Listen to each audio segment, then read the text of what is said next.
同学们，明天大家都满18岁了，也是你们改变命运的时刻了。你们以后能不能够活下去，就看明天你们自己的机缘了。不过，我相信大家一定能够踏入仙途，成为一个真正的修仙者，从而活下去。戴着眼镜的班主任站在讲台上给大家加油打气。下面的学生们形色各异，满脸忧愁。在班级的角落，一个清秀俊俏的少年双眼有些迷茫。什么？踏入仙途，修仙者？这是在开玩笑吗？忽然一股记忆如潮海一般涌入他的脑海中，瞬间他明白了，原来在这个世界上横空出世了一款叫做永生的网游。没人知道这是哪里来的，也没人知道这个游戏的根脚，但每个人18岁之后，手心就会出现一个红色的三角形符号，那是用来登录永生的。每一个人满18岁之后，也都必须要进入这个永生游戏中，因为当你满18岁之后，你的寿命也会只剩下1年。只有进入到永生游戏，在里面成为修仙者，才能获得寿命，从而活下去，并且在永生内得到的修为可以具现到世界内，不过这种需要得到特殊级别的任务道具才可以做到。不过即便如此，也还是有着修仙者存在这个世界上，作为人形核弹震慑诸国。沈飞苦笑一声，不是吧，刚穿越就来这出，不去修仙寿命就会只剩下1年。不过很快沈飞就扬起了昂昂斗志，他们能够成为修仙者，难道我就不行？说不定我也可以成为修仙者，甚至是在现实世界成为修仙者。带着这个坚定的信念，沈飞放学后回到了家中。沈飞目前是一个孤儿，1年前父母被杀，只剩下父母留下的一套房子、一些存款和一个收养的姐姐。沈月就是他的姐姐，比他大1岁，如今已经是一个修仙者了，是一个在现实中的修仙者。虽然现在境界还很低，但是已经得到了国家的全力培养，未来前途无量。而沈飞和他的关系不好，前身的父母就是因为沈月才死的。在这个世界内，没有任何一个势力想让另一个势力出现修仙者，哪怕境界不高，也要提防着。一旦出现，那么就会遭到某些刺杀组织的暗算。沈飞的父母就是为了保护沈月，被某一个刺客给杀的。从此，沈飞就和沈月的关系闹僵了。回到家后，打开冰箱，拿出一瓶快乐肥宅水，一口饮尽。哥，舒服。看着时间，还有6个小时才到12点。等6个小时，0点的时候直接进入永生。沈飞已经有些迫不及待了。叮咚，手机上一个电话打了过来，是沈月。沈飞按下接听键，什么事？明天你就满18岁了，要进入到永生游戏，你要赶紧做完新手任务，然后我带你进一个宗门修仙。沉默了一会，沈飞答应，好。他听到后似乎很开心，你在做新手任务的时候一定要小心，不要莽撞，若是太危险的话，拉几个同伴一起，你就狗一点。沈月继续给沈飞教育。没办法，新人第一次进入永生之后，只能在一个新手村范围内地方活动，要做的就是要迅速的完成新手任务，然后才能离开新手村，进入真正的修仙世界。所以在新手村做新手任务的时候，一定要小心，一定不能出差错，否则一旦死了，那么现实世界的寿命就会缩短1半。死2次，你就真的死了。过了好一会，他终于说完了。沈月，记住了吗？沈飞，还有什么事情吗？沈月，没有了，就是小。沈飞听到没有了，就挂断了电话，然后看着时间还有一会，于是开了一把游戏，连胜了10把之后，终于是来到了这个0点。沈飞的右手发生了变化，一道红色的三角形符号出现在了右手的掌心内，散发出了一道浅浅的金色光芒。沈飞深呼一口气，有些紧张了。进入游戏，一刹那，一道金光闪过，沈飞就消失在了原地。这是肉身穿越，肉身进入游戏。待沈飞睁开了眼睛后，看到了一个金色纹路的祭坛，这是觉醒天赋用的祭坛。每一个人进入游戏后，第一个就是要觉醒天赋，天赋决定着你修仙的速度，天赋越高，修仙越简单。沈月的天赋就是 S 级的至圣白金天赋，所以修仙非常的快。沈飞走上前，将手放在祭坛上，觉醒天赋，叮，觉醒完成。你的天赋是 SSS 级大道级，修炼任何的功法秘籍都会进步神速。我操， SSS 级大道级天赋，这是要直接起飞啊！就在沈飞还未从喜悦中出来之时，又来了一道系统的声音，叮，游戏作弊器加载完成。作弊器，万物时间修改，任何物体都能被你修改时间。瞬间沈飞愣住了，游戏作弊器，难道这就是我的金手指？穿越符力，死，恐怖如斯。沈飞立刻点开游戏作弊器，查看详情。万物时间修改，目前修改时间10年，下一等级修改时间100年，升级修改时间所需：1. 达到金丹境 2. 在玩家中达到小有名气。3. 拜入有元阴境强者坐镇的势力。原来刚开始只能修改10年的时间吗？接下来就是100年，然后需要完成任务才能升级。这一点，沈飞觉得无可厚非，因为这个作弊器实在是太 bug 了，直接修改任何物体的时间。这意味着什么？我能修改我自己的寿命，我能修改草药、丹药的时间，我还能修改你的寿命，让你直接寿命减少。讲道理，这实在是恐怖。当觉醒完天赋之后，沈飞的眼前出现了一道金色的大门，他迈出腿走了进去，瞬间眼前发生了变化。眼前沈飞身处一个村子内，旁边还时不时的有一道道身影出现，这些都是玩家。欢迎进入永生游戏，玩家可以改变样貌、修改昵称、隐藏自身的信息。是否修改？修改，必须要修改啊！谁会顶着自己原本的外貌和名字来玩游戏？万一得罪了人，人家在这里不好搞你。但是现实世界呢？你不可能一辈子都在游戏内，有的是办法让你在现实世界蒸发。选择改变样貌，20%相似度，30%相似度，40%相似度。瞬间，沈飞的样貌发生了改变。虽然和原本那帅气的脸无法相比，但是也绝对是属于非常帅气逼人了。修改名字，改成时间。第2章，新手礼包，功法圆满。修改成功，你的 ID 昵称，时间。恭喜玩家时间第一次进入游戏，获得新手礼包。是否领取？回复 T 退订。沈飞一愣，还能退订？当然了，不可能退订的。领取，你获得了功法紫霞神功，获得了剑法独孤九剑，获得了新手武器锋利的长剑。沈飞手中赫然出现了一把长剑，锋利无比，寒气逼人。同时在他的怀中有了2本功法秘籍，不过很遗憾，不是修仙功法，而是练武的功法。沈飞看着周围所有的人都是手中出现了武器，还有人已经迫不及待地拿出功法来看了。他走到一边，一个比较偏僻的角落，然后拿出怀中的2本功法。学习功法不能够直接学习，而是要自己领悟，和现实修仙似乎是差不多，没有什么捷径而言。所以这时候就要看天赋如何了。翻开紫霞神功，沈飞一页一页的翻开，随后速度越来越快，不到1分钟，一本紫霞神功已经被他领悟了。随后盘坐在地上，双手运起，一股微弱的内力在周身流动，随后越来越强，最后凝聚成了紫色的内力。紫霞神功入门，这就是大道级天赋吗？才看1分钟就直接入门了。沈飞大喜，忽然想到了一件事情，我不是有修改器吗？修改看看。于是立刻换出修改器，瞬间沈飞就看到了上面密密麻麻的修改方向。寿命修改，紫霞神功修改，肾功能修改，心脏修改。沈飞点开了寿命修改，一个金色的横条出现了，在最中央有一个金色的三角，这是可以移动然后进行修改的。在下方还有一个黑色的横条，一个黑色的三角，只不过这个没办法使用。这2个有什么不一样的吗？金色的是增益不会有危险，黑色的是破坏，危险性非常高。移动金色的三角，向前移动，改变物体的时间，使其变得年轻；向后移动，增加物体的时间。移动黑色的三角，向前移动，会直接让物体的时间变成最初那一刻；向后移动，增加物体的时间到毁灭那一刻。原来是这样吗？金色三角是增益，黑色的三角是毁灭破坏。沈飞立刻移动金色的三角，用在了修炼的紫霞神功上。当沈飞直接拉满后，系统的提示出现了：定，你修改了紫霞神功，紫霞神功加10年修炼，紫霞神功圆满。定，你的修为已达到炼体9层。瞬间，沈飞身体中的紫霞真气变得异常的强大，原本只是丝丝的一小缕，现在已经是如同胳膊那么粗了，已经是圆满了。同时修为等级也达到了炼体9层，只差一步就是可以成为炼气境的修士了。这也就是说，改变了紫霞神功熟练度的同时，也改变了自身等级。因为他修炼的就是紫霞神功，然后紫霞神功变强，他的修为也就跟着变强。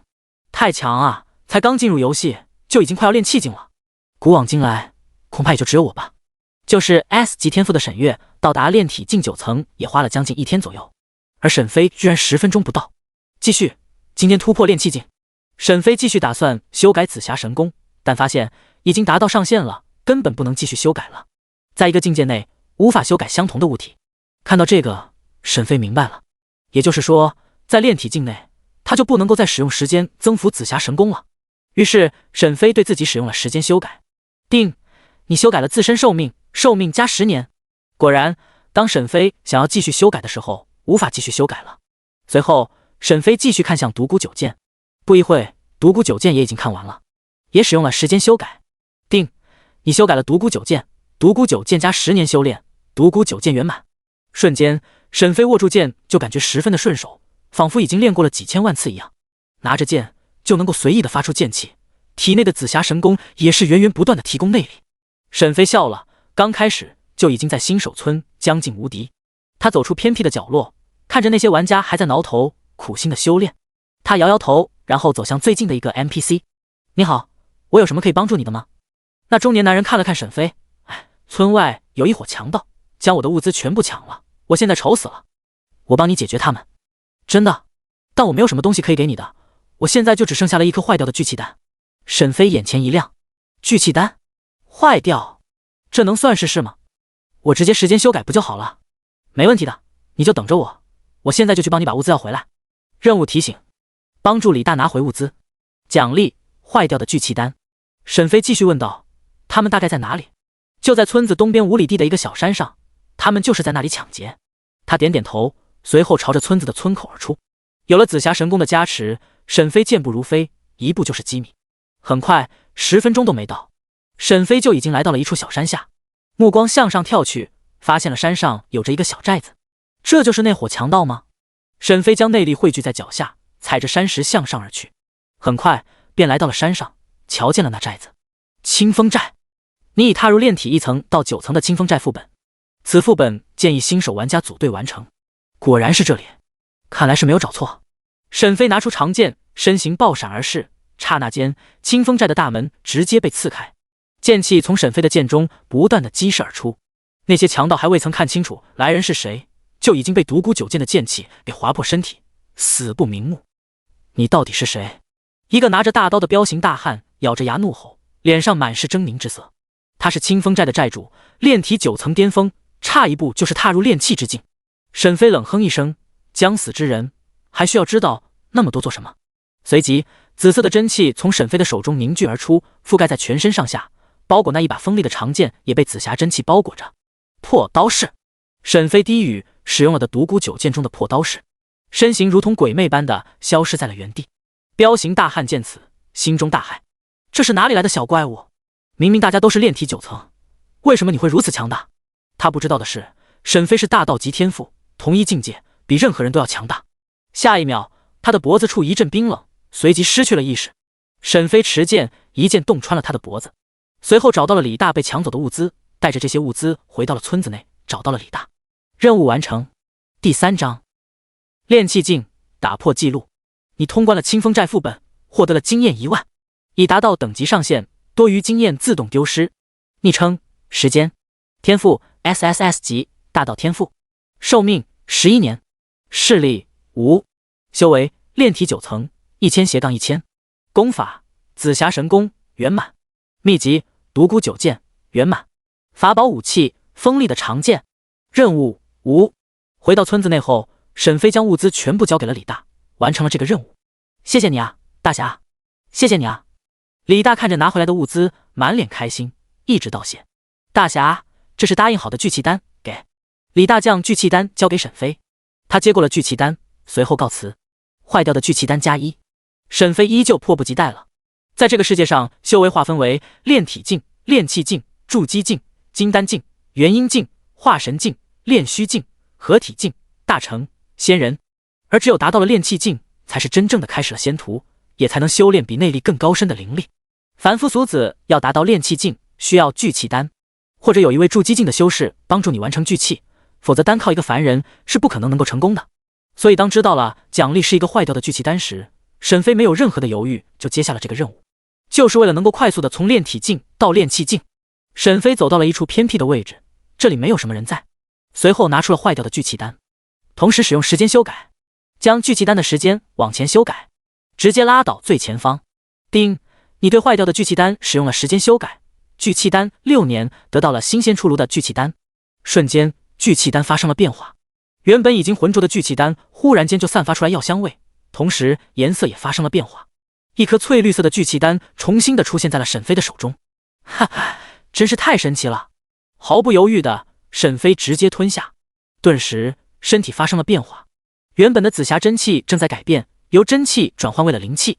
当然这是无属性的灵气，因为沈飞还没有修炼修仙功法，但即便如此，灵气也比真气要强无数倍。体内的灵气在全身翻腾，一道不可言明的坎突然冲破了。恭喜玩家时间，你的修为已经达到炼气境。恭喜玩家时间，你打破了最快达到炼气境的记录。进行全服通告3次。全服通告，玩家时间突破记录，1小时内达成炼气境，特此通告。全服通告，玩家时间突破记录，1小时内达成炼气境，特此通告。全服通告，玩家时间突破记录，1小时内达成炼气境，特此通告。此刻正在进行游戏的玩家们猛地看向游戏内的通告。怎么可能？1小时内完成炼气境？这是什么绝代天骄？这是哪个国家的玩家？为什么这么厉害？居然能够1小时内完成炼气境？要知道，沈月那位华夏第一天骄也都花了将近1个月的时间才踏入炼气境啊！太恐怖了，此子恐怖如斯。若不是我们宇宙国的玩家，那么必须要咔嚓以绝后患，简直是不可思议啊！能这么快，完全是无法想象出来啊！这到底是有多厉害？也就是说，这个叫做时间的玩家其实是一个刚刚满18岁的少年，然后今天刚进去游戏，不到1小时就直接突破了，难受啊！同样都是新人，为什么他这么厉害啊？休闲网游东域华夏特区，这里是华夏玩家所建立出来的特区，大部分的华夏玩家都会来到这里，接受由华夏官方放出去的任务等等。这里也有华夏的工会驻扎此地。总之，这里基本上汇聚了华夏90%玩家的地方，在整个东域也是赫赫有名的存在。此时，在一个非常宏伟的建筑内，一道道恐怖的身影坐在这里。原本他们还在讨论一些关于妖兽的事情，可是突然之间，他们听到了游戏的广播声。全服通告，一个叫做时间的玩家打破了游戏内的记录，成为了这个游戏内第一个1小时内突破炼气境的存在。诸位，这个人你们知道是谁吗？不知道，这么厉害的玩家会不会是我们华夏人？如果是的话，那一定得争取到啊！太恐怖了，这天赋。如果不是的话，也要彻查，一定要知道究竟是谁。此人若不是华夏人，那么对我们的威胁也是很大。现在立刻退出游戏，让第9特局去调查一下，看看华夏今天满18岁的人，他们的修为到哪了，全部去调查一番。我有预感，此人必定是 S 级天赋之上的存在，恐怕会对这个世界造成极大的影响。沈飞并不知道这件事情引起了多大的震动。忽然间，游戏系统内跳出来了一个的提示：万物时间修改，目前修改时间1-99年，下一等级修改时间100年，升级修改时间所需：1. 达到金丹境，2. 在玩家中达到小有名气，已达成；3. 拜入有元婴境强者坐镇的势力。这时候，沈飞才意识到了，这个全服通告居然造成了如此大的影响。恐怕现在时间之名已经被整个世界都知道了。他打开自己的属性面板，想看看自己的寿命。昵称时间，天赋 SSS 级大道天赋，寿命61年，势力无，修为炼气1层05000，功法紫霞神功圆满，秘籍独孤九剑圆满，法宝武器锋利的长剑。任务无，从11年到61年了。在永生游戏中，玩家每突破一个大境界，在现实世界内都会增加50年的寿命。也就是说，只有突破到炼气境，你在现实世界内才有50年的寿命，否则你在1年的时间内没有达到了这个境界，那就只有死路一条了。现在到达了一个新的境界，又可以对自己使用时间修改了。于是沈飞直接对着自己使用了时间修改，将寿命延长拉满。定，你修改了自身寿命，寿命加99年。第4章新手村任务，合欢宗修士。感受到自己的寿命再次加了99年，沈飞就感到开心。同时他在想，能不能够再次对紫霞神功和独孤九剑使用时间修改呢？于是他再一次打开了时间修改，找到了自身的紫霞神功和独孤九剑，发现并不能够再往后修改了，除非是打算往前修改。但很显然，沈飞不可能往前修改的。看来这2个功法的上限就是达到了炼体9层。沈飞如此猜测，这2个没有了潜力了，所以无论是再怎么修炼，都不可能更上一步了。于是沈飞起身准备去找村长了。在新手村内，村长拥有着大量新手任务，只有完成了这个任务，玩家们才能够离开这里，并且获得人生中第一个修仙功法。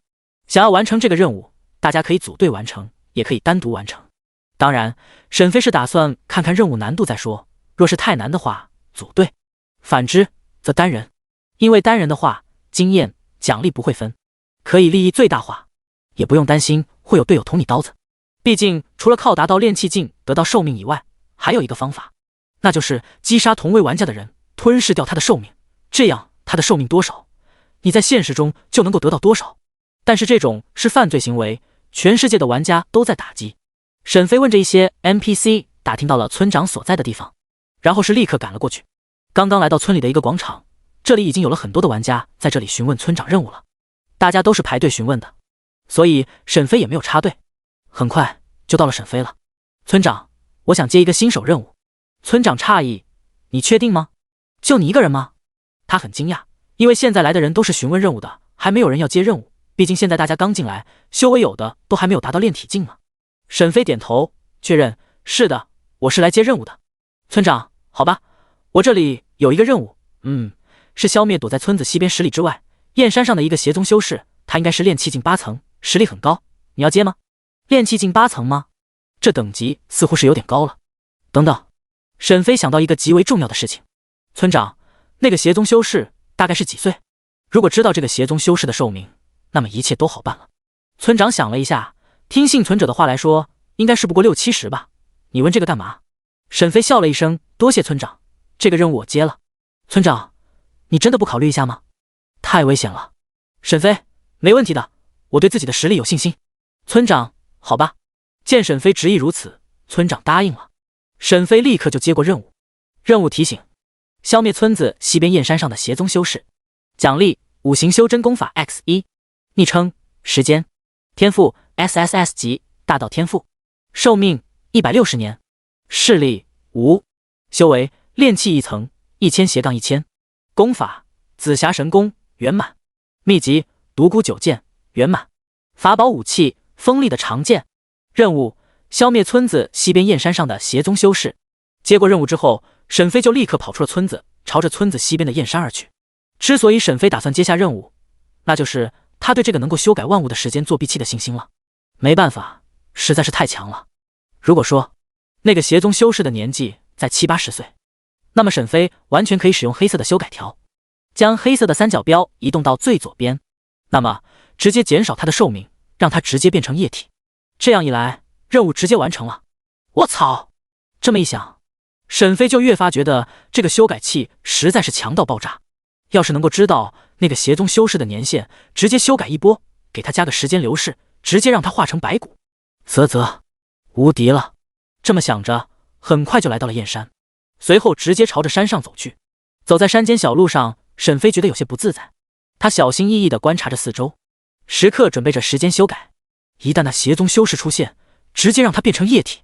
但走着走着，沈飞觉得头有点昏沉沉的，眼前逐渐有些迷糊，耳边传来了一阵阵销魂的声音：“小哥哥，快来一起玩啊！”随后便失去了意识。等他再一次醒来的时候，沈飞发现自己躺在一个粉红色的床上，全身上下都被脱干净了。他猛然坐起：“马德，不讲武德，有种出来单挑啊！”一道曼妙的身影从门外走了进来，他面容姣好，身材婀娜，最神奇的是，他居然穿着黑丝走进来时，一股胭脂味也扑面而来。“小哥哥，你看，喜欢吗？”他指着大腿的黑丝问道。沈飞疑惑，同时确认身份：“你就是燕山上的邪宗修士？”他嬉笑一声，坐在床边，笑道：“怎么说呢？我只是帮助他们达到极乐世界，一起快乐而已，不能说是什么邪宗修士吧。”沈飞哪还有半点犹豫，瞬间明白了这个人就是任务目标，随后立刻使用了时间修改，直接拉动黑色的三角，想要拉到最左边。可是并没有在最左边停下，而是靠近。也就是说，这个女人超出了99岁，至少是100多岁，所以无法让她变成液体。沈飞也有想过直接让她变成小孩子，但是别忘了，这只是修改自身的时间，并不是修改实力。她即便是变成了小孩子，还是有着炼气8层的实力，秒杀沈飞，易如反掌。马德，村长，这就是你们的情报吗？坑死我了！殷欢欢拉住沈飞的手，轻笑：“小哥哥，我看你的天赋不错，很高，不如跟我一起修炼合欢功法吧。”沈飞愣住：“修炼合欢功法？难道你是想让我成为炉鼎？难怪是邪宗修士，我能拒绝吗？”殷欢欢露出洁白的牙齿：“不能，你要是不修炼的话，那我可就现在就开始强喽，变成干尸了，就别怪我喽。”沈飞苦笑：“那我还是修炼吧。”这才乖嘛。殷欢欢开心至极，他没有想到运气会这么好，居然遇到了一个天赋之高，连他师傅都望尘莫及的艺人。一旦和他一起修炼合欢功法，实力就会突飞猛进。一想到此，殷欢欢不由得笑了，拉住沈飞的手臂蹭了蹭，然后忍住了冲动，从怀里拿出了一本带有余温的功法秘籍，将这本合欢功法交给了沈飞。乖，好好修炼哦。第5章，炼气8层，顿悟丹。无奈之下，沈飞接过了合欢宗功法。在殷欢欢的注视下，他没办法，只能翻开查看。前面都是一些露骨的插图，连经常看大片的沈飞都觉得非常大尺度了，脸上都不禁有些火辣。但殷欢欢却没有什么反应，想来知道，恐怕是已经看了不下上千遍了，一点反应都没了。往后翻页，终于有字了，一眼扫过，这一页就全部记下来了，而且体内的灵气瞬间就跟着流动。殷欢欢笑了，奖励给沈飞一个吻后，你继续学着，我待会再来看你，你可别想着逃跑哦，外面可是被我布置了杀阵，稍有不注意，你小命难保哦。我可不想让这么英俊的小哥哥死去呢，加油哦。殷欢欢说完，然后就走了出去，剩下沈飞一个人全身光着坐在床上看着合欢宗功法。这个时候沈飞也不装了，立刻快速翻页，几秒钟不到就立刻学会了合欢宗的功法，体内的灵气也转换为了合欢宗功法所产生的粉红色的灵气，随即再使用了时间修改，将修炼程度拉到最右边。丁，你修改了合欢宗功法，合欢宗功法加99年修炼，合欢宗功法圆满，你的修为已达到了炼气境5层。到了这个时候，沈飞虽然是炼气5层，但是却已经有了和殷欢欢交手的能力了，不至于被秒杀。忽然他感到了体内有点不对劲，身体内似乎有着什么奇怪的东西，难道他还给我布置了后手？该死啊，如果之前没有给自己的身体使用时间修改的话，那么现在都可以把身体修改回1小时前了，但现在不行了，因为只能修改1次，想要再修改必须等到下一个大境界时才可以。不过沈飞这时候还有一个办法，那就是利用修炼到圆满的合欢功法。从这个合欢宗的功法来看，这是一个双修的功法，但这要有一个前提，那就是双方修炼的合欢宗功法必须要达到一致。比如说，必须要2个人同时达到入门、小成、大成、完美、圆满这其中的一个。现在沈飞是圆满了，而殷欢欢不可能圆满，也就是说，只要和他双修，那么好处都是朝着自己而来，甚至是只要想就可以直接将殷欢欢吸干。喂，我修炼好了，你在吗？沈飞喊了几声，没人答应，没办法了，只好躺在床上睡觉了。晚上，一道破门声响起，混账，我让你修炼你在睡觉，你给老娘直接去死吧！殷欢欢进门看到了沈飞在床上睡觉，再加上刚刚出去被人打伤了，时刻间都有危险，所以他愤怒了，干脆直接把他吸干算了，然后赶紧逃离此地，否则一旦被那些秃驴发现，那可就糟糕了。沈飞被吵醒，揉了揉眼睛，你终于回来了。我还未等沈飞说完，殷欢欢直接霸王硬上弓。殷欢欢不能理解，想要停止。沈飞嘲弄道，你可能不知道，一个下午将一个功法修炼到圆满是什么概念，我们一般把这种人称为修炼怪物，而我恰好就是。殷欢欢听完直呼不可能，这时候沈飞又怎么可能会放过他？要是自己没有时间修改作弊功能，怕是今晚就惨遭毒手了。1个时辰后，沈飞穿上衣服潇洒而去，床上只剩下一具被吸干的尸体。任务完成，昵称时间，天赋 SSS 级大道天赋，寿命160年，视力无，修为炼气8层710000，功法合欢功法圆满，秘籍独孤九剑圆满，法宝武器锋利的长剑。任务吸干村子西边燕山上的邪宗修士已完成。吸收完殷欢欢的修为之后，也从炼气5层到达了炼气8层，马上就要筑基了，这速度简直是让人无法想象。回到村子内后，村长已经回到了家中，只有交任务才可以去拜见他，所以沈飞立刻就来到了村长的家中。村长，任务完成了。村长诧异，这么快？坐，先喝喝茶，等一会。你等等，我派人去看看。村长都出家门，和黑暗中的一个人说了后，又回来了。沈飞没有客气，坐下喝茶。片刻后，黑衣人回来了，告诉村长一些事情，然后神色古怪地看向沈飞。我被楷模，牛逼。沈飞摸了摸鼻子，有些尴尬。村长点头，黑衣人也离开了。村长走了过来，老脸古怪道，你小子够牛逼的，我是第一次见合欢宗修士都能被啧。他将5行修真秘籍递给沈飞，沈飞接过后开了个玩笑，我有秘方，村长要不？5行修真秘籍加1。村长脸色一愣，认真的看向沈飞，你真有？沈飞笑道：“试试。”村长挑眉，他已经100多岁了，虽然作为炼气境9层巅峰的存在，但是随着时间的增长，那力已经不行了，现在一直都是他的心病。如何试？他试探性问道。如果真的可以，那他将焕发第二春。沈飞走到村长的身边，眼前出现了一道道密密麻麻的时间修改，选择到了神经修改，直接给村长拉到不能拉了，然后点击修改。定，你修改了村长的肾精功能，肾精功能老化99年，村长回归巅峰时刻。村长瞬间感受到了变化，一时间有些激动。你是怎么做到的？呜呜！小红、小翠、小花，俺王者归来了！村长满脸开心之色，然后从储物戒指内拿出了一颗丹药，这是2阶残缺丹药顿悟丹，虽然只是残缺，但是吃下后依旧是可以有几秒钟的顿悟时间，这个送给你了。沈飞接过后，村长就消失在了房间内。2阶残缺丹药顿悟丹+1，第6章时间引起的震动。还没等到沈飞使用时间修改，将2阶残缺丹药顿悟丹给修复，耳边就传来了系统的声音：恭喜玩家时间，你打破了最快完成新手任务的记录，进行全服通告3次。全服通告，玩家时间突破记录，1天内完成了新手任务，特此通告。全服通告，玩家时间突破记录，1天内完成了新手任务，特此通告。全服通告，玩家时间突破记录，1天内完成了新手任务，特此通告。彼时，玩家们再次听到这个前不久就让他们非常惊讶的人再度触发了全服通告，他们的心情瞬间有些不太好了。绝了，绝了！1小时炼气境，1天完成新手任务，这得是多么厉害啊！楼上的不一定是他多厉害，也有可能是某个大家族的人，然后被整个大家族的人倾力相助，最终才能如此。你放屁！什么大家族能够培养出1小时炼气境的天骄？就是，还有这个新手任务，就是沈月这个现在唯一的 S 级天骄，也花了将近1个半月的时间才完成了新手任务，这个时间居然1天就完成了。更不用说的是，这是单独通告，也就是说，这是时间一个人通过的新手任务。马德，又来是一个天骄，嘿嘿，这么厉害的天骄，未来说不定能在现实世界看到呢，以后很大可能会成为一个真正的修仙者。又通告了，沈飞知道，此刻估计又会被非常多的人讨论，毕竟他知道一个人在1天之内完成新手任务会是多么的夸张。要知道，只有完成了这个新手任务，才能够真正的走出新手村，然后开启真正的修仙之旅。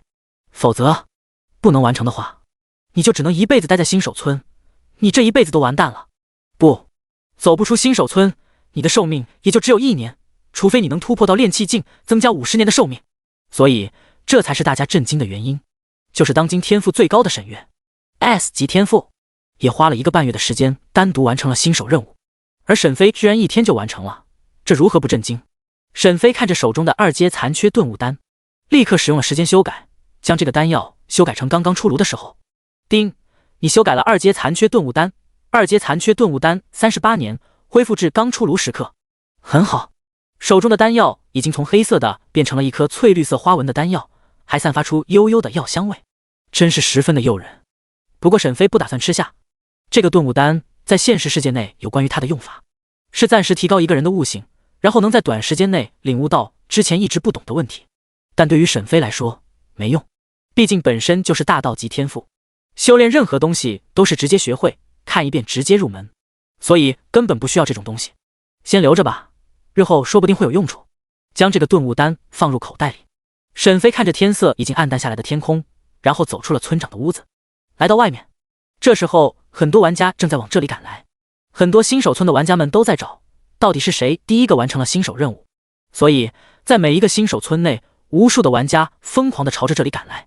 沈飞见状，为了不暴露自己，连忙趁着夜色御剑离开。到了炼气境，已经可以短暂的使用灵气，可以掌握一些简单的法术，可以短时间的御剑飞行。离开这里后，沈飞来到了新手村的一个隐蔽的角落，然后立刻点击退出游戏。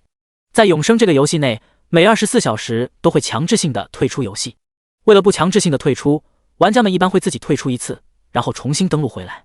沈飞就打算先退出游戏，然后在现实世界内休息一会。毕竟天色已经晚了，晚上危险也很多，不适合他这种新人单独走。回到了现实世界，沈飞出现在了家中。这时候已经天亮了。现实世界和永生世界内时间差相隔12小时。现实世界凌晨的时候，永生世界内已经是正午时分。现在现实世界内是正午时分，永生世界内就是凌晨。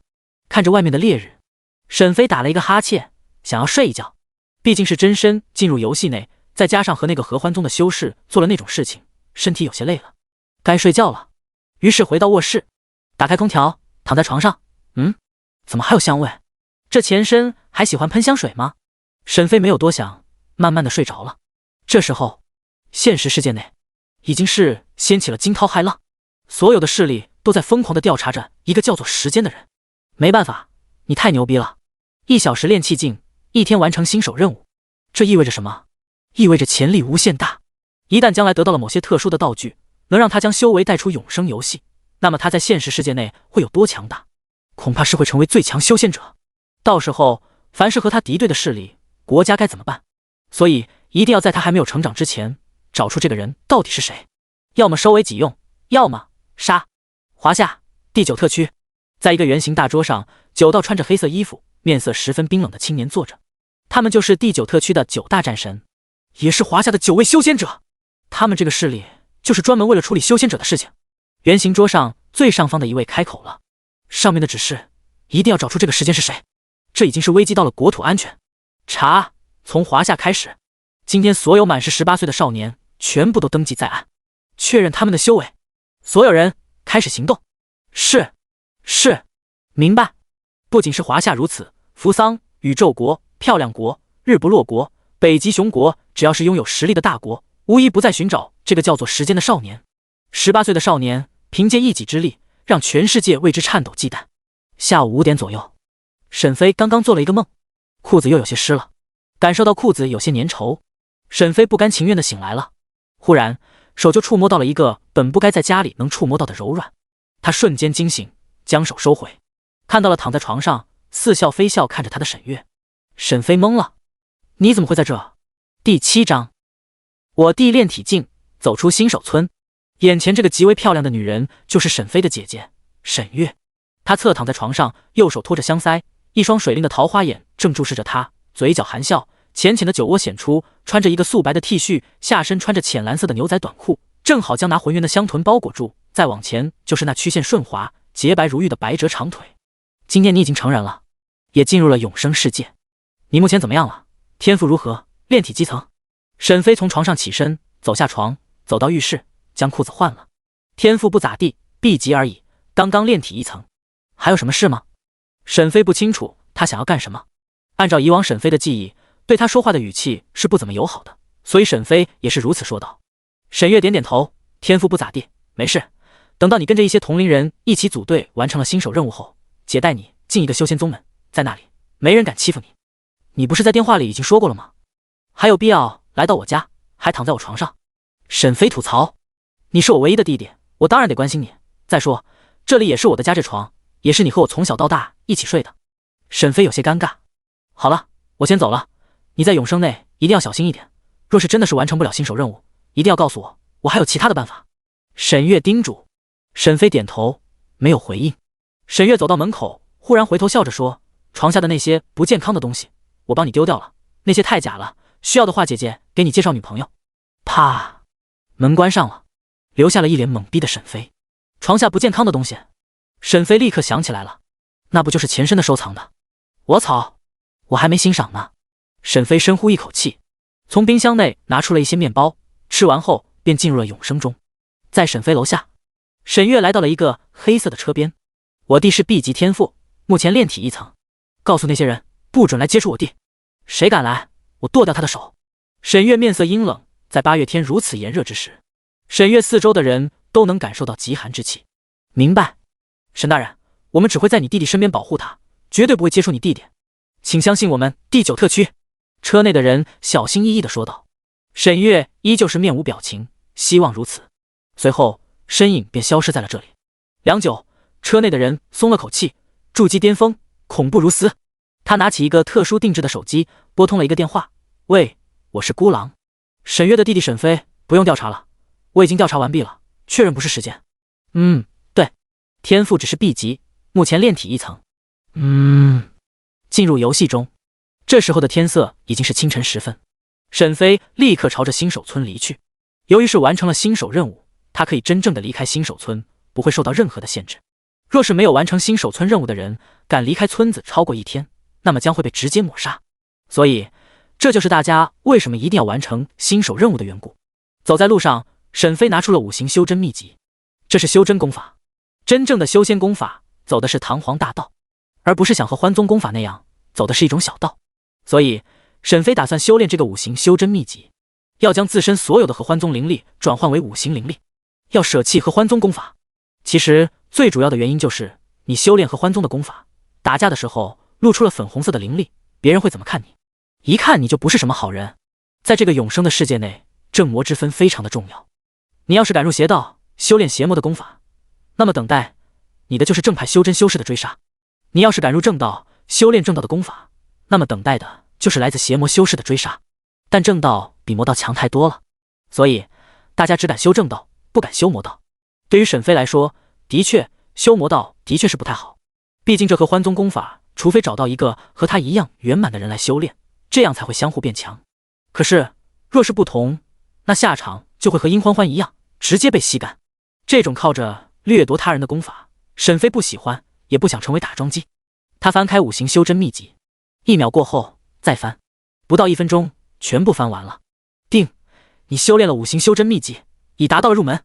随后沈飞立刻使用了时间修改，将五行修真秘籍修炼程度改成了99年。定，你修改了五行修真秘籍修炼的程度，五行修真秘籍修炼程度加99年，已达到圆满。定，你的修为已达到了炼气9层巅峰。昵称时间，天赋 SSS 级大道天赋，寿命160年，视力无，修为炼气9层10000，功法五行修真秘籍圆满，秘籍独孤九剑圆满，法宝武器锋利的长剑，任务无。这就是五行修真秘籍吗？刚刚圆满的一刹那，沈飞身体内的灵力就不停的暴涨，最终体内的五行灵力比之前的合欢灵力多将近10倍，也就是说相当于蓝条比之前多了10倍，而且恢复蓝条的速度也是之前的10倍，这已经相当于真正的筑基境界的修士了。死，不愧是堂皇大道。只是沈飞不知道，能够将这个五行修真秘籍练到圆满的，至今也就只有一个人，那就是开创者，其余的根本不可能圆满。这一切都要归功于大道级天赋，恐怖的领悟力，再加上时间修改作弊器的加快领悟，直接给对到圆满，恐怖如斯。很好，只差一步就可以筑基了。现在最为主要的目的就是要先找到城池或者进入到一个市里，这样的话就可以接各种任务，然后疯狂的发育了。沈飞朝着开辟出来的路走去，这是官道，是村子通往城池的官道，只要沿着这条路走就能抵达城池。不知道这个新手村可以到哪一座城池，毕竟新手村都是随机刷出来的，光是东域就比一个地球还要大5倍，新手村更是多的数不胜数。至今为止还没有完全的找到所有的新手村，还有所有的新手村对应的城池。很显然，沈飞这个村子并不是之前被找到过的，城池内也没有玩家可以接待沈飞，一切只能靠自己。沈飞直接御剑而行，体内的灵力相当于之前的10倍，足以御剑飞行很久了。第8章，再见合欢宗修士，储物戒指。在距离天云城不远处，在一个森林中，这里是天云城外的天云森林，里面有不少的妖兽。此时有2道人影正在相互对峙，一个是穿着麻衣的佛门修士，一个是穿着粉色裙子的合欢宗修士。乐空从天云城内知道了最近有邪宗修士对普通人下手，于是便调查此事情，最终知晓了是来自合欢宗的一个修士做的。不仅如此，在此之前，这个双妍妍，也就是这个合欢宗的修士，已经将自己的丈夫一家全部杀害，可谓是恶贯满盈之辈。如今终于被乐空找到了机会与双妍妍相遇，今天便是要超度此人。阿弥陀佛，施主，你残害了不少无辜的男人，破坏了不知多少的家庭，罪孽深重。若是现在及时醒悟，了结自我，说不得还有机会能够免去那6道业火焚烧之苦。佛门修士乐空大师诚恳地说道，希望眼前的邪宗修士能够自我了结。对面的双妍妍冷笑，要不是你们男人伤我，我怎么会如此？一切都是你们的错，你居然还有脸要我自杀，这就是你们佛门吗？乐空无奈，阿弥陀佛，施主，你欲望太多，杀了那么多人，你还不知悔改，将事情怪罪于他人，不可理喻。双妍妍，我欲望太多，我丈夫满足不了我当着他面出轨有错吗？乐空愤怒，阿弥陀佛，你不仅如此，你还将你丈夫一家全部杀了，他们何罪之有？”双妍妍没有听他的话，而是自顾自地说道：“了空大师，看你如此健壮，想来功夫应当不错，不如你我，嘿嘿，反正你们出家人不是说我不入地狱谁入地狱吗？你只要满足我，我就嫁给你，以后再也不伤人了。”了空知道此人已经没救了，还没有一点的悔过之心，当杀！阿弥陀佛，贫僧今日便为民除害。说着，了空梵音升起，手掌爆发出一阵金色的佛光，手中的佛珠瞬间散开，携带着佛门的圣洁之气，朝着双妍妍而去。双妍妍见状，轻蔑一笑，粉红色的灵力从身上显露，周围出现了一个个的全身光溜溜的少女虚影。佛出来的一瞬间，一个少女的虚影便上前挡住，最终和佛珠一同炸裂开了，周遭的树木山石瞬间被波及，朝着四周倒去。大师，今天我一定要尝尝你的味道，看看是不是和那些普通的男人不一样呢？哈哈！双妍妍大笑，周围出现了无数的少女虚影，朝着了空大师而去。这是他自己研发出来的一个法术，利用和尚的戒律，使得他们无法全力出手。果然，了空大师连忙将眼睛闭上，嘴中不停地说着阿弥陀佛。妖女，你胆敢乱我佛心，该死！大威天龙！吼！8部天龙龙吟声响彻在天云森林中，淡淡的龙威瞬间将那些少女的虚影全部捏碎。了空睁眼，佛怒金刚，顿时口吐精血，气息萎靡。因为此时双妍妍已经脱光了衣服，正站在了空大师的身前，将了空大师的裤子脱下。大师，你速度太慢了，我赢了。双妍妍嬉笑，眼中魅惑如丝，施展出来了和欢宗的秘术，将了空身体控制住了。他把了空的身体推倒在地，准备坐上去。大师，今天奴家就为你破处！哈哈哈！了空怒目，但此时此刻却没有一点的力气了。他知道大意了，没想到今天一世英名就要葬送于此了。该死！正当双妍妍要坐上的时候，一道剑鸣声响起，懒洋洋的声音在后面出现：“放开那个大师！话说你们和欢宗的修士都这么饥渴吗？”双妍妍停住，正处于半蹲下，听到了身后的声音，于是立刻起来，转头一眼便瞧见了来人，顿时惊为天人，因为实在是太帅了。此人剑眉星目，清新俊逸，挺鼻薄唇，风流倜傥，潇洒英俊，古雕刻画，淡定优雅，飘逸凝人，探善浅笑，俊美无涛来人，正是沈飞。小弟弟，你叫什么名字啊？你也想和姐姐一起吗？双妍妍顿时就放弃了胯下的了空，将目光看向沈飞，舌头微微伸出，舔了舔双唇。这么英俊的男人，一定很舒服。沈飞轻笑，摇头，上一个想这么做的合欢宗的修士已经被我给活。突然沈飞想到了什么，还是停住了。哎呦，原来已经有一个姐姐和你一起做了啊！啧，不过她居然能够放过你呢，看来是因为实力不足，没能驯服你呢。双妍妍更加的激动了。沈飞烈笑，你这种烂裤裆，还是去死吧。说着，以灵力施展独孤九剑，瞬间亮人的剑气飘出，朝着双妍妍击射而来。双妍妍笑了，就这，轻松的伸出右手，直接挡住了。小弟弟，实力不够，待会姐姐抓到你，一定要和你战个10天10夜。哥哥喽！沈飞啧一声，是吗？我看你没有机会了。双妍妍愣住，忽然一股极致的悸动在心底升起，苍老的声音在下方传来：金刚拳！巨大的拳头自下而上，贯穿了双妍妍的身体。惊恐绝望的表情出现在了双妍妍的脸上。怎么会你们？随即他便失去了意识，倒地身亡。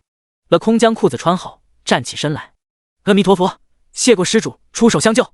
了空感激不尽，说着便从双妍妍的手上将一个储物戒指拿出，从里面取走了几本和欢宗的修炼之法，然后直接毁掉了。他这才将储物戒指丢给沈飞：施主，这东西就送给你了，里面还有很多的物资，算是贫僧的一点点谢意，并且施主以后若是有困难，皆可到悬空佛门来找贫僧。贫僧告辞了。他走得很急，没给沈飞回复的时间。沈飞轻笑，看着手里的储物戒指，笑出了声音。原本只是想要路见不平一声吼，想要看看能不能救，也想过去偷袭，但是万一人家的修为很高呢，去偷袭就等于杨送虎口，于是只是说了一句，没想到还真能够救人呢。现在还得到了储物戒指，里面还有不少的好东西。嘿嘿，合欢宗修士真是我的大福星啊！哈哈。第9章炼丹秘籍仙术。沈飞离开这里，来到了树上，坐在树上看着这储物戒指内有什么东西，神识进入，立刻查看。2阶炼丹秘籍，一个黑色的不知名残卷，200下品灵石。我去，赚大了！先不说前2个，就说下品灵石。灵石是修士修炼的必须用品，可以用来吸收补充修炼灵力，也可以用来当做流通的货币来购买一些修仙用的东西。一颗下品灵石在现实世界内至少要1万多，200克就相当于是200多万了。啧，赚大了！沈飞取出2阶炼丹秘籍，直接翻开学习，1分钟后全部学完了。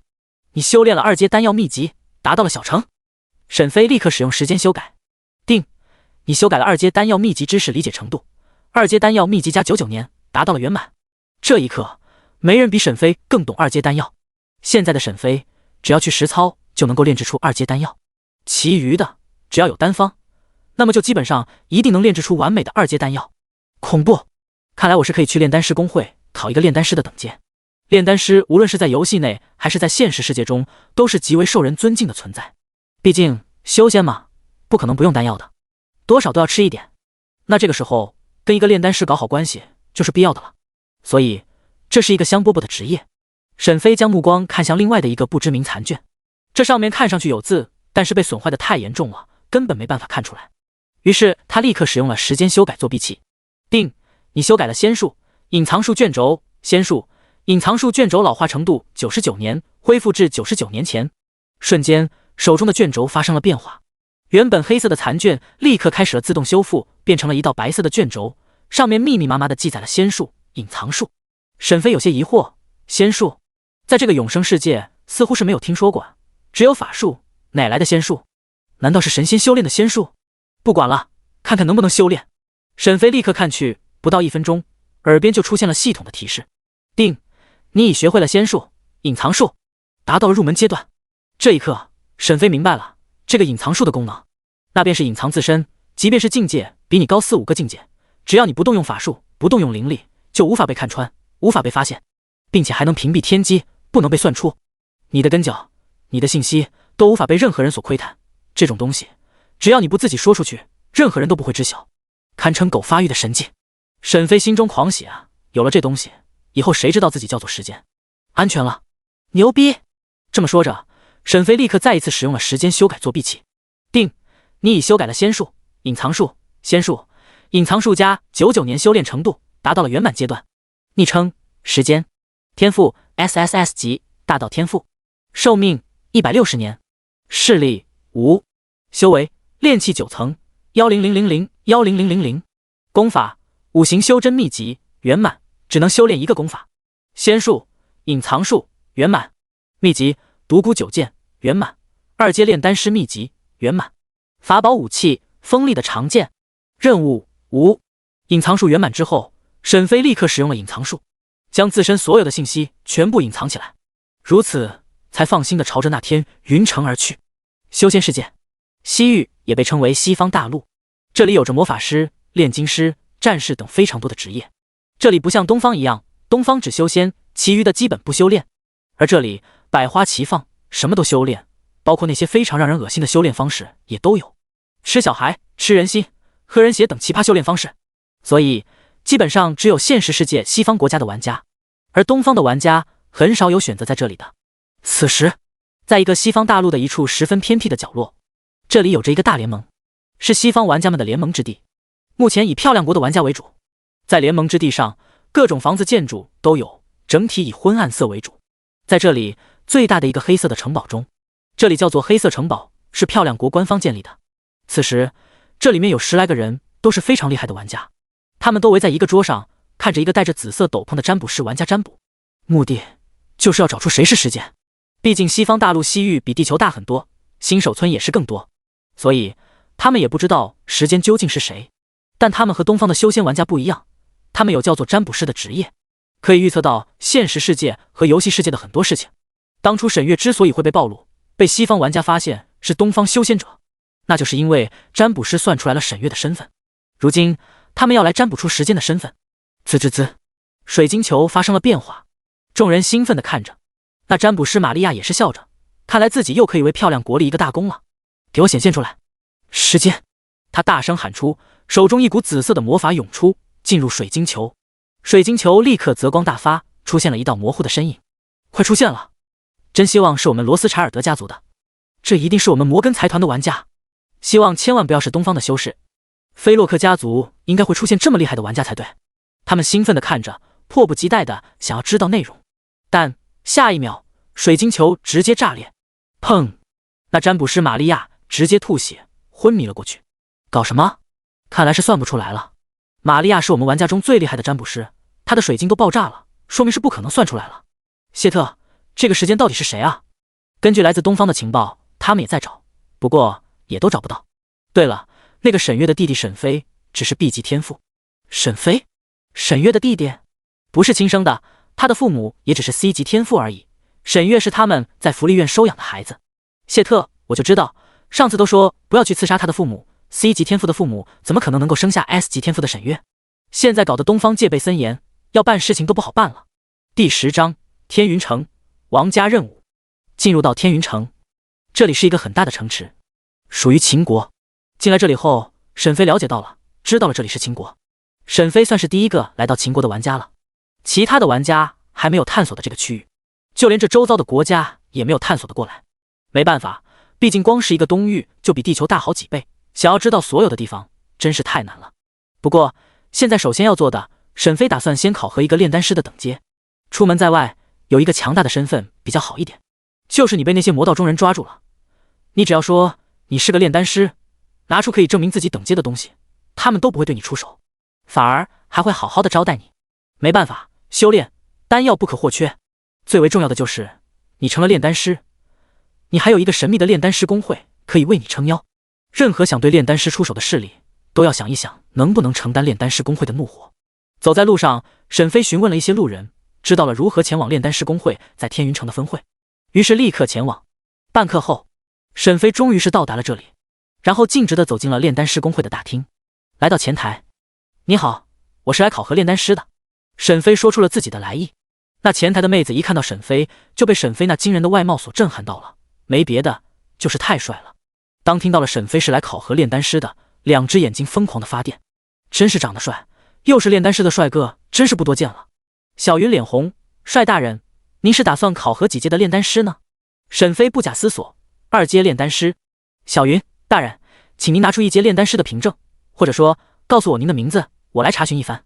沈飞尴尬了，他没有这些东西，我还不是1阶炼丹师，但我是来直接考核2阶炼丹师的。小云一听，顿时傻了眼，大人，您在说笑吧？您还不是1阶炼丹师？沈飞，你就说能不能考核吧。小云顿时有些失望，可以的，可以直接考核2阶炼丹师，但是若是不通过的话，那么你交的临时费用是不会退还给你的哦。小云还是建议你先考核1阶炼丹师吧，1阶炼丹师是不用越阶考核费用的，这样风险小一点。沈飞摇头，不用，直接考核2阶炼丹师。小云点头，好的，请您先交100下品灵石作为考核费用，再交100下品灵石作为越阶考核费用。沈飞拿出储物戒指，将灵石拿出。小云收取后开了一个凭证，请您3天后上午9点之前来这里参加考核哟。沈飞点头，收下后准备离去了。这时候，刚刚坐在大厅内的一个中年男人低声嘲笑：1阶炼丹师都不是，还敢越阶考核2阶炼丹师？现在的年轻人真是不知天高地厚，花着父母给的零食来这里装叉，又是一个富家子弟。他以为自己说的话很小声，但是沈飞是一个炼气9层的修士，自然是能够听到他的嘲笑。不过他没有说什么，而是直接离开了这里。走出分会大厅，沈飞开始寻找一些任务，还有3天的时间才开始考核呢。这时候先问问一些 NPC 做些任务再说。走在路上，他仔细地看着周围的 NPC， 忽然在一家酒楼那里发现了一个正垂头丧气的富态胖子。沈飞走上前问道：你好像遇到了烦心事，说出来，我或许可以帮你。那胖子王老二抬头看了看沈飞，顿时惊为天人。马德，同样都是男人，为什么你这么帅？不得不说 NPC 也是看颜值的。哎，我的事情很麻烦，你要是帮我的话，小兄弟你自己都会身处险境的。沈飞来了兴趣，这样的话应该会是一个大任务，但说无妨，说不定我就能帮你呢。说着，沈飞随后动了一个法术，将王老二身上变得非常的整洁，这是清洁术，是5行修真秘籍内的一些小法术。王老二顿时瞪大了眼睛，你是修仙者？沈飞点点头。王老二立刻拉住沈飞的手臂，大人啊，你可一定要救救我啊！你先把事情说清楚，能帮忙的在下义不容辞。沈飞挣脱手臂，安慰道。王老二擦拭了眼睛，然后给沈飞讲述了来龙去脉。原来王老二家里出现了变故。王老二是天云城的富贵之家，是做生意的，虽然不是修仙者，但活得也是逍遥快意，在这世俗之中已经是非常不错了。但就在几天前，他们家中不断的有下人死去，再者更有一位子府剑宗的弟子死在了他家里。如此一来，他家就惹上了大麻烦，这就是他如此忧愁的原因。今天晚上，子府剑宗的某位弟子就会来王家，彼时王家很可能就会一夜灭门，这就是他来此借酒消愁的原因。他们一个普通的富贵人家，怎么能挡得住子府剑宗呢？子府剑宗是方圆万里之内最为强大的宗门，宗门内更是有着几位金丹真人坐镇。传闻他们开创子府剑宗的子府真人也快突破成为元婴老祖了。在秦国，子府剑宗就是最强大的修仙宗门之一，惹上了这么一个修仙宗门，真是难办。这时候听完后，沈飞的眼前也出现了任务提醒。任务提醒：王家迷云，弄清楚事情的真相。奖励：王家祖传的宝玉。好，这个任务我接了，你放心，交给我了。虽然事情有些麻烦，但是沈飞还是打算接下这个任务。此时距离天黑还有一段时间，足够去调查了。若是能够查出自然就好，查不出来的话，大不了跑路就行了。王老二擦拭着眼睛，忍住哭的冲动，谢谢仙人啊，谢谢。很快，沈飞便跟着王老二来到了他家的住宅。刚一进来，沈飞就察觉到了不对劲，这有点阴暗啊，阴气森森的，就连沈飞炼气9层的修士都能感觉到有些的寒冷。王老二，你难道没有感觉到寒冷吗？没有啊，王老二回道。沈飞看着王老二，看到了他脖子上戴的宝玉，顿时明白了，那宝玉不简单，散发出的灵力保护住了王老二的身体，这才没有感受到寒意。第11章，古井怨鬼，子府剑修。见情况有些不对劲，王老二有些慌张。仙长，有什么不对的吗？是不是我家闹鬼了？沈飞也不清楚到底发生了什么事情，但从王老二之前说的，那些怪事是从这几日才发生的，也就是说，即便是鬼，也很有可能是最近才出现的。但这也只是沈飞的猜测，万一不是呢？万一是因为其他事情呢？所以还是先调查一番。他安抚道，事情还不清楚，得先让我看看。对了，你之前有请过人来看过吗？王老二立刻回应，请过，但大多数都是骗子。后来那位子府剑宗的仙长死在了我府邸内后，就没有人敢进来了。哎，我也不知道为什么那位仙长会死在我家，真是倒霉。沈飞摇摇头，朝着里面走去。走进王老二的家里，不得不说他的家真大，这府邸真是豪华。虽然没有炼丹师工会分会那么豪华，但是也相差不了多少了。沈飞使用神识观察着四周，想看看究竟是出了什么问题。神识是修士达到了炼气境界之后所产生的，一般就是用来探查四周，类似于探查术。很快，在沈飞的神识观察之下，终于是发现了有些不对劲的地方，那就是处于王府最中央的位置的靠前方。这里是一个小庭院，沈飞带着王老二来到了这里。一来到这里，第一感觉就是寒冷，阴森刺骨。神识感受着四周浓郁的怨气，在院中央有一处被封住的枯井，无穷的怨气就是从这里面流出来的，更加让沈飞确认了这里很可能就是一切事情的源头。沈飞微微眯着眼睛道，这口枯井是怎么回事？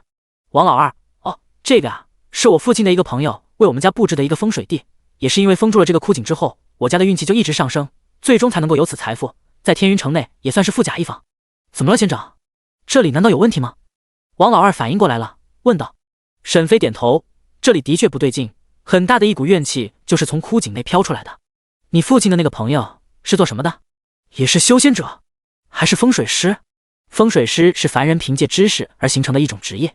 王老二想了一下，然后回道，好像是一个风水师吧，具体是什么我也忘了，当时我年龄也很小，所以记得不太清楚了。不过仙长，这里真的有很多的怨气飘出来吗？那我该怎么做？沈飞想了一下，难道要使用时间修改作弊器，将枯井的时间修改到曾经的时候？但这样的话，任务完不成啊。任务是让他了解到王家为什么会发生此事情，要了解原委。正当沈飞一筹莫策时，天空上一道剑光而来。沈飞向上看去，一个穿着紫色道袍的年轻人正御剑朝着这里而来。不过2-3秒，剑光瞬间到来，落在了庭院中。来人眉清目秀，看上去像是一个少年，但是浑身散发出的气息却是强大。沈飞推断，这应该就是子府剑宗的弟子，实力应该在筑基境左右。那少年拱手，在下子府剑宗齐成平，见过道友。齐成平看不出沈飞的具体实力，看上去就如同凡人一般，但是他知道这个人绝对不是凡人，凡人不会有一种让他看不透的感觉，所以只能说明一点，那就是这人的修为很高。沈飞也立刻拱手道：“在下散修，花无缺。道友可是为了这王老二所来？”他没有使用自己的 ID， 而是使用了虚构的花无缺。毕竟时间这个 ID 现在实在是风头太盛了，为了不必要的麻烦，还是暂时用一个假的 ID。齐成平点头，凝重道：“是也不是。我刚刚去城主府见过了我师弟的尸体，发现他的尸体上有着一道难以磨灭的怨气，所以我便推断出很可能是怨鬼所杀。于是我便急匆匆地赶来此地，使用神识探查时，便是发现了这里的异常。来到这里后，就看见了道友。原来是因为这样。”王老二欣喜，那这样的话，仙长应该就不会追怪我吧？齐成平一脸冰冷，若是真和你无关，自然无事；若是这怨鬼是因为你而成的，那么你死不足惜。说到这，王老二放松了，因为他是一个好人，没做过坏事，那么这个东西应该和他没关系。花道友，你也是因为感受到了这里有怨气，所以才来的吗？齐成平问道。沈飞摇头，我是受到了这王老二的请求，帮助他查看府邸到底是发生了什么事情，所以才来。道友，你看那枯井，怨气喷涌而出，想来那里便是源头之地。齐成平自然看见了。那便由我来亲自动手诛杀此怨鬼。说罢，身后的灵剑飞出，手指成剑指，瞬间一股滔天剑意而来。沈飞面色凝重，这就是筑基境的修士吗？恐怖至极。若是不动用时间修改器的话，恐怕没有多少的胜算。王老二就更别说了，更是受到了这恐怖的压迫，直接瘫倒在地。不管你是被什么人封印在此地，但你胆敢杀我子府剑宗之人，那便是牵扯到了因果。你杀我师弟为因，我诛杀你为果，受死！剑挽天花，瞬间剑出，转瞬即至，化作白色剑光，涌入枯井之中。但怨气不仅没有消散，反而更加的浓郁。啊呀，王家卑鄙小人，都给我死！怒吼的沙哑声从枯井传出，并且一股怨气冲破枯井，化作了一道道的怨气刀剑，朝着齐成平而来。齐成平瞬间脸色大变，糟了，这是筑基境9层的怨鬼，这怎么可能？瞬间，齐成平施展法术剑盾，一道阴阳鱼出现在灵剑上，横荡在他的身前。当怨气所化的刀剑与剑盾相碰撞的时候，爆发出来极大的刺耳声。一阵硝烟过后，齐成平半跪在地，披头散发，口吐鲜血，没有了半点刚刚遇见而来的神色。王老二已经吓瘫在地，面色恐惧，不停地大口呼气。沈飞也知道此时若不阻止，待会就危险了。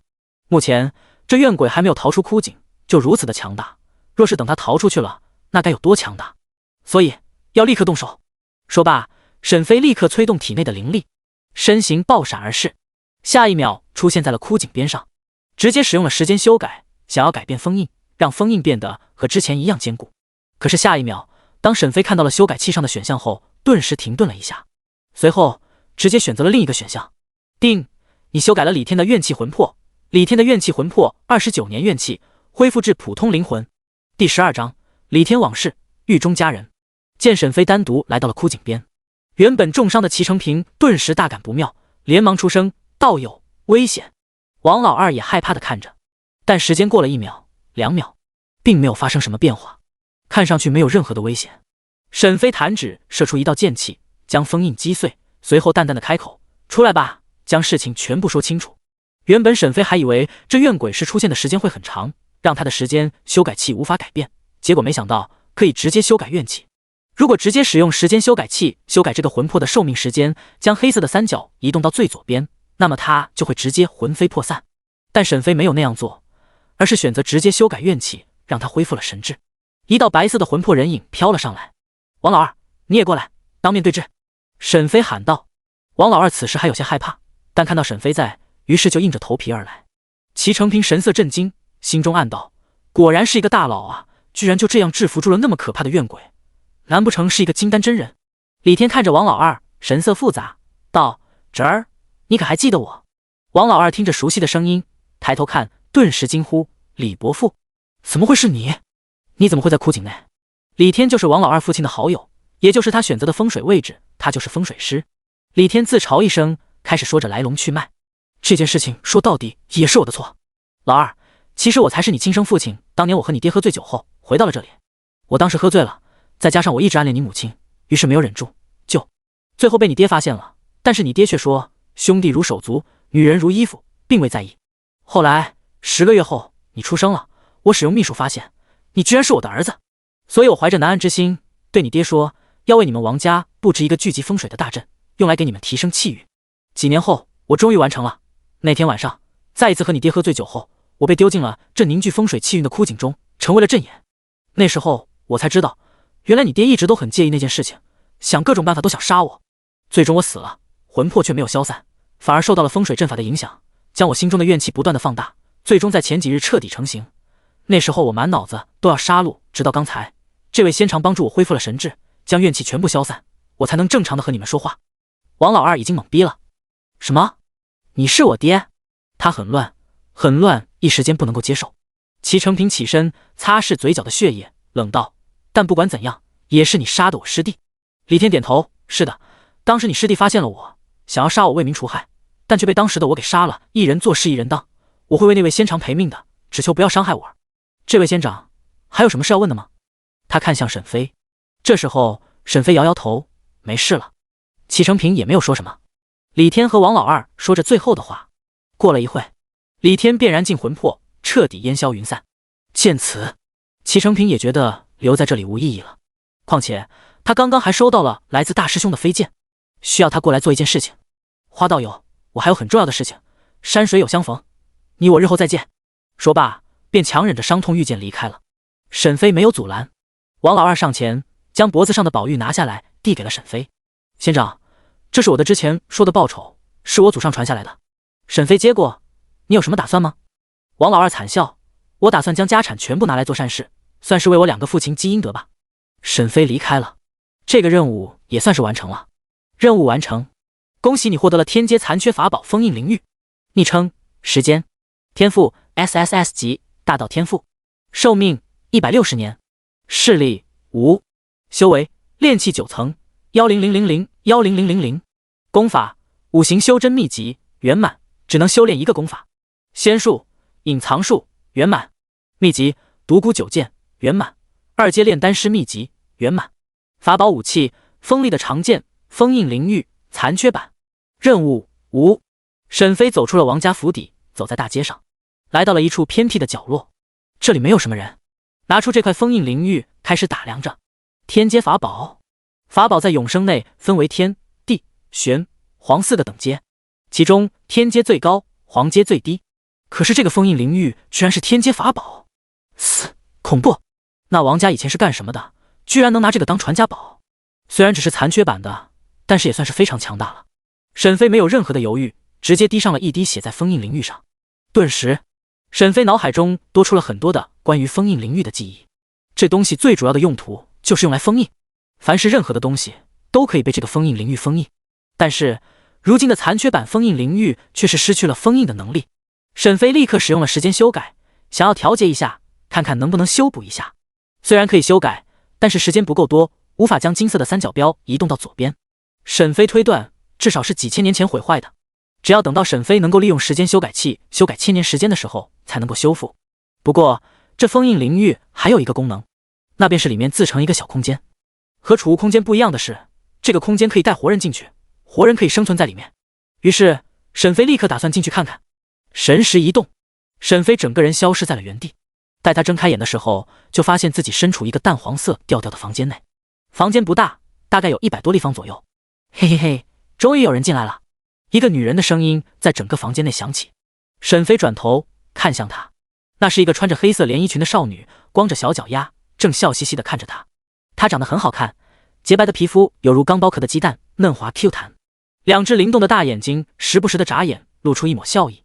小小的红唇与皮肤的白色更显分明，一对小酒窝均匀地分布在脸颊两侧，浅浅一笑，酒窝在脸颊若隐若现，可爱如天仙。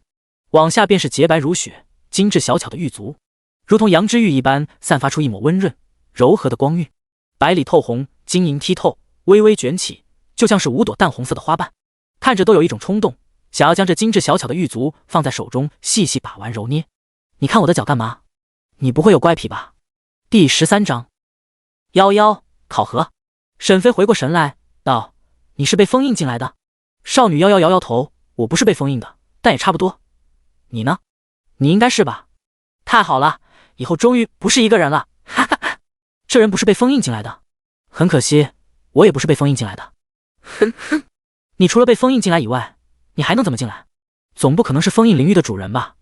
突然，少女猛地睁大了眼睛，小嘴微微张开，有些不可思议。沈飞身上的确散发出了封印灵域的气息，而且在这个空间内，他居然不受到压制。也就是说，他真的不是被封印进来的，他是这封印灵域的主人。不是吧？沈飞因为是这个封印灵域的主人，所以可以操控这个空间，于是安心地坐在床上，问道：说吧，你是谁？为什么会出现在这个地方？还有，为什么这个封印灵域是残缺版的？夭夭无奈，坐在地上的地毯上，嘟着嘴：我叫夭夭，曾经是9阶炼丹师，之所以为什么会出现在这里，那还不是因为被好闺蜜给骗了，她将我炼制成了封印灵域的器灵。后来在一场大战中，封印灵域被妖族的至强者给打烂掉了，从此一分为二。听完，沈飞懵了，9阶炼丹师，封印灵域的器灵，这让沈飞一时间大脑宕机，有些太不可思议了吧？要知道，在永生游戏内，炼丹师从低到高，也就是1阶到9阶，9阶炼丹师就是最高级别的炼丹师。他们炼制的丹药甚至会产生自我的意识，还可以自己修炼，每一颗丹药都可以说是生白骨，医死人，说是神仙都不为过。还有无数的强者都要拜托他们炼丹。现在你告诉我，眼前的这个少女居然是9阶炼丹师，这让沈飞一时间难以接受。所以沈飞立刻使用时间修改，看看上面的时间，大概推断一下。他滑动了一下时间修改的金色三角，发现才移动了一点点，然后就再也移不动了，于是便没有点击确定修改，直接退出。如此，沈飞算是相信了这个叫做夭夭的少女了。她活得够久，起码几千年。你既然是器灵，还不知道我是你主人？沈飞提出疑问。夭夭翻了一个白眼，气呼呼地说道：我又不是原本的器灵，我只是代替的，只是顶着器灵的头衔，但实际上我又不能操控封印灵域，也不能了解外面发生的事情，我怎么会知道你是封印灵域的主人？沈飞沉默了一下，看上去这个少女说的似乎不是假的。夭夭好奇地看着沈飞：你呢？你是怎么成为封印灵域的主人的？沈飞将刚刚发生的事情说出。夭夭哦了一声，随后夭夭兴奋地起身，睁大双眼看着沈飞：要不我收你为徒，我教你炼丹术，然后你帮我炼制一个身体，让我能够恢复，怎么样？我可是9阶炼丹师哎，在我的教导下，你一定可以成为一个名震修仙界的炼丹师。沈飞冷笑：我还需要你教？只要我有等级高的炼丹秘籍，我就能自学成才。不用了，你还是继续待在这里吧。说完，沈飞就打算离开了。他不清楚这个少女夭夭的身份，不知道她说的到底是真是假。夭夭没有阻拦，她轻声道：你一定会答应的，没有人可以抵挡住我的诱惑。你不行，尤其是你还是个男人。沈飞嗤笑：就凭你的 A 吗？对 A 不要。说完离开了。夭夭不懂他说的是什么，但是从沈飞的眼神中却能看出来他对那个地方的不屑。可恶，小的才是好的，大的才不好呢。肤浅。走出灵域空间，沈飞继续寻找着任务，一晃就来到了第3天。今天就是2阶炼丹师考核的日子。在这过去那2天的时间，沈飞每天都进去了灵域空间，一来二去的，两人逐渐熟悉起来。沈飞答应给他共享外面的画面，但是没有声音，让他在里面不用那么无聊。作为代价，他要交给沈飞丹药的丹方，沈飞需要的丹方，他知道的话都得说。很快，沈飞来到了炼药师工会分会。进入大厅，小云已经恭候多时了，同时在的还有一个之前见过的中年人，他上次还嘲讽沈飞说是庄 X 的富家子弟。他看到了沈飞，神色依旧是不屑。小云上前：你们2位跟我来。在整个天云城内，也就只有一位3阶炼丹师，也只有他能够考核2阶炼丹师，所以今天的考官就是3阶炼丹师赵龙。他们2人跟着小云走进更深处，来到了一个特殊的地方。这里面有着很多的炼丹炉，都摆放着很整齐。在上方有着一个白眉道人，那便是3阶炼丹师赵龙。他缓缓睁开眼睛：你们今日就炼制一个2阶的神隐丹，材料已经准备了3份放在了桌上，你们自己去拿。规则很简单，3次的机会，只要完成1次炼制出1枚神隐丹，那么考核通过，反之失败。说罢，他闭上了双眼，同时微微叹气。前来考核的炼丹师是越来越少了，大部分都无法突破，而来考核2阶的炼丹师如今也就只有这2位。其中一个是1阶炼丹师，已经考核了多次，但就是没过。另一人直接越阶考核。他并不看好这2人，尤其是越阶考核的沈飞，他根本不知道炼丹师究竟有多难。这种人估计就是来玩玩的，家里有钱罢了。这也是赵龙对沈飞的第一印象。只有真正学过炼丹的人才会知道，这究竟是有多难。两人上前将各自的材料拿走，然后随便选择一个炼丹炉，就可以开始炼丹了。夭夭通过沈飞放开的权限，从灵域空间看见了这草药材料，瞬间知道了要炼制什么丹药。他直接通过灵域空间大声地呼喊沈飞，这是2阶丹药神隐丹，炼制起来还是有那么一点点的难度的，要不我教你，一步一步的跟着我的步骤来就可以了，包你过呀。沈飞心底出现了他的声音，无奈道：闭嘴，你在教我做事啊。夭夭冷笑：好啊，我倒要看看你有多厉害，我一个9阶炼丹师教你，你还不乐意？啧啧，待会炸炉了，你可别哭着求我呢。第14章2阶炼丹师开始炼丹了。对于已经吃透2阶丹药炼制手法的沈飞来说，直接上手了。手中一团火焰出现，随后扔出，丢在炼丹炉的下方，燃起大火，将2阶神隐丹的丹方拿起。这是放在桌子上的，上面写着炼神隐丹的步骤，只要稳住炼制手法，那么一般都能炼成。看了一眼，沈飞立刻就懂了，将丹方放下，随即开始真正的炼丹了。一边同为考核2阶炼丹师的中年人莫离冷哼一声：丹方都不仔细琢磨，不好好看看就开始炼丹。果然和我猜的一样，只是一个富家公子来这里玩玩的。本来还带着一丝丝的期待，结果就这。于是他也不再关注沈飞，而是拿起丹方仔细的研究。坐在高台上的赵龙3阶炼丹师已经注意两人很久了，没想到沈飞居然那么快，丹方就看了一眼就直接开始炼丹了，真是太冲动了。他摇摇头叹气，年轻人啊，真是有零食没地方花，还来侮辱炼丹师这一职业。在赵龙的眼里，这个沈飞就是真正的来这里体验一番炼丹师考核的富家子弟了。要知道，无论是什么等阶的炼丹师，得到了丹方，那就要先仔细的看着，要明白丹方上写的什么时候放草药下去，什么时候大火，什么时候文火，什么时候凝丹。这些步骤一旦出了一点点的差错，那么就是前功尽弃。而要熟练的掌握这些步骤，就是需要大量的练习。就比如这个神隐丹不是什么稀罕玩意，为什么让考核者炼制这个丹药？那就是因为这个丹药常见，丹方常见，大家都比较熟悉，这样炼制的话，成功的概率会大一点点。但也只是大一点点，因为炼丹师要炼制丹药，除了丹方之外，最重要的就是自身灵力、精神力的掌握。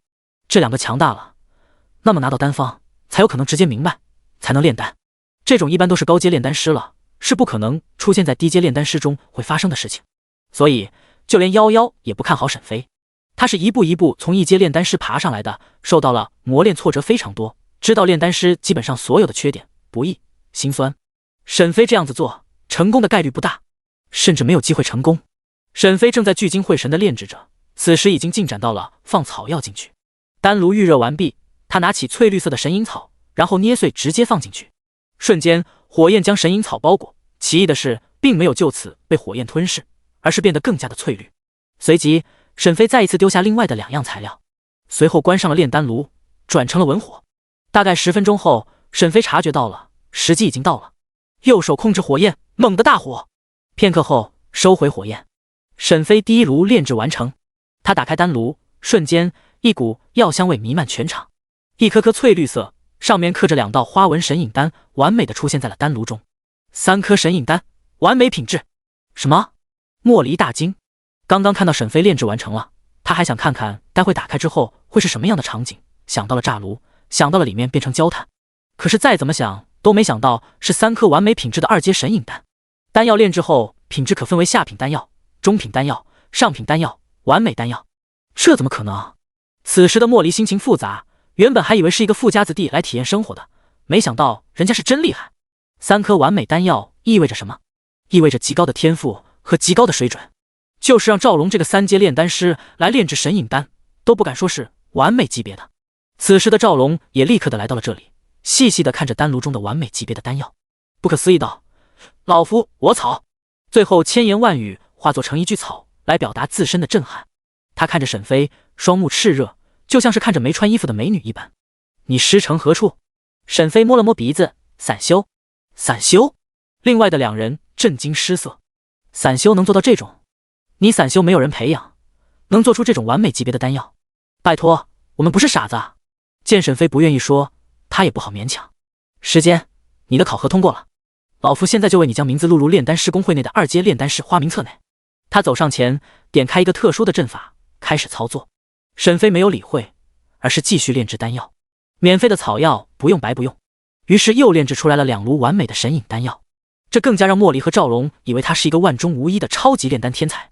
就连在灵域空间内想看着沈飞出丑的夭夭都张大了小嘴，久久合不上。你是怪物吧？还是你在扮猪吃虎？震撼太强了！砰！另一边，莫离的丹药炸炉了。他绝望了，明明就是按照丹方上那样，为什么还会炸炉？沈飞瞧见，只是冷淡地说了一句：下入神隐草时，先用手捏碎，然后再放入。说完便离开了这里，去拿赵龙为他准备好的2阶炼丹师的长袍还有凭证。待沈飞离开后，莫离按照沈飞说的，先将神隐草给捏碎，然后再放入。过了半个时辰，淡淡的药香味飘出，成了一颗下品神隐丹。莫离看着这丹药，双目湿润，不断的抽泣。我真不是东西，我真是眼下，人家一个超级天才都没有恃才傲物，没有瞧不起别人，我一个1阶炼丹师怎么敢的？凭什么？啪啪！他给了自己2耳光，然后疯狂的跑出去，想对着沈飞磕头认错。但此时的沈飞已经带着凭证离开了这里。沈飞带着2阶炼丹师的凭证已经离开了这里。凭证就是炼丹师公会徽章，上面有2颗星，代表着是2阶炼丹师。还有一个2阶炼丹师专用的长袍，黑色的长袍上有着2道经文，象征着是2阶炼丹师。走在大街上，心里美滋滋的。以后我也是2阶炼丹师了，该加入某些势力了，然后提升修为和完成达标任务，然后升级修改器。毕竟下一阶段就是100年了。忽然，此时一道系统的声音响起：恭喜你，玩家时间你在1星期之内成为了炼丹师，打破了最快成为炼丹师的记录，将进行全服通告。第15章再度震惊全球。全服通告，玩家时间在1个星期内成为了炼丹师，打破了记录，特此通告。全服通告，玩家时间在1个星期内成为了炼丹师，打破了记录，特此通告。全服通告，玩家时间在1个星期内成为了炼丹师，打破了记录，特此通告。当这个通告再一次出现的时候，所有人再一次震惊了。没别的，就是觉得太恐怖了，太不可思议了。假的吧？1小时练气境，1天新手任务，1星期之内拿下炼丹师，这是开挂了吗？会不会这人跟我们玩的不是一个游戏？尼玛，你这是破解版吧？就是啊，1星期就成为了炼丹师，这怎么可能啊？要知道，我们华夏最厉害的炼丹师林老先生，当初也花了将近1年的时间才成为炼丹师啊。这还是在天赋异禀的情况下。就是啊，修炼这么厉害不说了，连炼丹都这么厉害，这还要我们怎么活啊？时间你到底是谁啊？我要抱你大腿啊！你们还不明白吗？炼丹师啊，说明是华夏人，是我们东域东大陆的修仙者。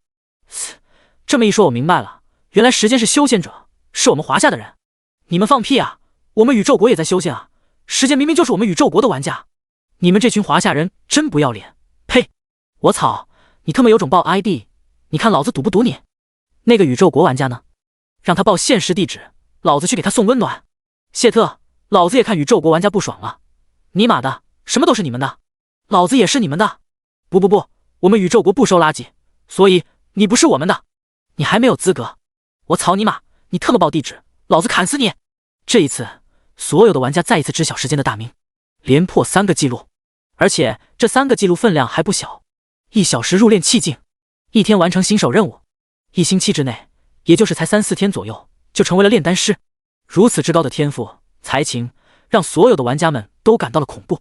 试问，如果这样一个极度强大的玩家，在一些特定的任务中得到了某些特殊道具，可以将在永生中的力量带到现实世界来，成为一个真正的修仙者，那么会有多么的恐怖？恐怕到时候，整个地球无一人或任何武器能与之对抗，整个地球都将被此人所统治。这是所有人心中深处不敢多想的地方。想到更深的，也就是只有那些官方了。这也会是为什么各国都在奋力的狙击天骄，发现一个就找机会暗杀，就是担心会如此。一旦出现一个不可控制的超级天才，那么整个文明都有可能毁之一旦。华夏特区圆桌会议，查，他一定是东域的玩家。去，将所有华夏东域玩家前几日达到18岁的新手村聚集地全部找出来，一定要知道时间到底是谁。我们已经开始行动了，相信不出2天的时间，我们就能知道这新刷新出来的新手村，进而找到时间到底是谁。对了，一定要小心漂亮国那些人，既然是我们东域玩家，那么就有可能是我们华夏，或者说是宇宙国、扶桑等国。若是在华夏找不出来，就让特勤局的人不惜一切代价在扶桑宇宙国夺取情报。若是时间是他们那里的人，那么杀。明白。东域扶桑特区，这里是与世隔绝的岛屿，位于东域，也就是东方大陆上的一个内岛，被他们扶桑玩家找到，然后占据为扶桑特区。几乎所有的扶桑玩家都抱团，由官方带领，共同发育。一个巨大的神船上，这是扶桑玩家最高指挥之地。八嘎，你们大滴废物！已经过去了这么久，为什么还是找不到时间的信息？没办法，其他国家都防御森严，我们派出的情报人员根本没办法找到信息啊。在每一个国家时间的信息都相当于是最高机密，我们怎么可能知道啊？就是，但是现在可以肯定的是，时间一定是东方国家的，也就是我们东域玩家中的一员。没错，成为了炼丹师就是铁一样的证据。然后呢，就知道他是炼丹师，这特么所有人都知道啊！我要知道时间的真实身份啊，到底是哪国人？不然我们怎么睡得着呀？我不管，立刻启动所有潜藏在各国内的间谍，全部行动查，一定要知道究竟是谁。要是我们的人，那就拼死保护，给他无数资源，让他立刻发育，然后一统世界。如果不是，暗网杀手又该行动了。西域西方大陆白色宫殿，几大家族的核心人员聚集一起，再次讨论着关于时间的话题。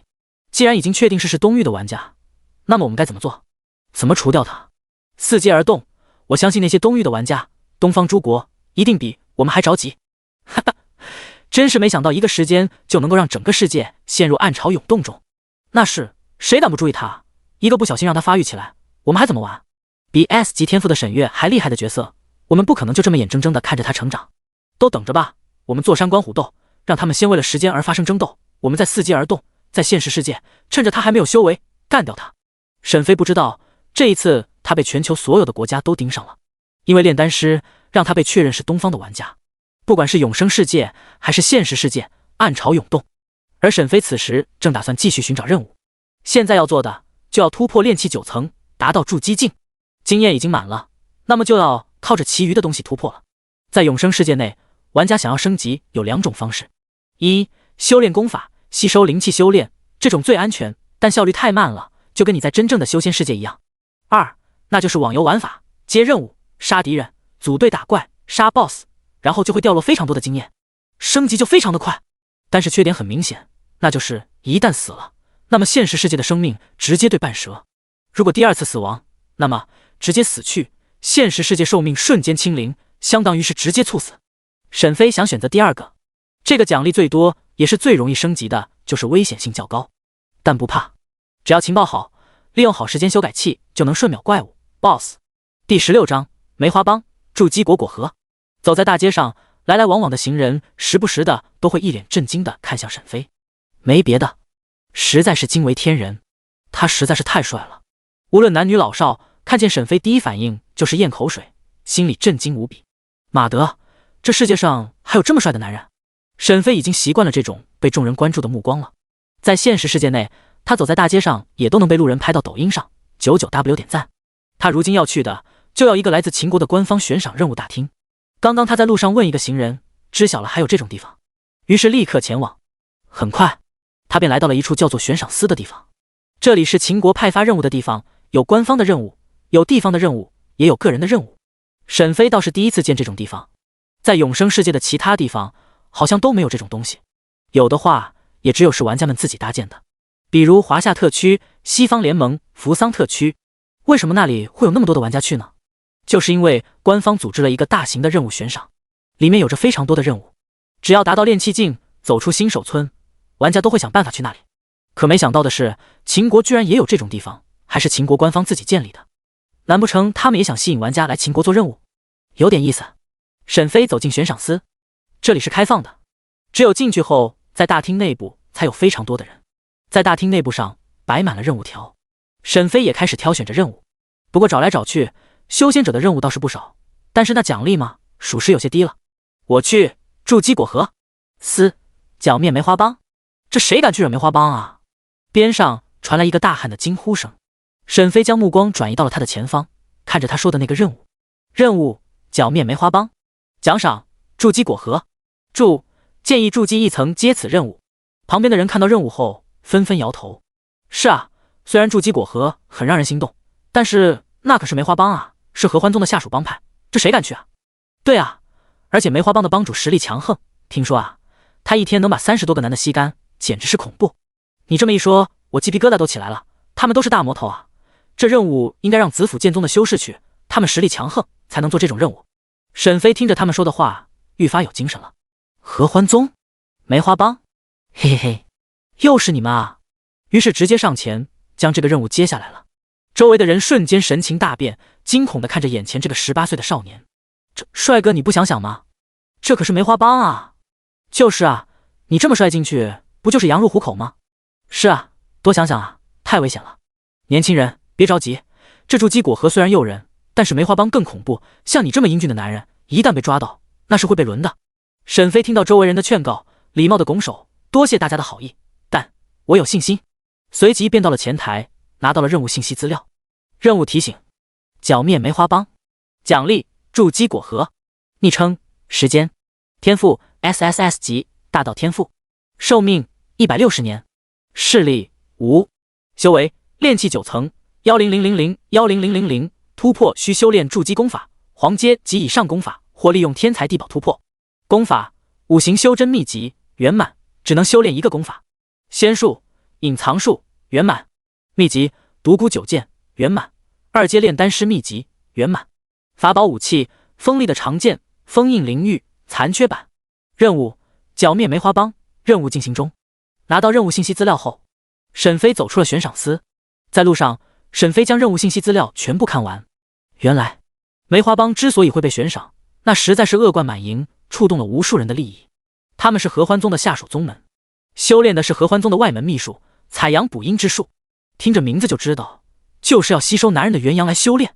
而被采取元阳后的男人，那是会变得极为的虚弱，会有很大概率死去。就算不死，那这一辈子也做不了重活了，就是说一辈子就毁了。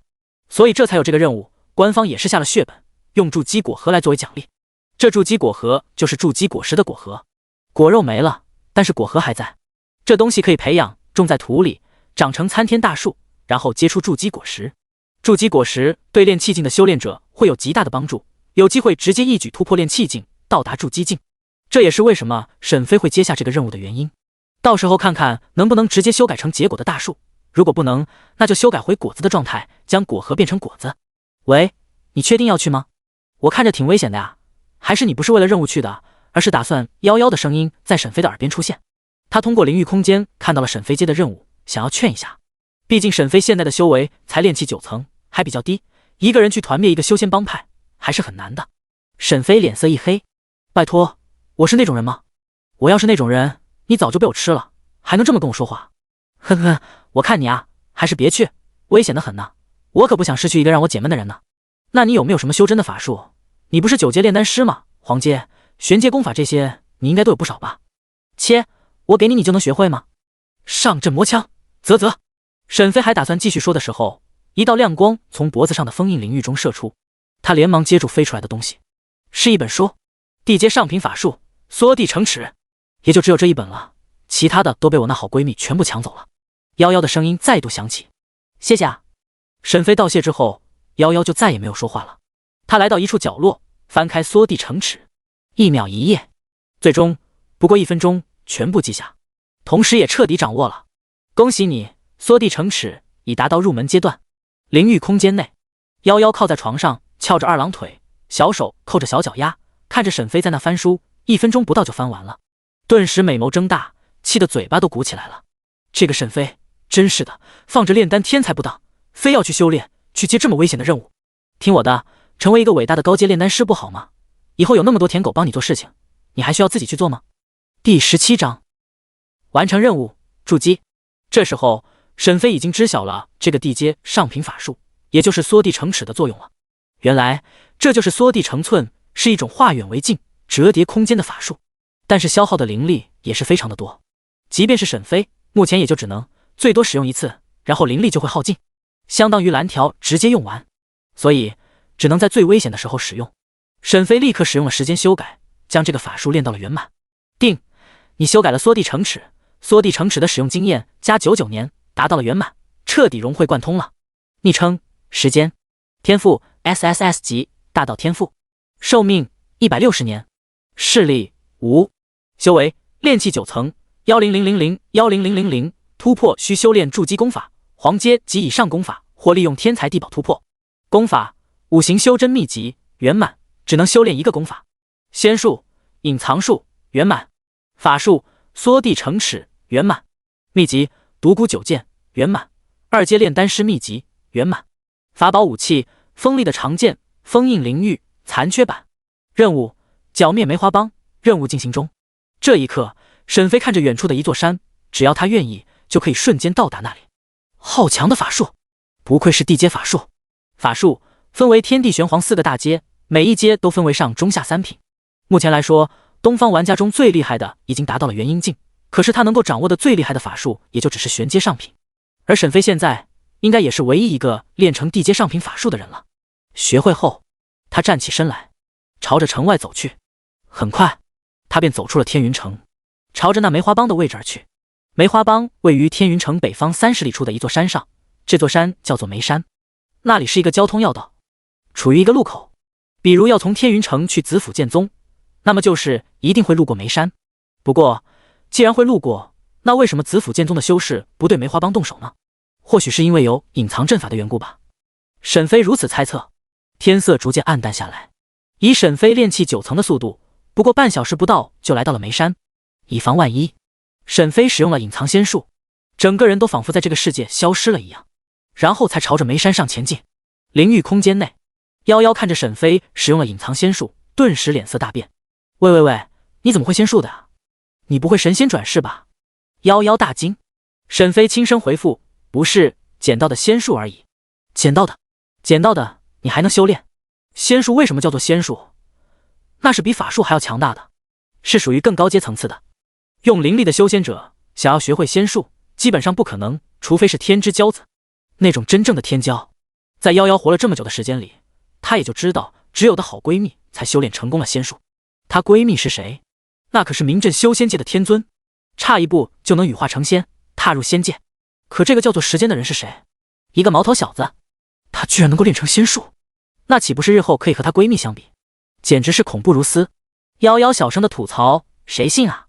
很快，沈飞便潜伏上来了。在半山腰上有一个山洞，里面有非常多的娇声传出。沈飞微微眯着眼睛，看来就是这里，然后继续潜伏进去。一进洞府，别有天地，这里面非常的大，娇声环绕在整个洞府里，不知廉耻，真是该死。夭夭下意识地捂住眼睛，然后又从指缝捏偷看。沈飞也被这一幕惊到了。这里起码有上百号人，全部都是浑身光溜溜的，一个女人最少都是带着4、5个男人，形成了20来个小团体。马德，真是伤风败俗啊！沈飞连忙摇摇头，他开始行动了。游走在这里面，因为隐藏术的关系，没人可以发现他。他环顾了一下，发现当中最厉害的也就是炼气9层的修士，于是直接上前，对着那个正在与10个男人交战的梅花帮帮主使用了时间修改，看看能不能直接使用黑色的3角，直接拉满到最左侧，也就是让他时间倒流，让他回到最初那一刻。结果让沈飞惊讶了一下，居然可以，也就是说这个女人的年龄是在100岁之下。于是没有任何的犹豫，直接使用了时间修改。定，你修改了梅花身体逆流99年，化作了某液体。顿时一阵惊呼声传来，人呢？我还没喷出来啊，怎么上面有那种液体？周围的被迷了心智的男人皆是震惊之色，迷茫不已。这个骚动立刻就引起了其他梅花帮女人的注意。但就在这时，沈飞出现了，立刻施展独孤九剑，瞬间所有的梅花帮的修士全部被一剑封喉。这时候沈飞才想起来了，自己不只是有着修改器，他也是一个超级天才，天赋 SSS 级的超级天才，同阶无敌的存在。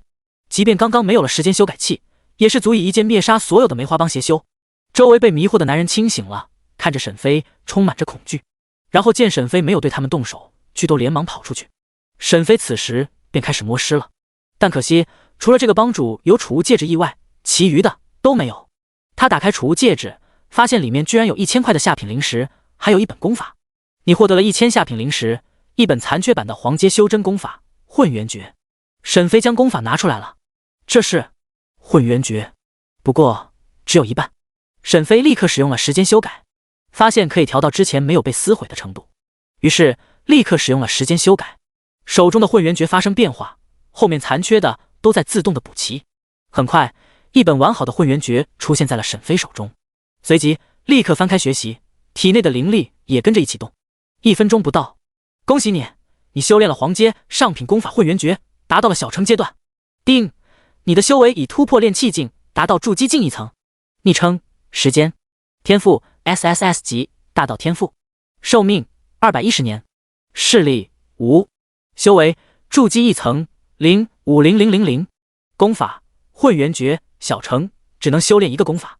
仙术隐藏术圆满，法术缩地成尺圆满，秘籍独孤九剑圆满，2阶炼丹师秘籍圆满，法宝武器锋利的长剑封印灵玉残缺版，任务剿灭梅花帮已完成。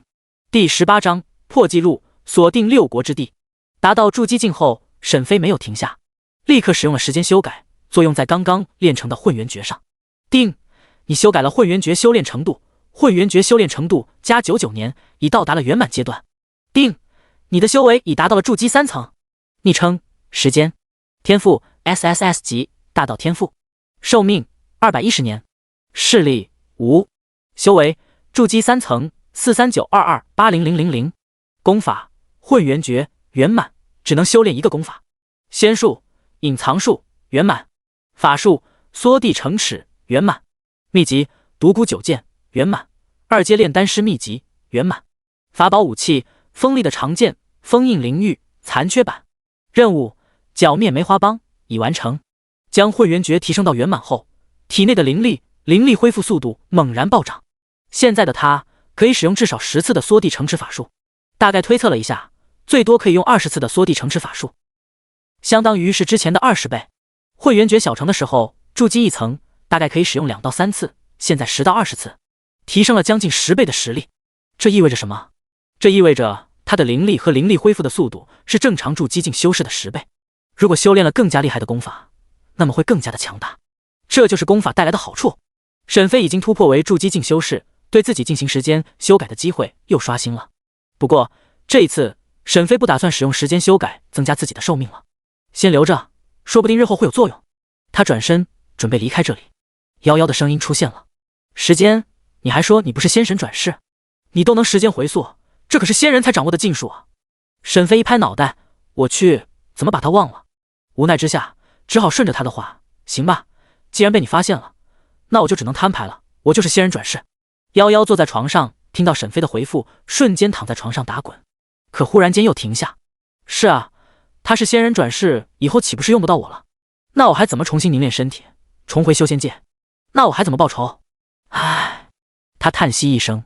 在外面的沈飞见他不再说话，于是直接发动了一次缩地成尺，周围的景象疯狂的向后，瞬间就来到了洞穴外。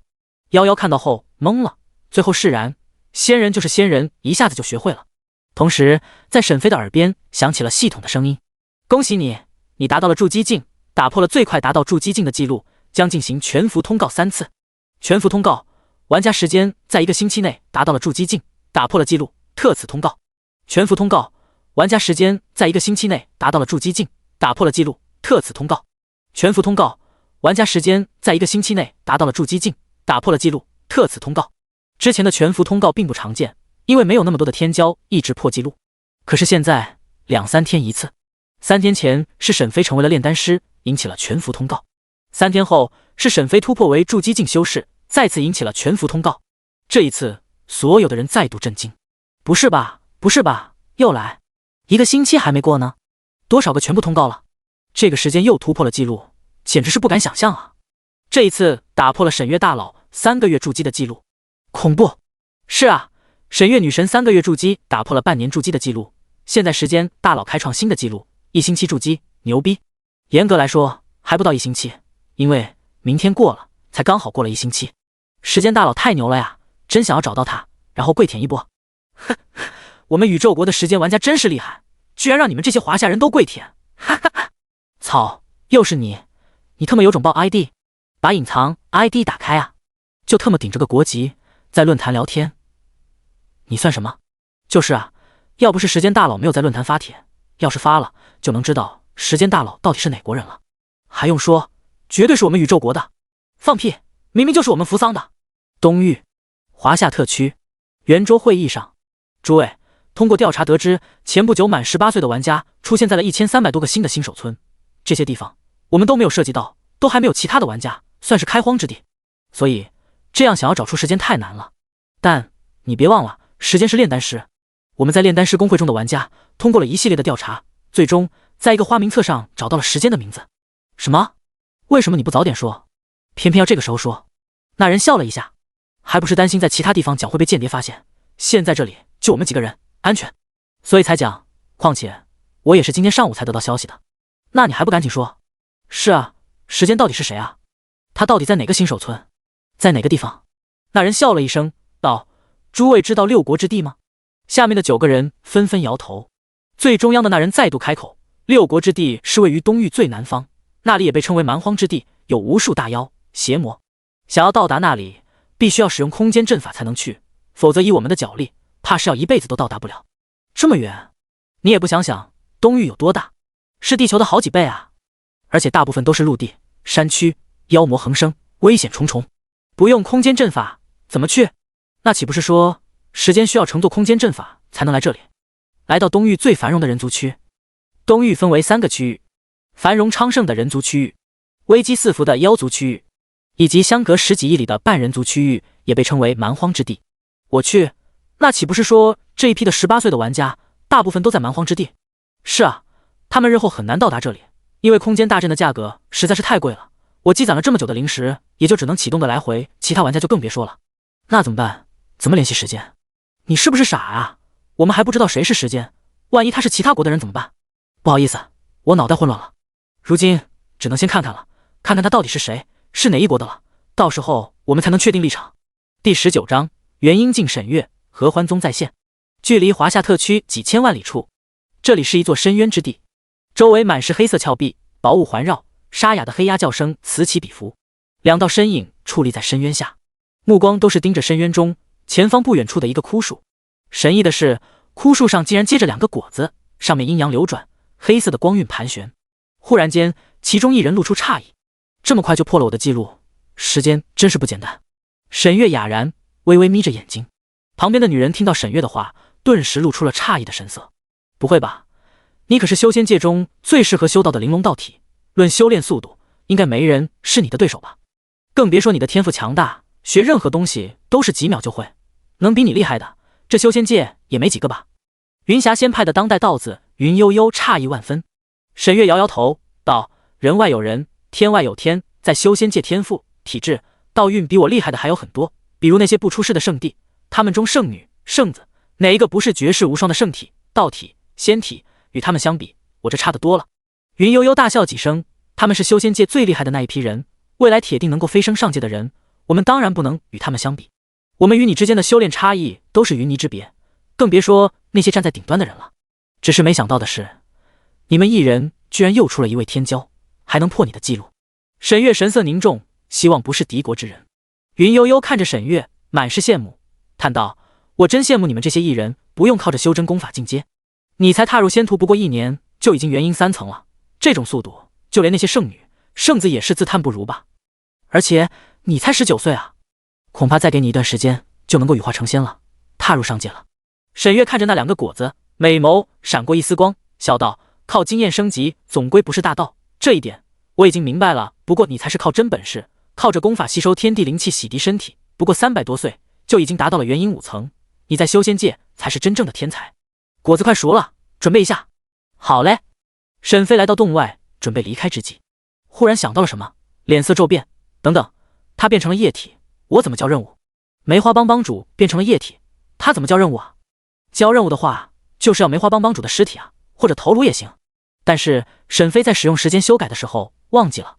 等等，沈飞理了理头绪，我现在突破了，那就是可以再使用一次时间修改给那个梅花帮的帮主，只要给那滴液体时间修改一下，应该是可以把尸体给弄出来的吧。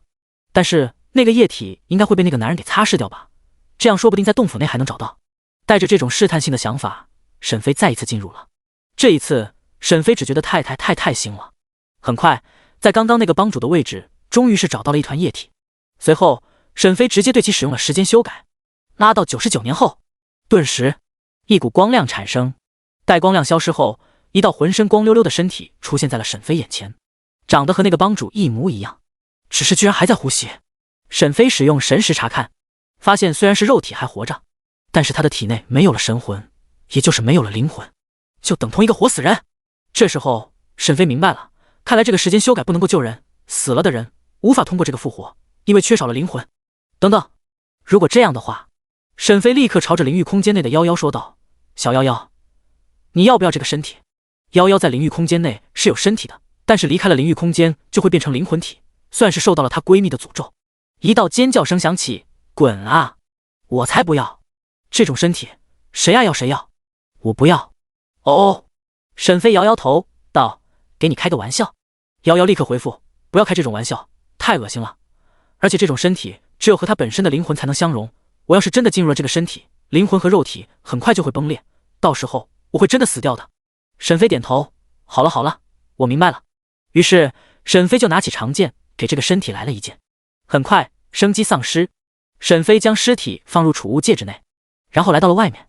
刚刚来到外面，天空上陡然出现了粉红色的灵力，化作粉红色的锁链，飞速朝着沈飞抓去。沈飞猛然间向后躲过去了，他眯着眼睛看着天上落下来的穿着红色裙子的女人，一道红色的身影自天空上落下，站在沈飞对面不远处。好小子，杀我合欢宗的下属宗门，真是找死！那女人二话不说，手中凝练出灵气，准备出手。沈飞诧异，现在不看我颜值了吗？喂，你看我这么帅，难道你就没有想法？沈飞问出了疑问，然后准备施展缩地成齿逃走。没办法，他散发出的实力太强了，起码是筑基8、9层的存在了。他笑道：“把你打败了，你不就是我的了？待会我可要让你尝试一下我新开创的姿势。”呵呵，很有道理。打败了，不就是我的了？太有道理了。刹那间，他立刻袭来，身影闪烁几分，顷刻间来到了沈飞的身前，手中灵力汇聚而成的粉红色鞭子用力砸下。沈飞立刻施展出缩的成齿，身形立刻消失在了原地，随后出来几十米处外。他立刻打开了时间修改，看看能不能秒杀掉，但很可惜的是，不能。黑色的三角只能拉1/5，他如今起码500多岁了。于是沈飞二话不说，直接再度使用缩地成齿离开了这里。那女人面露惊恐地看着沈飞消失的地方，身体不断的颤抖，最终咬牙说出几个字：“瞬移。”元婴瞬移，元婴修士。一股劫后而生的感觉浑然出现，随即立刻离开了这里。连续几次的缩地成齿，沈飞很快便回到天云城，将任务目标的尸体给专门的人检查了一遍，然后确定了。他们将尸体拿走后，就将筑基果果核交给了沈飞。筑基果果核+1第20章子府剑宗邀请。得到了筑基果果核后，沈飞第一时间就查看了，发现可以让它直接成长为大树，也可以直接让它变成一个完整的果子。不过现在沈飞暂时先不使用，如今沈飞已经筑基了，用不到了。但是别忘了，其他玩家呢？其他玩家可是最需要这些东西了，他们可不是像沈飞一样有着这种超强天赋，学什么都能很快学会。一般人的资质就是普通，个别的优秀，但这种想要从炼气境到筑基境，那还是需要很长的一段时间，甚至是很久很久。别以为进入了永生世界后就不用工作了，你在现实世界要上班赚钱养活自己，或者以后娶妻生子，这都是要钱的。你在永生世界内，你要为了以后能活着的寿命，要努力的做任务，努力的修炼。本来生活一个世界就很辛苦了，现在要2个。当然，这一切都是那种要上进的人。现在很多人都是处于只要达到炼气境就行了，修一门功法达到炼气境，寿命加50年，然后在现实世界内随便找一个简单的工作就行了，能养活自己就可以了。要是能够达到筑基境的话，那更好，活100岁。金丹直接活150岁，但这就需要很大的天赋了。天赋弱的想成为筑基，痴心妄想。所以这就需要这个筑基果实了，吃下后成为筑基修士的几率会增加至少50%。这东西在修仙界都是极为珍贵，也就是运气好，天云城内修士不多，所以才给了沈飞这么一个简陋的机会。此时的夜晚很安静，天空上群星闪烁，星辰光辉，高挂在群星中的半月散发出月之光华，这是可以凝聚修炼的。不过沈飞倒是不需要，因为没办法凝聚，没有专门的功法。枪在黑夜中，原本宁静安详之际，一道剑鸣声猛然响起，白亮的剑光划破天空，刹那间照亮了整个天云城。一道威严的声音响彻在浩荡天空中：“合欢宗妖女，当斩！”剑起！随着那老道的声音结束，一抹剑光再次出现，照亮天云城。紧接着，一道凄厉的声音出现，顿时又结束。这时候，整个天云城热闹了起来。哇哇哇！妈妈，是仙人吗？应该是紫府剑宗的仙人，刚刚铲除了合欢宗的坏人。你爹爹现在安全了哦。太好了，紫府剑宗终于出手了啊！前些天真是被那些妖女吓死了。就是啊，真怕他们勾引我家相公，我们一整个家庭都是相公撑起来的。他要是被妖女迷惑了心智，我们这个家都完蛋了。就是，还是紫府剑宗的仙人们好，为我们铲除祸害。好强！这是沈飞第一感觉，这一道剑光，恐怕自己也当不下来。这起码是金丹境的修士吧？恐怖如斯。说着，沈飞准备下线了，准备先去一个客栈休息。这时，一道声音苍老的声音出现：“道友且慢！”穿着紫色长袍，满面白须，身后跟着一柄灵剑的老人出现在了沈飞的前方。在下紫府剑宗剑阁长老苏玉晨见过道友。他拱手作礼。沈飞见状，心生疑惑，但也是拱手：“见过苏玉晨道友，在下花无缺，敢问何事？”苏玉晨见沈飞模样，心生震惊，返璞归真，就连我金丹境9层都看不透。果然，就如同那妖女记忆中的一样，看来这花无缺必定就是元婴境界的老怪物。再加上他还亲手救了他的徒弟，结下了一段因果，看来有必要邀请一下这位道友了。他说道：“花道友上次救下小徒齐成平，在下心生感激，所以前来道谢。结果在路上偶遇合欢宗的妖女，于是随手便斩了，耽误了些许的时间，花道友莫要怪罪。”沈飞听完，顿时无奈：“你这叫随手斩吗？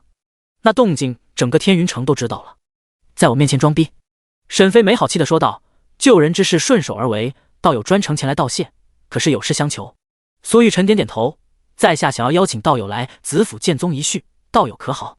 去紫府剑宗吗？沈飞陷入了思考。他的修为已经筑基了，很快就要到金丹修为了。一旦达到金丹，那么就完成了一个限制任务。只要再度完成加入一个元婴境修士坐镇的势力这个任务，就可以升级他的时间修改作弊器了。要不要去呢？到时候凭借着上次救过齐成平的恩情，说不定就是可以加入。再说了，自己实力也不差，也是2阶炼丹师，完全是可以加进去的。到时候这个任务也算是完成了。见沈飞模样，似乎是在思考，苏玉晨非常的紧张。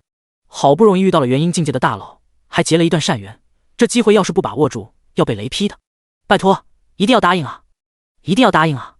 沈飞抬头道：“道友如此相约，那就恭敬不如从命了。”苏玉晨露出笑容，兴奋道：“道友，现在就去如何？现在？这么着急吗？”沈飞疑惑。苏玉晨连忙哈哈：“不是，道友想什么时候去就什么时候去。”沈飞看着时间也不早了，很快就要下线了，于是试探性道：“那就明日吧，如何？”“好，明日在下一定来这里亲自迎接道友。”“道友告辞。”说罢，他化作一道剑光流逝。沈飞莫名其妙，这人真奇怪，明明他才是大佬，怎么跟我说话那么客气？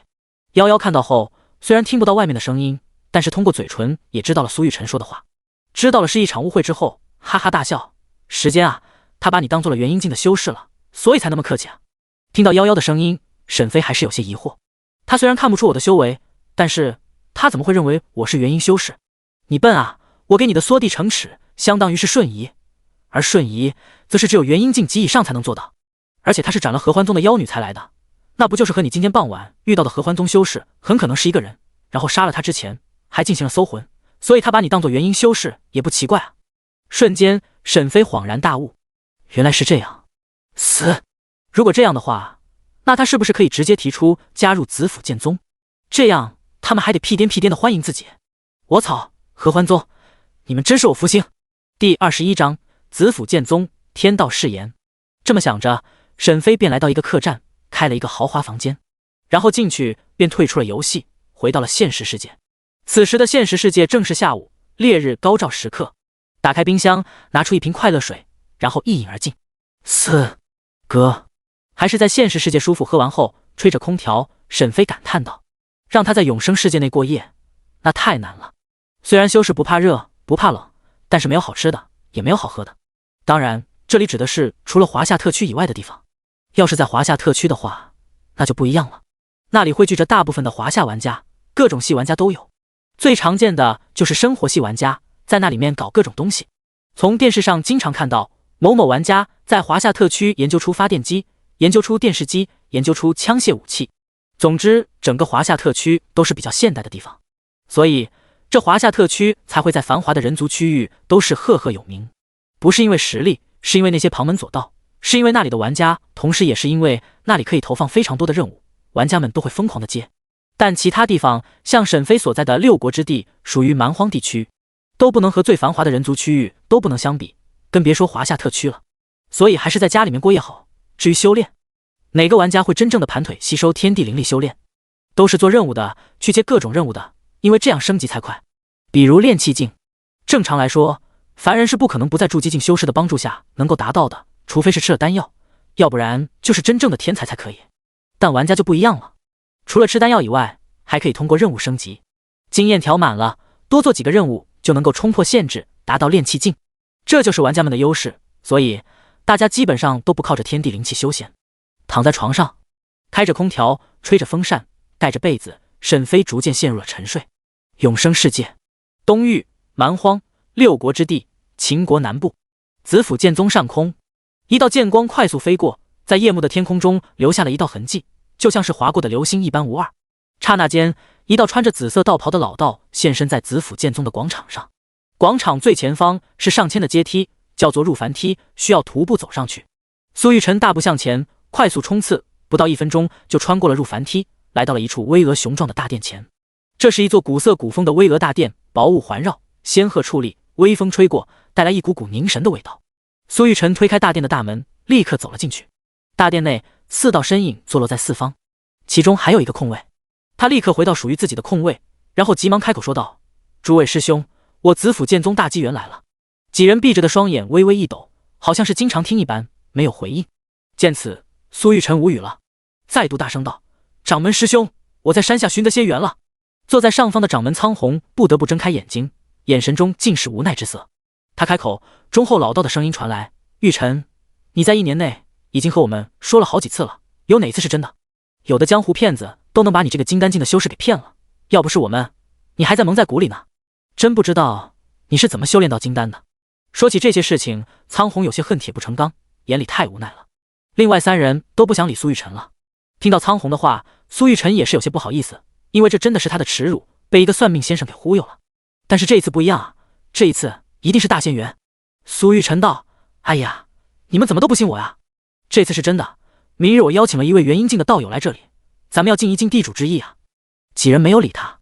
呵，元阴境道友，你当元阴境的修士都是大白菜啊？你出了门都能遇到？咱整个子府剑宗都没有一个，不，只有半个，那就是半部元阴境的老祖。现在你和我们讲有元阴境道友回来这里，你开玩笑呢？这又是被哪个骗子骗了？几人再一次无语了。见众人还是不理他，苏玉晨也着急了，他都要请了沈飞，人家也答应了，明天就要来。要是礼数招待不周，那就是瞧不起人家啊！这样好不容易有的一段仙缘就断送了啊！仙缘，仙缘，可遇不可求。苏玉晨咬牙道：“诸位师兄，这次是真的。这是我从合欢宗那一个妖女的记忆中知道的。”他将搜魂所知道的事情全部告知给几位师兄。掌门苍红再次睁眼，眼神复杂：“师弟，你这个借口已经用烂了，换一个吧。这些年来，你已经至少说了5遍合欢宗妖女搜魂这种事情了。我们要是还能相信你，那子府剑宗就没有未来了。”苏玉晨懵了：“我有说过这么多次吗？”“不是，这次真的遇到了啊。师兄，你相信我啊！”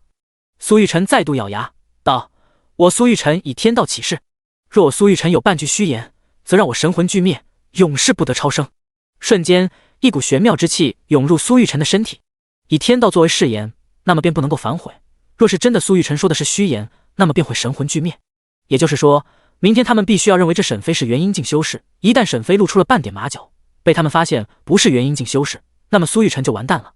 几位师兄连忙睁开眼睛：“哎呀，你这人老匹夫啊，好端端的发什么誓言啊？”“就是啊，我们不是相信你，只是你，哎呀，我真的是服了你了。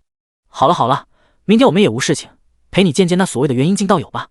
只希望那是真的元阴境道友，否则一旦被拆穿，玉晨师弟。”他们没想到苏玉晨会那么狠。苏玉晨见此，点点头：“你们就看着吧，做好准备。我这可是给子府剑宗带来了仙缘，是真正的大机缘。我先去准备了，你们明日一定要毕恭毕敬，好好的招待道友。”说罢，苏玉晨就下去准备了。其余几人相互看了看，随即叹息一声。苏玉晨就是这种人，看到一点点的机会就不放弃，选择相信。他是整个子府剑宗内最相信抓住机会就能改变一生的修士，而这也是苏玉晨能从一个在炼体就要花费数十年的废物变成金丹境修士的主要原因。第22章，入子府剑宗，大师兄威。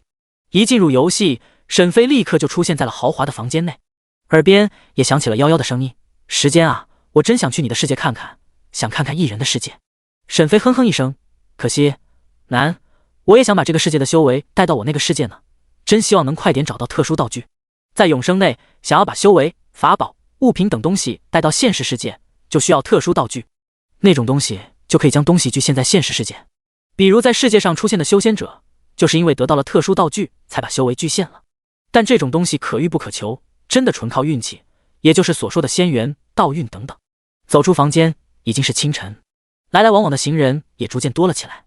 这时，一道熟悉的声音传入沈飞的耳边：“道友，你可终于出现了。”苏玉晨从人群中走了过来，不过神奇的是，周围的人都看不见他，这是故意的遮蔽住了，施展了障眼法。沈飞拱手道：“苏道友。”苏玉晨连忙上前摆出右手：“道友，事不宜迟，我们子府剑宗就等着给您接风洗尘了。”沈飞点点头：“没有客气，那就走吧。”好。苏玉晨立即召唤出一道白色的马车，拉着香车的是6道白色的妖兽，长得有点像是白马，但其实不是，这是白色独角兽3阶妖兽，可以在天上踏步而行，赶路十分的快，是修仙界内较为少见的交通用具。因为独角兽实在是难找，大部分的交通工具其实还是马妖、骡妖等。道友请。苏玉晨邀请沈飞进入，沈飞点点头，施展了缩地成尺，立刻出现在了香车内。那苏玉晨脸抖了一抖，不愧是元婴修士，已经不愿意走路或是飞行了，而是直接瞬移，同时心中充满着羡慕，要是以后自己也能这样就好了。随即他也走了进去，然后催动独角兽朝着子府剑宗而去。很快，不过1个时辰就已经到达了子府剑宗。沈飞走下马车，立刻就见到了前来迎接的人，4个和苏玉晨一样，仙风道骨，白须老人，都穿着紫色的道袍，身后一把灵剑跟随着。见到沈飞下来，几人相互看了看，然后拱手道：“见过道友。”沈飞点点头，同样拱手：“见过诸位道友。”苏玉晨为沈飞介绍：“这位是子府剑宗的宗主，也是我师兄苍红。这位是我师兄云中，这位是我师兄云山，这最后一位也是我师兄云景。诸位师兄，这就是我说的花无缺，花道友。”几人再次打了个招呼，随即就带着沈飞前往大殿。途中，几人皆是眯着眼睛，心中已然震惊无比，因为他们发现根本是看不透眼前这个叫做花无缺的道友。他们的修为已经到了金丹境9层，但是却根本没办法窥探到一点点关于沈飞的信息，这就很恐怖了。能屏蔽他们的探查，想来至少也是同等级的修士，或者更大概率就是比他们修为还高。此人不会真的就是元婴境修士吗？这时候他们看向沈飞的目光已然没有了之前的那种轻视，而是重视万分。这一刻，他们选择相信苏玉晨。很快，一行人就来到了入凡梯，几人踏上入凡梯，慢慢的走着，后面有很多的子府剑宗的弟子看着，同时心中满是惊疑：“师兄，那个少年谁啊？看上去也不咋地啊，修为也没有，为什么几位长老和宗主都这么的客气啊？”“闭嘴，你找死啊！能让几位长老和宗主都如此客气的人，能是谁？一定是法力高强的大修啊！你这么说话，要是得罪了他，你可就完了。”师兄说的是。那少年反应过来了，顿时明白，的确，大家说话的时候一定要谨言谨慎，因为你不知道你遇到的到底是什么人。就像现在能让宗主亲自迎接踏入凡梯的，又怎么可能会是一个简单的少年，只能是一位修为高深的恐怖大修。对，你2位师兄说的很对，小师弟啊，你要记住，在修仙界内做什么事情都要小心谨慎，不要因为外貌等就下判断，要保持一颗心思缜密的心。我明白了，谢谢几位师兄。走过入凡梯，几人终于来到了大殿。花道友，请。多谢苍红道友。一行人走入大殿，随后上座。桌上有着一些充满着灵气的瓜果，还摆放着一壶小酒。花道友，之前您出手救我爱徒，还未道谢，今日便饮酒道谢。多谢花道友之前救助我爱徒，苏某干了。说罢，苏玉晨将杯中的酒饮下，身上一股淡淡的灵气涌动，不过很快就平复了下来。沈飞见状，只好说道：“无需如此，举手之劳罢了。相见即是有缘，看来我与子府剑宗真是有缘啊。”说完，也喝下一杯酒。顿时，沈飞就感受到了一股非常浓郁的灵气涌入四肢，让沈飞的境界不自觉地松动了一点。好酒，沈飞淡淡道。苍红等人都是注视着沈飞，不过无论是怎么看，都像是个普通人。喝下灵酒后，连1分的灵气都未散出，这只能说明是全部吸收掉了。而这灵酒是子府剑宗老祖曾经酿制的，就算是金丹境的修士喝了都会有益处。而如今这沈飞喝了，居然没有任何的反应，这只能说明沈飞的修为太高了，高到这灵酒都无法起作用。但他们那里知道，这是仙术隐藏术的作用。沈飞自从得到了隐藏术，就一直使用着，所以任何人都看不穿沈飞的真实信息，也看不穿沈飞的具体变化，所以这才造成了误会。见此，几人更加热情了，心中也对这个叫做花无缺的道友不断的猜测此人到底是哪位元婴修士。就这样继续聊着天，还没过多久，外面传来了一阵阵骚动之声，一个弟子的凄厉的呐喊声响起：“宗主，长老们，救命啊！大师兄被人暗算了！”第23章血宗秘术，沈飞出手。什么？顿时，坐在首位上的宗主苍红立刻化作一道剑光冲出大殿。花道友，外面出了事情，我们出去看看，你先吃着。另外几人也是如此，没有任何的犹豫，留下沈飞一人独坐在大殿内。沈飞微微眯着眼睛，看着外面有些杂乱的景象，看来是出事情了。不过沈飞没打算出去看看，自己也不过是一个筑基修士，现在这些金丹境的修士都在，哪还用得着他？更何况这里是主人家的事情，他是一个客人，也不能插手。就算想要帮忙，也得让主人家来说，这样才符合礼法。在修仙界内，别看大家可以修仙，其实规矩还是很严的，任何时候规矩就是规矩，不能随意的打破。更别说这里还是等级森严的宗门，更加不能逾越。于是他看向桌上的灵气瓜果还有灵酒，立刻动起嘴来。吃一些水果，他们应该不会说什么。小夭夭见此，直接喊道：“时间，我也要吃，我好久没吃水果了。”听到小夭夭的话，沈飞直接拿着几根香蕉往灵域空间内投去。这里的香蕉都好粗啊，我一只手都握不下，这些应该够你吃的了。是挺大的，不过挺好吃的，我都几千年没吃过了，真是怀念。夭夭吃了香蕉，回道。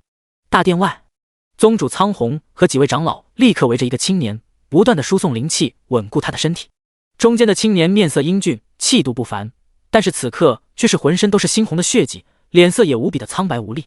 该死的！长空体内的经脉全部都已经断了。苍红双眼透红，眼角甚至都起了一丝的水雾。李长空是子府剑宗的大弟子，也是苍红收的唯一一个徒弟，同时深受另外4位长老的宠爱，可以说是集整个子府剑宗的喜爱为一身的少年天才。天资不凡，不过50多岁就已经达到了筑基巅峰，差一步便可以跨入金丹境。一直以来，苍红和另外4个师弟都是极为的喜爱这个弟子，甚至几人商量，只要等到李长空达到金丹境，他就要退位，让他担任子府剑宗的宗主。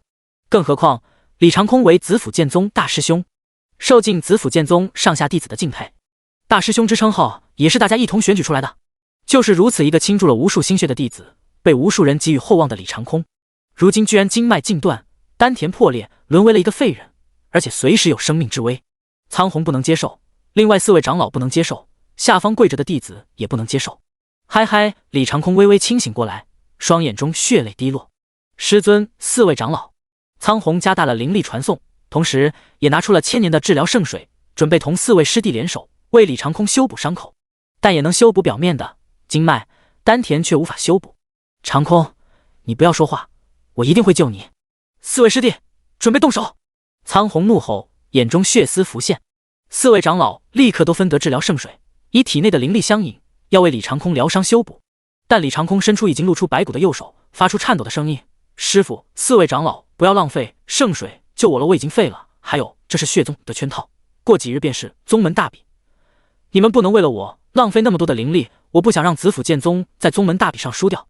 3天后便是宗门大比，这是方圆10万里之内宗门的比武，赢的就能够得到神山秘境3年的掌控权。”还未等苍红讲话，苏玉晨就破口大骂：“马德，那算个屁，那也配和你的命相比？我告诉你，有我们5个在，这子府剑宗永远都是方圆10万里第一仙宗，有没有神山秘境没有任何的关系。你给老子振作一点，听到没有？苍红接过苏玉晨的话，继续道：你苏师伯说的对，你的命对于我们来说才是最重要的。4位师弟，开始！瞬间，一个大阵浑然出现，落在了5人的身上。5人各代表一个方位，瞬时之间，一抹圣洁的绿色圣光浮现，游走在李长空的身体上，不断的修复着表面的创伤和体内一些伤势。很快过去了1个时辰，李长空看上去已经和正常人无二，众人也都是松了一口气。可就在这个时候，李长空瞪大了眼睛，一股强大的力量在他的体内凝聚，四周无数的灵气涌入他的身体。不好，这是血宗的秘术！众弟子快散开！听到苍红的声音，众弟子只能先散开。苍红等人立刻再度施展出法术，准备稳住李长空身上的血宗秘术，但发现根本没办法，只能亲手杀掉李长空，否则李长空就会不断的吸收天地之间的灵气，最终形成一个人形的灵气炸弹，最终炸开，带来灵气爆炸，那威力堪比金丹境9层巅峰的自爆。师父，杀了我，这个秘术就能够解除，杀了我！李长空痛苦的嘶吼。这一刻，所有人都明白了，为什么李长空遇到了血宗之人还能够逃脱，原来是想要削弱子府剑宗的诸位长老和宗主，还要让他们亲手杀了李长空，要他们亲手杀了他们耗尽了无数心血培养的继承人。血宗此招，杀人诛心啊！杀人诛心啊！苍红仰天长啸，血宗，我与你不共戴天啊！苍红绝望了，另外3位长老绝望了。这时，原本悲伤的苏玉晨忽然想到了一个人，花无缺，他说不定有办法呢。于是立刻冲进大殿，求花道友帮忙。沈飞见状，站起身，拍了拍肚子，自无不可。于是立刻发动了缩地成尺，瞬间，一道身影来到了李长空的身前。苍红等人瞬间震动，瞬移，元婴修士，花无缺，该死，怎么把这个大佬给忘记了？在他们憧憬的眼神中，沈飞手成剑指，点在了李长空的眉间，淡淡的白光浮现，先天一气。随后立刻发动了时间修改，定，你修改了李长空的身体，李长空的身体负1天，恢复至1天前。瞬间，李长空整个身体发生了变化，原本被灵气所充斥的身体瞬间恢复成了原本样貌，就连被摧毁的丹田、经脉也全部都恢复原状。沈飞手上的白光消逝，李长空完好无损地站在众人身前。所有人见鬼似的看着沈飞和李长空。第24章，震惊众人，炼丹阁阁主。现场一片寂静，所有人目光都死死地盯着沈飞和已经复原的李长空，眼神中满是不敢相信。尼玛，开玩笑啊！就在刚刚，李长空都要死了，丹田、经脉都被废了，还差点要爆炸，可是现在居然完好无损，甚至还能感受到李长空那注激进巅峰的实力，这匪夷所思。而这一切都是眼前这人看上去18岁的少年一指之威，天哪，堪称神迹啊！那几位长老也是如此，本来以为这沈飞出手应该是能够阻止爆炸，结果没想到直接是让李长空复原了。这等实力，这等修为，恐不如斯啊！李长空感受着自己的身体，原本以为自己必死无疑，可没想到居然活了过来，身体还全然恢复了。他立刻半跪，真诚不已，多谢前辈出手相救，晚辈李长空叩谢。见李长空如此，众人也都纷纷从震惊的神色中挣脱出来。众弟子行礼，多谢前辈出手相救。苏玉晨摸了摸胡须，对着几位长老和宗主骄傲道：看到没，要不是我请这位前辈过来，今天长空可就完了。你们昨天还不相信我，哼哼。苍红上前拱手谢礼，感谢花道友出手相助啊。苍红无以为报，愿为道友许下一承诺，日后道友若有需要子府剑宗，我等必定全力帮助。4位长老们也上前，多谢花道友。沈飞摆摆手，轻笑，举手之劳，何足挂齿。哈哈，道友快进去，我们继续小酌几杯。苍红笑了一声，随后看向李长空，你也进来，将事情一一讲清楚。其他弟子全部散去。说罢，弟子们全部散去。沈飞等人继续进入大殿，回到座位上。大殿内，李长空站在中央的位置。长空，你把事情都讲清楚。李长空点点头，一一的讲述着。过了一会，在场所有人都知道了，那血宗中的长老为了3天后的宗门大比能够胜出，于是使用小伎俩埋伏李长空，将其打成重伤，废丹田、经脉，并在身体内留下了血宗的秘术，想要靠这个来消耗子府剑宗。而血宗和子府剑宗一样，是这方圆10万里之内的一个修仙宗门。和子府剑宗不一样的是，血宗的修炼方式有点类似于邪道，也就是正魔之分的魔派，但是正道也没有什么证据可以证明血宗做过什么伤天害理之举，所以血宗并不算是魔道宗门。可没想到这一次他们居然大动干戈，意图陷害李长空。如此一来，苍红和几位长老们怒了。马德，这事跟我们过不去啊，必须报仇。我辈修道之人，有仇报仇，绝不过夜。今日便剑出子府，落剑血宗。哈哈，说得好。宗主，劝劝他们，别冲动。苍红知道不能那么冲动，血宗的实力并不比子府剑宗差多少。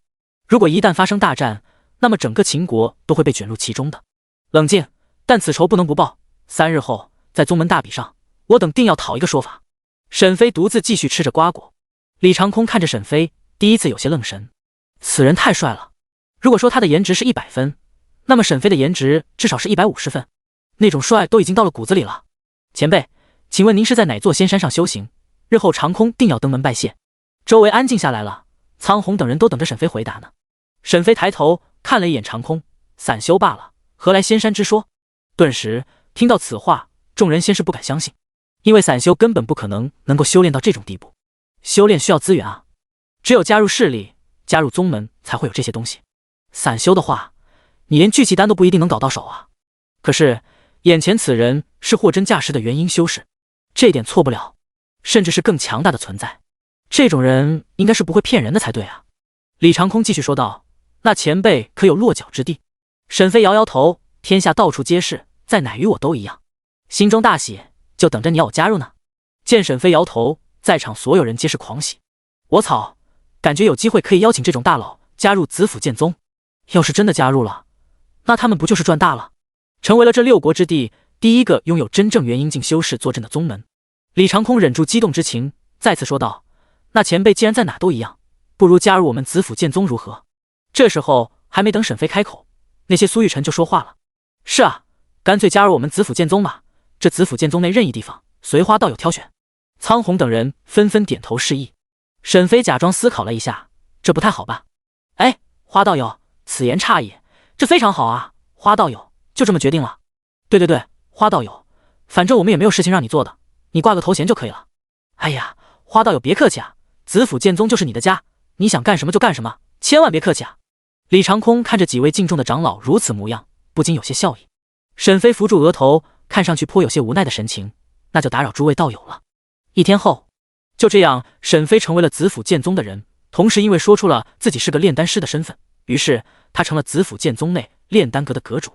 昵称：时间，天赋 SSS 级大道天赋，寿命210年，势力子府剑宗炼丹阁阁主，修为筑基3层70004-80000，头衔2阶炼丹师，功法混元诀圆满，只能修炼一个功法，仙术隐藏术圆满，法术缩地成尺圆满，秘籍独孤九剑圆满，2阶炼丹师秘籍圆满，法宝武器锋利的长剑封印灵玉残缺版，任务无，万物时间修改，目前修改时间1-99年，下一等级修改时间100年，升级修改时间所需：1. 达到金丹境，2. 在玩家中达到小有名气，已完成；3. 拜入有元婴境强者坐镇的势力，已完成。果然，子府剑宗真的有元婴境的修士存在。从1天前与苏玉晨之间的谈话中，沈飞得知了子府剑宗只有半步元婴境的老祖，还以为任务完不成，没想到的是，居然真的有元婴修士存在。也就是说，这子府剑宗的宗主和几位长老都不知道他们宗内有一个真正的元婴境的修士。但现在，沈飞通过作弊器任务知道了。第25章幻灵术神山秘境。沈飞成为了炼丹阁的阁主，住在炼丹阁后面的后山上。后山灵气充沛，是一个好地方，上面还有很多的草药，更是不错。他在洞府不远处的一个地方将筑基果果核埋下，随后使用了时间修改，将筑基果果核变成参天大树。定，你修改了筑基果果核的生长时间，筑基果果核的生长时间加99年，成了筑基果树。一个巨大的果树立刻拔地而起。不过很遗憾的是，筑基果果树上虽然有着果子，但是并没有成熟。忽然间，沈飞想到了一件事情，既然如今这果子和果树是一体的，那么我现在先把果子给摘下来，然后使用时间修改，能不能催熟呢？说做就做，沈飞立刻将上面的一个果子拿下来，然后使用了时间修改，但最终的结果很遗憾，还是不能修改。看来只要是这个果树结果的果子都是属于一体的，没办法了，只有等到成熟了。上午，沈飞拜访了苍红，说明了自己想要进藏经阁。苍红有些诧异，但是也没有阻止，或许是因为沈飞是元婴修士的缘故吧，于是答应了沈飞。下午，沈飞到达了藏经阁，独自一人进去。刚一进去，就看到一个扫地的老道人，他看上去仙风道骨，但是整个人却没有一点的灵力波动，就如同凡人。在灵域空间内的夭夭忽然大喊，提醒沈飞，时间，这个人是元婴境的修士，你小心点。沈飞顿时明白了，此人就是紫府剑宗唯一的元婴境修士，只不过没想到的是，居然那么的低调，在藏经阁内打扫卫生。他看了一眼沈飞，脸色凝重道，直接去5楼吧，下面不适合你。说完便又自顾自的扫地，只是眼神和之前不再一样了。沈飞径直走向5楼，这里面的功法很少，只有寥寥数本，不过黄阶的法术倒是有不少。沈飞决定修炼秘籍，而不修炼功法了。首先是因为功法都是黄阶，他本身修炼的混元诀也是黄阶，所以没必要了。只有法术比较重要。到现在为止，沈飞掌握的法术其实都非常的少，只有那些功法内自带的一点，所以修炼法术很有必要。他将书架上的黄阶法术全部拿起，然后带到了书桌边上。忽然间，正当他准备坐下时，在木凳上居然有着一个黑色的残叶，于是也将这个放上书桌。很快，不到5分钟，5本黄阶法术全部学会至圆满阶段。定，你修改了天雷术修炼程度，天雷术修炼程度加99年，达到圆满阶段。定，你修改了九神咒修炼程度，九神咒修炼程度加99年，达到圆满阶段。定，你修改了画地为牢修炼程度，画地为牢修炼程度加99年，达到了圆满阶段。定，你修改了定身术修炼程度，定身术修炼程度加99年，达到了圆满阶段。定，你修改了神魂出窍修炼程度，神魂出窍修炼程度加99年，达到了圆满阶段。昵称：时间，天赋 SSS 级大道天赋，寿命210年，势力紫府剑宗炼丹阁阁主，修为筑基3层700048000，头衔2阶炼丹师，功法混元诀圆满，只能修炼一个功法。仙术隐藏术圆满，法术缩地成尺圆满，天雷术圆满，九神咒圆满，画地为牢圆满，定身术圆满，神魂出窍圆满。秘籍独孤九剑圆满，2阶炼丹师秘籍圆满。法宝武器锋利的长剑封印灵域残缺版。任务无。沈飞再将目光看向桌上的黑色残叶，然后使用了时间修改作弊器。定，你修改了幻灵术残叶时间，幻灵术残叶时间89年，达到了完整的一页。沈飞快速扫过，顿时就觉得这个法术不一般。何谓幻灵术？从目前沈飞一眼入门的理解来说，幻灵术就是可以将死物中的灵给召唤出，就比如说一张鬼照片，如果张鬼照片得到很多人的认可，都认为这个东西存在，那么就可以唤出鬼照片中的灵，也就是他们认为的鬼。而且这个鬼是会原本你们相信的鬼的技能，但有个坏处，就是每一次唤出来的灵只能存活1个小时，而且实力是施术者为同一等阶。这法术似乎是有点厉害，有点东西啊。但是沈飞仔细一想，好像也没什么呀，毕竟只能存活1小时，而且还需要非常多的人相信。等等，要很多人相信。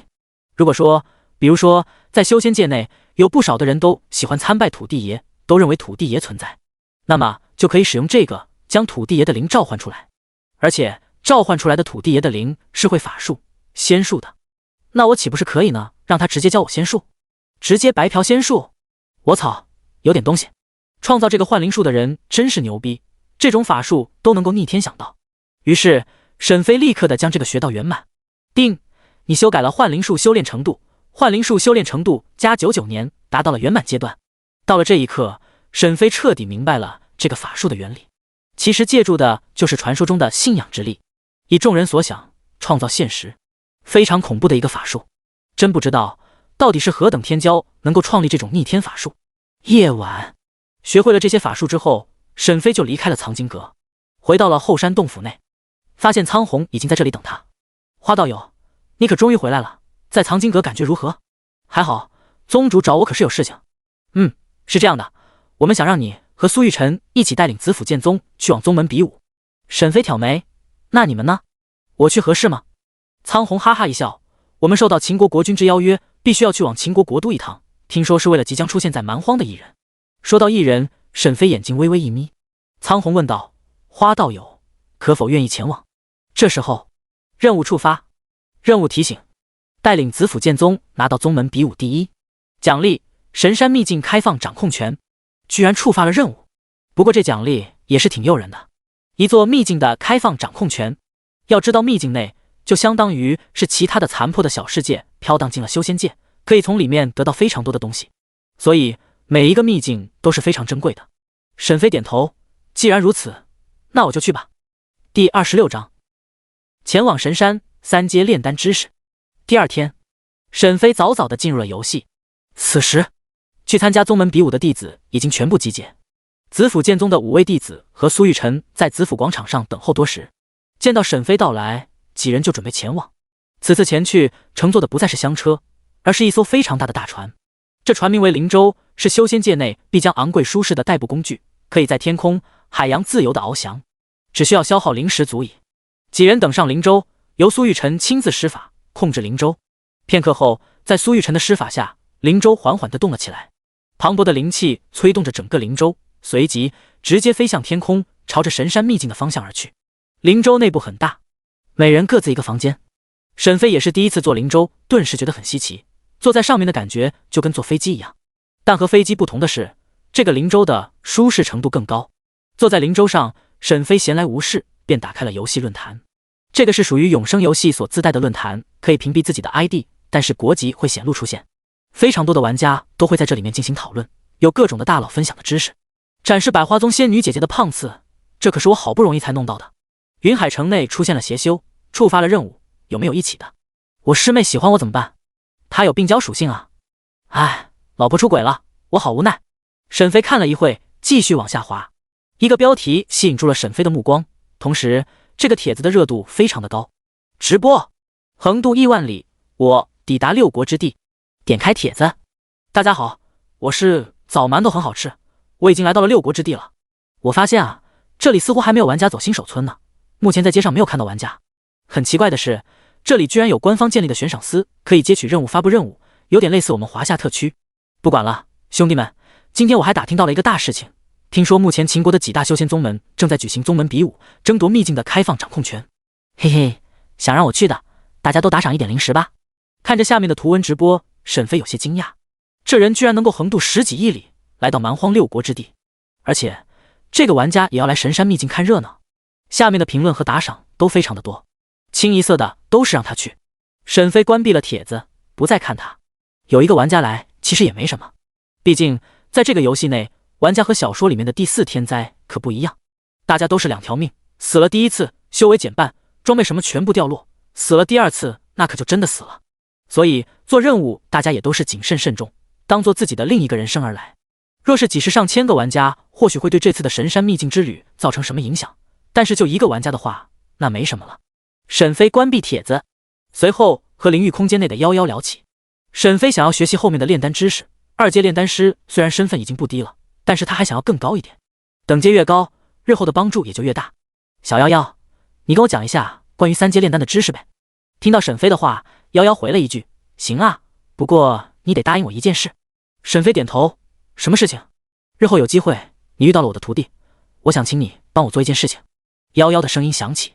沈飞有些诧异，你还有徒弟？拜托，我可是9阶炼丹师，怎么可能会没有徒弟？前来拜师的人都能从东域排队排到西域去了。夭夭哼哼一声，他轻笑一声，然后便答应了夭夭的要求。没问题，让我做什么？夭夭冰冷的声音响彻，道：清理门户。沈飞微微眯着眼睛，笑道：你的徒弟做了什么对不起你的事情吗？要我杀他？不然你以为我为什么会被封印在这里面，还被炼成了封印灵域的器灵？2个混账东西，狼狈为奸，一个女人居然被另一个女人勾引，背叛我，可恶至极！夭夭不停咒骂。当听完后，沈飞渐渐的似乎是知道了些什么，看样子夭夭就是被她的徒弟和闺蜜勾结，然后才变成这样。没问题。随后沈飞便进入了灵域空间内，刚一进入就看到了正在摸脚的夭夭。沈飞嫌弃道：你就这么喜欢抠脚吗？不怕脚气传染到手上？夭夭一听，顿时睁大了美眸，伸出浑圆洁白的右腿，露出曲线姣好、不肥不瘦的小腿，小巧嫩滑的玉足，微微有些嫣红似的脚趾，就像是5颗珍珠，白里带点红，宛如珍珠的脚趾还有些调皮的卷曲动着，在周围金色光晕的照耀下，显得格外的梦幻，令人想要拥入手中细细把玩。你放屁，哪里脚臭了？你闻闻。不对，你这人是想借此闻我脚？呸，流氓！他连忙将曲线姣好、圆白微红、浑然一体的大腿收回，跪坐在床上，美眸看着沈飞，充满着警戒。沈飞呵呵一声，看着他胸前，蔑笑：别高估自己了，我对平 A 的你不感兴趣，还是先做正事吧，快点，我等不及了。行了行了，且听我细细说来。你是怪物吧？这么快？就是仙人也没这么快啊！夭夭大骇。哎，太简单了，没办法，你说的那些真的好简单，好容易啊。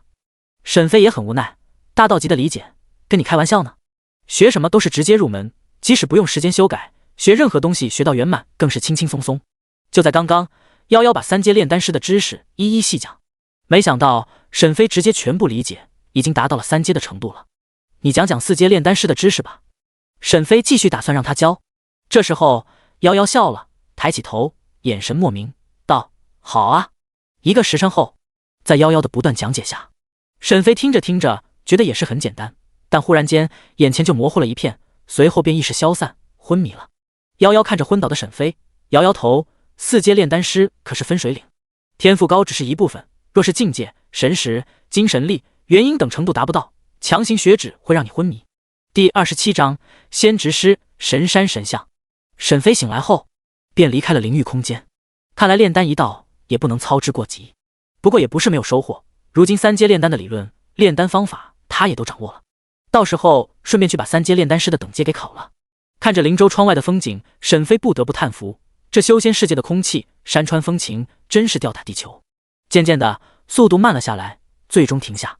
沈飞疑惑，这是快到了吗？咚咚咚，敲门声。花道友，我们遇到了一些麻烦。是苏玉晨的声音。沈飞打开门，看着焦急的苏玉晨，有些不明所以。发生了何事？灵州上的某些阵法失效了，无法前进，也无法下降了。道友，我来就是想问问你，你会阵法吗？沈飞摇头，不是很懂，但可以试一试。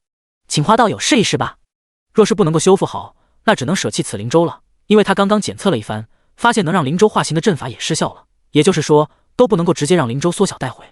灵州造价极大，非常昂贵，就是子府剑宗也就只有2艘，另一艘已经报废了，还剩下这最后一艘，这个还是几百年前老祖亲自购买的，如此舍去实在是太可惜了。沈飞走出房间，来到了外面。此时外面的5位弟子看到他出来后，立刻拱手弯腰行礼。阁主。沈飞点点头，然后看向外面雕刻在船身上的阵法，随后摸了一下，密密麻麻的修改选项出现了。沈飞直接选择整个阵法，然后时间修改，让他们全部倒退回到99年前。只见沈飞的手中忽然一道白光浮现，当然这是没什么作用的，只是沈飞拿来掩盖的，不然你就上手一摸，特效都没有，直接给修好了。那谁不怀疑？上一次救助李长空，所谓的先天一气也只是沈飞瞎编的，不然不好解释，毕竟你救人，你连法术都不用，这谁信啊？定，你修改了灵州上的阵法，阵法老化程度99年，阵法恢复至99年前的状态。随后整个灵州又开始了前行。5位弟子已经不能用震惊来形容脸上的神色了，实在是太匪夷所思了。上一次也是一指救活李长空，此时也是一指将灵州的阵法修好，简直是太厉害了。阁主前辈，你是不是传说中的仙执师啊？就是啊，太厉害了，医术、阵法、炼丹3个都会，肯定就是传说中的仙执师啊。恐怖，恐怖啊！阁主前辈不愧是大修，厉害。他们口中的仙执师是一个尊称，也是极为罕见的一个称号。想要得到这个称号，必须要炼丹、阵法、医术、符篆、炼器、御兽、道师等各种职业，能掌握3个级以上，那便可以称为仙执师。听到弟子们这么说，苏玉晨心中也是高兴无比。我操啊，真是赚大了！没想到原本只是想来道谢，就能够遇到这么一个强大的元婴修士，而且还是仙执师。子府剑宗赚翻了好吗？一个仙执师，无论在哪个势力都是属于最高阶级的，一个人顶 N 个人，而且还不是1+1+1等于3那么简单，那是成几何的增长。一个仙执师实力也是绝对不弱的。当然，这么厉害的仙执师当然少见，毕竟炼丹师都少见，更别说这个了。光是整个6国之地都没有一个仙执师。就是老祖出来了，遇到仙执师都要平辈，甚至还要称呼前辈。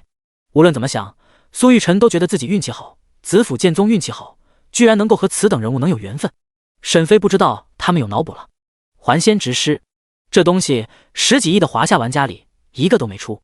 见他们都如此看着自己，沈飞笑呵呵道：“诸位，我先回去休息了。”苏玉晨连忙道：“道友，我来给你开门。”之所以他们认为沈飞是元婴修士，还能称他为道友，那便是因为沈飞不反对，再者就是道友这个称呼适用于任何的修道之人。修仙本就是修道，见他这么客气，沈飞也没有阻止，继续在房间内休息。沈飞不喜欢打坐修炼，效率太低了，功法限制了。就算是修炼到了圆满又如何？吸收天地灵气，洗涤自身的效果，进度也不会太高。所以与其如此，还不如不修炼，只做任务。如此的话，升级还更快一些。继续看着风景，没过多久，林州向下靠去，从窗往外面看，只见下方有一个巨大的红色盆地，而在盆地的前方，则是一个高大险峻的红色巨山。花道友已经到了。苏玉晨的声音传来。沈飞也打开房间，来到了船板上。苏玉晨正施法术，让灵舟降落下去。很快，灵舟便落在了盆地内。几人下灵舟，四周都是红色的一片，大地、峭壁、岩石皆是红色，还散发出一点点的热度。将灵舟收回，变成了迷你大小，然后收好。苏玉晨才为沈飞等人讲解，这里就是神山秘境。这盆地就是受到了神山秘境的影响才产生的，而且已经成了神山秘境中的一部分。我们这次宗门大比的场地就是这盆地。几位弟子点头，发出哦的一声。沈飞看向四周，在前方一座巨大的大山下，发现了一个红色的庙宇。道友，那是什么？沈飞指着那里问道。苏玉晨顺着沈飞的手指看向那里，说道：“那里我也不知道，只知道这是和神山秘境一起出现的，里面只有一座神像。”神像？这时候，灵域空间内传出一道声音：“时间，进去看看，说不定会有收获。”听到夭夭的声音，沈飞决定去看看。本来也是想去看看的，于是提出：“苏道友，我过去看看。”苏玉晨点头：“道友小心一些。”于是沈飞立刻施展出缩地成尺，立刻瞬移到了庙中。一进入庙中，沈飞看向四周，并没有什么的异常，只有最前方有一个祭祀的神像赫然站立着。那神像通体红色，形似岩浆，依稀能看出有4肢，脸上更是模糊一片，不知道到底是什么东西。夭夭的声音再一次响起：“时间，注意神像的眼睛，那里似乎有东西。”第28章，幻灵术显微，掌握杀阵。他立刻看向神像的眼睛，发现上面的确有些异常。沈飞有些疑惑，黑眸微微一凝：“你是怎么知道的？我只是给你开放了外面的画面，你就能发现这异常？”夭夭嘿嘿一笑，傲娇道：“哼，我可是天才，9阶炼丹师，我的神识有多强，应该不用我多说什么吧？检测到这些异常，真是简简单单。原来是这样。”沈飞恍然大悟：“原来你还有这种功能。”夭夭在床上瞬间不开心了，怒道：“你说什么？什么叫还有这种功能？你把我当什么了？你不会真把我当成宠物了吧？我是9阶炼丹师啊，我现在还是封印灵域的器灵啊！”好了好了，我道歉。沈飞无奈，他总感觉这夭夭好像小孩子一样，没有什么心机，这难怪会被暗算。只是沈飞不知道的是，夭夭虽然活了上千岁，但是大部分的时间都是在炼丹，所以并未修炼心境，就如同一些一直闭关的人一样，比如14岁闭关修炼，100多岁才出关。那你能说他真的是100多岁吗？他的心境其实就还是14岁的少年。说他100岁，但其实也就是14岁的少年。所以在修仙界内，要是看到了那些几百岁做事情还跟10几岁的少年一样冲动，那不用说，肯定是只会修炼而不磨练心境的修炼者。这种人称不上是修道。这还差不多，以后说话注意一点。夭夭哼哼一声。沈飞没有再回应，而是看向神像的眼睛，随后上前摸向神像的眼睛，随后手指用力，一颗红色的珠子被取了下来，而另一只眼睛则是正常的神像眼睛，取不下来。看着这个珠子，沈飞细心的打量，发现好像没什么特殊的，就像是一个普通的珠子。这好像是记录珠，你捏碎它看看。夭夭再一次提出了建议。沈飞按他的画作将记录珠捏碎，瞬间一道红色光影从沈飞的手中飞出，落在了前方，不断的播放着画面。神奇的是，画面中一个全身红色岩浆覆盖，除了白色的眼睛在外，整个是身体都好像是岩浆组成的人形生物。他开口说话，说的沈飞根本听不懂。虽然是听不懂他在说什么，但是沈飞却能够知道他所表达的意思。他的意思就是说，这是火之世界，但是在某一天内受到了域外邪神的入侵，最终世界本源被夺走，最终毁灭。同时，曾经还遗留下来了当年火之世界所布下对付域外邪神的大阵，然后讲述着关于大阵的使用方法。但还没等讲完，画面就消失了，而沈飞手中的记录珠的残骸也没了，连时间修改都不能用。沈飞懊恼啊，早知道就先使用时间修改了，真是无语啊！讲到一半，你特么没了。无奈之下，沈飞继续在四周找着信息，很遗憾，除了这神像，似乎什么都没有了。不过，沈飞的心中也升起了一个念头。自从在那藏经阁得到了幻灵术，他一直很好奇用出来会是什么样的。今天看到这神像，沈飞就想要试一试。虽然心中觉得成功几率不是很大，因为这火之世界都已经毁灭了这么久了，而且都化作了秘境，那还能有存活的人信仰这个神像吗？不过还是试一试。沈飞对这个幻灵术寄予厚望，于是催动体内的灵力，按照特殊路线行走，同时两只手结印。幻灵术！随着沈飞低沉一声，一抹抹奇异的光点从沈飞的身体浮现飘出，纷纷地落在了神像上。整个神像全部被这光点覆盖住，变成了白色的神像。但神像依旧是没有变化。难道失败了？没想到第一次就失败了。于是沈飞就打算解除法术。但也就是在这个时候，一抹奇异的力量充斥在这个庙宇中。沈飞虽然看不见，但能略微地感受到不对劲。这好像就和幻灵术中说的一样，当看不见的信仰力量出现时，就意味着法术即将完成。真的有信仰的力量？难道说神山秘境内还有火之世界的人存活，而且还在信仰着这尊神像？刹那间，神像中一抹淡淡的灵飘出，长得和神像一模一样的，只是一个是红色，一个是白色虚影。他看着沈飞，再透过空间看向神山秘境，一抹悲伤之意涌来。我是火之世界的天命之子，我叫火。谢谢你能让我重回世间，我能感受到我的家乡还有幸存的人。我想求你一件事情，我祈求你能够帮助我家乡的最后一点传承血脉，他现在正处于关键时刻。作为报答，我可以告诉你火之世界内曾经我留下的无数杀阵的掌握方法。他看着沈飞，眼中充满着祈求，没有了曾经作为天命之子的骄傲，只有为种族延续的低下哀求。忽然间，沈飞的耳边响起了系统的提示音：特殊任务提示，帮助火完成最后的遗愿，帮助火之世界内最后的火灵使其诞生。奖励特殊道具地图。看到这个新的特殊任务，沈飞眯着眼睛，直接准备答应了。没办法，特殊道具的诱惑太大了，哪怕只是一个地图，只要找到特殊道具，那么就能够具现目前所掌握的某些力量到现实。这种东西，你要是放在地球上去卖，那些各国首富都愿意将全部家产拿来换，甚至你交给国家，你都能够成为民族英雄、国家英雄，给你数不尽的好处。实在是因为拥有了特殊道具，就等于在现实世界成为超人，不得不重视。我答应你，我会帮助你们火之世界的最后延续的血脉。听到沈飞的承诺，火的灵也不断的颤巍，一抹白光划过，进入了沈飞的天灵。一大段的关于整个火之世界内的杀阵全部掌握的方法以及操作权限涌入记忆中。顿时，在这一瞬间，沈飞掌握了整个火之世界的杀阵，只要他愿意，就能够瞬间秒杀在火之世界内的任何生物。这股杀阵之威，起码堪比化神境，甚至炼虚境。沈飞笑了，看着这四周的盆地都处于神山秘境，也就是火之世界的范围内，也都被杀阵包裹。这神山秘境他拿定了。第29章重二病血神子。沈飞自庙宇中走出，来到了紫府剑宗休息的区域。沈飞一直有一个疑问，为什么会举办这个宗门比武？既然出现了神山秘境，那么一起进去不就好了？机缘奖励各凭本事，为何还要多此一举，举办这宗门比武，还只让胜利者掌控神山秘境？这完全不符合各大宗门的利益啊！因为第一只有一个，若是大家一起进去，这才能将利益最大化，也不会出现什么意外。将这个疑问告诉苏玉晨，他指了指天上，道友，这是对赌。在1个月前，我们发现了这神山秘境之后，各大宗门就对这个神山秘境起了想法。毕竟这也是曾经的一个世界，里面能有什么东西大家都不清楚，但肯定的是里面绝对有好东西。就像我们紫府剑宗曾经就是老祖进入了一座秘境中，得到了一点传承，最后才建立出来的，从此威震整个6国之地。所以当发现了这个秘境之后，没有宗门会放弃。秦国为了不让我们起争执，就做中间人，举办一个宗门比武，以一个秘境作为奖励，谁赢了就是谁的。如此豪赌，老祖答应了，血宗和其余宗门也都答应了。一些弱小的宗门、弱小的势力见无法与我们相比，就只能不参与宗门比武，给秦国省了非常大的麻烦。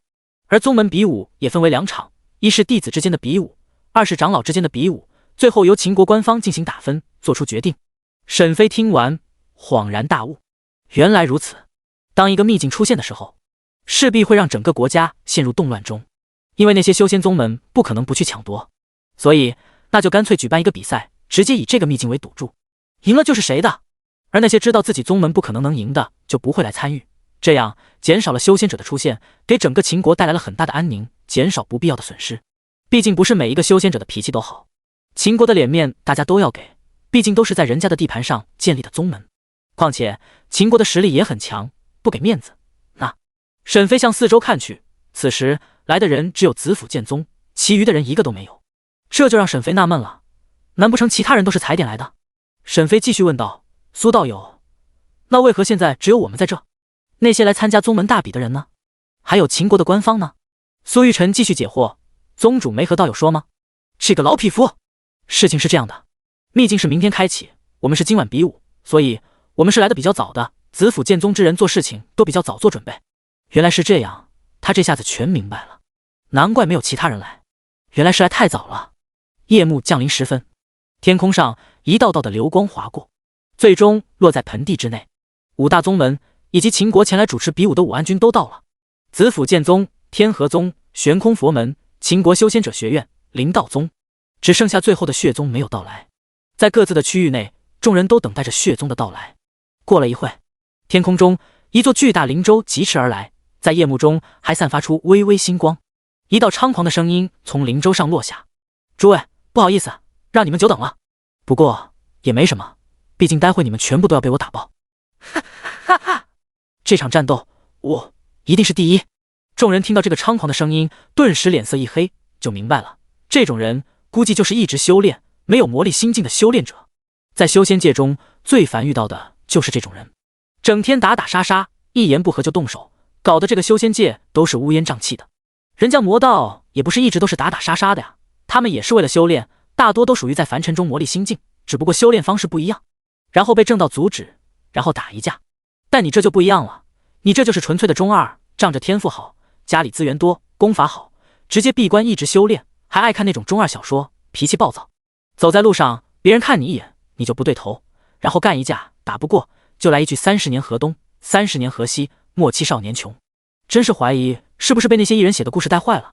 毕竟那些艺人在东域北部写了很多小说，然后有一些大佬就喜欢看，这传着传着就流传到了东域南部，也就是蛮荒之地。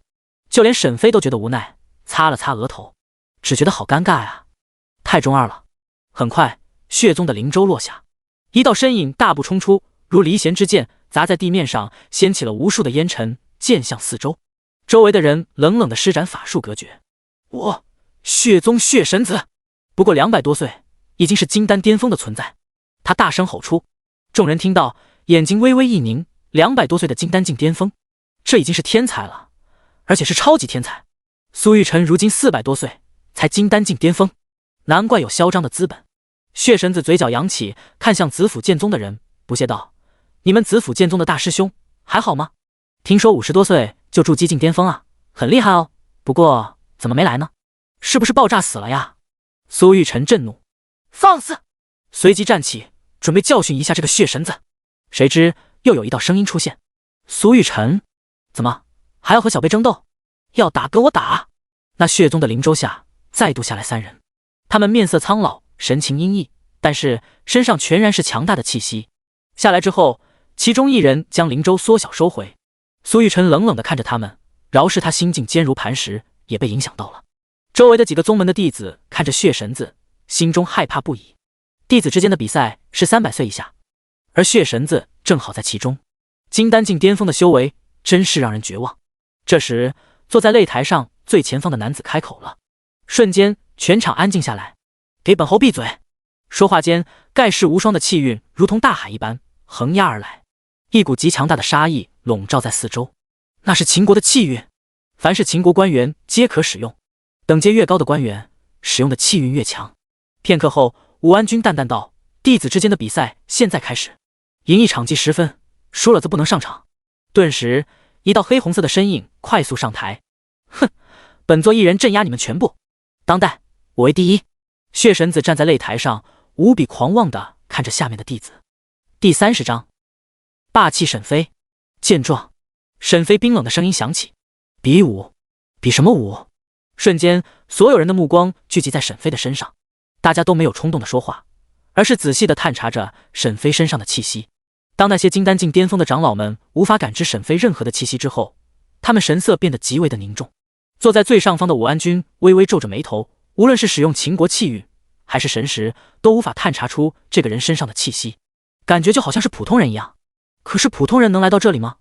普通人能坐在子府剑宗的长老席上吗？既然此人不可能是普通人，那么就只有一个可能了，此人的实力必定是非常强大，强大到能够屏蔽他们的神识，甚至连秦国的气运都无法探查出来。说罢，沈飞立刻发动了缩地成尺，身体陡然间瞬移来到了擂台上。顿时，所有人全部起立，目光呆滞，眼神中全然是不可置信。台下响起此起彼伏的惊呼声。这是元婴瞬移，他是元婴境的修士。什么？子府剑宗居然出了一个元婴境的大修？他到底是谁？难道是子府老祖？不可能，他应该不可能这么快突破的，毕竟身上还有暗伤。那这个人到底是谁？苏玉晨老哥，这位前辈究竟是何许人也？可否告知我等？不少的人连忙向苏玉晨提出疑问，就连武安君都凝神偷听。苏玉晨看着众人的着急模样，淡淡的说道：台上的是我子府剑宗的炼丹阁阁主花无缺。什么？炼丹阁的？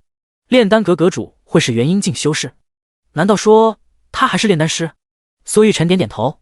这时候所有人目光都变了，敬畏地看着台上的沈飞。他们将花无缺这个名字死死地记住在心里，将花无缺的样貌也活活地印在脑子里。台下的血宗的3位长老吓得气都不敢大喘，心惊胆战的，生怕台上的血神子不知好歹，然后得罪这位元婴境的前辈。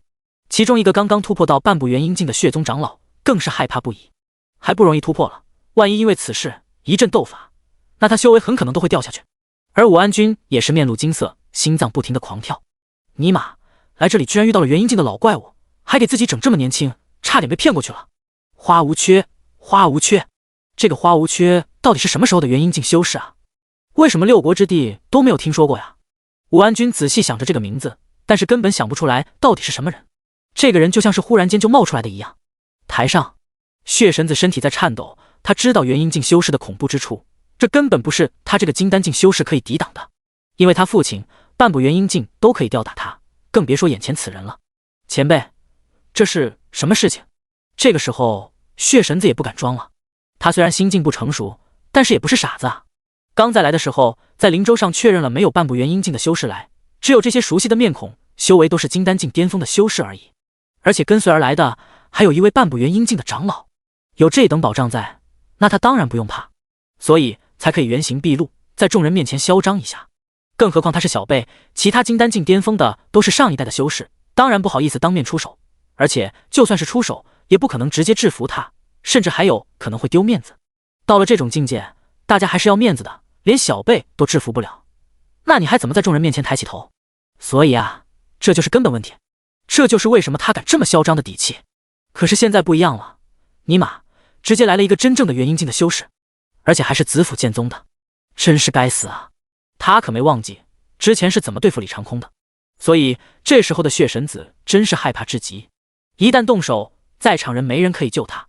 沈飞背负双手，整个人若无气息，冷道：我说从此神山秘境归属子府剑宗，谁赞成？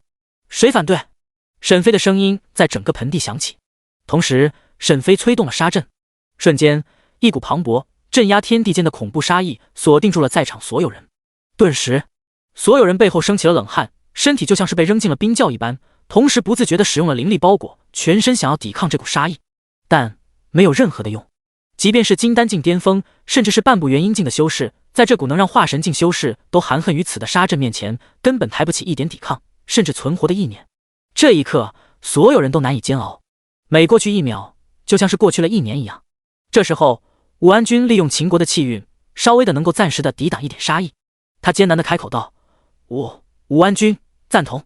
瞬间，那股锁定众人的杀意全然消失，恢复了平静。沈飞冷悠悠的说道：李长空的伤势跟你有关系，是吗？空气再一次沉重。下面的血宗长老身体不断颤抖着，在想着该不该舍命救血神子，但是一想到是元婴境修士亲临，这根本没有一点机会嘛，于是默默地把头低下。血神子见状，咬牙道：“是。”他根本不敢说谎，他根本不敢赌。沈飞转身淡淡的说道：“自废丹田，带着血宗的人滚回去。”淡淡的声音传遍，所有人皆是大气不敢踹，就是苏玉晨也都不敢大口呼吸，太霸气了。他是第一次见沈飞如此强势霸道。要知道之前的交流中，沈飞给人的感觉就是一个非常好相处的，但此时此刻的沈飞如同君临天下，天地巡视之威，天地众生不可挡。血神子眼神黯淡，绝望道：“如果不呢？”沈飞冷哼一声，再一次催动了杀阵，随即整个盆地出现了一道道毁天灭地之威的雷霆与空中。若是不，那便灰飞烟灭吧。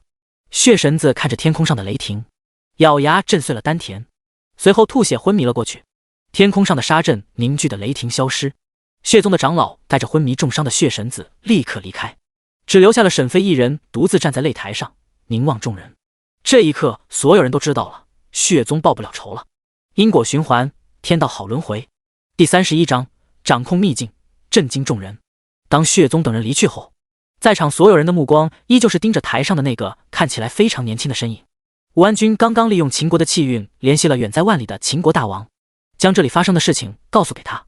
秦国大王同意将神山秘境给子府剑宗，如此，刚刚武安君硬着头皮答应的事也成真了。虽然此时此刻没有了那股恐怖的杀意，但面对一个元婴境的大修士，他的底气还是显得有些不足。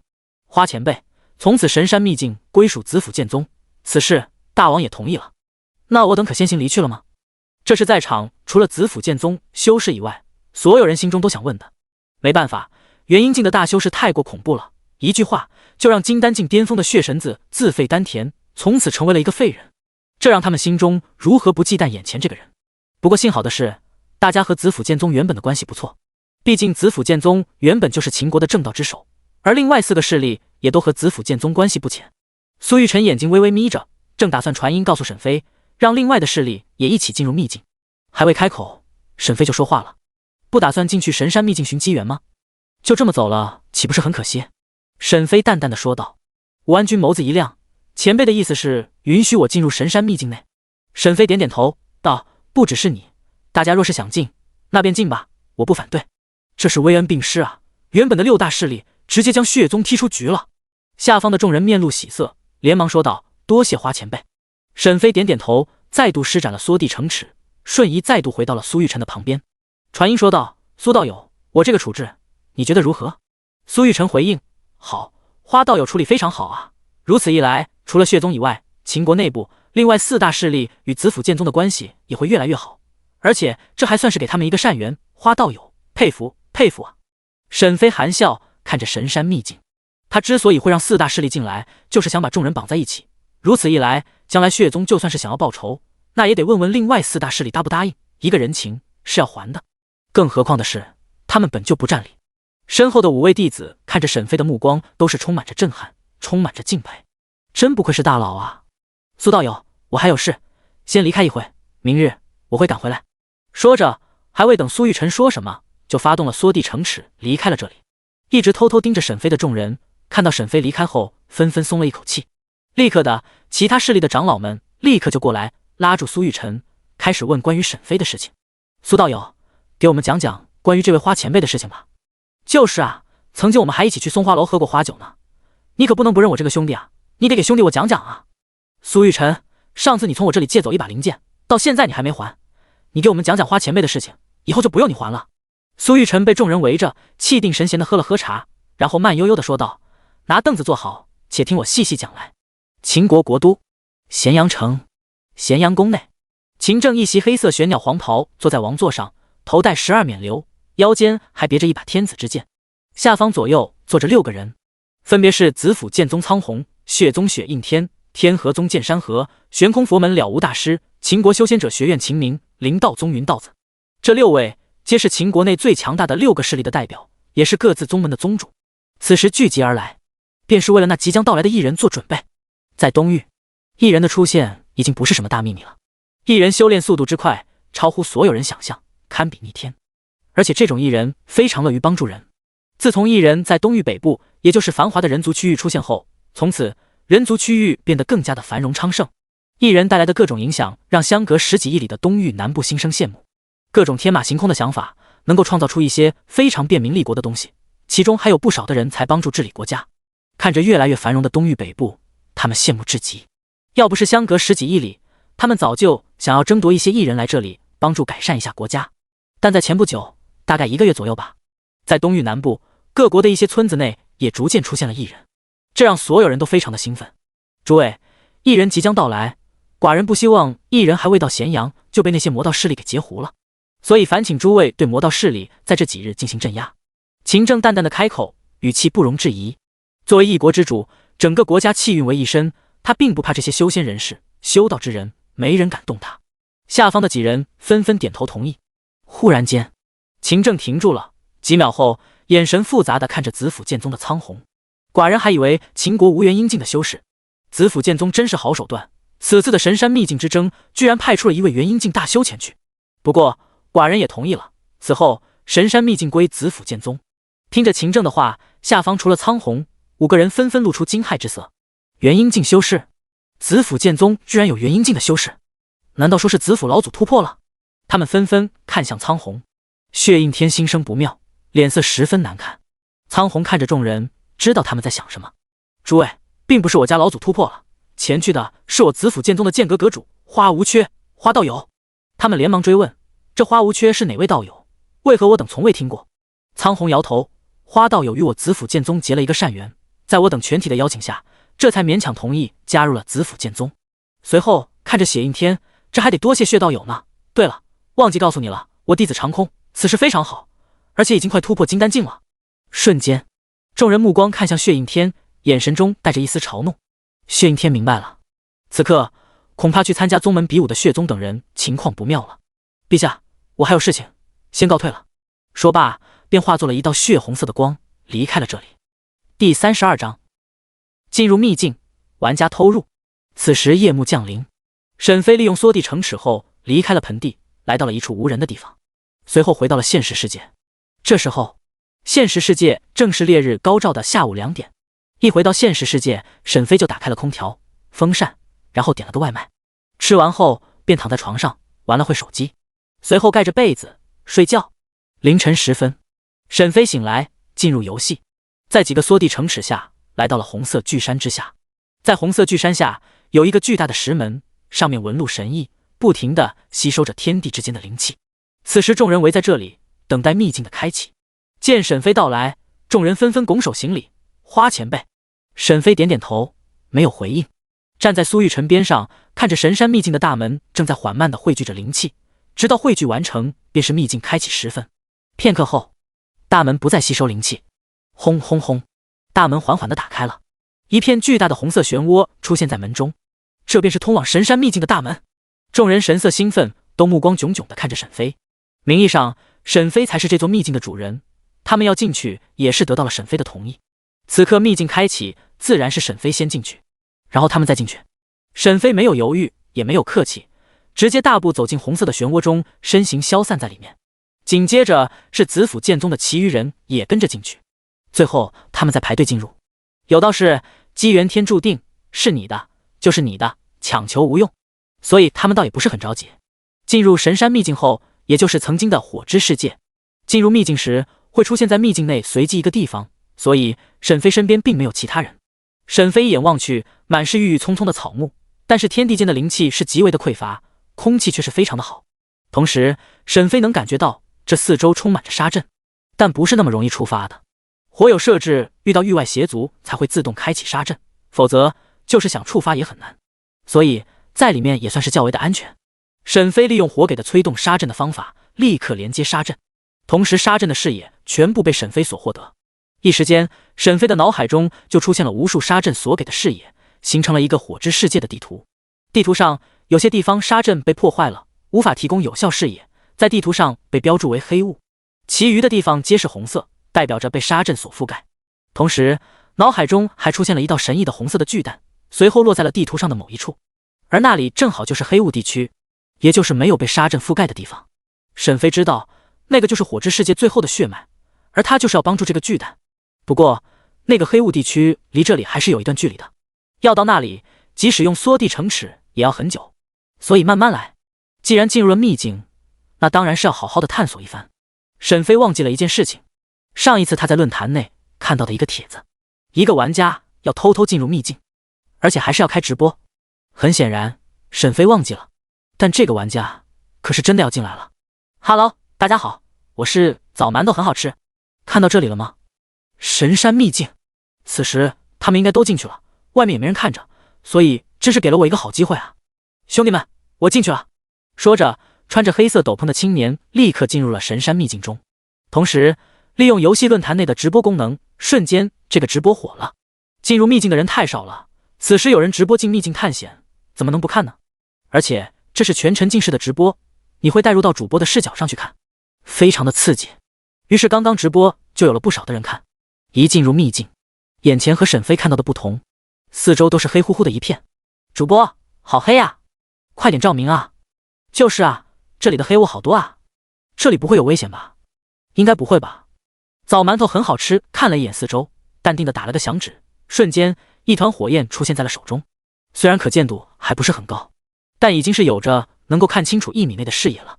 大家不用着急，我的实力还是不错的，是筑基境，所以能威胁我的应该不多。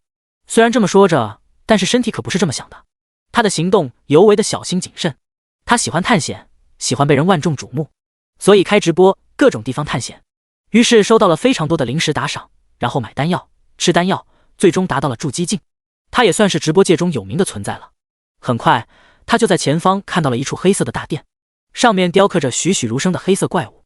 那些怪物各不相同，仅仅是看上一眼就让他感觉有点不舒服。兄弟们，这里似乎不简单啊，看样子应该会有危险，但他不害怕，因为他有底牌在，靠着这个底牌，他能在非常多危险的地方活下去。主播，要不然还是离开吧。就是啊，看上去很危险的样子。对啊，生命安全为主。但他并没有就此放弃。兄弟们，看我的，待会让你们知道什么是真男人。不就是探险吗？轻轻松松。说着，他慢慢的推开大殿的大门，走了进去。大殿内有一个巨大的怪物神像，旁边摆放着一个巨大的金色宝箱，和环境格格不入。在怪物神像前方还有一个祭祀用的祭坛，上面还有一根插上去的香烛。枣馒头很好吃，缓慢的走上去，忽然被一道看不见的气墙拦住了。奇怪，这里怎么会有气墙？还有那个金色的宝箱，为什么会出现在这里？看上去不太合理啊。他细想着，觉得有点不对劲。这时候弹幕有人提醒，主播，看边上有一个阵眼。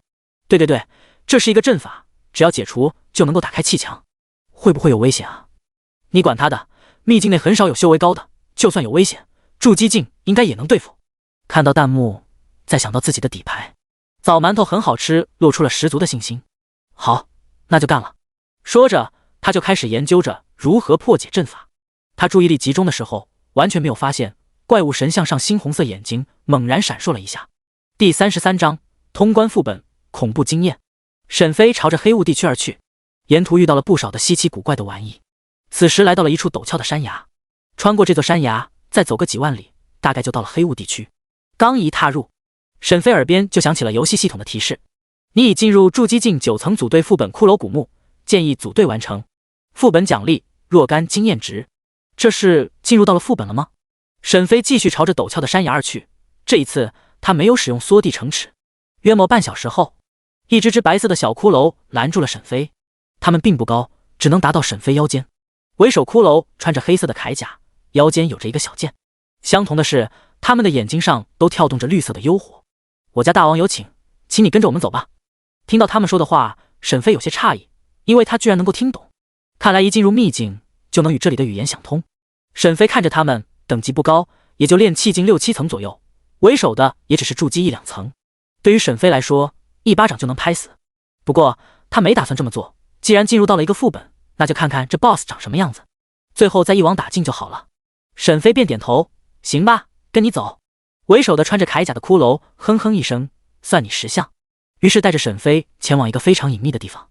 片刻后，他们来到了一处坟墓埋骨之地。为首的骷髅双手拍拍几声，瞬间一道光门就出现了。沈飞轻笑一声，你们还搞得挺神秘的。那穿着黑色铠甲的骷髅看了一眼沈飞，眼眶中的幽火跳动。哼，要不是大王想见你，我早就把你砍死了。说着，便带着沈飞进入到了光门中。随后再次出现的时候，便是在一处古墓之中，里面非常多的骷髅站在边上，一直往前便是一个巨大的宫殿。他们带着沈飞继续往里面走着，很快便来到了宫殿前。宫殿四周皆是骷髅，在最上方，一个穿着花裙的骷髅侧躺在石椅上，下方的骷髅皆是目光炯炯地看着他，眼睛中的幽火不停地跳动着，这代表着他们的情绪极为的激动。大王，入侵者已待到。他们狂热地看着上面穿着裙子的骷髅。沈飞微微眯着眼睛看着他们，他没有立刻动手，他想看看这些骷髅是想干什么。那石椅上的穿着裙子的骷髅忽然站起，发出一股让沈飞很恶心的声音。哇，是传说中的活人人呢！哎呀，我真是第一次遇到呢，嘻嘻嘻，好开心哦！下方骷髅听到他的声音，瞬间就跪倒在地，眼睛中的幽火跳动得更加频繁。请我来，想做什么？沈飞眯着眼睛，心中已经泛起了杀意，第一次因为听到声音而起了杀心。我想干什么？当然是想干你了，我还没和活人试过呢。他说着说着，表现出很娇羞的样子。正在看好戏的夭夭猛然间大笑，声音传到沈飞的耳边：哎呦，笑死我了，他有那个吗？一具骷髅还想做？啧啧，不过我很疑惑，要怎么做？时间，要不你试试？我还真想知道啊，哈哈哈。沈飞冷笑：你给我闭嘴！你信不信待会我让你试试？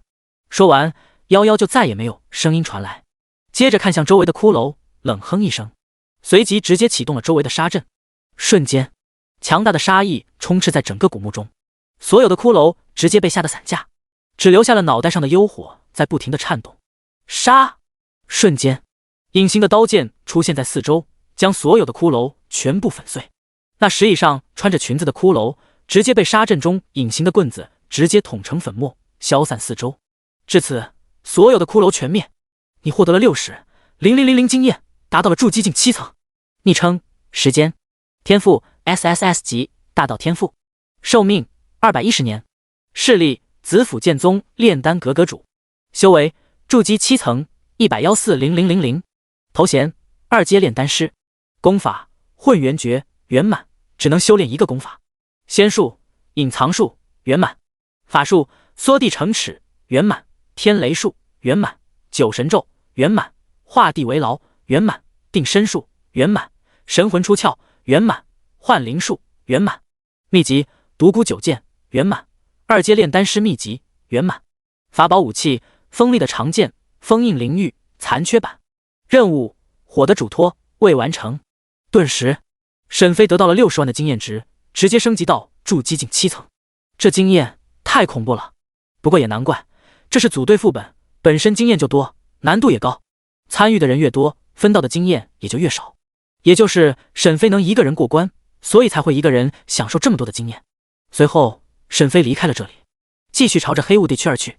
3个小时后，沈飞来到了一处郁郁葱葱的丛林中，这里花香飘逸，百果绽放，到处都是鲜花、树木，还有树上的果子。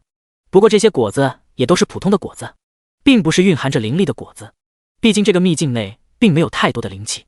哎，时间，你等等！夭夭忽然叫住了沈飞。沈飞停下，问道：怎么了？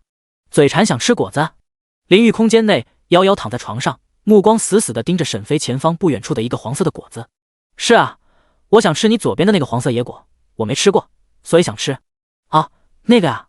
沈飞转过去一看，原来是木瓜。你想吃木瓜呀？行，我给你摘。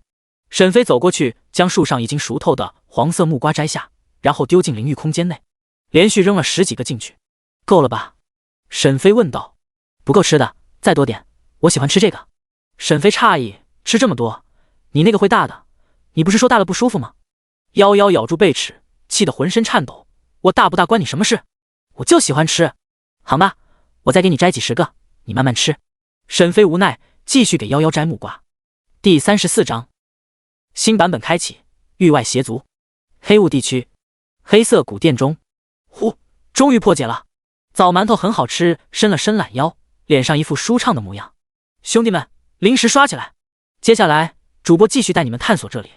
这阵法因为经过了不知道多少年的侵蚀，早就已经是破败不堪，漏洞百出。再加上直播间内有不少的大佬在围观，也想知道这个秘境内有什么东西，于是还在弹幕上给他步骤，共同破解了这个阵法。这时候看直播的人立刻就兴奋起来了，主播快一点啊，快一点啊，我想看看那个宝箱里有什么东西。就是啊，我都等你很久了，至少4、5个小时了吧，你再不快点就要失去我了，加油啊，主播，我爱你，快点快点，等这么久就是想看里面到底有什么东西。枣馒头很好吃，看着弹幕上全是这个节奏，于是立刻就进去了。没有了阵法的阻扰，气墙也就消失了，他直接来到了怪物神像的前方，看了一眼怪物神像之后，便把目光看向边上的金色大宝箱，然后立刻动手想要打开，但无论他怎么用力都没有办法打开这个金色的大宝箱。主播是不是肾虚啊？就是啊，你这修仙者宝箱都打不开，拜托，你可是筑基境修士啊！我操，你是什么铁憨憨啊，这都打不开，你特么用法术啊！枣馒头很好吃，看着嘲讽的弹幕没有生气，随后立刻结印，引动身体内的灵力，施展出来了火球术，从他的口中喷出一小团火焰，在他的控制下对着大宝箱的缝隙不断的烤着，但依旧是没有任何的用处。这时候他猜测应该是有机关，之前的时候他也遇到过类似的事情，只有把机关弄好就能够轻松的打开宝箱。兄弟们，这个恐怕有机关，我找找看。他在四周找着，找了非常久，将近1个多小时，最后把目光看向旁边的神像和祭坛上的香烛，他认为机关应该就在这上面。主播呀，你试试将那个香烛点燃看看。是啊，你不觉得很奇怪吗？为什么这里会有一根没有被烧过的香烛呢？或许就是开启宝箱的机关吧。我也这么觉得，主播试试吧。哎呀，好怕怕啊！主播能不能不要直播了？好可怕啊！枣馒头很好吃，看到弹幕也对这个香烛产生了一点的怀疑，于是抱着试一试的心态，就将香烛点燃了。当香烛被点燃之后，金色的宝箱就发出来异样的声音，颤抖了几下之后，咔嚓一声，自动的开起来了。主播快上去看看是什么！果然，我就知道是这个机关。快快快，主播快去看看啊！我给你刷零食，你快点啊！枣馒头很好吃，也很好奇，于是走上去一看，里面有一个金色的铠甲套装，头盔、铠甲、铠靴，还有一柄长刀。顿时所有人都看呆了。我操，主播赚大了，这一看就不是凡品啊！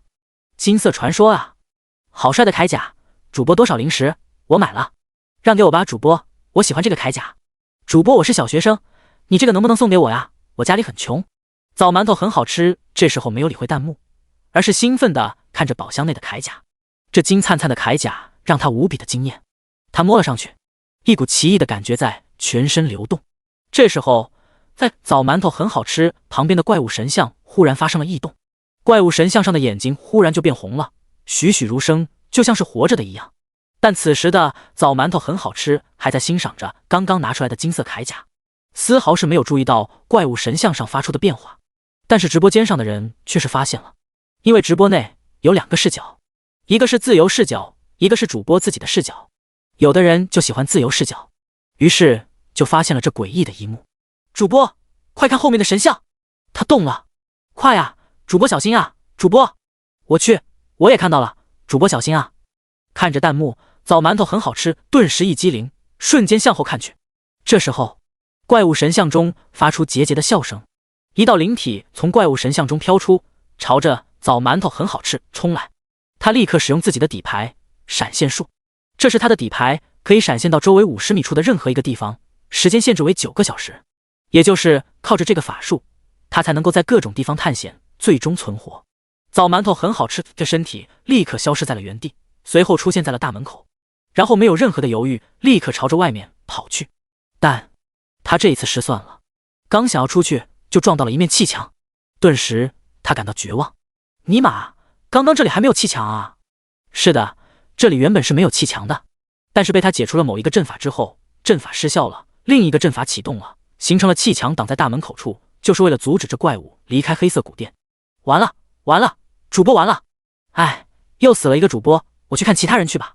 可惜了，关注列表以后少一个有趣的主播了。弹幕上依旧在飘，那怪物灵体飞速而来，朝着枣馒头很好吃撞来。他此时没有任何办法了，只能施展出了火球术，口中再一次喷出火焰，只不过这一次非常的大，形成了10几米之远的火龙，但依旧是没有奏效。那怪物的灵体直接穿过火龙，没有受到一点的伤害，直接涌入枣馒头很好吃的天灵。瞬间，枣馒头很好吃低下头，双目失神。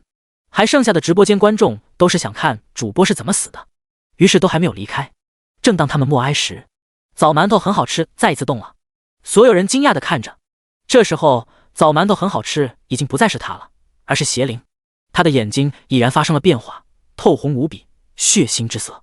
消化完脑海中的记忆后，他发出狞笑声，没想到这一次居然找到了2个世界，哈哈哈！而且这个世界还没有强大的修仙者，哈哈，活该被我吞噬。于是按照记忆，他退出了游戏。这一刻，还在直播间内的玩家顿时懵逼了，什么鬼？他在说什么？这是节目效果吗？正当他们怀疑的时候，所有玩家的耳边响起了一道系统声音：新版本域外邪族篇开启，域外邪族降临永生世界，可夺舍玩家身体进入地球世界。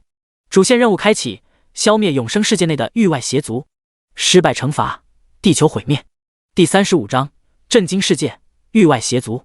当所有的玩家收到这个通告时，瞬间论坛爆了，所有人都在问到底发生了什么事情，为什么突然之间版本就更新了，而且一旦失败还是地球毁灭，为什么今天会更新版本啊？到底是发生了什么事情？不是吧，域外邪族是什么东西啊？怎么会出现在地球？他们可以夺舍我们玩家，然后来到我们的世界？天啊，我们完蛋了！当那些还在直播间的人听到后懵逼了，难道枣馒头很好吃就是被域外邪族夺舍？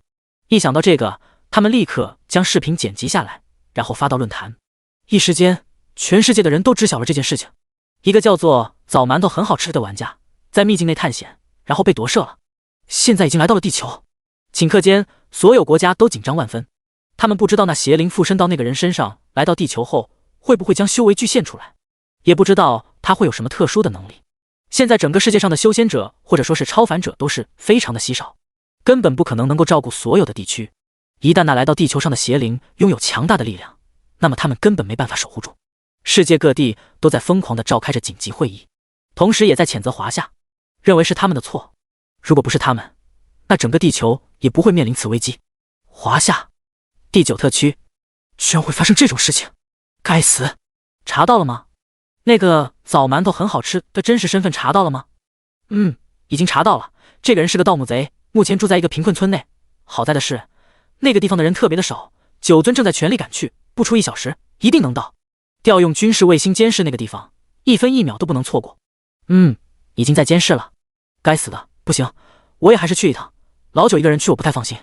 老2，你还是留在这里指挥吧。老7、老8也都在前往的路上，而且上面已经联系了沈月，他也会去，应该不用担心。说着，他们继续看着监控画面。卫星调来了4台，只为监视一个地方，也就是那刚刚进入到地球的域外邪族樱桃村。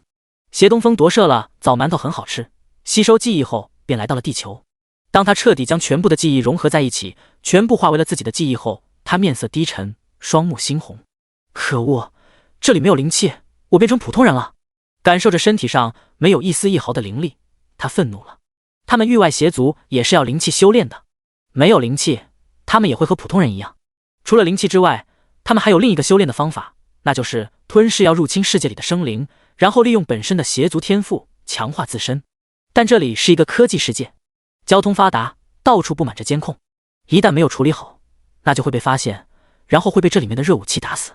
这尼玛，邪东风也很无奈啊，他是真没有想到夺舍的人居然是一个科技世界的人，尤其是这里连灵气都没有，这更加让他懊恼。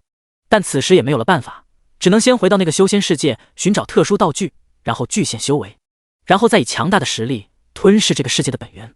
于是他便再一次的回到了永生世界，再次回到黑色古殿。他看着这熟悉的地方，冷哼一声。沈飞驾驭着一只妖兽，正在朝着黑雾地区而去。这只妖兽是妖妖利用强大的精神力帮忙驯服的。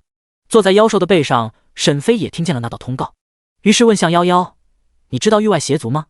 妖妖趴在床上吃着木瓜，2条精致如玉的小腿摇晃着。听到沈飞在问他，他冷哼一声，然后道：“知道啊，一个垃圾种族而已。”沈飞顿时心中震惊，垃圾种族？尼玛，都要毁灭地球了，还是垃圾种族？他连忙问道：“为什么这么说？”妖妖吃完一个木瓜后，又拿起一个，然后继续说道：“一个靠着吞噬世界本源的种族，说实话就是垃圾，这种登不上台面。跟你说哈，在6800多年前，我还是修仙界赫赫有名的9阶炼丹师，被无数人巴结。可以说，在那个时候，就是大成修士都得对我毕恭毕敬。大成修士寿元可达2万余年，熟练使用或自创神通，法力肉身已具备飞升上界的条件，堪为修士大能。这样的存在，一个就能灭掉域外邪族。当时的域外邪族吞噬了几十个小千世界，就觉得自己很牛逼了，然后来到我们修仙界，结果，连大成修士都没出手，一个合体境的修士出手，就将所有的域外邪族镇压。所以说嘛，那就是一个垃圾种族。不过，你问这个垃圾种族干嘛？沈飞缓过神来，抿了抿嘴，没什么。这个时候，沈飞才知道，这个修仙界真是不简单啊。有可能按照前世的小说划分来说的话，这修仙界应该算是一个大千世界。真是不简单啊！沈飞躺在妖兽的羽毛上，看着火之世界的星空，一时间有些惆怅。看来得快点完成任务，然后得到那个特殊道具巨献修为了。时间，我木瓜吃完了。夭夭在灵域空间内无奈地说道，还仔细地看了看自己的2座屏风，真是容苏年纪好少华，春盎双峰育有涯。可恶！沈飞在外面一阵无语。木瓜有那么好吃吗？几十个木瓜1下午不到，你就全部吃完了。夭夭泄气了。他也很无奈，他一直都很关心这件事情，但是活了快9000多年了，甚至1万年了，都没长大过。眼见着曾经那闺蜜不断的变大，大到他2只手都握不下，连他收的徒弟也是。别看他不在意，但哪个女人能不在意？你又不懂我，怎么会知道我的痛苦？沈飞嗤笑一声，光吃木瓜是没有多大用处的，你还得自己揉捏，多揉揉，总会带的。不行，会有奇怪感觉的。夭夭反驳。第36章抵达。神土。沈飞听完沉默了。换做以前，高低得整几下，但现在他还不想教坏一个涉世未深的少女，哪怕是活了9000多年，将近1万多年的少女，他还很单纯。沉默了一会，沈飞无奈说道：反正也快到了，再加上下面也是一片森林，里面应该有很多木瓜，我去给你摘几十个，摘几百个。夭夭坐在床边，摇晃着双腿，点点头，谢谢你。随后沈飞便乘坐着妖兽来到了下面的森林，再往前3000多里便是黑雾地区了，所以也没必要再让夭夭控制这个妖兽了，毕竟会消耗精神力。不只是如此，现在夭夭能够醒着，也是靠着这几千年的沉睡所补充的精神力。精神力恢复是一个漫长的时间，对于现在的夭夭来说，他现在只是一个器灵，如果精神力消耗完了，那他就只能陷入沉睡，在沉睡中恢复精神力。这些在夭夭控制妖兽的时候，沈飞都问清楚了，所以也就尽量让夭夭少使用精神力。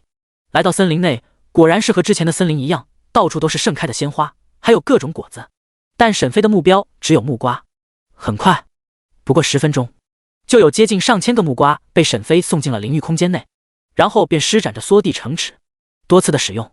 此时的天色已经天黑了，应该是能够在今天结束之前完成这个任务吧。大概2小时后，沈飞终于是来到了黑雾地区。刚一来到这里，唯一的感受就是感官受到了极大的影响，光凭着眼睛根本无法分辨眼前的道路，而是用神识的话，也不会有太多感知信息传来。于是这个时候，沈飞就只能小心的前行了。幸好的是，脑海中的红色的蛋在地图上，只要对着这个方向走就行了。大概判断了一下距离，他立刻使用了缩地成尺，瞬间他的身体出现在了20里处。在这里有一个暗红色的宫殿，沈飞见到后心中有些惊喜，没想到这么的顺利。随后走向宫殿大门，大门处有2道神像守护，他们长得很像是在神山秘境外的庙宇中的神像，但还是有一些的差别。看来就是这里没错了。他推开尘封许久的大门，立刻进入到了里面。刚一进入，整个大殿内忽然灯光骤起，变得格外的亮眼。在大殿的最前方，走过阶梯处是一个巨大的石头做成的王座，上面还摆放着一个石头做的圆球。往下看，在大殿中央，一个红色的巨蛋漂浮着，四周都是金色的神秘符号漂浮在巨蛋周围1尺处。在巨蛋的下方，有几道如同鬼画符的阵纹正散出点点的星光。这就是沈飞的目标，火之世界最后的血脉。沈飞走了上去，仔细观摩。他仔细地瞧着这个漂浮在空中的红色巨蛋，忽然间他发现了不对劲，在这个巨蛋的蛋壳上有一个微微细小的划痕。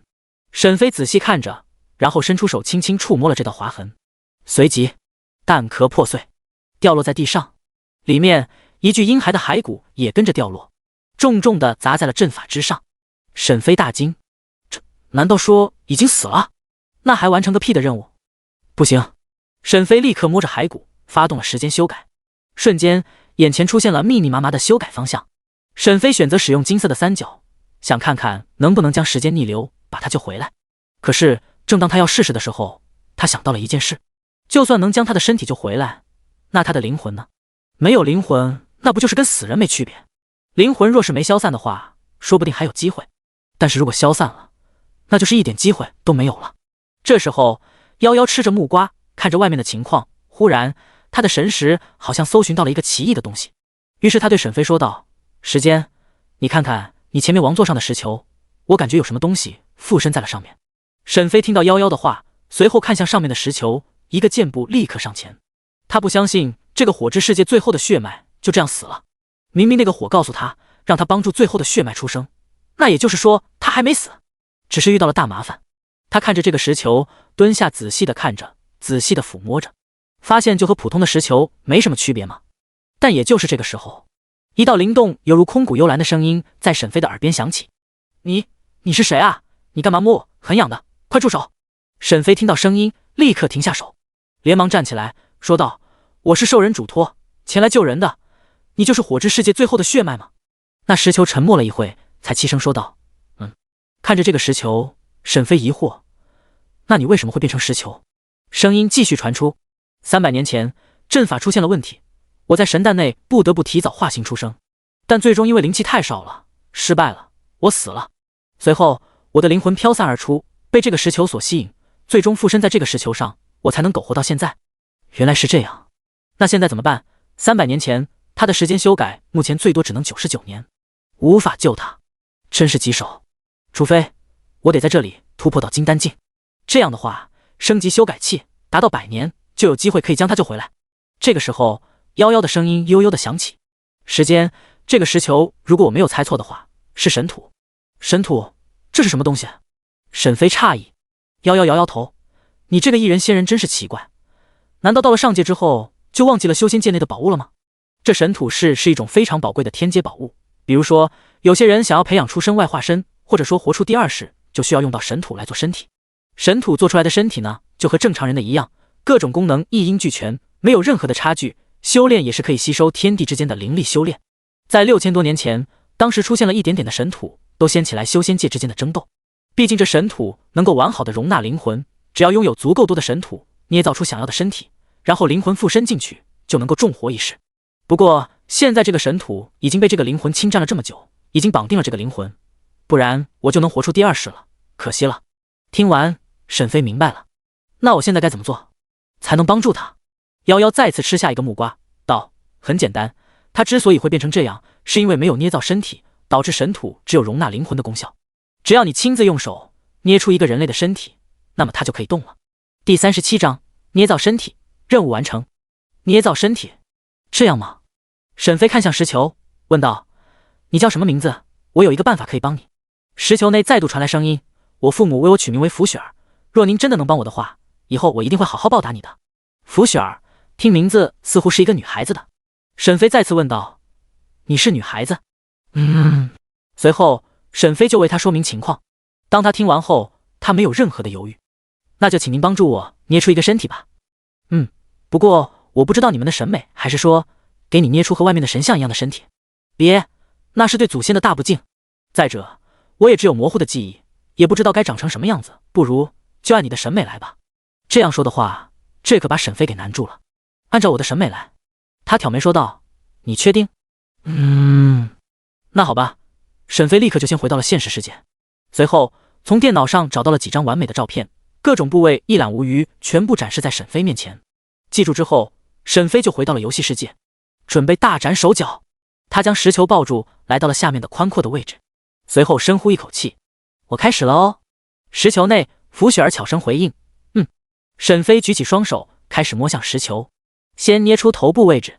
大概1小时后，头部的位置终于成型了。沈飞瞧着，甚是满意至极，非常的好看。腮凝心力，鼻腻额脂，齿如含贝，脸若银盘，眼似水杏，唇不点红，眉不画而翠，剑削酒色，朱眼浅，若平若笑4天仙，饶是沈飞都有些极为的惊艳万分。不过这本就是沈飞心中最喜的面容，何来不惊艳？就是夭夭看着沈飞这捏出来的脸，瞬间都惊呆了。时间，我的身体一定要你来捏，真是不错啊。沈飞休息了一下，随后继续开始捏着上身部位。这一次花了很长的时间，大概将近3个小时，最终才捏好了。其中花的最多的时间莫过于2处山峰，肌若凝脂，娇媚无骨，柔情绰态，手似白雪，纤细嫩白，腰肢柔软纤细，身段窈窕玲珑，拥雪成风，香作露，宛像双珠。问此中滋味，可以醍醐。沈飞看着上身如此完美，再度休息几分，随后准备继续捏造下身部分。这大腿和那个部位才是最让沈飞难以动手的，难度极为的大。于是长达5个多小时的战斗开始了。沈飞将脑海中那浮现美好的东西全部复刻其上，足如白玉，圆光质质，脚趾似藕芽。往上，浑圆纤滑，纤细笔直，白嫩滋润，莹洁光滑。再往上便是融融美然红唇影，悠悠蜜动甘露滴，蝴蝶展翅双飞翼，深不可测难见底。最终沈飞彻底的完成了这一旷世奇作，深深的呼了一口气。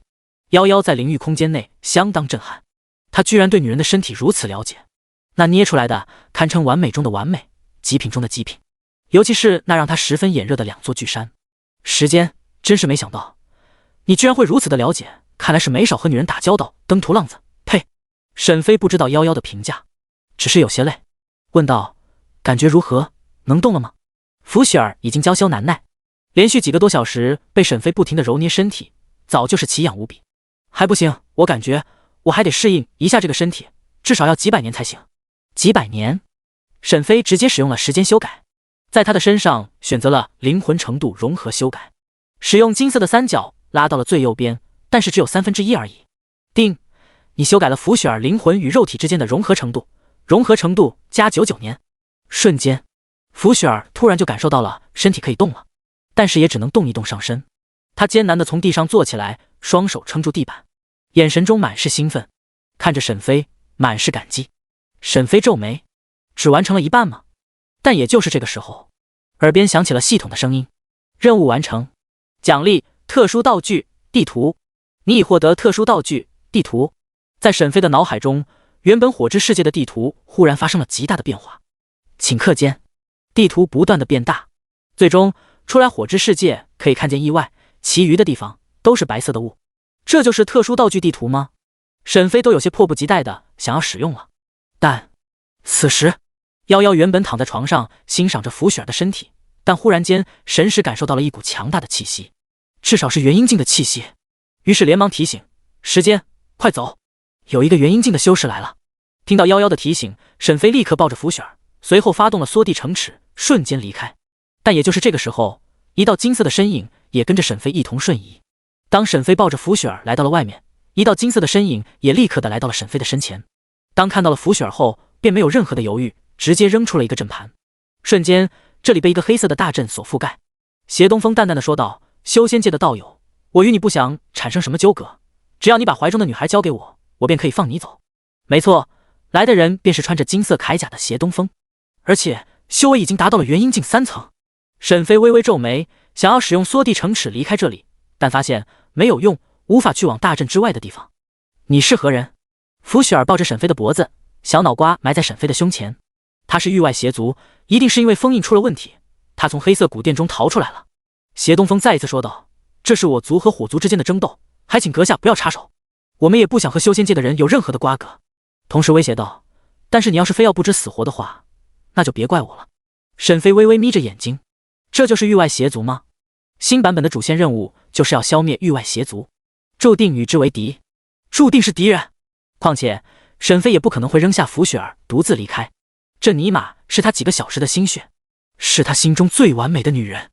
但元婴3层的修为让筑基境7层的沈飞压力山大。夭夭坐在床上提醒沈飞，这人已经彻底的完成了夺舍，灵魂和身体已经相融合了，而他的实力非常强大，你目前很难战胜他。沈飞知道他的意思，但他摇头，既然融合了，那我就让他回到之前刚刚融合的状态。第38章邪东风族全服通告。说着，沈飞就立刻的想要对他使用时间修改，但无奈之下，距离隔得有些远，不能直接修改。大概至少距离相距1米左右，才能够修改。修改，修改！在沈飞的脑海中猛然想到了一件事情，他想到了如何对付这个人了，只是稍微的有些危险。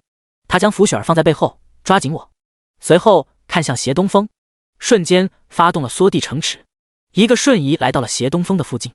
顿时，在这一瞬间便可以使用修改器，但并没有什么简单。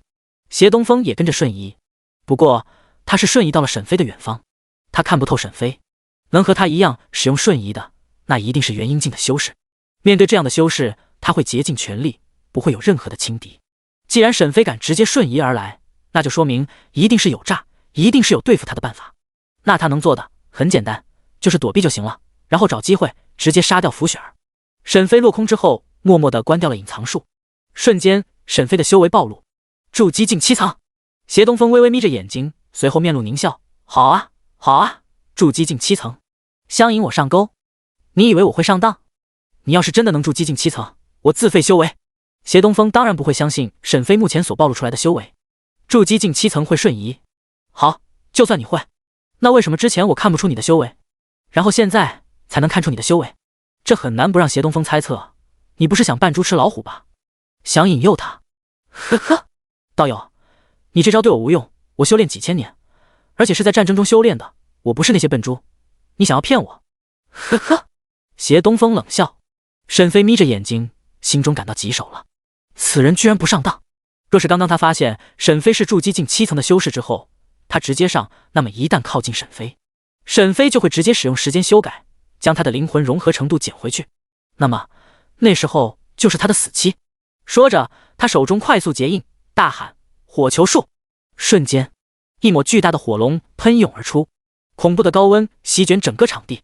沈飞立刻施展缩地成齿，想要逃离这里，但晚了一点，身上还是被波及到了。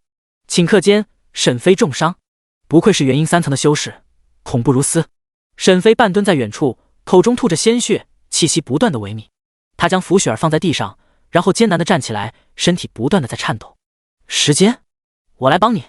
说着，夭夭就想要使用精神力来对付斜东风，但这个时候沈飞已经不能够维持灵域空间内的共享了，夭夭的精神力也无法出去，同样也无法看到外面的情形了。顿时他感到无比的焦急。时间，灵域空间外。这时候斜东风懵逼了，你是真的垃圾，你不是装的。操，你敢骗我！斜东风扭动脖子，他面露狞笑，找死，你给我死！说着瞬间发动了元婴瞬移，一拳打在了沈飞的身体上。顿时沈飞的身体只剩下了半截，濒临垂死。炽热的鲜血洒在福雪儿的身体上，他双目呆滞，看着沈飞，眼睛默默地流出了泪水。杂碎！斜东风冷笑，但这个时候沈飞笑了，露出了满是血色的牙齿，嘿嘿，再见了。顿时沈飞连续使用2次时间修改，一次对着自己，一次对着斜东风。丁，你修改了自身的身体受损时间，身体受损 60S， 回到巅峰时刻。丁，你修改了斜东风的灵魂和肉体之间的融合程度，融合程度负1天，变成了虚弱状态。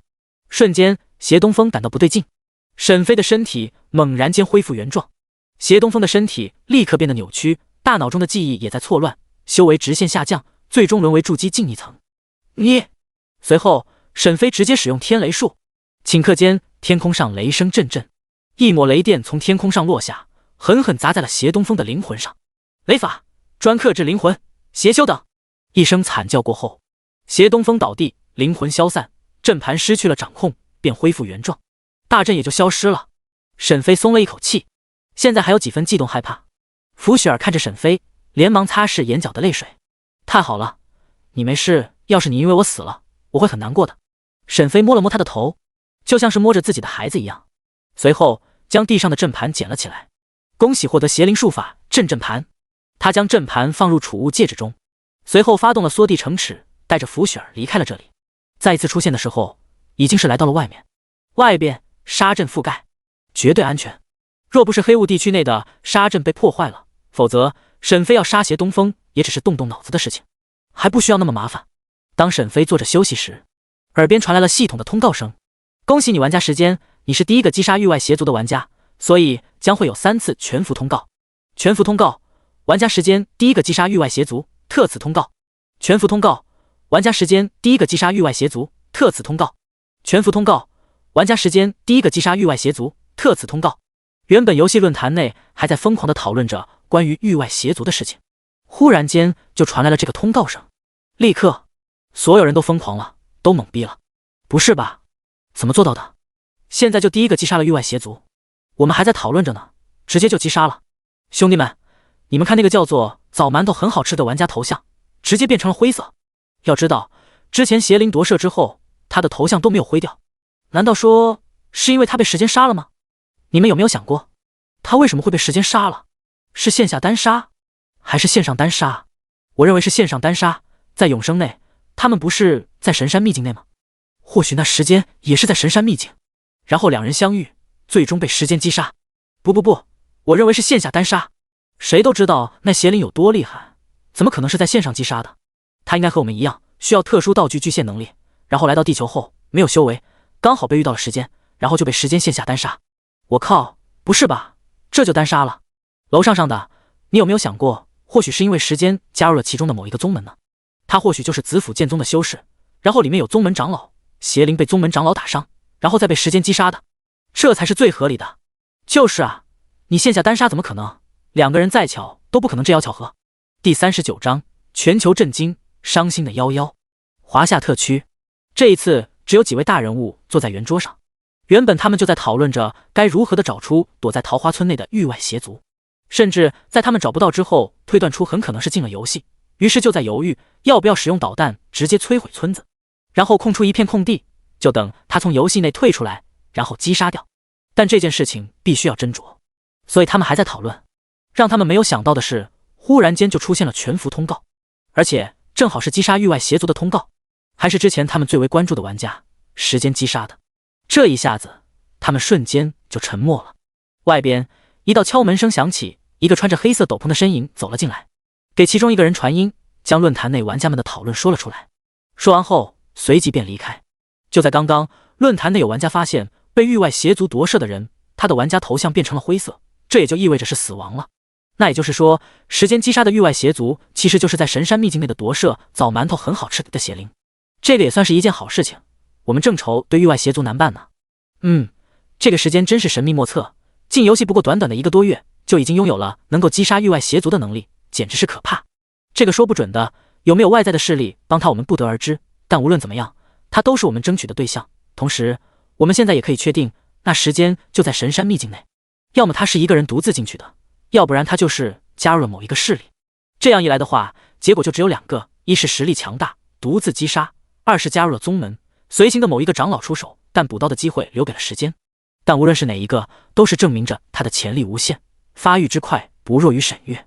此人若是我国之人，那么皆大欢喜；若不是，那么真是我国之灾。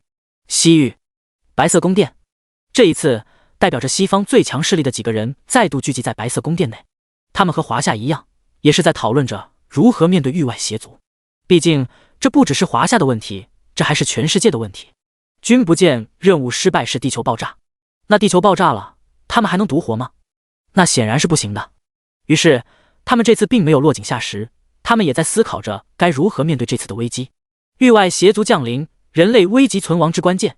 正当他们讨论的热火朝天的时候，一道全服通告瞬间让整个白色宫殿内的人全部停下，呆滞了几秒后，他们才反应过来。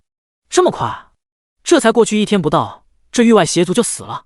看来这个时间真的是太强了，第一个击杀域外邪族。有时间在，真是犹如一道大山压在我的胸口。我真想知道这个人究竟是谁，只希望不要是华夏的就可以，我甚至希望是扶桑或者宇宙国的。就是，反正他们也是我们小弟，也不会对我们造成什么太大的影响。小弟永远都是小弟，我们永远是大哥。但要是华夏的，那就糟了，那对我们将会非常的不利。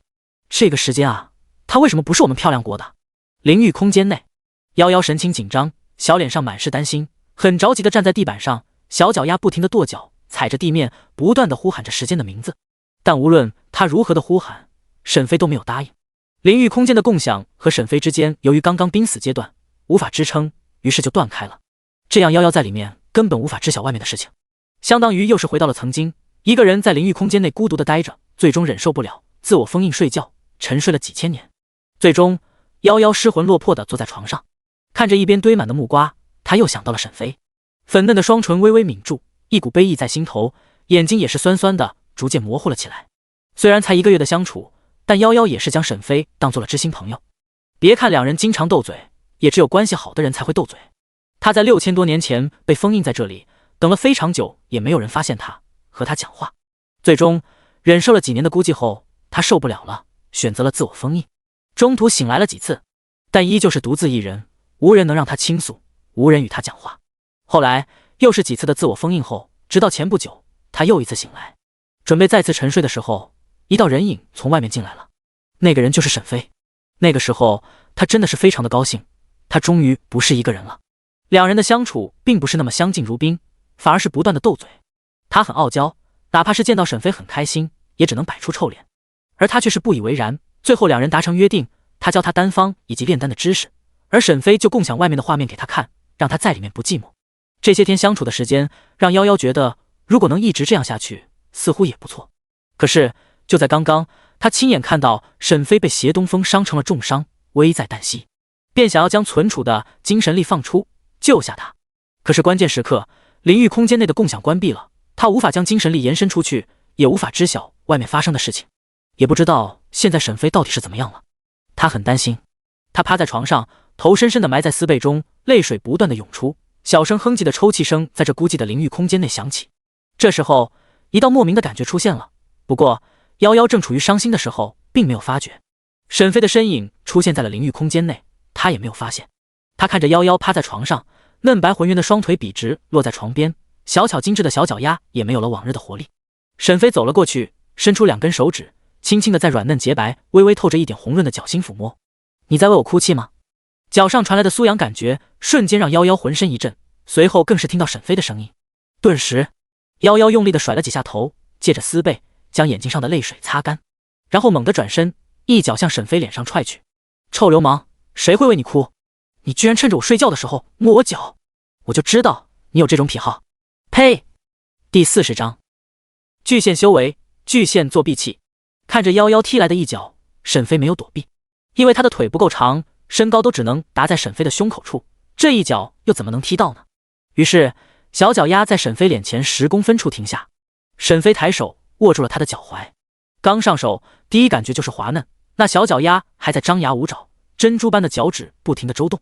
沈飞又抬起另一只手，5根手指一起放在了他的脚心上，轻轻的上下轻挠。顿时，夭夭的身体就不断的左右晃动，同时张开小嘴，哈哈大笑起来。你干嘛？哈哈，快停下啊，好痒啊！哈哈，你快放下我，快没力气了。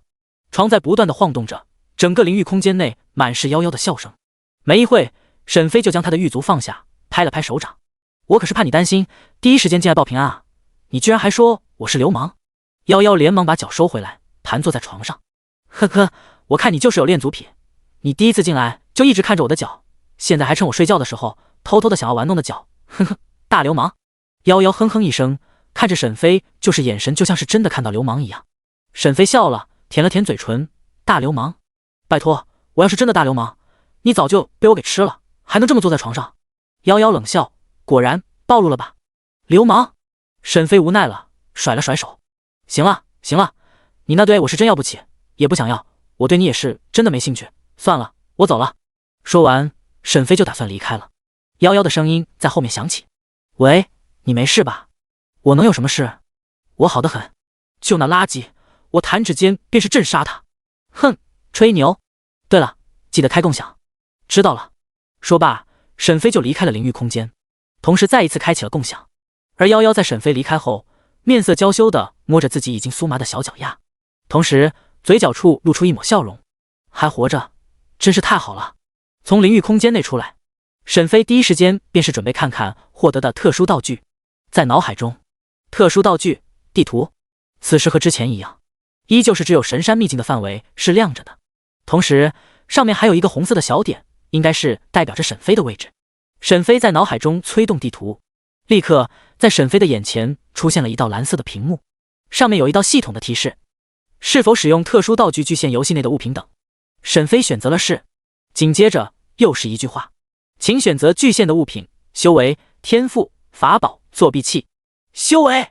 沈飞先是选择了修为。丁，选择成功。你在地球内具现了修为，由于此特殊道具是2阶，修为达到炼气境1层，同时你的法术、功法也一并具现。顷刻间，具现完成。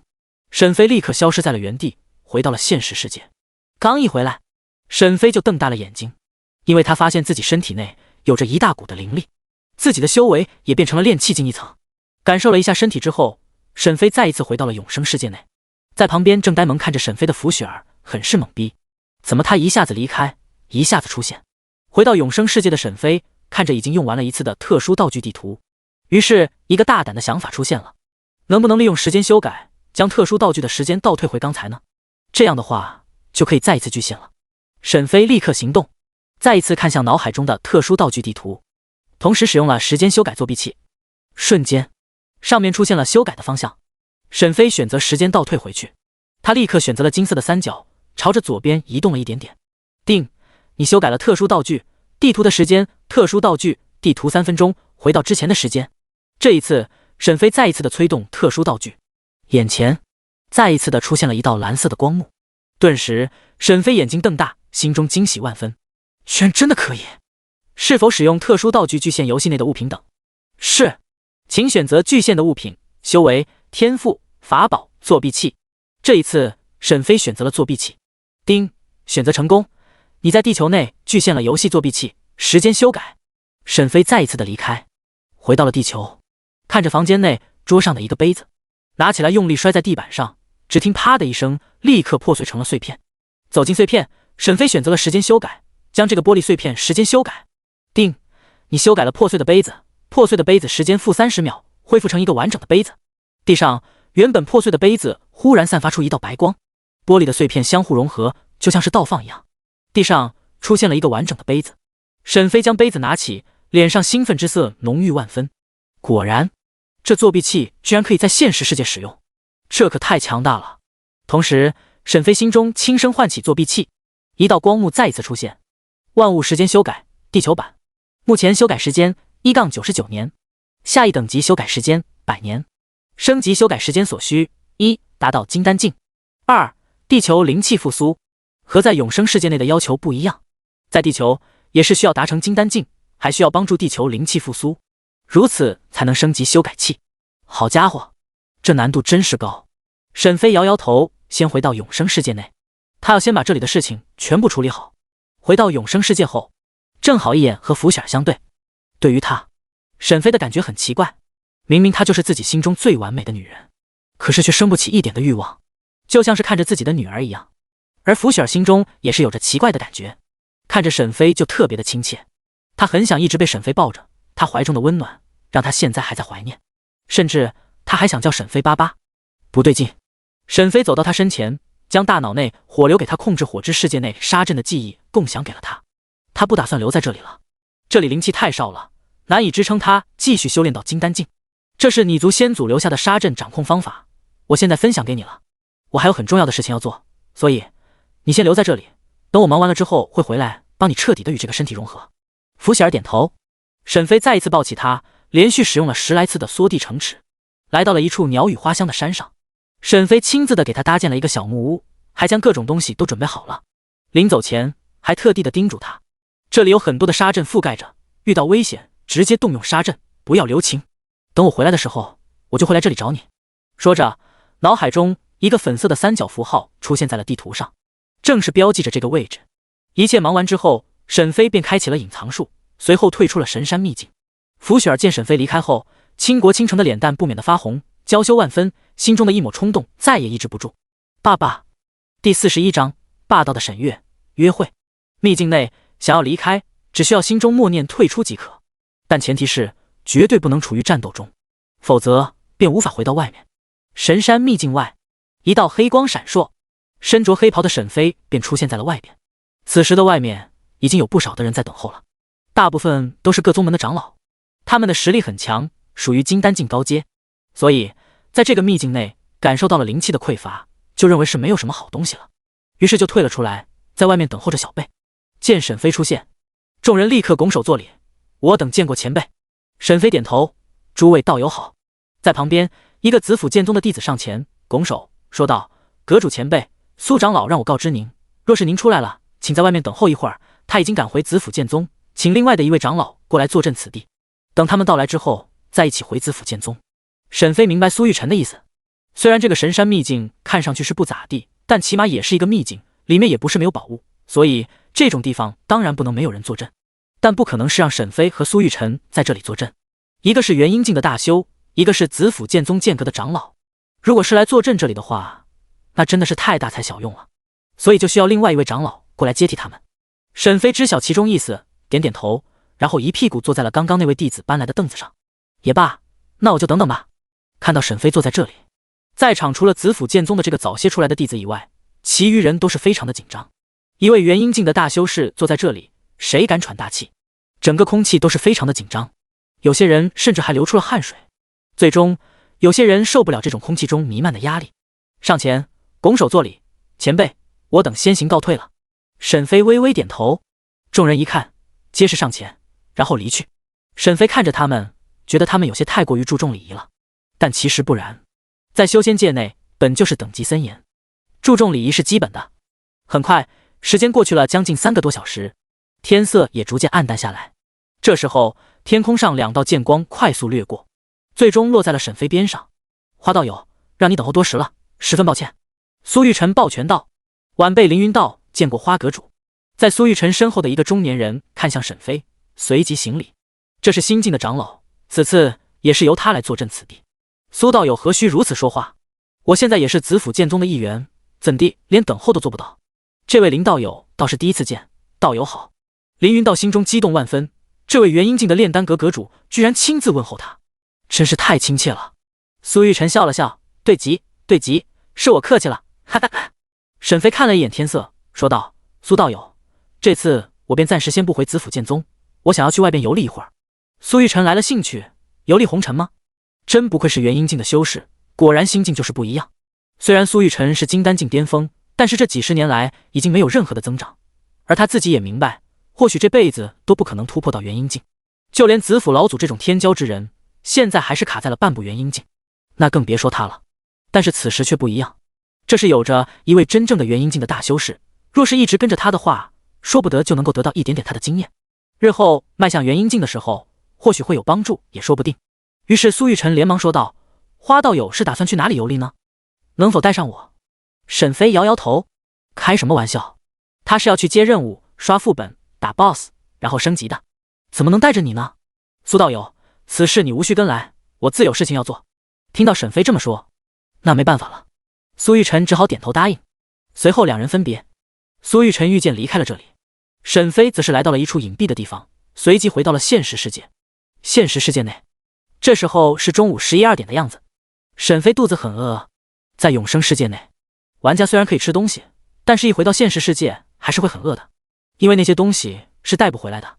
从冰箱内拿出一盒牛奶，咕咚几下喝下去后，拿起手机就看到了沈月发来的消息：“沈月，我亲爱的弟弟，为了不让你太寂寞，姐给你介绍了一个女孩子，今天下午6点，姐在日月大酒店内订好了晚餐，你和东方暮云一起去吃哈，记得一定要早点到，不要让女孩子等你。”看到沈月发来的信息，沈飞一脸问号：“东方暮云？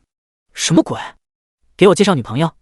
我不需要啊。”于是打开电话，拨打沈月的电话，很快就接通了。“喂，姐，你把晚餐取消掉啊，我哪有这么多时间去陪着一个女孩子吃饭，你这不是浪费我的时间吗？老弟，听姐的，你也老大不小的了，也该考虑一下为咱沈家传宗接代了。我给你介绍的那个女孩子很不错呢，身材好，屁股翘，皮肤也很白，和你在那本漫画里的差不多，你一定会很喜欢的。”“哎呀，我真的不用啊，我晚上还得去游戏那做任务呢。”“说到做任务，你新手任务快做完没？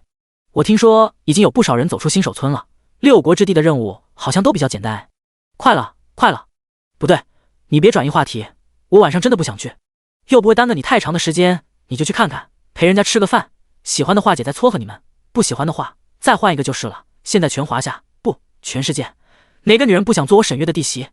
你就安心，随便去挑，哪怕是有男友的也都没问题，姐给你抢过来。”“姐，你……嘟嘟嘟。”沈月挂断了。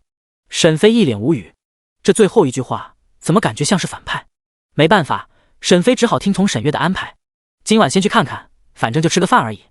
这么想着，沈飞就打开了空调、风扇，然后脱光，盖上被子睡觉。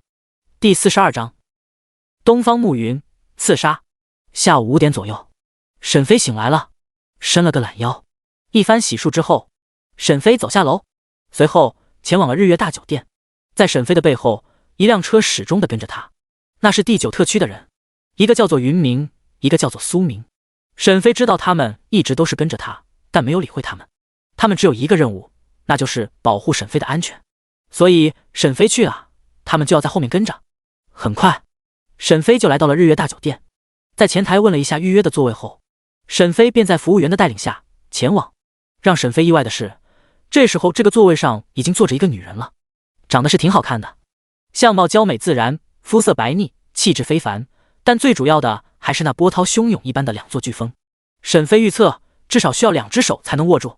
上身穿着白色甜美的雪纺衬衫，搭配着网纱半身裙，将她的那曼妙的身姿完全的遮盖住了，看上去儒雅万分，充满着成熟女性的知性美。再仔细看去，便会越发觉得眼前这个少女越发动人，属于越看越好看的类型。她坐到对面，你好，你就是东方暮云？沈飞很诧异，女生怎么会来这么早？她点点头，张开性感的红唇，我就是东方暮云，你应该就是沈月姐姐的弟弟沈飞吧？沈飞也点点头，两人略微有些尴尬。既然2位都来了，那现在就上菜吗？旁边的服务员小心地问道。东方暮云没有说话，沈飞接过说道，可以。好的，2位稍等。服务员走后，两人再度尴尬起来。别看这个少女看起来很成熟，但是脸上却是有些害羞。她是第一次约会，根本不知道该做些什么。她家是帝都东方家族，属于非常顶尖的一个家族，所以从小到大都是被人来巴结她。但现在因为家族的原因，她只能来巴结沈月。可是沈月这个人位高权重，实力强大，让她这样的一个少女来巴结，那真是有些难。直到后来，她终于有所发现，打算从沈月的弟弟沈飞下手，所以这才有机会和沈飞坐在一起的机会。她不能失去这个机会，于是就主动开口。你喜欢吃什么？沈飞摸了摸鼻子，有些诧异，随口答出，我不挑食，没有特别喜欢的，也没有特别讨厌的。他点点头，心中已经尴尬死了。很快，菜上齐了。沈飞没有注意自己的形象，而是和以往一样，狼吞虎咽，大口地吃着这里的高端佳肴。现在对于沈飞来说，就是抓紧吃完，然后回去。在这里实在是太尴尬了。你完成新手任务了吗？东方暮云企图寻找话题。沈飞将口中的食物咽下去后，摇摇头，还没有。我天赋 B 级，属于中等偏上，但是新手任务吗？还是要看运气。哦，我也是，我也没有过新手任务。沈飞抬头惊讶道，你才18岁啊，这么大？18岁？人家活了快1万多年的夭夭都没你这么大。沈飞很想问一下秘诀，但是怕被当成，所以还是算了。他尴尬一笑，我比你稍微是晚几天出生的。哦。沈飞继续埋头吃饭。东方暮云见沈飞似乎是对他不感兴趣，有些失望的低头了。在两人吃饭的时候，就在他们的不远处，坐在靠窗的一个青年站了起来。先生，一共消费99998，您是在线支付还是现金？隔着很远处都能听到的沈飞猛然愣了一下，将近10万块。沈飞之前的家庭不说穷，但也没有这么富裕，一顿饭将近10万，这谁吃得起啊？但是一想到沈月现在的地位，现在有钱也是正常。而那青年只是冷冷地看着服务员，刷卡。先生您跟我来。服务员带着他朝着这边走来，只有走过这里才能到收银台。很快他们便走了过来。在即将靠近他们的时候，沈飞忽然抬起头，他发觉不对劲，这青年的身上有灵力波动。猛然间，那青年抱起，口中吐出一把铁剑，朝着东方暮云击射而来。沈飞体内瞬息之间凝聚出灵力，准备挡下时，身后的第9特区的苏明立刻扔出手中的筷子，将长剑的攻击方向打偏，最终插进了地面上。而另一位第9特区的云明则是上前，灵力翻腾，一把制服住了那个青年。沈飞，你们2个先走。他对沈飞2人说道。沈飞点点头，拉着东方暮云离开，随后来到外面，将东方暮云送上了跟他一起来的车上。车上也有一位修仙者。沈飞，你不一起走吗？太危险了。东方暮云担心道。放心吧，那人已经被制服住了，而且应该是你小心，那人是对着你来的。说完便转身离开了。打了一辆车，沈飞回到了家中。沈飞躺在床上准备进入游戏时，一道黑色的影子从沈飞的影子内飘出，最后变成人形，一个身材高大的男人瞬间出现，随即手中出现一把匕首，朝着沈飞刺去。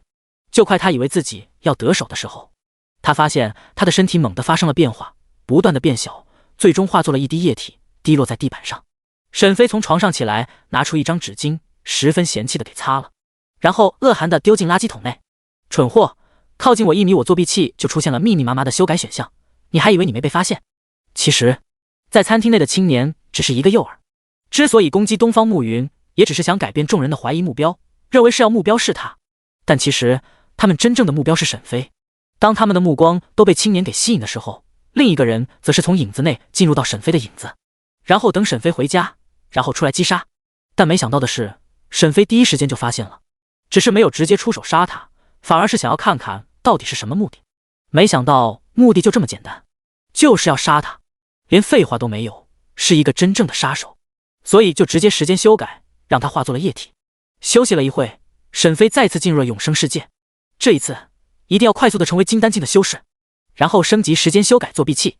第43章南海蛟龙化神雷劫。待沈飞进入永生世界后不久，他房间内的手机就不断的发出铃声。没过多久，一道剑光便从天上落下，落在了沈飞家中的阳台上。来人正是御剑而来的沈月。就在前不久，他接到了消息，知道了东方暮云遭到刺杀，随即就很关心沈飞，于是就急匆匆的御剑而来，在中途还打了几个电话，但始终无人接听，这让他十分的担心沈飞。小飞，沈月立刻进入房间，但找不到沈飞的身影，同时房间内也没有打斗的痕迹，难道是进入了永生？这时沈月在沈飞卧室内的垃圾桶发现了一团卫生巾，同时上面还有些许的透明色的粘液。难道？沈月笑了笑，似乎是明白了些什么，一时间轻松了起来，微微松了一口气。看样子沈飞没事，还在进入游戏之前玩了一次射击游戏。不过沈月摇摇头，眉头微微皱起，心生不悦。这么做对身体不好，明明都给你创造了机会，为什么还要自己做？都给你约好了，日月大酒店，难道里面还没有套间吗？东方暮云一看就是一个一推倒的主，给你机会你都不要，等他回来一定要教训他一下。说着，沈月躺上床，随即进入了游戏。进入到永生世界后，这时候正是清晨时分，这林间还有着一些薄薄的雾气。沈飞朝着城池的方向飞去。前不久的时候，跟着苏玉晨坐着灵舟，便是路过了那个城池，所以是有一点深刻的印象，还知道那个方向是在哪。神山秘境是位于秦国最南部，再往前便是南海。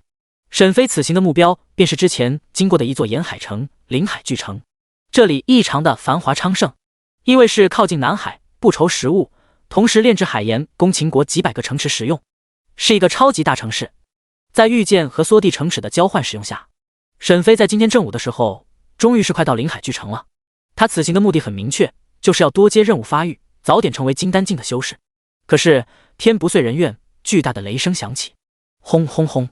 陡然间，天空上层层雷云正在汇聚，依稀之间可见到电蛇翻腾，狰狞恐怖，一滴滴的小雨滴从天空上落下。沈飞见状，自然是不能与天威相抗衡，不得不从剑上下来，以免被天空上的雷云电蛇误伤。轰轰轰！巨大的雷声再度响彻山林。很快，这雷云覆盖着方圆万里，一眼望去，皆是黑色的乌云，天空瞬间黑了下来。紧接着，倾盆大雨从天上砸下，整个山林响起了巨大的雨落声。沈飞躲在一个山中小庙中躲雨，同时也看着外面的天空。真是倒霉，怎么一出来就遇到了这种事情？沈飞摇摇头，遥遥冷不丁的声音在沈飞耳边响起：时间，小心了，这是化神雷劫，如果我没说错的话，应该是有一个人在元婴境巅峰的修士在渡劫。化神雷劫，如此大的阵仗，真不愧是元婴境巅峰修士渡劫至化神境啊！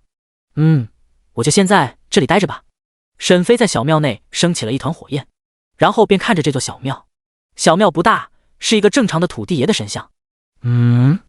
又是神像。沈飞又来了兴趣。上一次使用了幻灵术，换出了火，得到了火之世界内的杀阵使用方法。那么这一次是要对这个土地爷使用幻灵术，也不知道会如何。但无论怎么样，也只有试过了才知道。他默默引导身体内的灵气朝着固定的某种线路流动，最后手中缓慢的结印。幻灵术！瞬间，一道淡淡的星光自沈飞的身体上飞出，同时一股奇异的气息从庙中飘向外间，让正在渡劫的某一个人感受到了希望。淡淡的星光涌入到神像上，将神像包裹着。但片刻之后，星光洒落，神像恢复原状。沈飞摇摇头，这个不行啊，并没有人在信仰这个土地爷。每一个地方的土地爷都是不一样的，没有一个地方的神像会是相同。也许这个神像就没有人信仰，或者是信仰的人太少了，最终导致这信仰不够，幻灵失败。看来幻灵也不是那么容易的。沈飞坐在木板凳上，默默地吸收着天地间的灵气，恢复之前赶路时消耗的灵气。前辈救命啊！庙外一道虚弱的声音传来。沈飞微微皱眉，起身走到门前，就看到了一个全身焦黑的人，那些焦黑的地方还散发出一道道滋滋的雷电声。他的样貌已经完全的看不清了，甚至有的地方已经能看见森寒白色的骨头。他伸出已经快成为焦炭的右手，张开满是黑色血液的嘴巴，眼睛上带着乞求：前辈，求您伸手相助。他是南海蛟龙一族的族长，这次本来是打算前往神山秘境的，因为听闻子府剑宗内出了一个高人，于是就想见一见，然后论道一番，说不定会对自己进阶化神会有帮助。可没想到的是，才刚刚从灵海巨城上空飞过不久，体内的灵气就忽然间的暴动，引起来了化神雷劫。他都没有准备好，再加上渡劫之地不是自己熟悉的南海，最终硬抗了5道雷劫，受了非常重的伤势，濒临垂死。但也是只差最后一道还在酝酿的雷劫，便可以由元婴踏入化神之境。但他知道这一次是扛不住了。而就在他绝望的时候，他感知到了一股奇异的气息，最终感知到了沈飞的存在。而他半步化神，居然看不透这么一个少年郎，那只能说明此人是一位隐世的高人，所以只能拖着这快要生机尽失的身体，趁着最后一道雷劫还未落下之时，前来求前辈救命。沈飞原本想拒绝的，多一事不如少一事，况且沈飞也不知道你是好人还是坏人，怎么能冒险的搭救一个未知的人。但就在这时候，耳边传来了系统的提示音：任务提醒，可选择是否帮助南海蛟龙族龙星，任务奖励3000年 09x1 蛟龙族有益。沈飞见此便是接下了任务。时间小心一些，这个人应该就是引起化神雷劫的人。沈飞点点头，随即走了上去，故作高深，淡淡的说道：你可在此遇我，则与吾有缘，是故既有缘，则助君与汝南海蛟龙族结一段善缘。说罢，手成剑指点在龙星的眉间，先天一气，同时催动了时间修改作弊器。第44章，化神龙星抵达灵海巨城。沈飞手成剑指，一抹白光浮现，点在了龙星的眉间，随即立刻发动了时间修改，选择身体状态修改，将金色的三角移到左边一点。定，你修改了龙星的身体受伤程度，受伤程度的时间-30分钟，恢复至巅峰时刻。瞬息之间，龙星的身体顷刻间复原，身上的伤势全然不见了。任务完成。昵称：时间，天赋 SSS 级大道天赋，寿命210年，势力子府剑宗炼丹阁阁主，修为筑基7层1140000，头衔2阶炼丹师，功法混元诀圆满，只能修炼一个功法。仙术隐藏术圆满，法术缩地成尺圆满，天雷术圆满，九神咒圆满，画地为牢圆满，定身术圆满，神魂出窍圆满，幻灵术圆满，秘籍独孤九剑圆满，2阶炼丹师秘籍圆满，法宝武器锋利的长剑封印灵玉残缺版。任务可选择帮助龙星，已完成。龙星就像是做梦一样，看着自己的身体，再看着沈飞，连忙从地上爬起来，跪在地上，眼中满是兴奋之色，大喊：多谢前辈出手相救！轰轰轰，天空上的雷劫已经凝聚完成，最后一道的雷电即将劈下来。还未等沈飞和他说话，他再次开口：前辈，晚辈龙星先去度过这最后的一道劫雷，稍后再好生的感谢前辈。随后他化作一条巨大的蛟龙，冲天起，进入雷云中，不断的轰鸣声响起，蛟龙的嘶吼声响彻在整个天地。沈飞看着化神雷云中正在与最后一道劫雷抗衡的龙星，心中不免的有些担忧。以后在永生世界内，玩家如果达到了金丹境，那么在要跨入元婴境的时候，也是需要度过元婴劫雷的。若是稍有不慎，那就是死路一条，白白的牺牲掉一条性命。所以目前在玩家中最多的群体就是筑基境、金丹境。筑基境大概有40%，金丹境大概有 10%， 元婴境只有 0.001%， 其余的大部分都是炼气境。当然，这款永生游戏是5年前出现的，在5年内能出现这种程度的修行水平，已经是不错了。毕竟不是谁都可以度过劫雷化为元婴境的，就是在修仙界土生土长的修士都非常难做到，更别说玩家了。玩家靠经验已经非常逆天，超越了非常多的修仙界的土著。单论从金丹境到金丹境巅峰，玩家可能只需要几年的时间刷副本就行了，但是修仙界的土著却需要几百年的时间才能做到，还需要天赋才情不错才可以。而玩家只有在进阶下个境界的门槛上，和修仙界的土著一样，都是需要度过雷劫。所以沈飞这个时候就想到了日后自己也会渡雷劫，便略微有些担忧。大概半个小时后，天空上的动静停止了，雷云散去，一缕缕阳光照在了大地上。一道穿着淡蓝素色长袍的中年人兴高采烈地来到了土地庙内，看着沈飞，心中更为的震惊。如今已然是化神境修士，却仍旧无法看穿沈飞身上的底细，看上去依旧是一片迷雾。看来此人必定就是化神境之上的大修士。他拱手弯腰作礼，语言诚恳：“晚辈多谢前辈出手相救，不知该如何称呼恩公。”沈飞看着他，龙心看上去十分的儒雅随和，眼神中也满是恭敬之色。他摇摇头：“就你只是举手之劳罢了。至于如何称呼鄙人花无缺，你就称呼我为花道友即可。”龙心顿时震动：“花无缺？前辈可是紫府剑宗的花无缺？”沈飞迟疑了一下，有些诧异，他居然知道自己。正是，果然，那不就是他此行的目标？他还想与此人论道一番，结果没想到人家居然是超越化神境的大修士，还帮他度过了化神劫雷。顿时他的脸上就有些羞红愧疚，就他一个元婴境巅峰的修士，居然还敢前去找人家论道，简直是羞死人了。他连忙从储物戒指内拿出了一琉璃酒壶，将这个递给了沈飞：“这是我蛟龙一族的3000年年份的灵酒，请前辈笑纳。”沈飞没有客气，直接接过了，然后放进了储物空间内。沈飞看着他：“还有事吗？”龙心有些焦急，看样子前辈有些不待见他。虽然现在成为了化神修士，但是眼前的前辈更厉害啊！要是能够跟着他学习一点他随口吐露的大道，或许会对未来的修行有所帮助。况且人家是修道高人，不计前嫌的救他这个妖族，已经是属于天大的恩情，怎么能不报？花前辈，这次若不是您出手相助，恐怕我龙星已经在雷劫下灰飞烟灭了。这等大恩德，龙星不能不报，遂请花前辈能够到我南海中的龙宫，让我好尽一尽地主之谊，让我好生的感谢前辈的救命之恩。龙星诚恳的说道。沈飞摇摇头：“我还有其他事情要做，就先不去了，日后有时间再去。”听到沈飞如此说道，龙星也没办法，既然沈飞不想去，那他难道要强让他去吗？这不可能啊！于是只好继续说道：“那就让我留在前辈身边几年吧，为前辈打打下手，以报答前辈的救命之恩。”沈飞再次摇头：“你无需如此，救你之事，举手之劳。”说完，沈飞就准备离开这里了。龙星心急啊，这等大修士在眼前，大腿不抱住，仙缘可就走了。花前辈留步，敢问前辈要去何处？临海巨城。龙星惊喜：临海巨城，那不就是在他家附近吗？不就是他回家的必经之地吗？于是他露出笑容：“前辈，正好晚辈也是要前往临海巨城，不如这样，就让晚辈来到您的脚力吧。”蛟龙族也是属于龙族的一个分支，龙族自古傲慢，基本上不可能主动成为他人的坐骑。可是此时龙星已经抛下了来自龙族的傲气。沈飞看着他如此诚恳，心中也很无奈，最终只好点头答应。也好。听到沈飞的答应，瞬间龙星心中满是高兴，随即走到外面，身体金光闪烁，化作了一条长达1000米的蛟龙，盘伏在地上。蛟龙真身不落地，这是蛟龙族的规矩。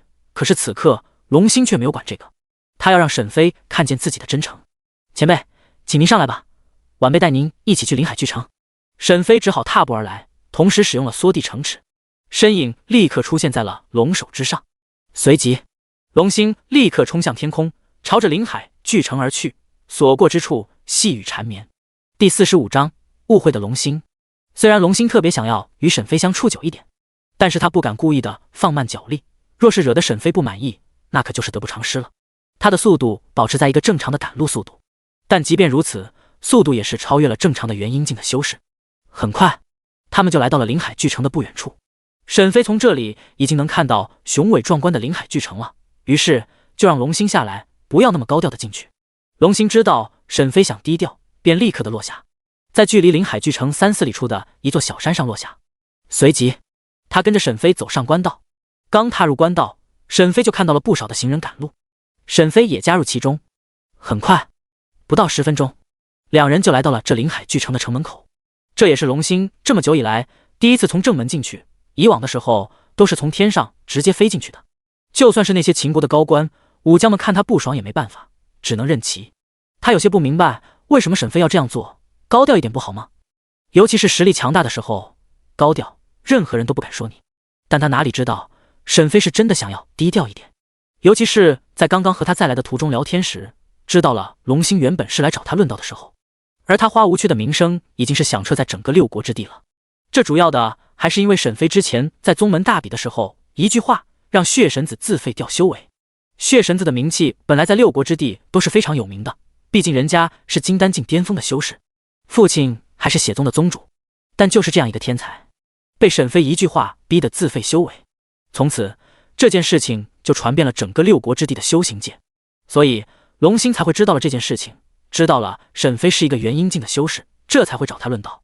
也就是因为这样，沈飞听完后就下定了决心，一定要低调一点了。要不是因为这次巧合正好帮助了这个龙星，否则真的被他找到了，然后论道一番，那他的真实情况很可能就会直接的暴露。真正的实力一旦暴露，那等待他的就是血宗无边的追杀。很快，两人进入了临海巨城。刚一进入，沈飞就能感觉到这座临海城市的繁华与昌盛，实在是不简单。这可比之前的天云城繁华得多。当然，毕竟这个临海巨城是秦国内的第2城市，第1是咸阳。我已经到了，你也不用跟着我了，做你自己的事情去吧。沈飞淡淡的说道。现在他的目的就是要去悬赏司接任务，带着一个龙星当然是不方便。龙星听到沈飞要赶他走，他还是厚着脸皮，丝毫没有龙族的傲气。花前辈，我或许还可以帮您做点事情，就让我跟着您吧，求您了。如果我就这么离开的话，我的良心会遭受不住的。龙星为了报恩和抓住这道机缘，已经是不要了任何脸皮了。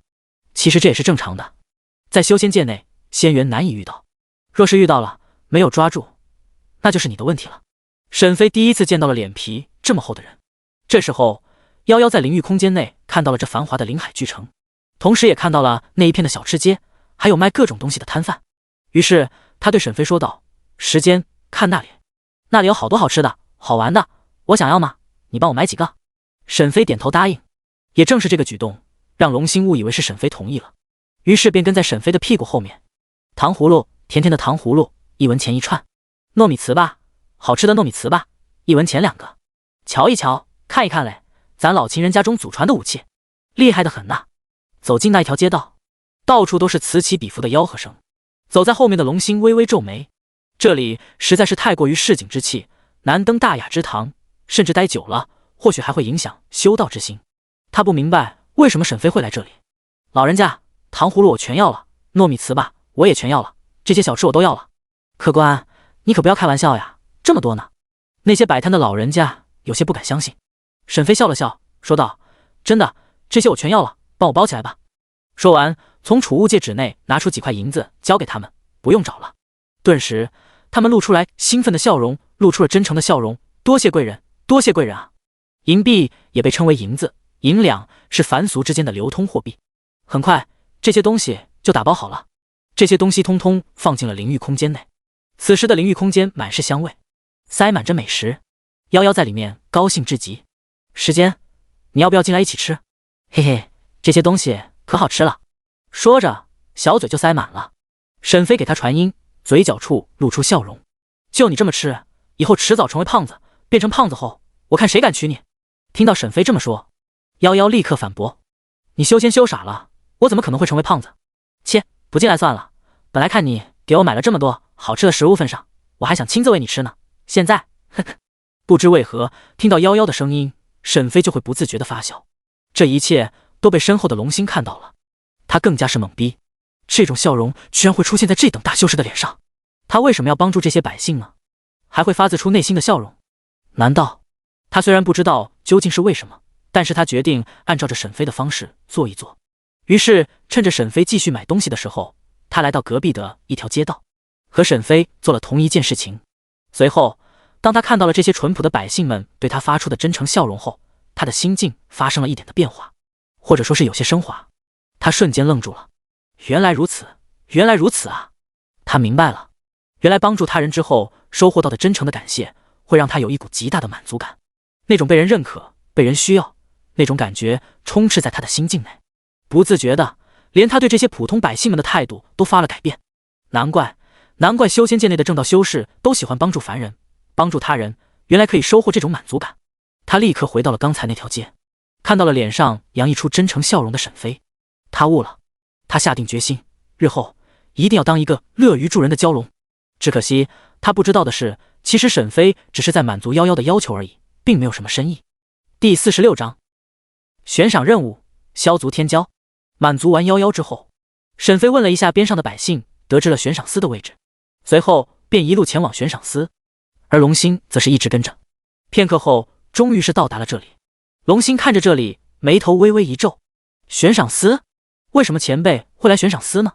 这里无非就是一些人发布的悬赏任务，能让前辈这么厉害的大修士特意来这里。于是他也跟着一起进入了悬赏司内。进入悬赏司，沈飞看着墙上贴着的任务，一个一个的看了过去。任务提示：杀死临海巨城东边50里处的强盗，奖励1万经验，银子 X1000。任务提示：帮助王员外的儿子成为修仙者，奖励9000经验，银子 X3000。任务提醒：找出杀死7家13口人的凶手，奖励2万经验，银子 X5000，10年份09X1。当沈飞将目光看向上面的任务时，便会出现相应的任务提醒。只可惜这些任务说实话经验太少了，奖励也不咋地。沈飞甚至都不想做这些简单的任务，于是继续看着。忽然在一个角落，这里基本上没人来看，他看向这个角落上尘封许久的一个任务帖。任务提醒：帮助临海巨城内萧族族长的女儿，帮他治疗残疾的身体，并且修复好体内的丹田，奖励100,000经验，免费法术进阶次数 X1。萧族内任何东西都可以随意挑选，失败惩罚倒扣100,000经验，随机失去一个法术。注：此任务极难，建议玩家不要轻易的接取。这个任务与我有缘，这100万的经验足够直接到达筑基9层巅峰了。然后只需要最后再学得一门玄阶功法，那边可以突破至金丹境。更何况还有一个法术进阶的机会，直接将黄阶法术进阶为玄阶法术。不过失败的惩罚有点大，倒扣100万经验，那估计直接变回筑基1层，还要欠着游戏几10万经验。之前在北部的玩家就有一个人不知死活的接取了一个极难的任务，后来失败了，倒扣了几10万经验，经验栏都是负的，最终4-5个月才把经验还清了。沈飞觉得还是需要确认一下，于是问向旁边的正在看其他任务的人：你好，请问一下，这个萧族族长的女儿是怎么回事？这个任务看样子挂了很久了，难道没人接过吗？旁边的人听着沈飞的话，摇摇头，劝道：我看你长得这么帅，我才跟你说的，千万不要去接那个萧族的任务，那任务受过诅咒，谁接谁死。沈飞皱眉，拿出一块灵石递给他，兄台能否说得明白些？那人见沈飞拿出一块灵石，瞬间就瞪大了眼睛：您是修仙者？沈飞点点头，随后那人兴奋地和沈飞讲解着，而龙星也走了上来，默默地听着。这事情啊，还得从3年前说起。3年前，那萧家的嫡长女萧梧桐一鸣惊人，年仅15岁自学功法，并且1年内就成为了炼气境的修士，成为了秦国远近闻名的天才，一时间风光无限，整个萧族也在萧梧桐的影响下变得越发强大，并且还和如日中天的叶家结下了婚约。但也就是在这个时候，萧梧桐出了意外，被合欢宗的宗主温妙烟给废了丹田，而且也被毁容了。听说被发现的时候，全身上下没有一处完好的地方。后来啊，萧族找了不少的人修仙者来治疗萧梧桐，但最终都以失败告终，并且那些修仙者几日后会变成干尸出现在萧族的门口，从此便再也没有人来接这个任务了。什么？那合欢宗宗主温妙烟居然如此猖狂，那你们秦国怎么没有正道来管吗？旁边的龙星生气了，他本就是性情中人，再加上自己也有一个女儿，便让他有了一些代入感，甚至想直接出手镇杀温妙烟。沈飞看了他一眼，龙星收敛了几分，声音放低。那人摇摇头，子府剑宗、血宗还有秦国的修仙者学院都有派人来过，但是他们来了，合欢宗就走了，而且他们虽然去看过了萧梧桐，但是也没有办法可以救助。再者，当他们走了之后，合欢宗的势力又会进来，好像就是特意针对这个萧梧桐一样。反正现在没人敢接萧梧桐的任务，没人愿意为了他来赌命。沈飞点点头，既然是3年，那么就可以使用时间修改，并且现在这个龙星跟着自己，若是接下这个任务，合欢宗的修士对他动手，那也不怕。于是沈飞看着任务帖道：“此女与我有缘。”顿时，龙星睁大了眼睛：“什么？这个女的居然与前辈有缘？”但转念一想，好像自己和前辈也是很有缘，若不是遇到了前辈，那他早就死了。如今这萧家嫡长女萧梧桐与前辈有缘，如此看来，这萧族要崛起了。那讲解的人懵逼了：“不是吧？我都跟你讲这么清楚了，你还要去送死？”在他的惊恐目光下，沈飞接下了这个任务，随即走到前台登记了一下，然后便带着任务贴前往萧族。龙星则是跟在沈飞旁边。从上面的地址，沈飞很快便找到了萧家的位置。前辈，貌似今天的萧家似乎有点不太平静啊。龙星微微眯眼看着萧家府邸，他虽然没有使用神识查看整个萧家，但是他如今是化神境界的修士，一眼看去能看出不少的变化。如今的萧家上空黑气笼罩，说明今日必定会有所灾难。沈飞看了一眼，啥也没看出来。两人来到大门口，那外面的侍卫看着沈飞手中的任务贴，立刻躬身做出请的姿势：“两位大人，请。”沈飞踏入，那位侍卫带着沈飞、龙星两人来到了待客大厅。“两位大人，你们先在这里等候，我们族长还有几位长老还有事，正在接待从子府剑宗而来的仙长。”子府剑宗？既然如此，那就带我们一起去吧，说不定是我认识的人。沈飞猜测会不会是苏玉晨。那侍卫愣了一下：“大人，您也是子府剑宗的仙长？”龙星冷哼一声：“你可知他是谁？他可是子府剑宗的炼丹阁阁主。”顿时，那侍卫瞪大了眼睛，心脏快跳。炼丹阁阁主？他咽了一下口水，最后平复道：“两位仙长，请跟我来。”说着，沈飞和龙星两人便跟上。第47章治疗。很快，在侍卫的带领下，两人来到了议事大厅的外面。在这外面有4个萧家请来的武者，他们站在门外。“两位，你们先在这里等候一下，我进去禀告族长。”说完，他便走了进去。龙星摇头，这个侍卫倒是奇怪，居然这么就相信了我的话，也不先去禀告他们的族长，反而是先将我们带到这里。沈飞听完，淡淡道：“或许是因为萧家太过于重视萧梧桐，所以当他们看到我们拿着任务贴，便没有对我们产生什么怀疑。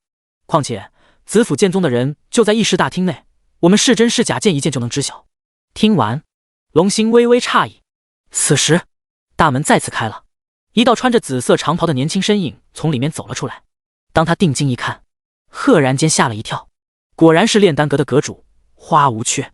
他没有任何犹豫，立刻拱手作礼：“弟子叶凡见过花阁主。”这时候，里面陆续走出几个人，分别是萧家的族长萧云，萧家的3位长老分别是萧红、萧龙、萧虎。正好他们出来的时候，刚好见到了叶凡在拱手作礼，表情恭恭敬敬的模样。当听到他称呼那个穿着黑袍的俊俏少年为花阁主的时候，瞬间就知道了这是子府剑宗的大人物。于是立刻几人也是连忙作礼：“萧家晚辈见过花阁主。”忽然几人看着沈飞手中的任务贴，顿时心中一震。这位大人物接下了任务，那也就是说他会出手帮助萧梧桐，帮助萧家。沈飞点点头，轻声道：“都无需如此，我不会打搅到你们谈话议事吧？”萧云等人连忙说道：“没有，没有，其实我们的事也都讨论的差不多了。”沈飞点点头，没有追问。叶凡开口说道：“阁主，不如进去说吧。”“对极，对极，我居然把待客之礼忘了，真是糊涂。”萧云连忙说道。于是大家都走进议事大厅，几人坐在椅子上。“若是你们的事情还未谈完，那就继续，待你们谈完之后，我们再来谈。”沈飞见众人都不说话，于是开口道。萧云道：“阁主大人，我等的事情已经谈完了，还是先来谈你手中的事情吧。”他看着沈飞手中的任务贴，眼神中充满着希冀。他的女儿萧梧桐已经郁郁寡欢3年了，这3年来，你知道她是怎么过的吗？看着曾经天骄一般的女儿变成这副模样，他的心每天都在作痛。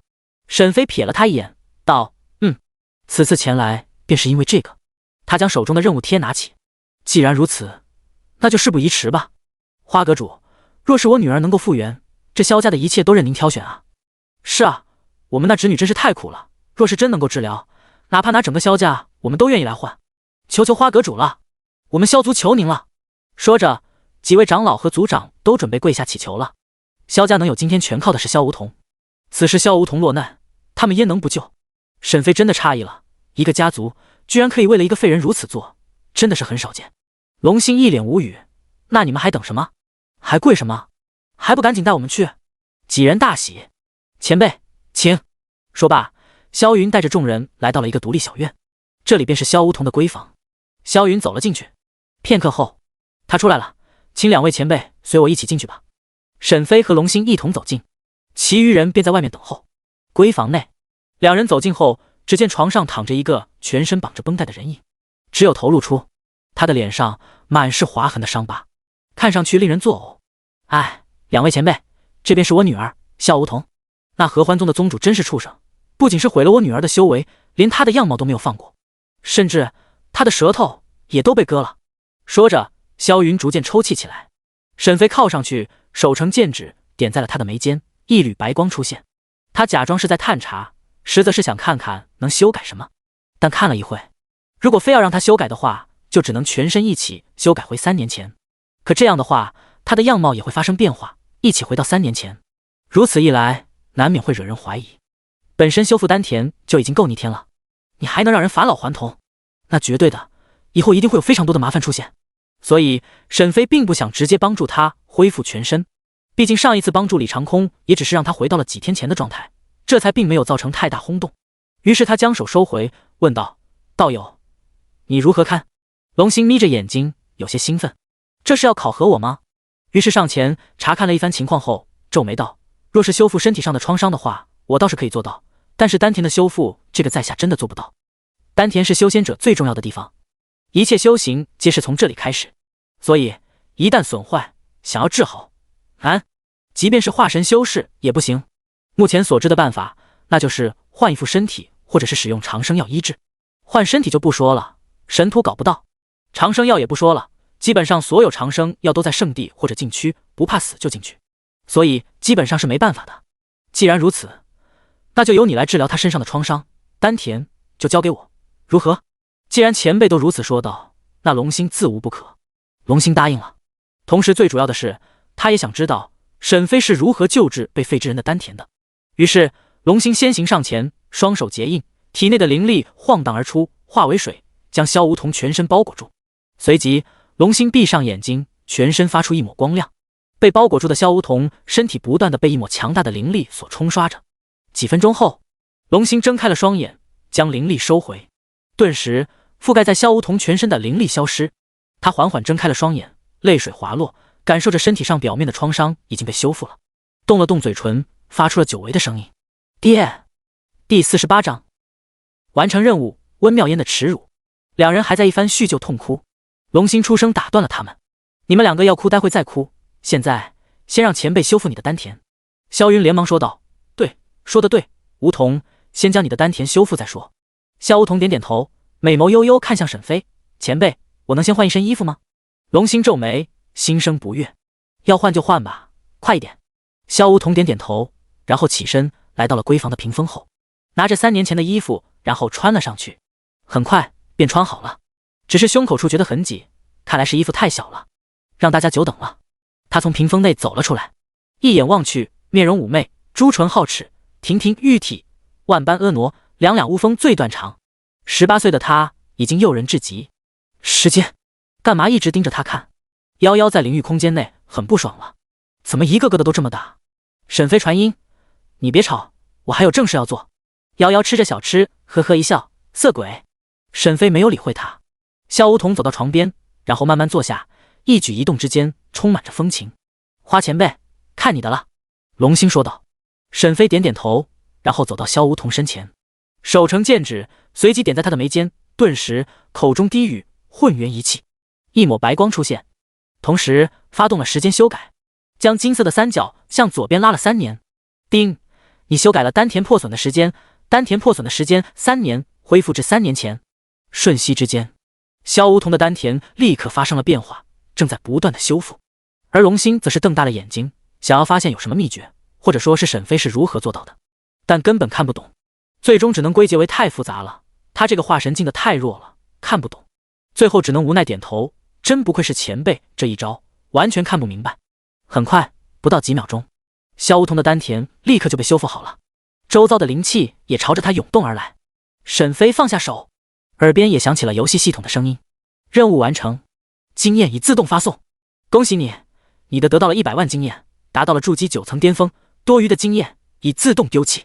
昵称：时间，天赋 SSS 级大道天赋，寿命210年，势力紫府剑宗炼丹阁阁主，修为筑基9层，200000020000，筑功法已达到上限，头衔2阶炼丹师，功法混元诀圆满，只能修炼一个功法，仙术隐藏术圆满，法术缩地成尺圆满，天雷术圆满，九神咒圆满，画地为牢圆满，定身术圆满，神魂出窍圆满，幻灵术圆满，秘籍独孤九剑圆满，2阶炼丹师秘籍圆满，法宝武器锋利的长剑封印灵玉残缺版，任务帮助萧梧桐恢复身体，丹田已完成。这一刻，沈飞的修为也达到了筑基境9层，差一步便能达到金丹境了。现在只差功法了，毕竟黄阶功法只能达到筑基，而玄阶功法才是直指金丹大道，甚至是元婴大道。恭喜你获得免费法术进阶次数 X1， 是否立刻使用？否，沈飞现在没有立刻使用，而是先留着，待会再去想想到底要进阶哪一个法术。萧云看见自己女儿又可以修炼了，于是鼻子再次一酸，忍住哭泣道：两位前辈，谢谢你们。不用谢我，谢花前辈，若不是你女儿与前辈有缘的话，我也不可能会出手救助你的女儿。沈飞没有说话，而是思考着该进阶哪一个法术。见沈飞低头思考，龙星还以为是施展那个法术消耗有点大，于是说道：花前辈，我们不如出去吧。沈飞回过神来，点头：好。说罢，两人走了出去。秦国北部靠近楚国的边境线，在这里有一个巨大的山脉，连接着2处国境，被称为秦楚山。在秦楚山的山上有一个村落，这个村落便是合欢宗藏匿的地方。在村子内一个奢侈的房间内，一个20多岁的女人靠在床上，微微小憩。忽然，她睁开了秀眸，眼孔内有些不可置信。我在她身上留下的禁制被解除了。温妙烟有些凌乱，他设下的禁制可是从修炼的地阶功法从学到的，极为的隐秘，正常来说不可能被发现啊。可是为什么会这样？他心情烦躁，猛然间又想到了3年前的那个夜晚。3年前，他已经修炼地阶下品功法阴阳双会法，达到了金丹境巅峰，差一步便是元婴境。在突破前夕，他将合欢宗内一些修炼合欢宗功法的弟子给召集起来，随后从他们的身体内吸收了阳之气，这些阳之气便是他们从男人的身上吸取而来的，但现在都成为了他的养料。他创建合欢宗的目的便是如此，利用阴阳双会法中的炉鼎功法，让那些女人去修炼，随后从那些女人身体内将男人的阳之气夺走。如此一来，即便不用和男人一起做，也可以达到阴阳双会，直达元婴大道。他将一切都准备好后，最终面对元婴劫雷，可他还是失败了，被元婴劫雷劈成了重伤，正好就掉落在萧家的后山上。他躲进一个洞里，在那里惶恐的、害怕的躲着，因为此时的他是最为弱小的时候，他这时候连一个普通人都不如。可就在这个时候，他被一个15岁的女孩发现了。他以为女孩不会对他做什么，可是没想到的是，那个女孩居然将他推倒，利用手指将他最珍贵的东西给夺走了。他还被这个女孩用舌头、用手连续羞辱了1个月，体内的元婴大部分的流入了他的身体，让他从一个凡人直接踏入了炼气境。好在他被某位弟子找到了，带他立刻的离开了这里。等到过了将近3个月后，他的身体复原了，但是却从金丹境巅峰掉落到金丹境7层。当他可以使用修为的时候，第一时间他就找到了这个女孩，他将一切都10倍奉还给了女孩。最终他废了女孩的修为，将她的身上的皮全部扒掉，剪去了舌头。而这个女孩就是萧梧桐。第49章萧梧桐欲拜师。想到那屈辱的一幕，温妙烟胸口不断的起伏。他没有杀掉萧梧桐，是想让他因为自己所做的事情后悔一辈子，而且还为了避免出现意外，有人会帮助他。他有派出合欢宗内的弟子前去监视，凡是来帮助他的都杀掉，并且还在他的丹田内设下了一道禁制，只要有人帮助他修补丹田，那么那道禁制就会自动爆发，将萧梧桐身体内的生机搅碎。但此时他的禁制消失了，那也就是说，有一个势非强大的修士帮助了萧梧桐。一想到这，再想到耻辱，他决定亲自前往临海巨城看看到底是怎么回事。于是他化作了一道紫色的一缕气，消失在了房间内，将目光聚集在沈飞这里。当沈飞和龙星走出来后，他便问向叶凡为什么回来这里，来这里做什么。叶凡说道，他是前来解除婚约，他想要一心修仙，不想被凡尘中的事情所影响，所以当得知了自己被家族强行定下了一桩婚约后，他就想要让父母帮他解除婚约。但他父母不想那么麻烦，只是说直接帮他退婚。在这个世界内，类似于古代，退婚和解除婚约是两件不同的事情，一个会让人感受到屈辱，属于强制性不尊重人的行为，一个是双方谈好和平解除婚约。叶凡认为不应该如此，所以今天便是亲自前来和萧云等人商量好解除婚约。沈飞笑了笑，想着如今萧梧桐的美貌，道：现在的萧梧桐倾国倾城，也可以修炼了，你后悔吗？叶凡摇头，我辈之人当修道为己任，况且我叶凡只有一个目标，一个梦想，那就是踏入大道，正道得长生。好大的口气啊，连我都不敢如此说道，真是少年无知。龙星听完一脸冷笑，沈飞却是点头，肯定我子府剑宗之人当有此鸿鹄之志，年少不轻狂，枉为少年郎。咔嚓，这时候萧梧桐打开房门，一脸害羞地走了出来，顿时所有人的目光被他所吸引，太美了，妙不可言。叶凡瞪大了眼睛，身体微微颤抖，随后闭上了眼睛。无量大天尊，我叶凡怎能被女色所迷惑？恳请花前辈收我为徒。萧梧桐来到沈飞的前边，跪下请求说道。周围的人纷纷看向沈飞，目光充满着期待。若是沈飞能够收下萧梧桐，那么萧家就能再一次崛起了。就连龙星也是眯着眼睛看着，他想看看沈飞会不会收他为徒，毕竟他亲口说过与他有缘。沈飞有些诧异，收你为徒？夭夭的声音总是在关键时候响起。时间，这个女人的眼神很不对劲，我好像在哪里见过，反正你还是少与这个女人打交道吧。夭夭坐在床上，边扣着小脚丫，边吃着木瓜，偶尔又用扣小脚丫的小手去拿一块糖酥放进嘴里吃着。沈飞没有回复，本身他就是为了任务才来这里的，现在任务完成了，得到了丰厚的奖励，那留在这里也就没有用处了。至于收徒，那更没有必要。于是他摇摇头，淡淡的说道：你与我缘分已尽，无师徒之缘。萧梧桐脸色难看，他磕头，同时眼中一抹泪水流出，凄声道：如今我已经复原了，那合欢宗势必会知道，若是前辈不收我为徒，那合欢宗一定会报复萧家的，到时候整个萧家都会灭门的，求求前辈了。听着他如此说道，沈飞微微皱眉，好像是这么一回事。他是被合欢宗的宗主亲自废掉的修为变成的这副模样，如今把他治疗好了，那么合欢宗的宗主势必不会放过他。不过让沈飞疑惑的是，为什么堂堂合欢宗宗主会对他出手，而且只是这样折磨，并没有杀掉他。沈飞皱眉问道：那合欢宗为何会如此对你？你与他们之间有何渊源？萧梧桐哭泣，脸上露出了一抹回忆的痛苦。前辈，事情是这样的，就在3年前，我意外的在我家后山处的一个山洞内遇到了受伤的合欢宗宗主温妙烟。当时他身负重伤，我不忍心，于是便悉心的救下了他。后来他传给我一门功法，并将我带上了修炼之途。就这样，我在他的帮助下，短短几个月就达到了炼气境，一跃成为了人们口中的天才。可是没想到的是，正是因为我达到了炼气境，于是他为了治疗身上最后的伤势，那一晚他将我给他折磨我将近1个月，把我废了之后，他还说想让家人活命，那就一直当一个废人。所以现在我要是被他发现了，那我的下场一定会更惨的，而且合欢宗一定是不会放过我家里人的。现在只能求您了前辈。少女的哭泣声在所有人耳边环绕。这时候萧家众人全部跪下，请求沈飞出手相助，求前辈出手相救啊！叶凡握紧了拳头，半跪，求阁主出手相救啊！那合欢宗真是该死。龙星则是眼神微微眯着，看着萧梧桐。到了他这个境界，想要分辨出一个人是否说谎，那真是太简单了。说真的，如果不是因为沈飞有着仙术、隐藏术，那么早就被他看穿了。此时的龙星当然是看穿了萧梧桐，知道他的说谎真正的原因绝对不止于此，但他没有说话，只是看着沈飞，看看这位前辈会做出什么决定。沈飞觉得他们说的有理，按道理来说是应该出手相助，况且这合欢宗本就是邪门歪道，属于正道的敌人。作为秦国正道之首的子府剑宗，在此焉能不出手？沈飞轻声道：也罢，那我就待在临海巨城几日，若是合欢宗来了，那我便斩了他们，至于收徒一事，还是作罢。萧梧桐见此，只能磕头大声道：多谢前辈。萧家众人多谢前辈。随后萧云带着沈飞和龙星前往萧家宝库，这是他任务贴上的赏金。如今完成了，当然是得兑现承诺。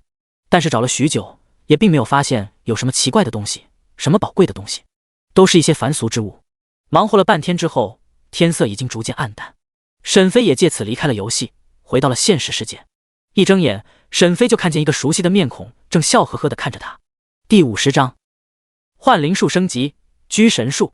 沈飞看到沈月侧躺在床边，正一脸笑意地看着他，顿时感受到身体的冰凉，连忙将被子拉过来挡在身体前。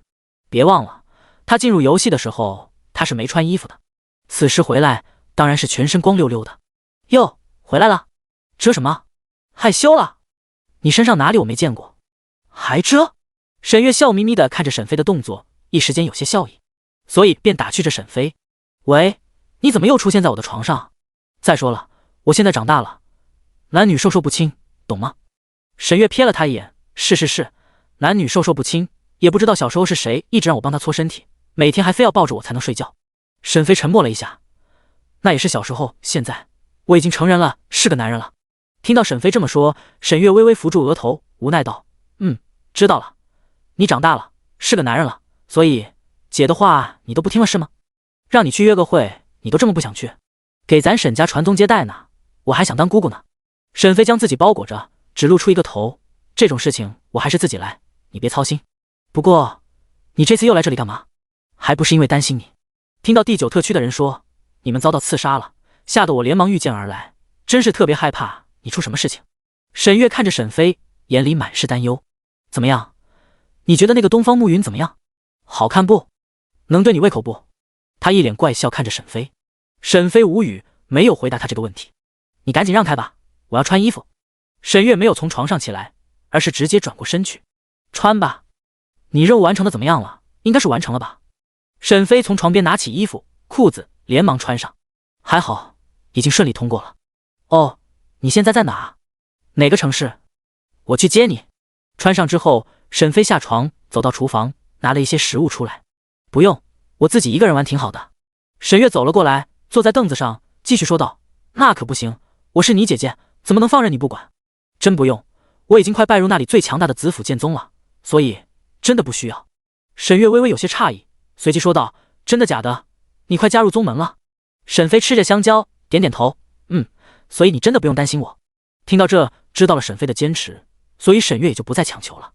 他在房间内转了转，然后从一些角落翻出了一些少儿不宜的漫画，然后来到客厅，在沈飞面前晃了晃，一双明亮的美眸悠悠盯着沈飞。给你女朋友不要，就知道看这些纸骗人的，这些给你的感觉真的能有真人舒服吗？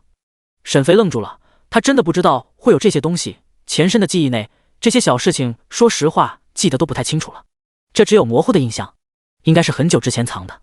给你没收了，对了，以后不准自己做那种事情，对你的身体不好，要是憋不住跟姐说，姐给你找。还有上次的那个东方暮云，要是觉得不错的话，那就推倒吧，能传宗接代也不错。姐，你真把我当什么了？我才18岁，18岁正是年轻气盛的时候，趁着年轻赶紧多生几个咱沈家子孙，最好多几个，毕竟这是咱父母的心愿。行了，我也该走了，记得保重身体，有什么事情直接打我电话，我都会满足你。说完，沈月化作一道剑光消失在了家中，留下了一脸无语的沈飞。见沈月离开后，沈飞继续躺在床上睡觉。晚上9点多左右，沈飞起床进入游戏，再次进入永生世界。这时候天色已经逐渐的天亮。当沈飞刚刚出现的时候，天上一抹剑光飞来，落在了沈飞的手中。这是一封信件，是龙星传来的。花前辈，东海出事了，我大哥要我过去一趟，所以暂时不能跟着前辈了。等我处理好事情之后，再请前辈来南海龙宫一叙。龙星，见此，沈飞终于是叹口气，这家伙终于是走了。沈飞目前所在的位置是距离临海巨城20里地的一处荒山上，了无人烟。于是沈飞打算就在这里升级法术。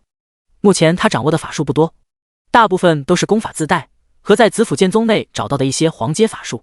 如果说非要升级的话，沈飞心中只有一个法术，那就是幻灵术。原本幻灵术就是十分的强大，如果进阶升级的话，那一定会更加的强大。而且沈飞总觉得这个幻灵术不应该是黄阶法术，因为效果太逆天了。升级幻灵术，叮，你使用了免费的法术进阶次数，幻灵术升级为无阶级的居神术。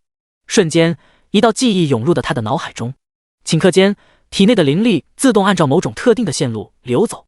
仅仅是脑海中浮现出这个居神术，瞬间就达到了入门阶段。恭喜你，你学会了居神术，达到了入门阶段。随即，沈飞立刻使用了时间修改，将金色的三角朝着右边移动到最右边。定，你修改了居神术，居神术熟练度加99年，达到了圆满。顿时，沈飞彻底掌握了居神术。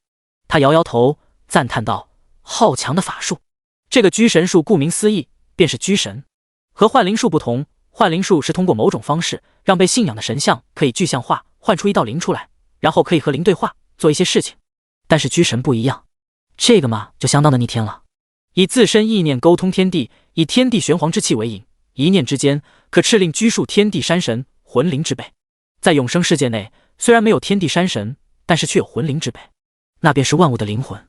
居神，居的就是他人的神魂，也就是灵魂。只要修为比他低，那就可以轻松的施展居神，将他人的灵魂勾出来，并且灵魂生灭由施术者定夺。这一招堪称仙神之威，因为只有仙神才有着居神锁魂的能力。沈飞呼出一口气，随即发动了缩地成齿，回到了临海巨城。刚刚来到萧家门第，就遇到了一个穿着粗糙衣服的光头。法照见过前辈，请前辈救我妻子。他跪在沈飞身前，眼中满是祈求。第51章封魔一族居神。啧，现在都是怎么了？这个化神境的修士居然给你下跪！哈哈哈！夭夭躺在床上，翘着二郎腿，手里拿着一个木瓜，露出虎牙，哈哈大笑。沈飞自然是听到了夭夭的声音，顿时心中一紧，又来一个化神境的修士。这化神境的修士不值钱了吗？不是说六国之地最厉害的也才元婴吗？这是怎么回事？沈飞皱眉，冷静下来，淡淡的说道：“哦，你知道我？”法照连忙点头。昨日您和那南海龙王来的时候，我便知晓了。当时虽然不知道您是谁，但是我看不出您的修为，再加上一个刚刚踏入化神境的龙星对你十分的尊重，由此我就推断出来，您一定比我的修为高深万分，是一位真正的得道高人。本来我昨日就想来找您的，但是我那妻子伤势忽然加重，我只能先帮助她稳定伤势，等稳定过后，我再来找您时，却发现您已经离开了。于是今天就来这里碰碰运气，结果正好遇到了前辈。化神境的修士十分强大，体内元婴倍增，元婴向元神过渡，寿元可超2000余年，掌握元力领域，可破元婴瞬移。沈飞很疑惑，如果说连这个化神境界的修士都无法治疗好的伤，那该会有多重？正当他想要问时，耳边响起了系统的提示音：任务提醒，帮助佛门的佛子法照治疗他封魔一族的妻子七月灵，奖励玄阶功法九玄神功。又触发任务了，而且这次的任务奖励刚好就是沈飞最需要的功法，一旦完成，那么便可以达到金丹境。但是看着那佛门和封魔一族，顿时有些疑惑。佛门他知道是一个极为强大的势力，活跃于东域北部，凡是人族昌盛之地，便基本上都能知道佛门。而佛子就不用说了，相当于佛门未来的接班人。可就是这样的一个未来前途无量的人，居然破戒娶了老婆，而且还是什么封魔一族的人。沈飞传音给灵域空间内的夭夭，问他关于封魔一族的事情。夭夭一听，立刻就随口说道：“封魔一族啊，那就是一个被诅咒的家族。传闻他们的先祖是一个极为强大的修士，好像是什么合体境的大能吧，具体是什么境界我也不知道。他们的先祖遇到了一个真正的大魔，修为实力都极为的高强。大魔想要吞噬人类，得到人类身体内的魔念强大自身，但先祖要阻止，于是两人开始斗法，最终不相上下，于是立下了一个赌约。但很可惜的是，大魔赢了。按照赌约，大魔要吞噬掉100座城池的人类。这个时候，先祖就反悔了，宁愿违背天道誓言，也要以封印大魔。最终，他们的先祖耗尽了所有的精力，将大魔封印到他的灵魂内，形成了魔种。而他也因为违背天道誓言，被天道降下的惩罚给毁灭。自此，他的后人，也就是现在的封魔一族，只要有后代出生，那么灵魂处必定有一个魔种，它会随着封魔一族的人的成长而成长。最终便会变得越来越强大，直到夺舍其身体，为获修仙界。沈飞听完不免疑惑，那为什么不杀了封魔一族的人？这样不就没有风险了吗？夭夭冷笑一声，你以为没有人想过，没有人动过手？只要你出手杀了一个封魔一族的人，那么你的灵魂就有几率被诅咒，被附上魔种，从此后代皆是如此。而且这个诅咒是对修为越高的人成功概率越大，所以基本上没有人敢冒险对风魔一族的人动手，因为杀了你自己就会成为风魔一族的人，而且凡是跟你有血缘关系的人，全都会一起染上魔种。当然，既然他们这么危险，修仙界内也是有着应对的方法，那就是佛门和道门。他们施展了一个封印，将所有的风魔一族的人全部封印在风魔山内，世世代代都不能离开，以此来解决这风魔一族会对修仙界带来的危害。沈飞明白了，原来是这样。谢谢你，小夭夭。沈飞道谢了一声。夭夭在灵域空间内听完沈飞的道谢，嘴角上扬，吃着木瓜都感觉更甜了。但是看着依旧是那么平的粮仓，顿时觉得嘴巴里的木瓜没味道了。这时候，沈飞看着这个跪在地上的佛门佛子，他们为什么会出现在这里？风魔一族的人不是被封印了吗？为什么可以出来？而且为什么佛门的佛子会娶风魔一族的人为妻子？一瞬间脑袋中就脑补了很多的事情。于是他看向法照，冷道：恐怕你的妻子并不是因为什么伤势吧？顿时听到沈飞的话，法照心中一惊，果然不愧是得道高人，一眼便看穿了他的谎言。他跪在地上猛地磕头，求前辈了，这是他唯一的希望了。若是再不能控制魔种，那他的妻子七月灵可就完蛋了。沈飞沉默了一下，这魔种是世世代代跟着灵魂的，就是有时间修改也不行啊。这是第一次时间修改作弊器都难以解决的问题。但忽然间，沈飞想到了，刚刚不是学习了拘神术吗？这个法术的功效似乎就可以面对此难题。于是他开口了，接下了这个任务。我有一个方法，但没试过，也不知道行不行。法照抬头，带着血丝的眼球都快凸出来的了。请前辈一试。沈飞点头，带路吧。说着，法照立刻起身，带着沈飞前往了一处地方。他带着沈飞来到了一个寺庙，然后来到了寺庙的后院，来到一个较为破烂的房屋内。床上躺着一个脸色苍白的女人。沈飞一看，顿时明白了，难怪这个和尚会违背戒律，实在是因为长得漂亮。虽然不能和夭夭相比，也不能和她亲手捏造的符雪儿相比，但也算是长得灵动，脱俗不凡。求前辈出手相救。法照看着沈飞，这是他唯一的希望了。若是救不了，今天很可能就是七月灵的死期了，因为他也很难压制住魔众了。沈飞点头，上前一步，同时运转灵力，使用拘神术中的方法，将灵力转换为天地玄黄之气。当然，以他此时的境界，只能够转换为一丝，但这一丝也足够了。顿时，沈飞闭上双眼，以自身意念沟通天地，以这一丝的天地玄黄之气为引。刹那间，一股玄之又玄的气息从四面八方朝着沈飞身体四周凝聚。站在旁边的法照顿时大惊，这等气息绝对不是他可以相比的，甚至就是他师父也不一定能够有此气息。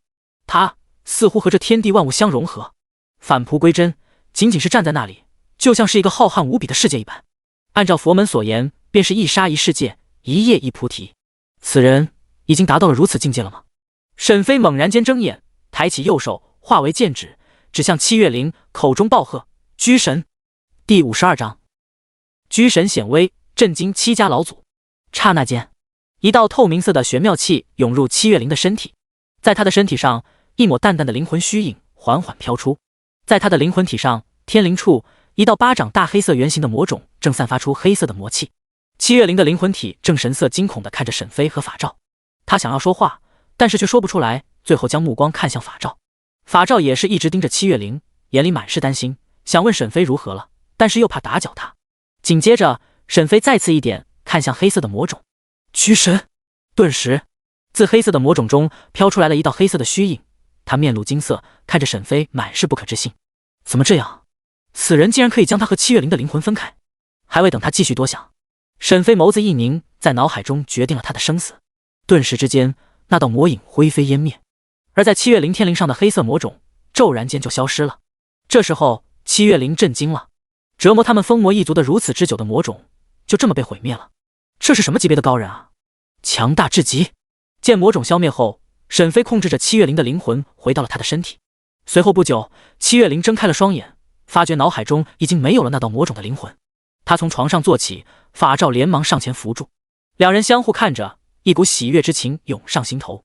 因为没有了魔种的侵蚀，七月灵也渐渐地恢复了体力，于是两人跪倒在地上，朝着沈飞感谢：多谢前辈救命之恩。说着，法照将自己的储物戒指拿了出来，放于掌心。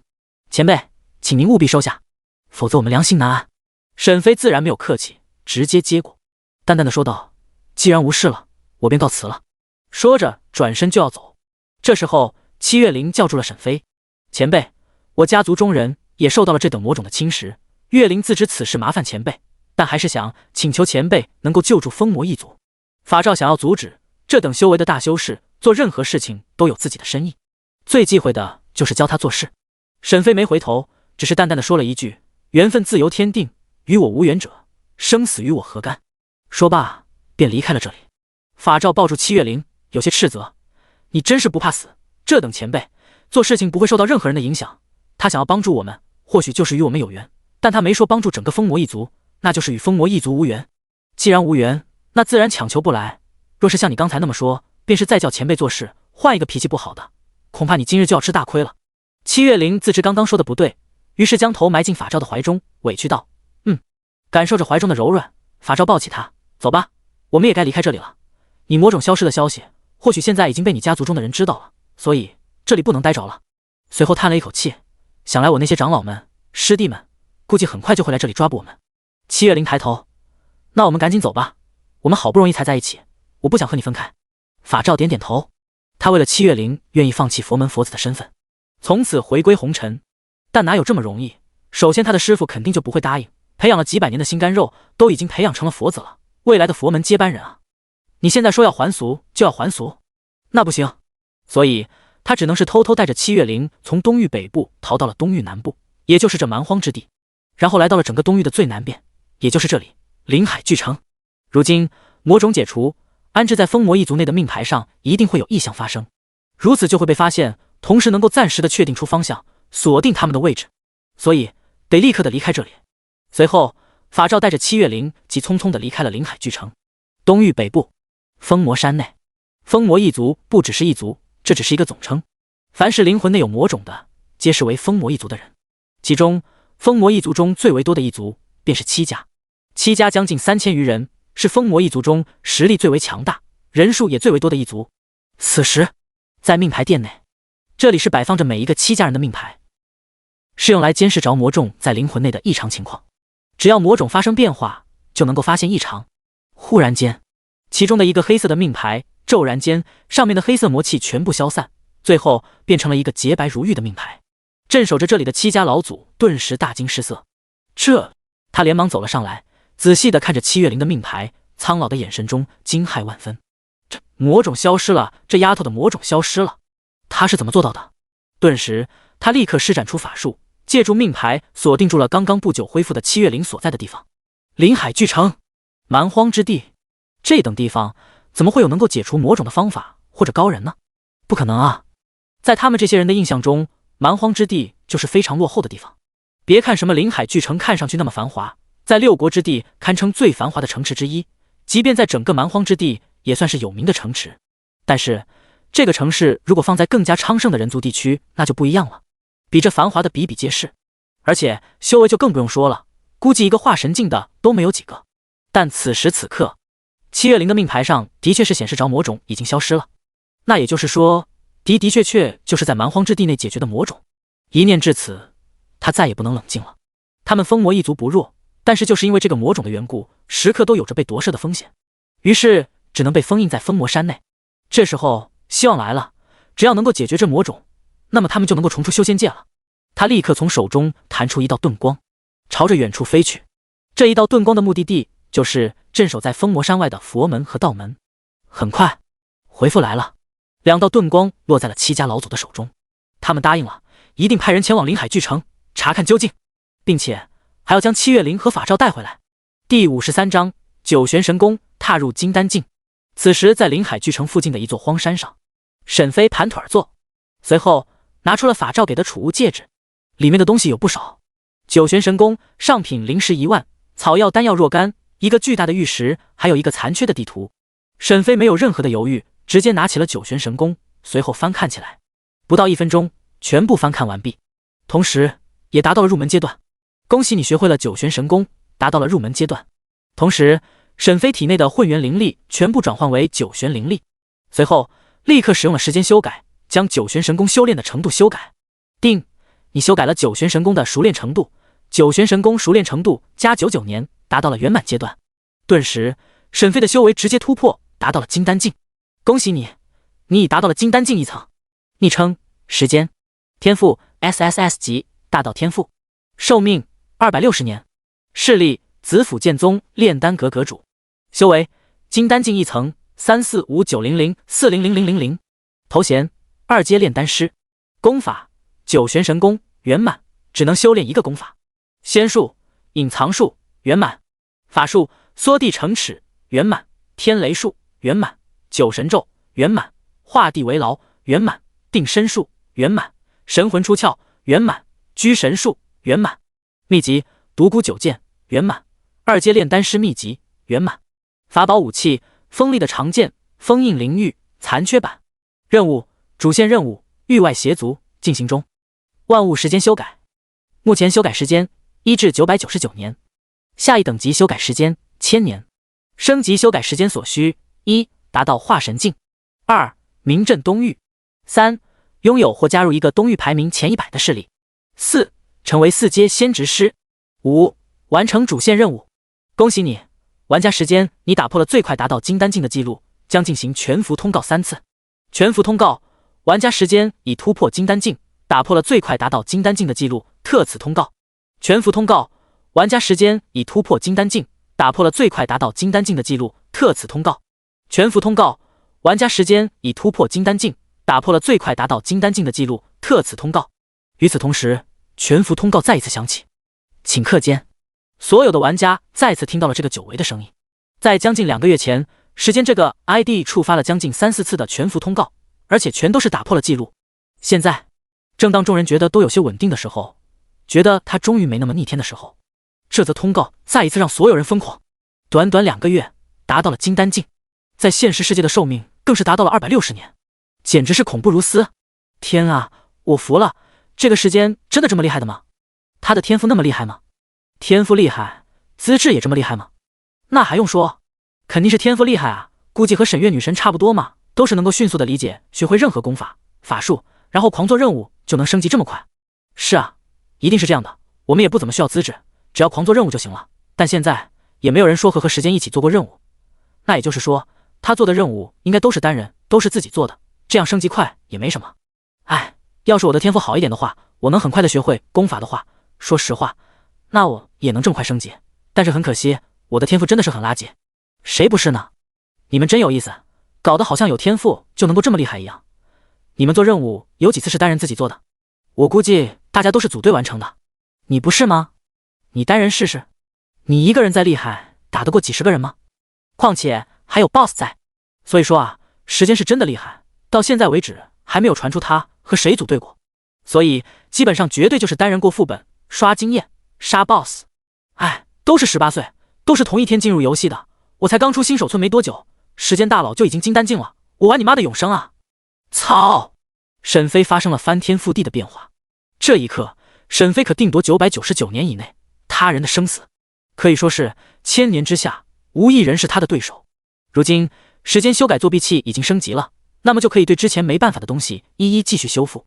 第一时间，沈飞就想到了封印灵域，于是摸着挂在胸口处的封印灵域，施展了时间修改，但依旧是很可惜，金色的三角只能移动1/6左右，也就是说至少要6000年才可以。于是沈飞便没有进行修改，把机会先留着。随后沈飞又把目光看向脑海中的特殊道具地图。如今的这个地图发生了变化，在地图上不只是神山秘境这个区域是亮着的，还有几个区域也是亮着的，比如临海巨城。只是沈飞不知道这个特殊道具地图的特殊功能是什么。一个地图这样亮着，有什么奇怪的功效吗？于是他看着那粉色的三角，那是福雪儿所在的地方。沈飞微微用神识沟通了一下，顿时之间沈飞就明白了这个的使用方法。原来只要特殊标记过的人或任何事物都可以当做一个传送点，然后将任何物品传送过去。但是只能是物品，不能是生灵，而是只能是单方面的传送物品。但即便如此，这个功能也算是较为的实用了。如今沈飞的主要目的就是要看看能不能再次具现东西出来，因为现在是达到了新的境界，沈飞对任何的物体生灵都可以再次使用一次时间修改功能，于是就想要看看能不能继续的修改特殊道具。心神一动，立刻使用了时间修改。定，你修改了特殊道具，地图的时间，特殊道具地图30天，恢复30天之前的功能。顿时，一道熟悉的提示出现了，请选择具现的物品，修为、天赋、法宝、作弊器。沈飞这一次没有任何的犹豫，选择了天赋。他要将大道级别的理解、学习天赋具现到现实世界，毕竟现实世界内说不定也会有什么功法出现。他可还没忘记要帮助地球完成灵气复苏。既然能灵气复苏，那么之前会不会本身就有修仙者呢？第54章大罗域特殊任务。丁，选择成功，你在地球内具现了大道级天赋。当具现之后，沈飞并没有马上回到地球上，他坐在地上想着还有什么的东西可以进行时间修改。首先，他如今自身可以修改一次，但是沈飞并没有打算直接修改，他想要把这个留着，毕竟上一次和邪东风之间战斗让他记忆犹新。若是当时不可以对自己使用时间修改，那他可就完蛋了，所以他选择将这个对自己使用时间修改的机会暂时留下。再说了，日后踏入元婴境时还需要渡劫，留一个底牌不好吗？至于其余的法术都是可以继续学习，但是都已经圆满了，毕竟有大道级天赋在，学会这些法术实在是简单至极。那还剩什么？福雪儿身体和灵魂还没完全融合，封印灵域还没有完全的修复，好像也就这2个了。沈飞继续将目光看向储物戒指，看到了一张残破的地图，还有一个巨大的灵域。他将这2个东西搬了出来，轻轻地放在地上。顿时，一个刺耳的尖叫声响起。我去，时间，你从哪里搞到的大罗域啊？这么大，完全可以凝练出好多把天阶顶级法宝啊！日后说不定还可以成为真正的仙器。夭夭原本是躲在被子里，偷偷的用2只小手给自己揉揉，结果正当他抬头的时候，忽然就看到了沈飞拿出了一个巨大的大罗域，顿时直接惊呼一声，连忙将双手抽了出来，双腿直接踢开被子，2只水灵灵的眼睛直勾勾的看着大罗域。听到夭夭如此激动，沈飞知道他又是捡到了一个好宝贝，于是问道：这大罗域是什么东西？夭夭连忙说道：大罗域是修仙界内凝练法宝的胚胎，封印灵域就是由大罗域做成的。当时被一个9阶炼器师直接用一块拳头大小的大罗域打造成了封印灵域，而且是直接成为天阶顶级法宝，只差一点就能够成为仙器。你说珍贵不珍贵？天啊，你是怎么搞到手的啊？我之前一直都想要一块大罗域来做一个法宝，结果愣是没找到。夭夭看着地上那么大块的大罗域，他羡慕了。当年他作为一个9阶炼丹师都没有办法能够找到大罗域，没想到现在居然看到了这么大的一块。然而沈飞却是微微皱眉，如此珍贵的大罗域，为什么法照会给他？就算是救了他的妻子，也不可能会将这么大的大罗域给他。这可是顶级的炼制材料，君不见封印灵域就是由这个打造而成，而且一出来就是天阶顶级。如此厉害的东西，就算是大成境的修士恐怕都会动心，更别说这东西就算是放在佛门也算珍贵到极致的东西，怎么会就这样送出来？沈飞不知道的是，这东西只是法照意外的在临海巨城中的一座矿洞中找到的，当时法照一看就知道有些不凡，但是也不知道究竟是什么东西，于是便没有在意，只是将这个东西放进了储物戒指内，然后为了报答沈飞的救命之恩，于是就将这个东西交给了沈飞，这样沈飞才捡了一个大便宜。但不管怎么样，沈飞知道他赚翻了，只是现在很难受的是他没办法炼制出来。听夭夭的意思是这东西需要9阶炼器师才能炼制，那他现在也只能干看着了。他将大罗域放入灵域空间内，夭夭瞬间就扑了上去，眼睛发光，直勾勾的看着大罗域。这东西的确是珍贵至极，连夭夭这样的9阶炼丹师都对这个东西十分的垂涎。沈飞随即将目光看向另外的一样东西，是一张残破的地图。沈飞将地图拿起，用手触摸，类似于羊皮卷，只能说是不像东方的地图，反而像是西方形式的。不过虽然是残缺的地图，但是依稀之间是能够拿看出来，有点像是在海上，不在陆地上。沈飞使用了时间修改，移动金色的三角，朝着左边移动。慢慢的移动中，地图也在不断的发生变化，最终在大概800多年的时候，终于是复原成为了一个完整的地图。丁，你修改了矮人国最后的希望地图，时间873年恢复至完整。忽然间，系统的声音就出现了。任务触发，开启特殊支线任务，解救在精灵岛上被封印的矮人国。奖励经验 X1000万，获得一次矮人联手打造武器的机会，1至9阶可选。矮人族的友谊，矮人族打造武器的方法。注：此任务较为危险，建议元婴境及以上组队完成。沈飞强忍着激动，那奖励实在是太过于丰盛了。金液1000万，直接可以达到金丹境巅峰了，而且还有1至9阶武器打造的机会，这不就是给了大罗玉一个机会吗？光是这2个，沈飞就没有理由不参加。只是这任务的难度貌似是有点高，需要元婴境及以上的人组队。不过这个任务沈飞是不可能放弃的，奖励太丰厚了。他继续看着被修复好的地图，地图上标注的明明白白是一座孤岛，也就是所谓的精灵岛。沈飞用手触摸了一下精灵岛，猛然间地图发生变化，顿时精灵岛瞬间变大，一个巨大的地图覆盖整个地图上，上面全是密密麻麻的地名，还有山脉、地区等。沈飞有些惊讶，这地图居然还有触摸功能，真不愧是矮人族制作的地图。不过既然可以方法，那是不是能够缩小呢？沈飞2根手指滑动，瞬间地图猛然缩小，最中央的位置是精灵岛，但是已经变得只有一个小点了。在它的四周朝着上面一直滑动，沈飞看到了一个熟悉的名字：东域地区南海龙宫势力范围，还有着一个较为小的数字，这个数字就是距离。这时候沈飞知道了，这个精灵岛可以从南海龙宫开始走，然后穿越将近22亿9千多万里的海洋，最终可以达到精灵岛。沈飞懵了，22亿9千多万里，这尼玛就是大成境界的修士，让他来飞，不吃不喝都需要几个月吧？他现在只是一个金丹境的修士，怎么去？更别说完成任务了。说着，沈飞就打开了论坛，想要看看有没有玩家有想法的。大家好，我是萌新，有没有办法从东域到西域啊？瞬间就有无数人刷到帖子，一群嘴强王者开始了争议。第55章永恒圣朝，温妙烟。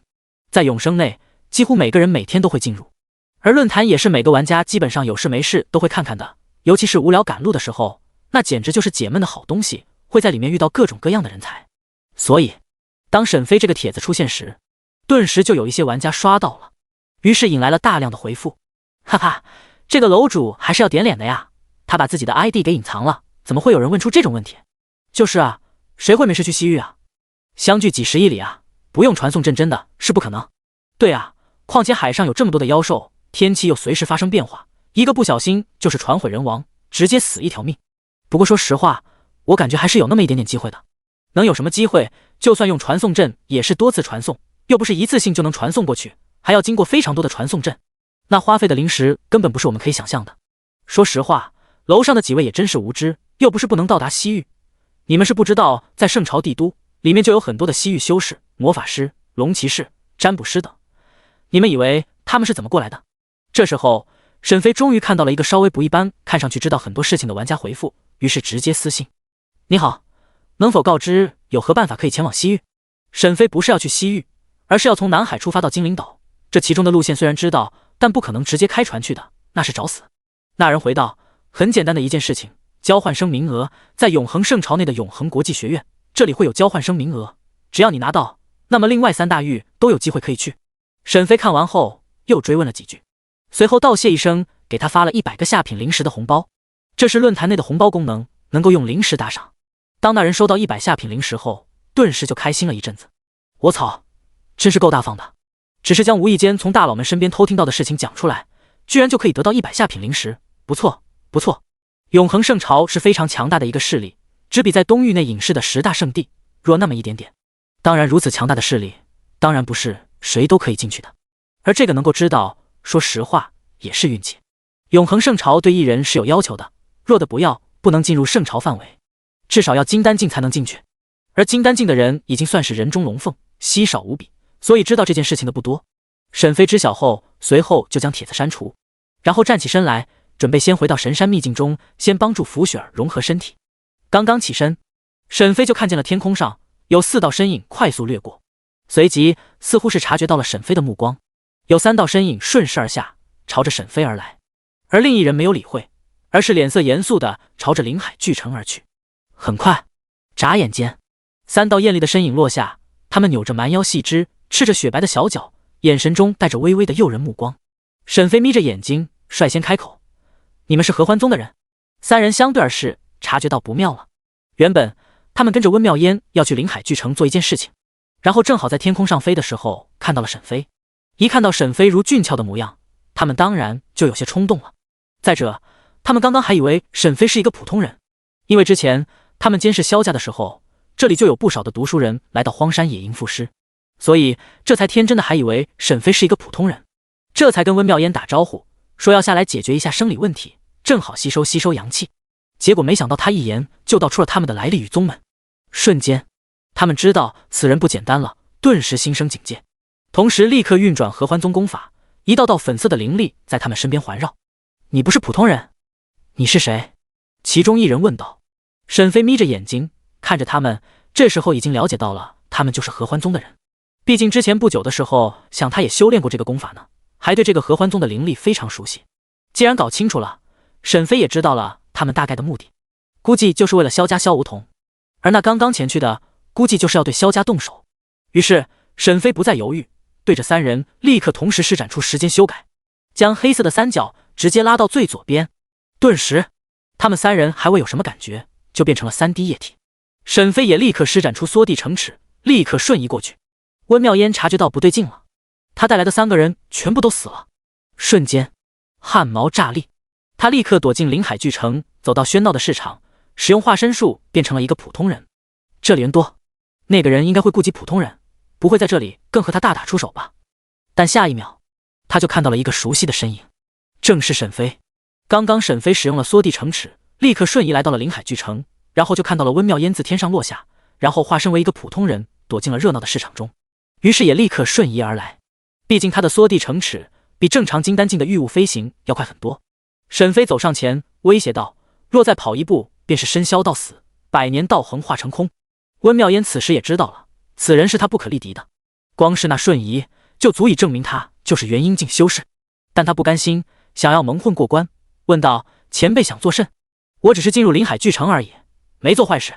沈飞冷笑，既然不做坏事，为何躲着我，还躲进这喧嚣闹市？温妙烟嫣然一笑，前辈有哪条规定说我不能来这里呢？再者我是为了做饭才进市场，想买东西，这个理由不过分吧？沈飞一愣，你这人真是狡辩。他还真不信合欢宗的人会买菜做饭，都金丹境了，都辟谷了，还需要吃这些东西？于是沈飞不容置疑地抓向了他的肩膀，合欢宗的人会做这些事？且跟我来，我有事问你。顿时沈飞摸着他那润嫩如豆腐的香肩，随即立刻使用了缩地成尺，将他带到了临海巨城附近的一座山洞内。他想要问清楚为什么合欢宗要一直对萧家出手。他没那么傻会只相信萧梧桐的话，其中当然也是有着之前夭夭说的一句话，让他远离萧梧桐，他不对劲。这句话沈飞记着呢，所以这次留下了这个人的命，要问清楚。当温妙烟看到他们出现在一个山洞内后，顿时就解除了化身术，露出了原本美貌。他看着沈飞，心中更加是惶恐害怕，这人真是元婴境的修士，他还如何是好？沈飞看着他，眼睛微眯，为什么要对萧家出手？温妙烟感受着沈飞右手炽热传来的温度，顿时面色温红，说道，前辈能先将手拿开吗？前辈的手很热很烫啊！时间，你趁我在被子里睡觉的时候居然想做这种事情，你果然是大色狼。第56章得知真相，赌约。当夭夭偶然看到沈飞和温妙烟孤男寡女在山洞内，而且还把手放在女人的肩膀上时，顿时就知道事情绝对不简单。他有些生气，虽然他也不知道为什么生气，反正就是生气。于是对着沈飞说了几声。沈飞听完并没有理会，他将手抽回。随后温妙烟坐在地上，开始诉说着与萧梧桐之间发生的事。当沈飞听完后，微微皱眉，看着温妙烟的眼神发生了变化，此人居然就是合欢宗的宗主温妙烟，没想到他这次居然亲自来了。不过他们说的话并没有让沈飞感到意外，两人说的话都不一样，各说其语。相同的是，两人在各自的故事中都是受害者，但无论怎么样，沈飞对于温妙烟的杀意始终是没有变过。不管怎么样，是你建立合欢宗，让女人去卖外，伤害了无数的人，无数的家庭，光凭这一点就该死。沈飞不是什么圣人，但他知道善恶，是非善恶，心中有考量。温妙烟继续丧着气，看上去很可怜的样子。前辈，事情的经过就是这样的，所以我来找他复仇并没有什么不对，而且我也并没有伤害他家里人，只是对他比较残忍罢了。况且他给我带来的伤害，我至今都还没有从阴影内走出来。然而沈飞却是冷笑，哼，可怜之人必有可恨之处，他这般对你从道理的方面来说确实不对，但是你别忘了你的身份，你是合欢宗宗主温妙烟，这秦国有多少人都恨你，恨得咬牙切齿。若是这件事情传出去，那萧梧桐不仅不会被怪罪，反而还会被众人吹捧。你这种妖女罪有应得。的确，这件事情若是从道德来说，萧梧桐做的不对。可若是换个角度，一个穷凶极恶之人，为众人带来了无尽痛苦的人，这样一个人被折磨，那么折磨的人还会被怪罪吗？温妙烟脸色变化，继续口遁：前辈，我虽然是合欢宗的宗主，但是我却从来就没有逼迫过我门下的弟子去做伤天害理的事情，而且他们大部分都是我从烟尘之地带出来的可怜女子，是我拯救了他们，我给他们功法，让他们去修炼，他们挡不住诱惑，难道也要怪我吗？若说这一切的源头都是在你们男人，若不是你们男人对女人不好，若不是你们没有担当，那些女人会愿意加入合欢宗吗？说来说去，都是你们男人的错。合欢宗名声不好，也都是你们男人经受不住诱惑，然后出了事情就来诋毁我们合欢宗。沈飞瞬间沉默，面对亚瑟他都没沉默，愣是被这个温妙烟给沉默了。好啊，你他妈在这里给我打拳，你当这里是哪里？能从被告变原告？沈飞眼睛微微一眯，杀意四起。听你这么一说，搞得好像你们才是受害者。你们做那种事情，修为不仅提高了，可其他无辜的男人呢？被你们诱惑吸干了阳气，有的化作了干尸，有的一辈子成了废物，一辈子不能劳动。你们让人全家陷入了困境，其中不少的女人为了能够养得起丈夫，养得起孩子，不得不去烟尘之地卖身，这难道就不是因为你们吗？况且你们不仅是对修行者出手，你们还对普通人出手。那合欢宗的功法，你当我是没见过？说真的，我比你们还了解这功法，就是一歪门邪道，说你们是邪道一点都没错，还在这里装可怜。我只能说你遇到萧梧桐是活该，这就是善恶中有报，萧梧桐就是你的恶报。夭夭在灵域空间内听完，顿时拍手，说得好，说的太多了。当年我也曾遇到过这种类似的事例，虽然也是为了修仙得长生，但是方法却是错了，以无数人的牺牲痛苦来提升自己的修为，这种人我只能说不配修仙，不配得长生。夭夭心中充满着正气，是一个好女孩，以往她见过不少这种事情，所以知晓这些邪道给人带来的危害，这才会支持沈飞。温妙烟气急败坏，冷笑连连：前辈，你爱过吗？你是女人吗？你知道贞洁吗？你有所体会吗？你知道女人的不容易吗？那萧梧桐毁了我的贞洁，等同于杀了我。就事论事，这件事情就是他的错。况且前辈，这合欢宗这么大，我不可能全部管理好，就算出了几个败类就如何？再说了，难道你们紫府剑宗就没有败类了吗？但你不能否认的是，能加入合欢宗的女人大部分都是被你们男人伤了心，而且也是走投无路之下才加入的合欢宗。温妙烟已经猜出来沈飞的身份，会元婴瞬移，长得俊俏，这不就是最近传得很火的紫府剑宗的炼丹阁阁主花无缺吗？沈飞笑了，他只能说这个女人嘴巴太厉害了。不过好在打架靠的不是口遁，而是靠着拳头，谁拳头大谁就有理。况且这件事情温妙烟就是没有道理，善恶到头终有报，不是不报，时候未到。3年前便是温妙烟的报应，3年前捡回一条命，能让他逃脱，这3年后遇到沈飞也是他的报应。沈飞上前，时间修改已经准备就绪，一念之间便是他寿命999年。见情况不妙，温妙烟叹了口气：前辈愿和我打一个赌吗？沈飞冷道：赌什么？温妙烟自信道：就赌萧梧桐，他一定是一个坏人，就赌他如今复原后一定会对其他女人出手。若是我赢了，前辈就要放过我；若是我输了，我温妙烟任凭你处置，想做什么都可以。沈飞冷笑：好，我就跟你赌。我认为萧梧桐不会对其他女人出手，我相信这3年来他的残疾之身会让他明白，会让他心境发生改变。沈飞答应了。当一个人3年受尽苦难之时，他的心境一定会发生翻天覆地的变化，就如同萧火火3年废物锻炼出来了钢铁一般的心境。好，那我们现在就去监视萧梧桐。前辈，我只能告诉你，你输定了。温妙烟嘴角泛起笑容，他知道萧梧桐的欲望有多重。3年前萧梧桐对他做的事情，他记忆犹为的深刻，他的第一次也就被萧梧桐夺去。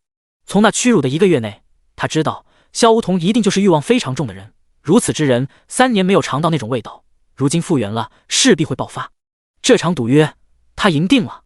第57章比丘佛门。随后沈飞便带着他来到了萧家上空，同时使用了隐藏术给温妙烟，两人在上空中无人知晓。不过今天的萧家似乎有些不对劲，整个萧家似乎都没有任何的活力。往日因为萧梧桐恢复了之后，整个萧家都是喜气洋洋的，因为意味着可以崛起了。可现在没有了往日的喜气洋洋的气息，整个萧家就像是一片古波乌蓝的水面。没等多久，萧梧桐就来到了外面，跟随而来的还有萧家的家主和3位长老，他们面色不太好，几人站在萧家大门外，好像是在等候着谁的到来。很快，从远方走来了一行人，他们穿着灰白色的衣裳，手里都握着一串佛珠，很显然，他们是尼姑。他们看似走得很慢，实则速度很快，都是修仙者。温妙烟皱眉，心生不妙，这是要做什么？他要去当尼姑？呵呵，想也知道，不可能的。看他们的装扮，应该是属于比丘佛门，那里是一个专门招收尼姑的势力，实力虽然不是一流，但是也可以和合欢宗相比。沈飞道，看样子他是要去当尼姑了，这样可没有机会对女人出手了。温妙烟继续道，是吗？前辈可别忘了，那些尼姑也是女人，甚至还比普通的女人漂亮很多，说不定她就是假装要进去，实则是要对这些尼姑出手呢。沈飞自信道，那就继续往下看吧。很快，3位尼姑到来。平尼了静，这2位是我的弟子，杜人、杜己。了静来到众人前方，缓声说道，萧云作为萧家家主，自然由他开口。见过3位仙姑，我是萧家家主萧云，这是我女儿萧梧桐。几人点点头，随后就进入议事大厅内。几人坐下，继续说着话。了静开口，梧桐可是考虑清楚了，真的下定决心要进我比丘佛门？众人看着萧梧桐，只见他猛地点头，是的，仙姑，我已经考虑清楚了，也做出决定了。以往做的错事，在3年内不断的折磨着我，所以我便打算皈依我佛，为之前做的错事赎罪。听完萧梧桐的话，众人有些疑惑，赎罪？他在说什么？了解缓缓开口，入我比丘佛门，戒律严苛，此后再也不能享受作为女人的乐趣，此生注定与古佛相伴。你真的考虑清楚了？萧梧桐点头，他已经下定了决心。3年前，他对女人的身体产生了痴迷，但一直都在克制，直到某一天，他再也克制不住了，想要跑到后山自己解决。可是没想到，在山洞内居然遇到了一个女人，那人正是温妙烟。见她长得如此的美若天仙，而且整个人娇弱万分，瞬间他的冲动战胜了理智，对温妙烟犯下了罪恶，甚至在1个月内他都不能控制自己。当然，这其实也并不能全部怪他。温妙烟自己修炼的阴阳双会法本就是阴阳双修之法，可是她却没有和男人修炼，而是靠着抽取弟子身体内的阳气，这就导致了出现了一点点的意外。她本身的阴气聚集实在是太多了，导致了只要是女人见到了她，就会对她产生欲望。而萧梧桐本身就是喜欢女人，在克制自己，最终见到了自带诱惑的温妙烟，当然是忍不住，最终犯下了错误。所以在这3年内，萧梧桐在懊悔，心中也发生了变化。本来是想把这件事情告诉给沈飞等人的，但是她也是一个女人，想要注重自己的名声，所以才编了一个理由欺骗沈飞的人。但就在复原之后，她的良心难安至极，一修炼就会想到当时的荒唐事，所以她打算出家赎罪。萧梧桐说道，我已经想好了。乐静点头，既然如此，那便就在你家中净身吧。萧梧桐自然知道要加入比丘佛门会发生什么，所以点头，请了静仙姑跟我来。他带着乐静来到了闺阁，而沈飞也是带着温妙烟来到上空，看着下面发生的一切。萧梧桐默默地脱下所有的衣裳，全身光溜溜地站在了静的身前。乐静最后叹了一口气，想好了吗？如果做了，那就真的不能反悔了。温妙烟看着这一切，咬牙道，装，继续装，我不信你真的要加入比丘佛门。萧梧桐点头，闭上眼睛，张开手臂，点头，我已经想好了，此生就要赎罪。了静仙姑，动手吧。最终乐静点头答应了。他从储物戒指中拿出了一个比丘佛像，将佛像摆在桌子上，再从储物戒指内拿出了一个佛器，这佛器长得和刀一模一样，这是上面有着梵文雕刻在上面，还时不时地散发出佛语。乐静拿起手中的斩尘佛刀，对着萧梧桐就是手起刀落，顿时鲜血直流。萧梧桐露出痛苦之色，全身都在颤抖。乐静的左手紧紧握住，一股灵气也出现在他的手中，随后右手用力地划下，萧梧桐的伤口也不再流血，直接止住了，一个巴掌大的伤疤出现。萧梧桐痛苦万分，沈飞都有些不忍心看着了，实在是非人的惩罚，这比丘佛门真是怪哉。而温妙烟也只是呆呆地看着这一切，想到曾经他对萧梧桐做的事情，虽然他很恨他，但是毕竟是第一个得到他身体的女人，所以最终还是留了他一条命。就是萧家偶尔面对敌人危在旦夕的时候，也是合欢宗偷偷出手摆平的。如今看见萧梧桐如此，他不知为何心中还有些隐隐作痛。了解再次从储物戒指中拿出一样东西，是一个类似于钳子的东西。随即对萧梧桐动起手来。萧梧桐露出痛苦。此后，萧梧桐再也不能够生儿育女，从此失去了作为女人的乐趣。很快结束了，萧梧桐走了，跟着乐静等人前往了比丘佛门。温妙烟沉默了，他张开沙哑的声音看向沈飞，问道：“我输了，你要我怎么做？”沈飞冷道：“解散合欢宗，然后自尽。自尽可以换一个吗？你想换成什么？”“我想进比丘佛门。”沈飞惊讶了一下，随即答应：“好。”说完，温妙烟失魂落魄地立下大道誓言，随即离开了临海巨城，朝着秦楚山而去。第58章，重回神山秘境。沈飞看着温妙烟离去，心中有着一些迷惑。为什么会选择去比丘佛门呢？对于一个女人来说，即便是死也好比进比丘佛门好吧。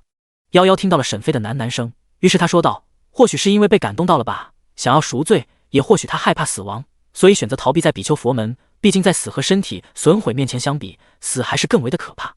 那如果让你选择死和进比丘佛门，你会选择哪个？”沈飞问道。夭夭脱口出：“那肯定是死啊，那可是要用刀割那里啊，还要用那种东西将某某取出来，看着老恐怖了。而且那东西上面有着佛门的梵语和佛意，是一种特殊的宝物，一旦真的割掉了，那是长不回来的，法术也没有办法治疗好的。”沈飞沉默了一下，淡淡道：“不过他们两个也真是罪有应得，一个卖外组织者，一个强奸犯，能有此下场也是活该。”时间怎么了？木瓜吃完了，零食也吃完了。沈飞微微摸了摸额头：“行吧，我去给你买。”萧家和合欢宗的事情告一段落，相信日后秦国将再也没有合欢宗了。于是沈飞就准备前往神山秘境。福雪儿目前还没有和身体融合完成，自然是要前去帮忙一下。随即沈飞使用缩地成尺，朝着神山秘境而去。夜晚降临，整整一天的赶路，路程已经过半。不过沈飞打算休息了，于是便退出了游戏，回到现实世界。打开手机，沈飞就看到了几条信息，一个是沈月发来的，一个是东方暮云发来的。沈月，在六国之地的交界处，有仙执师建立的和平城，那里有一个空间传送阵，可以直达人族区域的炼器师工会在龙城的分会，1个月后会免费开启。你打算来东域吗？来的话，我到龙城接你。和平城，空间传送阵，抵达东域北部龙城。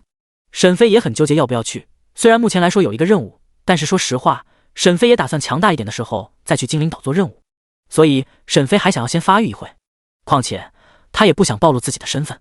沈飞回了一句：“我会暂时待在秦国，所以不去。”然后沈飞就看向东方暮云发来的消息：“东方暮云，我已经走出新手村了，目前打算前往天云城做任务。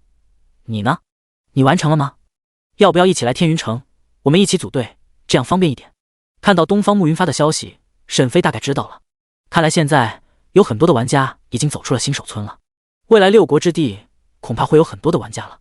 但他还是没打算暴露自己，于是回复道：“谢谢你的好意，不用了。”随后便收拾了一下，吃完一些食物，然后倒头就睡。晚上10点左右，沈飞起床，随即看到沈月和东方暮云发来的消息：“沈月，好吧，有什么事情联系我哦。”东方暮云：“行。”看到之后他就没有再回复。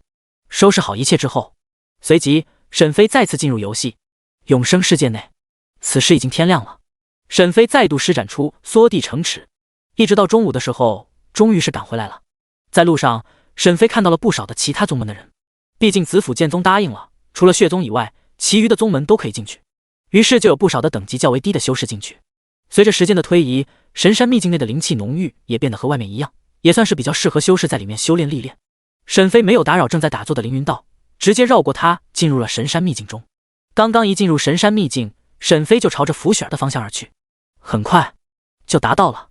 此时的福雪儿正无聊地躺在床上，应该说是一直都是如此，毕竟只有上半身可以行动，下半身完全就还没有融合，所以连修炼都无法做到。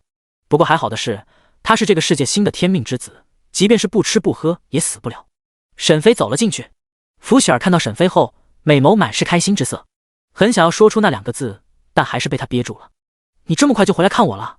他很开心，他自己都察觉不到自己的小嘴微微的翘起，露出一抹浅笑。沈飞看着他，心中莫名的放松，这感觉看着他真的好像是看着自己的女儿。沈飞上前坐在床边，我来帮你融合身体。说着立刻使用了时间修改。定，你修改了福雪儿灵魂与身体融合程度时间加698年，融合完成。顿时，一抹白光划过福雪儿的身体，随后福雪儿感受到了下半部分身体的知觉。她轻轻地抬起双腿，脸上满是高兴之色，然后不断地做着动作。看着她如此开心，沈飞也发自内心的一笑。忽然，福雪儿的双腿张开，活动四肢的时候，裙子就遮盖不住了。而沈飞眼睛一瞥，就看到了不该看到的东西，走光了。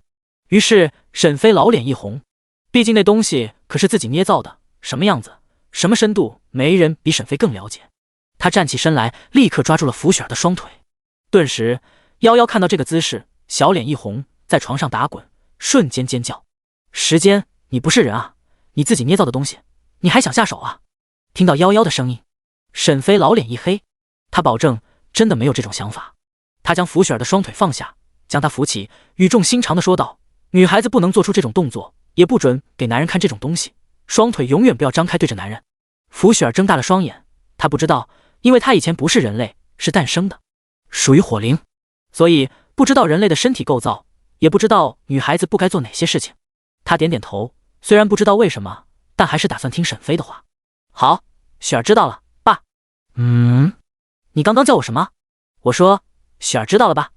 哦，吓死我了，我还以为。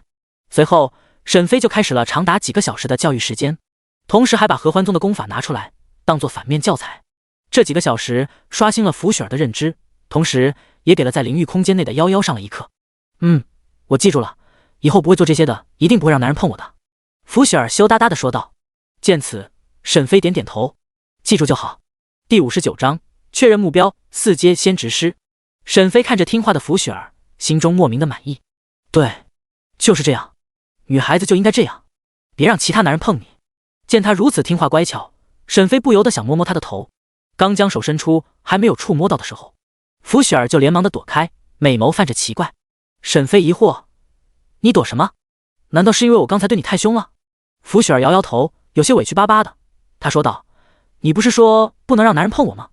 沈飞哑然，那是指其他男人，我能一样吗？只能苦笑道：就是得这样，别让男人碰你。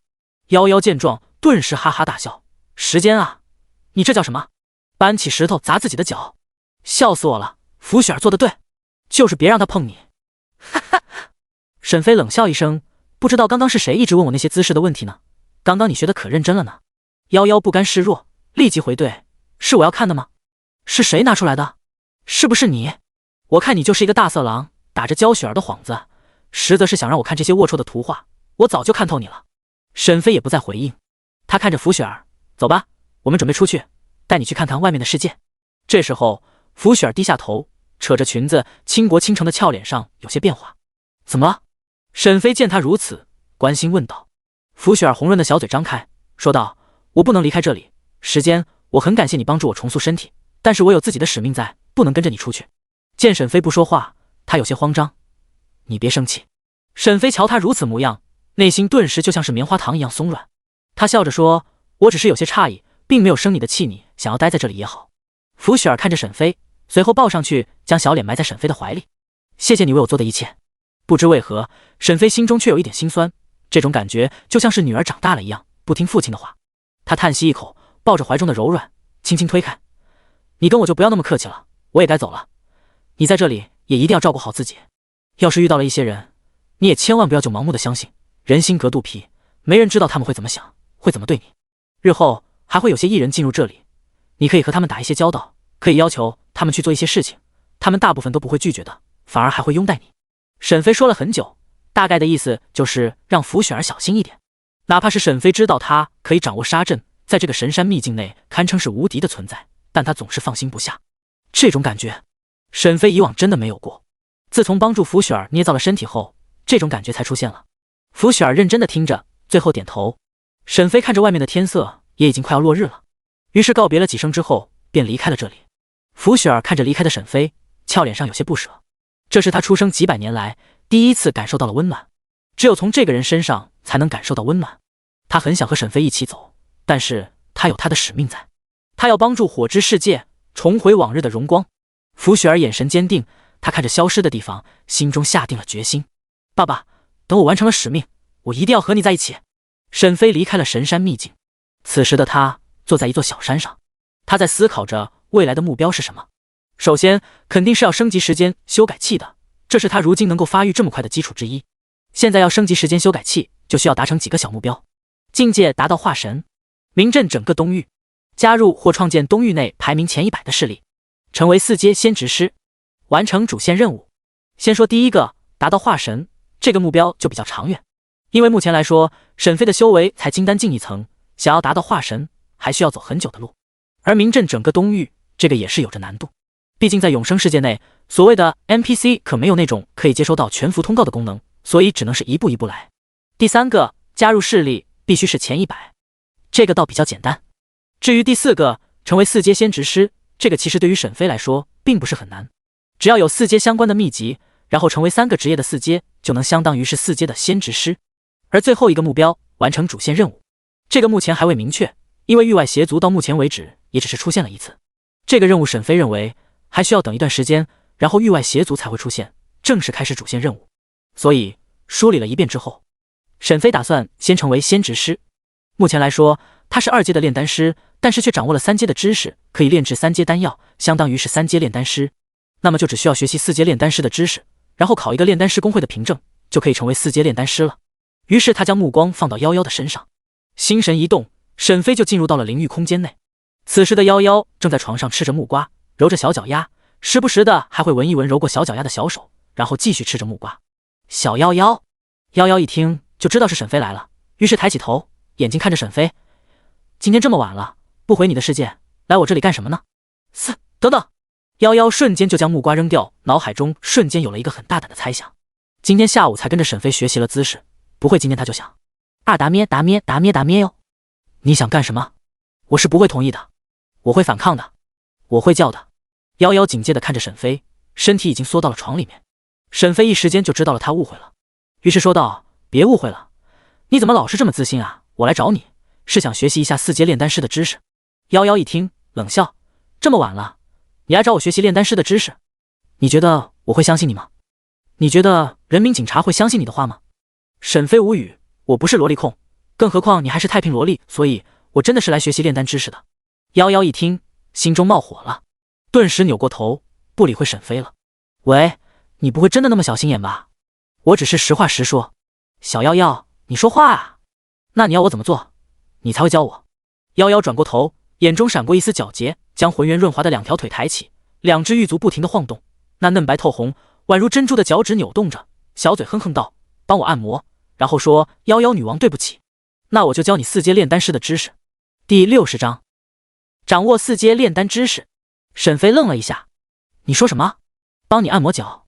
夭夭点头，将玉腿放下，微微皱眉，怎么不愿意？那就算了，反正你和我之间的交易是给你单方，可没有说关于这个炼丹师的知识。沈飞嘟嘟几声，谁知道你的脚臭不臭？夭夭，什么？你之前不还偷偷摸了？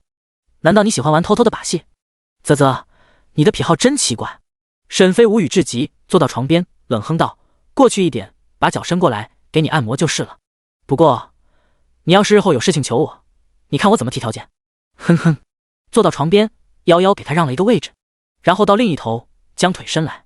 沈飞抬着夭夭的玉腿，将腿放到膝盖上，随后2只手摸向其中一只的玉足，刚一上手，沈飞就感觉到了他的小脚很软，同时很滑嫩。沈飞稍微用力，几根手指不停地揉捏着，片刻后，夭夭的脚心、脚掌变得有些红润，而那调皮的脚趾宛如珍珠一般不停地晃动着。沈飞手指捏了上去，一一地捏着。夭夭躺在另一头，用被子盖住脸，里面他的脸上满是红晕，很舒服。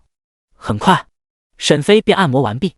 夭夭将腿收回，开始和沈飞讲解着关于4阶炼丹师的知识，直到很晚之后，沈飞离去，留下夭夭坐在床上，摸着自己的小脚丫，嘴角泛着一抹笑容。时间要是能一直和你待在一起就好了，哪怕成为普通人。随后便落寞地躺在床上，他真的太寂寞了，从小到大每天都在炼丹，从来就没有朋友，只有阿谀奉承的舔狗。后来终于找到了一个朋友，成了闺蜜，结果却和自己最相信的弟子一起背叛了他，将他封印在灵域空间内。时间过了这么久，他再一次的寂寞，他很后悔，如果小时候不炼丹，会不会人生就不一样了？会不会幸福的过完这一世呢？他想着沈飞，这个快9000年了，夭夭遇到的第一个异性朋友。夜深了，沈飞回到了现实世界。这一天再一次的过去了。洗完澡后，沈飞躺在床上，渐渐的入睡了。这一次，他做梦了，梦到了夭夭，梦到了和他在一起，梦到了他来到了现实世界。晚上11点左右，沈飞醒来，将有些粘稠的裤子换下，丢进洗衣机内，随后进入了游戏永生世界内。沈飞来到了一座新的城池，叫做暮云城。刚一进来，沈飞就看到了一些奇装异服年轻人，正不断的询问着路人。沈飞猜测这些人或许就是玩家。很快，其中的一个玩家发现了沈飞，第一眼他就知道沈飞不凡，没办法，长得真的是太帅了。不过他看不出沈飞的任何信息，他连忙走上前问道：“你好，有什么可以帮助你的吗？”沈飞淡淡道：“没事。”随即便消失在了原地，一刹那之间来到了炼丹师公会在这里设下的分会。毕竟修为已经达到了金丹境，即便不用询问路人，只要放出神识便可以知晓位置。而那玩家懵逼了，顿时就发出可惜的声音：“我操，我遇到牛逼的 NPC 了，可惜我没能抱住大腿，可恶啊！”沈飞走进在暮云城内的炼丹师公会分会，刚一进大厅，还是和天云城那里一样，都没有了什么人在，就只有在前台打瞌睡的接待。沈飞上前：“你好，我要考核4阶炼丹师。”顿时那少女惊醒过来，她好像在梦里面听到有人说要考核4阶炼丹师，她连忙睁开眼看着，只看到了长相俊秀的沈飞正看着她。小红看着沈飞，有些不敢相信，或许是自己听错了吧，于是问了一句：“您是要考核炼丹师吗？”沈飞点点头：“大人，您要考核几阶呢？”4阶。顿时小红睁大了眼睛：“4阶？要知道整个暮云城都没有一位4阶炼丹师啊，最厉害的就是3阶炼丹师。”他面露难色，解释道：“大人，实在是不好意思啊，这里只能考核3阶以下的，若是要考核4阶，那必须要去炼丹师公会在6国之地设立的分会总部才行。”沈飞微微皱眉：“分会总部在哪？”小红觉得有些奇怪，这位大人怎么感觉什么都不知道？但他还是细心的解释：“设立在6国相交的和平城内。”和平城，那不就是之前沈月说的一位先职师建立的城池？而且1个月后，正是和平城免费开启空间传送阵的时候。沈飞细想，看来要考核4阶炼丹师，还必须要去一趟和平城才行。于是沈飞点头道谢一声，离开了这里。当然，沈飞不是要自己去和平城，而是要先回子府剑宗一趟。毕竟谁知道那和平城在哪？谁知道和平城究竟有多远？好在的是，这里距离子府剑宗并不远，只相距不过几千里而已。于是沈飞很快就要赶回子府剑宗了。在路上，沈飞看到了很多的人都朝着一个地方聚集而去。待沈飞飞过之后，才发现了在子府剑宗的山脚下，一个宽阔的广场上聚集着至少几万的人，那密密麻麻的让沈飞都一些密集恐惧。很快，沈飞就看到了一个熟悉的身影，那是齐成平。沈飞落下广场，顿时所有的人目光看向沈飞。齐成平等弟子连忙上前拱手行礼：“我等见过花阁主。”下面的人顿时惊呼，然后互相的猜测着：“花阁主？难道这个人是子府剑宗的某位阁主？没听说过啊，只是觉得好年轻啊！天啊，踏空而来，这肯定是一位超级厉害的仙人。我去，是一个厉害的 NPC 啊！我一定要加入子府剑宗，希望吧，希望入宗考核能简单一点。”沈飞微微皱眉，问道：“这里发生了什么事情？为何聚集在此？”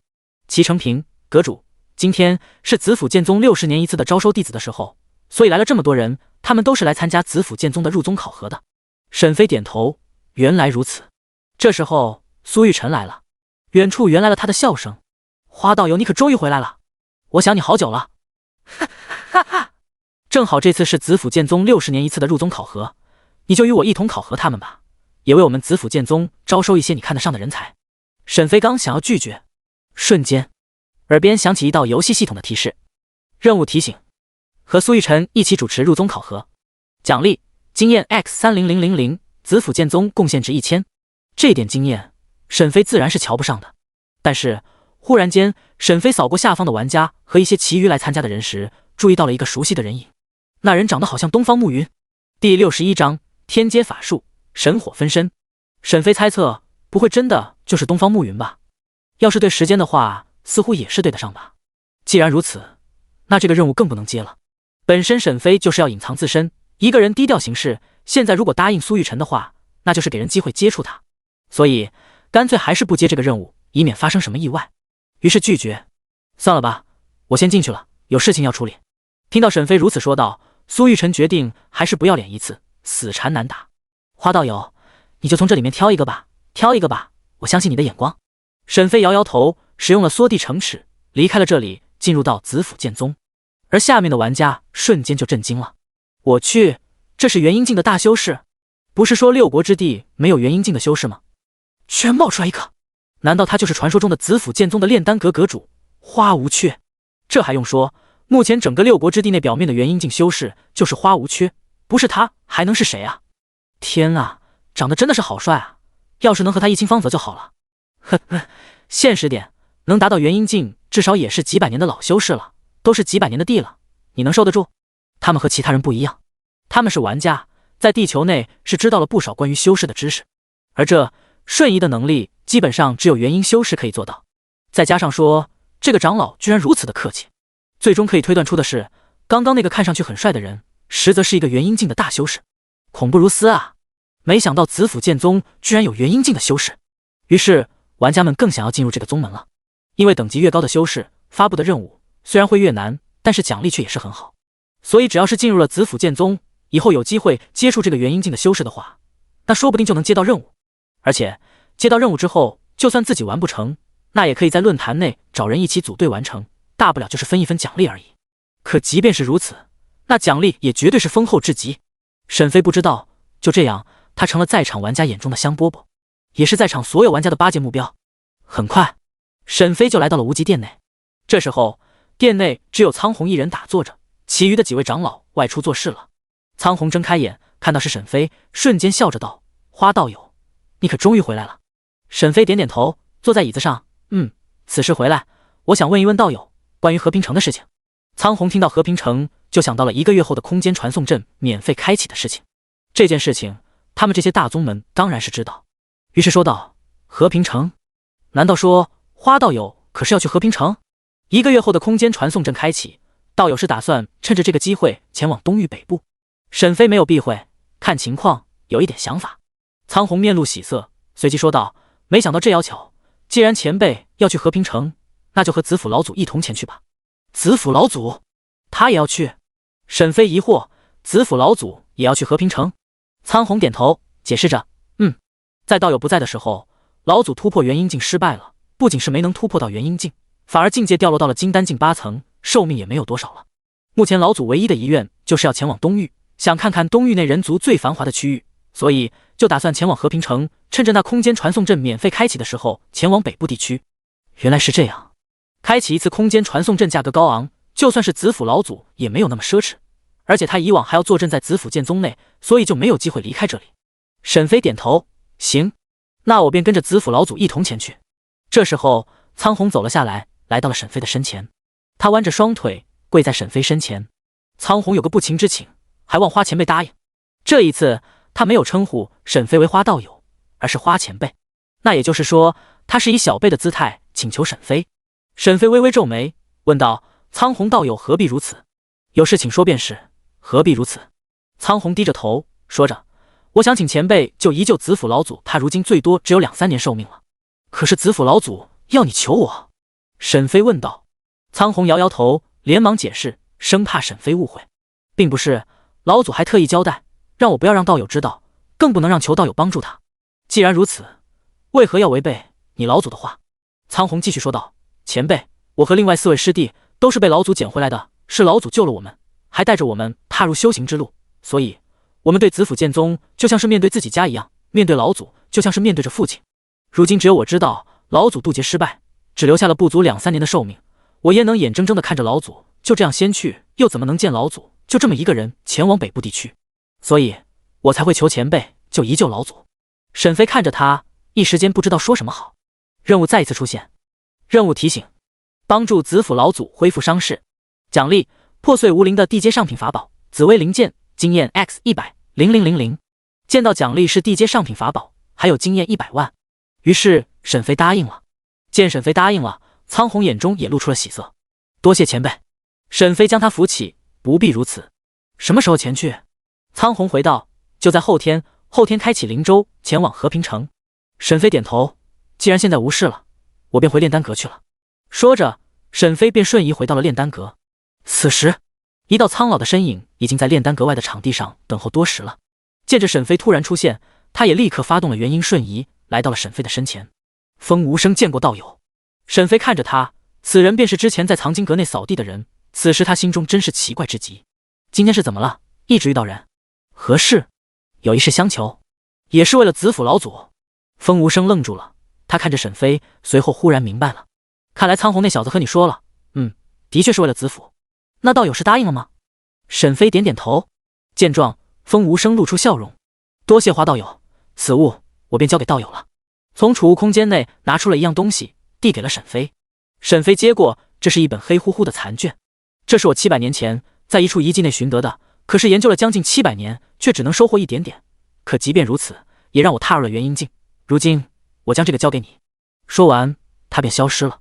沈飞看着这本黑色的古籍，耳边响起系统的声音：天阶上品法术，神火分身，残卷+1。第62章，开小号，时间登场。天阶上品法术，神火分身。沈飞瞬间心头一震，立刻看着手中的残卷，注意力完全的放在上面，眼睛仔细的看着上面黑色的古卷上，虽然只有半页，可即便如此，上面也有着密密麻麻如同蚂蚁大小的字体。可惜的是，游戏字体实在是难以看清，经过了时间的洗礼，变得有些模糊了起来。于是沈飞想要立刻的使用时间修改，将这个记载着神火分身的黑丝古卷给修复好。丁，你修改了神火分身记录古卷老化程度，老化程度999年，恢复至999前的模样。瞬间，黑色的古卷就发生了变化，原本残破不堪的黑色古卷瞬间不断的修复起来，最后虽然变得还是有些破旧，可还算是比较完整。随即，沈飞立刻翻看着这个黑色古卷。很快，10分钟后，沈飞终于将黑色古卷全部看完。与此同时，耳边传来了系统的提示音：恭喜你，你学会了天阶法术神火分身，达到入门阶段。这一瞬间内，沈飞彻底是明白了这个天阶法术究竟是干什么的。原来这个法术施展出后，可以幻化出一道分身，此分身具有本体的70%实力，并且是懂得本体的任何法术功法，基本上就相当于是本体。当然，这个所谓的分身自然是没有任何的意识，还是需要本体进行操控，也就是说需要修炼者的强大精神力和灵魂才能做到。如果只是这样制造出一个分身，那么还没有什么资格能被称为天阶法术，最多就是地阶法术。这个法术最恐怖的地方就是分身可以和本体之间随意的变换位置，也就是说，如果沈飞将这个神火分身出来的沈飞放在西域，那么本体就可以随时和分身进行联系，随后互相交换位置，在关键的时候还可以保命，是一个非常强大的保命技能。以上所说均是建立在能够学会此天阶法术，就像是要达到所说中的互相交换位置，那就必须要修炼到圆满才可以。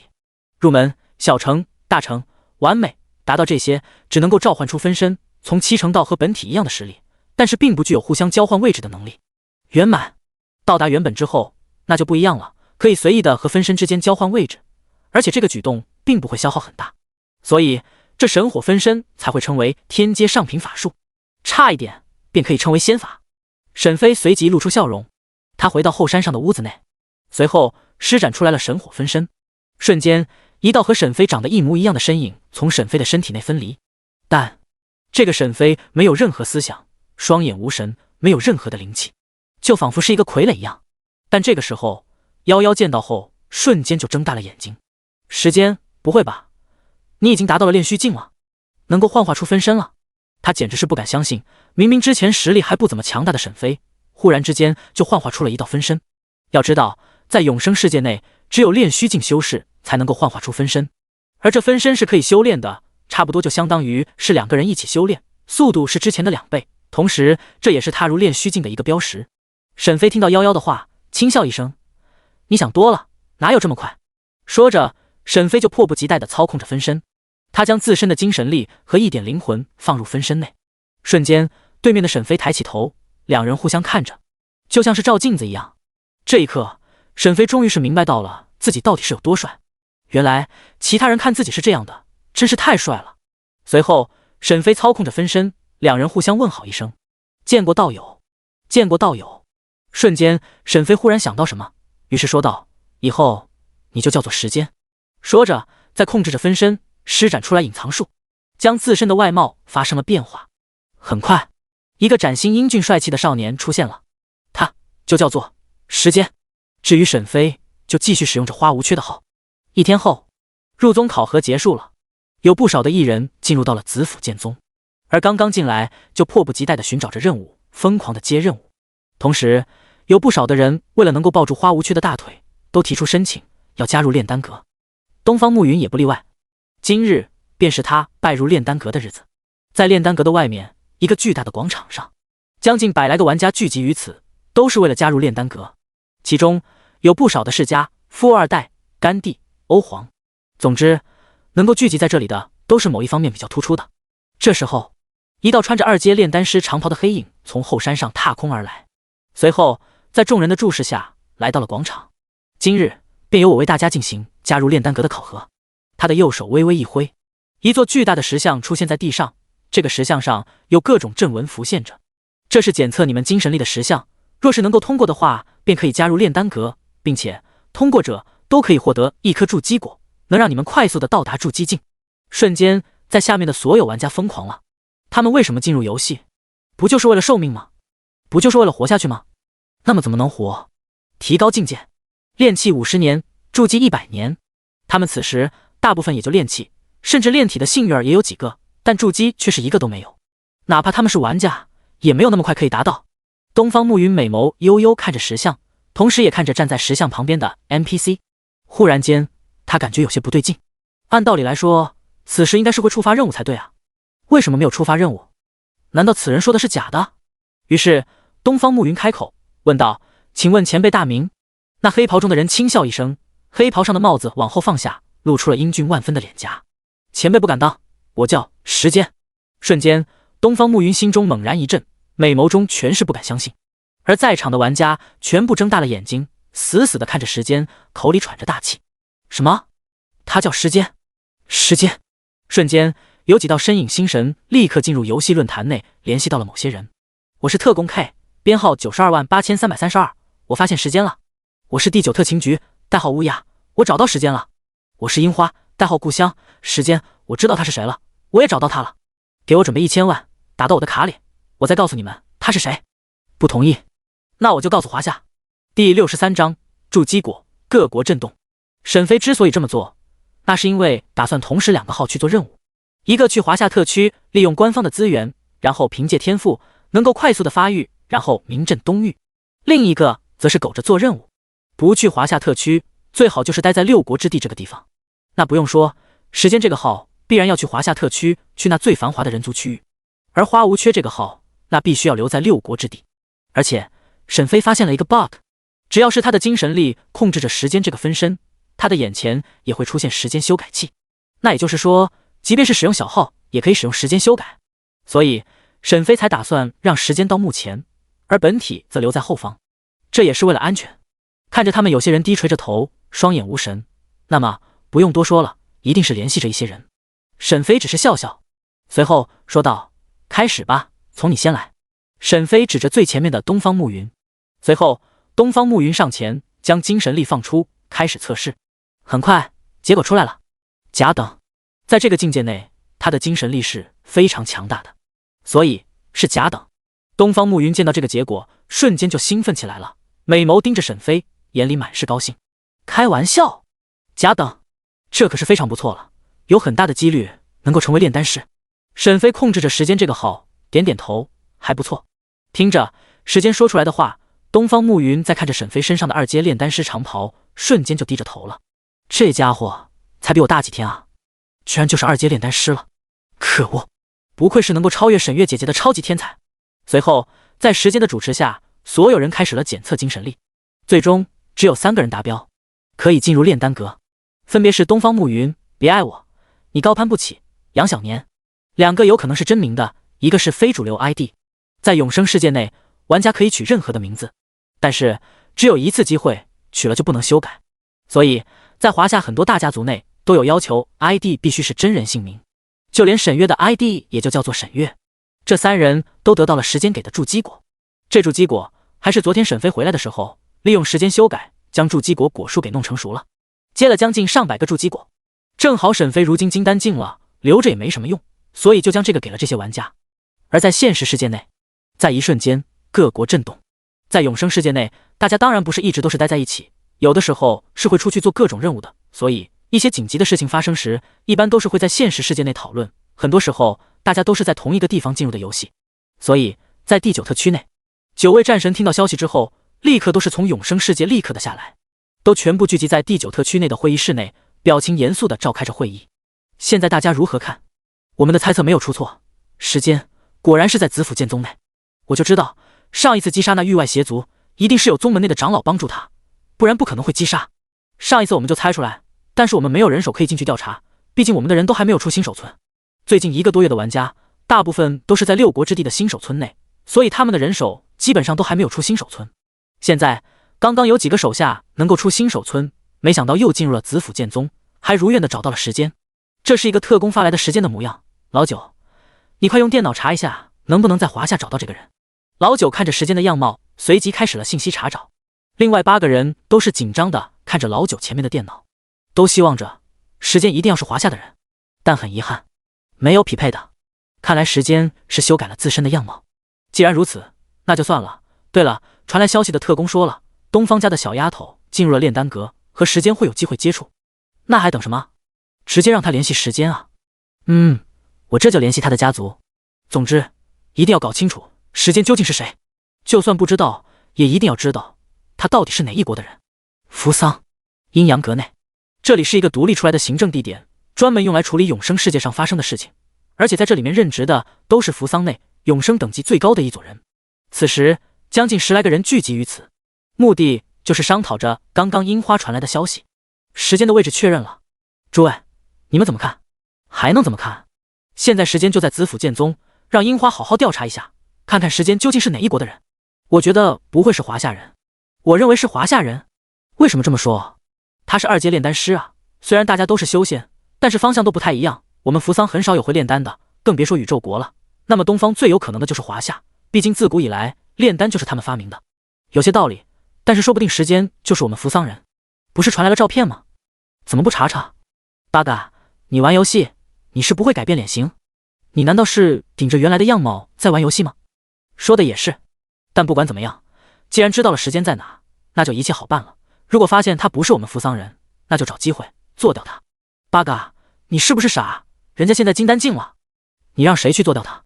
你知道他现实的身份，那怎么办？总不能看着他就这么成长起来吧？我们用美人计，毕竟这世间没有不爱美女的男人。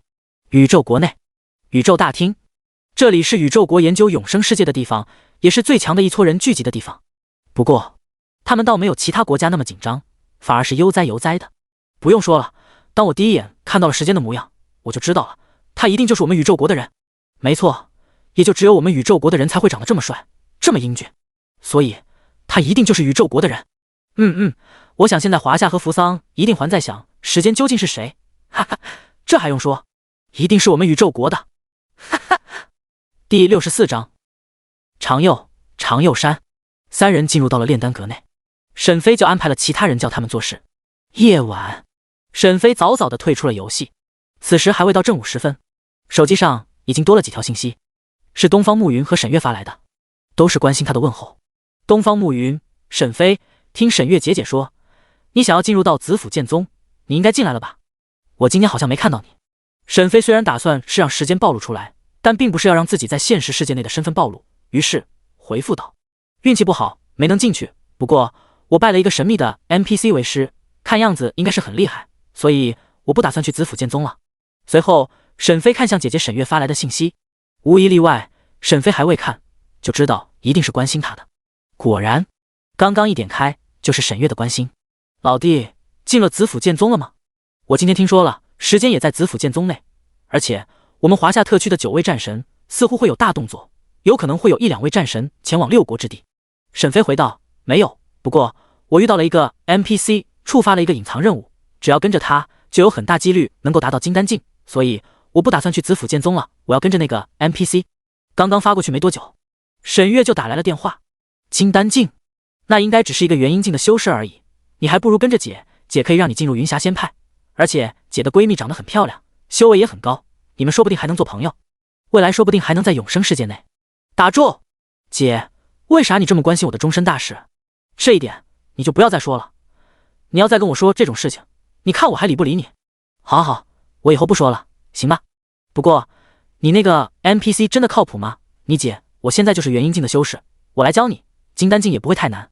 我又不是宝宝，你又不是我妈，你干嘛一直这样把我当做小孩来看？说不定下次在游戏内相见时，我的修为都已经超过你了。那好呀，如果我们在游戏内，你的修为能够超过我，你想让姐做什么，姐都答应你。好，这可是你说的，别反悔。你还真以为可以超过我了？姐可是 S 级天赋，外加玲珑道体，你还差远了。好了，先挂了，有事再联系，姐有事情。说完，沈月挂断了电话，而沈飞则是看着外面，随后准备出门购买一些吃的。刚下楼，第9特区的苏明便跟着沈飞一起走。很快，两人便到了超市。为了保护沈飞，苏明也算是跟着很紧了，买了很多吃的。随后，沈飞便回到了家中。随后，他想试试看，在现实世界内能不能使用出神火分身这个天阶法术。当他施展时，瞬息之间，体内的灵气瞬间耗尽，一道莫名的气息自沈飞的身上升起。随后，沈飞的前方出现了一道虚影，和沈飞长得很像，但是并不完全的像。但这个虚影并没有维持多久，随即很快便消散，而沈飞也因为灵力耗尽，暂时的昏迷了过去。与此同时，在距离沈飞所在城市的不远处，有一座非常大的观光大山。曾经这里很火，但是后来出现了永生之后，便没有人来爬山了。于是渐渐的便没有人了，连曾经在这里非常火的道观，也因为永生的出现，没人来参观，没人来支持，最终道长都离开了这里，只留下了一座巨大的道像。恍然间，一股奇妙的气息自天空上飘来，落入了道像之中。旋即，道像发出一道光芒，随后很快便消失。在道观的下方，一个沉睡许久的庞然大物忽然之间动了一下，随后睁开了朦胧的血红色眼眸，在他的四周有着非常多的符咒。不过这些符咒看上去已经是非常的老旧，似乎是轻轻触摸就能够解除这些符咒。他的眼球死死地盯着上空，那一个巨大的绳索将他头颅锁着的绳索，那绳索正好是和道像相连。他用力地嘶吼了几声，随后继续趴下，一道奇异的气息从他的身体内飘出。在沈飞的梦境中，他睁开了双眼。年轻人，你终于醒来了。一个老者正慈祥地看着沈飞，右手摸着胡须。沈飞诧异，这里是？你是谁？老者笑了笑，面露慈祥，老夫是掌管世界耳目的长幼仙人。长幼仙人？对，你进入我梦境，何事？他当然不相信眼前这人是仙人，他还没那么好骗。沈飞猜到了，他是进入了梦境中，但还好的是时间修改器能够使用，于是倒也不惧怕眼前自称为仙人的家伙。小友，我有一件事情打算拜托你。说着，长幼面露严肃。沈飞微微皱眉，此时沈飞只认为眼前之人是某一个修仙者，只是不知道他的目的是为了什么。为了他的姐姐沈月？有可能，毕竟沈月的天赋举世无双， S 级的理解天赋，最适合修仙的玲珑道体，如此优秀的女人自然是不乏仰慕者。而沈飞作为沈月的弟弟，他们想要追求沈月，自然是需要沈飞的帮助，所以才会如此。当然，这也只是沈飞的猜测，究竟是不是这样，沈飞也不知道。拜托我？我一个普通人能做什么？长佑却神秘的一笑。小友，你能瞒得住别人，但是却瞒不住我。我都说了，我是仙人，你那仙术隐藏术自然是瞒不住我。此时沈飞微微眯着眼睛，神情严肃起来。你究竟是谁？我都说了，我是长佑仙人。长佑很无奈看着沈飞。你想让我做什么？沈飞直接问道。长佑叹气道，还不是因为封印，在你东边3000多里处有一座山，叫做长佑山，山内封印着一个怪物，但是最近封印就快要消散了，那怪物快要跑出来了。而我此时也是用着最后残留在人间的一道灵体与你对话，而你就是目前能拯救这个世界的救世主，只有你才能够继续封印那怪物。第65章神秘老者骗局。沈飞听着面前这个老者的话，心中微微一凛。拯救世界？救世主？当然，沈飞自然不是傻子，自然不会就这么容易相信眼前这个人。于是问道，为什么是我？既然你是仙人，你可以找更厉害的，你找我一个炼气境的修士，我恐怕担不起大任。常有摇摇头，眼睛看着沈飞，我的灵体到不了太远的地方，而最近也就只有你，所以才选的你。而且你和其他修士不一样，你比他们强太多了。光是你一直维持的仙术，那就足以证明你绝对比其余人更加神秘，更加有潜力，所以我才会选择你。沈飞心中细想，此人说的并无道理。要知道，他的仙术至今为止还没有什么人可以发现，没想到居然会被眼前这个人一眼看穿，那就足以证明眼前此人的实力绝对是远超于他。但沈飞的心中依旧是留着一丝疑团，随后说道：“我该怎么做呢？”常佑见沈飞相信了，于是脸上露出了一抹兴奋的笑容，随即说道：“简单，只要你到长佑山找到长佑道观，然后将长佑道观内的神像上的符箓给摘下来，然后增加灵气进去就可以了。”沈飞听着点点头，觉得有些不对劲，就这么简单？他点头回应：“就是这么简单。你如果不照做的话，很快那封印在长佑山内的怪物就会苏醒，挣脱封印，到时候他一定会炼化这个世界，而你们一个都活不了。”沈飞一时之间难以分辨这其中的真假，但还是决定前去看看。正当他有所决定，准备答应时，眼前的长佑忽然之间身体变得无比的虚幻，最终消散。而沈飞也从梦境内醒来，看着四周，微微的一愣。随后他立刻使用隐藏术，将自身的气息完全隐匿，从阳台上立刻下去，很快搭着轻铁朝着长佑山站而去。大概半天后，天色逐渐暗淡，沈飞也终于在长佑山站下来了，旋即便立刻朝着山上而去。不过几分钟的功夫，沈飞便找到了山上的一个道观。走进道观，沈飞发觉这里没有人，周围静悄悄的，除了他走路发出声音外，其余没有任何的声音出现。眼前一个只有2米的道像出现，顿时沈飞看到了之后就有些惊讶，因为这个道像长得和沈飞梦中的长又基本上是一模一样。在道像的上方有一个黄色的符箓，能依稀看出那黄色的符箓是经受过时间的洗礼，已经变得有些老旧。沈飞没有立刻按照梦中常佑所说将黄色的符箓给摘下来，然后补充灵力，反而是仔细地观察着眼前的道像。随即他有了一个想法，他打算使用幻灵术看看。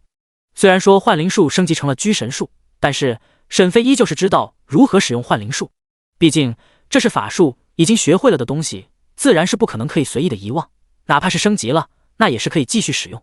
于是他立刻的使用了幻灵术，体内的灵气不多，但是也足以使用出来。瞬间，一道神异的星光自沈飞身上涌出，落在了道像的身上。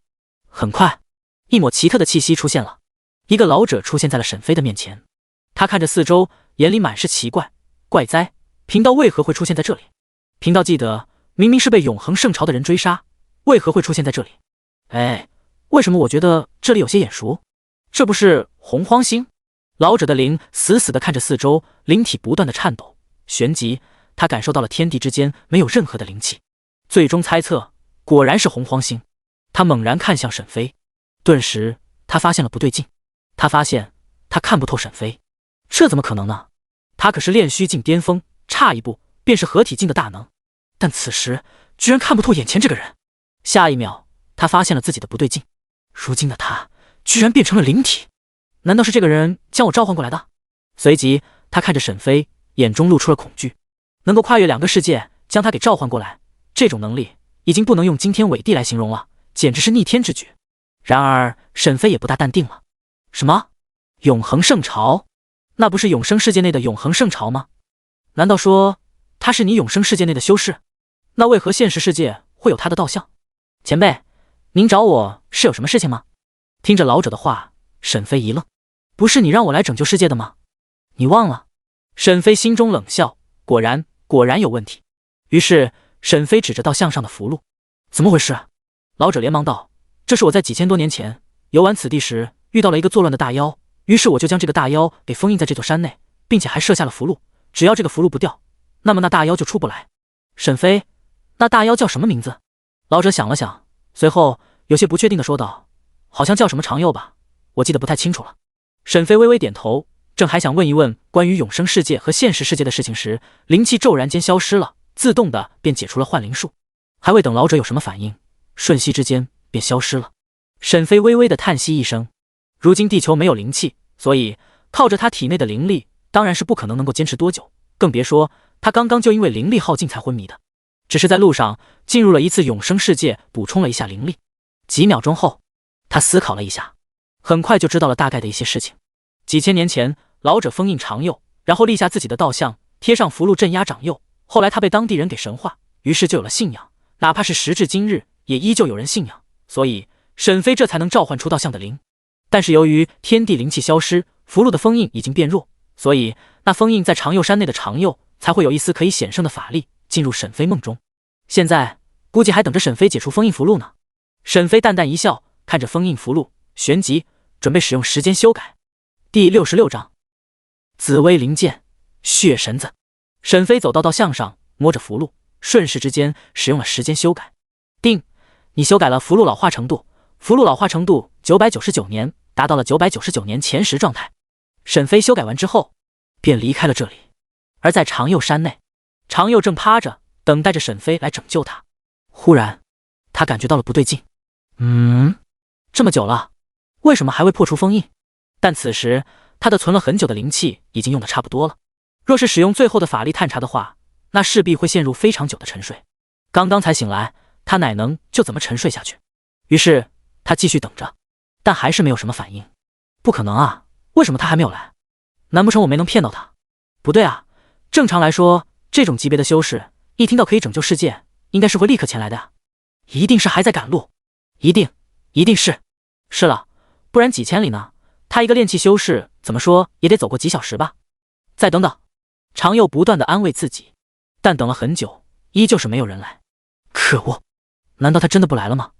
长佑面色露出了狰狞之色，随即使用了最后的一点法术。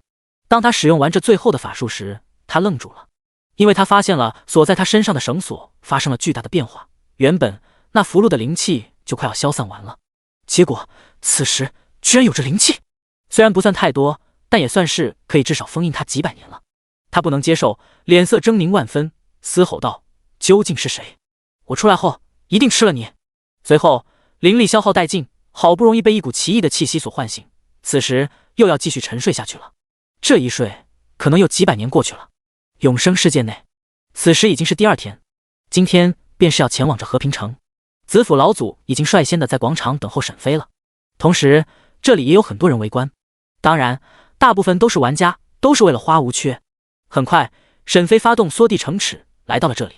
子府道友久等了。子府呵呵一笑，拱手：哪里，此时还早呢，既然人到齐了，那么便上灵州吧。沈飞道。子府点头，两人上了灵州，随行的只有几个子府剑宗弟子。坐在房间内，沈飞自然是没有忘记还有一个任务没做，那任务的奖励可是丰厚，只不过前几天见不到子府老祖而已，所以便没有做任务。此时好不容易相见了，焉能不做？于是他走到外面，正好便看到了子府老祖正坐在甲板上看着外面的风景。见到沈飞来了，立刻起身：花道友，你也来看风景？沈飞摇头，手指上白光一闪，化作一道激光遁入了子府老祖的身体。子府老祖不解，疑惑道：花道友，你这是？瞬间沈飞使用了时间修改。丁，你修改了离子府伤势，离子府伤势负10天恢复至10天前的状态。同时耳边响起了系统的提示音：任务完成，经验 X100，0000，昵称时间，天赋 SSS 级大道天赋，寿命260年，势力子府剑宗炼丹阁阁主，修为金丹境3层，23040600000，头衔2阶炼丹师，功法九玄神功圆满，只能修炼一个功法，仙术隐藏术圆满，法术缩地成尺圆满，天雷术圆满，九神咒圆满，画地为牢圆满，定身术圆满，神魂出窍圆满，居神术幻灵术圆满，神火分身圆满，秘籍独孤九剑圆满，2阶炼丹师秘籍圆满，法宝武器锋利的长剑封印灵域残缺版，任务主线任务域外邪族进行中。瞬间沈飞达到了金丹境3层，而子府老祖顿时睁大了双眼，不可置信地看着沈飞，旋即老泪纵横，立刻俯身半跪：子府多谢前辈出手相助啊！沈飞摇摇头：不必谢我，要谢就谢你苍红等人吧。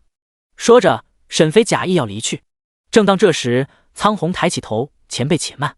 随后从储物戒指内拿出了一柄破碎的紫色长剑：花前辈，这是我在某个遗迹内寻到的灵剑，虽然已经损坏了，但是依旧是有着玄阶级别，我便拿这个谢过前辈吧。沈飞接过，随后回到了房间内。破碎无灵的地阶上品法宝紫薇灵剑加1，随即立刻使用了时间修改。定，你修改了破碎的紫薇灵剑，紫薇灵剑破碎程度999年，回到了999年前的状态。手中的灵剑骤然发生变化，紫色的紫薇灵剑剑身上破碎的裂痕顷刻间开始了复原。没一会，紫薇灵剑便完好无损的出现了，也不能说是完好无损，但看上去和之前不会有太大的区别了。沈飞迫不及待地滴入一滴血，将紫薇灵剑给化为自身的宝物。很快，沈飞就感受到了，忽然间，一个清脆动人的少女声音在沈飞的心中响起：“我还活着。”紫薇灵剑发出淡淡的紫色光晕，一个淡淡的影子出现在了剑身上。他冷冷地看着沈飞：“时间，你赚大发了，这是剑灵。”夭夭在灵域空间内说道：“剑灵？你是紫薇灵剑的剑灵？”那道淡淡的紫色影子点头。沈飞看不清他的模样，只能看见一个紫色的模糊的身影，但还好能够听到声音。我原本以为此生要烟消云散了，没想到还能活着。他看着沈飞，这个如今的主人，谢谢你。随后他便回到了剑中。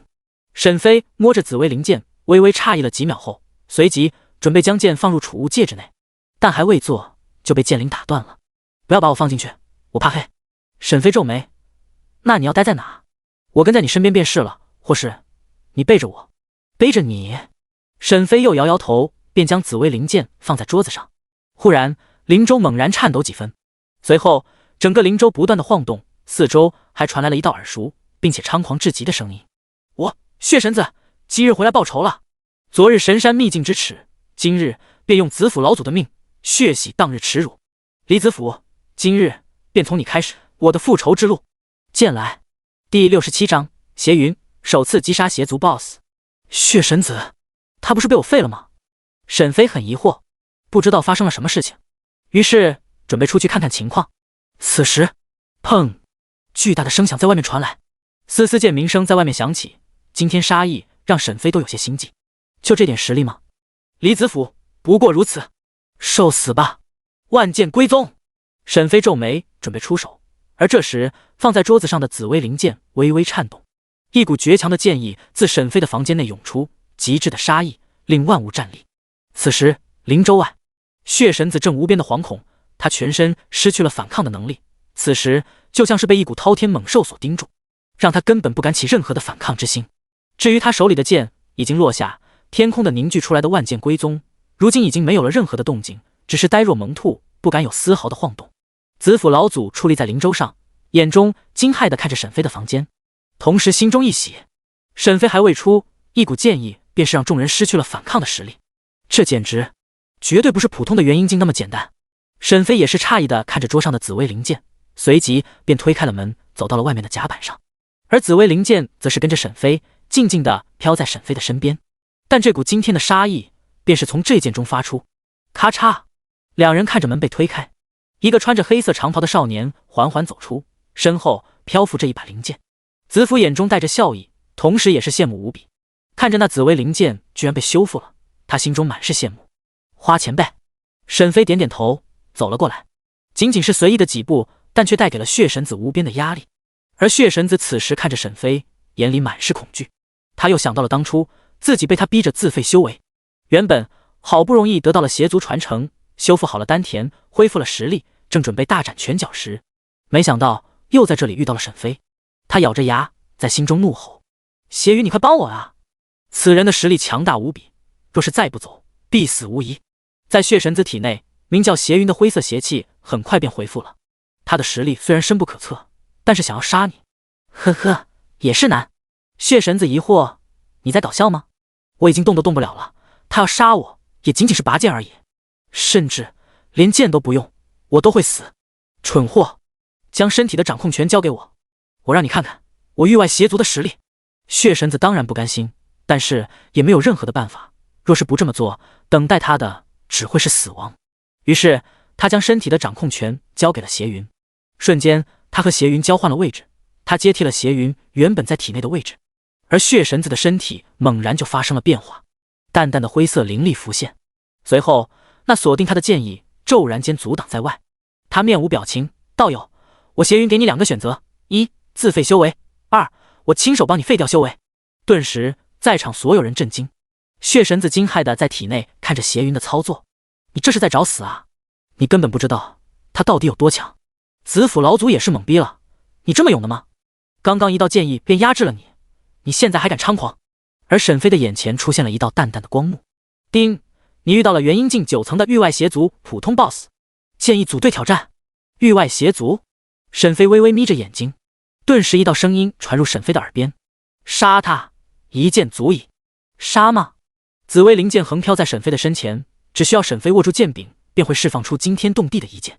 沈飞微微眯着眼睛，没有立刻握住紫薇灵剑，而是冷冷地看着对面的邪云。域外邪族，你们现在是不惧怕修仙界了吗？随着沈飞的话落下，邪云脸色变了，居然被他发现了。道友，如今修仙界内无大成修士，合体境的大能都已经数千年没有出现过了，这几千年来，我们也没有发现任何人能够成为合体境修士，所以我认为你们修仙界即将进入到末法时代，所以我们域外邪族的机会来了。邪云毫无在意地说出。沈飞正想继续问，瞬时邪云身形爆闪，一拳猛地砸向沈飞。沈飞立刻使用时间修改，顷刻间，定，你修改了血神子的寿命，血神子寿命999年，变成了液体。那一拳还未落下，血神子的身体就变成了液体，而邪云则变成了一团灰色的邪气。怎么可能？你是怎么做到的？沈飞淡淡道：汝等域外邪族，贼心不死，当受我一剑。随即邪云立刻想要离开，但来不及了。沈飞握住了紫薇灵剑的剑柄，枪！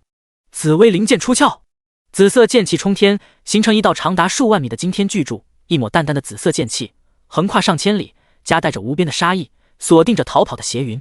不可能的，怎么会这么强？邪云不敢相信。但下一秒，剑气划破邪云所凝聚成的邪气，顷刻间便烟消云散。恭喜你，你击杀了域外邪族元婴境普通 BOSS 邪云，触发了3次全服通告。全服通告，玩家时间首次击杀了域外邪族元婴境普通 BOSS 邪云，特此通告。全服通告，玩家时间首次击杀了域外邪族元婴境普通 BOSS 邪云，特此通告。全服通告，玩家时间首次击杀了域外邪族元婴境普通 BOSS 邪云，特此通告。玩家论坛内，假的吧？元婴境的域外邪族被击杀了，而且还是被时间大佬击杀的。不会吧？时间大佬才是金丹境啊，不可能这么快就元婴境吧？那怎么击杀的域外邪族 BOSS 呢？或许是因为时间大佬跟在花无缺的身边，是花无缺这个神秘的元婴境 NPC 打败了邪云，然后被时间大佬补刀，有可能啊。但是为什么花无缺会给时间大佬补刀呢？他们的关系这么好？废话，时间大佬的天赋绝对是超越沈月女神的，而且说不定他的体质也有可能是什么圣体之类的，然后花无缺就对时间大佬这么好。哎，羡慕了。八嘎，我也羡慕了。第68章大妖之墓。子府老祖看着魂飞魄散的邪云，浑浊的眼球流露出了震惊之色。此人绝对不只是一个元婴境修士那么简单。从他刚刚随手为他修复好伤势，再将刚刚赠予的紫薇灵剑修复，再到这惊艳众人的一剑，这简直就是宛如剑仙下凡。这一刻，他彻底的明白了，子府剑宗这是捡了一个天大的便宜啊！居然能够让这等前辈加入子府剑宗。苏玉晨，不错。子府老祖的心中满是喜色，以后回到子府剑宗之后，一定好生的奖励他一番。苏玉晨不知道，又因为沈飞的缘故，他在子府老祖心中的分量直接是飙升起来。沈飞淡淡的收回紫薇灵剑，耳边一道游戏系统的提示音出现，是刚刚击杀了邪云之后爆出来的奖励。恭喜你获得经验 X300，0000，域外邪族的仇恨值加100。你已成为域外邪族的红名单，一旦被发现，你会被一直追杀。当主线任务结束时，将会统计域外邪族的仇恨值，仇恨值越多的人得到的奖励将会越多。昵称：时间，天赋 SSS 级大道天赋，寿命260年，势力子府剑宗炼丹阁阁主，修为金丹境7层232900000，头衔2阶炼丹师，功法九玄神功圆满，只能修炼一个功法，仙术隐藏术圆满，法术缩地成尺圆满，天雷术圆满，九神咒圆满，画地为牢圆满，定身术圆满，神魂出窍圆满，居神术幻灵术圆满，神火分身圆满，秘籍独孤九剑圆满，2阶炼丹师秘籍圆满，法宝武器锋利的长剑封印灵玉残缺版，紫薇灵剑残缺版。任务主线任务域外邪族进行中，恭喜你已升级达到了金丹境7层。沈飞得到了奖励之后，便淡淡的回到房间内。同时心中对手中的紫薇灵剑有了不同的想法。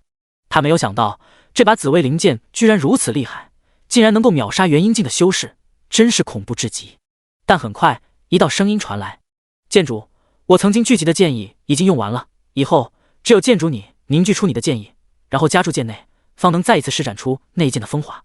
说完，剑灵的声音逐渐消失，最终任凭沈飞如何呼喊都没有任何的用处。夭夭躺在床上，翘着二郎腿，小嘴一撇：时间别叫了，他已经陷入了沉睡了。刚刚那一剑已经耗尽了他全部的剑意了。沈飞这时候才明白，为什么紫薇灵剑可以剑斩元婴境的修士，这是凝聚了不知多久的剑意才释放出的一剑，所以才能让邪云根本没有什么办法离开。他将剑放在床上，随后问向夭夭一些事情。之前邪云所说的话，似乎是域外邪族已经想对永生世界出手了，而先前遇到的邪东风，由于是刚刚接触封印，似乎是不知道域外邪族的布置，貌似不知情，所以当时才会对沈飞那么的客气。夭夭，修仙界是不是发生了什么大事情？现在域外邪族都敢对整个永生世界出手了。夭夭有些无语，拜托，6000年前的时候，我还是名震修仙界的9阶炼丹师，那时候那所谓的域外邪族就是一个垃圾种族，当初被合体境的修士差点打得灭族了。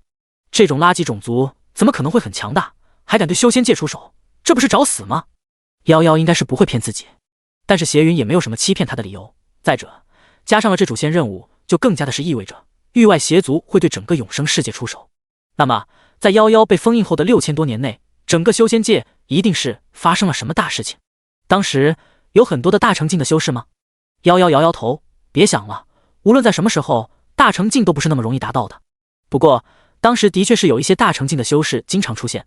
我以前还不是9阶炼丹师的时候，那时候虽然也有着大成境修士的传说，但是他们基本上是不出来的，只有一些合体境、炼虚境的修士经常出现。你不会是相信了那个邪云的话吗？怎么可能？永生世界不可能会进入到末法时代的。沈飞听完没有继续说话，在沈飞心中可不认为永生世界不会出现末法时代。从地球内发现的长佑山和被封印的长佑来看，地球上古时期一定是一个繁华的修仙世界，后来由于进入到了末法时代，所以有不少的强大修士就来到了永生世界。而后来由于灵气消失，地球便从一个修仙的星球变成了一个普通星球。这一点从至今还在被封印的长佑和先前被幻灵出的老者就可以证明了。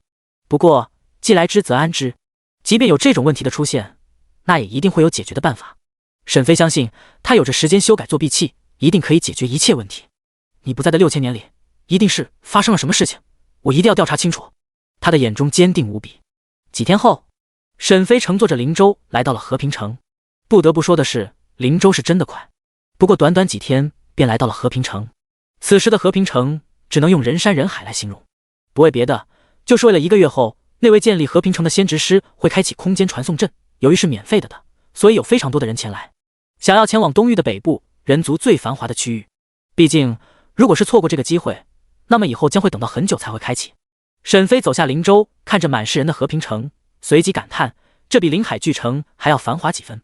子府老祖也点点头，的确，这里应该可以算是6国之地内最繁华的城池了。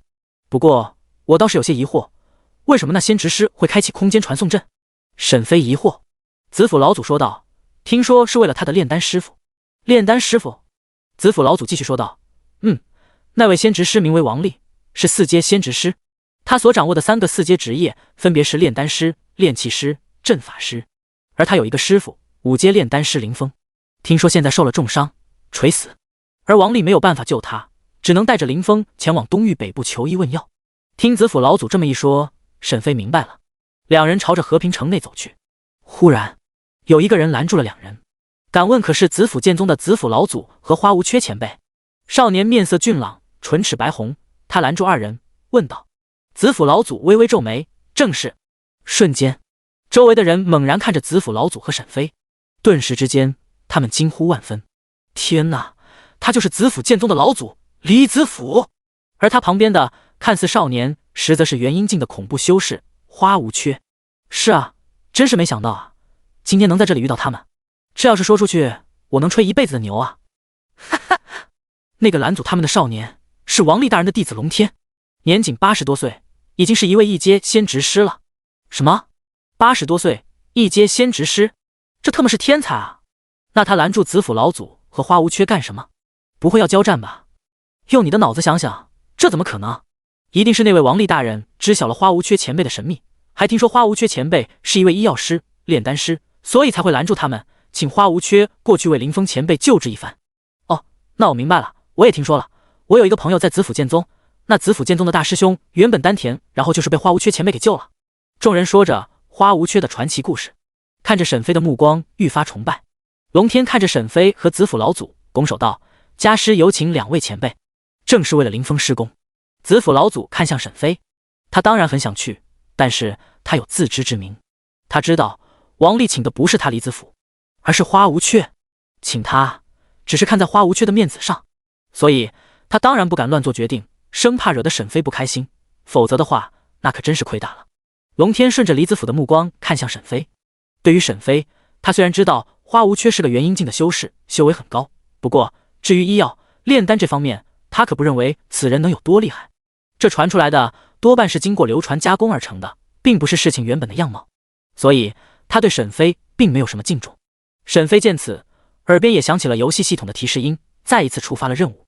任务提醒：帮助林峰稳定治疗伤势，奖励随机奖励是完成程度而定。见此任务，沈飞微微点头。既然王厉道有相约，那么花某便去拜访拜访。见沈飞答应，龙天也终于是松了一口气，终于是答应了，不然若是请不到，那他师父王厉可不会给他好脸色看。于是他面带微笑：“两位请。”随后沈飞和李子府跟着龙天前往位于和平城最中央的城主府，这里是王厉居住的地方。很快，在龙天的带领下，沈飞和李子府到达了这里。走进大门，兜兜转转10来分钟，才到达了会客大厅。两位在这里等候一下吧，我去禀告家师。随后龙天离开了这里。沈飞和李子府坐在凳子上，李子府微微皱眉，心中升起一丝怒火，不悦道：“这就是对待客人的礼数吗？一个下人没有，茶水也不准备。”李子府心中不悦，这对于他来说是极为不尊重的。客人来了，不吩咐下人准备瓜果茶水，而且是他们拜访的吗？难道不是他们邀请的吗？如今居然如此将他们冷落，这怎么能不让李子府生气？沈飞无奈劝道：“何必动怒，小孩子不懂礼数正常。”李子府坐下：“花前辈，他不仅是不尊重我，更加是不尊重前辈你。哪像我们子府剑宗，当初花前辈来的时候，我们可是礼数周到，什么都准备好了。”这个时候，李子府还吹嘘当时子府剑宗的做法，希望能在沈飞的心中留下一波印象。这样的话，他对子府剑宗说不定好感会更好。沈飞听完，不言不语，闭上了双眼。在一个特殊的大殿内，龙天不急不慢地走来，在大殿外说道：“师父，花无缺和李子府已经带进来了，现在就等在会客大厅内等候。”咔嚓，大殿的门开了，一个中年人模样的道人走了出来，他便是王厉。此时他的神色非常的疲惫，双眼周围居然还出现了黑眼圈，这才修士上基本上是不可能出现的。没想到居然能在一位4阶仙职师的面色上见到。师父，施工如何了？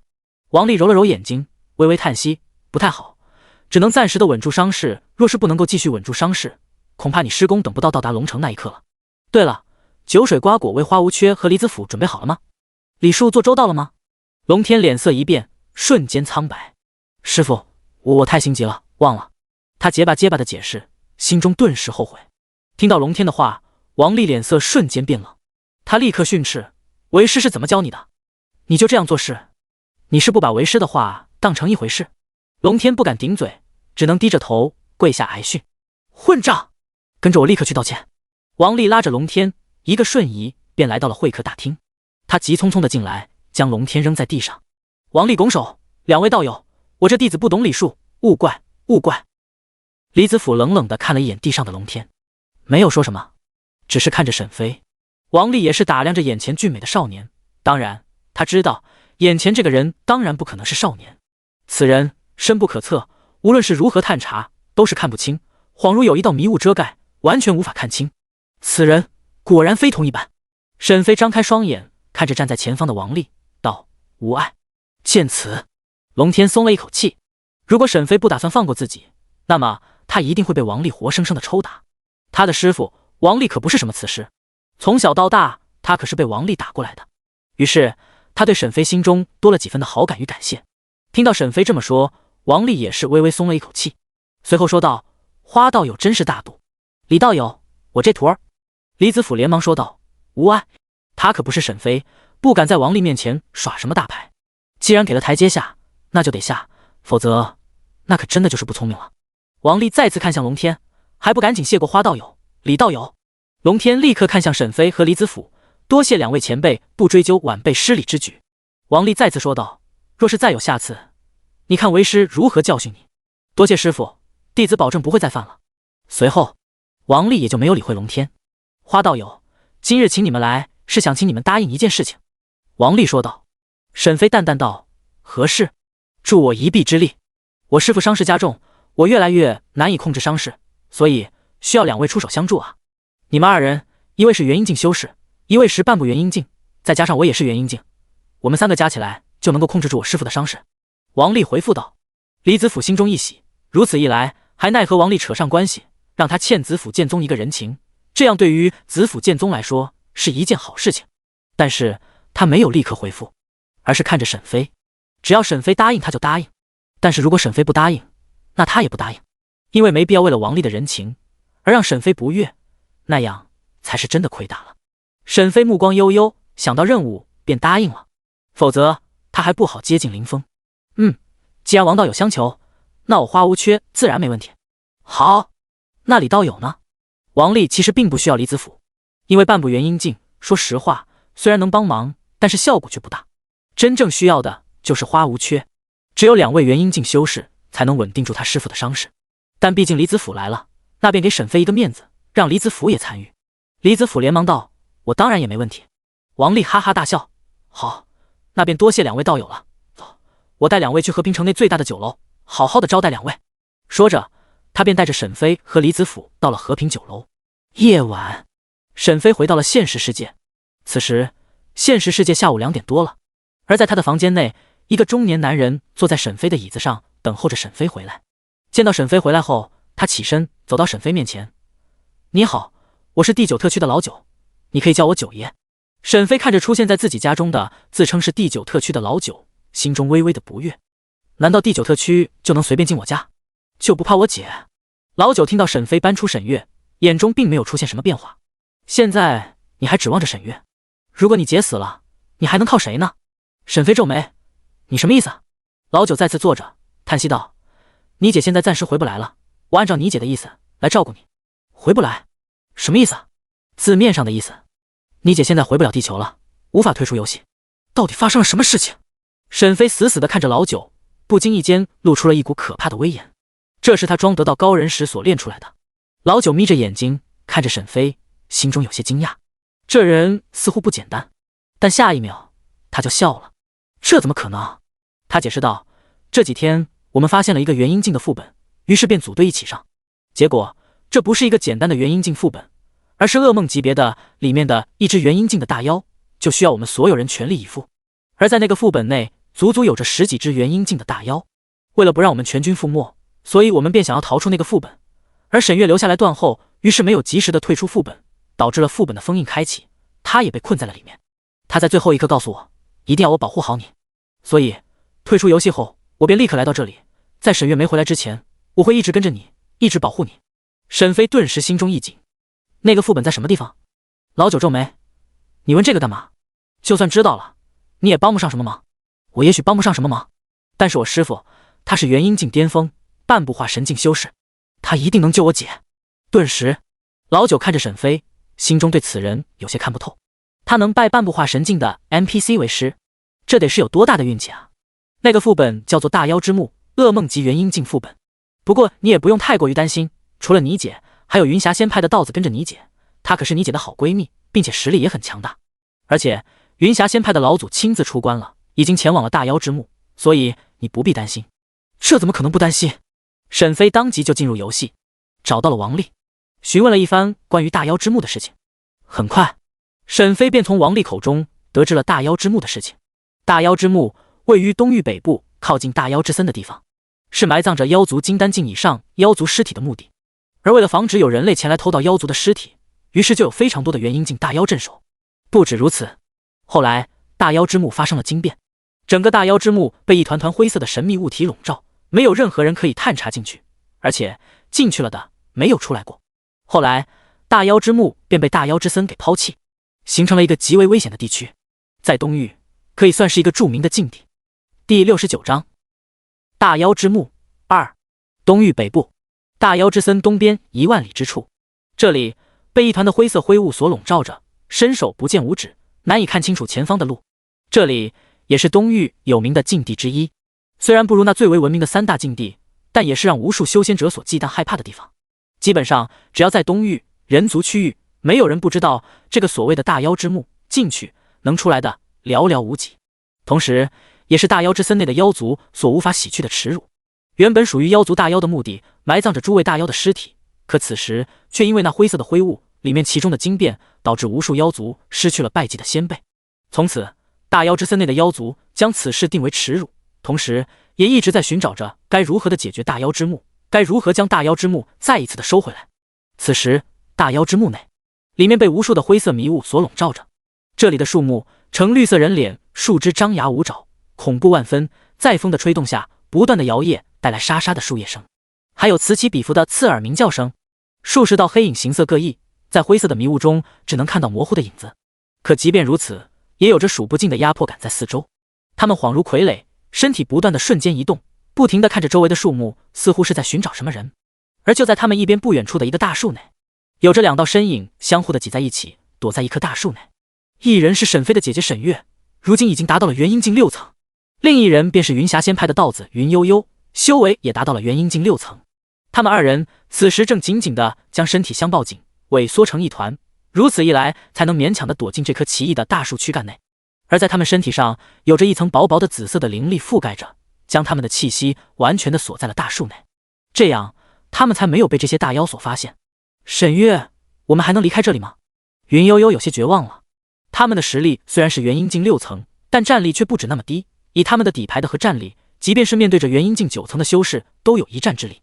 可是在大妖之墓内，不仅仅有着元婴境9层的大妖，还有着半步化神之境的大妖，并且那元婴境9层的大妖不只是一只，而是至少有着10来只，都是大妖之森内某些妖族的先祖。而那半步化神的更是实力强悍，以他们的实力完全没办法应对。若不是沈月想到办法带着云悠悠躲进这棵大树内，否则他们此时已经是生死道消了。所以这才让这位云霞仙派的道子有些绝望。见云悠悠有些绝望，沈月安慰道：别担心，我们一定会出去的，一定会。沈月的眼神坚定着，他必须要活着。如果他死了，那沈飞怎么办？他只有这一次的生命了。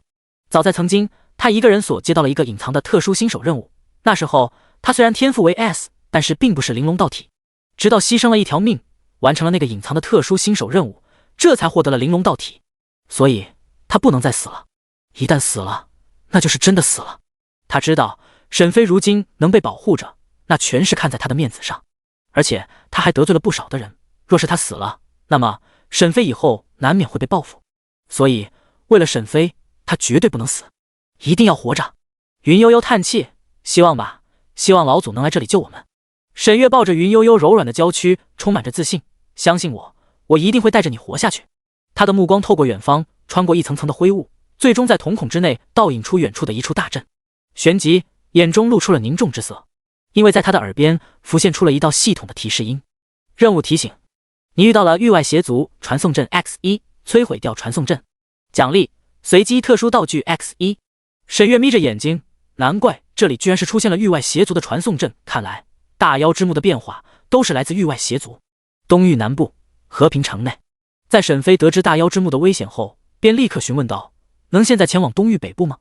王丽诧异，花道友这是怎么了？难不成大妖之墓内出了什么事情？沈飞点点头，冷道：王道友，你只需要告诉我能不能提前去。他的话逐渐变得有些冷。沈飞如今很着急，既然已经是知道了大妖之墓那么的危险，那沈月如今被困在里面，那岂不是时刻就面临着危险？作为他一直保护的弟弟，此时也应该站出来。听着沈飞的话，王丽心中有些不开心了。即便你是元婴境修士又如何？我也是啊，而且还是4阶仙执师，你就这么不尊重我吗？但为了师父，他还是忍着。花道友，我必须要先稳住家师的伤势，然后才能够开启大阵前往龙城。不过我师傅的伤势已经逐渐稳住了，差不多再稳住半个来月，便可以开启大阵前往了。沈飞焦急道：若是我将你的师傅治疗好了呢？那能直接开启大阵吗？听到沈飞的话，王丽摇摇头，若是花道友能够治疗好家师的伤势，莫说是开启大阵，就是你要去任何的地方，我都能做到。如此，沈飞连忙说道：既然如此，那便带我去吧。王丽见沈飞如此坚决，只好带着他去，心中也希望此人一定要有真本事。很快，他便带着沈飞前去，不一会，便来到了大殿。在床上躺着一个老人，脸色苍白，没有一丝的血气，只有着一团淡淡的绿色灵气覆盖在他的四周。沈飞问道：他是什么时候变成这样的？王丽：大概在1年前左右，当时在蛮荒之地的一个幻神遗迹内中了里面的机关，然后身体便一步一步的虚弱，最终变成如今这个模样。沈飞听完，心中一喜，1年前吗？那正好可以使用时间修改。于是走上前，手中出现了淡淡的白光，随即使用了时间修改。叮，你修改了林峰身体的伤势，林峰身体伤势2年，回到2年前的状态。瞬间，林峰的身体发生了惊天的变化。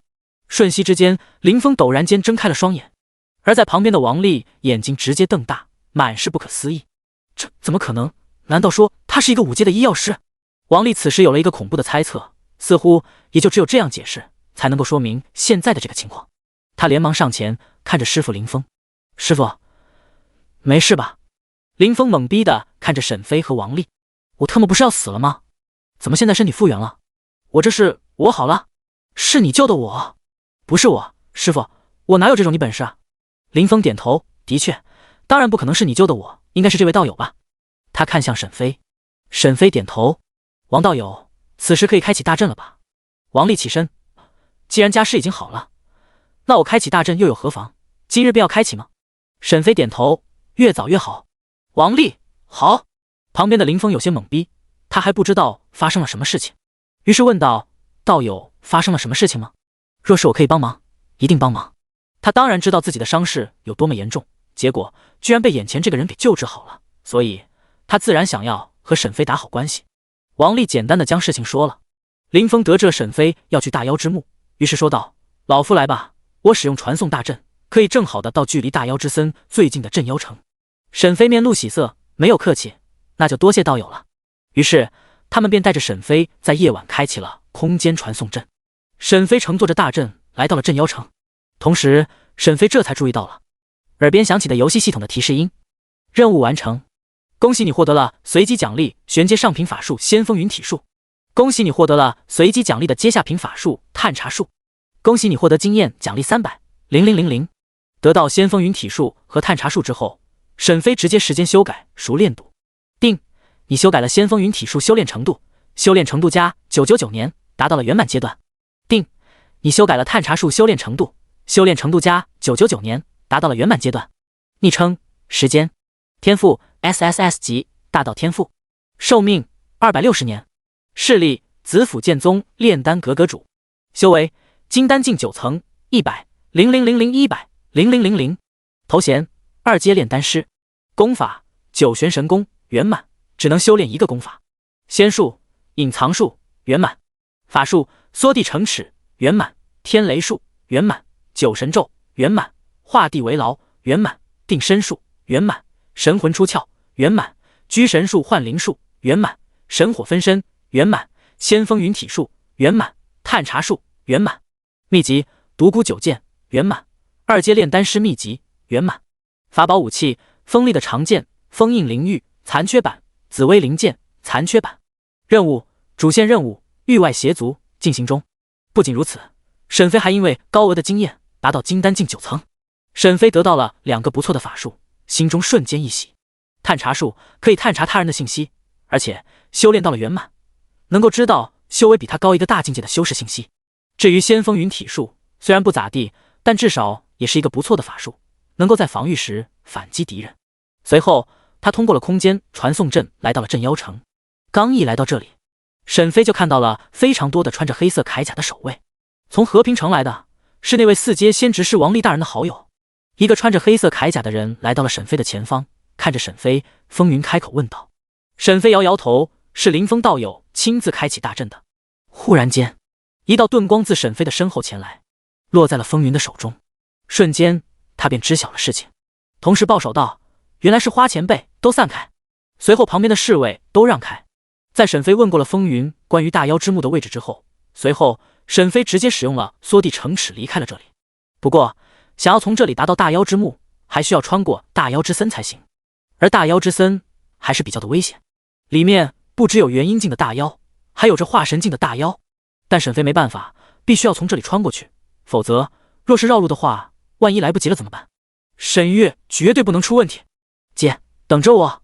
沈飞不断的施展出缩地城齿，不断的在大妖之森内穿梭。夭夭见此有些奇怪：“时间，你怎么了？你看上去很着急啊，出什么事情了吗？”沈飞回道：“我有一个很重要的人，他遇到了危险，我必须要去救他。”夭夭好奇：“他是男的还是女的？我还是第一次见你这么着急。”沈飞没有回应，但这让夭夭更加的好奇。本来他还想继续问，但是他看着沈飞的脸色不太对劲，于是便没有继续追问。时间，小心一点，这里有一定的危险。沈飞点头，放心吧。旋即，没过多久，沈飞就遇到了一只元婴境的大妖，拦在了沈飞的面前。那是一只绿色的蛤蟆，体型巨大，它的口中吐着一个巨大的绿色泡泡，看着就是非常的恐怖。人类，你来这里干什么？速速退去，若是再进一步，便是你的死期。蛤蟆龙没有立即出手，而是威胁道，因为他看不出沈飞的实力，但是便非常的客气。若是换作其余的人类，他便直接是出手了。你已进入到元婴境妖族普通 BOSS 蛤蟆龙的领地，建议组队开启挑战。沈飞发动了探查术，名称蛤蟆龙，种族妖族，蛤蟆，修为元婴境6层，年龄902年，法术 XXXX。 902年。沈飞看着他，没有犹豫，手中泛起白光，大喝一声神威，同时直接使用了时间修改。定，你修改了蛤蟆龙的寿命，蛤蟆龙的寿命903年，变成了液体。顿时蛤蟆龙的身体立刻发生了变化，他想要抵挡，但是根本挡不住。同时沈飞的白光落在了他的身体上，形成了一个漩涡，而蛤蟆龙瞬息之间变成了一滴液体，落在了地面上。随后沈飞冰冷的声音响起：“若是二等不怕死，尽管上前。”说罢便继续使用了缩地城齿，快速的朝着目的地而去。而就在沈飞刚刚离开，10多道妖族元婴境的大妖顿时出现，他们面色惊恐的看着地上蛤蟆龙的液体，顿时心中升起了恐惧。天哪，这太恐怖了！那是什么东西？神威法术是什么？居然能够直接秒杀蛤蟆龙！要知道，蛤蟆龙的实力虽然不是顶尖，但是也是非常的强大，即便是他们都不一定能够稳赢。可是现在一招神威将蛤蟆龙变成了某种液体，和他们不相上下的蛤蟆龙都如此了，那他们呢？若是刚刚那个人类想要对他们出手，那他们还能活着吗？而且刚刚他可是警告了他们，若是他们去阻挡，那么等待他们的恐怕就是和蛤蟆龙一样的下场。嘿嘿，我刚刚什么也没有看见。哎，蛤蟆龙呢？你在说什么啊？蛤蟆龙是谁啊？没听说过呀。是啊，这里似乎被一群蛤蟆给占领了，我是来解放这个区域的。我也是啊，什么蛤蟆龙，没听说过。你们呢？看样子大家都是来解放这里的。那就开始吧，消灭这群可恶邪恶的蛤蟆。显然他们现在不打算为蛤蟆龙找回公道了，毕竟那人的实力这么强大，而且对他们来说只是过路而已，那他们就没必要和这个人类以死相拼。而且蛤蟆龙死了，他的领地可就空出来了。这妖族当然不是一个特别团结的群体。在沈飞施展缩地城齿的时候，耳边再一次响起了游戏系统的声音：恭喜你击杀了元婴境普通 BOSS 蛤蟆龙，你获得了经验 X1200000。定，你的修为已经达到了金丹境9层，多余的经验已自动丢失，请升级功法。沈飞瞥了一下，随即便继续赶路。不得不说的是，金丹境9层果然是厉害，体内的灵力真是比之前多了好几倍，所以才能够继续连续的多次使用缩地城齿，基本上可以连续使用上千次了。于是赶路的速度就是非常的快。但不得不说的是，大妖之森非常的大，即便是缩地城齿，一次的距离最多可达万米，也就是20里地，但想要穿过这里还需要几天，看来还需要连续赶路几天才行。大概连续赶路1天后，沈飞体内的灵力已经耗尽了，不得不停下补充体力。此时这里依旧是大妖之森的区域，沈飞正躲在一个山洞内，靠着隐藏术在，倒是没有什么妖族的人能够发现他。正当他不断的恢复灵力时，外面传来了2道声音。听到动静，沈飞立刻使用了隐藏术，将自身隐藏起来。外边，2人走了进来。师兄，就是这里了。上次我就是在这里留下了一本地阶上品功法。上次要不是因为妖兽跟着太紧了，所以不得不将东西留在这里，这才能逃脱。一个满脸胡须的中年男人道，而另一人脸上并没有胡须，而是光滑洁白，显然修为不低。师弟，师兄这一次真的要谢谢你啊！毕竟我已经半步化神，只差1步便能达到化神境。现在师兄的功法已经达到了极限，所以真是谢谢你。师兄答应你，若是师兄成为了化神境的修士，一定为你无偿做3件事情。那满脸胡须的中年人哈哈大笑。师兄，你和我客气什么？来，就是那里，在那个土堆内，便是埋着那本地阶功法。师兄激动万分，哈哈，多谢师弟了。说着，他就立刻上前，连忙的扒开土堆，顿时惊变发生了。那土堆内瞬间的爆发出一道剑光，直接正中了师兄的天灵，将他重创。噗！他吐出一口鲜血，身体不断的颤抖，眼神惊恐的看着师弟。你陷害我，为什么？师弟神色面露微笑，嘴角扬起。师兄，我可一直嫉妒着你呢。你天资卓越，俊朗不凡，短短900多年就要成了化神境修士了，这让师弟我十分的羡慕啊。而且我这一生最爱的女人茉莉，我为了她愿意做任何的事去，到头来她却一直的暗恋着你。我给她的功法、资源、法术，她居然全部给了你。说着，他的神色逐渐变得狰狞扭曲。他一直在我面前说你，一直说你，哪怕是我将他迷晕了，在做了那种事情的时候，他还一直叫你的名字。为什么？为什么你要这么的优秀？为什么？他疯狂的嘶吼着。师兄听完，露出了愤怒之色。原来是你，茉莉师妹是被你给奸杀的，而你也是骗我，才将我引来这里。师弟走上前，一把抓住师兄的头部，他面色狰狞。茉莉师妹是你害死的，都是你。不过我也没有骗你，这里确实有地阶功法，只不过有阵法保护着，我拿不到而已，所以我才让你来。现在地阶功法是我的了，而你也将埋骨于此。不过在此之前，我一定要好好的折磨你一番。哈哈哈哈！对了，我还得让茉莉师妹看着呢。说着，他从储物戒指内拿出了一具尸体，正是茉莉师妹。师弟将茉莉师妹的尸体放在师兄的对面，然后抬起手，不断的抽打了师兄，更是直接将师兄的丹田给刺破。哈哈，茉莉，看到了吗？你一直心心念念的唐云师兄，如今被我蹂躏啊！哈哈，他不断的狂笑着，而沈飞没有阻止，而是看向了那土堆，里面有一本金色的古卷，上面写着《太上玉清道》第70章大妖之墓3。见此，沈飞自然是没有贸然的上去。刚刚师兄唐云的下场还是历历在目。沈飞朝着2人丢出一个探查术，瞬间2个人的信息出现在沈飞的眼前。名称：唐云，势力：云山宗大师兄，种族：人族，修为：半步化神境，年龄：982年，法术：XXXXXXXXX，名称：胡天，势力：云山宗核心弟子，种族：人族，修为：元婴境7层，年龄：901年，法术：漆黑之剑、斗气护甲、治愈术、雷动9天。见此，2人皆是千岁之下。如此一来，沈飞倒没有太过的忌惮2人了，只要他想，随时可以灭杀2人。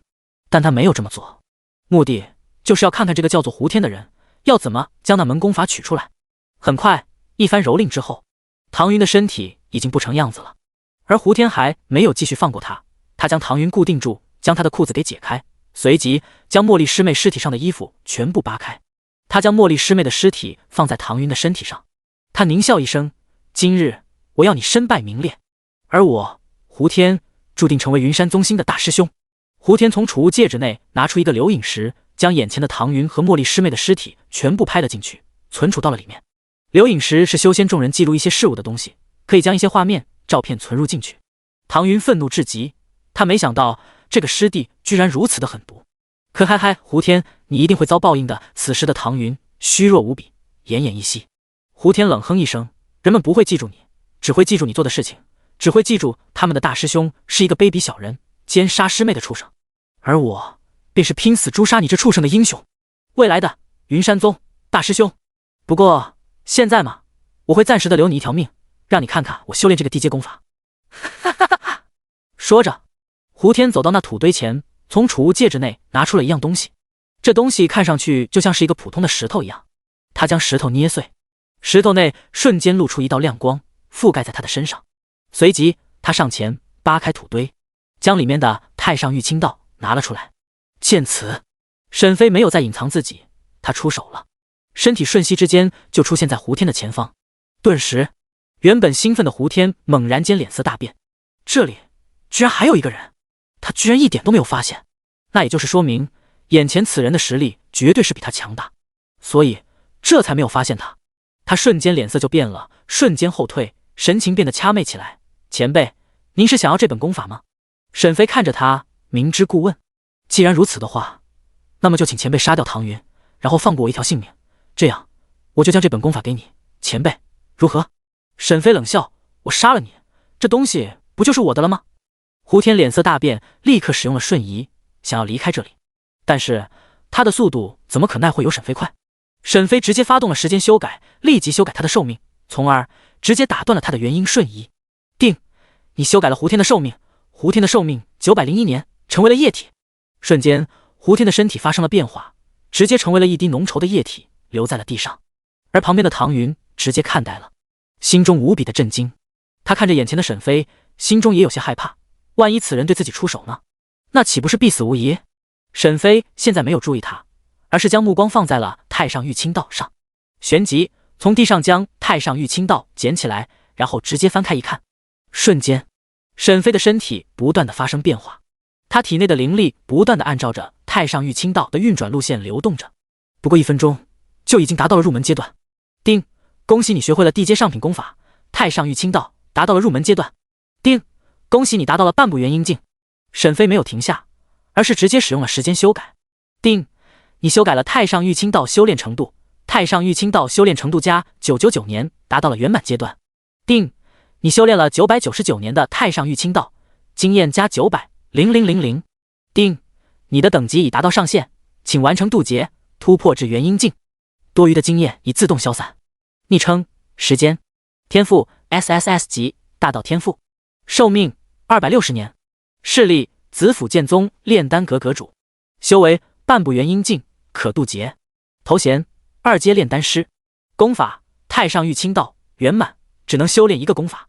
仙术隐藏术圆满，法术缩地成尺圆满，天雷术圆满，九神咒圆满，画地为牢圆满，定身术圆满，神魂出窍圆满，居神术幻灵术圆满，神火分身圆满，仙风云体术圆满，探查术圆满，秘籍独孤九剑圆满，2阶炼丹师秘籍圆满，法宝武器锋利的长剑封印灵玉残缺版，紫薇灵剑残缺版。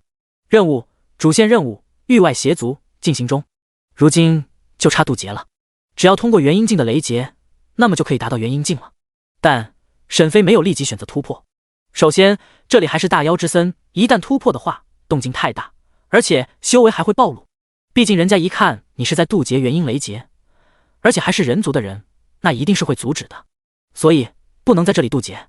于是沈飞将目光看向唐云，该怎么处理这个人？杀了还是放过他？就在这时，唐云爬到沈飞的腿前，抱住沈飞的大腿，求前辈救我一命，唐云日后必有重谢。他眼神祈求，这是他唯一的希望了。若是不这么做，那他就一定会死在这里。伤势这么重，还在大妖之森，这该如何活下去？沈飞看着他，冷道：救你，能给我带来什么利益吗？唐云气喘吁吁道：若是前辈救我一命，您让晚辈做什么都可以。晚辈的父亲是永恒圣朝曾经的右丞相，若前辈能够救我，家父必有重谢的。沈飞淡淡的看着唐云，心道：这个人还是一个官二代。永恒圣朝曾经的右丞相，他想到了之前还有一个精灵岛的任务，虽然暂时没接，但是日后还是必须要去的。而想要前往精灵岛，就需要永恒圣朝的帮助才行。虽然现在他的父亲不再是永恒圣朝的右丞相，但至少曾经是，所以关系应该还是有的。这样一来的话，将来也好找他帮忙前往精灵岛。于是沈飞看着唐云：你与我有缘。听着沈飞的话，唐云脸色露出惊喜的神情。还好他愿意看在父亲曾经的身份上救他，否则今天注定是难逃一死。沈飞走上前，为了防止意外出现，并不打算使用时间修改救治他，而是从地上原本属于胡天的储物戒指内拿出了一枚丹药。这是4阶丹药海灵丹。在夭夭传授沈飞4阶炼丹师知识的时候，这个丹药就是必须要学会的丹药。在4阶丹药内属于最基本的，但是却是最实用的，对伤势有着极高的治疗效果。所以沈飞便将这个给唐云吃下。很快药效就出现了，唐云的脸色变得红润起来，没有了之前的惨白之色。他看着沈飞，多谢前辈。沈飞摇摇头，淡淡道：记住你之前说的话，否则下场如同此人。说着，沈飞便使用了缩地成尺，离开了这里，继续朝着大妖之墓而去。唐云听着沈飞的话，虽然沈飞已经离开了，但还是连忙说道：请前辈相信我，唐云不是一个不知恩图报的人。他坐在地上，看着茉莉师妹的尸体，再看着地上的那一团粘稠的液体，心中有些惶恐失措。还好遇到了这个神秘的前辈，否则今日是必定会死无葬身之地了。那不仅会死，而家族也会蒙羞，那时候就连他的父亲也没有什么理由可以为他报仇。不过还好还活着，随即缓缓闭上了双眼，放松地躺在了地上。此次赶路时间过得很快，沈飞基本上是没有任何的休息。灵域空间内，夭夭坐在床上看着沈飞，心中很是担心。这几天沈飞的变化很大，让他都有些不适应了。这几天没有斗嘴，没有什么聊天，有的只是淡淡的问答，这让夭夭对沈飞很担心，因为他是第一次见沈飞如此模样。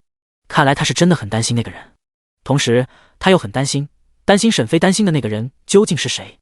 若是男的还好，但要是女的……夭夭不停的胡思乱想着，抱住润白的双腿，只希望千万不要。他不知道自己为什么会这么想，但总是忍不住的往那方面的想。经过了将近2天连续的赶路，沈飞已经来到了大妖之森的边缘，距离大妖之墓还有不过万里之地。正当他继续赶路的时候，又有不速之客拦住了他。一个仙风道骨的老道挡在沈飞的前方，在他的四周空间封锁，无法施展出缩地成尺。他穿着一袭灰色的道袍，手里拿着一个白色的拂尘，仙风道骨，然若仙人。沈飞微微眯着眼睛看着眼前的不速之客，而夭夭的声音已经在沈飞的耳边响起：时间，此人的实力深不可测，就连我也没有办法能知道他的准确修为，大概其实力应该至少是合体境，甚至是大成境的修士。听闻夭夭焦急的声音，沈飞面色凝重，也是立刻的使用出了探查术。名称、势力、种族、修为、年龄、法术。沈飞心中顿时一紧，惊骇万分，全部都是问号。那也就是说，此人的实力绝对超过了沈飞2个境界，那也就是说，至少实力处于化神境。而夭夭也说看不透，推测出了是合体境，甚至是大成境的修士。这让沈飞的心头一沉，这是他第一次遇到如此厉害的修士。他看着眼前这个笑眯眯看着他的道人，问道：阁下拦住我，所谓何事？沈飞没有称呼他为前辈，也没有称呼自己为晚辈，目的就是想要看看他能不能知晓自己的实力。若是他也是看不透隐藏术的话，那他就很可能会忌惮自己几分，说不得就可以离开。那老道似乎没有看出沈飞的修为，但是脸上并没有什么惊讶的神情，而是笑呵呵地说道：道友，老道拦住你只是为了一件事情，所以你不用担心自身的安危。即便是看不穿沈飞的实力，但他依旧是自信万分，这便是实力的强大，对于自己实力的信任。他是一个真正的大修士。沈飞诧异，什么事情？他不明白有什么事情能和他有关。不过还好的是，看来自身的修为是没有被看穿。老道，贫道先自我介绍一下吧，贫道逍遥子，来自紫云圣地，是紫云圣地当今的圣主，你可以称呼我为逍遥圣主，亦或是逍遥道人。他先自我介绍。此时的沈飞心中已经无比的震惊了。紫云圣地的圣主逍遥子，整个东域有着3大圣地，是超越永恒圣朝的最强势力。若不是他们隐士，这整个东域人族最强一定就是3大圣地。而今沈飞只不过是一个半步元婴境的修士，居然就见到了这圣地之主，这如何不让沈飞惊讶？他继续说道：此次拦住道友没有什么恶意，只是想请教道友一个我百思不得其解的问题，道友可否赐教？听闻此话，沈飞的心中更加是疑惑。你一个如此强大的修士都不知道的问题，你觉得我会知道？但此时耳边出现了一道淡淡的游戏提示音：任务提醒，帮助逍遥子解决难题，奖励紫云圣地客卿长老职务。见此任务，沈飞心中震惊了一下，克卿长老，那不就是差不多相当于是加入了紫云圣地？于是沈飞接下了任务。逍遥子点头问道：“这个问题很简单，就是关于你所掌握的幻灵术。”幻灵术？沈飞心中顿时有了一个猜测，难道这幻灵术就是他所创造的？沈飞道：“道友怎么会知道我会幻灵术？难不成这幻灵术是道友所创始的？”哈哈，自然不是，我哪有这种本事创立出这种举世无双的法术？只是我偶然的遇到了道友，正好修炼的幻灵术和道友你之间起了一点关系，所以这才知道道友也会幻灵术，而且所掌握的熟练度一定比我高。也就是这样，我才会斗胆拦住道友，想要请教一些关于幻灵术的知识。沈飞听完，瞬间微微的使用幻灵术，果然与眼前的逍遥子有了一点反应，那是幻灵术之间的反应。难怪。不过既然是这样的话，那沈飞就不是很担心了，于是淡淡道：“道友请问。”随即逍遥子露出了笑容，他拉着沈飞坐在地上，开始询问着幻灵术中的难题。即便是强如逍遥子，对于这个幻灵术也不是能够完全的掌握。他修炼幻灵术这个法术将近8000多年了，但还是无法领会最后的一道关口，只差一步便是圆满，但这一步还是无法踏出去。于是沈飞快速的给逍遥子讲解。很快，短短几分钟后，逍遥子露出了恍然大悟的神情。瞬间，这一刻，逍遥子幻灵术达到了圆满阶段，而沈飞也是完成了任务。逍遥子拉住沈飞手，神情兴奋：“道友，今日我真是好运能够遇到你，不如你来我紫云圣地，你我论到100年，这样一来的话，你我的修为恐怕都会更进一步。”他十分的兴奋，但沈飞拒绝了，毕竟他还没忘记自己有一个极为重要的事情要做，那就是救出姐姐沈月。如今已经过去了好几天了，沈月还不知道现在怎么样了，他怎么可以现在去其他地方？逍遥圣主，我还有事，不能与你相作论道，等日后吧。听到沈飞拒绝，逍遥露出了失望之色。既然道友没有时间，那这样吧，道友若是不嫌弃，就成为我紫云圣地的客卿长老吧。这样，道友什么时候有时间了，就什么时候过来，如何？说着，他从空间腰带中拿出了一个紫色的令牌，上面有着逍遥圣主的特殊印记，还刻画着紫云圣地长老几个字。他将这个交给沈飞，沈飞接过，多谢道友。此时传来了时间修改作弊器的提示：万物时间修改，目前修改时间1至999年，下一等级修改时间1000年，升级修改时间所需：1. 达到化神境， 2. 名震东域， 3. 拥有或加入一个东域排名前100的势力，已完成， 4. 成为4阶仙职师， 5. 完成主线任务。逍遥子点点头，见沈飞接下来后，心中微微一喜，此次出来能结交到这样一位道友，真是不错。道友，还不知道你的姓名，可否告知？沈飞，花无缺。好，花道友，你我后会有期。说着，逍遥圣主便离开了这里。沈飞将这个紫云令挂在腰间，随后便再次前往大妖之墓。这时候，瑶瑶有些惊讶，没想到紫云圣地的圣主现在居然换人了。沈飞在心中回复：“你不认识这个逍遥子吗？我还以为你这个9阶炼丹师能够让所有强者都来跪舔你呢。”沈飞开了个玩笑，谁叫之前夭夭一直吹牛逼，说整个东域的强者都来跪舔这个9阶炼丹师，现在遇到了一个真正的强大修士，夭夭都认不出来。夭夭听着沈飞的调侃，微微生气，小嘴一嘟，哼哼道：“我又不是要认识他们所有人，说不定我不认识他，但他认识我呢。”沈飞听到微微一笑。旋即1天后，沈飞终于是来到了大妖之墓的区域。大妖之墓只有一个入口，其余的地方布满着灰色的迷雾，还有着结界，所以无法进入，只能靠着大妖之墓的正大门。而这里此时已经聚集了一些人了。这里有的人是华夏特区的玩家，有的是扶桑特区的玩家，有的是宇宙区的玩家，当然更多的还是来自东域的大势力。云霞仙派老祖云霞仙子青灵，化神境8层修士；永恒圣朝镇妖北城的大将军徐逸霄青灵，化神境1层的修士；北海天阁老祖云霞仙子的好闺蜜北海仙子青灵，化神境7层修士。3位化神境的大修士亲临大妖之墓。此时他们正面色凝重地看着这大妖之墓的大门。这个地方不简单，大妖之墓的大门上的阵法至少是需要化神境巅峰才能够瞬间破解。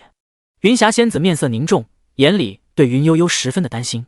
好不容易云霞仙派出来了一个云悠悠这样的未来，有机会带领云霞仙派追赶永恒圣朝的天之骄子，现在居然出了这种事情。旁边的北海仙子上前拦住他的手臂，关切地问候：“别担心，他们两人都是绝世天骄，饶是相比于圣地的圣子也不会弱，所以相信他们能够在大妖之墓活下去。即便是我们3个人联手，至少也要1个月才能破解这个阵法，而且里面具体有什么危险，我们尚不可知。我觉得他们恐怕已经……”徐一霄冷静地分析，他是距离大妖之墓不远处镇妖北城的大将军，和大妖之森的镇妖城不一样，这里隶属于边疆之地，目的就是要防止大妖之森出兵从大妖之墓而来，因为在镇妖北城的后面几万里之处便是永恒圣朝的人族领土，不只是他们，就连华夏特区的玩家们都已经绝望了。而旁边的扶桑玩家和宇宙国玩家，还有几个阿三玩家，直接是出口嘲讽：“哎，可惜了沈月啊！”“就是啊，如果沈月是我们宇宙国玩家，那一定不会这么惨的。”“哼，如果沈月是我们扶桑的玩家，那肯定是有着天照大神保护，肯定没事的。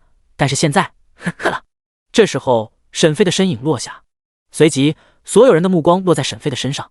当北海仙子、云霞仙子、徐一霄看到了沈飞腰间的紫云令后，瞬间脸色大变，他们心中震惊，眼里看着沈飞，满是惊讶之情。紫云圣地的长老，3大圣地，独领风骚，化神长老，合体圣主，大成老祖，此为东域人族之最。第71章大妖之墓4。在场所有人听到3位化神境强者的惊叹，瞬息将目光看向落下之人，同时眼中流出来了一丝炽热。其中最激动的还是属于在这里的玩家，他们这还是第一次见圣地的 NPC。 只可惜的是，他们不知道沈飞可不是 NPC， 而是和他们一样的玩家。云霞仙子、北海仙子、徐一霄3人上前：“紫云圣地的长老，道友来此是为了什么？”云霞仙子问道。他们知道眼前这人不可能是冒充的，因为还没有什么人敢在东域冒充3大圣地的人，更何况还是长老。围在这里的人纷纷竖起耳朵，而旁边的玩家也都看着沈飞。忽然有一个人说道：“这个人似乎是有点眼熟啊，感觉有点像花无缺。”经过提醒，周围的玩家陡然想到了，瞬间叽叽喳喳的声音响起：“哦，我想起来了，是他，紫府剑宗的炼丹阁阁主花无缺。我去，真的是他，和照片里的一模一样啊！天哪，他不是在东域南部吗？怎么会出现在这里？这里可是相距10几亿里啊！他来这里是做什么？你们还没有知道事情的盲点吗？他腰间是紫云圣地的紫云令，他是紫云圣地的某位长老，那也就是说，他很可能不是元婴境的修士，是化神境的修士。应该没错了，圣地之内，化神境为长老，合体境为圣主，大成境为老祖。他既然是一个长老，那势必一定就是化神境的修士。天哪，他居然隐藏得这么深，还一直待在6国之地做什么？待在紫府剑宗做什么？死！难道有什么天大的秘密？哦，我知道了，难怪时间能够升级这么快，这特么有着化神境的紫云圣地长老在指点啊！难怪啊，要是我有花无缺这个化神境大佬指点的话，我也能破纪录。我操，那时间真的是抱上了大腿，才这里厉害的，绝了！机会来了，兄弟们，抱大腿的时候到了。是啊，这个秘密被我们发现了。旁边的玩家互相说着，看着沈飞的眼神已经变了，眼里满是占有之意。沈飞心中微沉，他知道他被玩家们盯上了，还是需要一个理由，否则无缘无故来到这里，没有理由的话，那么总会惹人怀疑。况且这些 NPC 就不说了，最主要的还是那些个玩家。玩家是最为难缠的，他们之中或许修为不如 NPC， 但是分析能力和情报共享一定是超一流的，分析一番就肯定能知道他来是为了救人，所以必须要是找到一个理由，先将玩家们给糊弄一下。而且他使用了隐藏术，面貌依旧是花无缺那个模样，而在游戏论坛内，他的样貌早就已经暴露了，所以这些玩家可能都已经认出来了他。于是他淡淡多地说道：“我与此中的一个女孩有缘，当来救人。”瞬间，云霞仙子、北海仙子、徐一霄明白了，原来也是来这里救人啊！既然如此话，那么就没什么好担心的了。正好要破解大妖之墓大门的阵法，需要越多化神境的修士越好，这样才能快一点的进去，不然再等一会，他们也不敢保证沈月和云悠悠能够活着了。而玩家们一听，顿时心中一惊，这个花无缺和里面的一个女孩有缘，不会说的是沈月女神吧？毕竟云悠悠已经300来岁了，不可能被称为女孩，那就只有是沈月了。而且沈月的天赋很强， S 级的天赋更有着玲珑道体，达到元婴境也就短短的不到1年而已。如此天赋，没理由不收为徒弟。更何况时间不也是这样吗？一想到此，大部分玩家们的心中都有些不平衡了。而这里发生的事情也很快的传达了外面。游戏论坛内此时已经成为了一个热帖，现实世界内也已经传起来了。沈月虽然还在那个大妖之墓内，但是现在却有着4个化神境的修士起来搭救，所以只要沈月和云悠悠能够坚持住，等到救援到来的时刻，那么就可以安然无恙了。既然如此，道友，那就事不宜迟吧。对了，还未请教道友大名。云霞仙子缓缓说道。沈飞冷道：在下花无缺。事不宜迟，立刻进去吧。这时候徐一潇说道：哪有这么容易？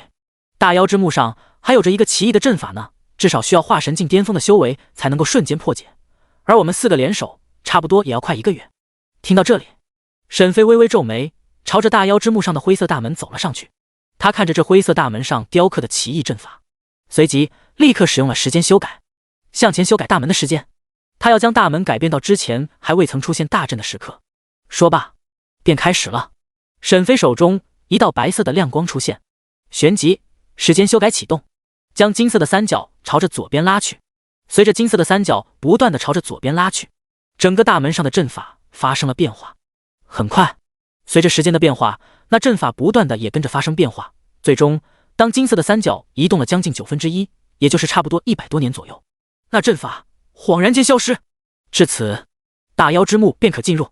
而旁边的徐一潇3人心中蓦然震惊。我去，这个紫云圣地的长老真是不简单啊，居然如此的强大。他们3个联手，至少需要1个月才能破解的阵法，就这样不到1分钟就破解了。那岂不是说他的修为至少比他们要高很多，甚至是距离化神境巅峰只差那么一点点。真不愧是紫云圣地中的长老，恐怖如斯啊。而在场的玩家们看着也是大开眼界，就那么一道白色的光芒出现，就直接破解了阵法，这实在是太过于神奇了吧。沈飞转身冷道：阵法已经破解了，诸位愿意进来的就进来吧。说着，沈飞第一个走了进入，而身后的云霞仙子和北海仙子也跟着进去。徐一潇在吩咐了身边的一个镇妖北城的副城主后，随后也跟着踏入。没办法，谁叫这是女帝吩咐的，必须要进入将沈月带出来，活要见人，死要见尸。而且不只是他，永恒圣朝内跟在永恒女帝身边的一个化神境的老妪也会前来。这沈月和女帝的关系非常不错。外面的玩家们看着这些大佬们进去后，瞬间再一次的活跃。同时，这里也有陆陆续续赶来的玩家，都想要看一看最近很火的花无缺，也想看看花无缺能不能将沈月救回来。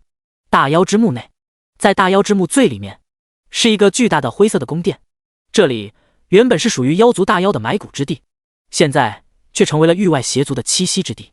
在大殿内，3道身影坐落在3个巨大的灰色石椅上，他们眼睛猩红，身体呈现灰色，在他们的四周全然都是一个灰色的光晕圣泽，气息强大。骤然间，他们瞬间起身，封印大阵被破解了。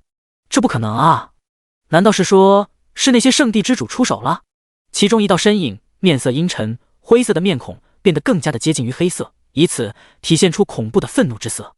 不可能，这是我们好不容易才从始祖手中要到了这个邪印阵法盘，以始祖的法力施展出，那是一定能够封印万物，饶是合体境修士都不能破解。那么我们的实力虽然是不如始祖，但是我们使用出这个邪印阵法盘施展出来的阵法，也至少需要合体境的修士才能破解。那么难不成会有合体境的修士进来？是不可能的。哼，没有什么是不可能的，一定是出现了什么意外。有3个化神境的修士进来了，被传送到了我们原本指定的杀阵中。但是凭借这3个人，怎么可能够破解我们的阵法？一定是有其余强大的修士出手，此时恐怕是已经进来了，甚至是朝着我们而来。那你说现在该如何是好？简单，我们只要和上一次一样，进入到与始皇宫相接触的传送阵即可。我就不信他敢一人踏足。就算我们不是他的对手，但是只要在那里凭借着始祖发出了一点气息，就足够喝退那修士。哼，上一次那个合体境8层的逍遥圣主不是很嚣张，结果一来这里就跟遇到了鬼一样，连忙逃走。这足以证明现在的东域修仙界已经落幕了。哈哈，当年的修仙界圣主都是大成境，现在一代不如一代啊！该是我们邪族崛起之时。3道邪族的邪灵疯狂的大笑着，旋即他们3道灰色的身影化作了3道灰色的斜光，冲向大殿之后的一个灰色光柱中。沈月和云悠悠两人极度的紧张，因为此时他们是冒险陷入了这个灰色的大殿。原本这里有着3道极度可怕的气息，让沈月和云悠悠不敢妄动。还好的是，沈月有着一个神异的法术——万物母气融合术，可以与周遭的空气融为一体，所以他便使用了这个万物母气融合术，将他和云悠悠和天地之间的邪气融合在一起，至此他们才没有被发现。现在他们感受着那3道恐怖的气息从这里消失了，这才放松了。月月，真的要冒险跟过去吗？我觉得可能会有危险。云悠悠现在还没有忘记刚刚那3道邪灵释放出来的气势有多么强大，这如此的威势必定比他的师傅和老祖还要强大，所以他想要劝诫一下沈月，两人只要苟着就行，只要撑到援军来的那一刻就行了。沈月却摇摇头，神色凝重，没办法了，万物母气融合术我支撑不了多久了，最多半天就要法力耗尽，最终解除了，到时候我们就会完全的暴露，就更没有一丝的机会能够活下去。我们唯一的机会就是他们的传送阵。你不是得到过7阶阵法师的传承吗？到时候看看能不能修改一下传送的地点，这样我们就能够逃出去了。这无疑是一个冒险的决定，但沈月真的已经没办法了，法力即将耗尽，到时候注定是死。既然如此，那为什么不赌呢？难不成要赌撑到下午就会有人来救他们吗？如此的几率太过于渺茫。云悠悠听完明白了沈月的想法，他知道沈月心中还有一个羁绊，如果不是真的只有这一个办法，他是不会做出这种危险的举动的。于是他点点头，看着沈月，眼中满是信任。好，月月，我们同生共死。沈月看着云悠悠，拉住他的手，眼神坚定，我们不会死，我还没让我弟见过你呢，哈哈哈哈。说着，两人便偷偷的从大殿外朝着大殿后面那灰色光柱而去。云霞仙子、北海仙子和徐逸霄3人同时出现到了一个地方，这里沙阵笼罩着，瞬间他们心中升起了一道无比危险的悸动，灵力瞬息之间笼罩在身体上。他们3人面色阴沉地看着这个沙阵。云霞仙子看着阵法，心中微微一凉，没想到这里面居然还有这样一个沙阵。北海仙子略微懂一些阵法，是一个5阶阵法师。当他看到了这沙阵上的阵纹后，很快就想到了曾经在一个古籍上看到的类似的符号。这是一个甄别修士的阵纹，只要修士的修为达到了某一个境界，那么就会被发现，然后被识别出来。而这个阵纹是识别化神境的，也就是说，化神境的修士从大妖之墓大门进来，便会被传送到这里。听到北海仙子这样说道，徐逸霄面露不解，既然如此，那紫云圣地的长老花无缺呢？他为什么不被传送过来？瞬间他觉得自己问了一个很傻的问题。北海仙子和云霞仙子面色怪异地看着徐逸霄，这还不能说明问题吗？既然花无缺能够躲避这阵纹的识别，那就只能说明他的修为一定是超越了化神境，绝对是达到了合体境，不然一个紫云圣地的长老总不可能是元婴境的修士吧？这不可能，所以他们才会神色诧异地看着徐逸霄。轰！沙阵内一道巨大的电蟒出现，朝着3人冲来。瞬间，他们与化神境的电蟒相交战在一起。沈飞的身影出现在了灰色的迷雾之中，他警惕地看着四周，却没有发现身后跟来的3位化神境的人。难道他们不打算来了？还是说和火之秘境一样，进来后会随机分配地点？沈飞有些疑惑，但很快他就调整好了心态，不管他们有没有跟来，他都是要去救姐姐沈月。能靠的人还是自己最靠谱。他不断地施展出缩地成尺，朝着前方而去。途中他遇到了不少的元婴境，甚至是半部化神境的大妖尸体傀儡。还好的是他有着隐藏术，这些被控制的尸体愣是没有发现沈飞。当初在大妖之森内，要不是缩地成尺的时候正好撞到了蛤蟆龙，否则他们根本没办法发现沈飞。很快在沈飞不断的缩地成尺下，便来到了一片绿色的森林前。这里的大树都生长着绿色的人脸，张牙舞爪的枝干不断的沙沙摇晃，同时还吐出一道道绿色的气体。最为奇异的是，沈飞发现缩地成尺无法在这里使用了。他很奇怪，于是问向夭夭：夭夭，你知道这里是怎么回事吗？夭夭一直都很关注着沈飞，当他从沈飞的视角看到了这些绿色的大树之后，小脑瓜内就不断的思索着记忆，很快便想到了，正打算提醒沈飞的时候，沈飞便朝着他问道。他立刻回复，这种绿色的人脸术叫做空魂术，他们所在地方能够加固空间，让元婴境的修士无法使用出元婴瞬移。而他们吐出的绿色雾气有着迷惑人的心智功效，甚至对元婴境的修士都会有影响。不过他们不是一直都会吐着这种雾气，而是会每隔几天喷出，所以你最好还是绕路，这样比较安全。时间，你还是绕路吧，不然太危险了。沈飞摇摇头，大妖之墓只有一个前进的地方，这里必经之路。既然无法使用缩地城齿渡过这里，那就毁灭这里吧。沈飞的神色逐渐疯狂，他将体内的灵力暴动起来，旋即开启了元婴雷劫。顿时，大妖之墓内汇聚出万里元婴渡劫雷云。妖妖惊怒：时间，你疯了！沈飞神色冷静，悠悠地看着前方，今日便由这雷劫毁灭这里。姐，等着我！沈飞冲天起，冲向了空魂树森林。他不打算在空中渡劫，而是打算在空魂树森林渡劫。毕竟这渡劫的雷劫会抹杀任何阻碍者。说着，天空中瞬间就劈下了一道手臂粗大的紫色雷蛇。轰轰轰！撕拉！沈飞朝着一个空魂树躲去，瞬间一抹爆炸声响起，沈飞狼狈地从爆炸烟尘中出现，而那四周的空魂树已经化作了焦炭。见此，沈飞狂喜，仰天大笑，让雷劫来得更猛烈些吧。而此时，目前在大妖之墓内的人陡然间震惊。沈月和云悠悠看着不远处那万里元婴渡劫雷云，顿时心中震惊。难道说还有人还在里面，还要突破到元婴境了？这不是在找死吗？这样不就暴露了？云悠悠不断的吐槽着，因为这样说不定会导致他们被暴露。沈月微微摇头，应该不是吧？当时一起进来的都是元婴境的修士，哪来的金丹境修士？悠悠，先不管这，我们正好乘着这个机会，可以偷偷的潜入进去。云悠悠点头，好。果然，当天上的元婴渡劫雷云出现的时候，躲在传送阵的三道身影面色惊讶地看着天空。这怎么可能？金丹境的小鬼也敢进来？就算上一次再怎么疏忽，也不可能让金丹境的垃圾进来啊！邪凤，你去看看。其中一个叫邪凤的起身，好，我便看看到底是什么废物，竟敢如此大胆。说着，他便离开了这里。大妖之墓的沙阵内，三道身影与雷蛇交战，双方打得有来有回，都无法暂时的分出胜负。这时候，天空中万里元婴渡劫雷云起，他们三人再一次面露惊奇之色。这又是怎么回事？这里怎么会出现元婴境的渡劫雷云？难道说除了云悠悠和沈月，还有着其余的人进来了？但是不对啊，那些异人不是说进来的都是元婴境修士吗？怎么会有金丹境的修士现在还要在里面渡劫？云霞仙子再一次不解。徐艺潇忽然想到了一个可怕的猜想，会不会有可能这是花无缺所引起的？但很快他就否决了，不可能。奇怪，我今天怎么这么傻，总是想到一些没脑子的猜测。北海仙子道，不管怎么样，我们还是先搞定这个再说。说着，三人再度和雷蛇交战在一起。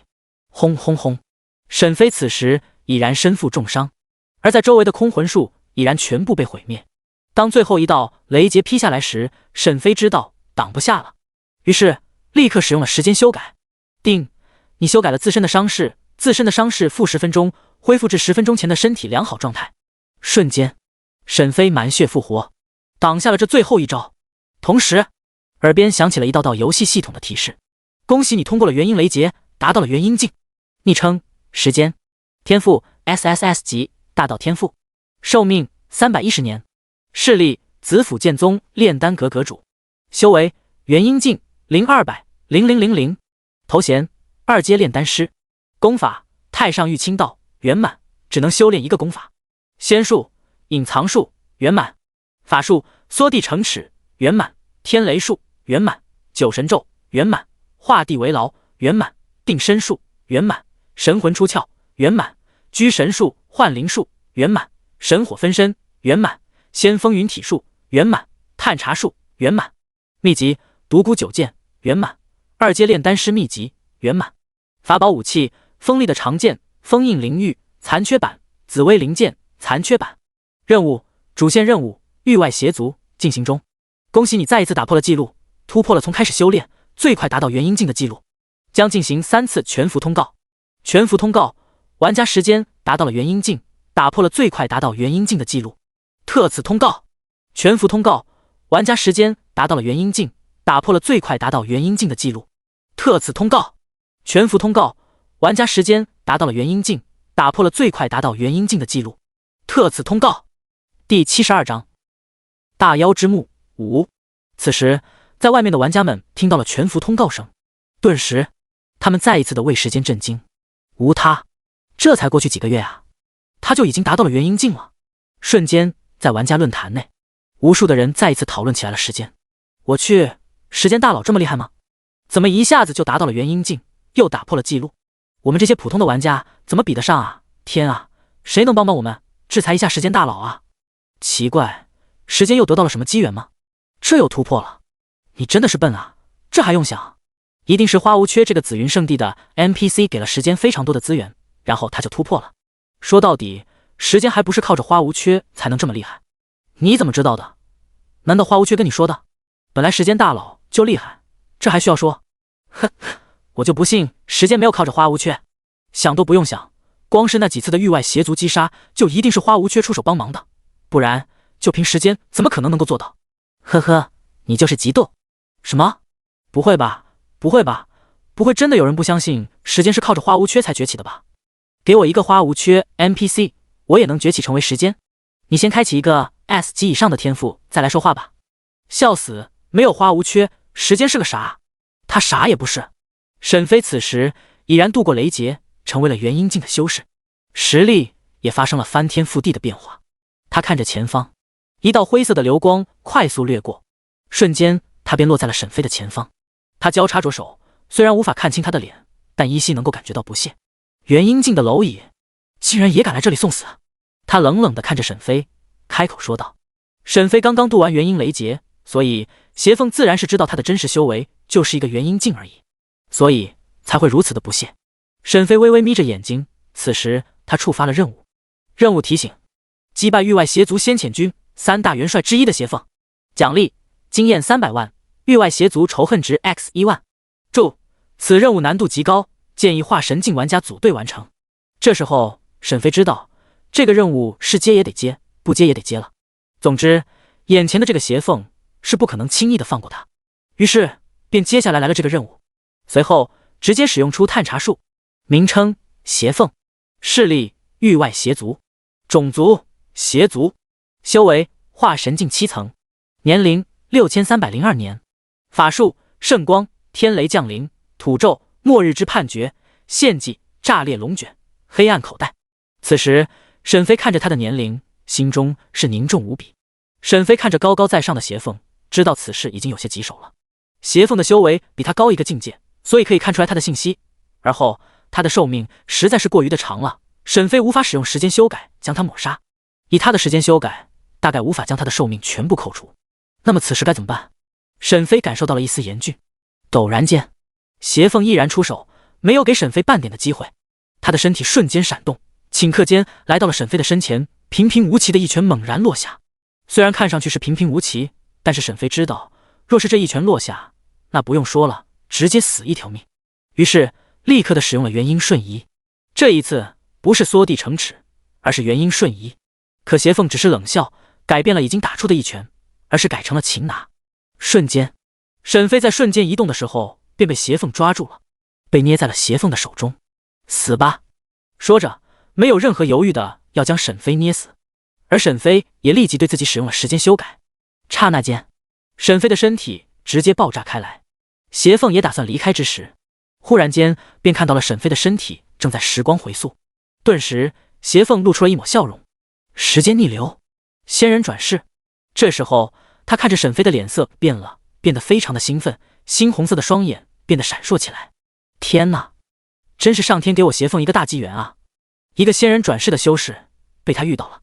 时间回溯是达到更高层次，也就是大成之上，仙人所能掌握的本源仙术。当然，这种禁忌的仙术只能在下等位面使用，在本身所在的高等位面自然是无法使用的。也就是说，当一个仙进入到了比本身世界的等阶要低的，就可以使用这种禁忌的本源仙术改变任何物体的时间。所以这才让邪凤如此的激动。一旦此人被他所掌握，那么很多东西都可以让他利用时间回溯来解决。到时候给他这个机会，说不定就能够追上始祖，甚至是代替始祖。而且现在他的寿命已经快达到极限了，若是再不突破，那么等待他的只有死亡了，或者夺舍其他人的身体了。只要现在利用这个还未曾恢复实力的仙人，将他的寿命时间回溯一番，那就可以再活一时了。这么想着，于是他的野心逐渐露出，看着沈飞，他心动了。仙人转世，此时还未曾恢复实力，真是天助我也。说着，他再一次靠近沈飞。这时候，夭夭带来了一个提醒：时间，他的血体已经迈入了老年时刻，他的寿命恐怕没有多久了。经过夭夭的提醒，沈飞明白了，于是使用出时间修改，将黑色的三角朝着右边直接拉999年。定，你修改了邪凤的寿命，邪凤的寿命加999年老迈，化作了白骨。顿时，邪凤感觉到了身体发生了变化。你对我做了什么？他不可思议地看着自己的身体正在不断的崩坏老去，最终整个身体化作白骨，他的灵魂也跟着烟消云散。这时候，沈飞吐出一口气，放松了。夭夭，谢谢你。耳边也再一次传来了系统的提示音：完成任务，经验 X300万，掉落随机道具绝对防御卡，域外邪族仇恨值 X1万。瞬间，沈飞的修为达到了元婴境2层。昵称：时间。天赋 SSS 级大道天赋。寿命310年。势力：紫府剑宗炼丹阁阁主。修为：元婴境2层50000025000000。头衔：2阶炼丹师。功法：太上玉清道圆满，只能修炼一个功法。仙术：隐藏术圆满。法术：缩地成尺圆满。天雷术圆满。九神咒圆满。画地为牢圆满。定身术圆满。神魂出窍圆满。居神术幻灵术圆满。神火分身圆满。仙风云体术圆满。探查术圆满。秘籍：独孤九剑圆满。2阶炼丹师秘籍圆满。法宝武器：锋利的长剑封印灵玉残缺版。紫薇灵剑残缺版。任务：主线任务域外邪族进行中。域外邪族仇恨值10100。道具：绝对防御卡。让沈飞感到诧异的是，这个绝对防御卡，要知道，在永生世界内，除了特殊道具之外，还有着普通的道具。当然，这种道具只会从副本里面出现，而且掉率是很低的。没想到这一次就掉落了一张绝对防御卡道具。沈飞查看绝对防御卡道具，看看究竟能有什么用处。绝对防御卡功效：使用后绝对防御10秒钟，可以绝对防御住超越2个大境界的攻击。使用次数1。备注：来自游戏系统中的随机道具具有不凡的功效，能得到此物，证明着你的运气不错。好家伙！沈飞看着这绝对防御卡，心中的底气再度加了几分。旋即，他朝着前方的道路前进着。大妖之墓的尽头，与域外邪族领地相连接的通道处，坐在石椅上的邪天、邪大忽然站起，看着远处，他们的眼神中充满着不可思议。这怎么可能？邪凤的灵魂居然消散了，而且就在那一瞬间就没了。他是被秒杀的。这难道说真的是有合体境的大能来了？而且那合体境的大能还带了一个金丹境的小鬼来渡劫，就是为了吸引我们出去。可恶啊！就是我也不能一招秒杀掉邪凤，可是现在邪凤居然死了，恐怕我们2个也不是他的对手。怕什么？我们现在可是在我圣族的传送阵前，而且这里连接着我们的圣地，还有着始祖镇守。就算他是合体境又如何？那逍遥圣主还不是狼狈逃走？话是这么说，但是我总觉得心里不安定。在他们2人的旁边，有着2道身影偷偷的苟着。这2人正是云悠悠和沈月，他们自然也是听到了2个邪灵的谈话，顿时露出了一点惊喜之色。这就意味着外面的人具有着抹杀这邪灵的实力，而且已经杀了一个邪灵了，现在正朝着这里赶来。他们有机会活着了。可忽然间又听到后面他们说的逍遥圣主都狼狈逃走，这时候他们的脸色就变得不太好了。难不成前几天的逍遥圣主就是被这个灰色巨柱内的东西给吓走的？2人相互对视一眼，还是得靠自己。至于后退，那怎么可能？在外面还有着非常多的元婴境大妖，半部化神境的大妖尸体傀儡都在外面守着呢。一旦向后走，灵力消散，那就只有死路一条了，根本没有办法，所以只能不断的向前。沈月和云悠悠不敢将希望寄托在别人的身上，毕竟就在前不久，的确是有人进来过。也正是因为看到救星，才慌忙暴露了自己，想让那位带他们离开这里。可没有想到的是，那位逍遥圣主居然被吓得狼狈逃窜。至此，他们因为暴露，所以不得不一路向前，最终来到了这里。这时候的沈月也没有了任何的想要完成任务的想法了。摧毁这里，还是交给其他大佬吧。至于他，还想先活着出去再说。于是他们伺机而动，在角落内不断的偷偷修改大阵的传送文。还好的是，在万物母气融合术的遮掩下，这两个邪灵并没有发现有什么异常。沈飞继续朝着前方走去，很快便在一处处处充满着黑色墓碑的地方，看到了那密密麻麻的妖兽尸体，眼中泛着幽幽的绿光，正看着沈飞。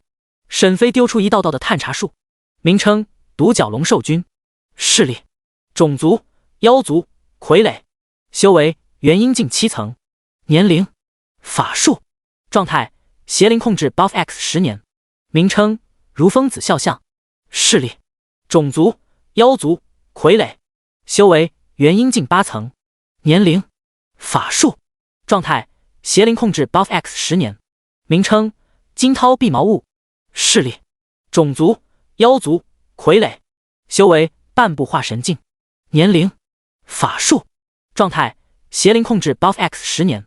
耳边同样的响起了游戏系统的提示：任务提醒，你眼前出现了妖族大妖的尸体傀儡，把他们全部击杀。奖励：经验 X 200万。注：他们死了，实力10不存1，建议使用 AOE 技能覆盖。沈飞见此，摇摇头，旋即立刻冲向前，同时打开了时间修改。沈飞看到了 buff 持续的时间只有10年，所以他打算直接使用时间修改，将他们被控制的 buff 加速到10年后。此时，在沈飞的周身1米处出现了一个时间修改器的范围圆圈，只要靠近沈飞1米处，全都被时间修改至999年后。当沈飞使用缩地成尺，快速不断掠过，在沈飞身边的1米内的妖兽全部被时间修改，随后失去了控制，全部倒下。很快，不到10分钟，在沈飞不断的瞬移的情况下，在场所有的妖兽尸体全部脱离了控制。任务完成，恭喜你获得经验 X 200万。结束后，沈飞继续向前，很快，终于是到达了灰色大殿。沈飞直接跨入，但是里面却没有任何的东西。沈飞走出灰色大殿，随后朝着最后的区域那通天的灰色巨柱而去。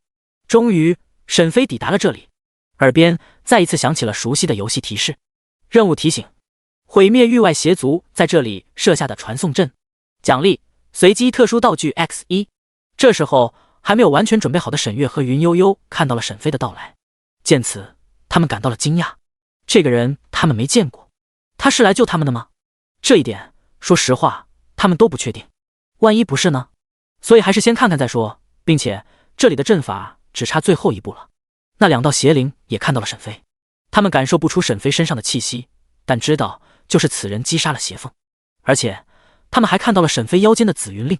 邪天皱眉：紫云圣地的长老，你们圣主难道没告诉你这里的恐怖吗？你若再敢踏入此地，等待你的便是无边无际的痛苦。沈飞心中闪过一丝诧异，难道他能遇到逍遥子，正是因为逍遥子也是从大妖之墓内出来的？如果是这样的话，那这里的凶险就超乎了沈飞的预料。况且他在这里还未曾见到姐姐沈月，难道错过了？不对，这里只有一条路，怎么可能会错过？除非是已经死了。但沈飞不敢这么想，他面色冷峻，杀意漠然，全然没有理会这邪灵的威胁。毕竟他还有着2条命，就算死了还能复活一次。等到后来，只要再次升级，大不了再使用时间修改，将自身修改到之前就好。也就是因为这样，沈飞才会冒死进来救人。他没有理会邪天的威胁，问道：进入大妖之墓的2个女孩呢？顿时，邪天和邪大2人相互一看，满不在乎地说道：或许是死了吧。再说了，就算没死，你还能从我们手中救走，那你未免也太不把我们圣族放在眼里。这时候，沈月和云悠悠也明白了，此人就是来救他们的。正当他们准备暴露的时候，那灰色的传说阵内，一道恐怖的身影横跨2界出现。邪天和邪大瞬间从石椅上起身，伏拜：邪天、邪大，拜见始祖陛下。虽然还未曾从传送阵中出来，可是这带来的恐怖威势已经让众人感受到了无边的压力。冰冷无情的声音在天地间响起：念你是紫云圣地的长老，本座饶你一命，立即滚出这里，否则死！沈飞眸子一缩，身体在这道强大的气息前完全没有什么抵抗的力量。忽然一道传音而来：前辈，只要您能挡住1分钟，我们就能够修改传送阵文，这样就能够逃离这里。沈飞听到这个声音，顿时便知道是谁传来的。沈月，是他的声音，于是点头。猛然间，一道怒喝声响起：谁？顿时，一股强大的气场自灰色巨柱内涌出，而龟缩在边上的沈月和云悠悠完全的暴露出来。邪天和邪大睁大了眼睛，满是不敢相信。好大的胆子，找死！说着便要出手，而沈飞立即瞬移到云悠悠和沈月的前方，传音道：“赶紧！”看着那灰色的巨柱，沈飞沉声：“此二人对我紫云圣地非常重要，今日我必须要带走。若是我不让呢？”传送阵内再度传来始祖的声音。沈飞硬气道：“若是不，那就准备迎接这我紫云圣地倾巢而出。你以为逍遥子真的怕你们？”对面的始祖沉默了一下。这时候，沈月和云悠悠已经动手了。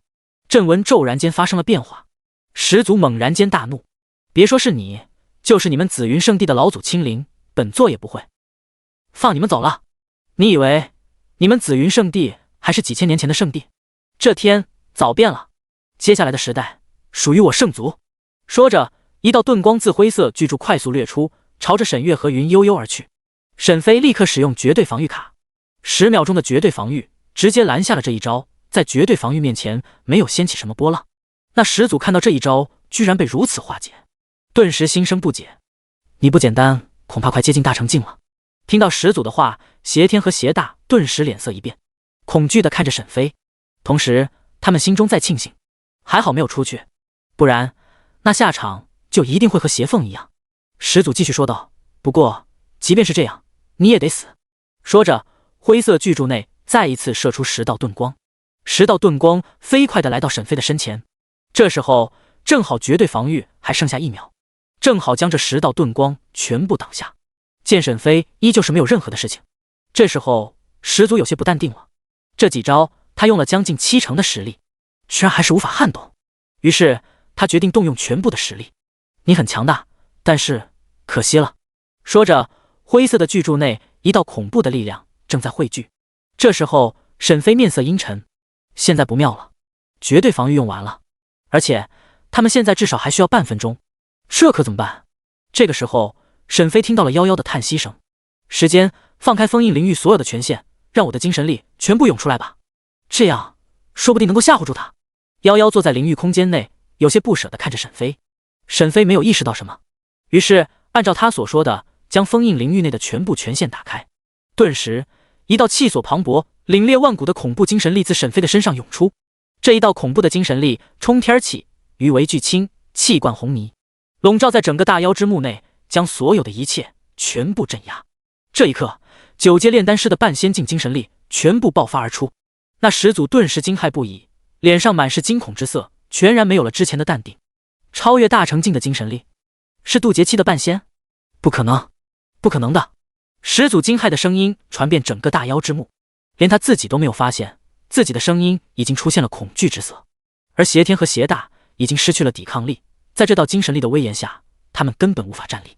他们颤巍着听到了始祖的声音，心中顿时无比的后悔。后悔为什么要来到这里？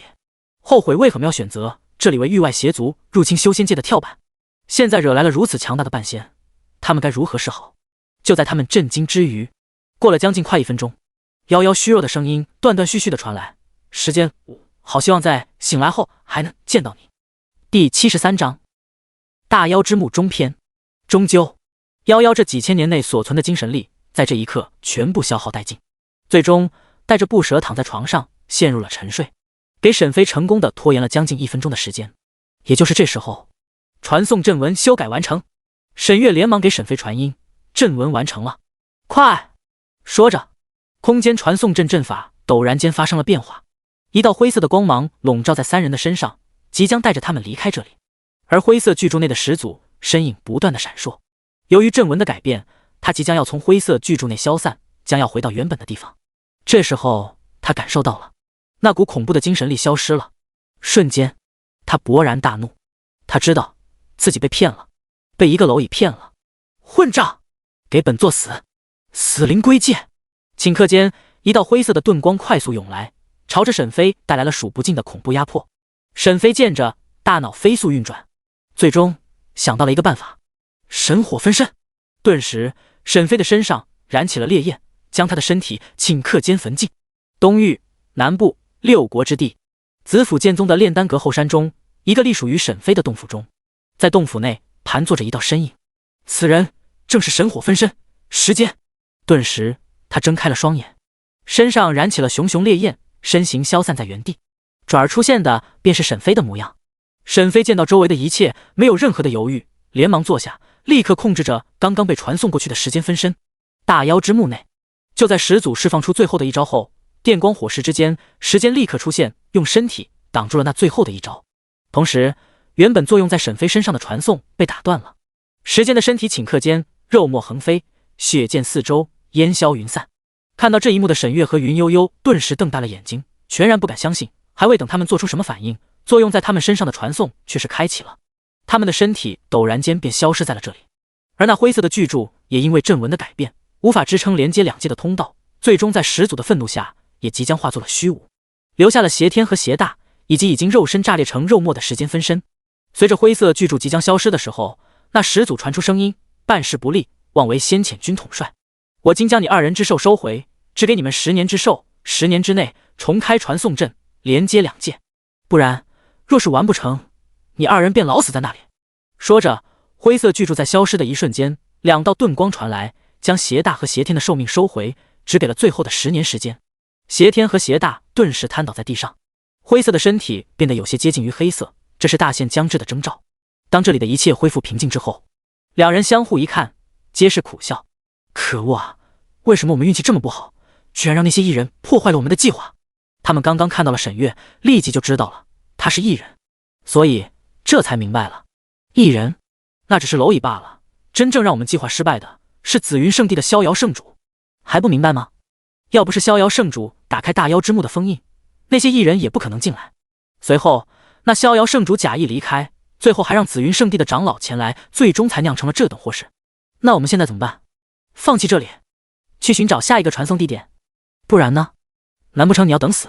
这时候，一道熟悉的声音再度传来：我看你们两个都死吧。顿时，地面上的碎肉猛然间重组。定，你修改了自身的状态，自身状态负10分钟前达到了10分钟前的状态。这一刻，时间的身体再度组合好了。眼前的邪天和邪大目瞪口呆地看着时间，心中已经掀起了惊涛骇浪。你时间回溯，你是仙人转世，天助我也！有了你，我们就可以不用惧怕寿命药物的威胁了。由于时间分身没有使用隐藏术，元婴境的境界被发现了，顿时他们就露出了兴奋之色。只是他们不知道的是，沈飞不是仙人转世，因为仙人转世在低等位面只能时间回溯，而且还有非常多的限制。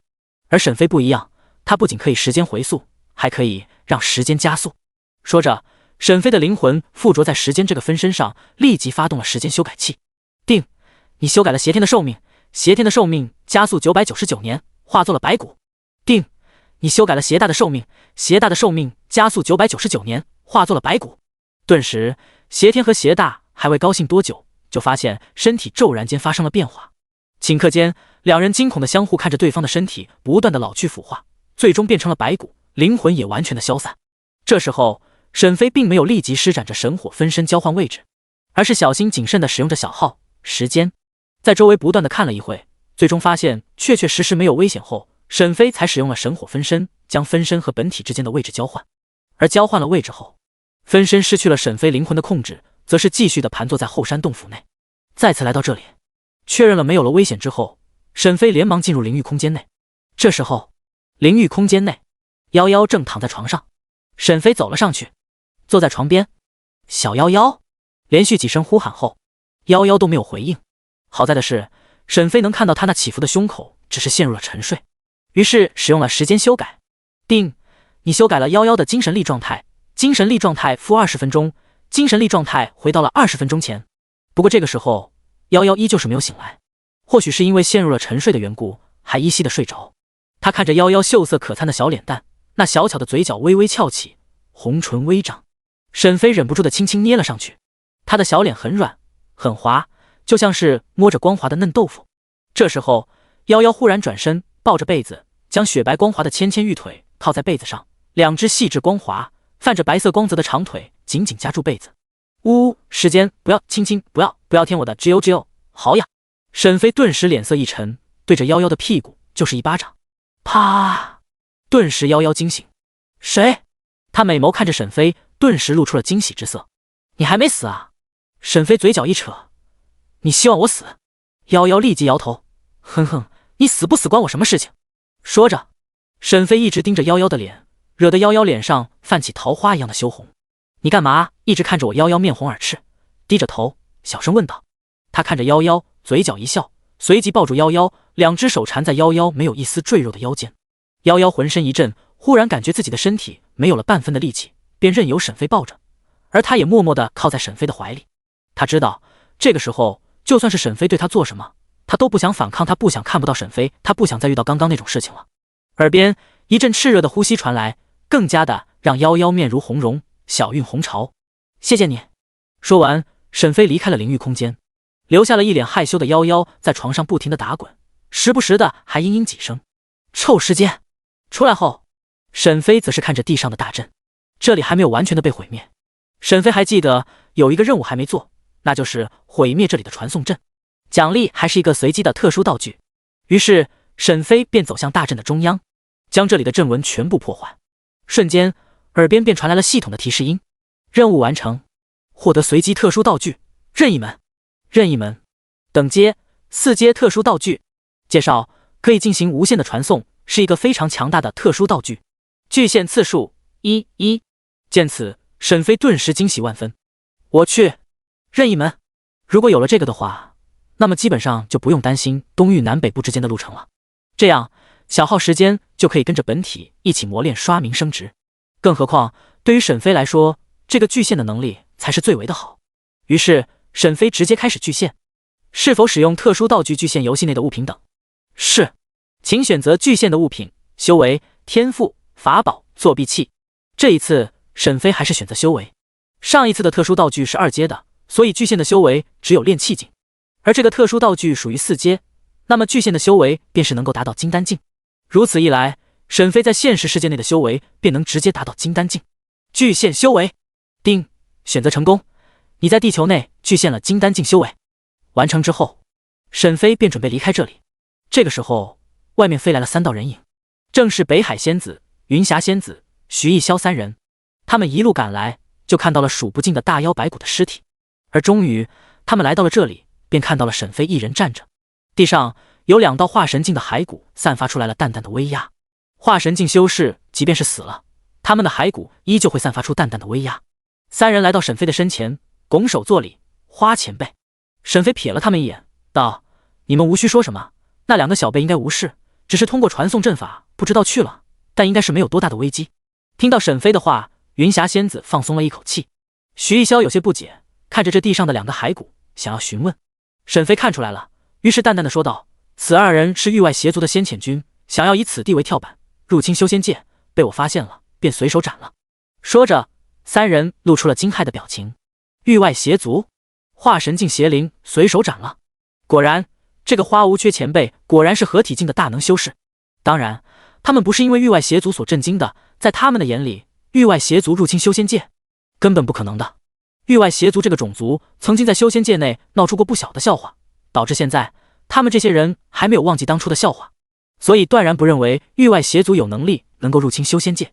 沈飞见3人不相信，也就没有继续说话，继续研究着这里。3人沉默了一会，有些许的尴尬。徐逸霄率先的打破了沉默：花前辈，您有紧急的事情吗？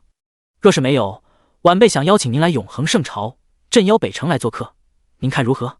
听到徐逸霄的话，云霞仙子和北海仙子瞬间反应过来。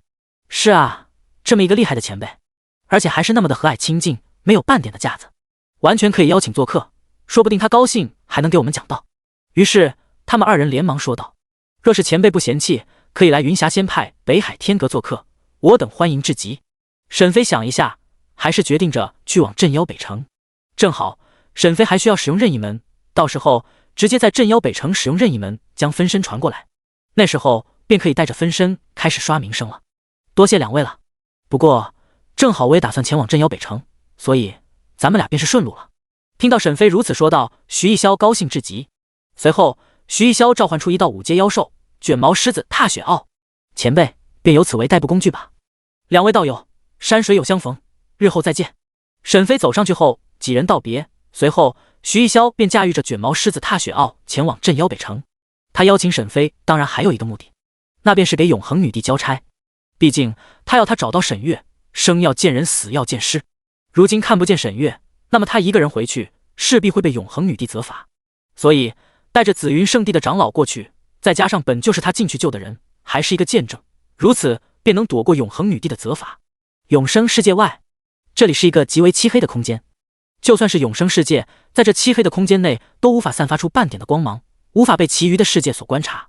当然，这里有一个名字叫做界域，这里有着蕴养着无数的世界。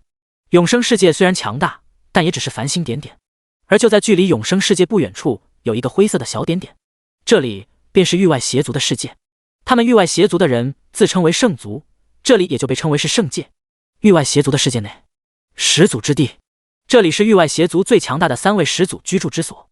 此时，一道怒吼声自始祖之地传遍整个域外邪族的世界。混账！你究竟是谁？紫云圣地，一定是你们！邪宿始祖歇斯底里的怒吼。域外邪族之内，无数的邪灵顿时惊骇，他们脸上慌张无比，根本不知道到底发生了什么事情，居然能让邪宿始祖如此的愤怒。但此时，他们只能跪伏在地上，承受着邪宿始祖的愤怒。邪宿始祖便是与沈飞交手的3大始祖之一，另外的2个始祖陷入了沉睡，所以如今的域外邪族全都是邪宿始祖掌控。就在刚刚，他感受到了邪天和邪大的死亡，他布置在修仙界内的3颗棋子全部阵亡，这让他无比的愤怒。如今传说阵没有了，想要继续打造出传送阵，就必须要再次派人从这个世界前往永生世界。但是界域中危险重重，就是上一次的3位先遣军的统帅也花了将近几千年的时间才到了，然后找能够布置传送阵的材料，再到找到最适合布置的地点，差不多花了将近5000多年，最后好不容易才搭建好了传送阵，却在今天全部都没了。此时的邪宿始祖愤怒至极，几千年的布局就这么没了。就在他愤怒的时候，忽然间他感受到了一个曾经被他们入侵过的一个世界，如今居然还残活着。他立刻推演，几刻钟后，他脸上终于露出了笑容。火之世界，原来是这个世界啊，真是天助我也啊！如此一来，不过几百年便能以那里为跳板，入侵修仙界。西方大陆俗称西域，司福马雪地。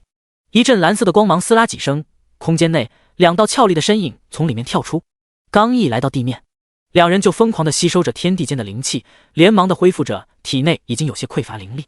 这2人便是刚刚从大妖之墓内逃出来的沈月和云悠悠。不一会，他们终于是补充完了灵力，随后看着周围，他们飞向天空，快速地朝着四周散去，找路。沈月先是回到了现实世界，然后给第9战神发了消息，证明了自己还活着。而后看着手机上沈飞那空空如也的消息，心中有些低落。这么久没见到我，没给你发消息，你就不想我吗？随后给他发了一个消息，便进入了游戏。不一会，2人重新汇合，相互对视了一眼。悠悠，我们好像来到了西大陆。月月，怎么办？这里距离东大陆几10亿里，我们回不去了。云悠悠有些迷茫，这还是他第一次出这么远的门，一定是我阵文搞错了，所以传送的时候出现了偏差，所以才会来到这里。沈月点头，好生安慰道：别担心，我们总归是有办法回去的。正好我们也没有来过西大陆，走吧，我们去逛逛，看看西大陆是怎么样的，然后再想办法回到东大陆。沈月没有怪罪他，那种情况下能活着被传送出来就不错了。说着，2人便心事重重地顺着道路朝着城池而去。路上，2人在讨论着沈飞。月月，你觉得那位前辈能活着吗？沈月想到了那最后的一幕，沈飞的分身挡下那恐怖的一击，这才让他们逃离出来。他咬住嘴唇，会的，一定会的，好人没那么容易死。随后眼神坚定，等我修炼有成，我一定要让域外邪族付出惨重的代价。云悠悠点头，看着沈月，现实世界内，第9战神得知了消息，随即将这件事情告诉给了其余的几位战神。沈月还活着，并且是被紫云圣地的长老给救了，只不过那位长老似乎最后死了。那位长老就是花无缺吧？我们有很多的玩家看到了花无缺进入了，能对得上的也就只有这个花无缺。不过我不明白，一个紫云圣地的长老为什么回去6国之地呢？又为什么会进去救沈月和云悠悠呢？不知道，说是什么有缘，但就算有缘，也不至于连命都给搭上吧。等等，有消息传来了，最新消息，花无缺没有死，而且还跟着徐逸霄前往镇妖北城做客。那也就是说是沈月看错了。那现在怎么办？沈月目前在西域，若是一旦被西域的那些玩家发现了，恐怕会遭到那黑色城堡的追杀。还能怎么办？那永恒圣朝的国际修仙者学院交换生名额，我们必须拿到，然后去西域接应沈月，再将通过永恒圣朝的影响力带沈月回来。好，1个月后的交换生名额就交给我。第9战神颇有把握地说道。行吧，老九，就交给你了。说完，议会结束，几人便进入了游戏。西大陆黑色城堡，几大家族的人再一次聚集于此。这一次，他们得知了一些消息，沈月和云悠悠失踪了，但可以确定的是，他们还活着。于是他们决定探查一下他们在哪，尤其是沈月这个人，毕竟他在现实世界内也具现了修为，所以不得不慎重。只是可惜没有死在大妖之墓内。最中央处依旧是那熟悉的面孔，玛利亚占卜师。不过这个时候他的修为已经有了很大的增进，已经是4阶占卜师了。西方的等级制度为1阶至9阶，对应炼器之大成，4阶便是对应着金丹境。况且他还得到了一个5阶的水晶球。于是在众人的关注下，他开始了推演。几分钟后，玛利亚睁开了酒红色的大眼睛，那一抹嫩白的波涛不断的上下晃动，惹得在场不少人暗自咂舌。沈月和云悠悠他们居然在西大陆。瞬间在场的众人露出了悠悠的狼光，兴奋的失声。什么？沈月在西大陆？这意味着什么？意味着他们可以在西大陆趁机的斩去华夏在现实世界内的一个超级修仙者。一旦他死了，华夏便会失去一个震慑世界的人形核弹。当然，刺杀沈月一定要周密进行，不能出现一点点的意外，否则一旦出现意外，沈月退出了游戏，恐怕会直接和西方玉石俱焚。第74章永生世界5大域。罗斯柴尔德家族的代表率先说话，他穿着黑色的燕尾礼服，眉毛上是浓郁的烟熏妆，眼眸泛着奇异的红光，张开嘴说话时，那2个獠牙露出，赫然是一个吸血鬼。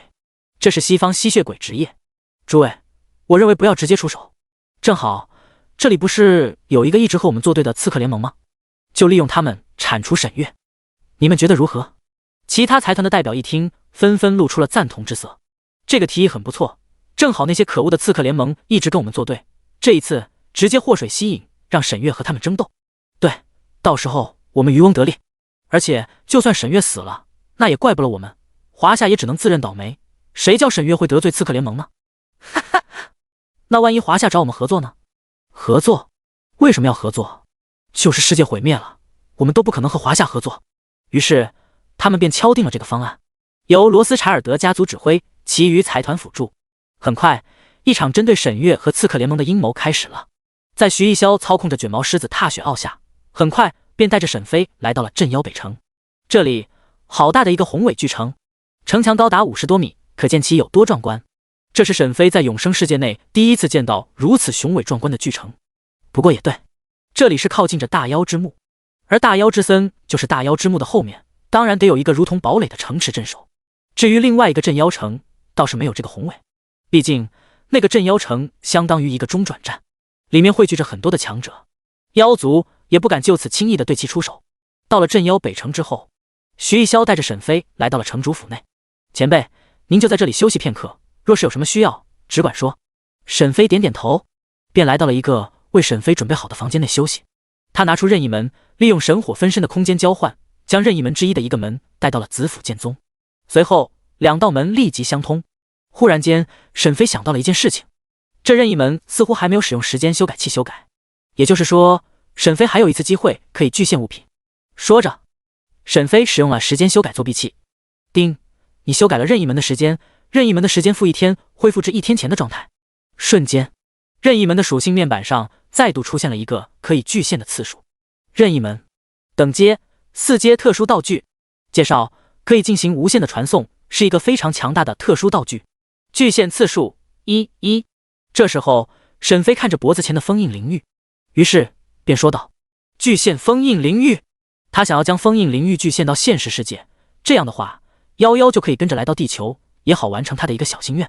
但是接下来的一幕却让沈飞有些意外了。具现失败，残缺物品无法具现，请先修复，请重新选择具现。沈飞见此只能作罢，先留着这个机会吧。毕竟沈飞目前也没有什么好具现的，等先看看能不能得到什么好的东西，然后再使用具现，或者说不定没过多久就能够修复封印灵域。将一切处理妥当之后，沈飞分出一道灵魂，操控着时间这个分身。任意门内，一道穿着2阶炼丹师长袍的时间自任意门走出，两人相互一看，哑然一笑。这种自己看自己的感觉真的是奇妙。随后，沈飞便退出了永生世界。这一刻，沈飞想要看看沈月到底回来没有。瞬间，沈飞的身影出现在了现实世界的房间内。这时候，之前几天一直在沈飞房间内的老九已经离开了这里，而沈飞的手机上赫然地出现了沈月发来的消息。沈飞嘴角一笑，心中一块举着的石头终于落下。打开信息就看到了沈月发来的消息：沈月，这几天我进了一个副本，所以没有联系你，我不在的时候，你有没有注意身体？沈飞看着这沈月发来的将近几百个字，看完之后他笑了。他还是和之前一样那么啰嗦，不过这也挺好的。沈飞回复着：我还好，倒是你一定要保护好自己，我就你这么一个亲人了，不想你出什么事情。有时候沈飞都是会想着自己真的有穿越吗？既然穿越了，那为什么对沈月的感情会那么重？明明是陌生人。每次沈飞见着沈月都像是真的看到了血浓于水的亲人一般，那种熟悉感真的难以割舍。沈飞不自觉地摇头，有了一个猜想，说不定我是第二人格呢，又或者我本来就是穿越者，然后记忆封存了10几年，直到前几天忽然才解锁呢。靠，真是小说看多了，怎么今天脑洞这么大？沈飞放下手机后，这才注意到了眼前的一道淡淡光幕，看来是刚刚太关心沈月的缘故，没有看见这个光幕。光幕上，万物时间修改，地球版，目前修改时间1-99年，下一等级修改时间100年，升级修改时间所需：1. 达到金丹境，已完成。2. 地球灵气复苏，就差灵气复苏了吗？沈飞看着这光幕上时间修改器上最后的一个达成条件，陷入了思考中。到目前为止，沈飞还不知道这关于灵气复苏的事情。不过，他想到之前在长佑山上封印的长佑，还有利用幻灵术召唤出来的一个老者。当时沈飞就好像听到了，他是被永恒圣朝追杀，然后被召唤到了地球上。当时的时候，还未等沈飞问清楚事情，就因为灵气消耗殆尽了，那老者便消散了。看来有必要注意一下那个老者了。沈飞想着，旋即，沈飞好好的洗了一个澡，然后美美的放松睡觉。将近凌晨，沈飞起床，随后进入了游戏。游戏内，天色已经亮了。沈飞拿出紫薇灵剑，他差点忘记了可以给紫薇灵剑时间修改，让剑灵复苏。叮，你修改了紫薇灵剑的状态时间，紫薇灵剑的状态时间-20天，回到了20天前。瞬间，一道嘤咛声在沈飞的心头间响起。这么快我便醒来了。紫薇灵剑漂浮在沈飞的身边，淡淡的紫色剑气不断的涌出，这表示他的心情十分疑惑。但他知道，他能这么快醒来，一定是因为沈飞的缘故。沈飞见他醒来，淡淡的说道：恭喜，又一次醒来。谢谢你。少女冰冷的声音传来，他没有继续说。这时候，外面徐一潇正在等候。沈飞将任意门拿了出来，时间从任意门内走出，随后将任意门收起，时间跟在沈飞的身后。他打开门，外面的徐一潇立刻脸色一喜，看着沈飞正要说什么，忽然间就看到了时间，一时间有些疑惑，这人是谁？怎么会在花前辈的房间？难不成他们？瞬间，徐一潇脑海中有了一些不该有的想法。没办法，这都是被那些玩家写的小说给洗脑了，所以才会想出一些他们不该想到的事情。沈飞见此，知道了有些误会，于是说道：这是我的徒弟，时间。听到沈飞的解释，徐一潇立刻恍然大悟。哦，原来是花前辈的徒弟啊。沈飞看着徐一潇，知道他拿妖早就在外面等候，一定是有什么事情，于是问道：有事情不妨直接说。听到沈飞这么说，徐一潇也就不藏着掖着了。他看着沈飞，沉声道：花前辈，是这样的，我将在大妖之墓内的事情告知给了陛下。当陛下听说后，便想要见见您，单独的问您一些问题。这时候，任务提示出来了。任务提醒：与永恒女帝对话，奖励经验 X10万。注：此任务为简单任务，建议单独完成。沈飞见此，于是点头：好，我答应了。瞬间，徐一潇狂喜：花前辈，此时就可以。沈飞皱眉：此时？难不成女帝就在这里？正当沈飞疑惑的时候，徐一潇从储物戒指内拿出了一个法器，随后使用了特殊的结印方式，一抹金色的金光浮现自法器中浮现而出。瞬息之间，在法器上出现了一道黑白两色的光幕，一个绝妙的身影出现在了画面中。只能看到虚影，却不能见到真正的模样，倒是有些可惜。不过即便如此，依稀能够知道女帝那傲然的身姿到底是有多么的壮观，至少是夭夭的几十倍之大。朕问你，沈月究竟是否还活着？永恒女帝的声音传出，很是冰冷，如同腊月寒霜，令人忍不住的颤抖。沈飞不喜，冷道：自然。他哼哼了一声，旋即说道：多谢你出手相助。此时就连夭夭也有些不爽，这人怎么这么嚣张，这么冷？我以前作为9阶炼丹师的时候都没有这么嚣张啊，说话怎么这个样子？沈飞慢慢的说道：女帝陛下，我有一个请求，不知您能否答应？永恒女帝沉默了一下，说道：什么事情？不久后前往西域的传送阵，我想借来一用。永恒女帝摇头，那传送阵只可以传送年龄在500岁之下的修士，并不是给我用的。那是紫云圣地想要派人去西域？永恒女帝猜测。沈飞摇头，不是我的徒弟时间。永恒女帝点头，好，那就看到你救过沈月的份上，这个要求朕答应了。1个月后让你的徒弟来到永恒圣城，到时候确定完名额之后便开启传送阵。随后聊了几句之后，永恒女帝便关闭了聊天用的法器。沈飞刚刚接到的任务也就完成了，恭喜你获得经验 X10万。而在旁边大气不敢踹的徐艺潇终于是放松了。没办法，女帝的压迫感太强了，他作为臣子一点反抗的心思都没有。而沈飞与永恒女帝对话中，徐艺潇都不断的感慨，不愧是疑似合体境的大修士，能跟永恒女帝如此说话，换作是其他的一个化神境修士试试，恐怕永恒女帝都要直接亲临给你一巴掌。要知道永恒圣朝为什么能堪比3大圣地，只比3大圣地弱那么的一点点，就是因为永恒女帝的修为就是合体境巅峰，若是国运加深，战力更是能够达到大成境。见徐艺潇如此，沈飞和他聊了几句后，打听出来一点消息，永恒女帝的修为居然是合体境巅峰。沈飞忽然间想到了之前附身在血神子身上的邪灵对他说的话，说什么修仙界已经好久没出现合体境修士，大成境修士更是绝技。看来那果然只是用来欺骗他人的手段。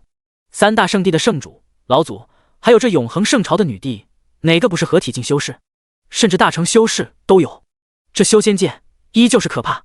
永恒圣朝圣城皇宫内，一个绝美的女人靠在床上，宽大的红色凤袍挂在那让人无法拒绝的曼妙身姿上，瀑布一般的长发没有盘着，而是让她顺其自然地披散在腰间。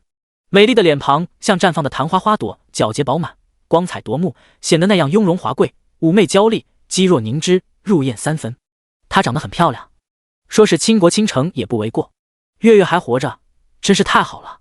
他忽然笑了，随后便是起身从床边拿出一张画卷，那上面正是沈月的画像。画中沈月坐在桃花树下，她朱唇嫣红，神色间欲语还休，2只纤纤玉手挡在胸前，更是羞涩至极。娇美处若粉色桃瓣，举止处有幽兰之姿。永恒女帝看着画中的沈月，凤眸中全然倒映着她，温柔似水，含情脉脉。若不是朕不能离开永恒圣朝，否则我一定会亲自出手救你。月月，对不起。永恒女帝叹息一声，若不是她被设下了诅咒，在拥有了这强大的实力之后，就无法离开永恒圣朝，所以没办法，只能够派出其余的化神境修士前往，不然的话，她一定会亲自出手，荡平整个大妖之墓。片刻后，永恒女帝小心翼翼地将画卷收起，重新变成了冰冷无情的女帝。传朕法旨，1个月后，全圣朝直播修仙者国际学院交换生名额争抢大赛。直播这种东西也是被玩家们所搞出来的，利用灵石、流影石等道具便可以实现。时光流逝，很快1个月就快过去了。在这半个多月的时间内，沈飞在灵域空间内再一次的请教完夭夭之后，随后再利用时间这个分身达到了5阶炼丹师，然后又请教了一些4阶的医药师、阵法师，并且也是达到了4阶医药师和4阶阵法师的水平，也完成了时间修改器中达到4阶先执师的任务。只不过修为并没有什么增长。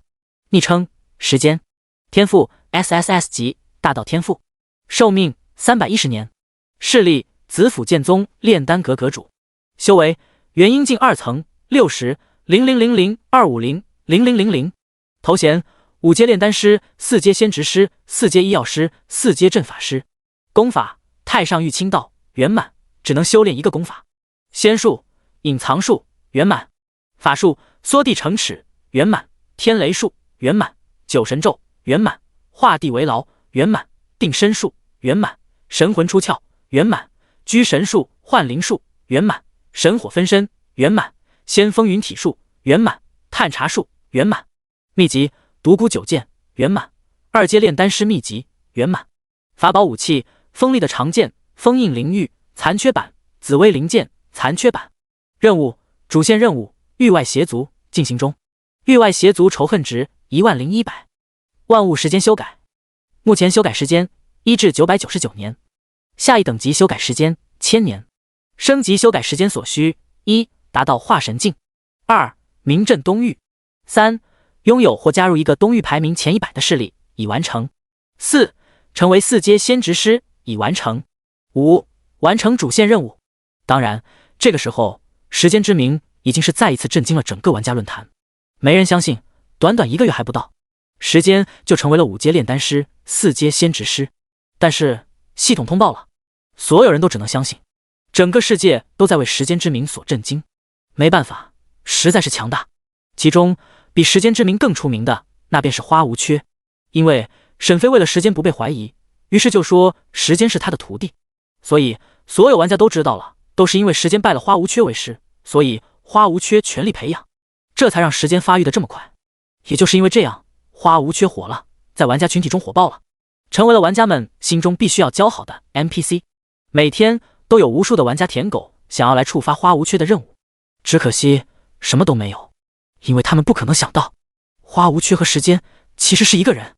今天徐一潇再次的来了，前辈，1个月的时间快到了，不如现在就启程前往圣城吧。沈飞点头，好。说着，徐一潇再一次的召唤出卷毛狮子踏雪奥，沈飞带着时间上去，随后前往圣城。而下面的玩家们看着时间跟着花无缺离开，顿时不断的说着酸唧唧的话。哼，时间算什么？还不是有着花无缺这个合体境的 NPC 帮忙，如果没有花无缺，我保证时间不可能这么厉害。你从哪听说的？还合体境的 NPC？ 现在最新消息，花无缺很可能是一个大成境的大能。笑死，你的消息也落伍了。就在刚刚，我二弟的大哥的妹妹的姐姐的女儿的闺蜜的姐姐的爸爸的兄弟的兄弟传来了一个最新消息，据说永恒女帝要亲自接待花无缺。听说花无缺是一个半仙级别的强者。不是吧，这太离谱了吧，不然你以为时间能这么快的崛起？你想想看，就是沈月女神 S 级的天赋都没有这么快啊，就算时间的天赋再高，也不可能高出太多吧。所以啊，就只能说明时间的运气是真的好啊。哎，准备看直播吧，过2天修仙者国际学院的交换生名额争夺要开始了。你说时间会不会也参加？他都元婴境了，500岁之下参加的话肯定无敌啊，绝了。1天后，距离圣城还有最后的9万多里，徐一潇停下了，因为在前方有着一个巨大的灵舟拦住了他们。灵舟上的旗帜上写着几个大字：西域国际魔法学院。这些人便是上一次的西域交换生，此时他们要跟着这一次的交换生回到西域。徐一潇皱眉，你们拦住我等做什么？换作是其余的人，不用说，徐一潇已经出剑了，但是这些人身份不一样，他们每一个都是西域的天之骄子，而且代表着西域的魔法帝国，他不能够随意出手。甲板上走出一道道穿着魔法师长袍的青年，他们的脸上满是傲慢。你的坐骑不错，送给我们吧，我们会记住你的。其中的一个傲慢少年说道。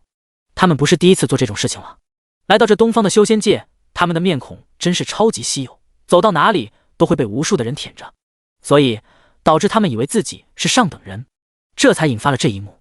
徐一潇面色一愣，他没听错吧？几个小小的金丹境垃圾，居然在他这个化神境修士面前这么说话，这个世界是怎么了？随即一抹强大的灵力从他的身体内涌出，冰冷的声音响彻天地，汝等再说一遍。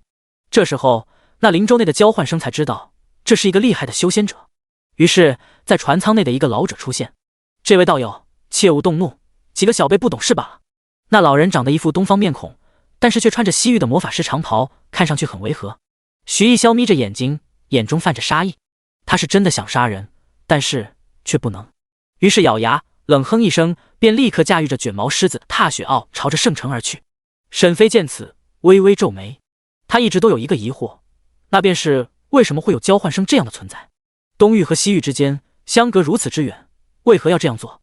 而且就算是杀了那些西域人，相隔几十亿里，他们能知道？能过来报仇？就算有传送阵，也不是那么容易的。于是将和这个疑惑从时间的口中说出。徐艺潇听到后便叹息一声，告诉时间，这是因为天地即将大变，在一位已经成仙的前辈留下的预言中，东南西北中五大域会在一个特定的时刻全部融合在一起，形成一个超大的一个大陆。这也有人信？徐艺潇点头，这件事情是真的。即便是这样，和交换生有什么关系？这是与西方最强大的魔法帝国所立下的一个契约，将来五大域融合的时候，以中域为界，划分整个大陆，将这个大陆分为东西两方，并且不能开启战乱。这太儿戏了吧？这种契约真的会遵守吗？当然，在一致对外的时候，那肯定是会遵守的。因为北域的魔兽太过于残暴强大，东西两方都要对抗，而南域有着数不尽的奇异怪物，更是强大至极，若不是有着大海相隔，恐怕我们早就……沈飞听完，顿时心中震惊。我去，还有这种事情？于是连忙问夭夭：“小夭夭，他说的是真的？”夭夭点头，露出凝重的神色。北域和南域原本也是繁荣昌盛的人族区域，但是在某一刻被上界的神灵丢下魔兽与神秘的怪物之后，北域南域彻底毁灭，成为了怪物的家园。幸好的是有着汪洋大海相隔，这才没有波及到东西两域。沈飞凝重问道：“那中域呢？”夭夭继续说道：“中域其实更加神秘，你知道那些渡劫失败的大成境修士都去哪了吗？”难不成？对，全都去了中域。那里不只有大成，不，应该不能说是大成，应该是半仙境修士。中域有着一种神异的东西，可以让他们暂时的保持生命，所以这些渡劫失败的，为了活下去，基本上都在那里。这些事情还都是我那闺蜜若烟魔女所告知我的。那中域是一个极为残酷的地方，比南域北域更加恐怖。不过看他们似乎都不知道这件事情，还想以中域划分两域，笑死！沈飞听完，心中无比震惊，这永生世界水这么深，你那闺蜜究竟是谁啊？夭夭惆怅道：“魔神转世。”第75章佛门论道一。听完夭夭所说的话，沈飞算是玩家中最为了解这个永生世界的人了，甚至可能永恒女帝还有一些圣地之主都没有沈飞知道的清楚。越是知道，就越能明白这永生世界的水太深，根本不是那么简单。几人沉默，很快便来到了永恒圣城。进入圣城内，徐艺潇便带着沈飞和时间来到了天启酒楼。这里是永恒圣朝官方所建立的，用来接待极为贵重的客人。自然，沈飞便被安排在了这里。就在他们进入时，在天启酒楼的外面，几个玩家正看着沈飞和他的分身，更多的还是将目光放在时间的身上，同时深深地将他的面孔记住。这就是时间，今天终于是见到了。但很遗憾的是，我们根本无法确认他究竟是哪一国人。其中一人笑道：“总会有接触的时候，到时候便知道了。现在最主要的就是要拿到交换生名额。放心吧，我们的机会很大，500年之下，我们玩家可是第一。对了，九大人，沈月女神现在怎么样了？应该平安无事吧？”第9战神皱眉：“不该问的别问。”说着便带着他们前往永恒国际修仙者学院。他们已经加入了，明天就是交换生名额的争夺大赛了。哪怕是胸有成竹，也还是要准备一番，以免出现什么意外。天启酒楼内，沈飞住在顶层，这里能从窗外看到整个圣城的繁华。徐艺潇将沈飞带到这里后，便告诉沈飞，刚刚女帝给他发了传音，让带着时间来圣宫一趟。于是徐艺潇在去取得沈飞的同意后，就将时间带走了。带走时间是永恒女帝的意思，似乎是有什么事情要说。于是沈飞立刻操纵着时间这个分身。永恒圣城圣宫内，徐艺潇带着沈飞来到圣宫偏殿，随即一个宫女到来，传陛下谕令，召时间入殿。时间上前，跟着宫女的背影朝着永恒宫而去。片刻后，时间来到了永恒宫，陛下在里面等候，请。沈飞控制着时间点头，随后进入里面。永恒宫内奢华至极，呈现红金两色，地板上、墙身上皆是雕刻着火凤。在最上方，一个戴着面具的女人霸道地坐在凤椅上，仅仅是随意地坐着，就给沈飞带来了极大的压力。沈飞拱手，时间拜见女帝陛下。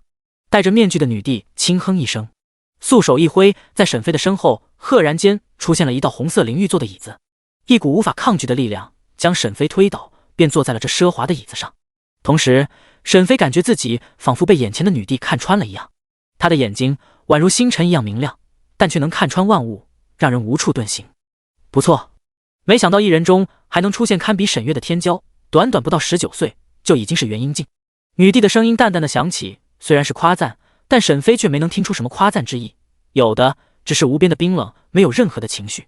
由于沈飞控制时间这个分身并没有使用隐藏术，所以女帝一眼便看出了沈飞的实力。沈飞没有说话，只是等待着永恒女帝。既然让她前来，那就一定是有事情要说，或许就是关于姐姐沈月的。只是沈飞也没有想到，沈月的人脉关系这么强大，连永恒女帝都认识。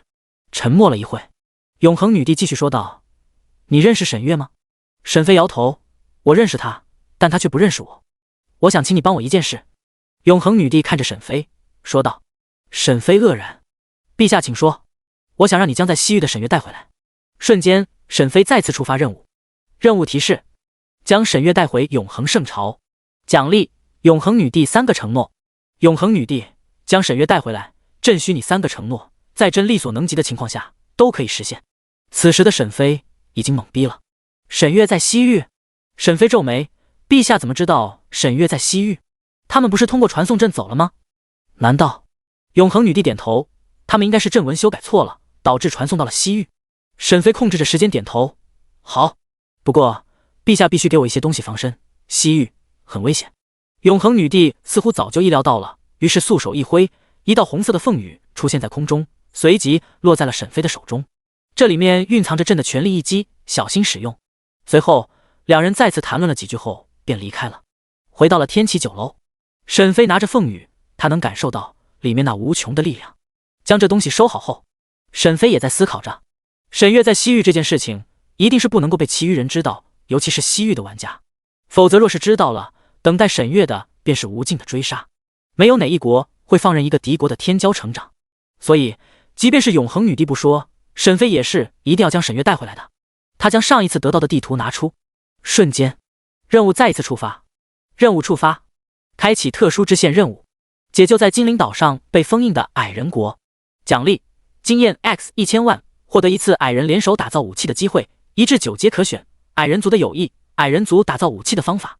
注：此任务较为危险，建议元婴境及以上组队完成。这个任务对于现在的沈飞来说，似乎不是什么特别难的任务，而且完成的奖励会十分的丰厚。那大罗玉此时还躺在灵域空间内呢。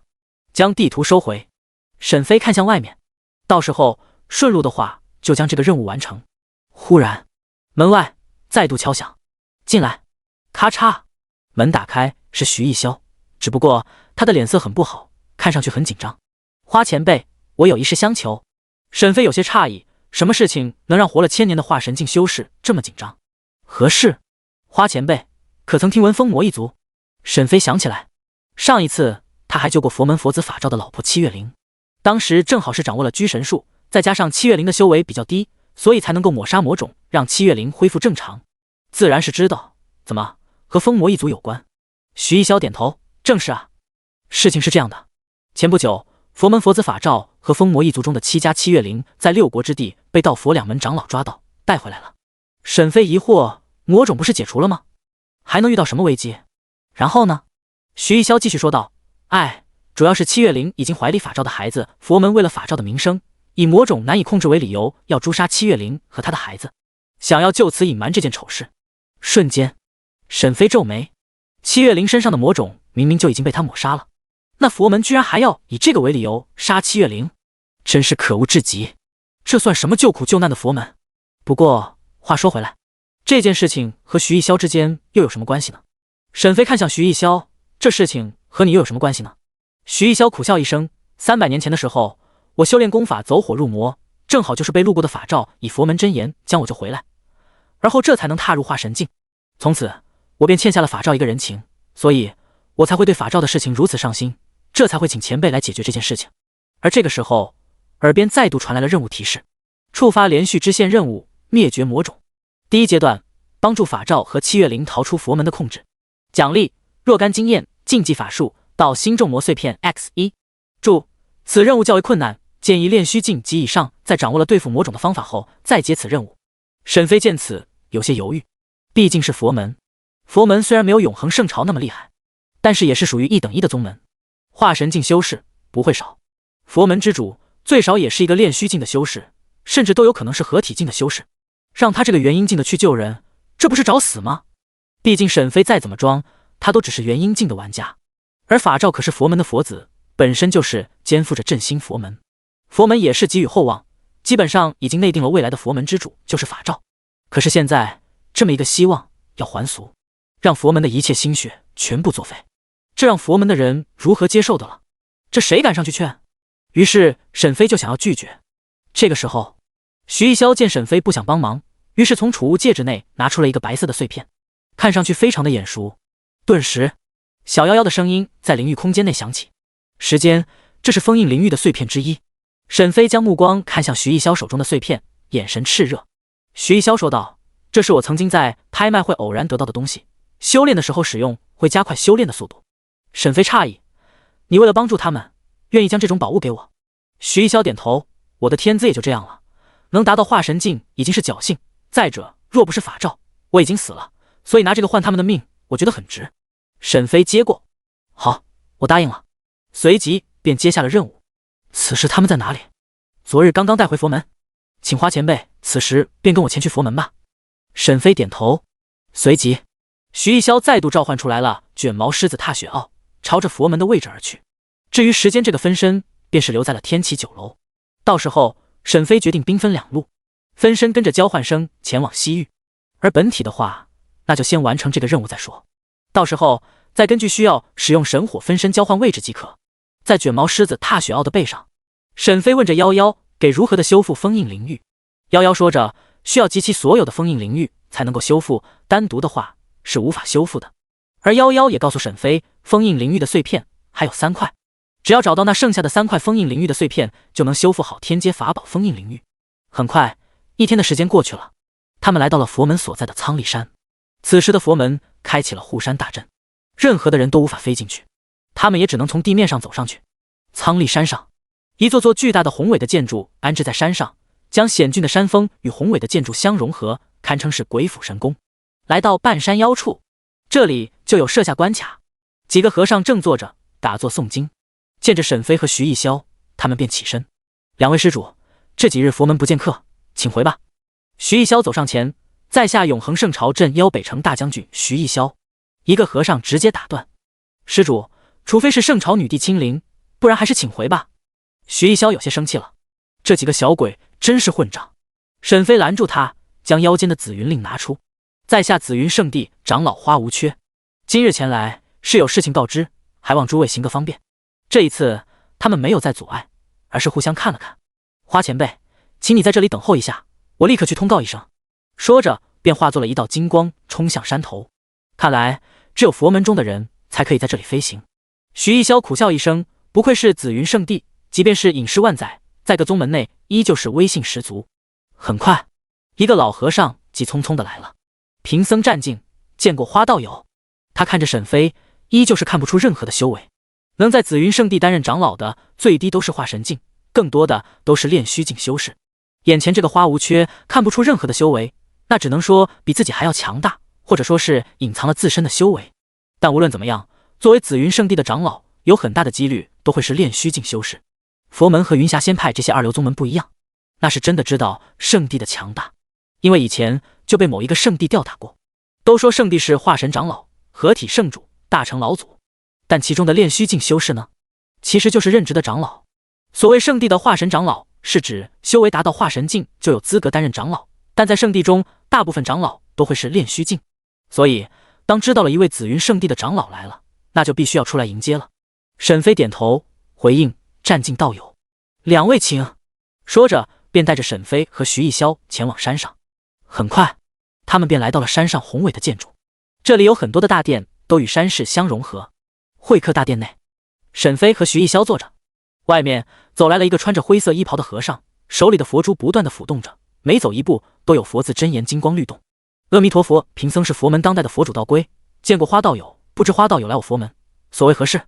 道归和尚便是当今的佛门之主。沈飞看着他，扔出一个探查术：名称、势力、种族、修为、年龄、法术，这不用说了，这道归一定就是炼虚境的修士。沈飞回复：今日前来是为了佛子法照以及封魔一族的7月灵。当他说完后，道归脸色大变，变得极为的难看。花道友，你想做什么？道归手里抚动佛珠的手指停下，眼眸死死地看着沈飞。这件事情是佛门的耻辱，他已经在极力的封锁消息了。虽然他很清楚不可能瞒过所有人，只是没想到的是，就在昨天才将那两人带回佛门，今天紫云圣地的长老就找上门来了，真是怪哉。沈飞淡淡道：“这二人与我有缘，当初在六国之地的时候，便是我亲手救助的七月灵。”瞬间，道归瞳孔一缩，看着沈飞满是不可置信，惊骇道：“七月灵身上的魔种是你抹杀的？”不仅是他，就连在旁边的徐逸霄都无比的惊骇。疯魔一族灵魂上的魔种，就是永恒女帝都没有办法解决，可是现在居然被眼前的这个紫云圣地长老花无缺给解决了，这不就是从侧面烘托出了这个花无缺的神秘与强大吗？沈飞点头，当初在六国之地的灵海巨城内，我偶然遇到了他们，佛子法照请求我出手相助，于是我便出手救下了七月灵。这一瞬间，道归有些无措，他知道这代表着什么，代表着整个人族区域要变天了。疯魔一族的实力是不弱于佛门与道门的，若不是有着魔种的束缚，再加上他们是甘愿被封印于疯魔山内，否则一旦出世，便是能够比肩佛道两门的一流势力。虽然不说比得上永恒圣朝这种超一流势力，但也算是在东域上屈指可数的强大势力。道归叹息，看来花道友是知道了昨日我将他们带回来的事情了。沈飞看着他点头。道归不甘心，他坐在椅子上回忆许久，说道：“法照这孩子是佛门万载都难得一见的天之骄子，他天生就有着佛心，没人比他更适合修佛了。而我收养他后，更是竭尽全力，倾注了全部的心血培养他，而他也没有辜负我的期望，在500多岁的时候成为了化神境的修士。可是自从遇到了那七月灵后，一切都变了，整天魂不守舍的，不仅不修炼了，还到各地去翻阅古典，想要找寻对付魔种的方法，最后还破戒说谎，将七月灵从封魔山带出，逃到了六国之地。如今好不容易找到了，他居然还和那七月灵有了一个孩子，被抓回来了，不思悔改，甚至告诉我他要还俗。他可是佛门的佛子啊，代表着整个佛门的形象，他居然带头破戒，藐视戒律。说着，道归更是恨铁不成钢，当然也怪我一直让他修炼，未曾带他磨砺心境，才会导致种事情的发生。他又叹息一声，责怪自己。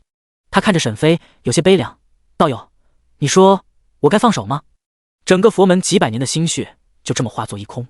这一刻的道归就像一个老父亲一样，对法照是那么的恨铁不成钢。当然说到底还是不甘心，还是放不下。徐逸霄不敢说话，他也觉得这件事情法照做的有点过了。沈飞却是摇头：“这是你强加在他身上的想法罢了。人生的开始始于哭声，大人们都在笑，可谁又知道婴儿内心的恐惧？他愿意来到这个他一无所知的世界吗？而法照愿意从小就修佛吗？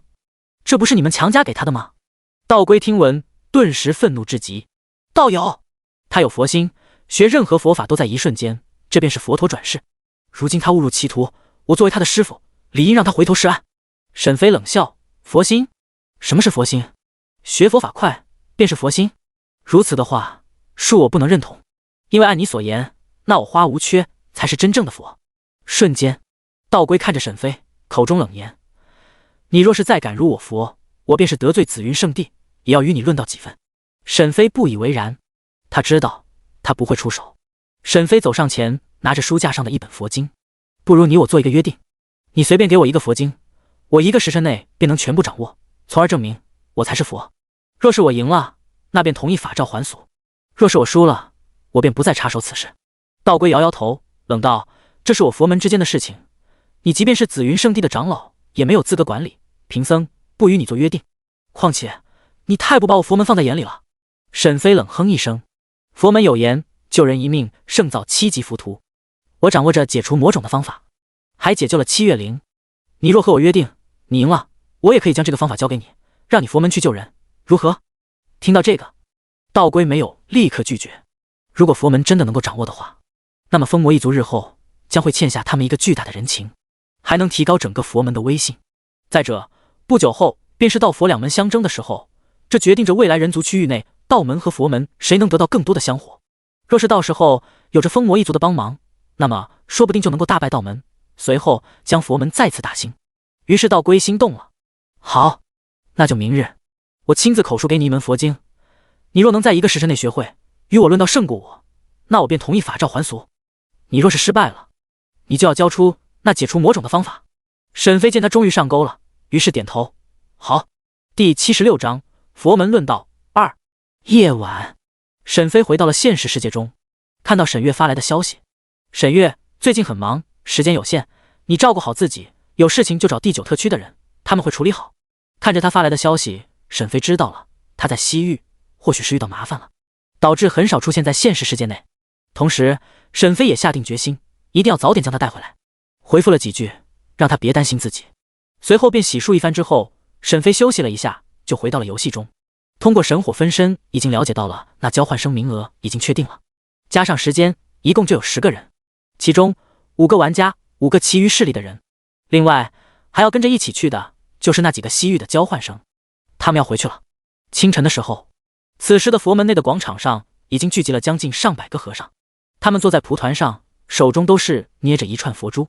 自从昨日听说了佛门之主要与紫云圣地的一个长老论道，他们就早早的在这里等候着，想听听那紫云圣地长老对于佛的理解，更是想要听听佛门之主道归的讲道。很快，沈飞和徐艺潇来到了场地，道归也来到了这里。两人坐在最中央的蒲团上，徐艺潇则是站在沈飞的后面。花道友，可否准备好了？道归看着冷静的沈飞，淡淡道：毕竟没人会相信一个紫云圣地的长老，从来没有接触过佛教知识的人，能够在1个时辰内学会理解一门佛经。曾经的佛门佛子法照不行，就连他这个现在的佛门之主，以前学第1个佛经的时候也花了将近半年，而佛子法照则是花了将近3个月。所以道归觉得自己赢定了。可惜的是，他不知道自己面对的究竟是什么样的存在，他也不可能知道沈飞那恐怖的理解能力，那 SSS 级大到唯一理解，让他只要看任何东西都是瞬间学会。这佛经在沈飞面前就是小意思。可惜的是，道归不知道，在场所有的和尚都不知道。沈飞淡淡的笑着，一脸自信。请。道归点头，旋即口述，今日讲的便是我佛门最为著名的大方广佛华严经。顿时在场所有人的竖起耳朵听闻，沈飞也认真的听着。见此，道归继续说道：大方广佛华严经者，直是诸佛众生平等，佛性本真德用也。3世诸佛所同证，10方菩萨所同修，大千圣众所同尊，法界众生所同具也。释迦如来初成正觉，欲明所修之因，所证之果，欲使人人同修同证，故现千丈卢舍那身演说。文殊菩萨与阿难海与铁围山间结集，对上中下根，分为3部。道归闭上双眼，缓缓地说着，隆隆的佛音自他的身体浮现，金色的如来虚影浮现在他的身后，佛莲盛开，圣洁至极。慢慢的，1个时辰后，整部的大方广佛华严经讲完了。他缓缓地睁开双眼，看着沈飞：道友可学会？当然，这只是试探性的问问，反正这是不可能学会理解的。而周围的所有和尚睁开双眼，瞬间觉得之前有些不会的地方现在都会了，茅塞顿开，不愧是佛门之主啊。旁边的徐艺潇也是绝望了，他听了1个时辰，发现自己什么都没听懂。就算沈飞再厉害，真的听懂了一点，但是别忘了，这可是还有着问答环节的，一旦回答错了，那依旧是输。怎么看，沈飞赢的几率都是0。而沈飞在众人的目光下点头：我已学会，并且已经理解。顿时在场所有人耳边仿佛有一道轰鸣的声音炸响：学会了？开什么玩笑？哼，可恶至极！这紫云圣地的长老就这样猖狂至极吗？简直是不当为人子，这将我佛门置于何处？这就是圣地的嘴脸吗？呵呵，这就是紫云圣地长老的素质吗？不外如是。徐一潇知道沈飞不是那种信口雌黄的人，既然他说学会了，那就真的有可能是学会了。不过即便如此，他还是觉得不可思议。而道归的脸上无比的冰冷。学会了？你在逗我？你若是真的学会了，我还当什么佛门之主？给你当算了。他语气很冷。既然道友会了，那就说说吧，正好让我佛门众人听听高见。沈飞淡淡一笑，旋即立刻使用了时间修改作弊器。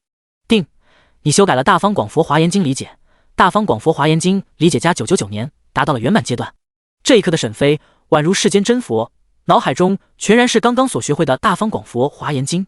沈飞相信，就算是真的如来在场，论这个大方广佛华严经，沈飞绝对不会输给他。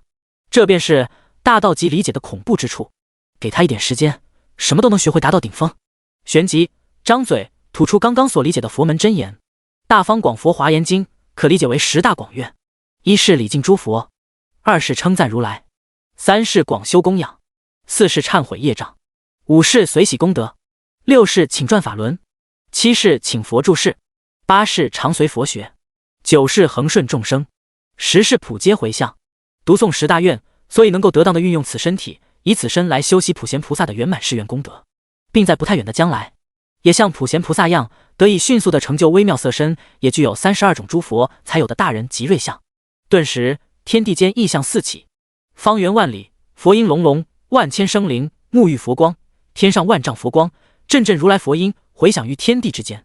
佛乐袅袅，异香扑鼻，满天佛光，顶现庆云，虚空绽放佛道金莲。沈飞背后，佛道真言盘旋，万千佛陀临世，以沈飞为中心处，恐怖的佛道之音响彻天地间。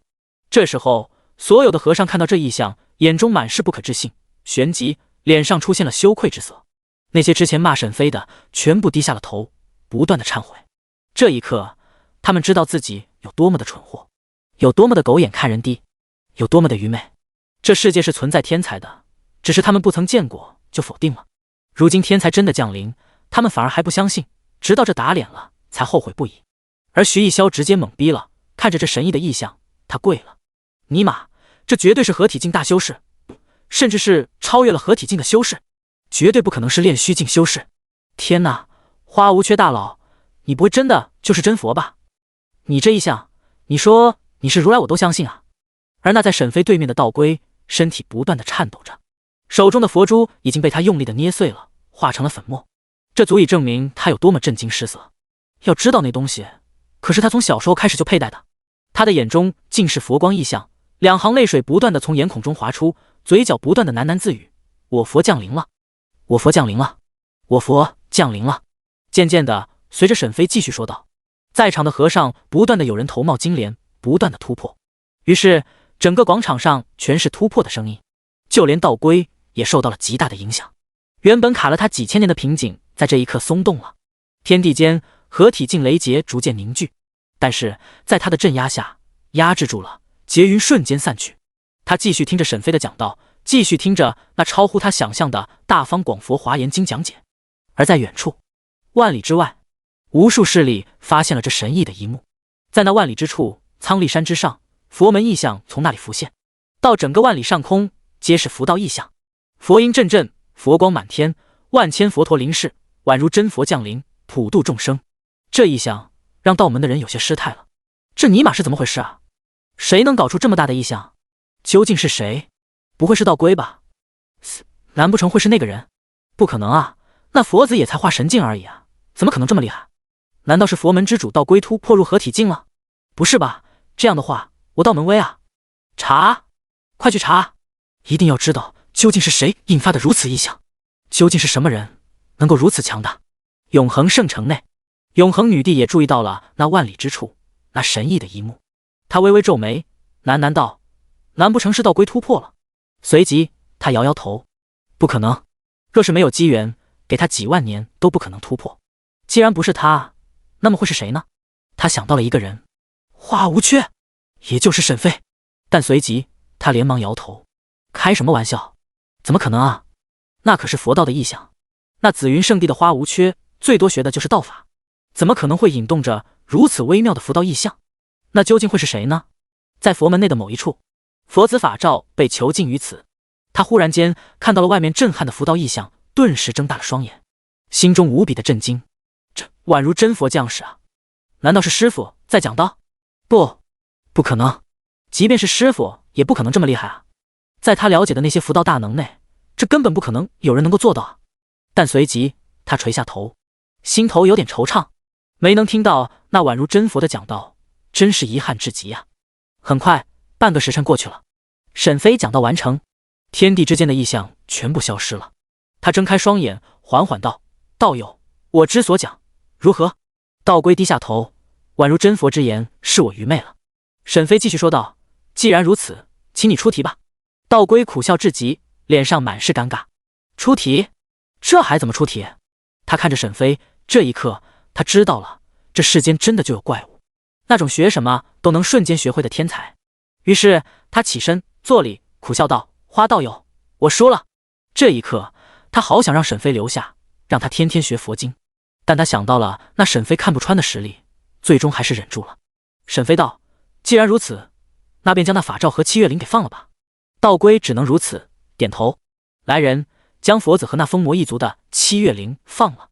说着，一个和尚立即前去，而沈飞的耳边也传来了系统的提示音：任务完成，获得随机经验200万，获得到新种魔竞术碎片 X1， 你已升级达到了元婴境3层。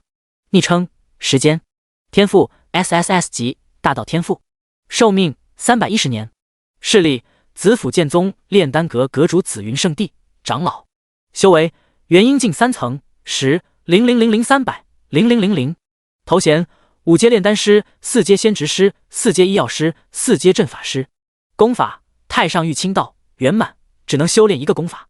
仙术隐藏术圆满，法术缩地成尺圆满，天雷术圆满，九神咒圆满，画地为牢圆满，定身术圆满，神魂出窍圆满，居神术幻灵术圆满，神火分身圆满，仙风云体术圆满，探查术圆满，秘籍独孤九剑圆满，2阶炼丹师秘籍圆满，法宝武器锋利的长剑封印灵玉残缺版，紫薇灵剑残缺版，碎片到新众魔碎片 X1， 封印灵玉碎片 X1。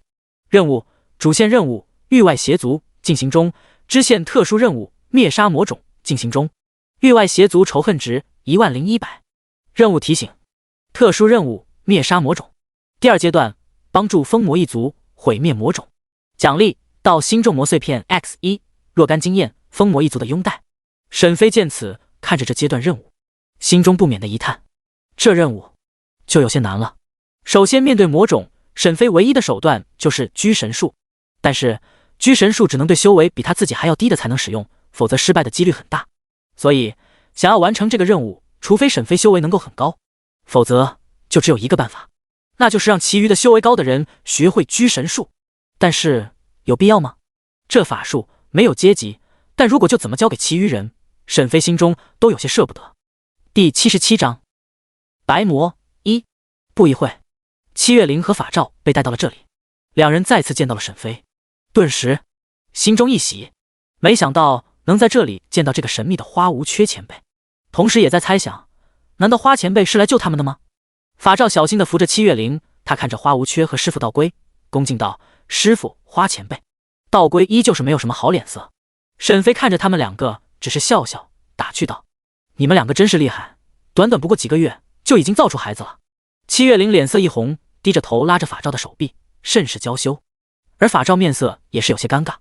道归更是冷哼一声，对沈飞在伤疤撒盐这件事情有些不开心，他有些惆怅道：“我与花道友之间的对约中输了，按照约定，法罩为师，我准许你还俗，你以后不再是我佛门的佛子。”顿时七月灵眼中喜色可见，法罩跪在地上，有些气声，哽咽道：“一日为师，终身为父，哪怕我不再是佛门的弟子，但依旧是您的孩子，多谢师傅成全。”道归叹息一声，没有说什么，但是内心中有的只是可惜。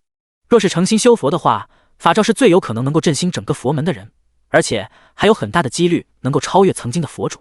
可是现在他与七月灵相爱，腹中还有着他的孩子，如此羁绊，如何能斩去？即便是强留在佛门内，也已经失去了向佛之心。总而言之，佛门这几百年的心血全部付诸东流了。沈飞见此，既然完成了第1阶段的任务，那就没什么好待在这里了，于是便准备离去。至于第2阶段的任务，还是等日后等级高一点再说吧。这时候道归见沈飞有走的意思，于是连忙拦住他，来到沈飞的身前，说着之前七家老祖拜托他的事情：“花道友，既然你就是解除魔种的那位高人，那么还请道友能够前往封魔山一趟，七家老祖有要事与你详谈。”七家老祖拜托过他，若是见到了除掉七月灵身上魔种的前辈，一定要让他前往封魔山。沈飞一听，前往封魔山，他自然是不想现在就去，现在还没有什么能力能够帮助他们。如今的他元婴境3层，只能说是救助一些修为比他低的人，但是修为比他高的，那是一点办法都没有。于是沈飞想要拒绝，但接下来似乎是早有预料一样。道归说道：“七家老祖已经预料到花道友不会就这样前去的，所以准备了一样宝物，只要花道友愿意前去，那么就可以将这个宝物送给花道友。7家老祖做了2手准备，其中1手就是沈飞不愿意去，那就使用宝物诱惑。沈飞有些好奇，问道：“是什么宝物？”道龟说道：“天阶法宝，封印灵玉残片。”沈飞，夭夭，这真是有缘啊！夭夭在灵域空间内焦急又兴奋地呼喊着，俏脸上满是兴奋开心。时间，快答应他！封印灵玉一共就5块残片，其中最大的一块和刚刚获得的一个封印灵玉碎片，这加起来就有2个了。如果再拿到这个的话，那就有了3块。只要在集齐最后的2块碎片之后，就能让天阶法宝封印灵玉彻底的复原。那么复原后的天阶法宝会有多强大？可以说的是，以沈飞这个元婴境的修士，利用天阶法宝封印灵玉，偷袭炼虚境巅峰的修士都能够直接封印。这便是天阶法宝封印灵玉的恐怖之处。等到修为越高，发挥的力量越强，同境界下绝对是无敌的存在。所以沈飞心动了。其实就算去也没什么大不了的，大不了就说只能够救治元婴境以下的修士。毕竟这魔种困扰你们几千年了，你们一点办法都没有，现在能有解决的办法就不错了。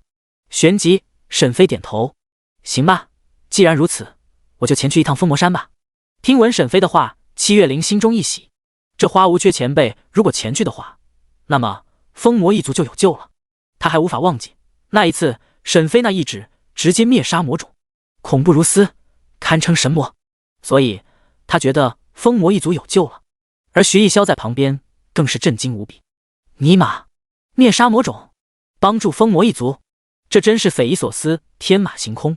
封魔一族的可怕，基本上东域人族区域的人都知道，被称为被诅咒的家族。现在眼前这个花前辈居然也能解除。要知道曾经3大圣地的圣主都看过，但是都没有解决的方法呀。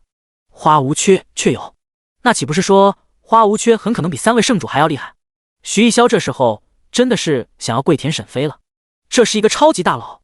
道龟其实也不知道沈飞究竟能不能答应，毕竟他不了解这个人，所以当听到了答应后，他还是有些震惊的。毕竟那魔种是真的恐怖，眼前这个人也是真的神秘莫测。既然如此，道友，我们现在就前往吧。沈飞点头，道龟拿出一个巨大的灵舟，瞬间出现在了天上。当然只有道龟和花无缺上去了。很快道龟便驾驶着灵舟前往封魔山，法照和七月灵则是选择离开，准备隐居。徐逸霄也是要回到永恒圣城，要将这里的事情告知给永恒女帝。而在另一边，永恒圣城内，这时候前往西海龙宫的传送大阵已经准备好了。要前往西域，必定会路过西海龙宫，而真正前往西域的大阵其实就在西海龙宫内，但想要启动却只能从永恒圣城内启动，因为启动阵法的法术手印只有当今的永恒女帝会。4个玩家加上时间一共是5个玩家，这4个玩家分别是老九、老七、爷爸绝天下、萌妹子。这几个玩家的修为都在金丹境巅峰至元婴境7层左右，另外的5人便是修仙者学院内的修士，司财哲、曲项羽、劳修竹、尤浩淼、卜君浩，他们的修为都在金丹境5层左右。另外还有这5个人，他们是要回西域的交换生，分别是斯图尔特、罗瑞尔、斯威特、克里斯蒂、迪欧尔、肯恩、奥斯卡、山姆、阿德拉、布莱尔。他们的实力大概在筑基境左右，其实也就是来这里镀金罢了。毕竟他们之中都是贵族，来这里也就是为了体验生活，体验东域的修炼。所以当60年交换生时间到了，便回来。一共15个人站在永恒圣城内的通天广场内，这里是禁地，没有永恒女帝的同意，任何人都不能擅自进入，否则被发现就是死路一条。旁边的老九一直和时间，也就是沈飞搭话，他没有想到为什么时间会打算前往西域。他们去西域的目的有2个，一是为了沈月，二是为了西域内出现的一个特殊秘境亡灵之墓，传闻是一个亡灵法师的墓地，里面还有着一个神秘的特殊道具。所以他们不仅要去西域带回沈月，还要看有没有机会能够得到那神秘的特殊道具。反正是不可能让西域的那些玩家能够那么轻松的得到特殊道具的。你就是时间大佬吧？我叫老九，我们在论坛内加个好友吧。怎么样？时间大佬，你好，我是老七，我是华夏人，你呢？你好，我是萌妹子，声音好听，活好哦。时间大佬要不要一起玩玩呢？时间大佬，我是爷爸绝天下，咱们在论坛内加个好友吧。然而时间只是冷冷地扫过他们，没有和他们交流。没办法，沈飞的灵魂力和精神力不足以同时一直控制两个身体。要知道，只有达到了炼虚境的修士才能够分身的。炼虚境修士的灵魂力和精神力自然是很强大，肯定不是现在的沈飞可以相比的。虽然这是神火分身，要求没有炼虚境修士的分身那么高，但是依旧是需要强大的灵魂力和精神力来操控。以沈飞目前的灵魂力和精神力，只能是勉强的同时操控。想要正常的交流的话，那只能先放弃本体，将精神力集中在分身才行。见沈飞不和他们说话，只能姗姗作罢。但几人的目光一直都是放在沈飞的身上，没办法，此人真的太过于神秘了。随着时间的推移，15个人在这里等候着。很快，一抹红金色的盾光自天穹上滑落下来，一道穿着金红色凤袍，脸上戴着一个白面具的妖娆身影出现了。她正是永恒女帝。看到人到齐后，她抬起素手，一抹抹金红色的灵力从她的手中出现，在空中不断的结成某种繁杂的印记。瞬间，地面上陡然间出现了非常繁多的蓝色阵纹，这些蓝色的阵纹发出亮光，灵力不断的汇聚着。没过一会，一道巨大的传送门出现在了大阵的中央，蓝色的漩涡传送门不断的在空气中扭曲着。永恒女帝淡淡的开口：“汝等进去吧。”众人拱手作礼，多谢永恒陛下。随后，他们便踏入其中，身体不断的扭曲，最终消失。而永恒女帝白色面色下的凤颜却是微微的皱眉，凤眸看着正在扭曲的传送门，似乎已经透过了那里，看到了西海龙宫。罢了，既然不愿入我永恒圣朝，如今出了事情，那便自求多福。换一个听话的来掌管西海，倒也是不错。永恒女帝喃喃道，旋即便回到了圣宫内，从床头拿起那幅画卷，继续含情脉脉地欣赏着。灵州上，道归不停地请教沈飞刚刚的佛经。沈飞不厌其烦地说着。忽然间，他感受到了时间已经进去了传送门，即将前往西域。于是他立刻说道：“道友，今天就这样吧，我乏了。”他下了逐客令。道归无奈：“你一个修为高的不像话的大佬，你居然说乏了。”但没办法，既然他不想继续说了，那就只能出去了。随后他起身，有些恋恋不舍地离开了沈飞的房间。见他离开后，沈飞立即将精神力集中在时间的身上，直接控制着时间这个分身。在时间的视角内，沈飞看到了一抹抹蓝色的通道，前面还有着10几道身影在走动着。很快，忽然沈飞注意到了一个熟悉的面孔，老九。那个人正好就是之前在沈飞家中被他姐姐沈月要求来照顾他的，他是第9特区的人。没想到他居然会出现在这里，难道也是为了救沈月吗？沈飞猜测。很快，前面出现了一道白色的亮光，15道身影立刻穿过。待他们睁开眼睛的时候，就发现了他们正处于一个巨大的海底宫殿内。突然，一只黑色的乌龟连忙走来，它穿着人类的衣服站立走来，脸上还有着黑色的长胡子，在它的身后还有着很多的虾兵蟹将。你们好啊，我是西海龙宫的龟丞相龟西。哎，是你们啊，60年前我还见过你们呢。小布莱尔，还记得我吗？你当初12岁的时候还把我的胡子给拔了呢。龟西看着那5个西域交换生，立刻就认出来了。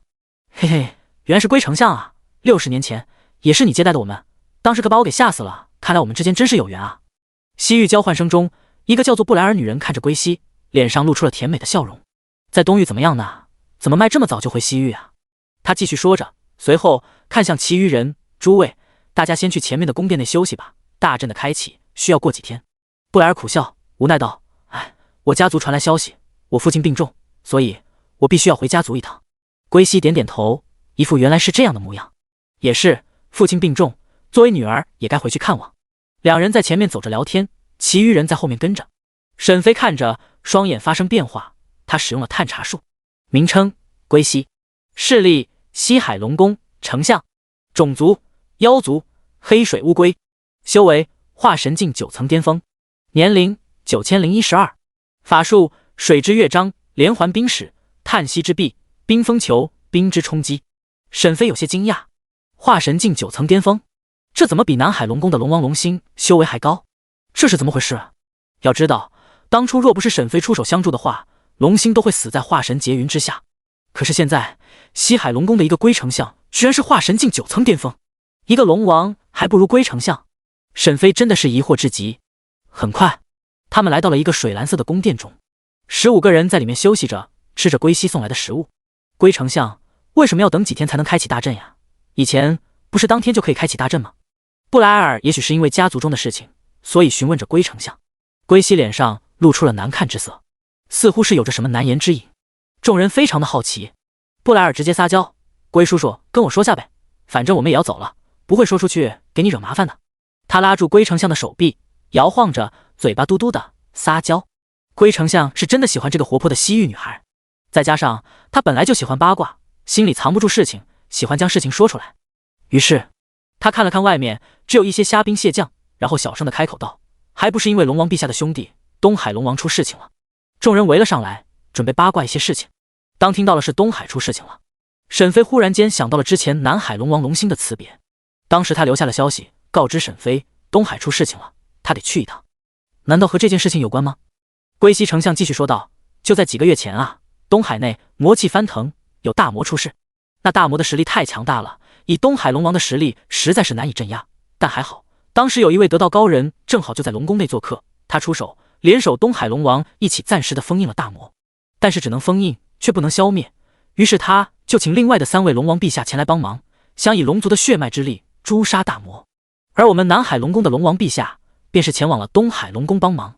也就是这个时候，龙王陛下曾经收养的义子龙大忽然勾结西海外面的邪眼鲨鱼族，想要攻打西海龙宫，自立为西海龙王。”众人瞬间震惊，真是好大的胆子，他就不怕西海龙王回来找他算账吗？这不是找死吗？难道永恒女帝不管吗？听到他们的话，龟西丞相却摇摇头。西海龙宫并不是归属于永恒圣朝，而是附庸的关系，所以永恒女帝不会出手相助我们，除非我们臣服永恒圣朝。当然这是不可能的。另外，龙大勾结邪眼鲨鱼族，只需要在西海龙王回来之前攻破西海龙宫，如此一来再向永恒圣朝臣服，并入其中，这样的话永恒女帝就只会帮助邪眼鲨鱼族，从此西海龙宫就归属邪眼鲨鱼族了。老九开口：“那也就是说，这个时候外面正在交战？”龟西丞相点头。老七有些疑惑：“既然如此的话，以你的修为，为何不去帮忙呢？”龟西丞相却是摇摇头，拿起一杯茶，不急不慢地喝着。谁是龙王无所谓，重要的是我只忠心于西海。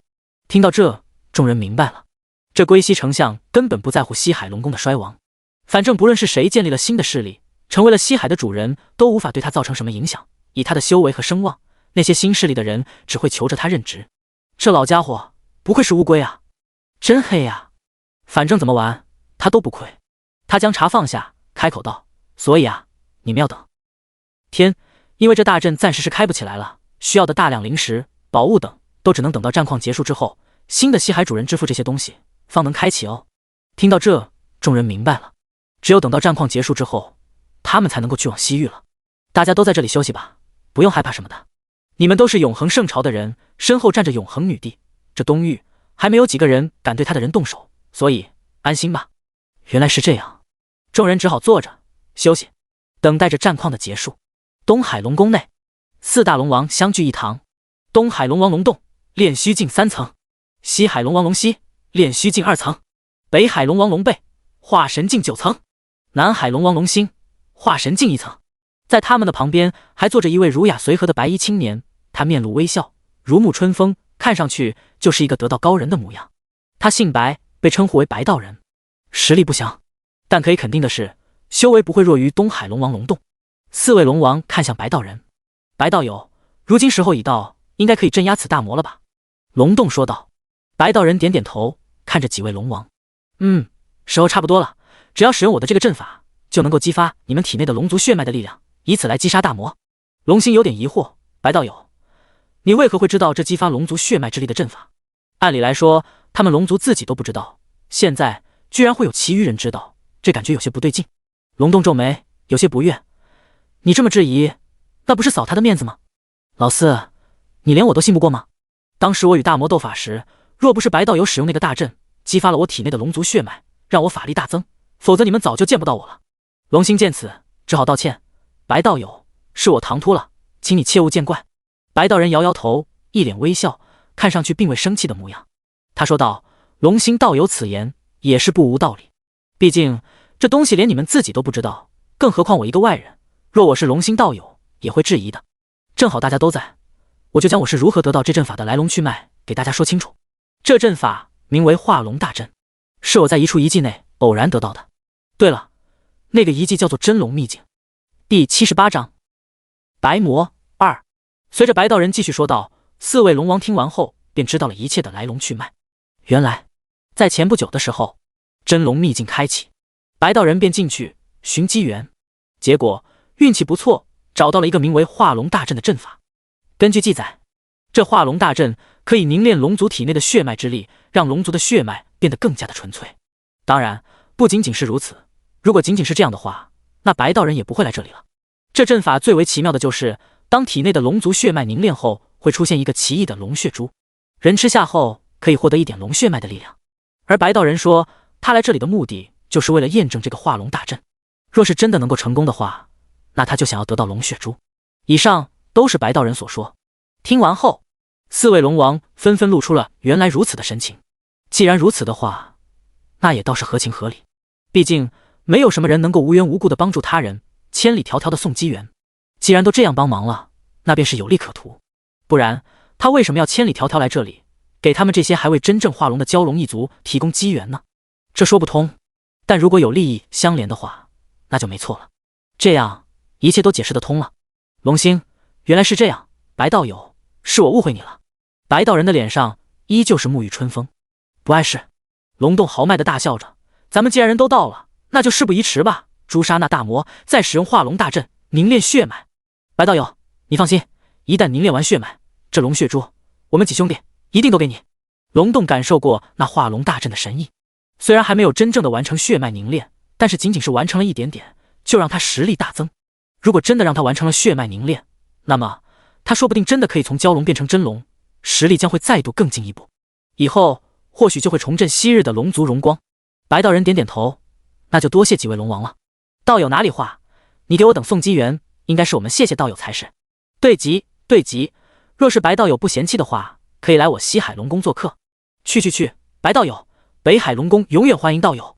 白道人轻轻点头，诸位客气了，还是先解决大魔吧。龙洞点头，带着他们来到了东海龙宫外3000里处。这里魔气滔天，地面上原本白色的阵纹已经变得有些漆黑了。这阵法困不住大魔太久。3位弟弟，开始吧。另外3位龙王纷纷点头，他们分散站着，呈现4方位。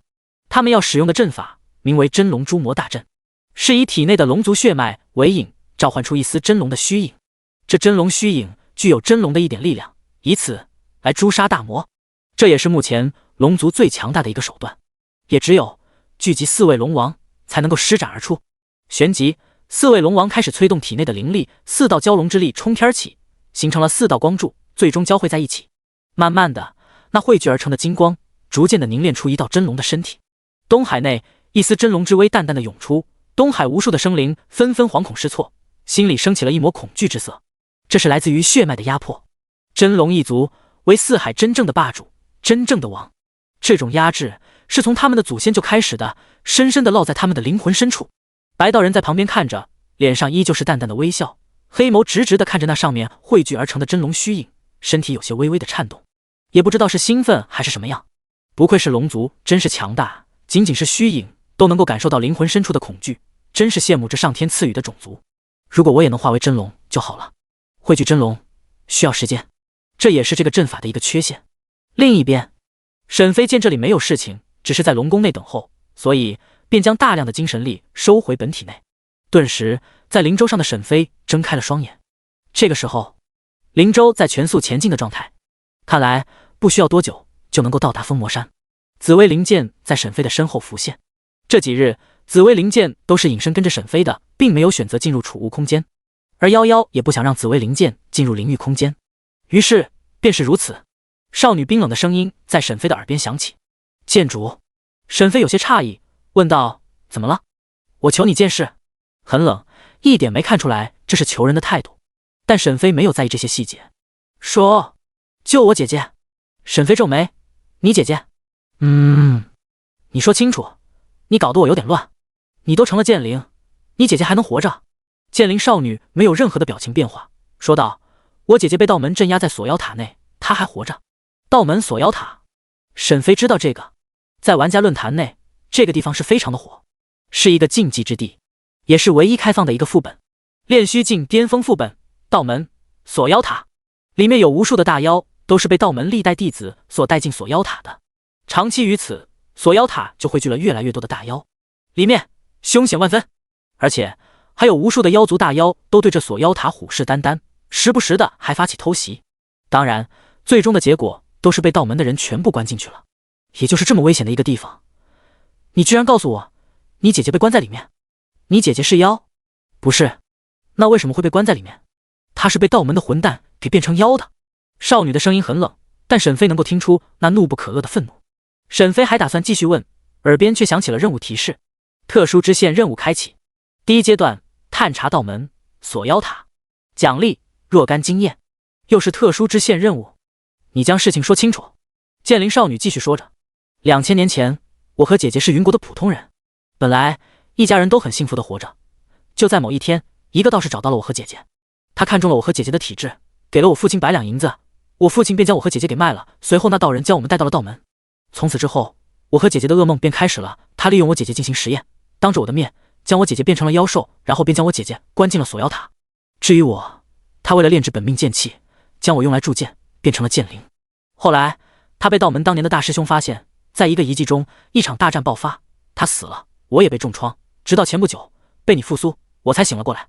沈飞听完后没有贸然答应，这件事情以后再说吧，这任务就先不做，先留着，等到有实力之后再说。不然锁妖塔如今还不是可以涉及的，应该是所有的玩家都没有资格能够进入锁妖塔。剑灵听到了沈飞的回复，便没有再说话。沈飞传音问向夭夭：夭夭，你知道锁妖塔吗？此时的夭夭正坐在床上，用她那细腻嫩白宛如婴孩粉嫩的小手扣着小脚丫，时不时的还将手放在琼鼻下闻闻，然后继续摸着精致的玉足。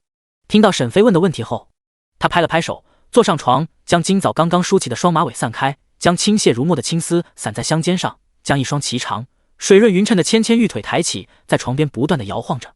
锁妖塔呀，那是道门的天阶下品法宝，可以控住任何的妖魔，而且在里面的妖魔是没有办法反抗锁妖塔的镇压的。时间怎么了？你不会想要抢吧？那我奉劝你最好不要有这个想法，很危险。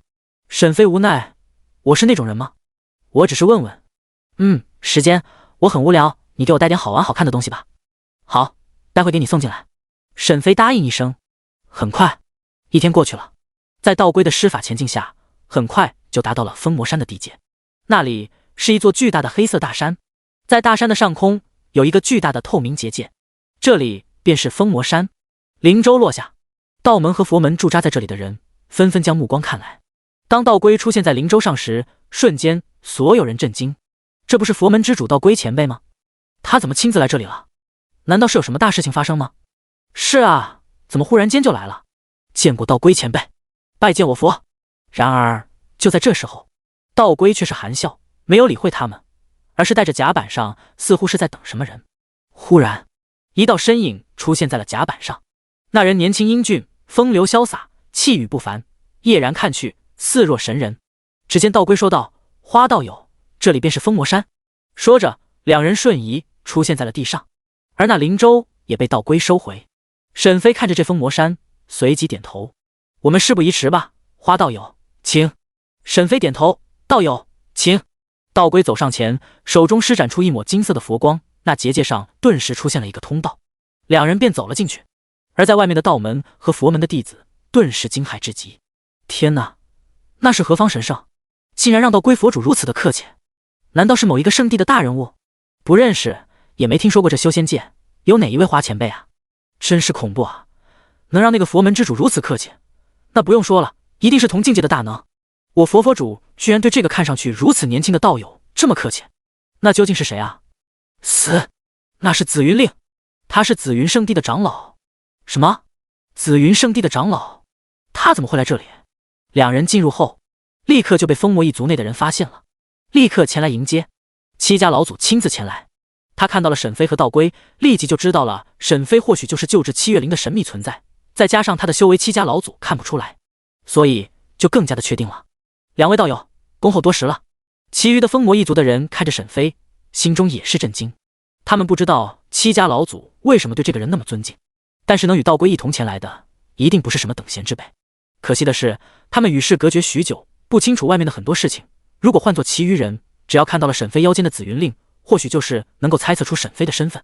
七道友，好久不见了。花道友，这便是七家老祖七常威。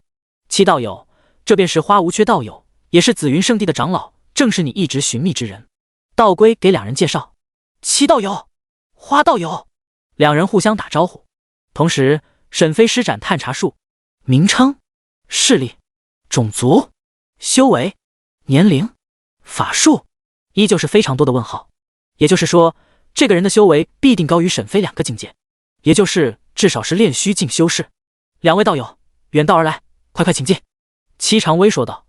说着，三人便进去了七家大殿内。其余的封魔一族的人看着三人离去的背影，顿时有些震惊。紫云圣地的长老花无缺，这是谁？为什么紫云圣地的长老会来这里呢？他们不明白，因为七常威也没有说。七家大殿内，三人坐在椅子上，七常威拿出一枚碎片，将它交给沈飞。沈飞也没有客气，直接收下。花道友，我便不绕弯子了，你能否帮我们解除魔种？七常威将目光看向沈飞，眼中满是希冀。虽然知道了这个人就是帮助七月灵解除魔种诅咒的人，但他还是想听到沈飞亲自承认。沈飞闻言微微点头，可以。瞬间，七常威眼中惊喜万分，嘴角扬起一抹笑容。他正想要说话时，却听到了沈飞接下来的声音，让他脸色一凝。但我只能帮助元婴境以下的人清除魔种。七常威皱眉，有些不解，道友这是为何啊？道归也看着沈飞，他也有些不能明白，既然能救，那为何只能救元婴境？忽然间，他有了一点猜测，难道说那办法只能救治元婴境以下的人？沈飞不慌不忙地解释道，这办法只能帮助元婴境及以下的人使用，若是修为太高的话，基本上是没有机会成功。这时候，七家老祖沉默了，有些失望，但是一想，有办法就不错了，还挑三拣四的干嘛？只要后人不再受到魔种控制就好了，这样这些后人也就能离开这封魔山，去看看那真正繁荣的修仙界了。至于他们自己，那就这样吧，等待魔种暴动的时候自尽便是了。他苦笑道，多谢花道友，请道友帮助我封魔一族的年轻小辈解除魔种吧。解除魔种之后，生下的后人自然就不受到魔种的诅咒了。沈飞微微点头，他也办法呀，毕竟他只是元婴境的修士，如果他境界高点的话，那还好说，但是修太低了，拘神术对修为高的作用不大。说着，七常威起身，朝着外面发出一道遁光，随后说道，两位道友，我们到七家祠堂去吧，在那里为小辈们解除魔种吧。道归点点头，两人把目光看向沈飞。沈飞将封印灵玉残片收起，旋即站起身来，那就按照七道友的意思来吧。多谢花道友。随后三人来到了七家祠堂。这时候外面已经聚集着几千个人，有元婴境以下的，也有过来看热闹的人。元婴境以下的大部分都是小辈，还有一些是天资比较弱的，导致快死了却依旧是金丹境。我等见过老祖，见过两位前辈。我等见过老祖，见过两位前辈。我等见过老祖，见过两位前辈。七常威点点头，待会元婴境以下的小辈按年纪从小到大排队，然后一个一个进来。说完后便带着沈飞和道归进去。七常威看着供奉在最上面的七家先祖，也就是与大魔同归于尽的那位合体境修士，他拿起一支香烛点燃，随后看着沈飞，眼中尽是希冀，花道友拜托你了。然而这时候的沈飞却是将目光看向了七家先祖的神像上，他忽然有了一个办法。七道友先不急，或许还有一个办法。顿时七常威心中猛然震惊，还有其余的办法？这紫云圣地的长老这么厉害吗？花道友是何办法？沈飞淡淡道，你们可曾听闻幻灵术？幻灵术？幻灵术？两人摇头，还请道友解惑。沈飞缓缓地说道，这幻灵术是一个极为强大的法术。他将幻灵术的事情说出，并且还告知他们逍遥圣主也会幻灵术。两人听完后眼中惊骇至极，心里面已经掀起了滔天巨浪。还有这么逆天的法术，逍遥圣主居然也会，亏他们以前还以为有机会能够超越圣地，现在看来真是愚蠢至极。圣地的底蕴真不是他们可以想象的，这困扰封魔一族甚至修仙界很久的一个难题，光是紫云圣地居然就有2个解决的办法，真是恐怖啊！真不愧是紫云圣地，底蕴恐怖如斯，居然如此神异，真不愧是紫云圣地。花道友，你也真是不简单啊！沈飞笑笑，旋即催动了幻灵术。顷刻间，沈飞的身体上出现了淡淡的星光，随即星光落在了七家先祖的神像上，顿时一抹星光悄然爆发，一道道只有沈飞能够看见的信仰之力涌入七家先祖的体内。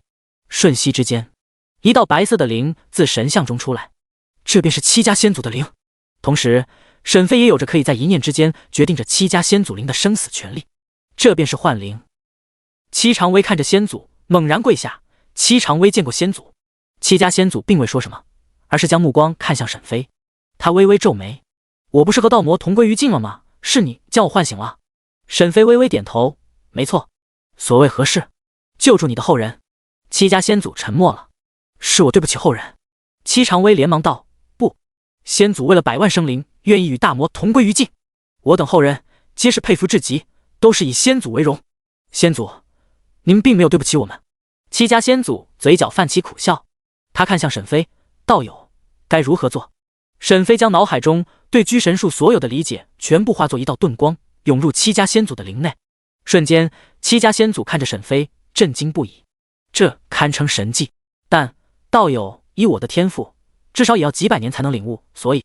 沈飞却是摇摇头，看着七家先祖，旋即轻笑：“简单，小道儿。”说着，沈飞的手中泛起了一抹白光，随即一道白色遁光悄然而出，飞向七家先祖的灵。同时，沈飞沉声：“道可道，非常道；名可名，非常名。无名，天地之始；有名，万物之母。”猛然间，七家先祖瞪大了双眼，这完全听不懂啊！但可以知道的是，一定是什么极为玄妙的天地之理。而道龟和七常威已经震惊不已，因为他们也听不明白，但是看着那曾经合体境的七家先祖如此震惊吗？于是也跟着震惊。当那道白色遁光进入了七家先祖的体内后，沈飞立即使用了时间修改。定，你修改了七家先祖修炼居神术的时间，七家先祖修炼居神术的时间加999年，达到了圆满。这一刻，七家先祖更是震惊失色，身体都在不断的颤抖，仿佛就要消散一样。他看着沈飞，已然是知道了一些事情，想说，但是他忍住了，只能默默地埋在心中。眼前这位极有可能是传说中的仙，而且还不是普通的仙，绝对不是什么仙人转世，而是真正的仙下凡。也只有这样，仙才能够在其他的世界使用时间法则不受到限制。只是不知道这样一位仙人下凡做什么，来到这永生世界要做什么，他来不及细想。沈飞道：“如何？学会了，前辈。”这时候他已经不敢称呼沈飞为道友了。听到七家先祖的称呼，顿时道龟和七常威再次一惊：“前辈，不是应该称呼你为前辈吗？为什么要称呼花无缺为前辈？”七家先祖，将后人全部聚集在外面，我统一施展居神，抹杀魔种。第79章白魔3。很快得到了七家先祖的命令，七常威立刻走出七家祠堂，一道雄厚且兴奋的声音传遍整个封魔山：“所有人全部来祠堂！”瞬间，整个封魔山各地原本还在修炼玩乐的众人忽然间抬头，脸上带着一丝的疑惑，但没有多想，直接运转灵力，腾空而起，化作一道道的流光，朝着这里飞速而来。顷刻间，这里已经人满为患，七家祠堂外的广场上皆是人。封魔山所有封魔一族将近5000余人，全部聚集于此处。他们看着七家祠堂外的七常威，心中虽然有疑惑，但是却都是埋葬在心中，就等七家老祖说话。此时的七常威非常的兴奋至极，他看着底下的5000余人，他大喊道：“今日便是我们解除魔种的时刻，我们封魔一族日后也可以像其他人一样生活在修仙界了。我们将要离开封魔山。”瞬间，所有人瞪大了眼睛，满是不可置信，这实在是太匪夷所思了。他们在这封魔山祖祖辈辈生活在这里已经万载了，他们都已经对魔种绝望不已，可是现在七家老祖七常威居然说有办法可以解除魔种了，这让他们如何能相信？老祖，您不要开玩笑了，这怎么可能啊？就是啊，别给我们希望，最后又带给我们绝望，真的可能吗？魔种不可能解除的。七常威看着他们，知道他们不可能就这么容易相信，于是说道：“勾引七家先祖！”先祖！顿时一道白光掠过，出现在了外面的广场天空，他正是七家的先祖。众人看去，顿时眼睛瞪大，这尼玛，先祖！他们从小可都是看着先祖的神像长大的，基本上每天都会来拜见先祖。先祖的神像长什么样子，他们都铭记于心。如今这天空中的白色光影，不正是他们一直祭拜的先祖吗？混账，还不拜见先祖！戚长威怒斥一声，顿时所有的人听到戚长威的声音后，全部大声喊道：拜见先祖！拜见先祖！拜见先祖！戚家先祖看着下方的众人，脸上冷淡，没人知道他在想什么，心情如何。他微微叹气，从此我等一族将不再受到魔种之诅咒。旋即他双手不断的结印，天地之间的灵力不断的涌入他的身体，随即变成了一丝丝的玄黄之气，最终化成了奔腾如海的玄黄之气，以自身意念沟通天地，以这天地玄黄之气为引。戚家先祖暴喝一声：居神！瞬息之间，自戚家先祖身上一道道的白光涌出，飞向下方的众人。当这道白光进入了众人体内后，一道道黑色的气体自他们的灵魂处飞出，此起彼伏的惨叫声在整个广场上叫出。只不过这些并不是疯魔一族的人在叫，而是那些被剥离出来的魔种在惨叫。戚家先祖见所有的魔种全部被剥离，随即暴喝一声：诛魔！瞬间一大片的魔种顷刻间灰飞烟灭，还剩下几个较为强大的，自戚长威和其余长老身上比较强大的魔种还残留着，只不过他们也只能堪堪抵抗，完全没办法抗衡，过不了多久终究是会烟消云散的。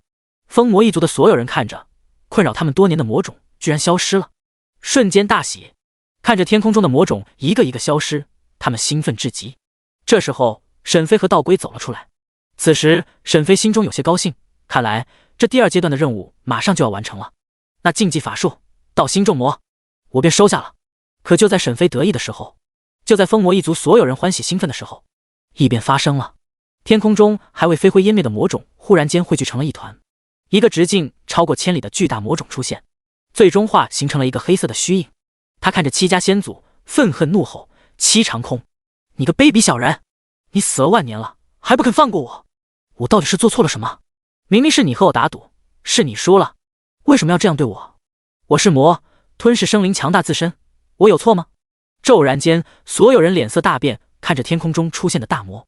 封魔山外，道门和佛门看守封魔山的弟子和长老瞬间脸色大变，这到底是什么？好恐怖的大魔！难道戚家老祖已经被魔种吞噬了吗？还是到底是怎么了？他们不得而知，只能发出消息，连忙传给远在几万里之外的道门。而封魔山内更是紧张万分。戚家先祖也就是戚长空，他脸色一变，变得极为的难看。这超乎了他的预料之中，居神术居然没能诛杀，而且他还复活了，没想到他居然没死。这个时候，以他曾经合体境的眼力也清楚了这大魔的手段。原来这魔种是为了让他复活，当魔种强大到了一定程度之后，就可以相融合，最终让他重新复活。戚长空冷冷地看着天空中的大魔魔风雨，你我多说无益，你残害万灵，我拯救万灵，你是邪，我是正，自古以来便是邪不胜正。魔风雨冷笑，你是正，我是邪，这世界有正有邪吗？不都是你定义的吗？你阻扰狼群捕食羊群，看似是为了羊群，是正义，可是却是饿死了狼群，那么这是正义吗？你阻止我吞噬生灵，对于我来说才是邪。你与我对赌，输给我，却不顾大道誓言，强行与我同归于尽，此举为何？你让后人受到魔种诅咒，被封印于封魔山，让后人痛苦至极，此为何？你个虚伪不成的小人，竟敢妄称为正义，真是可笑至极。你我万年的恩怨就在今日结束吧。说着，不等戚长空说话，便化作了一道魔光冲向戚长空。一人一魔在天空中不断的交手，砰砰音爆声不断的响起。沈飞看着天空中的交手的两人，赫然觉得有些不妙。他直接使用探查术，瞬息沈飞看到那熟悉的一幕：名称、势力、种族、修为、年龄、法术。好家伙，不用说了，最少都是炼虚境的修士，而且绝对不仅仅是普通的炼虚境那么简单。沈飞作为施展幻灵术的人，自然是知道那戚家先祖戚长空的实力。幻灵出来后的戚长空，他的实力就在炼虚境9层巅峰。若是沈飞的实力再高点，说不定就能让戚长空恢复至巅峰战力。但可惜沈飞只是元婴境的修士，但能够与戚长空斗法，且不落下风，甚至还处于上风的魔风雨，他的实力肯定是要强于戚长空的。这魔风雨是布局万年，只为重生，虽然此时还未完全的复活，但是总比被幻灵而来的戚长空好多了。戚长威看着天空上不断交手的两人，看见先祖不断的处于下风，然后看向沈飞，想到了之前先祖称呼沈飞为前辈，他连忙说道：求前辈出手，诛杀此魔。沈飞嘴角一抽，尼玛，真敢说啊！我一个人元婴境3层的修士，怎么敢的呀？这特么上去，估计就完蛋了。于是沈飞不言语，只是冷冷地看着正在交手的两人。随着时间的推移，七长空落入了下风，他的身体不断的闪烁，似乎就快要消失了一样。他传音给沈飞：“前辈，我能感觉到，我还有最多1个时辰就要消失了，待会我困住他，求您出手诛杀此魔。”沈飞很无语：“你们真看得起我啊！”还未等沈飞多想，七长空已经赫然爆发了全部的力量，土界控制。瞬间，一个巨大的土黄色灵力覆盖住了魔风雨，将他暂时的控制住了。魔风雨如同进入沼泽一般，无法移动。他冷笑：“就凭这个，能困住我多久呢？待我出来后，就是所有人的死期。”七长空却是冷笑：“凭我当然不能杀你，但是那位前辈呢？你以为我是怎么复活的？”前辈。就是这个时候，出手！七长空大喊一声，魔风雨瞬间浑身一震，心中有了一丝不妙之意。沈飞听到七长空的声音，再加上所有人都忽然看向沈飞，这一刻，沈飞被赶鸭子上架。忽然，沈飞想到了什么，等等，既然魔风雨是因为魔种强大，然后相融合才能够复苏，那我岂不是只要修改魔种的时间，让它变回999年前？那时候魔种定然不可能这么强大，届时只需要使用居神，或许就能抹杀。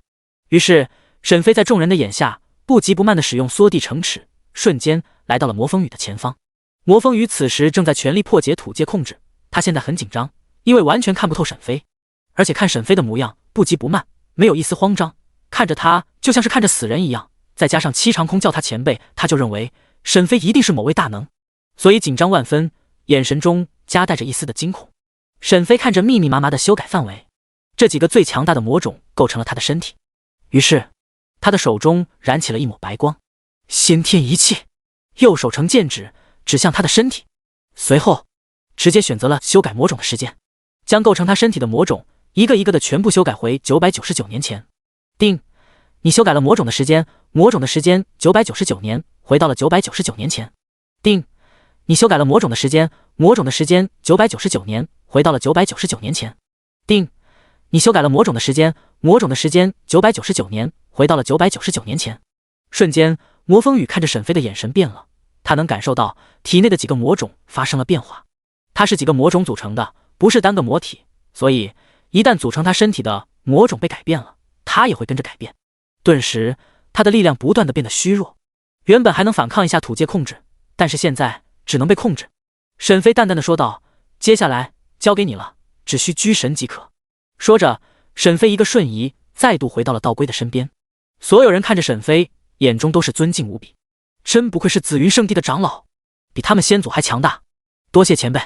七长空道谢一声，旋即立刻将最后的灵力化作玄黄之气。居神，诛魔，顷刻间，魔风雨的身体变得虚幻无比，仿佛就要消失。他疯狂的怒吼着：“即便是死，我也不会让你们好过！”他看向东方，那里有一道魔气，是一个强大的魔动丛生。他将所有的灵力全部化作这最后的一招，随后他的身体消散，魔种灰飞烟灭。而这汇聚的魔动悄然出现在了天空中，形成了一个巨大的漩涡，要将所有的人吸入。与此同时，沈飞耳边响起了系统的声音：“任务完成，到星种魔碎片+1，经验加500万。你得到了风魔一族的爱戴，你已升级，达到了元婴境5层。任务提醒：特殊任务灭杀魔种，第3阶段解除魔风雨带来最后的危机。奖励到星种魔碎片 X1 若干经验。”天空上的魔洞越来越大，已经形成了将近9000里的巨大黑洞。整个风魔山天空上全然是一个黑色的巨大黑洞，里面那恐怖的气息在不断的翻涌着。沈飞此时真的没有办法了，时间修改作弊器不可能让一个东西凭空消失，最多就是让它变成之前刚刚出来的时候，除非魔洞持续的时间在1000年内，只有这种情况下可以直接将魔洞覆灭。而且沈飞已经打算跑路了，待会如果真的逃不掉，只能使用神火分身交换位置逃走，或者直接使用任意门回到紫府剑宗。这个时候，已经精疲力竭的七长空看着天空上的魔洞，眼里闪过最后一丝决绝之色。他冲向黑洞内，想要阻止魔洞。先祖，先祖，先祖！风魔一族的人看着先祖冲入魔洞，顿时心中一悲。但那魔洞依旧是没有消失。忽然，沈飞听到了一道极为虚弱的声音：“前辈，这魔洞魔力只能维持1年。”随后七长空的声音便消失了。沈飞能感受到幻灵术停止了，结束了，七长空的灵死了。沈飞微微叹息，随后踏步向前，发动了缩地成尺，立即来到了魔洞上空。沈飞淡然而立，抬起右手，手指微微一点，一抹白光涌出。结束吧。沈飞的声音很轻，但是在众人听来却是威严至极。丁，你修改了魔洞的时间，魔洞的时间加999年，魔洞消失了。顷刻间，天空上的魔洞消失了，但是在沈飞的身后却突然间的出现了一道黑色的裂缝。沈飞身体不受控制，向后被吸入黑色的裂缝中，消失在了原地。众人看着天空上的黑洞消失了，然后看着沈飞身后出现裂缝，然后向后一退，消失在了天空中。他们皆是叹服，不愧是紫云圣地的长老，真是强大无比，甚是潇洒。离开这里都是撕裂空间离去，太强了！轻轻一指，便是毁灭了魔洞，然后更是潇洒的撕裂空间离开。难怪我们先祖会称呼他为前辈，真是恐怖如斯啊！这等风采，怕是圣地之主也不为过吧？道龟和戚长威相互看了一眼，眼里满是敬佩，两人佩服至极。花前辈真是厉害，看来花前辈是合体境的大修士啊！撕裂空间，可是只有合体境才能做到。看来花前辈不仅仅是紫云圣地的长老那么简单，一个合体境的大修士，起码是圣地的太上长老。戚长威叹息，可惜了，花前辈就这么离开了，我等封魔一族还未道谢。随后他飞到空中，从此以后，汝等见到花前辈，如同见到先祖一般，汝等必须尊重至极，并且日后每一个人在家中都必须要设立花前辈的神像，必须要供奉着。从此以后，花无缺花前辈的神像也入我们戚家祠堂。下方的封魔一族众人点头，我等明白，我等明白，我等明白。沈飞此时此刻正在一个奇异的空间内，这里是一个漆黑的空间，是一条通道，在前方有一道蓝色的光晕。时间，这是一个传送通道。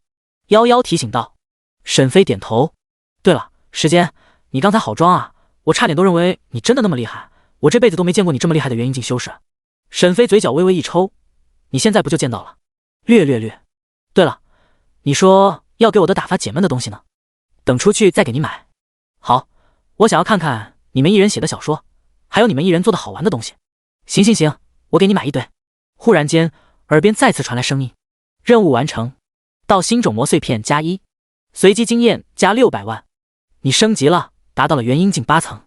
昵称：时间，天赋 SSS 级大道天赋，寿命310年，势力紫府剑宗炼丹阁阁主紫云圣地长老，修为元婴境8层100，00000500，0000。头衔5阶炼丹师，4阶仙职师，4阶医药师，4阶阵法师。功法太上玉清道圆满，只能修炼一个功法。仙术隐藏术圆满，法术缩地成尺圆满，天雷术圆满，九神咒圆满，画地为牢圆满，定身术圆满，神魂出窍圆满，居神术幻灵术圆满，神火分身圆满，仙风云体术圆满，探查术圆满。秘籍独孤九剑圆满，2阶炼丹师秘籍圆满。法宝武器锋利的长剑，封印灵玉，残缺版紫薇灵剑。缺版碎片到星众魔碎片 X3， 封印灵玉碎片 X2。任务主线任务域外邪族进行中，封魔一族好感度 MAX， 域外邪族仇恨值10100。这时候看向到星种魔碎片依旧是无法合成，看样子还是差几个。将系统面板收起，沈飞继续朝着前方幽蓝色的光洞走去。东海龙宫外，此时真龙诛魔大阵已经准备完成，在海面上一道金色的真龙已经凝聚而成，虽然只是淡淡的虚影，但依旧是极为的恐怖。旁边的白道人面色依稀之间可以看到一抹浅笑，忽然他看向某一个方向，微微皱眉，同类。随后摇摇头否定了，不可能。旋即继续看向4位龙王，4位龙王以东海龙王龙洞为首，龙洞睁开眼眸，一抹淡淡的龙威在他的眼中出现。旋即他右手化作剑指，指向那地面下的大魔。天空上的真龙猛然间发出一声真龙之吼，整个东海数亿万的生物皆是颤抖着，灵魂都在战栗。那真龙从天上落下，夹带着无边的龙威，犹如天上雷霆，震碎无边无际的黑暗。那大魔瞬息之间，黑色的身躯不断的消散，直至几秒钟后，最终化成了一道木偶。顿时真龙诛魔大阵解除了，四位龙王不断的喘气，这消耗实在是太大了。他们走上前，看着地洞内的木偶，瞬间脸色一变。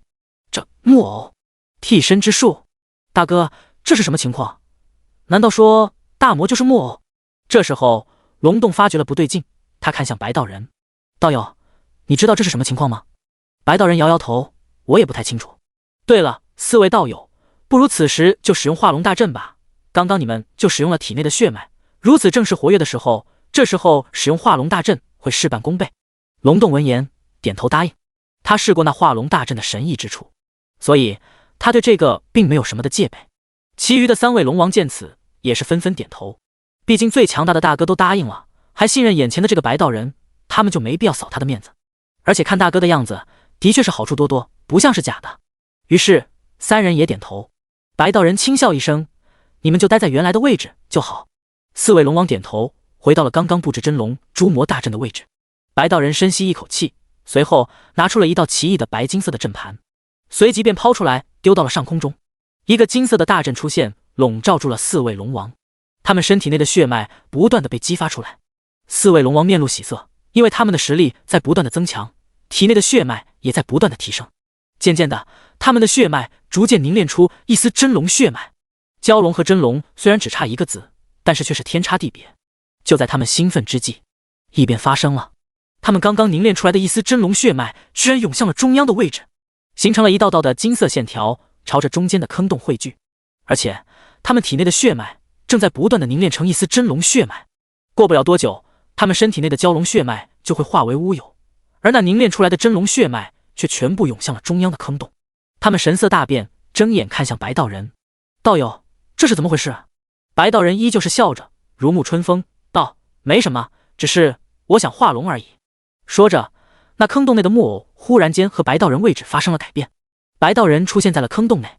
顿时四位龙王知道了事情的不妙，想要挣脱化龙大阵，但是却发现他们根本没有反抗的力气。那天空上的一丝丝的真龙血脉不断的凝练着，你们别再反抗了，没有用的，这化龙大阵就是专门控制龙族的，差一点了，还差一点，这点血脉还不够让我化龙。第80章白魔中。彼时四位龙王体内的蛟龙血脉不断的被化龙大阵凝练，过不了多久，他们体内的引以为傲的蛟龙血脉将会彻底的消失，化作那一丝丝的真龙血脉，最终都被身居化龙大阵中央的白道人吞噬。龙洞这时候后悔至极，他看着三位弟弟，活了快万年的他此时老泪纵横。三位弟弟，大哥，对不起你们啊。龙心、龙背、龙息三位龙王也只是摇摇头，此时责怪还能有什么用处呢？难道骂你我们就能活下去吗？那白道人就会放过我们吗？一旦体内的血脉没了，等待他们的只有死路一条。他们此刻只能眼睁睁地看着自身的血脉不断地被凝练，但是却一点办法也没有。龙心看着远方，脑海中浮现出一道俊俏不凡的身影，若是那位前辈在的话就好了。白道人看着那大阵中央不断汇聚的真龙血脉，他脸上极为的兴奋。过不了多久，他就能化龙了。如此一来，他修的是魔心，练的是道功，身体是魔体，血脉是妖族真龙血脉。他将三大修炼路线融为一体，将有非常大的几率未来冲击仙人之境。正在他兴奋之际，瞧着已经差不多了，于是准备吸收天空上的真龙血脉之时，一道空间裂缝出现在了海底，就在白道人的上空。顿时白道人睁大了眼眸，幽冷的眸子直直地看着挡在他头上的异常。浑然间，一道白色的身影自空间裂缝中缓慢走出，他生得温文尔雅，玉树临风，气宇不凡，风流倜傥，品貌非凡，仪表堂堂，清新俊逸，仪表不凡，英俊潇洒，高大威猛，一眼看去，叶然若仙人折尘，神人降世。顿时四位龙王也看到了那从空间裂缝中走出来的沈飞，不禁眼中有些疑惑，但更多的还是惊喜，因为眼前的这个神秘人或许是来救他们的。而龙心眼中猛然一喜，是他，花前辈，他来救我。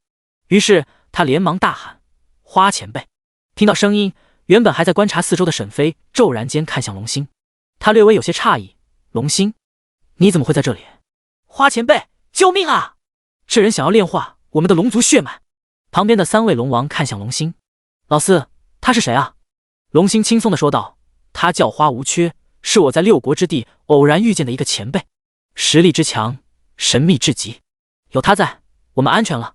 听闻龙星这样说，另外3位龙王瞬间就放心下来了。沈飞眯着眼看着4位龙王，又看着下方的白道人，想到了东海龙宫遇到大魔的那件事情，这就对上了。4位龙王齐聚东海龙宫除魔，也就是说这里是东海龙宫。这时候沈飞的耳边也传来的一道系统提示的声音：任务提醒，帮助4海龙王脱困，并且击退白道人，奖励真龙血脉。注：此任务建议炼虚境及以上玩家组队完成。沈飞心头一叹，默默地接下了任务，反正没完成也没惩罚。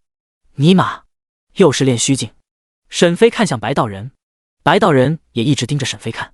他看着沈飞，心里面非常的凝重。对于眼前这个人，他看不穿任何的有效信息，就仿佛是一个凡人。但是这可能吗？根本不可能。一个凡人能够撕裂空间来这里吗？能撕裂空间的修士至少都是合体境，如今的他是半步合体境，修的是魔体魔心，练的是道家功法，血脉还未吸收真龙血脉，最多都只能在合体境修士下逃走保命，除非使用那一招。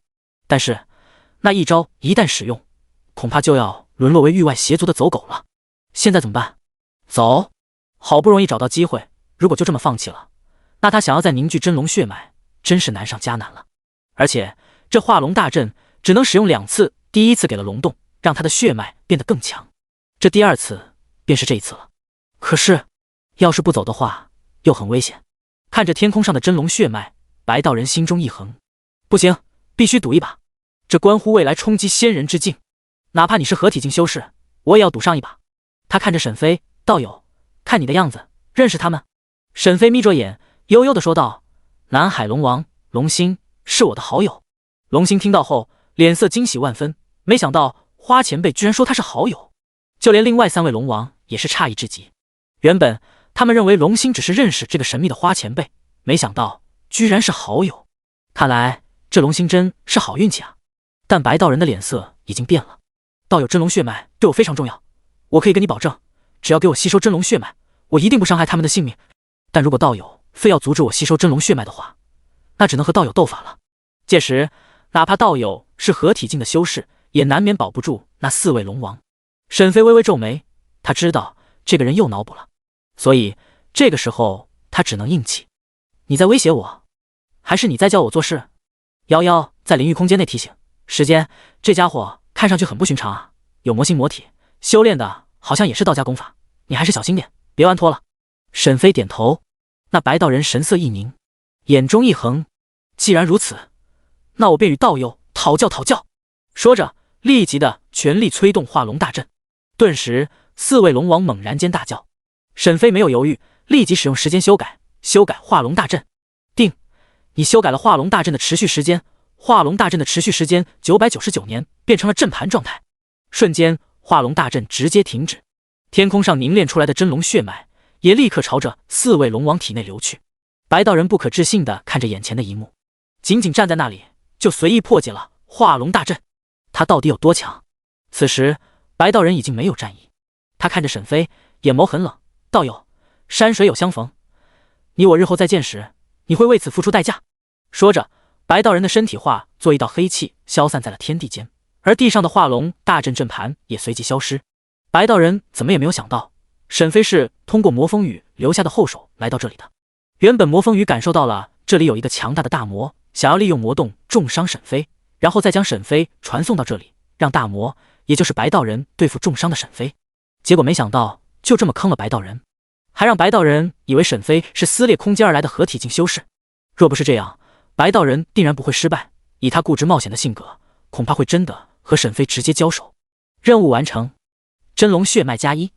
瞬间沈飞体内发生了翻天覆地的变化，原本属于人族的血脉化为了真龙血脉，同时他的实力也发生了翻天覆地的变化，还让他的修为等级也进了一个小境界。你的修为达到了元婴境9层。他看向旁边的4位龙王，这时候他们的身体也发生了变化。这化龙大阵原本就是为了化龙，凝练出体内的不纯净的血脉，将杂乱的血脉变成真龙血脉。若不是白道人位居于中央位置，目的就要是吸收这真龙血脉，否则他们的血脉是真的能够进化的。所以当阵法取消后，真龙血脉便朝着4位龙王涌去。很快随着时间的推移，他们渐渐地睁开了双眼，同时也散发出了一点真龙之威。虽然此时他们还不是完全的真龙，但是至少体内已经有了一丝丝真龙血脉，绝对比以前还要强大几分。4位龙王走来，拱手作礼，我等拜见前辈。多谢前辈出手相助。沈飞淡淡点头，举手之劳。龙星，许久未见。龙星欣喜，是啊，花前辈，当初临海巨城一别，我们已经有好几个月没见了。只不过，花前辈您是特地前来救我们的吗？几人看着沈飞，沈飞摇摇头，事情是这样的，我在封魔山内帮助封魔一族解决完魔种的诅咒之后，就忽然间感受到了东方有一处强大的魔气，所以我便撕裂空间赶来这里。结果没想到，正好是遇到了你们。众人听完，瞬间震惊。解决完封魔一族魔种的诅咒，这就很恐怖了。要知道这东西困惑了封魔一族万年啊，哪怕是炼虚境的封魔一族的老祖都没有办法没想到，这位花前辈居然可以帮助他们解除魔种的诅咒，真是恐怖至极。再加上隔着这么远都能后感受到东海龙宫有魔气，然后撕裂空间而来，这就更加的恐怖，强大至极。忽然龙洞看到了沈飞腰间的紫云令，瞬间心头震惊，这尼玛是在紫云令，他是紫云圣地的长老，难怪这么厉害。沈飞忽然间看向西方，右手举起，略微的一算，西海龙宫似乎出事情。西海龙王，你不回去看看吗？龙息微微皱眉，连忙闭上眼睛，操控着留在西海龙宫内的身外化身。一段时间后，他睁开双眼，前辈真是料事如神，没想到邪眼鲨鱼族居然敢偷袭西海龙宫。不过好在前辈刚刚提醒的早，刚刚已经控制着身外化身平定了。听完，众人再次看向沈飞，眼里更加的敬佩了。隔着这么远都能够感受到外面发生的事情，这不是大佬是什么？真不愧是合体境的大佬啊。龙洞说道，花前辈，不如留在此地，我等一定要好生谢谢前辈救命之恩。是啊，我们一定要好好感谢花前辈。对极，若不是花前辈，我们此刻已经死了。大哥说的对，花前辈，您答应我们吧，让我们好好的谢谢你。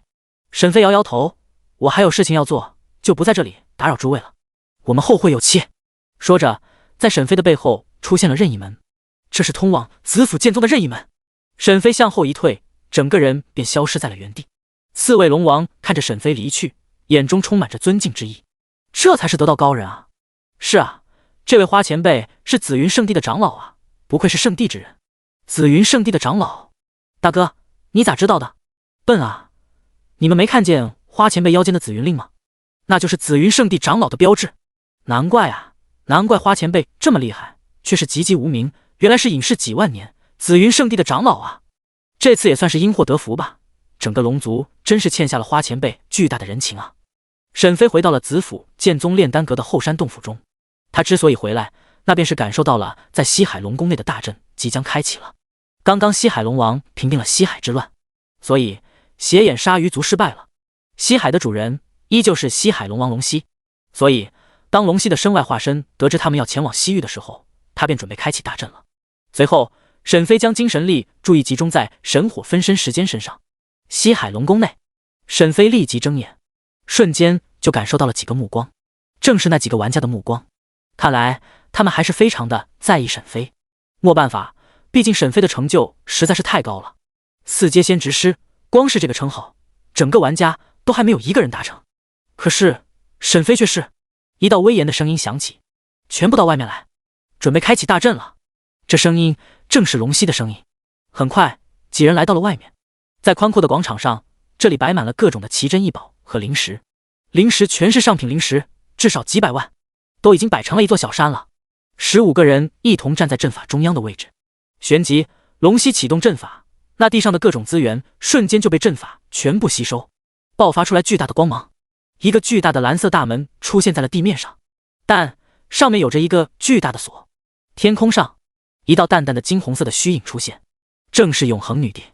她的纤纤玉手快速结印，瞬息之间，大阵中猛然射出一道光芒，涌入了巨大的大门内。瞬间大门开，随后永恒女帝深深地看着一眼沈飞，旋即便消失了。老九神色兴奋，有些兴奋地说道，七哥，看到没，永恒女帝刚刚看我，她是不是喜欢我？老七无语，别做白日梦了，怎么可能是看你？我觉得是在看我呢。沈飞才是真的无语，他当然知道永恒女帝是在看他，毕竟他和永恒女帝之间有一个任务。15个人踏入大门内，顷刻间，大门化作一道光柱冲天而起。一天后，光芒消失，眼前一道刺眼的白色光芒从外面传来。众人走出去，瞬间5个玩家的耳边响起了一道声音：欢迎来到西域月神岛。月神岛，这里是位于圣露丝海域，都是属于魔法帝国，距离西大陆还有一段的距离。但月神岛也是一个繁华的地界，也有着很多的西方修炼者。毕竟这里与西海龙宫的传送大阵相连接，魔法帝国自然是会派强者镇守。众人走出传送的大门，映入眼帘的是一个类似于欧洲古堡的建筑，这里到处都是城堡，非常的大。他们此刻出来的地点就是一个巨大的宫殿内，出来就是一个非常宽广的广场。广场上有一群穿着银色铠甲，腰间别着银色宽剑的骑士站立着，他们的眼神都是死死地盯住他们。有几个穿着黄金色铠甲的骑士连忙走来，布莱尔等人由于他们是贵族，拿出了一个令牌，证明自己的身份。随后那些黄金骑士看到了他们证明身份的令牌后，肃然起敬，知道了他们是贵族，于是也就没有为难他们，他们就直接离开了这里。至于沈飞和另外9个人都是暂时的留在这里。很快，天空上一只黑色的巨龙扇动着上千米的翅膀在天空中盘旋，在黑色巨龙的头顶上站着一个穿着黑色铠甲的青年，在他的手中还有着一只漆黑的长矛。他居高临下的看着来自东域的10个人，随后控制着黑色巨龙落在地面上。下方的骑士狂热的大喊：纳修大人，纳修大人，纳修大人！纳修朝着沈飞等人走来，他是标准的欧洲人模样，金发碧眼，身材高大，足足有2米之高。在下伯特，纳修是月神岛的领主，也是魔法帝国的伯爵。来自东方的10位客人，幸会。在这60年内，你们可以选择待在月神岛，或是前往魔法帝国更加繁华的城市学习。在你们打算离开西域的时候，请你们在60年后的今天准时来这里。伯特，纳修将一些事情告知。他所说的用的都是西域的语言，只不过纳修用了最常见的共知魔法，即便说的是西域的语言，沈飞等人依旧是能够听懂。这个东西你们收好，若是有什么困难，直接去找魔法帝国的官方驿站官员，他们会帮助你们。说着，他拿出是黑色的令牌，上面刻着一个字：东。沈飞等人接过，同时沈飞使用探查术。名称：伯特，纳修，职业：6阶黑龙骑士，势力：魔法帝国月神岛领主伯爵，种族：人族，修为6阶9星，化神境9层，年龄523，魔法：暗龙环绕，火焰嘉年华，暗黑岩壁，冰柱冰刺术。沈飞见此有些诧异，这家伙是500多岁的化神境修士，若是在东方修仙界，那绝对是一个天才中的天才。但是西方不一样，西方的修炼很多都是依靠于外物，比如说这个内修，如果他的黑色巨龙没了，那他的战斗力起码下降1大半，甚至元婴境的修仙者都能够击杀他。纳修再拿出一本黑色的古籍，这是共知魔法，可以让你们不受语言限制，都学吧。说着将共知魔法交给众人。沈飞接过后翻了几页后，瞬间掌握，达到了圆满阶段，只能说太简单了，一眼扫过直接圆满，连时间加速都不用，都可以直接圆满。纳修深深地看了一眼沈飞，没有说什么，他就再度骑着黑色巨龙离开了这里。见此，沈飞也打算离开，忽然老九、老七拦住了沈飞。时间兄弟，我们一同组队如何？沈飞拒绝了，这完全没必要。见他如此，其余的玩家也就没有再邀请沈飞了。至于另外的5个一起来的东域人，他们已经高兴地一起结伴离开了。沈飞也发动了缩地成尺，立刻消失在了原地，留下了老七、老九，另外的那2个玩家也已经走了。走吧，直接去沃普亚敦山脉和沈月会合吧，我有预感，或许时间也会去那里。老九微微眯着眼睛，看着时间消失的地方，缓缓说道。老七点头，的确，我也有同感。我不相信时间能够抵挡得住特殊道具的诱惑，只是这一次，这死亡之墓可能危险重重啊！以米国为首的玩家，恐怕不会这么放过我们。老九冷笑，怕什么？他们利用刺客联盟追杀沈月，那我们就以其人之道还治其人之身。这刺客联盟不是号称只要有钱，什么都能杀吗？这一次，我可是带了很多的东方特产。沈飞来到外面，月神岛上是一个整体巨大的城市，这里很大，至少有3万多平方公里。沈飞之所以这么快离开，就是想看看精灵岛的位置，看看顺路不顺路。来到外面，沈飞使用隐藏术隐藏自身，随后来到一处偏僻的位置，从储物戒指内拿出了一张羊皮卷地图，这便是上次获得的精灵岛地图。他看着位置，这地图不断的发生变化。沈飞轻轻的滑动一下，地图瞬间变化，精灵岛的位置和沈飞目前所在的位置立即出现。很快，沈飞就确定了精灵岛的位置，居然就在月神岛的西方。看样子大概的算了一下，至少有10万公里左右吧，这并不是算很远，以现在沈飞的实力，赶路也需要几天，正好就是顺路，因为大陆就是在月神岛西边39万里处。见此，沈飞就打算乘着一艘船去，毕竟如果一直使用缩地城池也需要好几天，那还不如乘着船去，到时候结束后还可以继续乘着船前往西域的大陆。这样想着，沈飞就立即开始找船。忽然，沈飞在一个告示栏上看到了一个任务，任务提示：帮助比利船行老板亚瑟的女儿马琳娜免受魅魔的骚扰，奖励随机经验。沈飞微微眯着眼睛，这刚想要船就直接送来了，正好区区一个魅魔罢了。于是沈飞便朝着那悬赏羊皮卷上的地点去。第81章精灵岛1，比利船行。原本这里是一个人来人往的地方，经常有人来这里租船，但是现在这里却是空若无人，来来往往的行人路过这里的时候都是加快着步伐，似乎这里是有什么恐怖的诅咒一样。亚瑟坐在比利船行内，看着依旧是没有一个客人，他的心情很不好。他抽着一根又大又粗又长的雪茄，吞云吐雾，以此来缓解压力。就在前不久，他的女儿马琳娜忽然间就像是中邪了一样，整天神神叨叨的，每天晚上都会大叫。关心女儿的他没办法，只能去请城内的一个二阶巫女，想让她帮助马琳娜。结果没想到的是，这二阶巫女在给马琳娜做了一个仪式之后，回家当天居然惨死在家中，死的模样老恐怖了，看了让人不寒而栗，肚子里被强塞进去了一个巨大的水晶，就像是怀孕一样。月神岛中的巡查队也来看过，但最终得出的结论是自杀，是他自己将一个巨大的水晶球塞进去的，然后被活活的撑死。当然这没人会信，因为人不可能这么傻，而且一个二阶巫女在月神岛内荣华富贵不愁，为何会选择自杀呢？而且还是以这么一个非常痛苦的方式自杀，这一定是有原因的。后来这件事情就传出来了，很多人都认为是马琳娜的诅咒，因为那位二阶巫女就是在给马琳娜做了仪式之后，回来就惨死于家中。当然月神岛的巡查队也去过亚瑟家调查了一番，但依旧是没有检查出任何的异样。马琳娜就像是一个普通人一样，根本没有被下过诅咒什么的。但即便如此，整个比利船行都被抵制了，没人来这里借船了。当然这里面少不了的是还有同行的推手。亚瑟抽着雪茄，再度叹息一口，烟云环绕在船行内，模糊了他的视线。忽然他似乎好像看到了一道人影从门外走了进来，他起初还以为是看错了，但随着烟雾的消失，视野也变得更加的清晰。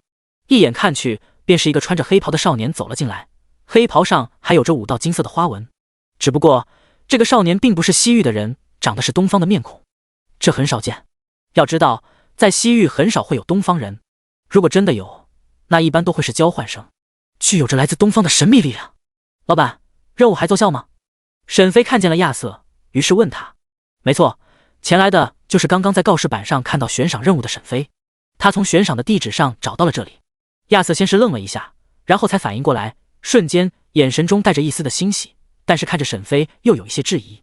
毕竟2阶巫女都死了，连巡查队的3阶队长都没发现异常，这个东方人行吗？但他还是回答当然奏效，只不过他提醒沈飞可能会有危险，你确定吗？毕竟能来西域的东方人在东方怎么说也是权贵之身，若是死了影响也是会有的。沈飞点头确认，没问题，事不宜迟，现在就去吧。亚瑟自然是没问题，他带着沈飞穿过比利船行，来到了后面的一个宽阔的类似于欧洲的小古堡。很显然他们家也是挺富有的。走进古堡，亚瑟亲自打开大门，脸上有些不好意思。大人，自从我家发生了这些事情后，那些仆人宁愿是死都不愿意留在这里，都跑了。沈飞没有说什么，这些东西与他无关。很快两人进入古堡内，来到2楼，在右边有最大的一个房间，这里就是马琳娜的房间。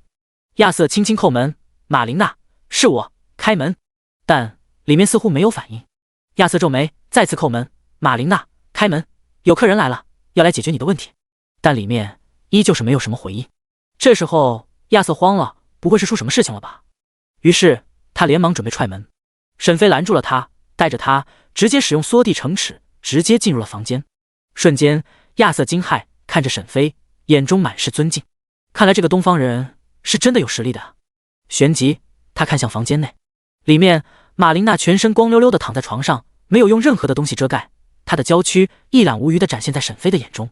只不过那稚嫩娇躯上却有着一道道的红色印记，就像是用手拍打出来的。亚瑟连忙上前，将被子盖在她的身体上，然后他轻轻地摇晃着马琳娜的肩膀，眼里满是关心之色。马琳娜，马琳娜，你醒醒！沈飞上前看着马琳娜，先使用了一个探查术，看看信息：名称比利，马琳娜；职业视力比利传行；种族人族；修为年龄18；魔法没什么问题，就是一个普通人。再使用探查术，看来一眼亚瑟也是没有任何的问题，都是普通人。不过既然是这样，一个普通人为什么会遭受到魅魔的袭击呢？任务上要让他免受魅魔的骚扰，这一点沈飞有些想不明白。这什么味道？忽然间，沈飞闻到了一种味道，特别的浓郁。他请教夭夭：夭夭，你知道这是什么味道吗？灵域空间内，夭夭无语：我怎么闻得到？我精神力难道可以闻味道吗？要不你形容一下。沈飞微微皱着眉头，形容这种味道，他只能说好像就是女人的味道，不是女生的味道，我实在是形容不出来。等等，他立刻消失在了原地，进入到了灵域空间。夭夭躺在床上，秀眸看向沈飞，有些疑惑：你进来干什么？那味道你好像也有。我也有。是啥？沈飞盯着夭夭，随后走到了床边，他靠近夭夭，轻轻地闻着夭夭的身体。夭夭嘴角一抽，小心脏如同小鹿乱撞，在不停地狂跳，脸上宛如桃花一样嫣红，直至红到了脖颈处。他轻轻地咬住了嘴唇，秀眸不停地乱瞄，小手摆在胸前，身体微微缩卷成一团，有些微微颤抖。怎么办？怎么办？他不会现在就要吧？他是不是要亲我啊？我要不要拒绝？拒绝的话，万一他抢怎么办？我要不要叫？还是迎合？啊呀！正当夭夭心里正在交战的时候，沈飞大喊一声：就是这个味道！沈飞盯着夭夭的眼睛，很是认真，然后用力的再闻了一下，然后一个字一个字的说道：这应该是处子幽香，只不过我只能靠近你才能闻到，但是那个女孩这个味道却非常的浓郁。然后呢？夭夭问道。沈飞皱眉，有些疑惑。然后什么？你不会认为我想做什么吧？说着，沈飞眼神毫不避讳地看着夭夭的胸前，那一抹如同平原一般的地形。夭夭听完，嘴边一笑，美眸一寒，看着沈飞的眼睛，认真说道：你给我滚，大流氓！说着一脚踹去，但被沈飞接着了。夭夭脚上感受着沈飞手掌的热度，浑然间双腿就像是失去了力气一样，任由沈飞握住揉捏，摸着那顺滑的手感，宛如金莲与珍珠。沈飞用力的一捏，瞬间夭夭吃痛，将玉腿立刻收回，气鼓鼓的看着沈飞，大叫一声：你干什么？沈飞嬉笑一声：没干什么，走了。说着，沈飞离开了灵域空间。夭夭揉着已经泛红的玉足，抿着嘴唇，不断的吐槽：死时间，臭时间，活该单身。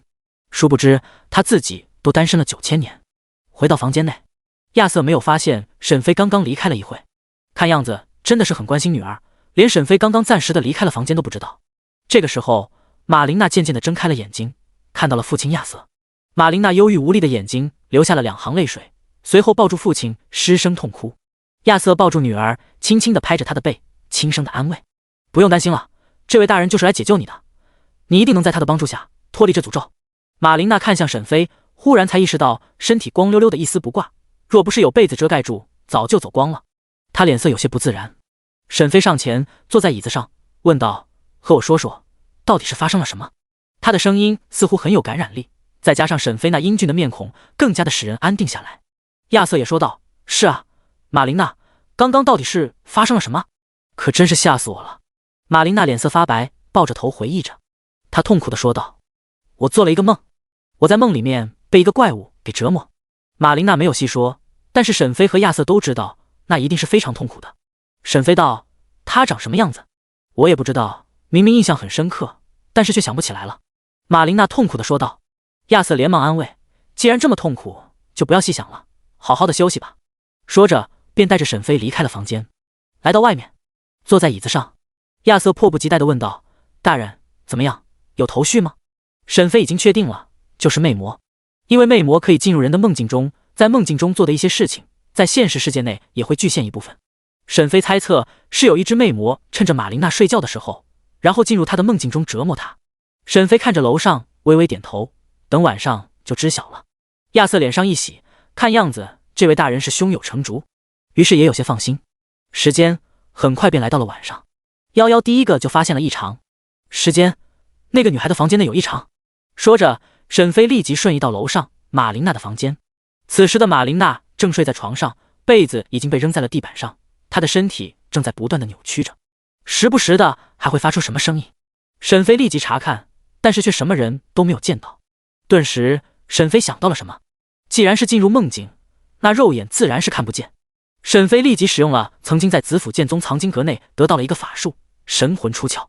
沈飞的神魂出窍，利用神魂看着四周，满是一片灰烬之色，而在马琳娜的头上有一个黑色的迷雾，看来那就是她的梦境。沈飞神魂立刻进入其中。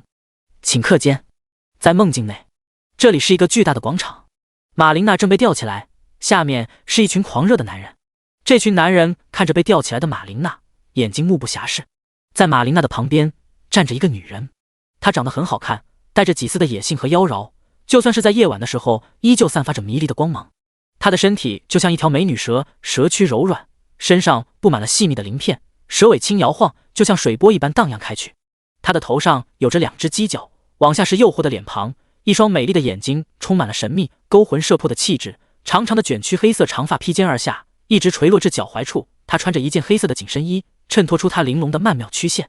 沈飞丢出使用探查术，瞬间他的信息全部暴露在沈飞的眼中。名称：麦克阿瑟·娜塔莉，职业：势力魅魔联盟，种族：半人半魔魅魔，修为4阶9星，金丹境9层，年龄782，魔法：魅惑术、交合术、混沌的终结、致命涡旋、迟钝诅咒、冥神守护。果然是魅魔。他忽然间感受到了什么，猛然间看向沈飞，嫣红的嘴角露出了一道冷笑。愚蠢的男人也敢闯入被我掌控的梦境，不知死活。说着，右手轻轻一挥，地面上的男人突然就变成了龇牙咧嘴、血口大开的猛兽，朝着沈飞扑来。沈飞淡淡道：你以为在你掌握的梦境内就是无敌？在强硬的实力面前，一切规则都是纸老虎。说着，沈飞神魂爆发出元婴境的气息，瞬间整个梦境不断的站立，四周的空间都在扭曲。元婴境的实力太强大了，凡人的梦境哪怕是被魅魔控制了、加强了，那也依旧无法与如此强大的沈飞相比。右手成剑指，轻轻的一点，画地成牢。瞬间，在地面上，那些猛兽全部被困人了一道金色的圈中，根本无法出来，只能无能的怒吼。这时候，那魅魔发现了不对劲，这个人的实力是5阶。顿时，他立刻施展出种族的天赋，想要离开梦境。但就在这个时候，耳边再度传来沈飞的声音：定身术。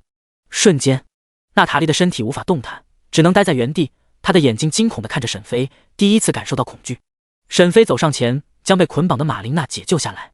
随着一声长长的吟哦从他口中发出，马琳娜整个人如同水蛇般扭动，身体上的皮肤泛起诱人的红润，白皙修长的手臂缠住沈飞的腰间。灵域空间内，夭夭见此勃然大怒：时间，给他一巴掌，让他清醒一下。沈飞无语：没必要吧，这不是被控制了吗？夭夭怒吼：你笨啊，他只是被魅惑了，你一巴掌下去直接清醒。听完夭夭的话，沈飞忽然觉得有道理个屁，那我为啥不直接让魅魔解除魅惑术？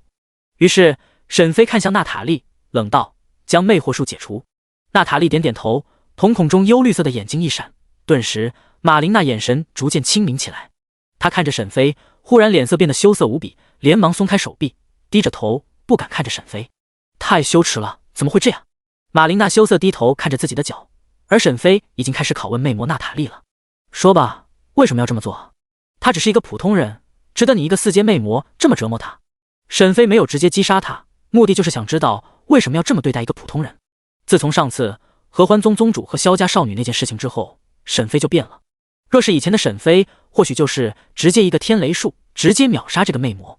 但是自从经历了那件事情之后，沈飞知道任何事情都是有因有果，所以便没有直接出手击杀他，而是给他一个机会，让他把事情讲清楚。娜塔莉冷笑一声，她看着沈飞：“你们男人没一个好东西，你不杀我，只是缠我的身子，你以为我不知道？虚伪。”沈飞点头，不否认，也没有承认。给你这个机会，你若不说，可就没机会了。见娜塔莉不说，沈飞摇摇头。天空中顿时雷声阵阵，无边无际的雷云出现在了梦境中。若是这天雷落下，这魅魔必死无疑。这时候，娜塔莉害怕了，在生与死的选择中，她选择了生。她咬住嘴唇，随后叹息一声，整个人就像是泄气的皮球一样，没有了半分的傲气。她眼睛泛着绿光，看着马琳娜，满是愤恨之色，脸颊在不断的颤抖，眼角处2行泪水划过。都是因为你，都是因为你，如果不是你，他不会这么对我。见此，沈飞大概知道了，又是一个凄惨的故事。第82章，精灵岛2。娜塔莉开始诉说着一切的起因。1年前，她遇到了一个男人，他叫麦克，是马琳娜的青梅竹马。在一次偶然的时候，他在野外遇到了危险，正好就被娜塔莉所救。后来，娜塔莉在麦克的甜言蜜语中迷失了自己，将自己最宝贵的一次给了他。魅魔诱惑他人，吸收猎物体内的阳气或者阴气就能够壮大自身。和合欢宗不一样的是，他们不需要和异性做那种事情也能够吸收。所以很多的魅魔事实上都是处，因为他们很清楚，也很透彻，都想把自己的第一次交给自己爱的人。而娜塔莉也是如此，活了700多岁，还是一个处。在遇到了麦克这样一个2阶战士后，2人便相爱，最终将自己交给了他。麦克承诺处理完家中的事情之后就会回来和他在一起。可没有想到的是，麦克此去便是与一去不复还，死了。我找不到他，最后只能在月神城不断的找着。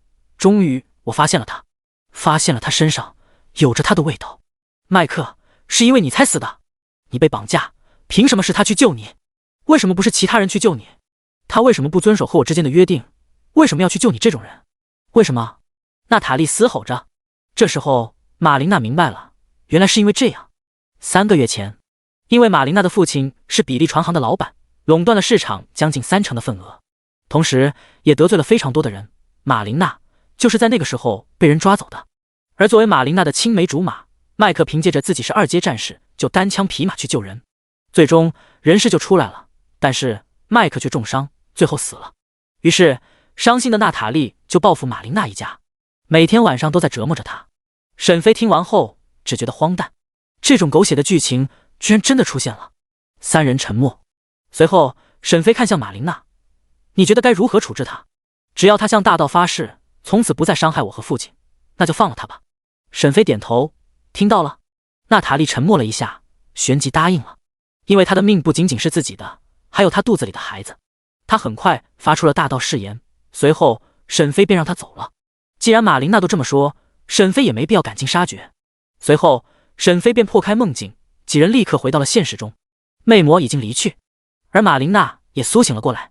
沈飞也回到了自己的身体内，耳边也响起了任务完成的提示，随机经验 X 50万。很快亚瑟连忙上来，马琳娜将事情的一切全部讲给亚瑟。一切都明白了之后，亚瑟对沈飞很是感激。大人，您想要什么，我什么都可以给你，不需要什么贵重的东西，只需要你借给我1艘船即可，并且再给我配几个船夫，我需要去一个地方。亚瑟点头答应了。这件事情太简单了，反正他船多的是，至于船夫随便找都行，对于他来说根本不是事情。第2天，船已经准备好了，在港口停泊着，5个船夫已经恭候多时。为首之人站出来说道：大人，我叫莱恩，现在是否可以起航了？沈飞看了他一眼，随即上船。这船很大，至少有30多米长，5米高，15米宽，是一个大家伙。开船吧，先朝着西边一直开，到时候我会告诉你们该往哪里走。莱恩点头，旋即扬帆起航，大船便朝着4方开去。在月神城最高处，领主城堡最高处，一个穿着黑色铠甲的青年注视着远处的港口。看着沈飞上船离去后，他面露冷笑，这家伙是异人，而且实力还不凡，这身体你很想要吧？那修冷笑连连，在他的右侧，一道灰色的身影逐渐浮现。那修大人，东方修行者的身体最适合做傀儡，这人我很中意，有了他的身体，我的实力恐怕会更上一层楼，说不定能在下次的领主狩猎中帮助大人您取得一个好名次，这样帝国的公主殿下可就是您的了。既然已经用魅魔和玛琳娜试探出来，那就赶紧动手。若是等他上了大陆，那就不好出手了。再者，那10个来的东方修行者，你只能选一个。若是都出事了，东方的永恒圣朝恐怕也不会放过我们。纳修眉头一冷，有些不满。几乎每一个他都有试探，目的就是为了测试出来谁是异人，然后将这些消息告诉给黑色城堡，将这些情报告诉给他们，以此合作。领主大人，没问题的，我只要那一个人，精神力强大，血脉也很强大，这个家伙很适合做我的傀儡之王。呵呵呵呵，灰色的人影阴翳的脸上露出了一抹冷笑。纳修大人，在下先去了。说着，一只巨大的傀儡鸟自他的身体内飞出，旋即他便飞了上去，乘坐着傀儡鸟朝着沈飞的位置而去。纳修站在领主城堡高处，缓缓冷笑，在他的身后忽然间又出现了一道人影，正是那魅魔娜塔莉。纳修看着他，缓缓说道：“这次你的演技真不错，差一点我就死了。那家伙的实力恐怖至极，我根本难以阻挡。还有，这是最后一次，你答应我的事情必须做到。”娜塔莉道。纳修点头，不过就是放了麦克，这太简单了。不过麦克如果知道你肚子里的2个孩子有一个可能不是他的，会不会很生气？纳修玩味地看着娜塔莉，轻轻地抚摸着她的肚子。娜塔莉用力地拍开，神情有些癫狂。你如果不守信用，我保证你背着魔法帝国做的事情一定会传遍整个世界。威胁我？哈哈，好了，我是个信守承诺的人，带着麦克走吧，我不会为难你们。随后天空上一只巨大的黑龙出现，纳修一跃而上，乘着黑龙离去。人心险恶，在西域众人的布局下，所有来西域的东方修士基本上都被某一种套路所试探，即便是沈飞也没能避免，因为这任务是实实在在发布的，而且也是实实在在发生的事情，只是这一切都是演出来的而已。随着沈飞坐在床上，他拿出了上次获得的地图，打开地图，很快就找到了精灵岛的位置，随后指挥着他们朝着精灵岛的位置而去。但其实也差不了多少，因为精灵岛就是顺路，就在一个航线上，只是微微的偏移一点点。1天后，沈飞无聊地坐在房间内，继续请教着夭夭一些关于炼丹方面的知识。忽然间，外面异样出现了。沈飞微微眯着眼，来到了外面。一个穿着灰色斗篷的身影站在甲板上，在他的身边还有5个傀儡，全都散发出了元阴境的气息。他看着沈飞：“你叫什么名字？”沈飞皱眉：“和你有关系吗？你来这艘船上想干什么？”说着，沈飞丢出了一个探查术。名称：凌天，职业：傀儡师，势力：月神岛，种族：人族，修为5阶9星，元阴境9层，年龄982，魔法：思维冷却，言语术，地狱悲嚎，强酸雨，傀儡神术。月神岛的人。凌天脸色一变，狞笑：“不，你可别误会，我可不是你说我真是笨啊。你一个死人，我为什么还要这么跟你说呢？我7岁学傀儡法，一生都奉献在傀儡法上，你就放心吧，我一定会好好的对你的身体。”杀！瞬间，5个傀儡组成一个阵法，朝着沈飞突袭而来。强大的气息在整个船上爆发。沈飞使用了缩地成尺，瞬间来到了凌天的身边。凌天看着沈飞来到身边，并不害怕，因为他的身体内还有着一个傀儡，根本不怕偷袭。但沈飞直接使用了时间修改。不过这一次，沈飞并没有直接修改他的寿命，因为他看到了上面密密麻麻的选项后，心中多了一个想法，那就是直接修改他所修炼功法的时间，让他变成一个普通人，然后严刑拷打，将事情问清楚。为什么要来杀他？这一切一定都是有目的的。那么目的是什么呢？沈飞使用黑色的3角，直接朝着左边拉到满。丁，你修改了令天所学傀儡大法修炼程度，令天所学傀儡大法修炼程度975年，修为下降975年。瞬间，令天的修为呈直线下降，从元阴境9层一直掉落，直至成为普通人。凌天脸色大变，惊骇万分：“你对我做了什么？混蛋！不我的修为！”这个时候他哪里还不明白，眼前这个人是一个极为恐怖的修士，根本不可能是一个5阶修士。他被骗了！该死！领主，纳修，你为什么要骗我来送死？此时的他害怕了，真的害怕了。到了这个时候，他的修为直接清零，变成了凡人。要知道，他的寿命本来就982年，是从7岁开始修炼功法的，而且还是修炼的同一个功法，这直接将他改到了从小时候第一次学习功法的时候，所以修为直接清零。他是一直修炼的傀儡法，若是中途有换的话，那就不能直接清零了。也就是在这个时候，因为他修为尽失，便不能控制体内的傀儡鸟，立刻从他的身体内猛然间飞出了一道巨大的傀儡鸟。他冲天起，直接想要逃跑。毕竟他在令天的身体内可是看清楚了那沈飞的神异之处，所以直接跑。沈飞冷哼一声，散发出5阶炼丹师的精神力，强大的精神力直接锁定住了傀儡鸟。回来！沈飞幽冷的声音浮现，傀儡鸟立刻停止，感受着身上比凌天还强大的精神力。他讪讪地回到了船上，乖乖地变小等待着。他冷笑一声，不屑地看着令天，看来你的鸟都比你还聪明啊。而那5个傀儡因为失去的凌天的控制，便直接停下。沈飞眯着眼看着他，为什么要来杀我？凌天愤恨地看着沈飞，没有说话。沈飞这时候有些后悔，当初怎么就没有学习搜魂术呢？不过好像现在也不晚呢。说着，沈飞一巴掌将令天拍晕，随后坐在地上，精神力返回本体。在紫府剑宗内，沈飞立即使用隐藏术隐藏自身，随即朝着藏经阁而去。很快，在藏经阁内，沈飞在1楼找到了那搜魂术。搜魂术只是小道儿，是最常见的不入流法术，但是却对精神力和修为要求极高。若是修炼搜魂术没能达到圆满的话，是有不少的副作用，所以修炼的人不多。沈飞匆匆扫了一眼，瞬间直接入门。恭喜你，搜魂术达到了入门阶段。定，你修改了搜魂术修炼程度，搜魂术修炼程度加999年，达到了圆满阶段。顿时，沈飞直接搜魂术圆满。回到炼丹阁后山的洞府内，沈飞立即使用神火分身，交换分身和本体所在的位置。本体瞬间来到了船上，他悠悠地看着昏迷过去的凌天，直接抓住他的脑袋，搜魂。瞬间，一大群的记忆涌入沈飞的脑海中。沈飞使用精神力翻看着记忆，随后找到了对自己有用的记忆，随后将那些没用的记忆删除掉。顷刻间，沈飞明白了一切，眸子变得寒冷。好啊，好啊，真不愧是西域玩家，真不愧是领主纳修，好一个布局套路，真是厉害。沈飞面色阴冷，毕竟任谁被骗了，心中都会不好受。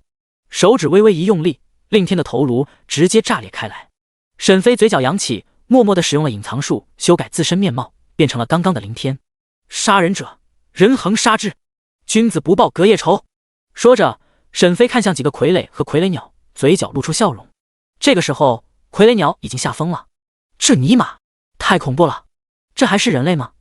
这一刻，傀儡鸟只希望自己没有智慧，只希望自己是一个真正的傀儡，但是他不是，他有思想，所以他现在很害怕，生怕沈飞出手将他抹杀。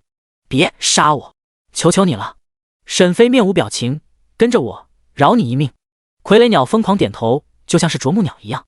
随后，沈飞带着5个傀儡，骑着傀儡鸟朝着月神岛而去。喜欢套路是吧？喜欢杀人是吧？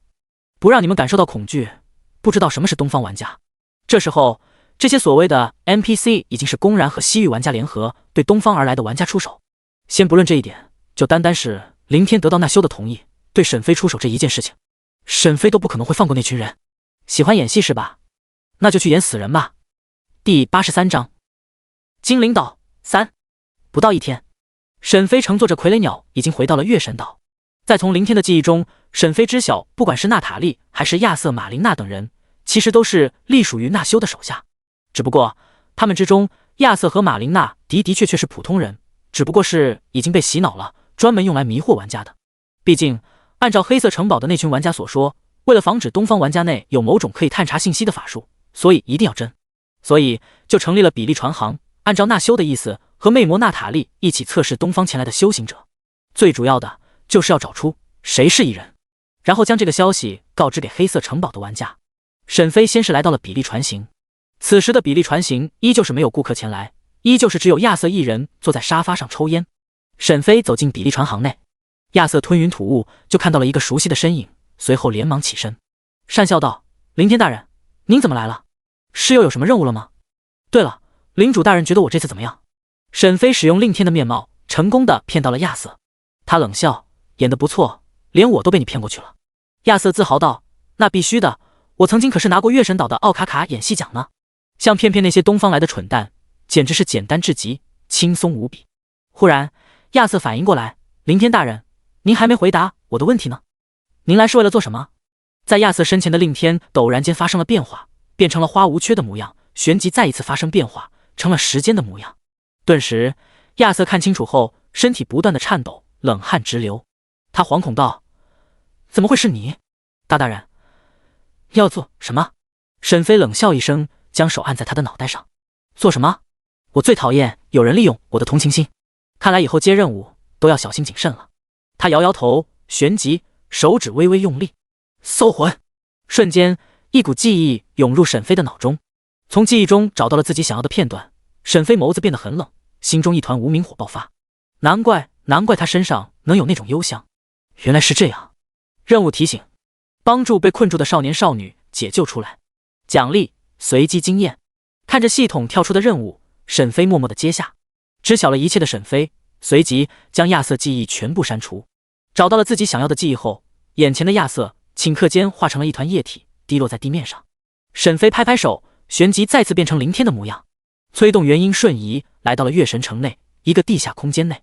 这里是月神城内一个黑色产业链，这里关押着无数的少女少年，他们被关在笼子内，脖子上戴着一个黑色的铁圈，双手双脚上都被铐着铁链。此时沈飞很快就发现了熟悉的一个人，那便是马琳娜。此时的她身边正围着10个少女，脸色上充满着淫笑。沈飞瞬移来到她的身边，原本还在欣赏的马琳娜被吓了一大跳，刚想发火就看到了凌天。令天大人，您怎么来了？难道您也是来玩这些玩具的？正好，这是我刚刚挑出来的，全都是处子之身，您要是喜欢的话，我不介意让给您。沈飞冷然一笑，在他的身后5个傀儡出现，随后一场屠杀开始了。整个地下空间内的人，除了那些被关笼子内的人，其余的全部化作了肉末。马琳娜看着沈飞，身体不断颤抖。你这么做，那修大人绝对不会放过你。他若是还在月神城还好，正好将他一并杀了。说完，他看向马琳娜，顷刻间，他的身体不断的缩小，直至化作了虚无。地面上一团白色的液体出现，随后控制着5个傀儡，直直的朝着上面不断的敲打冲刺。很快，在月神城内5个大坑洞出现了，吸引了周围无数的人围观。有几个骑士胆子大，下去一看究竟，没想到就看到了那些被关着的孩子们，顿时心中愤怒至极。他们上来告知给了众人，瞬间所有人都怒了，数以万计的人都跳了进去，纷纷的救助孩子们。有的人看到了自己失踪已久的孩子，看着他们这个样子，抱着痛哭起来。沈飞此时已经来到了领主府，耳边也出现了系统的提示音：任务完成，随机经验 X100万。看着领主府，沈飞踏入，元婴境的精神力覆盖在整个领主府内。很快，沈飞就看到了2个急匆匆朝着外面走去的2人，其中一人沈飞知道是魅魔娜塔莉，另一个人是一个男人，看上去很虚弱。这一次沈飞没有给他们机会解释了，直接使用时间修改秒杀了他们。可惜的是，沈飞并没有发现领主那修，看样子是早就离开了。既然如此，沈飞还是选择赶路，等到时候回来的时候再找他算账。说着，沈飞再次骑乘着傀儡鸟朝着精灵岛而去。距离月神岛万里之处的上空，那修正驾驭着黑色巨龙朝着某一处赶去。忽然间，原本轻松的他忽然间好像是感受到什么，朝着后面的月神岛看去，眼中满是惊疑。月神岛出事情了！该死的，究竟是谁趁着我离开对月神岛出手？那修眯着眼睛紧紧地握住了手中的黑色长矛。等我找到了精灵岛，得到了7阶咒杀师的传承之后，再找你们算账。西域沃普亚敦山脉，这里是位于魔法帝国云里行省的东部，是一个纵横万里的一个超级大的山脉。此时这里汇聚了非常多的人，目的就是为了那亡灵之墓，传闻里面有一位7阶亡灵法师所留下的宝藏。当然，除了前来的玩家之外，还有一些 NPC， 就比如刺客联盟的一些人。不过他们倒不是进去亡灵之墓秘境，而是在搜寻着2个少女。谢特，我们这么多人，居然连2个女人都抓不住。你可别说了，他们的实力都是5阶，你以为这么好抓？而且他们还不是普通的5阶。你说我们找了这么久都没能找到他们，他们会不会已经进入了亡灵之墓内？如果进去了，那我们肯定是不能进去送死。这还用你说？就算是6阶、7阶的强者进去了，都不一定能够活着出来。我们当然不能去送死。再找几天，要是真的找不到，那就算了。在亡灵之墓内，现在还未完全的开启，只能在亡灵之墓内的外围，但即便如此，依旧是有危险。外围也有着很多的怪物，不过这里已经汇聚了很多的西域修行者，各种职业的人都有，他们的实力还是不错的，能够对付外围的怪物。将周围清场之后，他们便一同聊天、合作、联盟什么的。虽然大家都是为了7阶亡灵法师的传承而来，但没人知道里面会有什么危险，所以还不如结盟进去，到时候还能有个照应。在他们之中，有2道不起眼的身影在角落，没有任何人能够注意到他们。他们2人便是沈月和云悠悠，他们躲进了这里面，在这里等候着前来接应的2个人。月月，你应该不会进去吧？云悠悠看着四周，虽然还没有深入进去，但是依旧是能够感受到了那亡灵之墓内传来的恐怖气息。沈月点点头，在被追杀的过程中，他的实力发生了翻天覆地的变化，各种副本都被他和云悠悠一起通关，经验获得了不知道多少，境界都已经达到了半步化神境，只差1步便能够成为化神境修士，而且只要他愿意，就能够引发化神雷云进行渡劫。可即便如此，面对这么一个炼虚境的，也就是7阶亡灵法师所留下的副本，他也根本不敢进去。悠悠，这里面太危险了，即便是我也无法保证能够活着，所以我们就在外围就好。只要等到我那2个朋友，以我那2位朋友带来的资源，就可以启动这外围的大阵，带我们离开这里。沈月所说的自然就是第9特区的老9和老7，他答应了第9特区的2位，在亡灵之墓等待他们。毕竟大阵的传送点就在亡灵之墓的外围，只要等待他们带着资源来这里，就可以开启大阵传送回去。本来想的是还要阻止西域的玩家得到亡灵之墓内的特殊道具，要知道不仅仅是玩家们在里面，还有一些 NPC， 而且这些 NPC 的实力可是很强大的，但现在看来根本不现实。原本他还以为这个副本只是一个6阶副本，如果是化神境的副本的话，现在的沈月有一点把握可以略微的冒险，但是没想到的是这个亡灵之墓是7阶的，那就只能算了。很快时间过去了将近3天，沈飞终于是抵达了地图上所说的位置。疑惑的是，海面上根本没发现有什么岛屿，但是地图上却显示着就在这里。旋即沈飞控制着傀儡鸟朝着海面上而去，但依旧是空无一物，无论是怎么穿过地图上所显示出来的位置，都没有任何的东西，更别说一个巨大的岛屿了。但也就是这个时候，沈飞手里的地图猛然间发生了变化，化成了一道金光涌入了海面上，顿时一个巨大的光门浮现而出，看来这就是通往精灵岛的光门。傀儡鸟在沈飞的指导下立刻冲了进去，等待沈飞睁开眼时，出现的就是一幕非常美丽的岛屿，后面就是一个巨大的光幕，阻挡着沈飞无法落下。沈飞猜测，也就是这个东西遮盖住了精灵岛，让精灵岛处于虚空中。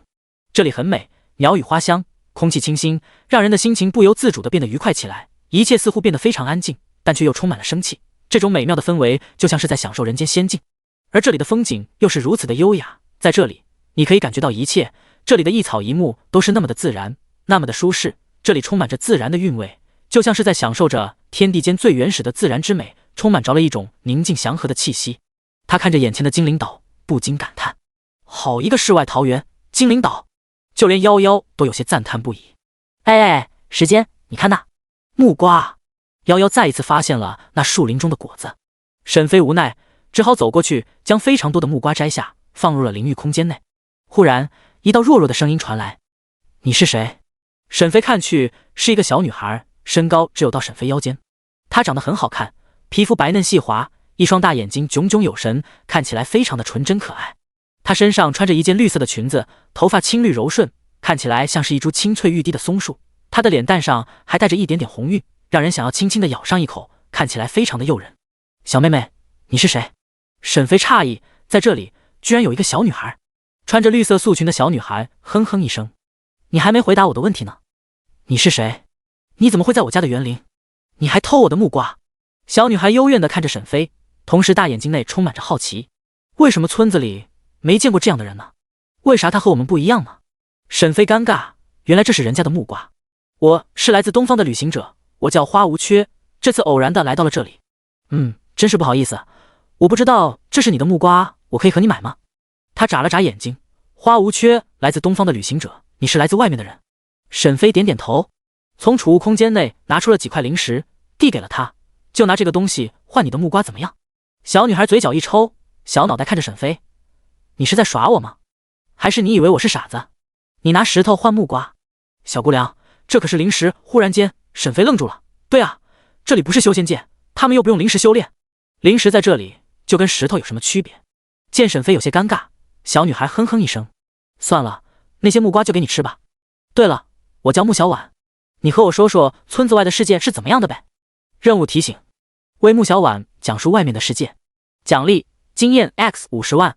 沈飞点头答应，开始讲述着外面的世界。许久，穆小婉看着外面，露出了向往之色。要是我也能出去就好了。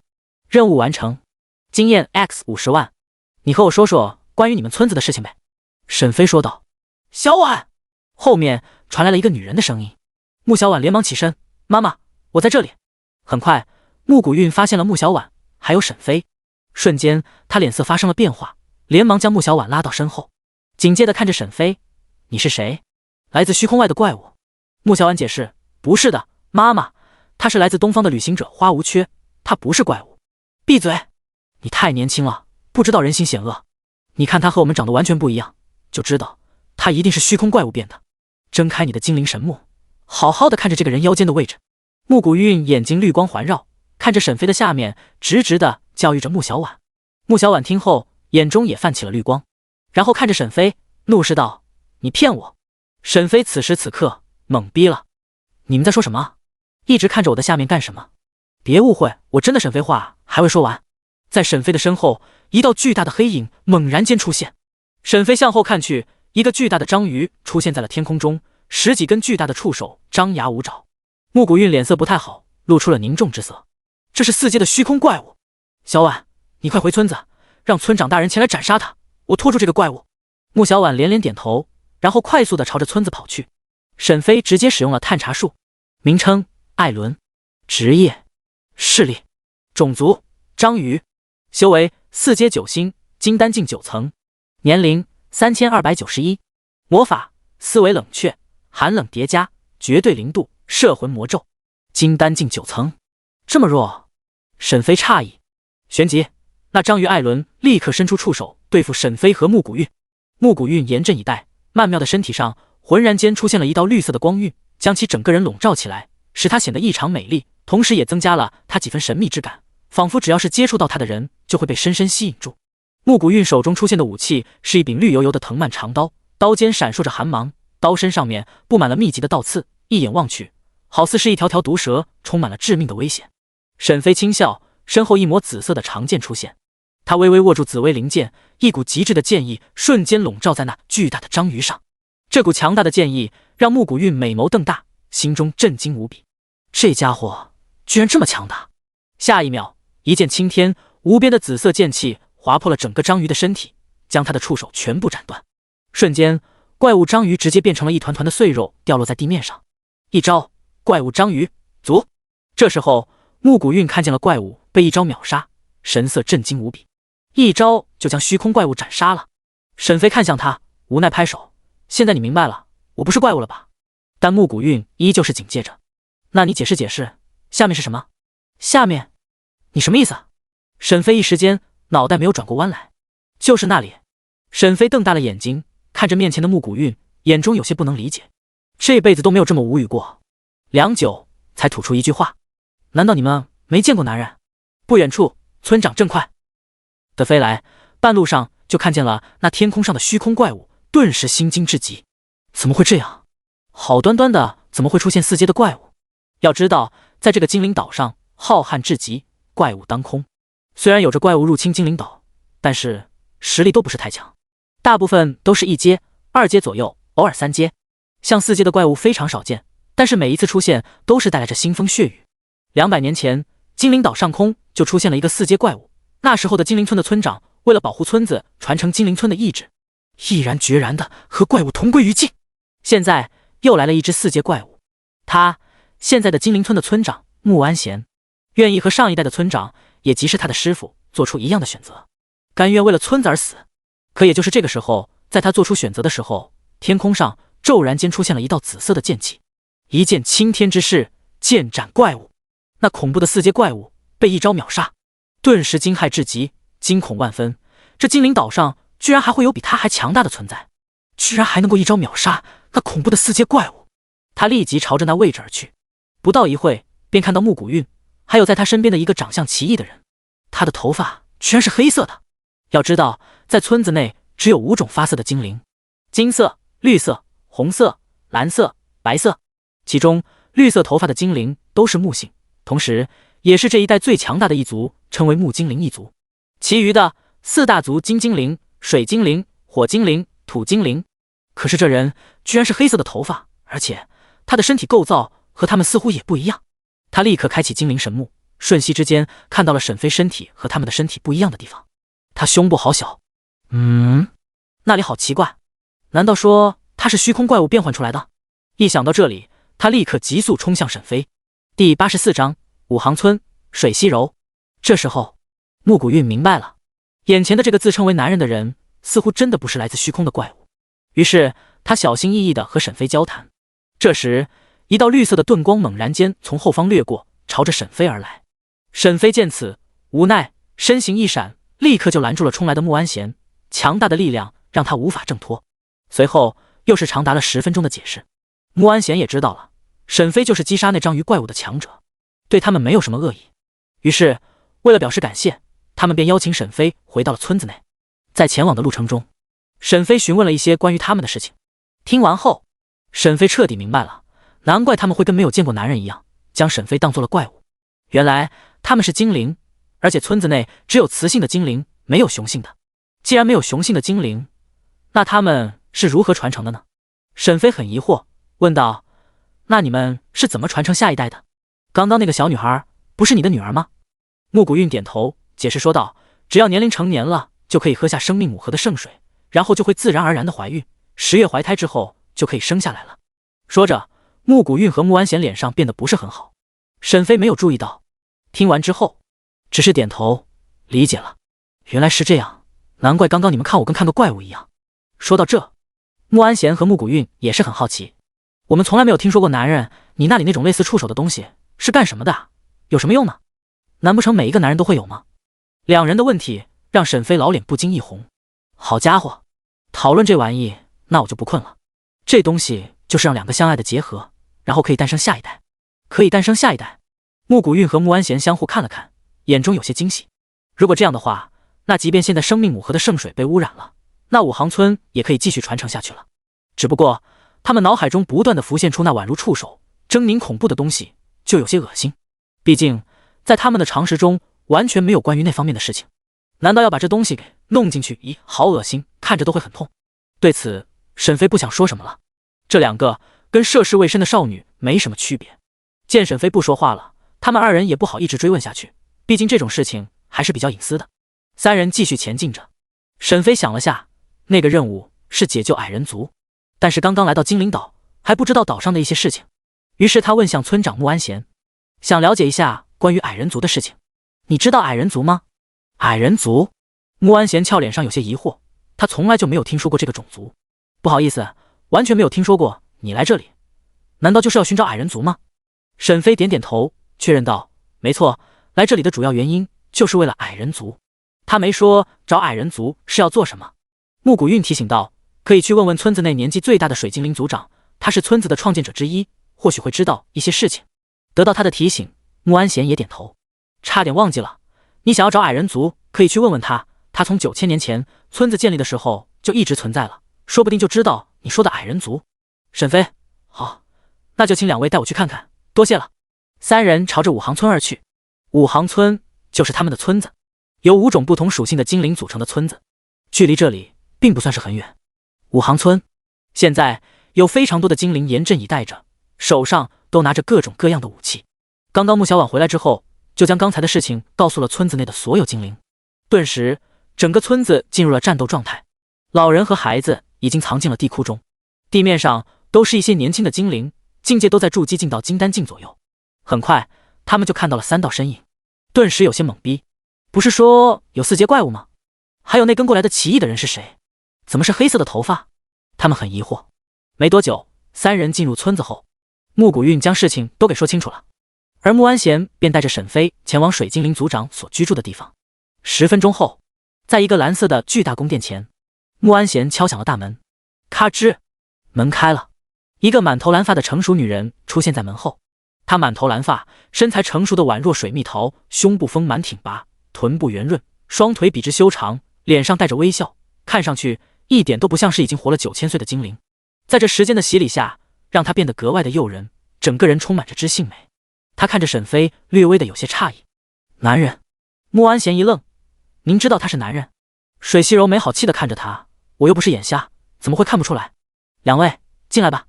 说着，他带着沈飞和穆安贤进来了。夭夭在淋浴空间内吃着木瓜，不断的吐槽，怎么每一个精灵都这么大，真不符合常理。走进宫殿内，宫殿很大，里面全是水蓝色的，非常的漂亮，就像是童话故事里的水晶宫，非常的梦幻，但却又带着几分神秘，让人不禁有些沉迷其中。如果非要再说的话，那就像是进入到了海底一般。坐吧。说着，地面上忽然出现了2道水蓝色的凳子，这是由水凝聚而成的。3人坐下。人类，你来精灵岛做什么？水西柔问道。他看着沈飞，完全看不出沈飞的任何信息，一点修为也看不出来。也就是说，眼前的这个人非常强大。再加上刚刚那出现的4阶章鱼怪物的气息一瞬间就消失了，转而出现的是一道强大的剑意。如此一来，猜测一下便知道，眼前这人或许就是击杀那4阶章鱼怪物的人，所以他便比较客气。沈飞没有遮掩什么，直接问道：我想知道关于矮人族的事情。他看着水西柔的脸，在听到矮人族之后，他的脸就变了。矮人族？随后他摇摇头，我也不太清楚。还有事情吗？没有的话就请离去吧。说罢便下达了逐客令。第85章水西柔的承诺。沈飞见他模样，分明是知道，但是却不想与沈飞说，或者说这属于什么禁忌，让他不想说，不想告知沈飞。但是沈飞不可能就这么放弃的，好不容易来到了这里，好不容易找到了线索，怎么能就这么放弃？正当沈飞想要厚着脸皮继续问的时候，外面传来了一道急促的声音：水大人，出大事情了！瞬间大门直接打开，外面那人立刻进来。他的头发是红色的，长得很好看，看样子是火精灵一族的人。只不过此时他的神色十分的紧张。水西柔面无表情的说道：发生什么事情了？火灵儿，你慢慢说。被称为火灵儿的火精灵少女立刻解释着，将刚刚所发生的事情全部说出。生命母核污染变得更加严重了。火灵儿急匆匆的说道。瞬间在场除了沈飞以外，其余的精灵全部站起，也就是水西柔和穆安贤，他们2个神色大变，同时问道：到底是怎么回事？生命母核可是非同小可呀，这关乎着整个武行村的传承啊。几年前生命母核突然发生了变化，好像是被什么东西污染了一样，变得浑浊至极，导致了生命母核现在虽然能让精灵怀孕，但是几率变得非常的低。要知道原本的生命母核喝一口就能够怀孕，成功几率10成，现在的话要连续喝几个月才有一点的机会能够成功。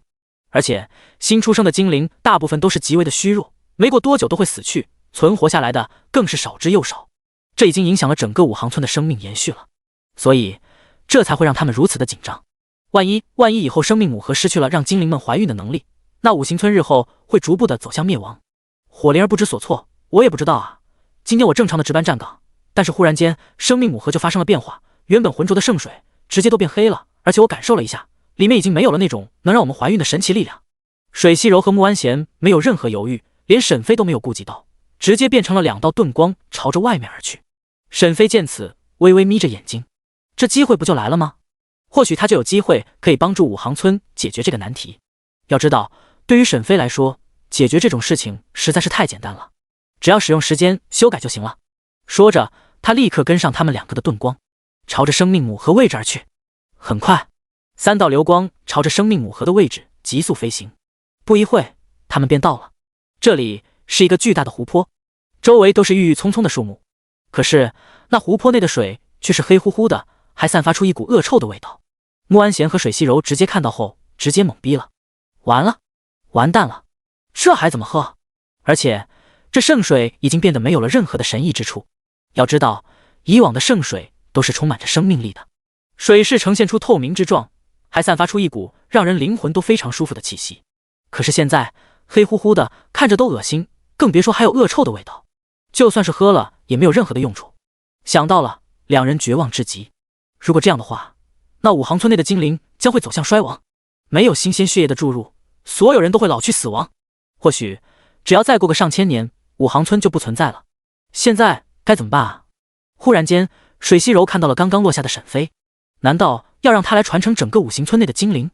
毕竟他是男人，可以和精灵一族结合，并且让精灵一族的精灵怀孕，然后诞生下一代。沈飞见水西柔看着自己，顿时有些疑惑，该不会怀疑是我做的吧？水西柔无奈，认真的看着沈飞，这才注意到了沈飞居然长得这么帅，这在人类的世界都是极品的男人。他有些不好意思，你叫什么名字？沈飞不明所以，回答道：花无缺。有什么事情吗？水西柔脸上变得很红，她和现在的精灵不一样，她知道很多关于人类的事情，也知道如果要结合，要和沈飞做什么事情，那种羞羞的事情。你不是想知道关于矮人族的事情吗？沈飞点头，我有一个要求，你如果答应的话，我便说。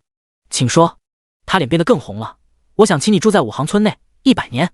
精灵和人类结合，诞生的精灵就会有几率出现雄性，而使用生命母河的圣水就只能诞生出雌性，所以他想让沈飞留下，精醒播种，直到出现很多雄性的精灵以后，这样五行村就可以继续传承下去了。但是沈飞肯定不愿意啊，让我住在五行村100年？开什么玩笑，大不了任务不做了就是。沈飞摇头，一个关于矮人族的消息，就想换我在这里待上100年？开什么玩笑？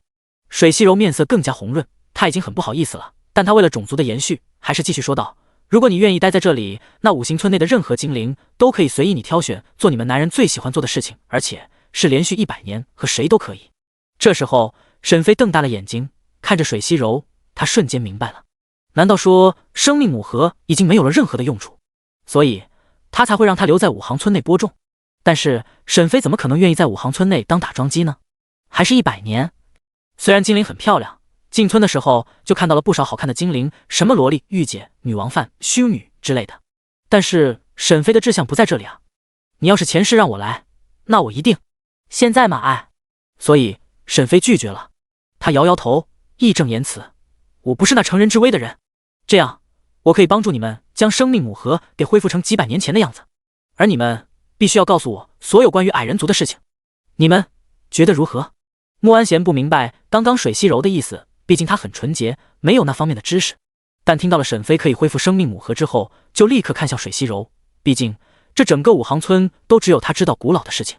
水西柔也是诧异至极，承诺道：若你能恢复生命母河，我就将所有的事情全部告诉你，并且我可以无条件答应你一件事情，任何事情都可以。瞬间沈飞耳边一道系统的声音响起，任务提示，将五行村的生命母河给恢复至曾经状态，奖励水西柔无条件承诺关于矮人族的信息，经验 X 200万。第86章生命母河复原。沈飞自信一笑，好。说完，他靠近生命母河，上面出现了密密麻麻的选项，有一个引起了沈飞的注意，灭元毒。沈飞猜测，难道是这东西影响了生命母河？于是沈飞问向水西柔，你知道灭元毒吗？水西柔脸色一变，显然他是知道，他语气不善，眼中满是杀意。难道说这里面有灭元毒？沈飞点点头。穆安贤疑惑问道，什么是灭元毒？水西柔解释道，这东西我也是曾经在外面游历的时候听说过，是一个非常恶毒的毒药，这东西吃下后没事，但是如果投入生命母河的话，会让生命母河内部的生命之源消散，如果是灭元毒的话，这是解不开的。听完，穆安贤愤恨道，到底是谁要这么对付我们精灵族？水西柔摇摇头，他露出了绝望之色。他看着沈飞，此时他就是整个五行村精灵族的希望，只要和他交合，就有办法可以延续精灵一族的繁荣。他那炽热的眼神让沈飞感受到了，从那眼神中，沈飞可以看出他想要占有自己。忽然，沈飞脑海中开始脑补未来，到时候若是留下，每天都要和不同的精灵一起享受余欢之乐100年，个个不重样。顿时他微微颤抖，尼玛，不行！沈飞立刻说道，别担心，我有办法。说完后，他的右手出现了一道白光，嘴中微微的轻喝一声，先天一气。顿时一道白光猛然射出，进入了生命母河中。同一时间，沈飞立刻使用了时间修改，将整个生命母河的状态时间修改到999年前。定，你修改了生命母河的时间，生命母河的时间999年，回到了999年前，达到了999年前的状态。任务完成，经验 X 200万。瞬间，那生命母河发生了肉眼可见的变化，那黑乎乎的水面陡然间变得清明起来。不一会，整个水面变得清澈至极，可以看到万物复苏、生命勃发的景象，一种异常美妙的感觉油然而生。沈飞不禁感叹，真不愧是生命母河，这里的每一滴河水就像是一把钥匙，打开了生命母盒，让母盒里面孕育着一切的一切，让母盒里面孕育了无数生命的一切，同时也给精灵一族带来了孕养生命的能力。见此变化，水西柔和穆安贤已经震惊不已，面露惊骇之色。这生命母盒居然真的被他给修复好了！尤其是水西柔，他更是知道刚刚的生命母盒已经失去了任何的生命之源，也就是说，这个巨大的湖泊已经废了。可是就在这几秒钟的时候，这居然就复原了，这得是多么强大的实力才可以做到的，简直就是匪夷所思，堪称神迹。两人见此，立刻行礼，脸上充满着真挚的神情，多谢阁下出手相救。沈飞摆摆手，不是很在意这些，他最在意的还是关于矮人族的事情。若你们真的要谢谢我，那倒不如告诉我关于矮人族的事情。水西柔明白了，这家伙就是为了矮人族而来，于是他做出的了决定。他看着穆安贤说道：“安贤，你去将这生命母和复原的消息告诉给村子里的精灵。”随后，他再看着沈飞，看着这个他认为越来越顺眼的男人，他说道：“你跟我来，我们到其他地方去说。”说完，他化作了一道流光，朝着一处地方而去。沈飞跟上，很快，在水精灵族长居住的地方，也就是刚刚的宫殿，他们进来之后，水西柔将宫殿封锁，任何人都不能进来。他带着沈飞来到了他的闺房，和外面的大殿一样，也就是水蓝色的。他指着床，脸色有些微红，细声说道：“躺上去。”沈飞一愣：“你在开玩笑吗？让我上床？”他仔细看着水西柔，长得的确很好看，非常的成熟。夭夭的身材和她相比，根本不是一个级别的。她长得很好看，是一个秀女，身材高挑而丰满，穿着一件蓝色的长袍，腰间系一根水蓝色的金丝带，腰间挂着一个紫色香囊，头发披肩，眉目含春，嘴唇饱满性感，鼻梁挺拔，一双眼睛如同一汪清泉一般顾盼生辉，整体形象是那种祸国殃民，宛如苏妲己类型的，让人一看就非常的舒服。尤其是这双眼睛，仿佛能勾魂摄魄似的。夭夭见此，和自己比了比大小，顿时小脸都有些扭曲了。又听见他要沈飞躺在床上，吓得他连忙提醒：“时间，坚持住啊，不要被美色所诱惑。你是要成为9阶炼丹师的男人，速速进来和我探讨炼丹知识。只有炼丹才能让你快乐，那种虚无缥缈的，只能让你迷失自己。那些东西，你把握不住。时间，听到了吗？”沈飞耳边全是夭夭的提醒。水西柔见沈飞一直盯着自己，顿时脸色疑惑，有些害羞了。哪怕是活了1万多年，也从来没有被异性这么一直看着。你别误会，我这床是有特殊的功效，可以共享一些记忆的。我是想直接把记忆传给你，让你知道矮人族的事情，你可别想歪了。而且，你刚刚可是拒绝了的，现在机会没了。你现在想要，我也不给。他害羞了，脸上红得宛若桃花绽放，娇美可人。他的双手紧张而又慌乱地摆弄着衣角，就好像一只迷路了的小鹿。他之前为了让沈飞留下，可以牺牲自己，把自己给沈飞享受。但是现在，生命母盒已经复原了，再加上他拒绝了那种事情，所以他当然不会再倒贴上去。毕竟两人认识时间还没那么长，都不了解。哪怕是沈飞帅的一批，但是也不至于说让他倒贴。之前所说只是无奈之举。见他模样，沈飞不禁疑惑，脸皮这么薄，感觉好害羞，真的活了1万年吗？沈飞不知道的是，他的确是活了1万多年，但这1万多年一直都是在看书学习魔法知识，在魔法知识方面极为的高深，哪怕是一些7阶的魔法师都不一定有他的知识丰厚。只是在感情方面是小白中的小白，就类似于东方的修仙者，一直闭关修炼那种，心境不好。听完他的话，他知道自己想歪了，于是直接躺在床上。床很软，还有一种香香挖腮的味道。水西柔走上前，低着头，脸蛋嫣红，进去点。位置不够。第87章矮人族。你不会也要躺上来吧？水西柔点点头，解释一声：“只有躺在一张床上，我才能将关于矮人族的记忆与你共享，所以你不要想歪了。”听完他解释，沈飞明白了，原来是这样，我还以为……随即，他朝着里面移动了一点，而后水西柔躺了上来。床不是很大，有点小，所以两人的身体难免会有接触。软，哪怕是肩膀与肩膀相接触，都能感受到软软的感觉。还有一抹香风入鼻，有点让沈飞心猿意马，真的很哇塞。别乱想，你准备好了吗？我要开始了哦。沈飞深呼一口气，屏气凝神，冷静了一番后，开始吧。说完，一道艰涩难懂的魔法咒语从他的嘴巴里说出，瞬间，他的身体被一道蓝色的光晕所包围。同时，沈飞的身体上逐渐出现了一团团的蓝色光晕，将他的身体也一起覆盖着。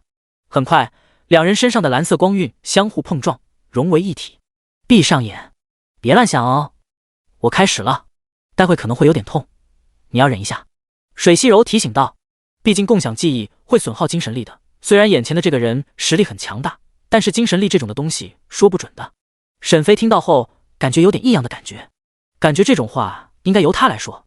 但很快，一大股记忆涌入沈飞的大脑，顷刻间，沈飞就像是看着电影一样，看着那脑海中不断播放的关于矮人族的记忆。1小时后，水西柔所知道的关于矮人族的记忆全部已经共享给了沈飞。这时候，沈飞缓缓地睁开了眼睛，他已经明白了一切。原来在9000年前，矮人族当时的王矮人王得罪了极西之地的咒杀师，当时最强大的势力之一就有着极西之地的咒杀神殿。咒杀神殿内有着数不尽的咒杀师，每一位咒杀师都有着神秘莫测的能力。或许他们只要知道你的一点点的信息，就可以在千万里之外使用咒杀师的手段将你杀死，杀人于无形之中，让你连反抗的手段都没有。这就是咒杀师，有点类似于东域的旁门左道之一的巫蛊之术，但要比巫蛊之术还要神秘。所以在整个西域都没有什么人敢和咒杀神殿作对，在西域的地位就相当于在东域的3大圣地。可矮人王却为了一个男人得罪了咒杀神殿，于是咒杀神殿中的一位8阶咒杀师出手，相隔数亿里将矮人王咒杀。随后派出了一位7阶的咒杀师来到了精灵岛内，将整个矮人国全部封印起来。但那位7阶咒杀师封印完矮人国之后，没有离开精灵岛，反而在精灵岛内寻找着矮人王所留下来的一样8阶武器。后来找到了，但无法炼化。最后他为了能够独吞8阶武器，将整个精灵岛藏了起来，也就是封印了整个精灵岛，导致精灵岛无法出去，无法进来。随后精灵岛上空会偶尔出现一只只的虚空怪物，它们很多都长着触手，其实就是章鱼怪物。于是后来岛上的精灵族为了能够抵挡，有5个当时最强大的精灵族族长联合，将金木水火土5大精灵族联合起来，建立了一个叫做5行村的村子。而水西柔就是当时的水精灵族族长，也是当今唯一还活着的创建者。所以现在的村长穆安贤对水西柔都是极为的尊重。当时5大族长都曾经被那位7阶咒杀师警告过，不能泄露出任何的关于矮人族被封印的事情，否则等待他们的只有死。这也就是为什么哪怕过去了9000多年了，水西柔都不愿意将矮人族的失去告诉给沈飞，因为那位7阶咒杀师谁都不知道现在怎么样了，万一说出去了被他知道了，那么精灵族可就完蛋了。明白这些事情之后，沈飞也知道了当初的矮人国覆灭之后，矮人族被封印在了哪里，于是已经迫不及待的想要过去解救他们了。毕竟那任务的奖励实在是丰厚至极，大罗域还等着他们开发呢，还有那1000万的经验，矮人族的友谊，矮人族锻造武器的知识，这些都是沈飞想要的。于是沈飞起身，瞬间就惊扰到了躺着的水西柔。你这么快吗？沈飞点头，已经了解了，那我也该离开前往那里了。他打算去救矮人族了。水西柔有些担心，提醒道，我共享给你的记忆不是都已经说了吗？那里是被7阶咒杀师所封印的地方，谁也不知道里面究竟是有什么恐怖的存在，也不知道里面有什么样的危险，你就不怕死吗？生命很宝贵的。沈飞轻笑，对他来说他当然怕死，只不过他现在底牌太多了，有隐藏术隐藏自身，有替死鬼时间分身打不过任意门传送，还有时间修改作弊器这个 bug 在，更别说还有永恒女帝给的凤羽，里面蕴含着永恒女帝全力一击。有这几个底牌，沈飞还真的不怕什么。光是第一个仙术，只要不是成仙的仙人，那就根本没办法可以找到他，推算他。其余的就更不用说了。当然任何人听到了关心的话，心里总会有些舒服的。你这么关心我，不会是喜欢我吧？水西柔嘴角一抽，你还真是脸皮厚，才刚刚见几面啊，你就会认为我喜欢你。虽然你长得的确很帅，但还真不至于让我就这么倒贴。你还真别误会，你救了我们5行村，救了我们整个精灵一族，所以我这是善意的提醒你。当然你要是真的就这么死了，我觉得还是挺可惜的。沈飞淡淡一笑，自信道，放心吧，能杀我的还真的没有几个。说完使用了缩地成齿离开了这里。见沈飞离开后，水西柔不免一叹，祝你好运平安就好。见面1天都不到，水西柔已经有些担心沈飞了。这不是什么喜欢不喜欢，而是感恩之心。沈飞救了整个精灵族，这个恩情水西柔不知道要拿什么来还。若是沈飞真的要他，他也不会反抗，就全当作报恩。可惜沈飞是个直男，如果换一个评论区的书友，恐怕水西柔已经。第88章气魔传承。金陵岛最西边的一处荒漠上，空中一道道闪电不断的凝聚着，周围全部都是黑色的乌云。在更上空，位于空间重叠的虚空，虚空中一只巨大的巨龙虚影从里面飞出，长达1000米的黑色巨龙从虚空中飞出，一道黑色的身影站在黑色巨龙的头顶上，手中一把黑色的长矛紧紧地握住，眼中满是冰冷无情之意。他眸子一转，便锁定住了目的地，就在前方6000里之地。黑色巨龙的速度很快，带着纳修转瞬之间就来到了6000里之外的一处沙丘上。纳修从黑色巨龙的头顶上落下，黑色的巨龙化成了一道黑色龙甲，附身在了纳修的身体上。旋即，纳修手中出现了一个金色的罗盘，上面就指着这个地方。他将罗盘用力的捏碎，瞬间罗盘变成了粉末，飘洒在空中，变成了一只金色的蛇。他嘶嘶一声，朝着地面而去，很快就在沙丘上的一个位置停止了。纳修冷笑一声，眼中惊喜的目光已经不能够掩饰了。这里就是7阶咒杀师的传承之地，真是期待啊！马上就能够得到7阶咒杀师的传承了。纳修此行的目的便是为了这里。他立刻挥动着手中的黑色长矛，对着地面就是猛戳。一股黑光从长矛上喷涌，瞬间化为一道黑色光柱，轰击而下。那黑色光柱带着极端恐怖的能量波动，那威压令人心神震颤，仿佛那黑色光柱将要将一切吞噬。如果被那黑色光柱扫中，就必死无疑。轰隆隆，强大的力量让沙丘一颤抖，发出巨大的响声。瞬间，地面上出现了一个巨大的坑洞，一眼看去，一个黑色的洞口出现了。洞口处不断的传出阵阵的危险气息，但纳修只是笑笑，真不愧是7阶咒杀师，即便是死了，还依旧有着如此强大的危险气息。纳修随即直接跳下，进入洞口内，降落差不多1分钟后，纳修才平稳的落地。周围黑乎乎的，在纳修到来后，在洞口两侧的奇异柱子上，红色的火焰立刻就喷涌而出，照亮了整个洞口。洞口内非常的大，非常之宽敞。在洞口中央的地方有一处水潭，这水潭非常的清澈，能感受到里面有着浓郁的生命气息。纳修看着那水潭，有了一些猜测。传闻精灵岛上有着一种奇异的水，具有浓郁的生命气息，能让任何人怀孕，看来就是这种水。纳修不敢靠近这水，万一不小心喝到了，那可就完蛋了。毕竟一个男人怀孕的话，纳修连忙摇头，旋即看向了在水潭右边的一个矗立的骸骨。那骸骨泛着幽幽白光，身着黑红色的神纹长袍，手握一把长长的死神镰刀，威风凛凛，气势磅礴，气焰滔天，令人望而生畏，心胆俱寒，还散发出一股让人极为胆寒的恐怖气息。纳修看着，眼神中露出了癫狂之色。这就是7阶咒杀师的骸骨吗？真是恐怖至极啊！即便是死了这么久了，都还有这么恐怖的气势。说着，他走了过去，细细地看着7阶咒杀师的骸骨，随后看到了那7阶咒杀师的骸骨右手指向的一个方向，在那方向的地面上有了一个红色化成的直径1米的符号。难道那就是传承？他连忙走过去，走进那红色化成的符号内，顿时那红色的圆圈发生了变化，红光大闪，惊骇万分。纳修有些紧张，但很快一道声音出现在了他的心里：得无传承，必帮我做一件事情，将我的骸骨放入水潭中，我的传承便归你所有。纳修冷笑一声，将你的骸骨放入充满生命之气息的水潭，生怕我不知道你是想要夺舍我吗？他立刻走出圆圈，来到了骸骨这里，拿起手中的黑色长矛，猛然的用力砸下，顷刻间骸骨4分5裂，散落一地。而纳修回到圆圈内，使用黑色长矛朝着脚下的土地刺去。砰！长矛落下，地面上出现了一个小小的土坑，一个宝箱在里面发光，赫然的出现了。纳修拿起宝箱，走到圈外面，随后满怀着激动打开了宝箱。只见宝箱内没有他梦想的7阶咒杀师传承，只有一团黑色的气体。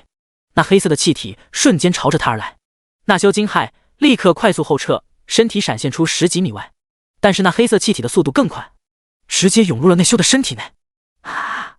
紧接着纳修大叫几声，纳修停止了叫声，眼中泛着黑色的神光，看上去就像是一只恶鬼。几秒钟后，纳修停止了叫声，他的身体开始慢慢扭曲变形，整个人开始慢慢向外凸起，变得如同一棵树干一般巨大。随后他的身形又开始膨胀，慢慢的变大变粗，他的手臂开始伸展，开始弯曲变长，他的皮肤开始向下凹陷变厚，他的四肢开始长出锋利的爪子。纳修的嘴巴猛然间张开，他的牙齿慢慢露出，变形之后的牙齿看上去异常的尖锐，而且牙齿的顶端还冒出黑气，看上去异常恐怖狰狞。再过了几秒，纳修身体恢复了原样，他站起身来，握住黑色的长矛，神色无喜无悲。在他身上的黑色巨龙似乎感受到了他的不对劲，哀嚎几声。但下一秒，纳修冷冷地看了一眼巨龙，紧接着黑色巨龙骤然间化作了血水，将纳修的身体染红。他看着地上的7阶咒杀师散落的骸骨，嘴角一抹冷笑弯起，真是蠢货，没看见那地面上的红色城吗？杰克给的提醒还不够吗？还自作聪明，笑死我了！杰克，你把我封印在这里9000年了，现在我还活着，可惜你死了，而且你留下来的传承也是我的了。说着，他将地面上散落一地的杰克的骸骨亲自捡起来，然后全部丢入水潭中。顷刻之间，杰克的骸骨忽然重组起来，一个巨大的光团自杰克的骸骨中飘出来，一道淡淡的声音在洞口内响起：我标注的地面下被我封印着一个气魔，得我传承者需穿戴着我的斗篷、武器，前往咒杀神殿，请我师父8阶咒杀师天启出手灭杀那气魔。记住，切勿打开封印中的宝箱。第89章，任务完成，沈月化神。气魔听罢，冷笑一声，得意的声音传遍了整个洞口内：杰克，你的布局没有任何用处，你所留下来的咒杀师传承也是我的了。水潭上空中一团光晕陡然间朝着气魔而来，化作了一道细长的光，进入到了他的大脑内。紧接着，一大股的记忆全部涌上心头，这些都是咒杀神殿内可以修炼到7阶咒杀师的经验、咒语、秘术等。总之，杰克曾经所有的关于咒杀师的记忆全部都已经传入了气魔的脑海中，而那水潭上空中的骸骨便重新的落到了地面上。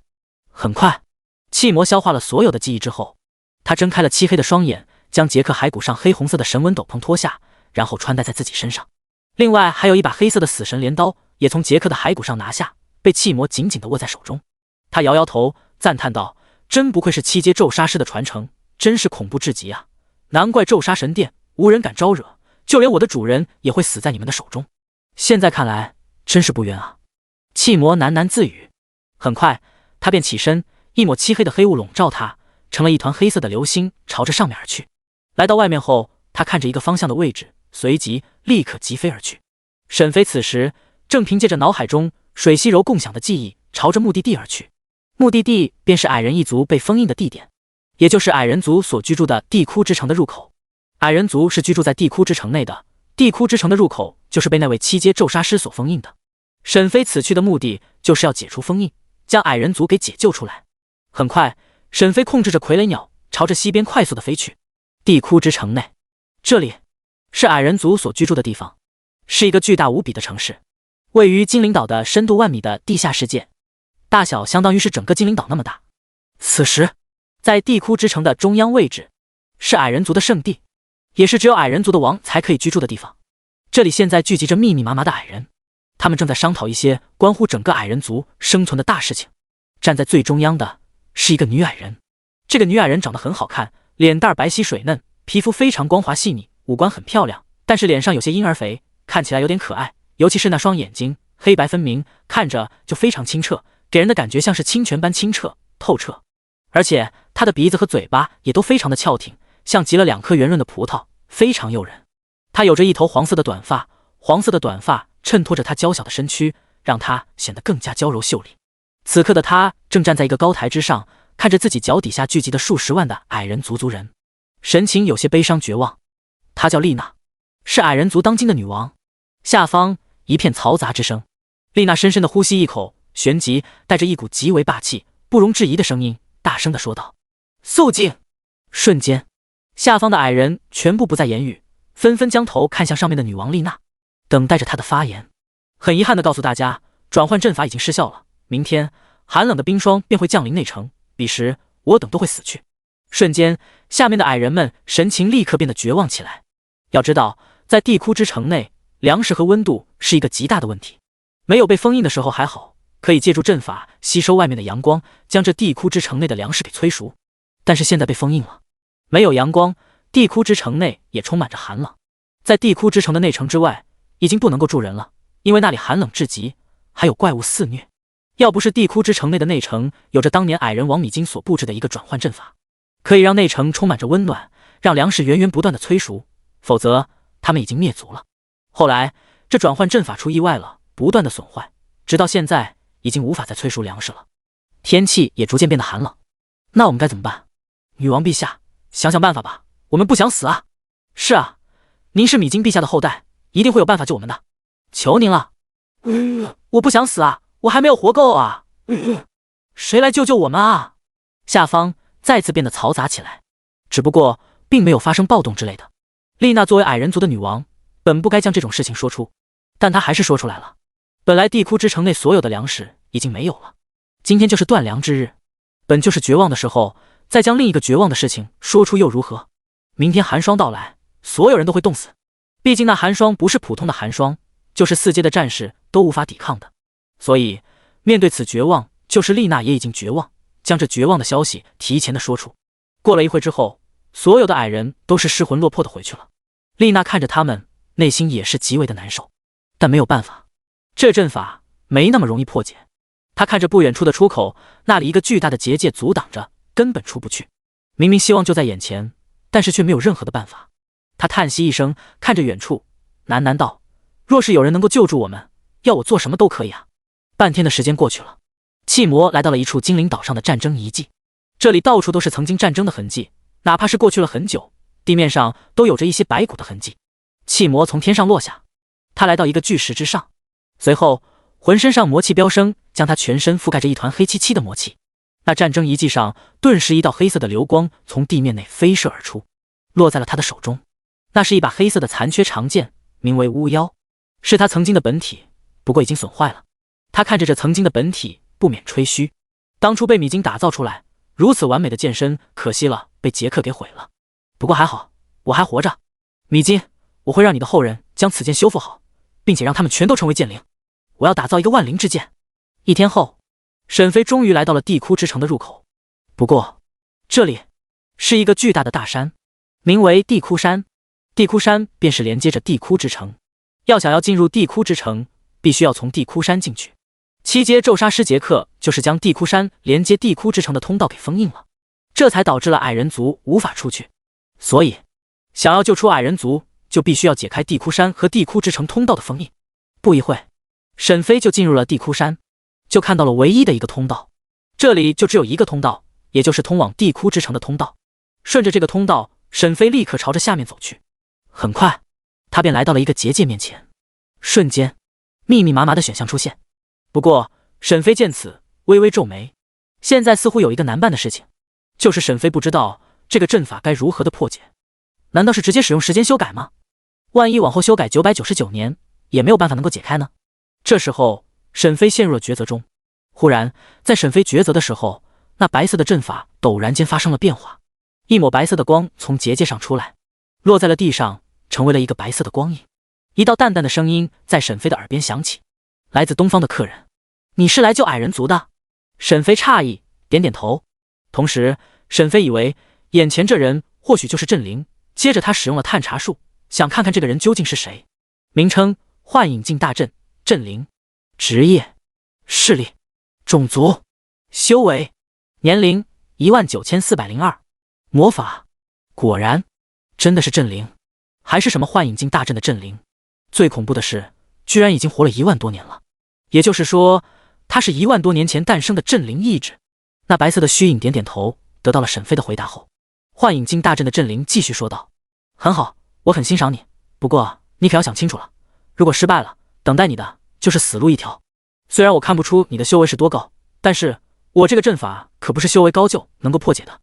我再给你最后一次机会考虑，想清楚了哦。沈飞微微皱眉，传音给夭夭咨询了一下。夭夭，你知道这个什么幻影镜大阵吗？让沈飞稍微意外的是，夭夭的回答给了他一个惊喜。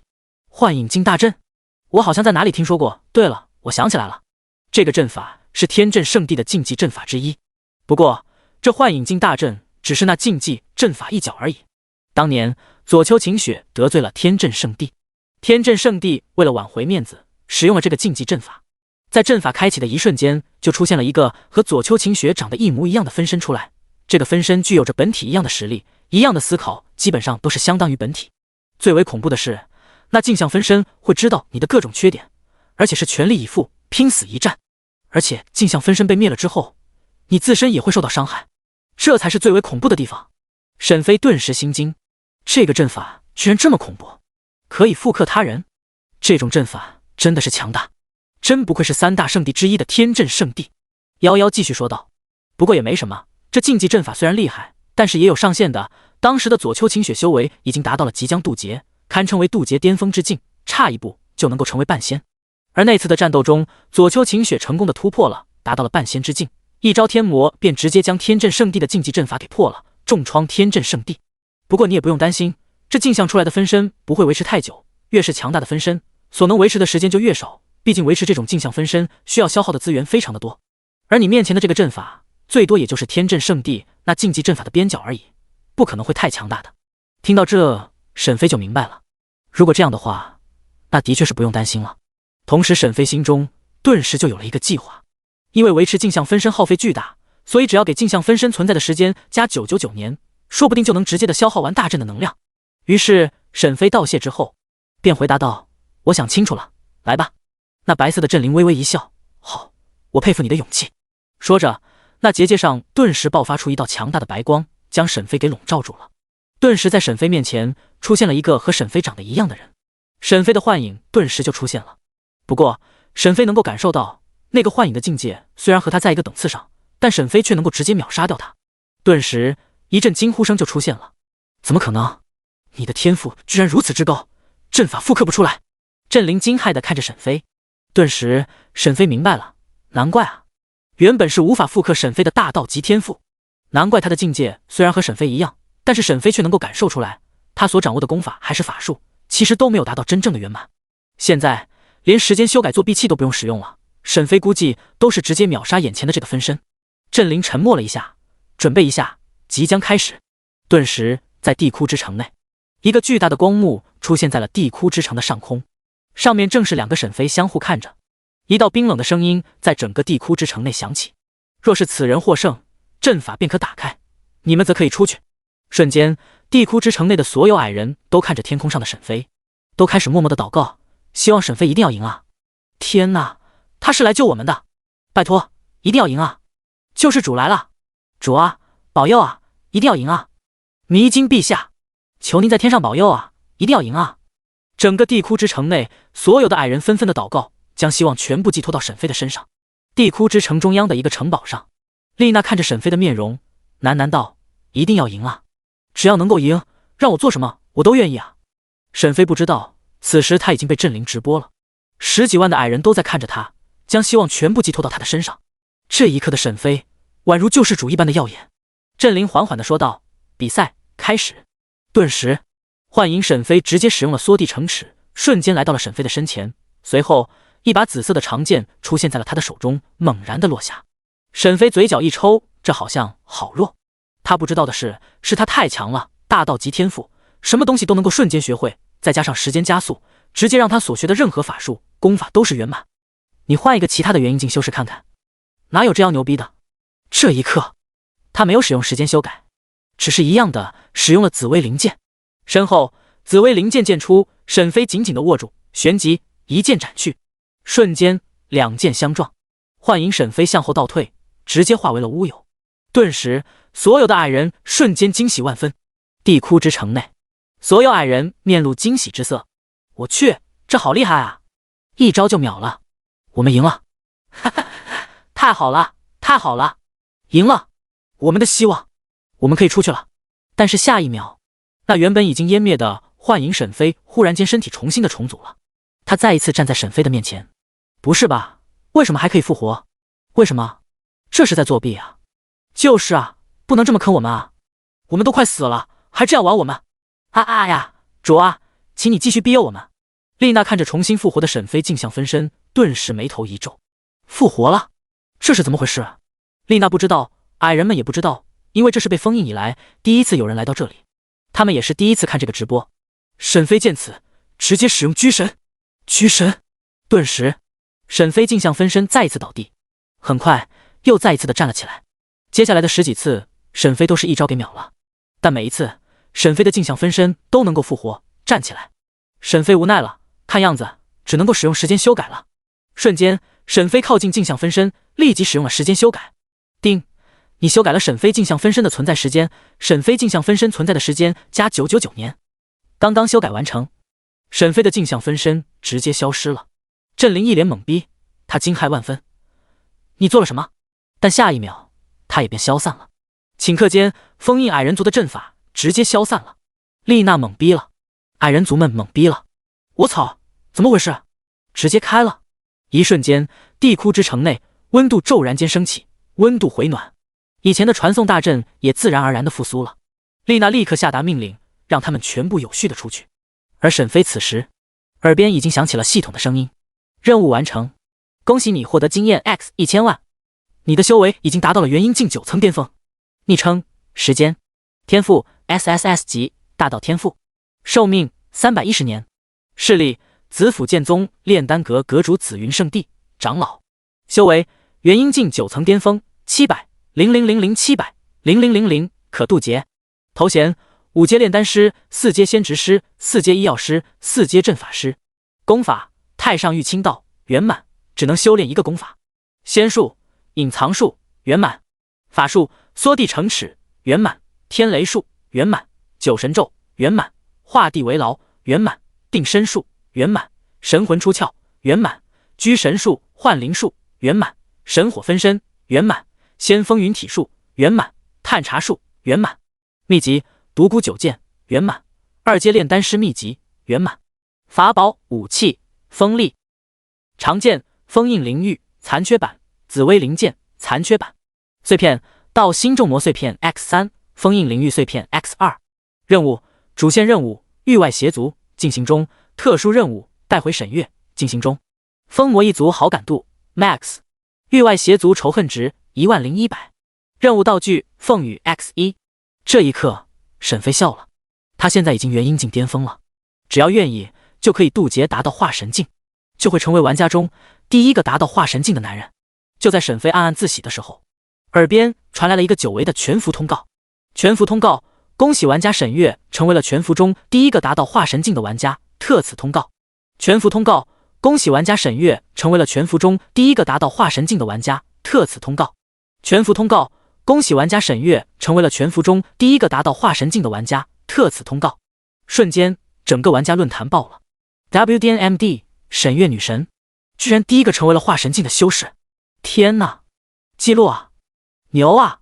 我才刚刚达到了金丹境，没想到沈月女神就达到了化神境，真不敢想象，如果沈月女神拿到了6阶特殊道具，具现了化神境修为后，这个世界都是沈月女神的。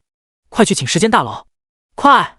只有时间大佬有机会第2个达到化神境，并且打破沈月女神的记录。可恶，思密达，为什么沈月女神不是我们宇宙国的女人？为什么会是华夏的女人？可恶，你特么的是傻掉吧？宇宙国是什么垃圾？也配？哼，时间都是我们宇宙国的玩家，你们的沈月算个屁！哟，现在就给时间大佬定国籍了，到时候时间大佬身份曝光的时候，把你们的脸给打烂啊！不仅如此，西域黑色城堡几大财阀的人顿时惊骇万分。什么？你们是什么废物？沈月就在西域，这都不能杀掉，还让他成为了化神境的修士，我服了！我当初就说应该直接派玩家围剿，现在好了，把希望交给刺客联盟。现在呢，人没有杀掉，沈月反而还成了6阶修士。现在说这些还有什么用？当务之急是要想办法，他现在一定还在亡灵之墓。我们找魔法帝国借10万魔法师大军，趁他还在亡灵之墓，一定要杀了他。谢特，早点这样不就好了？还有，现实世界也要弄他。怎么做？他不是有个弟弟吗？把他弟弟抓过来。你开玩笑？第9特区的人可不是吃素的，现在这个时候还管这些？想办法把第9特区的人给引开，一定要把他那个废物弟弟给抓到，这样他就是我们宰割了。好，这次我们会在暗网上发布消息，迷惑第9特区，然后暗网杀手引开第9特区的人，然后我们的杀手便紧跟其后将沈飞抓住。希望能够这么顺利吧。哼，别担心，别忘了，我们刚刚招募到的一位6阶咒杀师，有他在，沈月必定会死一条命。到时候趁着他虚弱的时候，在现实世界内我亲自出手，一定杀了沈月，那就双管齐下。游戏内杀沈月，现实世界内抓沈飞。第90章，震惊的丽娜，震惊的气魔。沈飞也有些惊叹，姐姐，不愧是我姐，居然会是第一个突破化神境的玩家。随后沈飞自信一笑，不过很快记录就要被我打破了，而且以后的第一都会是我了。沈飞此时已经是元婴境巅峰，只要渡劫就可以达到了化神境了，而且他现在才几个月啊，就已经化神境了。他姐沈月1年多了，这才化神境。其他玩家，你们姐弟俩礼貌吗？等到沈飞化神境之后，沈飞自信一定会是第一个达到炼虚境的玩家。只不过现在还有很多事情没做，所以先不能够突破。等先将所有的事情一一做完之后，沈飞再打算突破为化神境。不过现在沈飞心里也是祝贺老姐能够突破化神境，只是不知道为什么这么久没见到沈月了，沈飞心里甚是想念了。忽然间脑海中就想到了以前和沈月一起洗澡一起睡觉的画面了，他嘴角不自觉的上扬，有点怀念那时候了。姐，我想你了。略微的叹息了一会之后，他集中注意力，随后大步走进了地窟之城。此时的地窟之城内空空如也，看不到任何的人，街道上什么东西都没有。忽然沈飞注意到了一个异样的气息，就在中央城堡的位置上面，只有一个矮小的身影站在城堡之上，好像是在等什么人。见沈飞来了，他便立刻落下。他看着沈飞，旋即单膝下跪，给沈飞最崇高的礼仪。多谢前辈出手相救矮人族，晚辈丽娜，当今的矮人王，我代表矮人族全体向前辈致谢，多谢前辈的救命之恩。从那直播中可以看出，沈飞的实力深不可测，面对着同样境界的存在，一剑就能秒杀。再加上后面不知道施展了什么手段，直接让大阵消失了，更加是深不可测，神秘至极。所以无论是怎样，他都要给予最高的礼仪致谢眼前的前辈。矮人王，眼前的这个少女居然就是矮人王。沈飞看见丽娜，不免得有些惊艳到了，长得真是不错，虽然很矮，只有到沈飞的腰部。他使用了一个探查术，想要看看这个少女是不是在说谎。名称丽娜，职业炼气师，势力矮人族矮人王，种族人族，修为5阶1星元婴境1层，年龄666，魔法锻造术、乱披风锤法、腐蚀泥爪、飞翔术、生命旺盛、思维冷却。见此，看来说的是真的。他摇摇头，淡淡道：“无需多礼。”丽娜见此，站起来说道：“多谢前辈，我们无以为报。若是前辈需要我们做什么，就请说。若是我们能够做到的，一定都会尽全力的去做。”见他如此说，沈飞也就不客气了。他说道：“你知道来自东方的大罗玉吗？”刚一说完，丽娜就愣了一下，好像是听到了什么恐怖的消息，小脸上都是惊骇之色，随后更是不可置信地问向沈飞。自然是知道，这可是炼制法宝武器的极品材料啊，甚至可以炼制出传说中的10阶神器。难道说前辈您有大罗玉？这时候丽娜就猜出来了，眼前的这位前辈救他们，或许是为了让他们用大罗玉炼制出法宝或者武器。看来眼前的这个前辈真的是一个极为强大的存在。要知道，无论是什么时期，一旦出现了大罗玉，那么都是会掀起血腥风云。能够得到大罗玉的，基本上都是强者中的强者。但他想错了一点，这东西是被法照当作谢礼送给沈飞的，当时还没有人知道这就是大罗玉，哪怕是身为佛门佛子的法照都没能认出来，这才被沈飞捡了一个漏。不过丽娜猜对了一点，沈飞的确是要他们帮忙炼制大罗玉，这就是沈飞最主要的目的。沈飞点点头，承认了，他倒是没有说谎话，直接承认了，因为这就是来自于对实力的自信。现在能威胁他的人不多，他还真不至于骗眼前的这个矮人族的王。怎么说，沈飞都能够直接秒杀眼前的矮人王，所以欺骗倒也没必要了。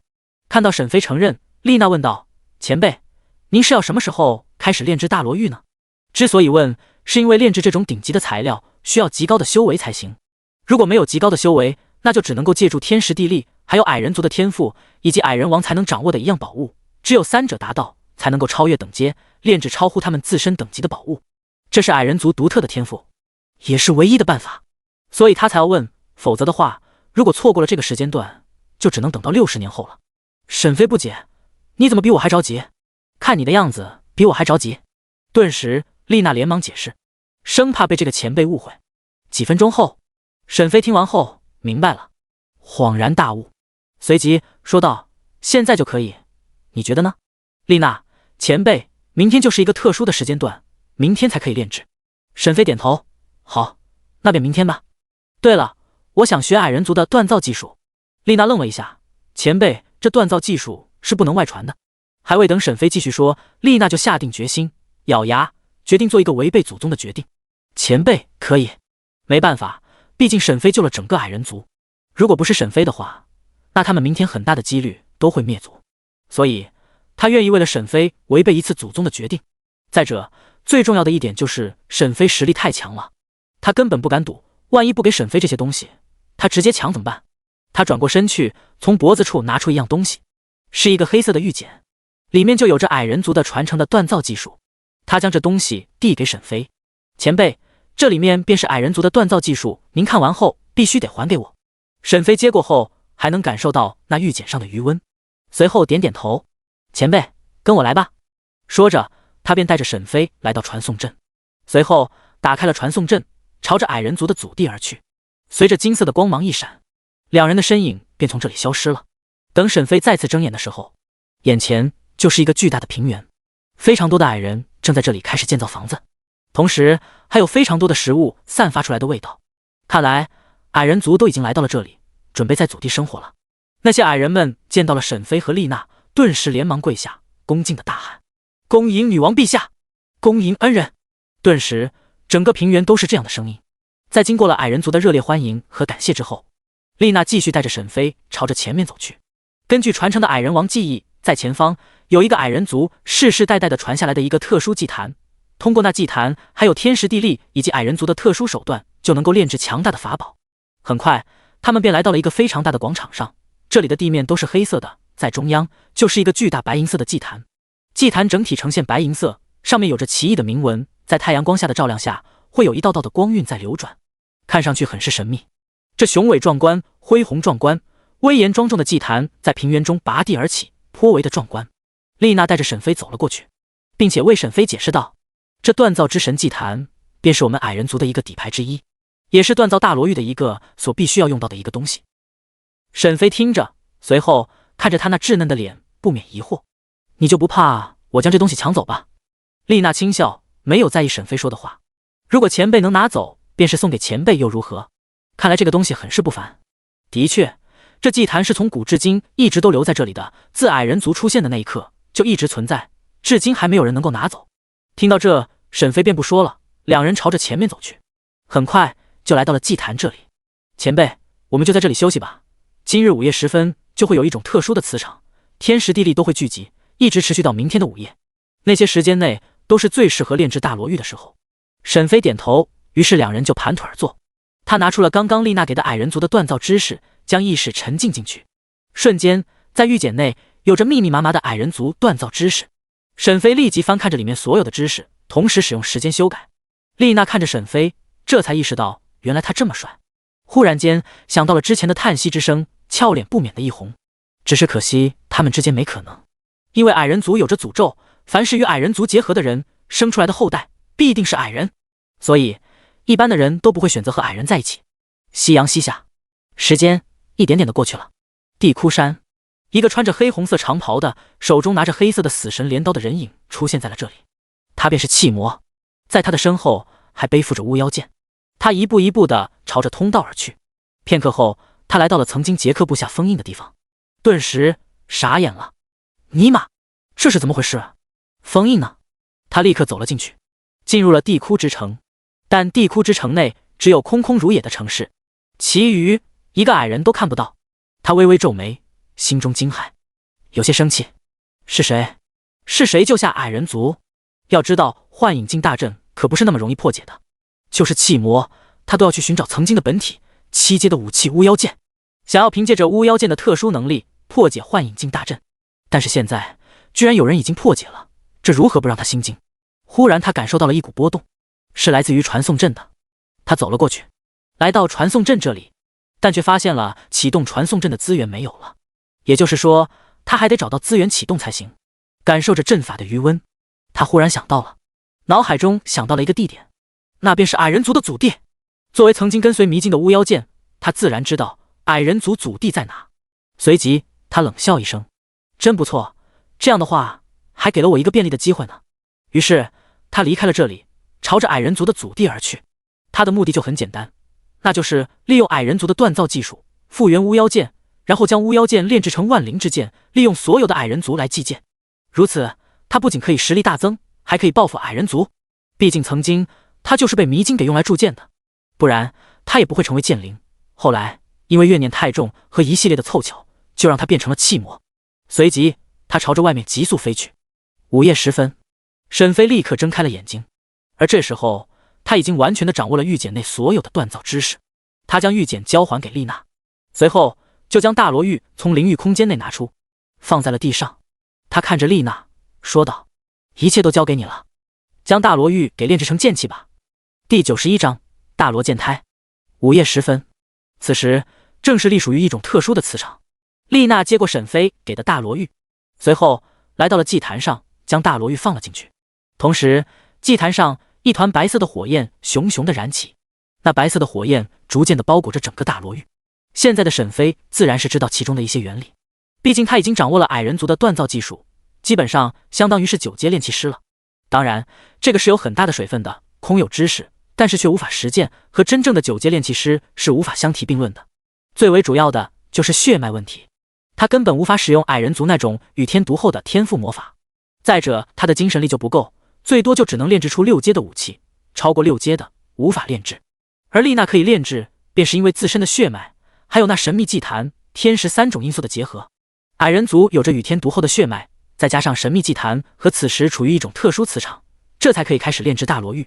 所以即便是沈飞掌握了炼制的方法，但是却没有矮人族的血脉，所以无法催动那神秘祭坛以及矮人族锻造武器的天赋魔法。沈飞现在很兴奋地看着祭坛内的大罗玉。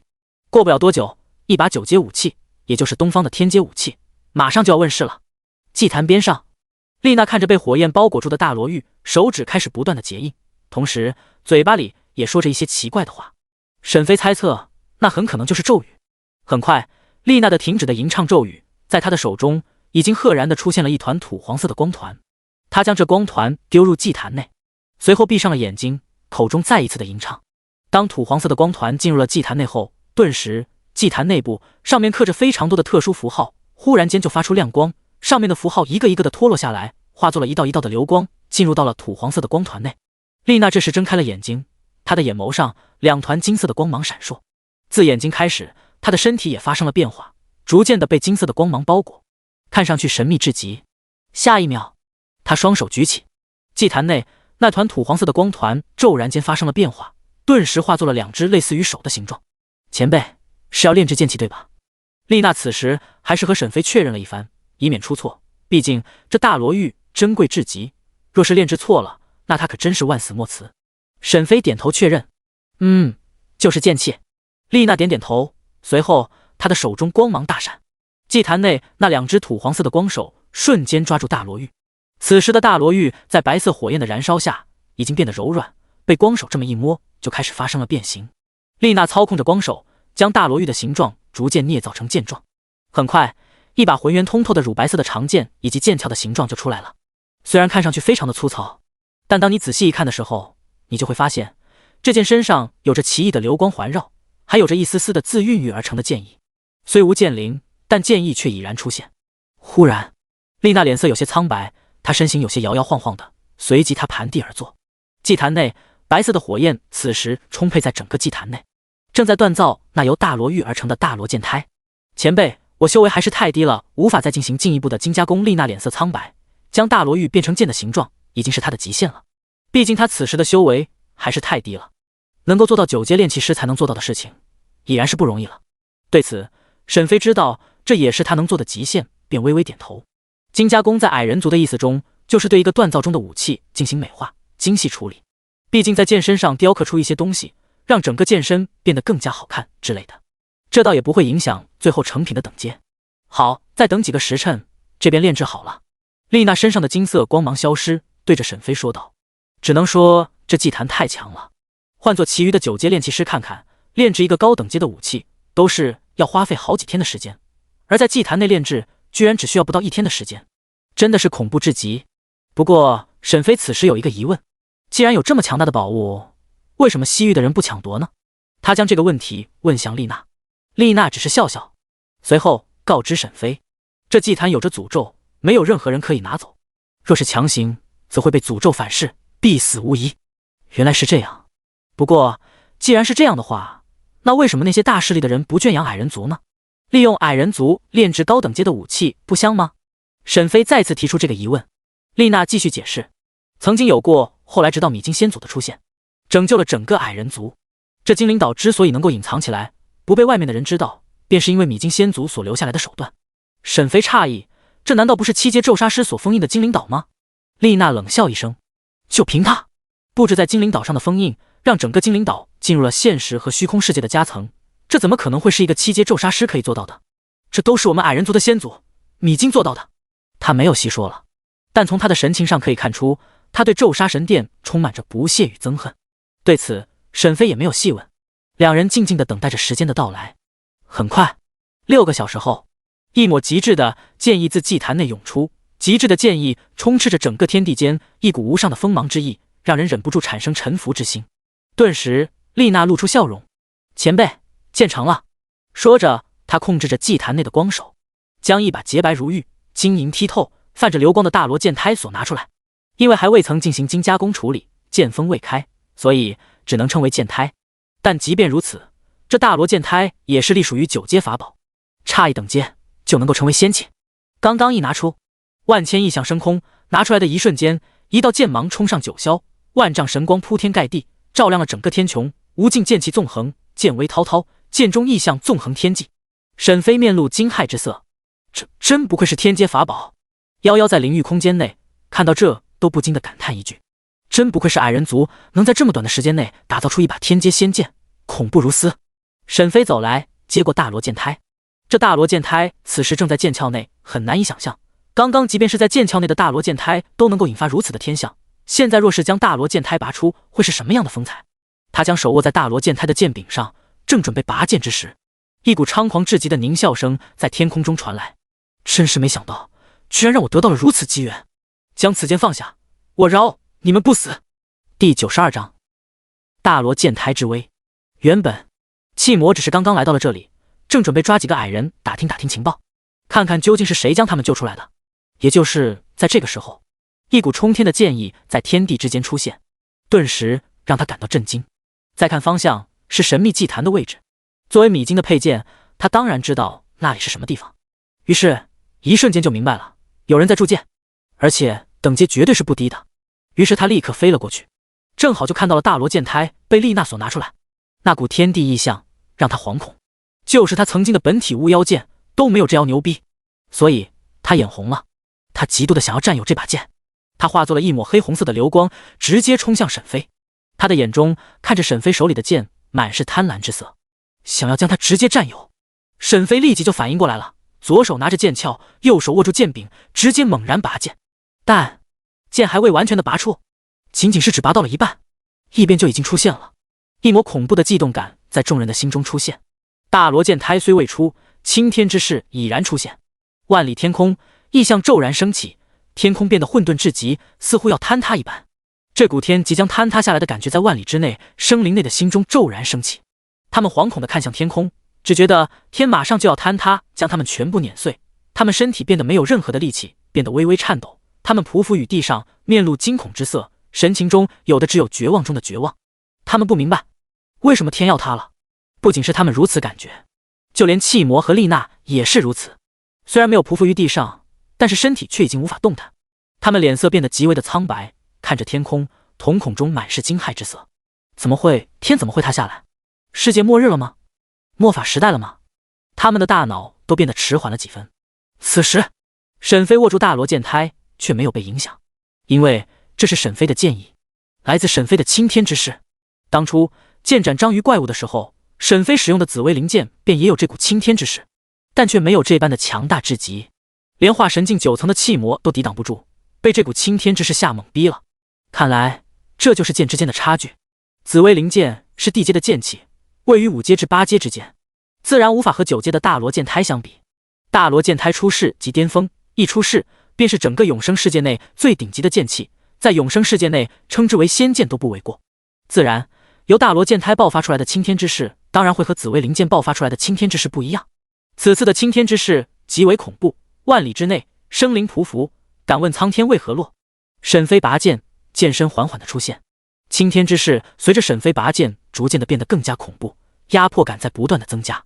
就在大罗剑胎即将拔出来之时，沈飞停住了，他的意识进入到了一个奇异的空间内，那是一个白色的世界，这里没有任何的东西。忽然，一个冰冷没有感情的声音在沈飞的耳中响起：“你希望我是什么样子？”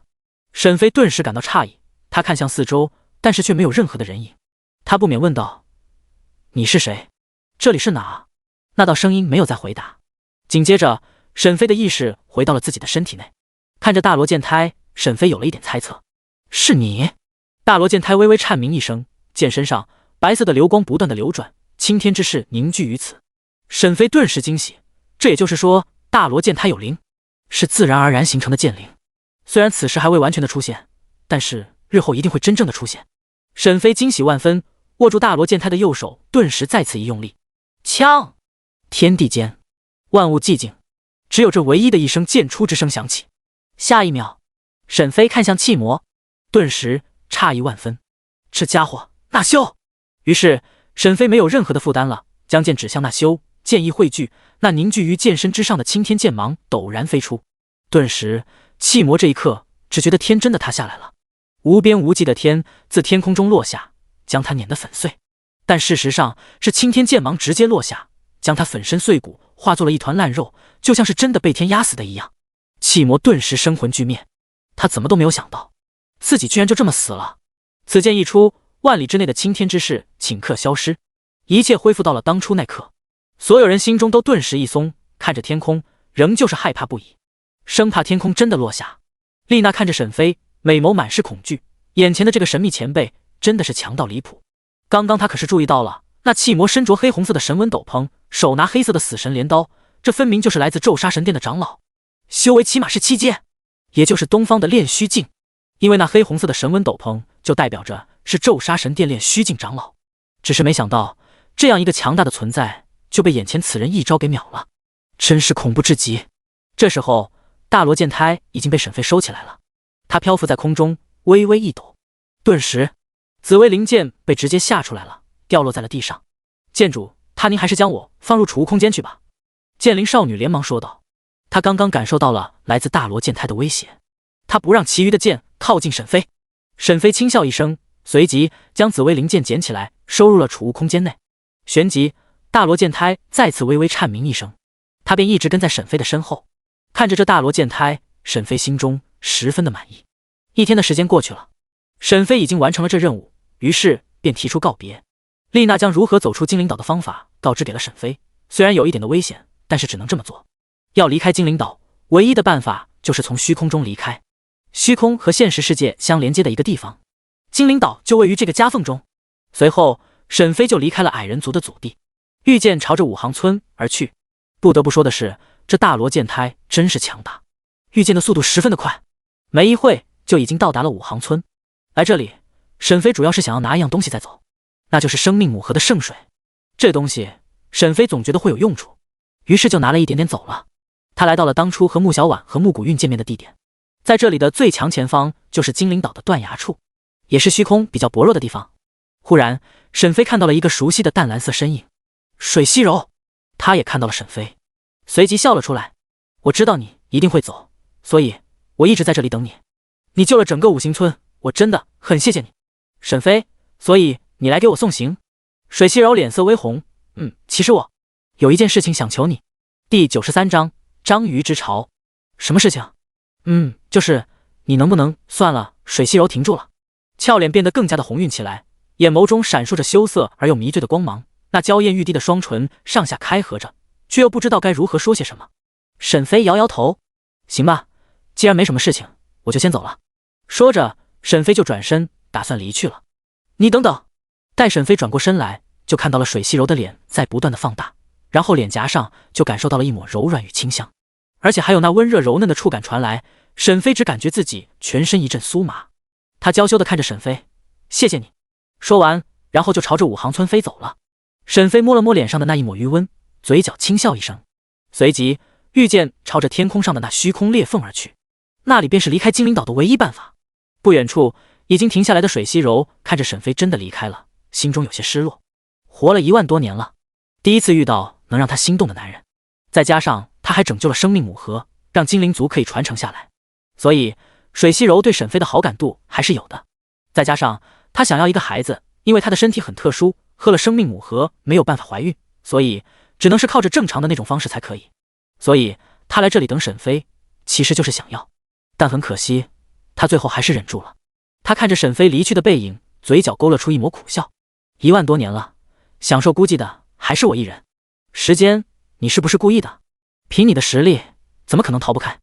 你是故意让他亲的。哎呦，夭夭呀，你别疑神疑鬼的行吗？我是那种人吗？我如果真的是那种人，第一个遭殃的一定就是你啊！哈哈，夭夭大笑，好像是发现了什么不得了的事情。哟，你之前不是说过对我这对 A 不感兴趣吗？怎么现在对我有想法了？沈飞无语，我都说了是如果，我又不真的是那种人。夭夭哼哼一声，你刚刚可亏大了，我看那家伙的眼神，分明是想要占有你，想要和你一起睡觉。啧，你要是主动一点的话，恐怕早就被你拿下了。你后悔吗？沈飞的声音逐渐冷了。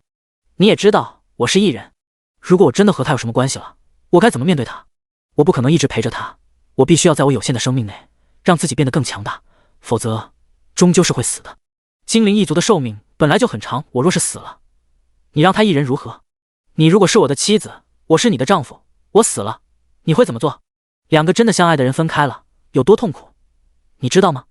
说到底，还是两个世界的人。沈飞1年不到即将化神境，但是在现实世界内能活多久呢？也不过400多年。而且别忘了主线任务域外邪族，这个还未完成，将来说不定会入侵整个现实世界，到时候战争爆发，能不能活下来，这还是一个问题。你让沈飞怎么敢真的永生世界内找一个女人？沈飞他责任心很重，那种不负责任的事情他不会去做。说到这，夭夭沉默了。他这人没别的，责任心倒是挺重。一个男人好色是正常的，但是如果没有担当，就是个人渣。沈飞深呼吸一口，随即朝着前方飞去。虚空之内是一片灰蒙蒙的地界，在前面有一道巨大的光亮，那里就是外界。但别看那么近，但事实上距离非常的远。就在沈飞继续朝着前面御剑飞行的时候，忽然系统的声音响起了：你已进入化神境噩梦级副本章鱼之巢，请注意安全。还未等沈飞反应过来，他身高足足有1000米之长，浑身都被黑色的鳞甲覆盖着，他的眼睛上全是血丝，身体上满是粘稠的粘液，紧接着一股浓郁到极点的腥臭味飘散而来。沈飞立刻感觉自己的喉咙发痒，差点就要干呕起来。这尼玛实在是臭啊！而且在那章鱼怪物的背后还有着一个巨大的巢穴，里面无数的章鱼正在孕育。人类，滚回去！没有那位大人的命令，尔等不准出来！他张开满是獠牙的嘴，挥动着几10米长的黑色触手，嘶吼道：若不是感觉不出眼前这个人的修为，他早就出手秒了沈飞了。他如此猖狂的声音顿时惹得大罗剑胎不爽了。大罗剑胎颤鸣一声，随即漂浮而出，剑身自动的开合一点，顿时青天之势自无尽虚空中涌来，似乎在警告：若是再敢出言不逊，便是你的死期。这青天之势的恐怖，瞬间那怪物就感受到了。虽然神情发生了一丝变化，但是他并没有就此让步。你想要硬闯？来试试看！大罗剑胎见此，剑身再度开合一点，沈飞顿时出手拦住了他，同时他使用了探查术，名称罗修，职业势力，种族虚空章鱼族，修为6阶9星，化神境9层，年龄11002，魔法化神境9层吗？沈飞微微眯着眼，随即没有任何的犹豫，直接拔剑，枪！清脆的剑声瞬间响起，虚空中无尽的青天之势落下，仿佛整个天空都要坍塌一般。试试看，就试试看！顿时，罗修只觉得一股无上的压迫感袭来，让他的身体无法动弹。他猛地看向天空，在他的眼中，虚空已经发生了翻天覆地的变化，无数的裂缝出现，似乎就要掉落，将他给活活砸死。这股悸动感让他无法动弹。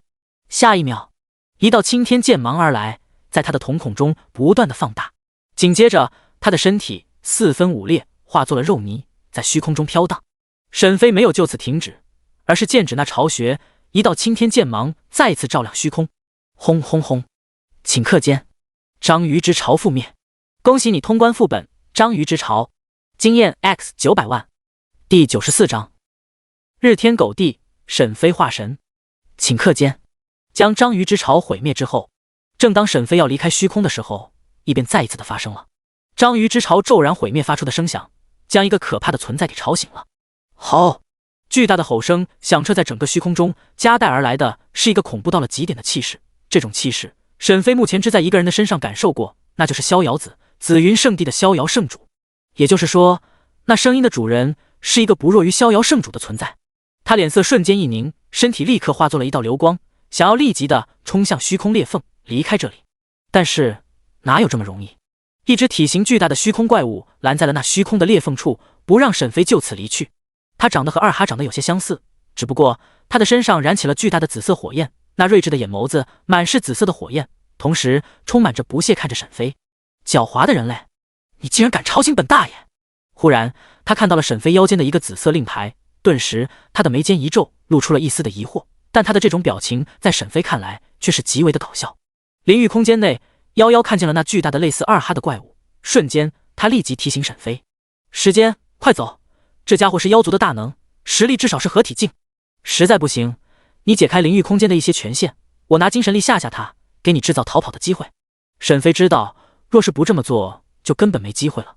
以他现在元婴境巅峰，再加上大罗剑胎，最多就只能与炼虚境的修士一战，毕竟实力太低了，无法发挥出大罗剑胎的真正实力。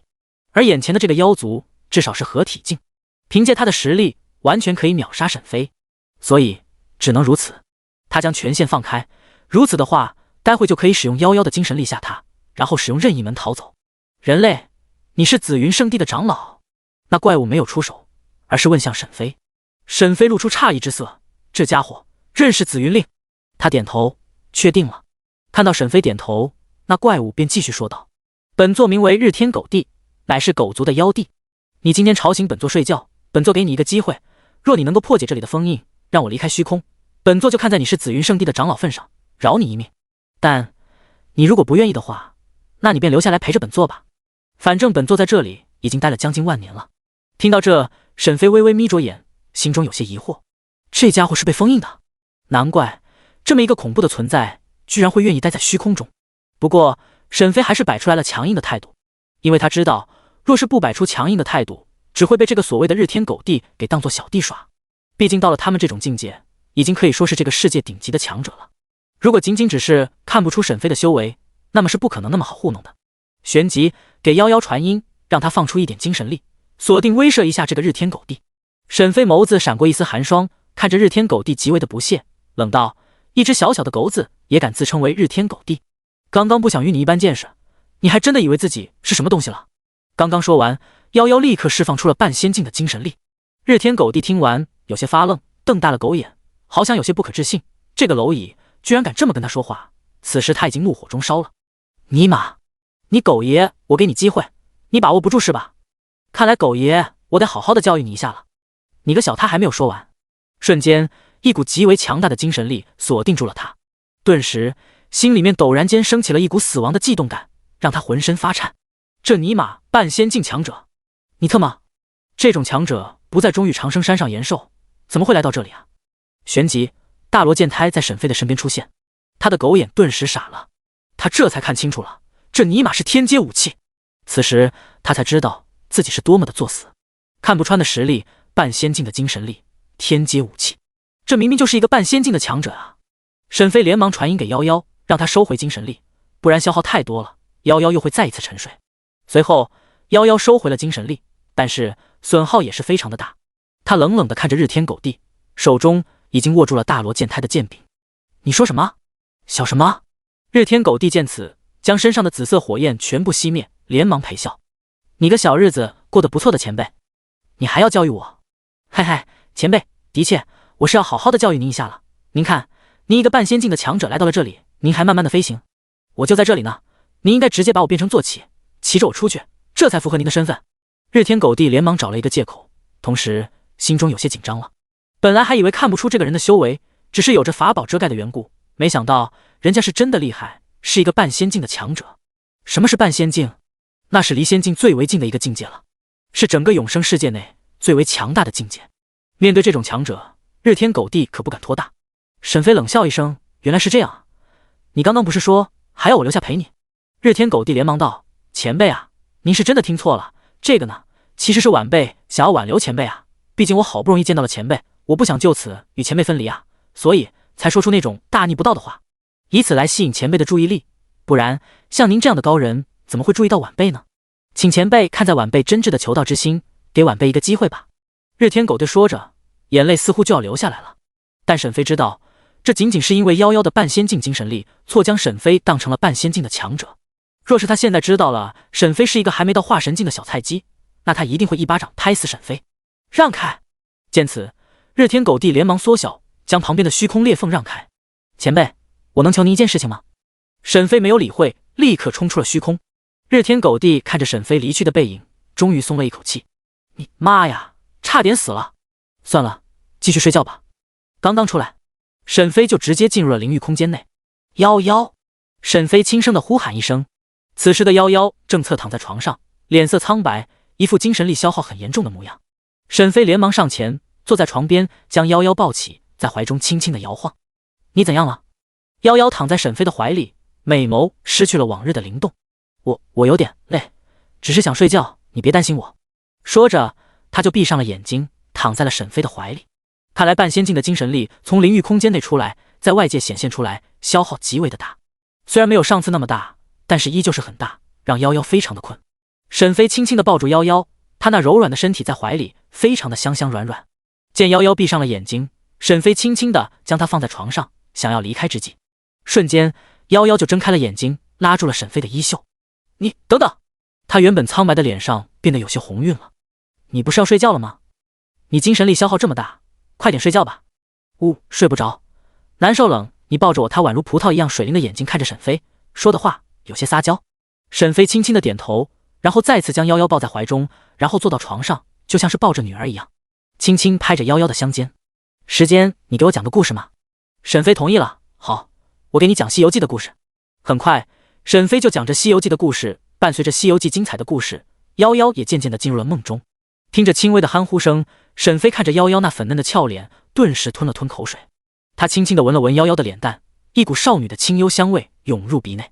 随后，嘴唇微微一抿，他鬼使神差的轻轻点在了夭夭的俏脸上，然后跟做贼心虚一样，将夭夭轻轻的放在床上，盖上被子，随后离开了灵域空间。在沈飞离去后，夭夭睁开了眼睛，轻轻的摸了摸被沈飞亲的位置，嘴角露出了笑容。我就知道你一定喜欢我，我相信你一定会主动的。夭夭将枕头抱在怀里，随后身体卷缩，双腿夹住枕头，就像是抱住沈飞睡觉一样，随后才逐渐的进入了梦中。出来后，沈飞的心脏砰砰狂跳，刚刚他也不知道为什么就想要。沈飞啊沈飞，他个平胸萝莉你也会喜欢吗？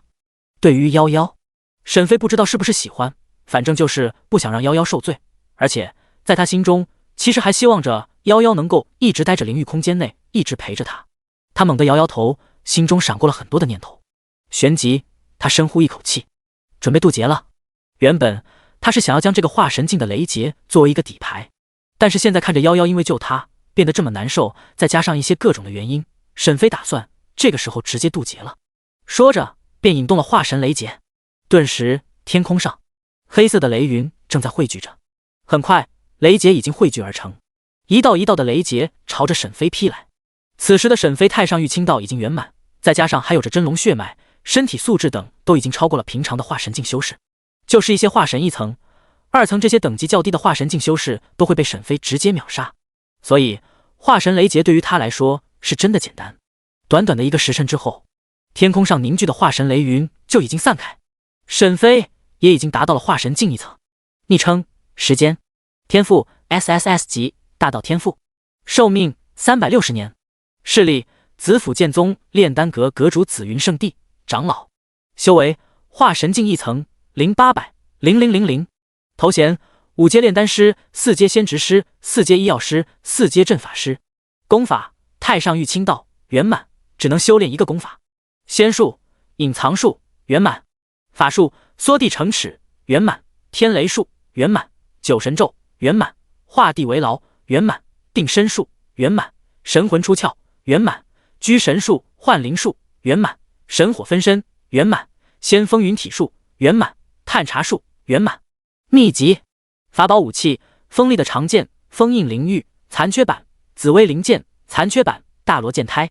碎片：道心咒魔碎片 X3， 封印灵玉碎片 X2。任务：主线任务域外邪族进行中，特殊任务带回沈月进行中。风魔一族好感度 Max， 矮人族好感度 Max， 域外邪族仇恨值10100。任务道具凤羽 X1。万物时间修改，目前修改时间1至999年，下一等级修改时间1000年。升级修改时间所需： 1. 达到化神境已完成； 2. 名震东域； 3. 拥有或加入一个东域排名前100的势力已完成； 4. 成为4阶先执师已完成； 5. 完成主线任务。全服通告：恭喜玩家时间成为化神境修士，并且达成了最快成为化神境的记录，特此通告。全服通告：恭喜玩家时间成为化神境修士，并且达成了最快成为化神境的记录，特此通告。全服通告：恭喜玩家时间成为化神境修士，并且达成了最快成为化神境的记录，特此通告。顿时，整个玩家论坛再一次震惊。此时的他们比之前上一次沈月成为化神境还要震动。没办法，毕竟时间这个人进入游戏才不到半年啊，不到半年就达成了这种成就，这怎么能不让他们震惊？而且沈飞是属于那种什么记录都打破的，什么都是最快的。天哪，这还要我们活吗？既然出现了沈月这样一个天骄，为什么又要出现时间这样的天骄中的天骄啊？这还要我们这些普通人怎么活啊？这不愧是我时间哥，时间无敌，垃圾沈月，我们宇宙国的时间大神吊打华夏的沈月。哼，楼上又来了，自己是什么菜鸡不知道吗？有种你把地址录出来，你看我堵不堵你就完事了。笑死了，你们在这些华夏猪也配和我们这些高贵的宇宙国人相比？你们配吗？配吗？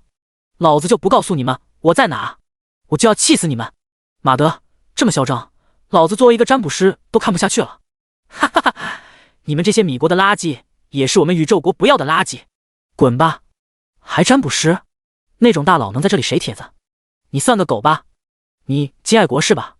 占卜到了，他就在六国之地的楚国山城云镇的来福客栈。操，老子和几个兄弟就在这里，直接堵他！爸爸们，我错了，不要堵我啊！我承认，时间是华夏人总可以了吧？你们放过我吧！黑色城堡刚刚还在具体的讨论着该如何针对沈月，因为就在前不久，沈月突破了，于是他们找到了一位7阶咒杀师，想要咒杀沈月，但是需要一切东西才可以做到。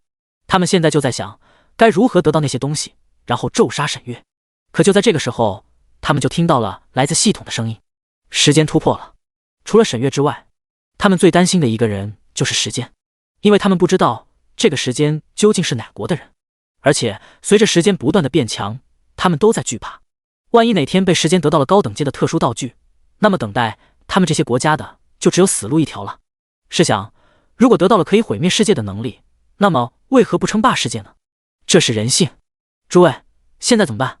时间有突破了，我们该做什么？哦，摩根，你别这样，我们现在最主要的还是要对付沈月，至于时间，我们再缓缓，毕竟我们一点信息都不知道。哼，任他成长，如果他是华夏人，那我们可就死定了。不一定吧，他不一定能就是华夏人吧？万一呢？如果他是华夏人该怎么办？杀了沈月，华夏势必会让他对我们出手。行了，关于时间的这件事情就不要讨论了，现在要做的还是要对付沈月。如今的沈月已经化神境了，而且我们已经他们逼近了亡灵之墓，但是这不保险，万一他们能够活着出来呢？就像上一次在大妖之墓那件事情，所以我们必须要派几个人进去，找到沈月留下的蛛丝马迹，然后将那些东西拿到，利用咒杀手段杀掉沈月。行吧，这次就由我去吧，我带队。一个全身被斗篷覆盖住的男人走出来，他是摩根财团的代表之一，也是目前西方玩家等级最高的几个人之一。等级达到了化神境之后，给沈飞的第一个感知就是很强，至少绝对是可以直接秒杀曾经的自己。随后沈飞进入到了灵域空间内，这个时候夭夭已经陷入了沉睡。看着夭夭的睡姿，沈飞有些想笑，这小妮子是喜欢抱着睡觉吗？沈飞走上前，伸出手轻轻地抓住她的小手，旋即使用了时间修改器。叮，你修改了夭夭的精神状态，夭夭的精神状态1天前恢复到了1天前的状态。随后，沈飞就离开了灵域空间，让夭夭好好的睡上一觉。这时候，沈飞正处于茫茫大海上，他踏空飞行。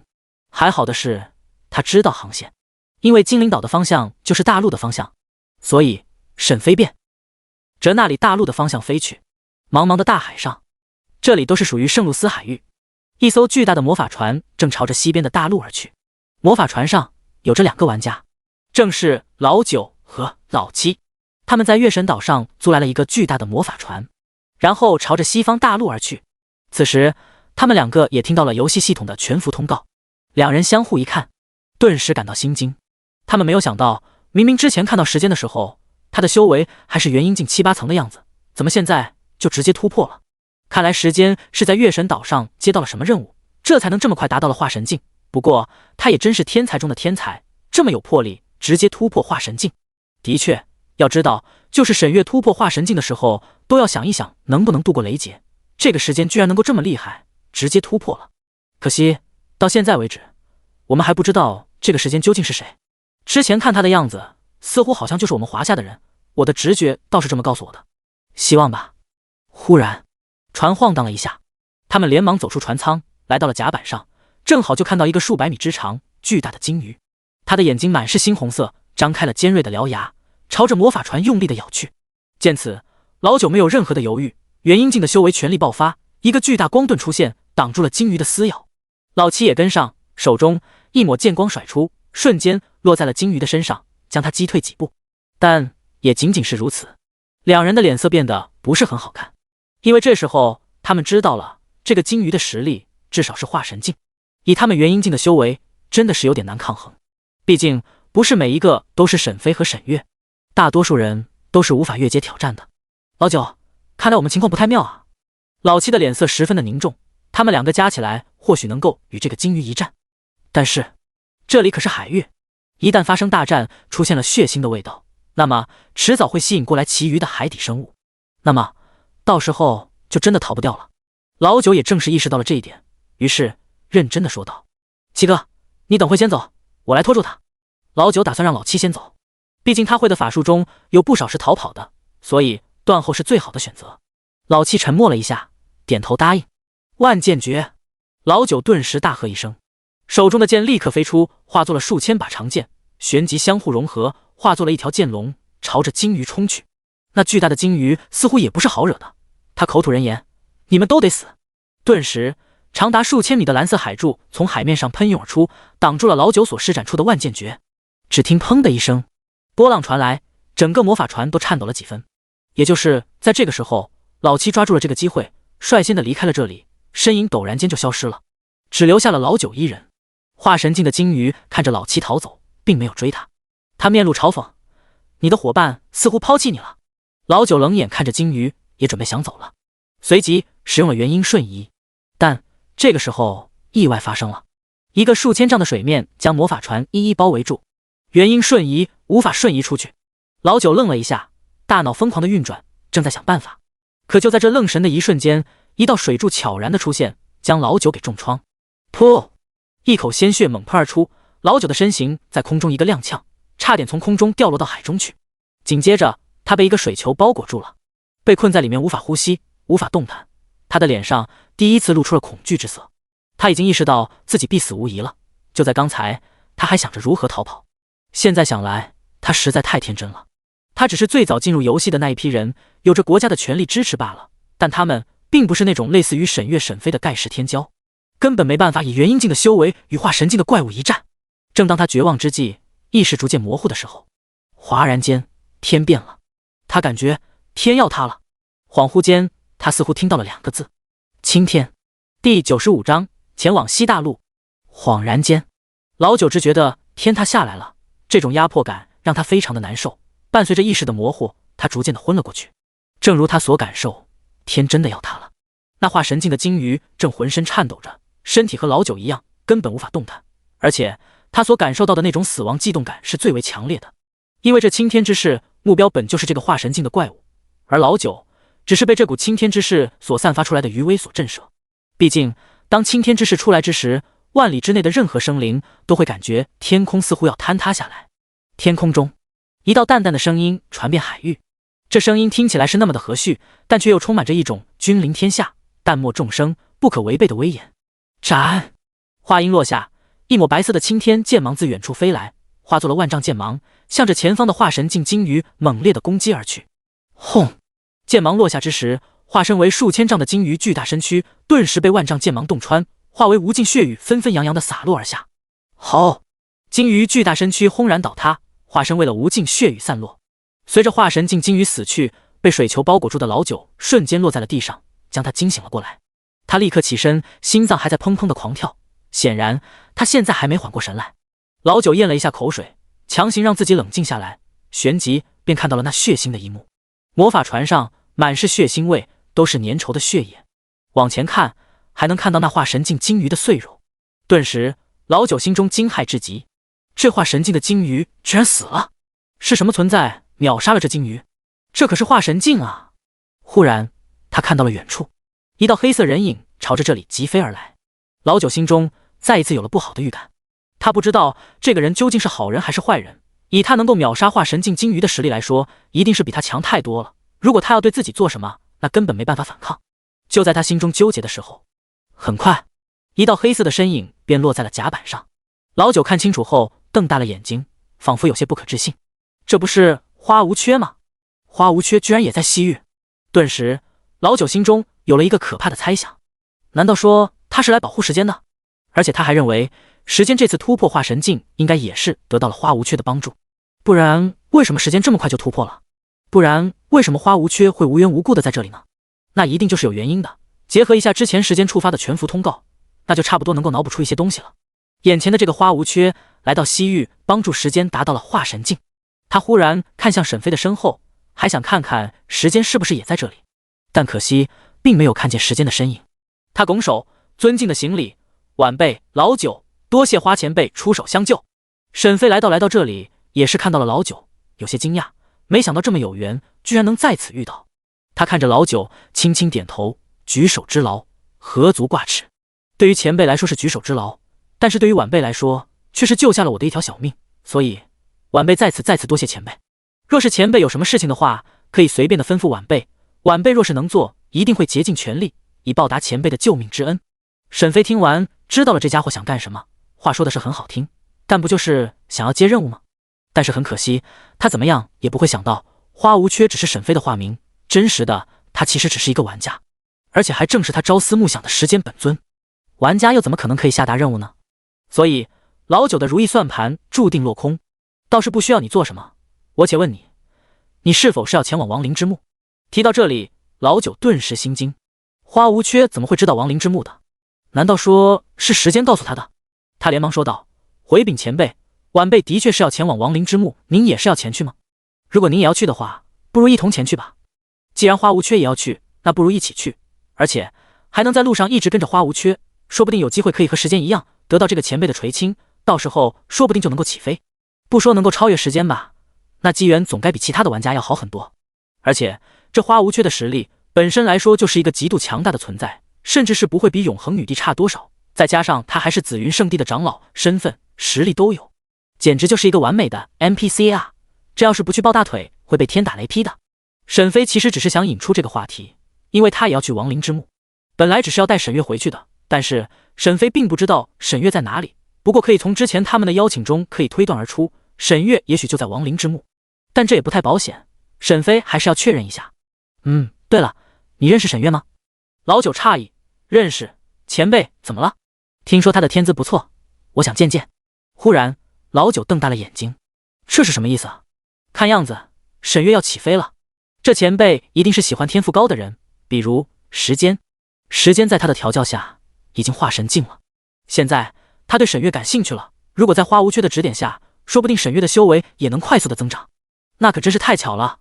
前辈，正好沈月就在亡灵之墓，我们可以一起过去。沈飞微微点头表示同意了，旋即他连忙说道，前辈您先进船舱休息，我来开船。沈飞没有客气，直接进了一个船舱内，坐在床上休息。在他的前方，大罗剑胎漂浮着，剑身微微颤鸣。你想让我摸你？沈飞作为大罗剑胎的剑主，自然是知道大罗剑胎的意思。无奈之下，沈飞将大罗剑胎拿起，轻轻的抚摸剑身，顿时大罗剑胎轻轻的颤鸣。甲板上，老九兴奋至极了，能和花无缺在一艘船上，这尼玛真是运气爆棚。他使用清洁术将甲板弄干净，随后驾驭着魔法船朝着西边的大陆而去。至于老七，老九刚刚在论坛上联系了他，此时老七已经跑远了，遇到了另外一艘的魔法船，现在正在船上。巧的是，这船上是那5个来自东方的修仙者，所以老九就没有等老七了，直接开着船朝着西边的大陆而去。第96章暗网金牌杀手。夜晚，沈飞回到了现实世界，本来还想要使用任意门的巨献机会，看看能不能将大罗剑胎巨献到现实世界的，但是大罗剑胎的品级实在是太高了，4阶任意门最多只能巨献4阶级别的东西，比如4阶修为、4阶的道具等，所以见无法巨献大罗剑胎，沈飞便只好将大罗剑胎留在房间内，同时也让大罗剑胎好好的守住这里，不让老九进来。毕竟如果让老九知道自己是玩家，那么可就糟糕了。现实世界内，这时候正是中午，沈飞从床上起来，他看了一眼手机，没有任何的信息。这些天以来，沈飞和沈月都很忙，基本上都是属于那种刚刚退出游戏，然后直接进去，基本上没怎么休息。毕竟他们现在在现实世界也是属于修仙者，有着修为在身上，所以倒是不会觉得很累。但也就是这么忙，所以两人倒是没怎么相互联系了。沈飞下楼，走到外面，外边有着2个第9特区的人，苏明和云明，他们依旧是跟着沈飞一同的出去，要保证沈飞的安全。来到超市，沈飞打算买一些吃的，已经很久没吃零食了，嘴有点馋，于是他买了一大堆的零食。很快，他带着一堆的东西回到家中，他将东西全部放在一边，随后对着旁边的空气冷道：既然来了，那就现身吧。周围一道黑色的身影出现在沈飞的前方，他并不是华夏人，而是一个外国人，看样子应该是米国或者日不落国的人。那人很有兴趣地看着沈飞，他能感觉到沈飞只是一个普通人，所以他有些诧异，这个沈飞居然可以知道他在这里。一个普通人，你是怎么知道我在这里的？他看着沈飞，不急不慢地说道。他看上去并不紧张，丝毫不担心沈飞会喊救命之类的。沈飞只是说道：直觉，只不过看样子你是来杀我的，只是你就不怕我喊救命？将外面的第9特区的人吸引过来。那人只是笑笑，眼中满是自信，看着沈飞这个凡人，他冷笑：你可以叫一声听听，看看外面的人能不能听到你的叫声。再者，我可不是来杀你的。沈飞坐在椅子上旋即问道：那你是要干什么？很简单，请你跟着我去其他地方一趟。让我去其他地方？想做什么？沈飞继续问。这你就不用知道了。说着，他伸出手抓向沈飞。此时的他极度自信，嘴角都有着一抹笑容，眼中也是期待沈飞大喊救命。但事情并没有按照他想的那样发展，沈飞直接躲过去，反而捏住他的脖子，直接将他举起。那人还未反应过来，就听到了沈飞说出的那2个恐怖的字：搜魂。顿时一抹记忆涌入沈飞的大脑，他在搜索着一些自己想要的东西。很快，3个小时后，沈飞像扔垃圾一样将那人扔在地上，旋即使用了时间修改。定，你修改了麦克的寿命，麦克的寿命99年，变成了液体。顿时麦克直接变成了液体。同时沈飞也知道了一切，他冷冷地看着西方。摩根财团，这人其实就是暗网的一个金牌杀手，修为在筑基近巅峰，是暗网中排名前10的金牌杀手。但可惜遇到了沈飞这么一个金丹境的修士，直接被秒，还将他的记忆给搜魂了。摩根财团花了大价钱让麦克来到华夏抓走沈飞，而麦克刚刚则是趁着沈飞和苏明等人出去的时候，偷偷地潜入了家中，并且布置了阵法，让外面无法听到里面的声音。可惜第一时间就被沈飞发现了。很快，沈飞将房间内的阵法给破解了，将房间恢复成了之前的样子。沈飞猜测他们的目标或许是沈月，因为他并没有暴露修为，能来抓他的基本上都是只有一个目的，那就是用他来威胁沈月。看来沈月的突破让西方的玩家急了，所以才会再次出手抓沈飞。知道了一切之后，沈飞便没有了丝毫的睡意。吃了一点东西之后，沈飞给沈月发了消息，想知道他现在怎么样了。沈飞，你现在怎么样了？还好吧？发完消息之后，旋即便进入了游戏之中，来到永生世界内。此时并没有过去多久，当大罗剑胎看到沈飞再次出现之后，看上去很是高兴，剑身在不断的颤鸣。在房间内，沈飞也是有些无聊，毕竟这路程还是挺遥远的。他进入灵域空间内，想看看夭夭现在醒来了没有，但很可惜，夭夭依旧是在睡觉，只是脸色现在特别好，睡觉的时候脸都红了，被他抱住睡觉的枕头上都有些水渍。快点啊呵呵呵！沈飞看他睡得这么开心，就知道了肯定是做了什么好梦，于是便没有打搅他，直接退出了灵域空间。没办法，沈飞就只能打坐修炼了，这还是他为数不多的真正意义上的修炼。很快，10天后，在魔法船的全速爆发下，终于是抵达了西边的大陆，来到了魔法帝国的大陆上。他们进入港口，从港口进入了格林城。沈飞跟着老九来到了格林城内的一个魔法传送点，这里是传送前往魔法帝国各行省的传送点。前辈，亡灵之墓在云里行省沃普亚敦山脉，所以我们要在这里乘坐传送大阵前往云里行省的省会阿拉德城，然后从阿拉德城前往沃普亚敦山脉。老九将前往亡灵之墓的路线告诉沈飞。沈飞点头便说道：按照你说的做吧。时间等等，你给我买些吃的，买些好玩的东西，你再传送走吧。夭夭在第6天的时候就醒过来了。沈飞点头答应了夭夭的请求，随后在街上买了一些漫画、小说、吃的，然后将共知魔法交给了夭夭。将这些做好之后，沈飞便跟着老九坐着传送阵前往云里行省的省会城市阿拉德城。第97章云里行省偶遇布莱尔。云里行省阿拉德城，在阿拉德城的北部，魔法传送阵的广场上，几十道光柱浑然出现，接着显露出了几十个人，他们都是从格林城传送而来的，其中就有老九和沈飞。花前辈，我们已经到了。老九说道。沈飞看着四周，微微点头。虽然从几天前沈月的回复中可以知道他并没有太大的危险，但是沈飞还是希望能够早点见到沈月，只有见到了沈月，沈飞才能真正的放松下来。继续带路吧，我们早一点到亡灵之墓。沈飞淡淡的说道。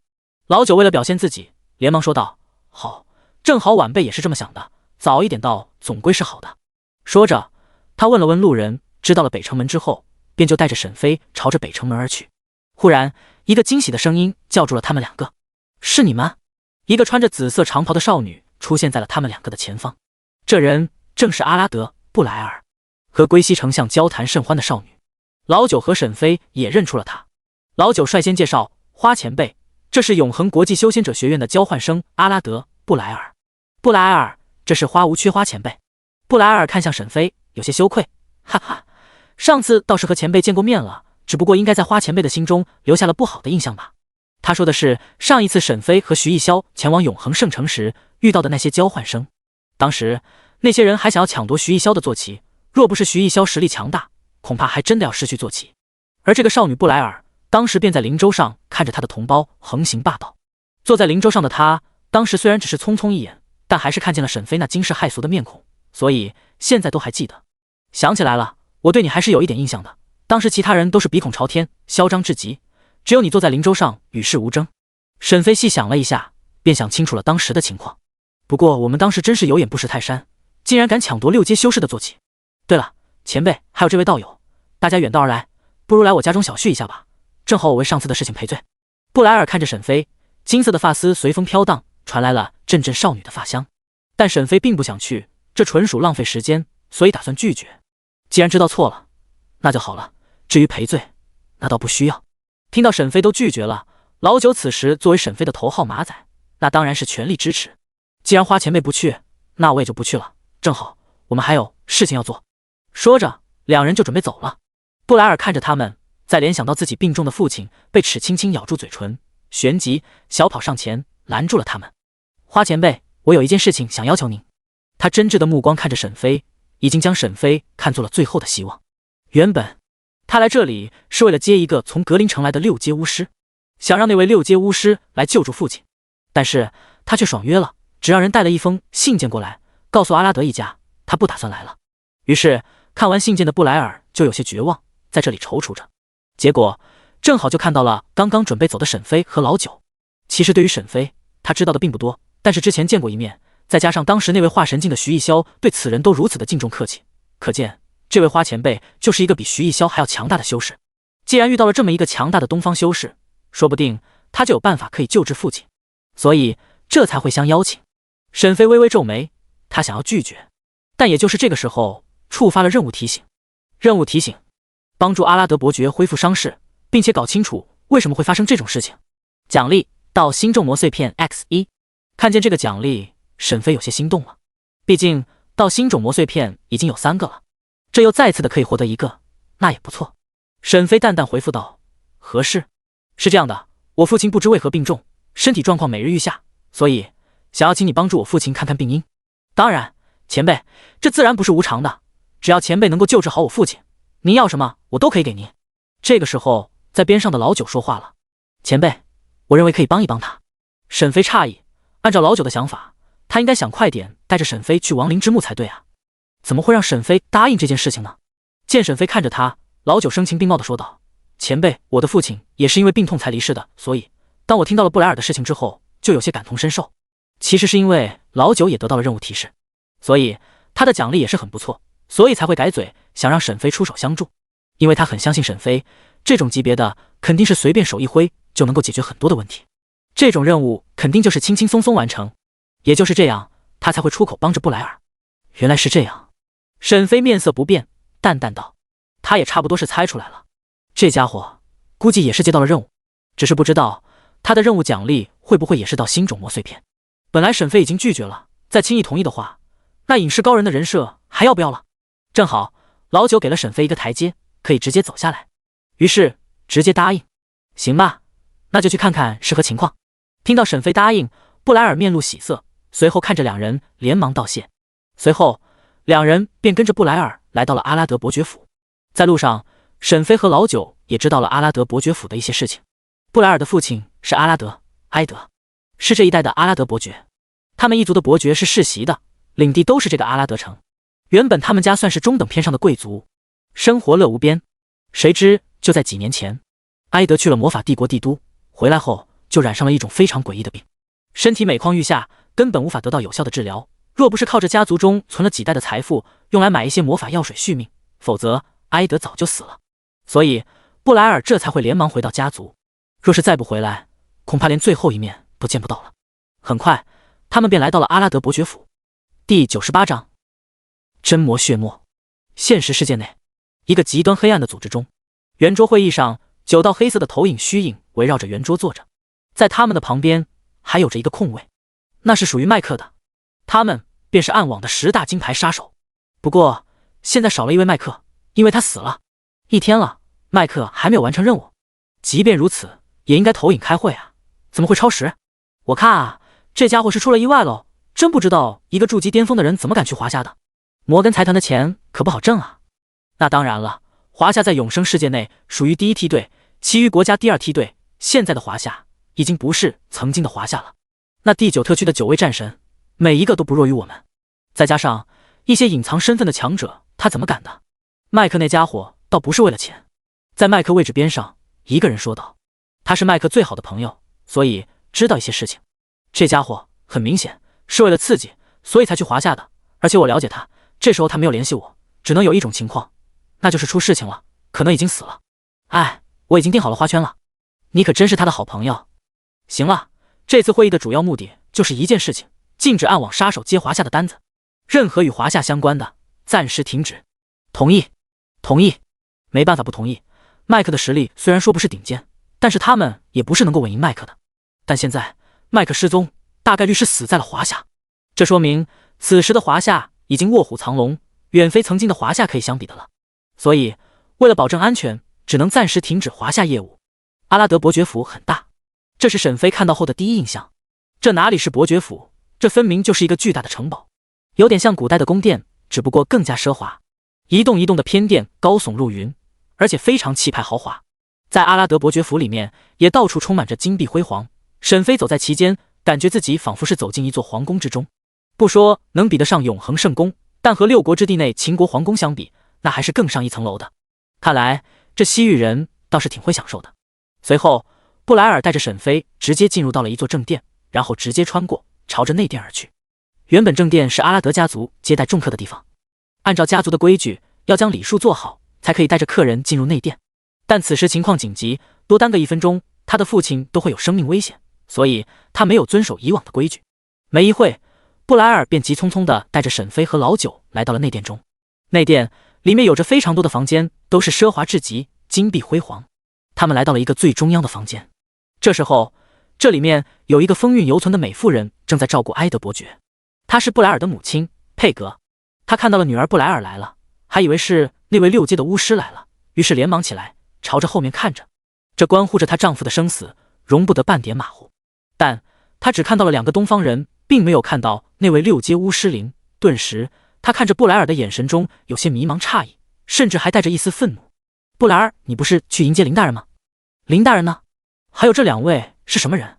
他有些发火，但是有2个客人在，他又不好不顾及女儿的面子。布莱尔解释，将那位林大人托人给的信件拿了出来。母亲大人，林大人让人带了信件过来，说暂时来不了了。什么？佩格花容失色，妩媚的脸蛋上满是绝望，她的心脏也在砰砰直跳，脑海中一片迷惘了。那位6阶巫师灵是他们最后的希望啊！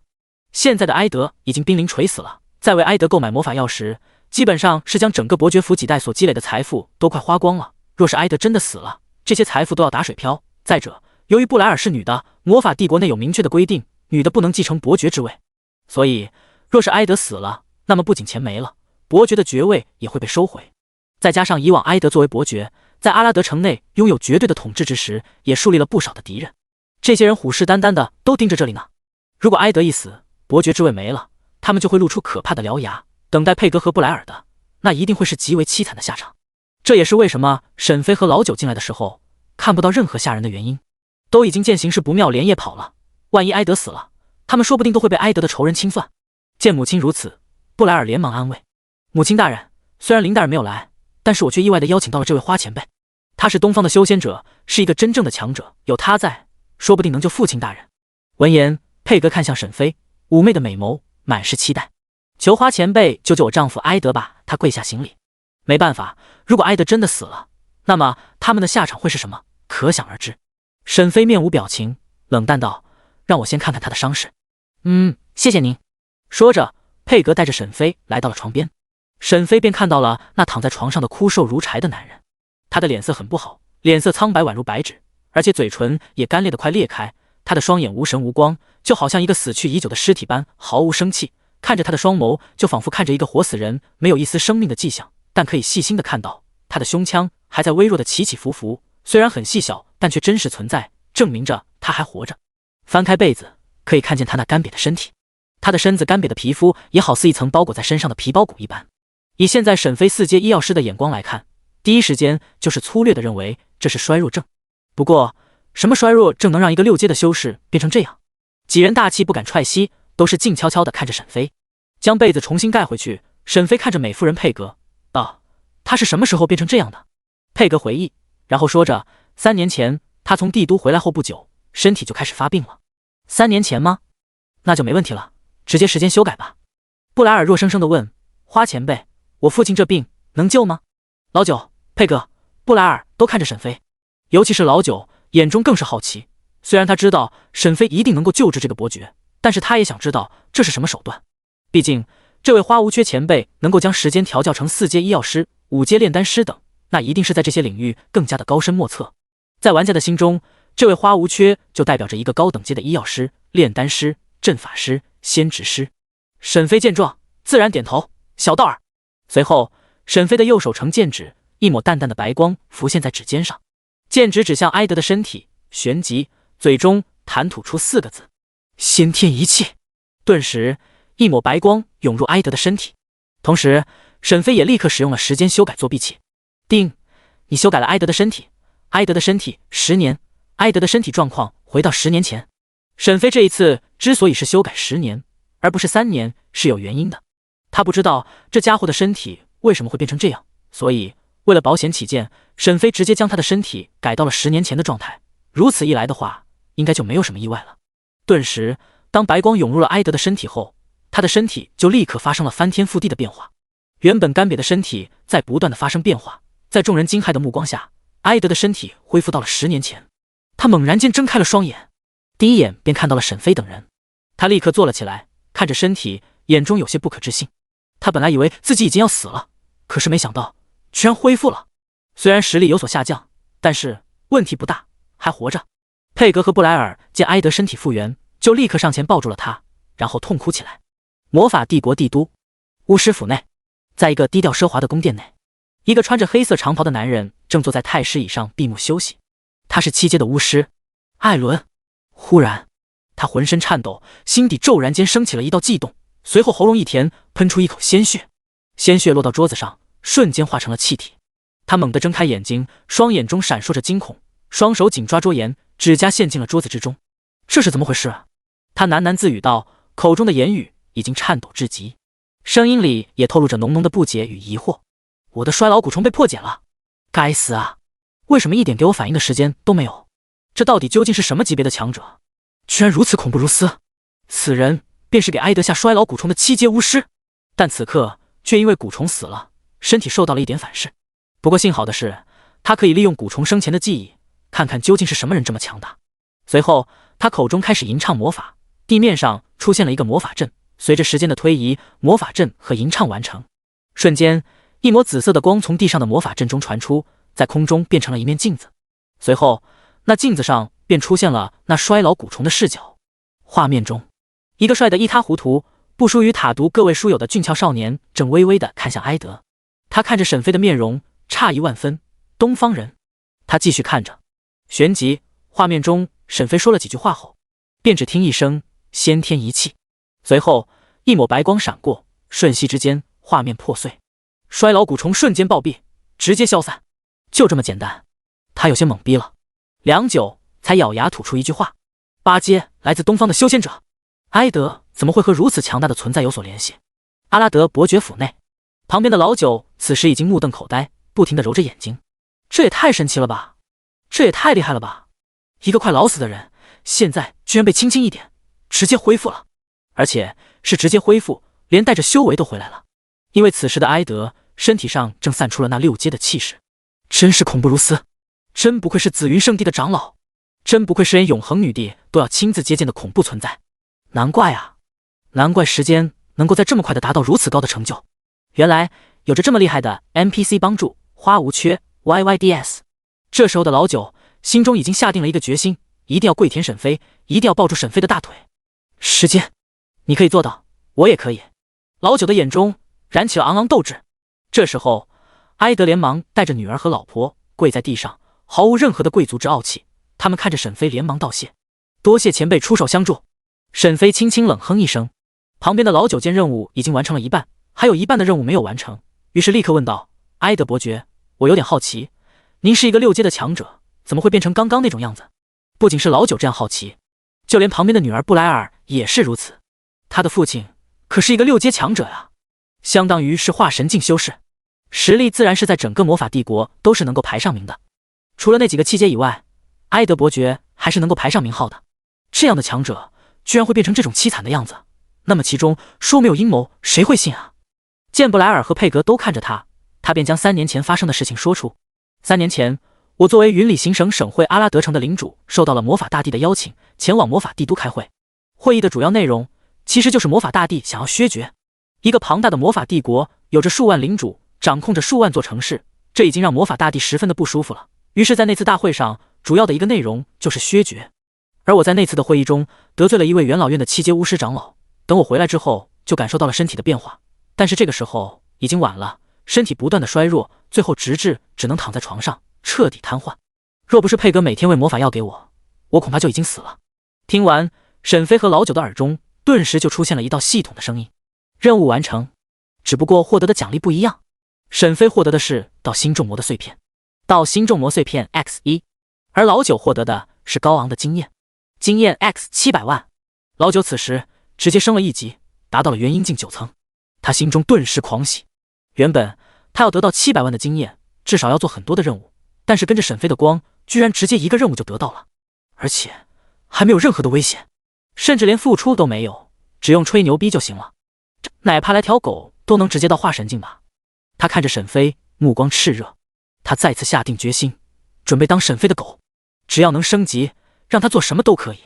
他看向埃德，问道：那你对削爵这件事情的态度是什么呢？是啊，父亲，既然魔法大帝要削爵，在这个帝国内还没有什么人能够忤逆他的想法，那为什么到现在还没有动静呢？老九毕竟是老狐狸，知道官场上的事情，从削爵这件事情来说，埃德还能是伯爵，那么就意味着魔法大帝的削爵失败了。再者，得罪了一个7阶的巫师，埃德只是一个6阶，怎么能挡得住7阶巫师的手段呢？还能活这么久？哪怕是有魔法药在，7阶巫师要杀你一个6阶的战士，手段多的是，又怎么会让你苟延残喘这么久呢？这只能说明7阶巫师并没有直接想要杀他，亦或是在忌惮着什么，也有可能是没有将他放在眼里。埃德看了一眼老九，本来他不想说的，但是见沈飞没有反对，说不定这位前辈也是想知道，所以他便没有拒绝了。这件事情很复杂，也很简单，他不想说，因为很耻辱。作为一个帝国的伯爵，却成了一个牺牲品。因为我是一个牺牲品，是大帝和领主联盟直接的一个赌物。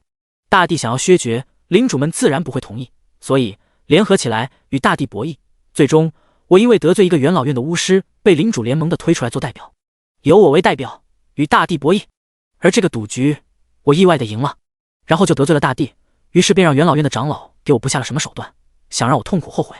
而我还能苟延残喘的活着，是因为大帝不能让我直接死去，否则会谣传出他的气量小，输不起。更为主要的，还是想让我在痛苦中死去，让我不断的后悔。领主联盟之所以不敢来救我，还与我们断绝联系，就是因为不想要得罪大帝。现在大帝停止了削爵，谁都不敢惹大帝，而我就成了牺牲品。原来是这样，得罪了魔法大帝还能活着，已经是万幸了。沈飞听完便冷道：既然事情已经解决了，那我们也该走了。老九立马附和：对，花前辈说得很对，既然埃德伯爵已经没事了，那我们就先走了。埃德想要挽留，毕竟如此强大的存在，他想要结交一下。于是，花前辈，敢问您们是要前往哪里？或许我可以帮助你们。在我的伯爵府内有一个传送阵，可以传送至方圆10万里任何的地方。老九脸色立刻一变：我们要去沃普亚敦山脉。埃德继续说道：可以，就在传送的范围内，只不过需要积蓄魔法能量，等到明天才可以传送，所以还请花前辈和小兄弟能在我府中住一晚，明日再开启传送门，送2位前往。老九小心翼翼地看着沈飞：花前辈，您的意思呢？飞微微点头：那便明日吧。见沈飞答应，埃德心中一喜，这样说不定就有机会可以这位前辈打好关系。他相信这个来自东方的修仙者，他的实力绝对不弱于元老院的长老和魔法大帝。夜晚，沈飞住在最好的一个房间内，他正宁静地看着窗外的繁星。咚咚咚，门外传来了敲门声。沈飞打开门，一眼便看到了布莱尔。此时的布莱尔面露羞涩，他轻声：花前辈。沈飞微微皱眉：夜深了，你找我有何事？我能进去说吗？他看着沈飞，虽然很羞涩，但还是鼓起勇气说道。沈飞同意了，进来吧。今晚的布莱尔很美，她穿着黑色的紧身长裙，将凹凸有致的身体完全展现出来。金色的长发披散在肩膀上面，显示出高贵典雅，高傲又带着一丝丝妩媚。那双蓝宝石般的眼睛就像是会说话一般。她的脸上带着娇羞的媚笑，嘴角向上勾起，露出洁白整齐的牙齿。她没有穿鞋，露出了小巧的玉足，玉足很细腻，脚踝纤细修长，脚趾圆润而均匀，脚背光滑如雪。她走进来，看着沈飞：花前辈，今夜我想和你一起。沈飞微微皱眉：你进来就是要说这些？花前辈，这件事情很重要。他看着沈飞，手里拿出了一样透明的东西。出去！他背齿轻咬，跪在地上：花前辈，请你听我说，大帝如果知道了父亲好了，那一定是不会放过我们的，我们需要您的威慑力，所以我想以这种形式与您。他依旧跪在地上。埃德清楚，魔法大帝就是一个气度小的人，他让埃德生不如死，便是证明。如果知道他的伤势好了，那么等待他们的只有来自大帝的雷霆手段。也就是在这个时候，沈飞的耳边再度传来了任务提示。任务提示：接受少女的意愿，帮助阿拉德家族避免受到魔法大帝的迫害。奖励：真魔血脉。沈飞愣住了，真魔血脉？他现在有着真龙血脉、人族血脉，若是再能得到真魔血脉，那么实力将会再度提升一大截。毕竟上一次获得了真龙血脉，就让他的实力暴涨。有真龙血脉的他和没有真龙血脉的他差距很大，尤其是肉体之间的差距。而真魔血脉应该也不会弱，太诱人了。布莱尔哭了，她仅仅72岁，按照修仙界的年龄来说，还是一个涉世未深的少女。让一个少女说出这样的事情，她怎么能不羞愧？哪怕是为了家族，哪怕是她的父亲让她这么做的。沈飞沉默了一会，默默地关闭了灵域空间的权限。顿时，夭夭看不见外面的情况了，这让夭夭感觉不妙了。她有点慌。时间，你要干什么？喂喂喂，你别冲动啊！啊！沈飞抬起他的下巴，将他手里的透明的类似塑料的玩意拿起，他微微叹息一声，全当是一场交易算了。随后一夜不眠，做了塔毒审核不让做的事情。这一夜夭夭无眠，大罗剑胎微微颤鸣，表示抗议。第99章震惊大地。魔法帝国帝都皇宫内，此时艾伦正在外面等候着魔法大帝的传见。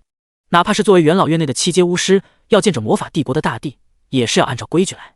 虽然大帝的实力和他们是差不多的，也是七阶魔法师，但是不同的是，在大帝背后还有着一位魔法帝国的老祖宗，一位8阶的魔法师，而这位8阶的魔法师便是整个魔法帝国的基石。所以所有人都要给大帝一个面子，也根本不敢造反之类的。也就是因为有着这位老祖宗，才能让整个魔法帝国日渐强盛。很快，奴才带着艾伦进入到了魔法殿中，坐在最上面的便是当今的魔法大帝。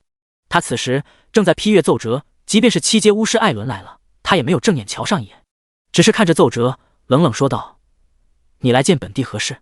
艾伦见此，虽然心中有些生气，但是却不敢在脸上露出任何的不满之意。他将昨天发生的事情全部说了出来。不一会，他便说完了，整个大殿都冷了下来。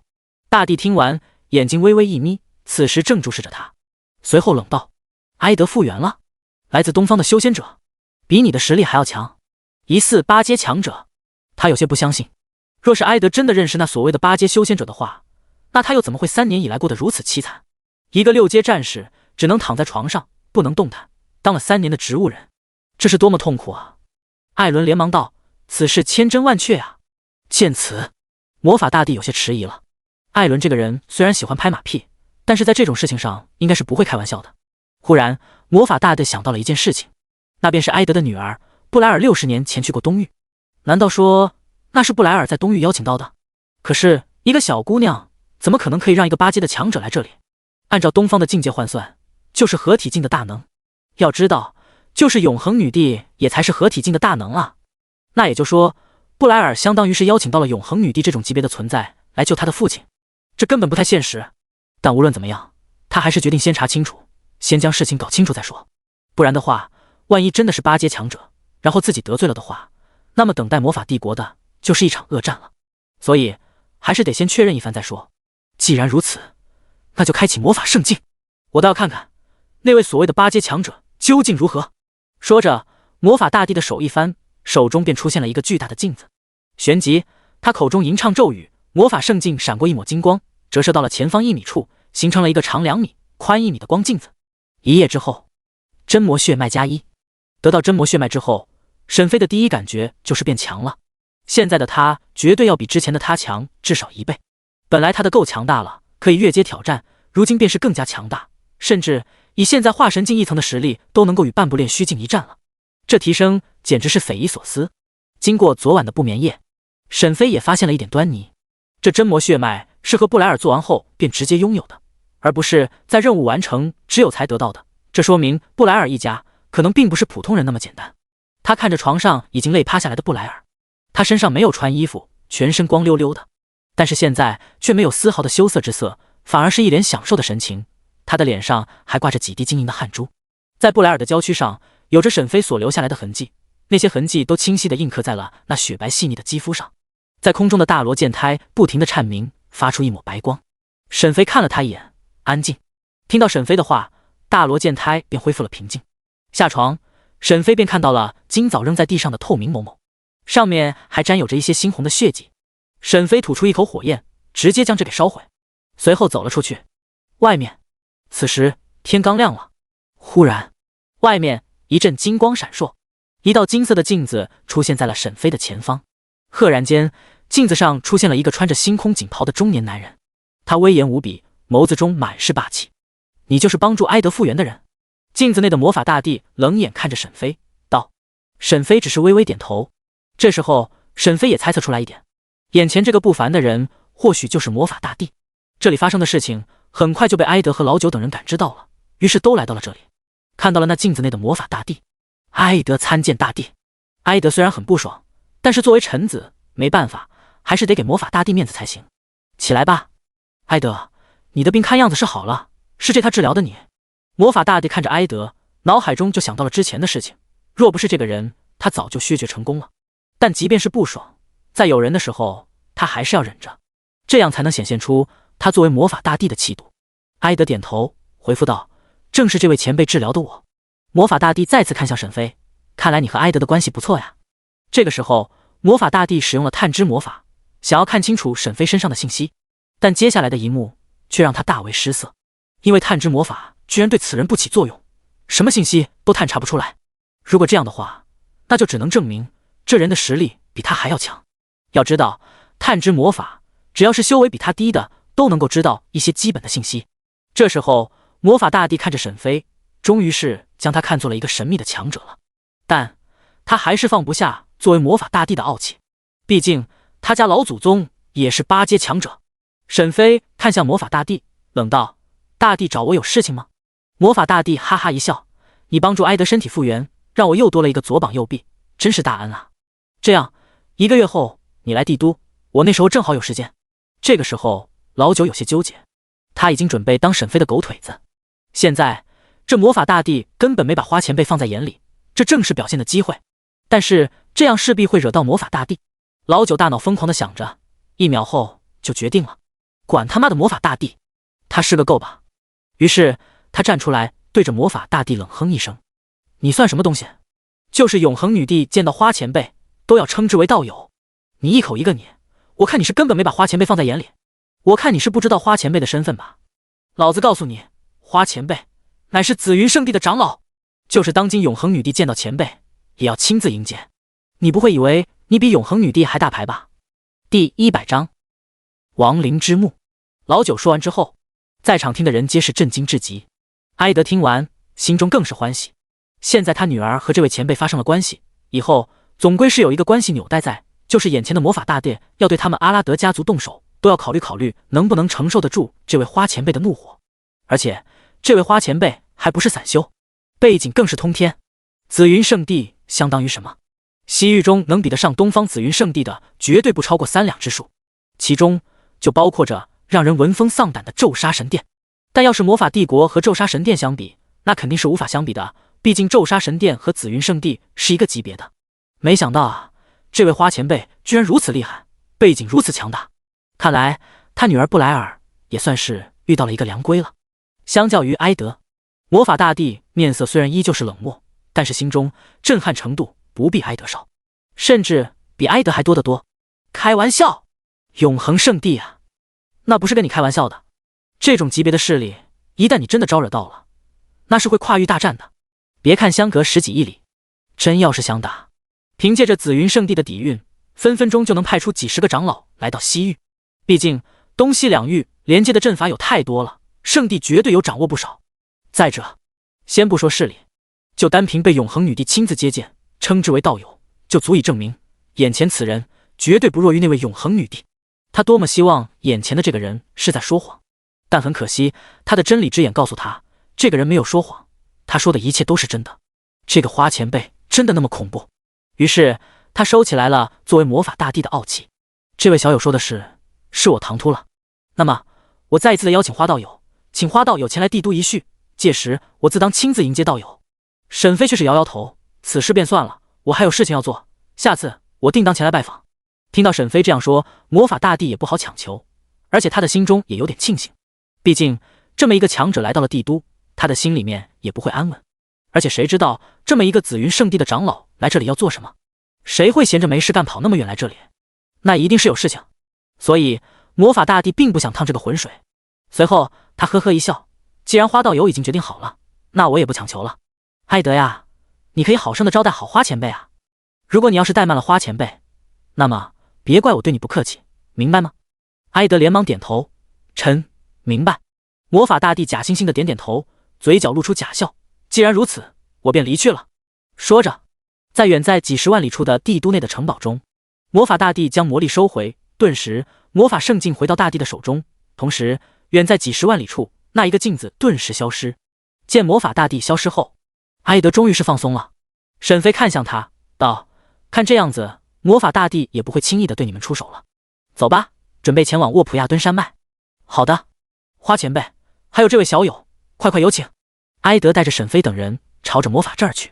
很快，他们就来到了一个广场，这里是只属于阿拉德伯爵府的魔法阵，这里堆满了物资，这些是埃德家中最后的一些资源，但他为了能够抱住沈飞的大腿，还是将这些拿了出来，用作传送的能量。毕竟只要他还活着，资源唾手可得。轰轰轰，大阵启动了，地上的物资骤然间消失，随后一道光门出现，那里光门后便是一个郁郁葱葱的森林，那里便是沃普亚敦山脉。花前辈，还有那位小友，请。沈飞轻轻点头，老九则是道谢，多谢埃德大人。随后沈飞和老九走了进去，看着他们消失的身影，埃德微微叹气，尤其是为了这已经残破的家族，他还让最疼爱的女儿布莱尔去和沈飞。不过还好，这位前辈看上去很好说话，实力又强大，和他之间有所联系，以后魔法大帝要报复他，还得掂量掂量。沃普亚敦山脉，这里现在的人很少了，因为这个时候亡灵之墓已经开启了，所以大部分的人都已经进去了。当沈飞和老九来到这里的时候，他们便快速地朝着亡灵之墓而去。很快，在老九的带领下，沈飞来到了亡灵之墓。此时的亡灵之墓外面已经没有人了，都已经进去了。沈飞和老九也立刻走了进去，进入光幕内，瞬间空间扭曲一阵，旋即待沈飞和老九再次睁眼的时候，就已经进入到了亡灵之墓内。同时两人的耳边响起了一道声音：注意，你们已经进入到了半步练虚境副本，请小心。忽然间老九惊呼一声，他这时候脸色大变，这怎么可能？半步练虚境副本不是说是7阶亡灵法师的副本吗？不是化神境的副本吗？为什么会变成8阶副本？这到底是发生了什么事情？随后他疯狂地在这外围找着，想找到那沈月留下的暗号。随后他便找到了，在一个树木内，他找到了沈月留下的信息。因为在副本开始后是无法退出游戏的，也无法在玩家论坛内发任何的消息，所以他们便约定好了，要在外围的某一处留下一个暗号，而沈月便留下了暗号信息。当老九打开沈月留下的信息后，顿时愤怒至极。沈飞见状，顿时心感不妙，发生了什么事情？对于亡灵之墓，沈飞倒是了解的不多，毕竟他一直都是单机，现在才和玩家一同的游戏，所以对亡灵之墓的信息，沈飞知道的不多。老九听到了沈飞声音，仿佛是定心剂一样，顿时心中就没有那么着急了。是啊，还有这位花前辈在啊，这位花前辈至少是合体境大能啊，有他在，这个副本还不是小意思啊。所以他轻轻的放松了。前辈，是这样的，这是沈月留下来的信息，他们现在正在被摩根财团上千名艺人，一位6阶的咒杀师，还有很多的 NPC 其余势力的人追杀，在逼不得已的情况下进入了亡灵之墓。第101章91开。你说什么？沈飞阴冷的声音响起，顿时让老九宛如堕入了冰窖中，身体寒冷至极，心里充斥着一股恐惧。花前辈，这是老九第一次见花前辈流露出这么恐怖的神色，看样子花前辈很在意沈月，难道说他认识沈月？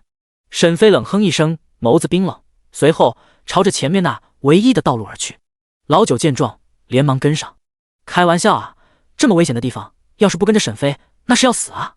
很快他们朝着前面而去，没一会，眼前就出现了一大堆的人在前往安营扎寨，他们大部分都是西域的玩家，还有一些所谓的 NPC， 他们自然也是看到了沈飞和老九。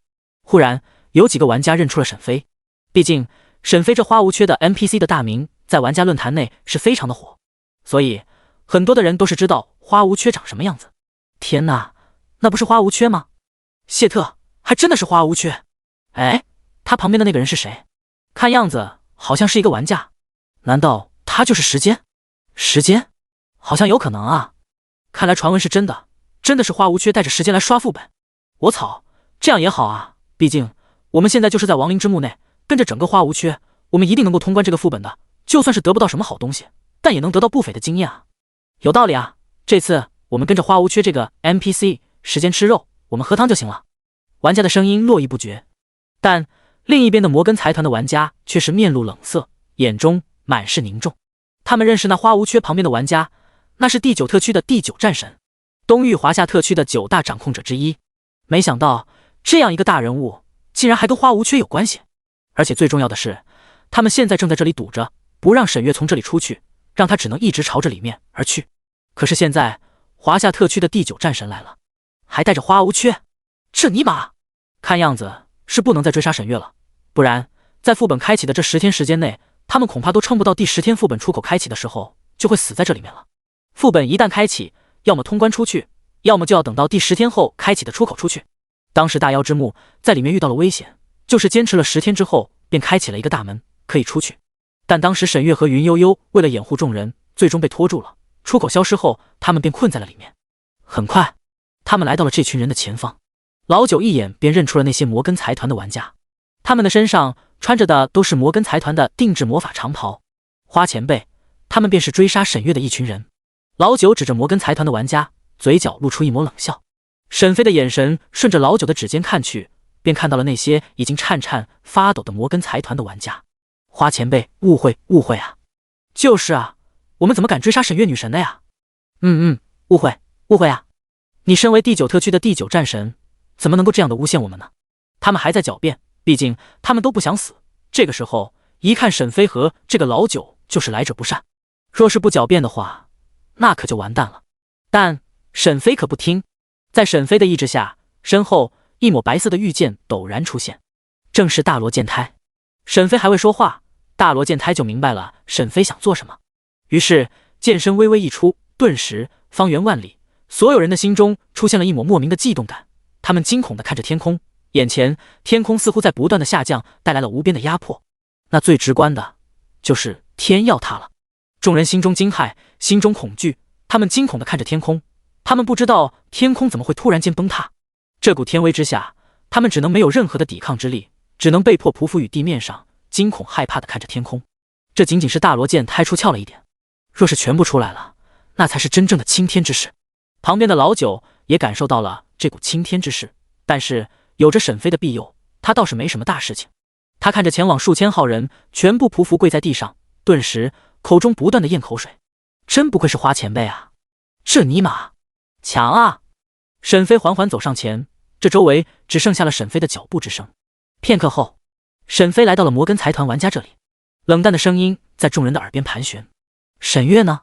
匍匐于地上的摩根财团玩家抬起头，身体不断颤抖，嘴唇发抖着，颤颤巍巍，正想要说话之时，沈飞却冷笑一声：“我又忘记了，你看我这记性，我直接搜魂不就好了？”随后那玩家还未反应过来，头颅就被沈飞盖住了。随后沈飞使用了搜魂术，得知了摩根财团的指挥正在前方带着非常多的玩家和 NPC 追杀沈月，顿时眼眸一冷。而且还不只是如此，那咒杀师居然咒杀沈月，虽然咒杀失败了，但是也给沈月造成了一点伤害。沈飞微微眯上眼，顷刻间，大罗剑胎心领神会，那穿着摩根财团定制长袍的玩家全部化作了血雾，直接死了一条命。随后青天之势便被收了起来，还活着的人顿时心中放松了，庆幸自己逃过一条命，同时也庆幸还好不是来追杀沈月的，不然那下场啧。沈飞没有再理会他们，而是继续朝着前面而去。老九连忙跟上，在距离几万里之外的丛林中，摩根财团的现在的指挥者约瑟夫顿时感到了不妙。他看着那驻扎的方向，似乎那里来了一个特别强大的修士，但他没有多想，还以为是什么幻觉。旁边的一个全身被黑色长袍包裹住的人察觉到了异样，也看向了那驻扎的地方。有意思，来了一个强者，此人便是6阶咒杀师白沙。约瑟夫面色一凝，你和他谁弱谁强？白沙面色不屑，看着远方那已经消失的气息，他冷笑一声，他若和我交手，胜率之分9-1开，我9，他1。第102章8阶化神亡灵军团。在亡灵之墓的最深处，这里是一座巨大的地下宫殿，周围有着数不尽的各种各样的骷髅，他们威严地站在地宫内，像是守卫者一般，严防有外人进来。再往里面，地宫内有13个巨大的黑色石棺，12个黑色石棺环绕在一个最大的黑色石棺四周，上面雕刻各种各样的奇特纹路。在黑色石棺的下面，地板上是一个巨大的魔法阵图，魔法阵图上每一个纹路都已经被激活了，上面红色的魔力正在不断的交汇着，最终随着纹路涌上了黑色石棺上。此时神异的事情发生了，黑色石棺上的奇特纹路也跟着随之激活，红色的魔力在整个石棺上流动，随即断断续续的声音在黑色石棺内响起，听上去虽然是很无力，但是他说的话却能让人心底升起无边的恐惧。我终于8阶了，我需要新鲜血肉恢复，我的6阶亡灵军团去将那些入侵者全部抓来。随着他的话落下，在地宫内的12个黑色的石棺骤然间炸开，12道黑色的骷髅顿时出现，他们的眼眶中闪烁着黑色的幽火。这些黑色的骷髅十分的神异强大，长得也和普通的骷髅完全不一样。他们的身体上布满着密集的符文，符文上散发着幽幽的蓝光，这些幽蓝色的符文闪耀着诡秘而邪恶的气息。同时，12道强横的气息在他们身上显露出来，他们散发着强烈的威压，让人感觉到一阵心惊胆战。这是6阶巅峰，也就是化神境巅峰的气息。他们朝着那最中央的黑色石棺跪下，狂热地说道：“谨遵我主之令。”随后，他们立刻走出内殿，来到了外殿。他们看着那数不尽的骷髅侍卫，狂热呐喊：“融合吧，7阶亡灵军团！”随着他们的话落下，那些原本死寂的骷髅眼中陡然间出现了2道绿色的幽火，他们相互看了看，旋即互相的抱在一起，身体不断的融合。最终，原本数不尽的骷髅守卫融合成了上千个相同大小、长得相似的骷髅。经过了融合，他们的身体已经变成了灰色，眼中的幽火也变了灰色。可怕的是，他们的修为全部都在化神境。这是一支上千化神境的亡灵军团。为我主，将外面那群入侵者全部抓到这里，奉献给我主！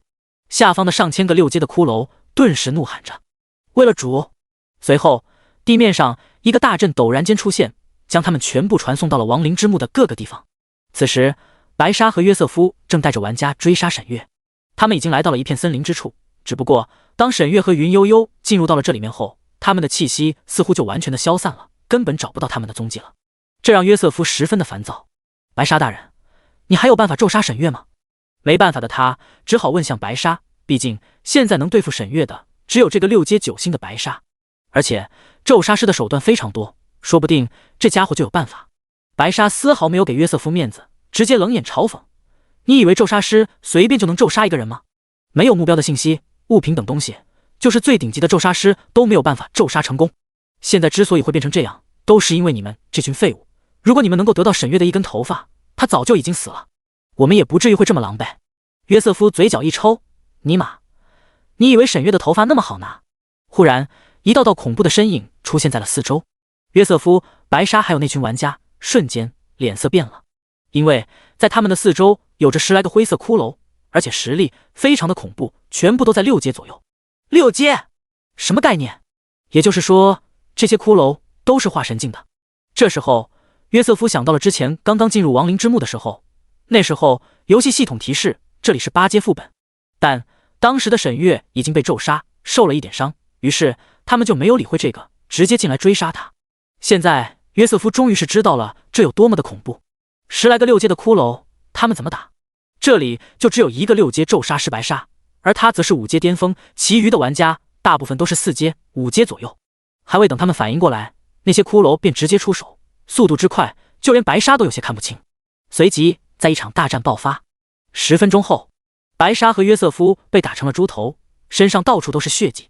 他们2人在地面上翻滚着，嘴巴里发出痛苦的叫喊声。约瑟夫的身体在抽搐着，白沙更惨，他的身体基本上没有一处好的地方，连手臂都已经折断了。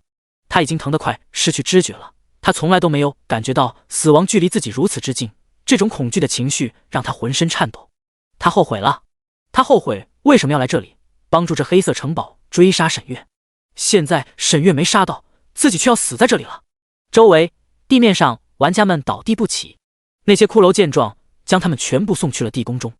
不仅仅是这里，还有着非常多的地方，还有着非常多的人都受到了这骷髅恐怖的袭击。虽然有着一些6阶的 NPC 很强，他们联手可以抵挡的一些骷髅的，但随着时间的推移，越来越多的骷髅出现了，他们便没有了抵抗的力量了。你们10几个6阶很厉害，6阶骷髅可是有着1000多个呀，几百个打你们10几个6阶，那不是跟闹着玩一样，随便秒杀。所以很快他们没有任何的还手之力，直接被活生生的暴打。若不是他们的主人需要新鲜的血肉，他们早就已经被屠杀殆尽了。可以想象，如此一个恐怖的6阶亡灵军团，若是放在外界，那会有多么的恐怖啊！在刚刚白沙等人被带走的那个树林内，有着2道的身影正藏在树内，他们2人正是云悠悠和沈月。靠着沈月的万物母气融合术，他们才没有被发现。自然，他们刚刚也看到了那凄惨的一幕，顿时2人心中再次郁闷。之前在大妖之墓也是这样，现在在这里也是这样。一直被追杀，从未停过。第103章，罗恩复原，沈飞到来。地宫内，白莎和约瑟夫等人都被抓到了这里。此时，这里已经有着数千人被抓来了，他们看着这里面都充满着恐惧之色。就在这时，他们听到了一道断断续续的声音：“才这么点人，不过也够了，也倒是能够恢复我的一点魔力。”瞬间，所有人都感觉到了不妙，纷纷求饶：“大人，只不要杀我啊，让我做什么都可以啊！我长得很漂亮的，大人，只要你不杀我，我可以让你极乐的。大人啊，我家里还有200多个老婆啊，我不能死啊！这位神秘的大人，我是咒杀神殿的云长老的私生子，只要你放过我，你想要什么我都可以给你。相反，你要是杀我，被我父亲知道了，等待你的就是咒杀神殿的怒火。”白莎此时已经管不得这么多了，将自己的身份说出，想要就此活命。但他低估了眼前的这位刚刚达到8阶的亡灵法师。8阶亡灵法师罗恩听到白莎的话，随即哈哈大笑起来。他的笑声传遍了整个地宫中，让人不免的觉得阴森害怕。咒杀神殿我好怕怕哟！你不会真的以为你能将消息传出去吧？这里没有人可以活着走出这里呢。白莎听完顿时绝望。约瑟夫直接后悔死了，本来直接在黑色城堡内享福不好吗？非要出去送死，现在好了，真的要死了。本来他之前就死过一次了，所以现在就只有一条命，现在死了就真的死了。想到要死，他就非常的不甘心啊。大人，我是异人，我知道很多事情，你能不能让我当你的一条狗啊？求你别杀我啊！罗恩再次哈哈大笑。蠢货，我会搜魂，所以不需要你们的投诚。随后地面上红光爆闪，砰砰砰，他们的身体骤然间爆炸开来，纷纷破裂，碎肉四射，鲜血淋漓，化为了漫天飞溅的血雨，洒落在四面八方，溅满了一地，将那一片土地染上一片嫣红。那一地就好像是被人撒了一大把红色的辣椒油，红艳艳一片，煞是刺目。那是一片血色的天堂，那些粘稠的血液在阵法的指引下，朝着那黑色石棺而去，瞬间整个黑色石棺都变成了血红色。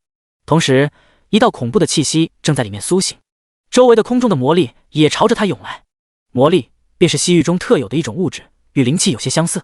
很快，一股强大的气息自地宫内传出，这股威势非常的骇人，让整座地宫仿佛在颤抖着，仿佛随时有可能崩塌一般。而且在这股气势之下，地宫周围方圆数万里内的一些建筑被直接震成粉末，化为尘埃，消失不见。这种气势非常的霸道，让周围一切东西都承受不住，纷纷崩溃，化为尘埃，留下了万里真空。这个过程非常的短暂，短到一眨眼的功夫便结束。这是8阶的气息，呵呵，真不错，现在可以吸收魔力，恢复自身了。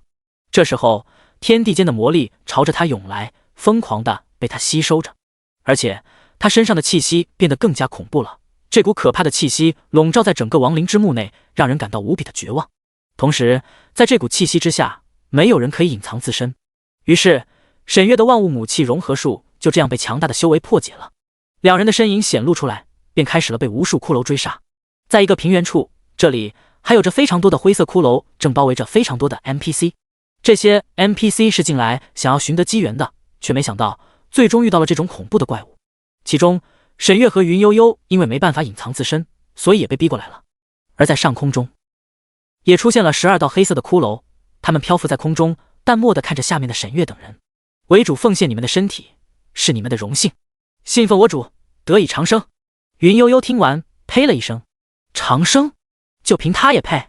没办法了，此时的他们已经被逼入了绝境中。逃？这么多化神境的骷髅，怎么跑？既然跑不了，注定要打，那倒不如先过过嘴瘾。放肆！天空上的12道骷髅怒吼一声，旋即周围的骷髅全部朝着他们所有人而来。面对着危机的时刻，众人也不再有所保留，直接开始了最后的决战。赢了，说不定就能活着；输了，那就等死。抱着这种决心，众人合力与这上千化神境骷髅一战。满天的魔法、巨龙、绿色的治疗等魔法出现在了战场之上。其中，沈月的身姿最为亮眼瞩目，吸引到了12个黑骷髅的目光。他化神境一层的实力全部爆发，娇躯上涌现出一团白色的圣光，充斥在他的身上，整个人进入到了一种莫名的奇异状态。而且，凡是被沈月击杀的化神境骷髅都没有任何办法复活。最恐怖的是，他们发现这个少女每击杀一个骷髅，实力就会眼见的变强一截。从刚刚战斗的一瞬间到现在，他已经杀了10多只化神境的骷髅，实力也从化神境1层达到了化神境2层。此人不简单。就在这个时候，他们收到了来自主人的命令，把他带回来。东方的玲珑道体我要了。12个黑色的骷髅明白了，于是顷刻间12人立即出手。在他们化神境巅峰的实力之下，战场瞬间发生了惊变。1刻钟之后，就只剩下了沈月还勉强的站着。不过这个时候，沈月的身体也在不断的颤抖着，眼前的每一个黑色骷髅实力都异常强大。即便如此，沈月也能跨越数个层次与他们死战到现在。我们可不想伤害你，你是主点名要的，所以请你能够跟着我们一同前去，接受主的荣光。沈月明白肯定是不能去的，谁知道他们想要做什么？去了，那才是真的羊入虎口。忽然间，众人的心头出现一抹悸动感，万里天空浑然间变了，一道超凡出尘，宛如真仙临世的人影出现在了上空中。在他的身边，他轻轻地握住了温润如玉的剑柄，随后轻轻的一把，只听锵的一声，天地失色，万物寂静，天地间仿佛只剩下那手持大罗剑胎的人影。此剑当斩，当判，汝等谢罪。第104章，凤羽之威，永恒女帝之威名。一抹冰冷的剑光自沈飞的手中骤然飘出，瞬间化作了万丈的剑光，带着一股撕裂万物的强大剑势，斩向那地上的12个黑色骷髅以及骷髅大军。轰轰轰，巨大而声响骤然出现，那些骷髅就像是冬天的飘雪遇到了夏日的烈焰一般，顷刻间被这炽烈的剑光蒸发，化作了虚无。同时，沈飞耳边出现了系统的声音：你击杀了12个化神境巅峰的小 boss， 经验加5000万；你击杀了920个化神境的小怪，经验加1000万；你已升级达到了化神境6层。实力的变化再度让沈飞变得更加强大。当烟雾散去，所有人都疯狂地看着那地面上的巨大的剑痕，心中震惊至极。此人到底是什么人啊？居然这么强大！看样子是一个东方人，但是却未曾听闻。除了这些 NPC 以外，还有一些认出了沈飞。这些人都是跟着 NPC 一起行动的玩家，他们自然是知道眼前的这个人是谁。这不就是花无缺吗？他居然也会在这里。而沈月就更加的震惊了，因为他也知道眼前的这个人是谁。毕竟上次在大妖之墓内救他的也是这个花无缺，但同时心中也有了一点疑惑，因为太巧合了，每一次他危险的时候，这个人总能及时赶到。而且不知道为什么，沈月总觉得自己认识这个人，但是具体是谁却又想不起来。还未细想，一道冰冷的声音就在整个亡灵之墓内响起：不错不错，我的12骷髅将都被你秒杀了，真不错。随即一股恐怖的气势骤然间升起，一道身影顷刻间出现在了这里。眼前的这人骨瘦如柴，可是身上却长满着红色的毛发，看上去有点像是猴子。在他的身上燃起了黑色的魔力，一种神秘的符文在周身漂浮着，看上去甚是神秘。他看着沈飞，虽然感受不了沈飞的修为，但是他很自信，他现在已经8阶了。他不信在这里还有人可以威胁到他。8阶的强者放在紫云圣地、咒杀神殿都是圣主、殿主、太上长老级别的，他不信会在这里遇到那些人，而且就算是遇到了，他也不信那些人会对他出手。不过还是得小心，否则万一翻车了怎么办？毕竟这人的修为是真的看不透。于是他笑了笑，他拍拍手称赞一声：这位道友，你把我的骷髅将给杀了，你说该怎么赔偿我呢？毕竟我这骷髅将可是跟了我1万多年了，你这样做让我很难办啊。这时候所有人都不敢说话，都看着沈飞和罗恩。沈月美眸微微一变，看着沈飞，心中不免担心起来。沈飞正打算开口说话时，骤然间一道黑色流光顿时刺穿了沈飞的心脏。他还未反应过来，心脏便已经被刺穿了。这一刻所有人心惊，不是吧？难道说花前辈就这样领盒饭了？沈月也是非常的担心，玉手紧紧的捏住了。罗恩嗤笑一声，果然是一个废物罢了，亏他还小心谨慎的试探。道友，你怎么这么不小心呢？这可是我的尸毒啊，中了的人修为会直接瓦解，最后变成普通人。随后他缓缓上前，准备在这里将沈飞炼制成骷髅将。他很享受这种感觉，在所有人的目光下击杀他们的希望，不是将他们的希望变成他们催命符。众人听到后心中绝望了，看来花前辈真的是完蛋了。罗恩来到了沈飞的身前，冷笑：啧啧，真是不错的骷髅将。随即手中燃起了黑色的火焰，口中开始吐出咒语。可就在这个时候，沈飞直接使用了时间修改作弊器，将自己的状态改到了之前。定，你修改了自身的状态，自身的状态30秒前，你恢复至30秒前的状态。顿时，沈飞淡淡的声音响起了。就这，罗恩懵逼了一下，还未反应过来。沈飞的手心之间出现了一个红色的凤羽，随后用力的一捏，瞬间，沈飞的手心出现了一道红色的凤羽形状，一股极致恐怖的气息自沈飞的身上骤然而出，空间在不断的颤抖，天空上直接变成了血云，满天血色，恐怖的合体境的威势直接自这个副本世界涌出，在整个云里行省内冲天起，整个云里行省也跟着变天了。血红色的天空在云里行省的上空宛如烈焰一般，10几万里的云里行省充斥着合体境修士的气息。阿拉德伯爵府内，埃德大惊失色，这股力量，这股气势，那传出来的方向是花前辈，他真的是8阶强者。不只是他，远在魔法大地的老祖隔着几十万里也感受到了那股不该出现在西域的气息，他面色恐怖，身体都在颤抖。永恒女帝的气息，他为什么会来这里？那家伙可不仅仅是一个8阶那么简单啊，他甚至能占9阶，是东西两域最顶尖的修士之一。随后他伸出枯老的手臂，轻轻地划破空间，随后踏入沈飞手中的印记上便储存着永恒女帝的全力一击。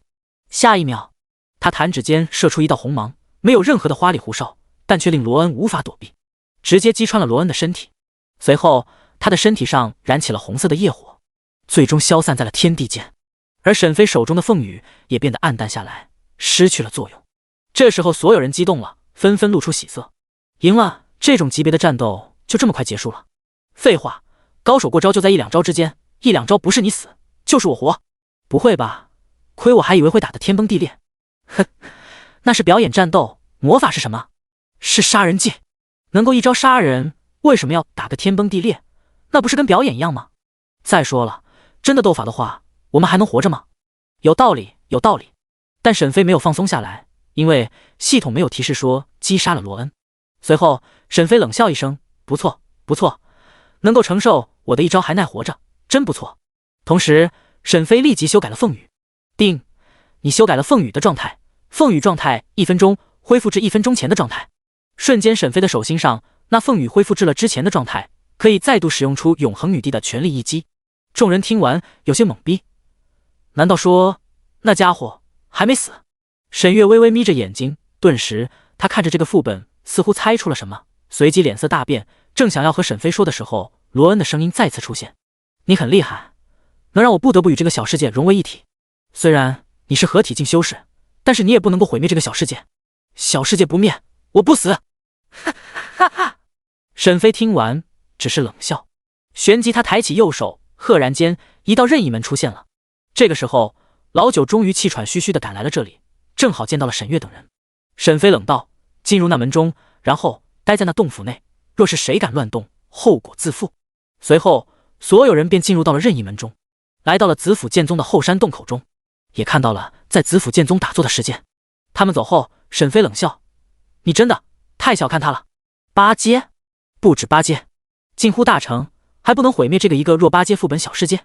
第105章，回到子府剑宗，醍醐灌顶。待众人离开后，这里仅仅只剩下了沈飞一人。随后掌心处凤羽内蕴藏的永恒女帝的全力一击再一次发动，这一次可没有上一次那么的轻描淡写了。上一次因为沈飞的目标是单个人，所以那凤羽中的力量是汇聚在一起，直接秒杀了罗恩。但这一次沈飞的目标是这整个副本，所以威力虽然相同，但表现出来的破坏力却不相同。自沈飞的手中绽放出了一道红色的业火金莲，它是如此的娇艳美丽，勾人夺魂，但又同时充满着圣洁的气息。便是如此的业火金莲被沈飞轻轻一点，旋即一股极致可怕的毁灭万物的气息悄然出现，自沈飞的身体为中央，朝着四面八方陡然散去。罗恩这时候彻底的知道了自己究竟是招惹到了什么怪物，但他想不明白这种级别的强者为什么会来到这里啊？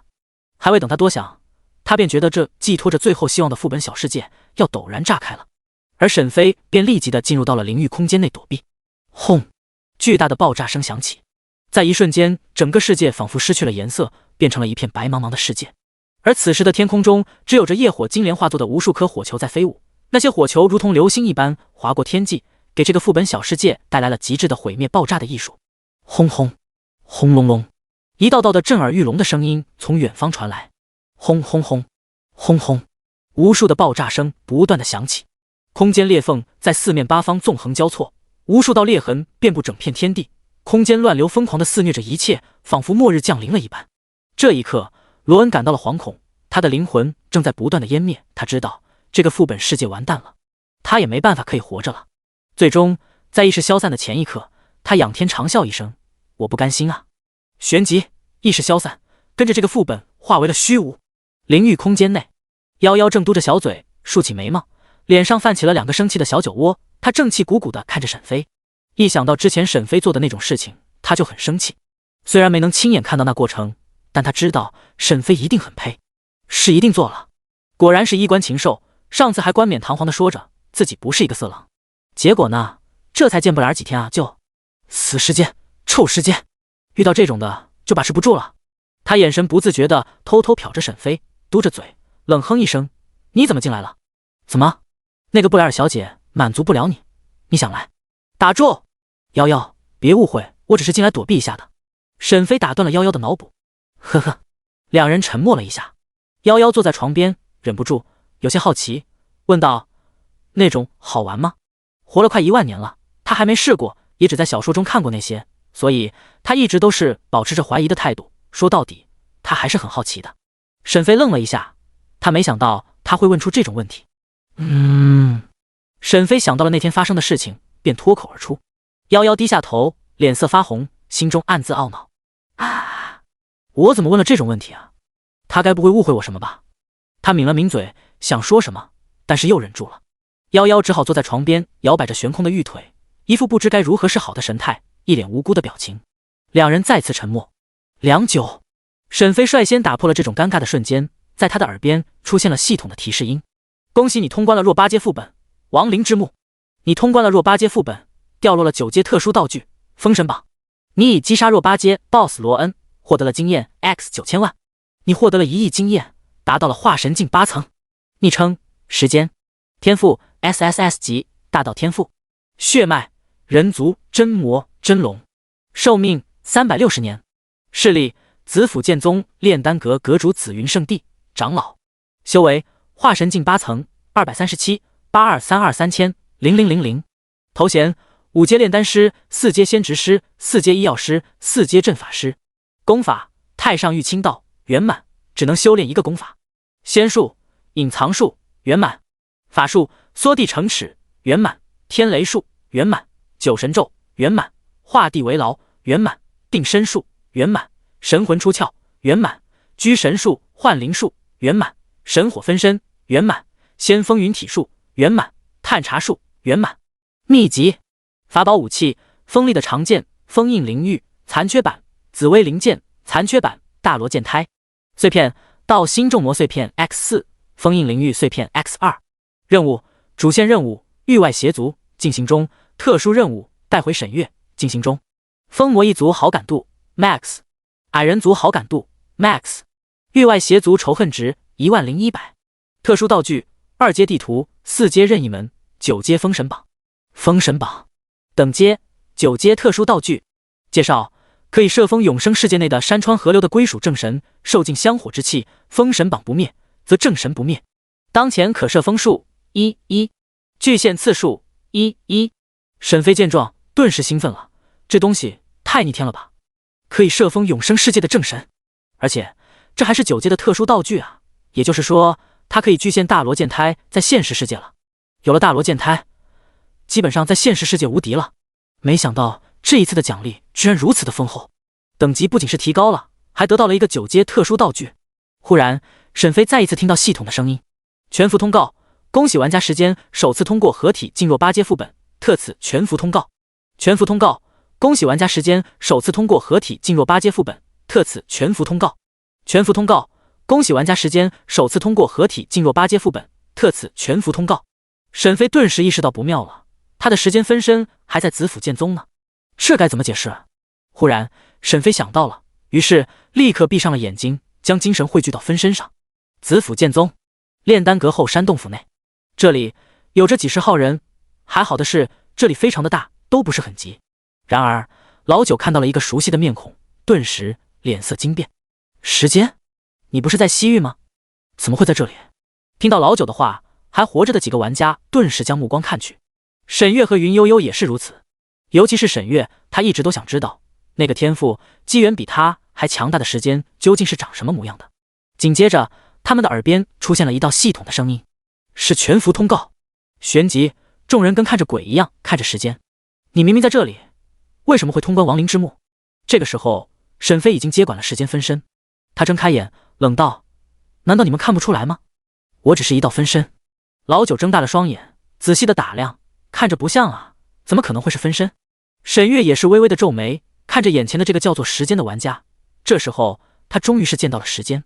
不过仔细看去，沈月不知道为什么总有一点熟悉的感觉，尤其是那眼神，他真的好像在哪里见到过一样。子府剑宗，等等，我弟弟沈飞好像也在子府剑宗吧？上次好像听他说过可以进子府剑宗的。说到沈飞，沈月真的好想他，经过了这么多的生死磨难，他现在真的好想躺着好好的睡上一觉，重温小时候那种无忧无虑、幸福美满的温情。想到这，沈月的嘴角就不禁露出了笑容。这一抹笑容却正好被沈飞所看到，顿时心里就感觉到了什么被融化了一样。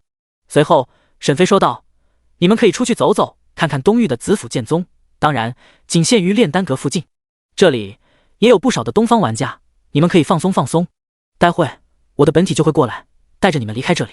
沈月看着时间笑道：看来你的本体还在亡灵之墓，而且还跟着那位花无缺前辈。沈飞点点头，的确，我就这样坐享其成，直接通关副本。老九睁大了双眼，一副果然如此的神情。我就知道，就算你天赋再高，又怎么可能这么厉害？怎么可能什么都是你通关的？果然就是因为花无缺，就是因为你抱住了花无缺前辈的大腿，你才能这么快的发育。这运气真的是没谁了。要是我能一直跟着花无缺前辈，说不定未来我的成就会比现在高太多。老九酸了，不仅是他，周围的玩家包括沈月都酸了。这尼玛，有这么一个前辈帮你带你通关，真他妈的爽啊！没办法，他们叹息一声，便出去透气放松去了。见他们相信了自己的言论，沈飞终于是微微叹息，然后将精神力回到了本体中。玩家论坛内，这一次再度爆火，而且是非常的火。为什么？一个刚刚成为化神境的修士，直接通关了弱八阶，也就是较弱的合体境副本。虽然是比较弱的八阶，但也是八阶啊。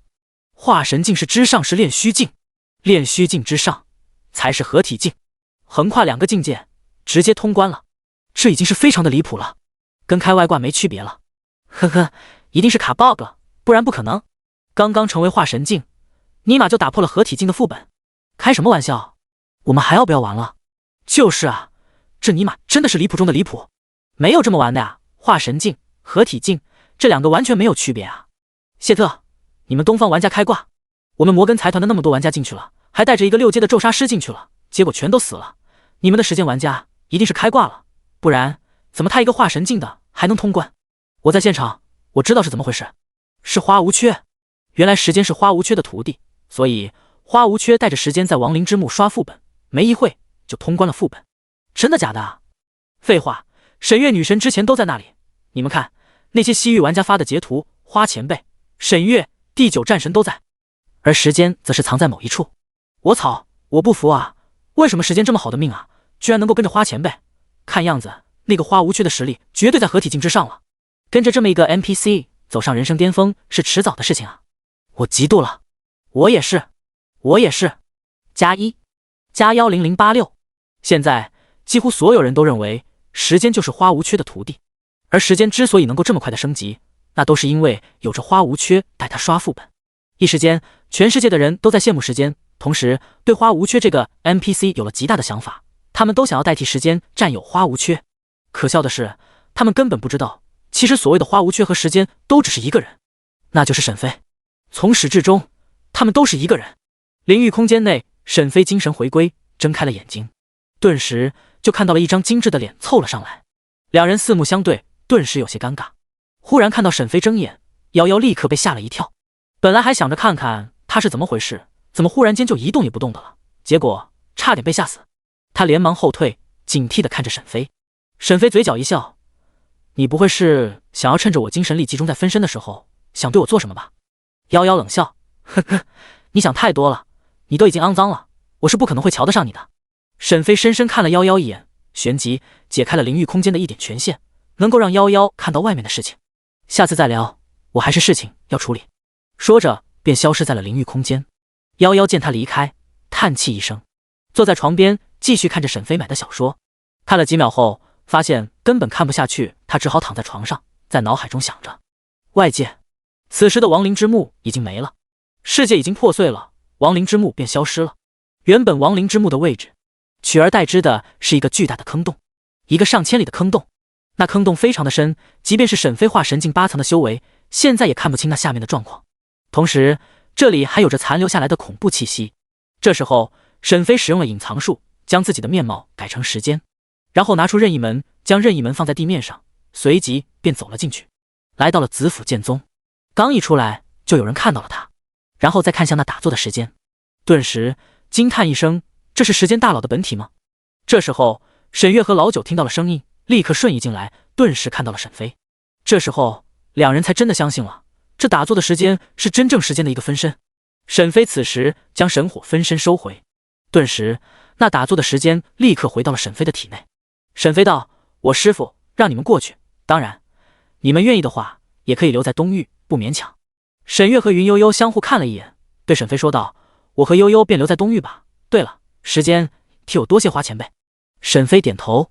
老九见沈月已经安全的回到了东域，于是他也不想去西域了，没办法，去了回来太麻烦了，而且还很危险。最后只有少数的几个 NPC 和西域玩家跟着来到了西域，他们从任意门走出，随后沈飞就带着任意门消失在了原地。来到了一边之后，确认四周没人之后，使用隐藏术隐藏自身。沈飞再次使用神火分身召唤出时间，将时间留在原地，随后将自己的容貌变成花无缺的模样，然后便回到了紫府剑宗洞府内。而之所以将时间留在西域，是为了日后可以使用神火分身交换位置，或者使用任意门直接来西。现在的沈飞已经化神境8层了，精神力也已经算是比较强大了，尤其是有着真龙真魔血脉之后，精神力也跟着变强了。如果仅仅是操纵2个身体的话，也是绰绰有余，当然前提条件是不能战斗，否则精神力会消耗很大。所以时间在这里还是比较安全的，作为一个后手完全可以。在时间分身和花无缺离开后不久，在亡灵之墓曾经的位置上，空间不断的扭曲，最终出现了一道裂缝，从里面走出来了一个满头白发的老者。他穿着黑色的魔法师长袍，上面有着8道金色的纹理，这便是8阶魔法师，魔法帝国的唯一一位8阶强者，魔法大帝的老祖。他看着那亡灵之墓深不见底的坑洞，顿时有些心惊，因为这太深了，而且残留下来的一股恐怖业火之力更是让他心惊。看来永恒女帝的修为更进一步了。忽然他看到了有几个蝼蚁，也就是刚刚回来的玩家和 NPC， 于是瞬间上前抓住了他们，将他们的记忆直接抽取。随后良久，他睁开了眼睛，神色复杂。花无缺，紫府剑宗紫云圣地永恒女帝，这人真是神秘。他知道玩家的记忆后，就差不多知道花无缺的身份，只能知道玩家关于游戏内的记忆。紫云圣地的长老，永恒女帝都要亲自接见的人，真是可怕至极的存在啊！这样一个存在，为什么会来这里呢？他的法术手段为什么和永恒女帝那么相似呢？他想不明白，他得去问问那魔法大帝，看看他知不知道关于这个人的事情。很快他就回到了魔法帝都，和魔法大帝将这件事情说出。顿时魔法大帝惊骇，随后也将之前他救助埃德的事情说出。后来他们再次问向埃德，将事情搞清楚后，他们便下定了一个决心，既然那个布莱尔已经委身给了花无缺，那么就要好好的利用这个关系。既然这样，那就好好的对待布莱尔，说不定以后他回到这里的时候，还能看在这个帮助的份上与2人交好。紫府剑宗后山洞府，沈飞走出这里，顿时就看到了那几个熟悉的面孔，是苍红和苏玉晨，还有沈月、云悠悠、老九，边上还有这几个围过来的玩家。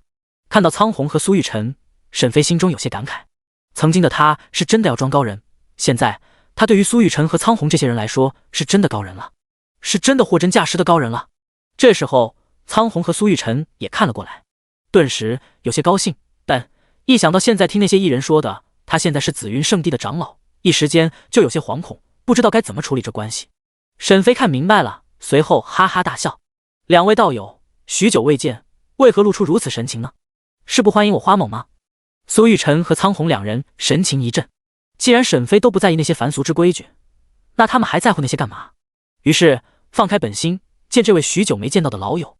虽然只是短短几个月未见，但他们还是很想念沈飞的。毕竟沈飞太特殊了，给他们带来了太多的帮助。花道友，许久未见了。苍红上前抱手道。苏玉晨也上前，花道友，上次一别只有这短短的几个月，我还以为我们缘尽了呢。沈飞干笑，好家伙，不会说话你就少说一点。花某游历红尘，能遇见子府剑宗的诸位，这便是天大的缘分，成为子府剑宗的长老更是一个缘分。我等皆是修仙途中有缘之人，两位道友此次前来便是送给你们一个机缘。机缘？两人疑惑，顿时他们反应过来了。沈飞笑了笑，旋即使用了时间修改，他伸出了右手，点在了苏玉晨的眉间。醍醐灌顶。叮，你修改了苏玉晨修炼紫云真法的时间，苏玉晨修炼紫云真法的时间加999年，达到了圆满阶段。顿时苏玉晨睁大了双眼，天空上元婴雷劫顿时出现，他要突破了。苏玉晨老泪纵横，道谢一声，旋即冲上天空，开始渡劫。沈飞看向苍红，此时的苍红哪还能不明白，顿时也是惊喜万分。一样的操作之下，定，你修改了苍红修炼紫云真法的时间，苍红修炼紫云真法的时间加999年，达到了圆满阶段。他也立刻引起来元婴雷劫，也开始了渡劫。这时候的沈月等人已经是惊呆了，这尼玛真是的醍醐灌顶，直接让人突破呀！随后沈飞将目光看向了沈月，小友，我也送你一份机缘吧。第106章震惊众人，巨献大罗剑胎。沈月有些懵，他也要给我提高修为吗？说到底，沈月对眼前的这个花无缺并没有什么交集，难道说是真的有缘吗？若是这样的话，以他们这种前辈所行事风格，倒也再正常不过了。老九这时候见到这一幕，已经羡慕死了。我操，这个花前辈还能给人提升修为，简直是太离谱了。说出去没人会信的，毕竟是真的太过于匪夷所思。这还是他们第一次见有人可以提高他人的修为。旁边的玩家们都酸酸的看着沈月和沈飞。沈月当然不会客气，既然要给他机缘，那自然不会拒绝。他走上前道谢，多谢前辈。靠近距离之后，沈月心中再次出现了一种熟悉的感觉，真的好像在哪里见过。沈飞见沈月如此模样，心中忍住笑意，微微抬起手点在了他的眉间。让他感到意外的是，沈月的功法法术大部分也是圆满，只有少数一些不是圆满。不过想到沈月是 S 级天赋理解，再加上有着他的一些底牌，所以倒也不是很奇怪。于是沈飞就没有帮助他修改功法熟练的程度，因为没必要了。他选择直接修改沈飞现在的修炼时间，直接将金色的三角拉到最顶，直接修改999年。最后一抹白光闪过，定，你修改沈月的修炼时间，沈月的修炼时间加999年，修为达到了化神境9层巅峰。顿时一股恐怖的气息从沈月的体内悠然而出，不过很快就被惊骇的沈月给压制住了，将气息全部收回。随后看着沈飞，美眸中满是不可置信。前辈，你太神奇了，太神奇了，直接让他的修为达到了化神境9层巅峰。沈飞也有些意外，仅仅是将修炼时间加999年，居然直接升级到了化神境9层，这也太快了吧。要知道，这种修炼时间是修仙者普通的打坐、吸收灵气、运转功法到周身如此修炼的。一般来说，这种修炼的速度是很慢的，可是沈月却能直接达到化神境9层。饶是沈飞也很奇怪，但沈飞不知道的是，沈月有着玲珑道体，这种专门修仙的道体，只要给他时间，哪怕是不出去磨练，只用打坐修炼，都能够无任何的阻碍直接升级。沈月多谢前辈厚赠。沈月道谢，这机缘实在是太丰厚了。老九和云悠悠见到后，眼中也满是羡慕。不过沈飞不说给他们机缘，他们也不敢要啊，万一惹得花前辈不高兴咋办？沈飞看着沈月，点点头，心中有着一点高兴。姐，没想到吧，这次见面我已经比你强了。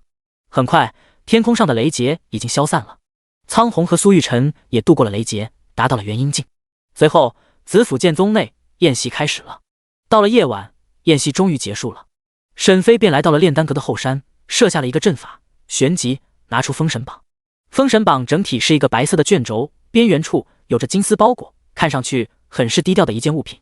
沈飞现在要做的第一件事，便是要利用封神榜的具现能力，将大罗剑胎具现到现实世界。随即他拿着封神榜，心中默念具现。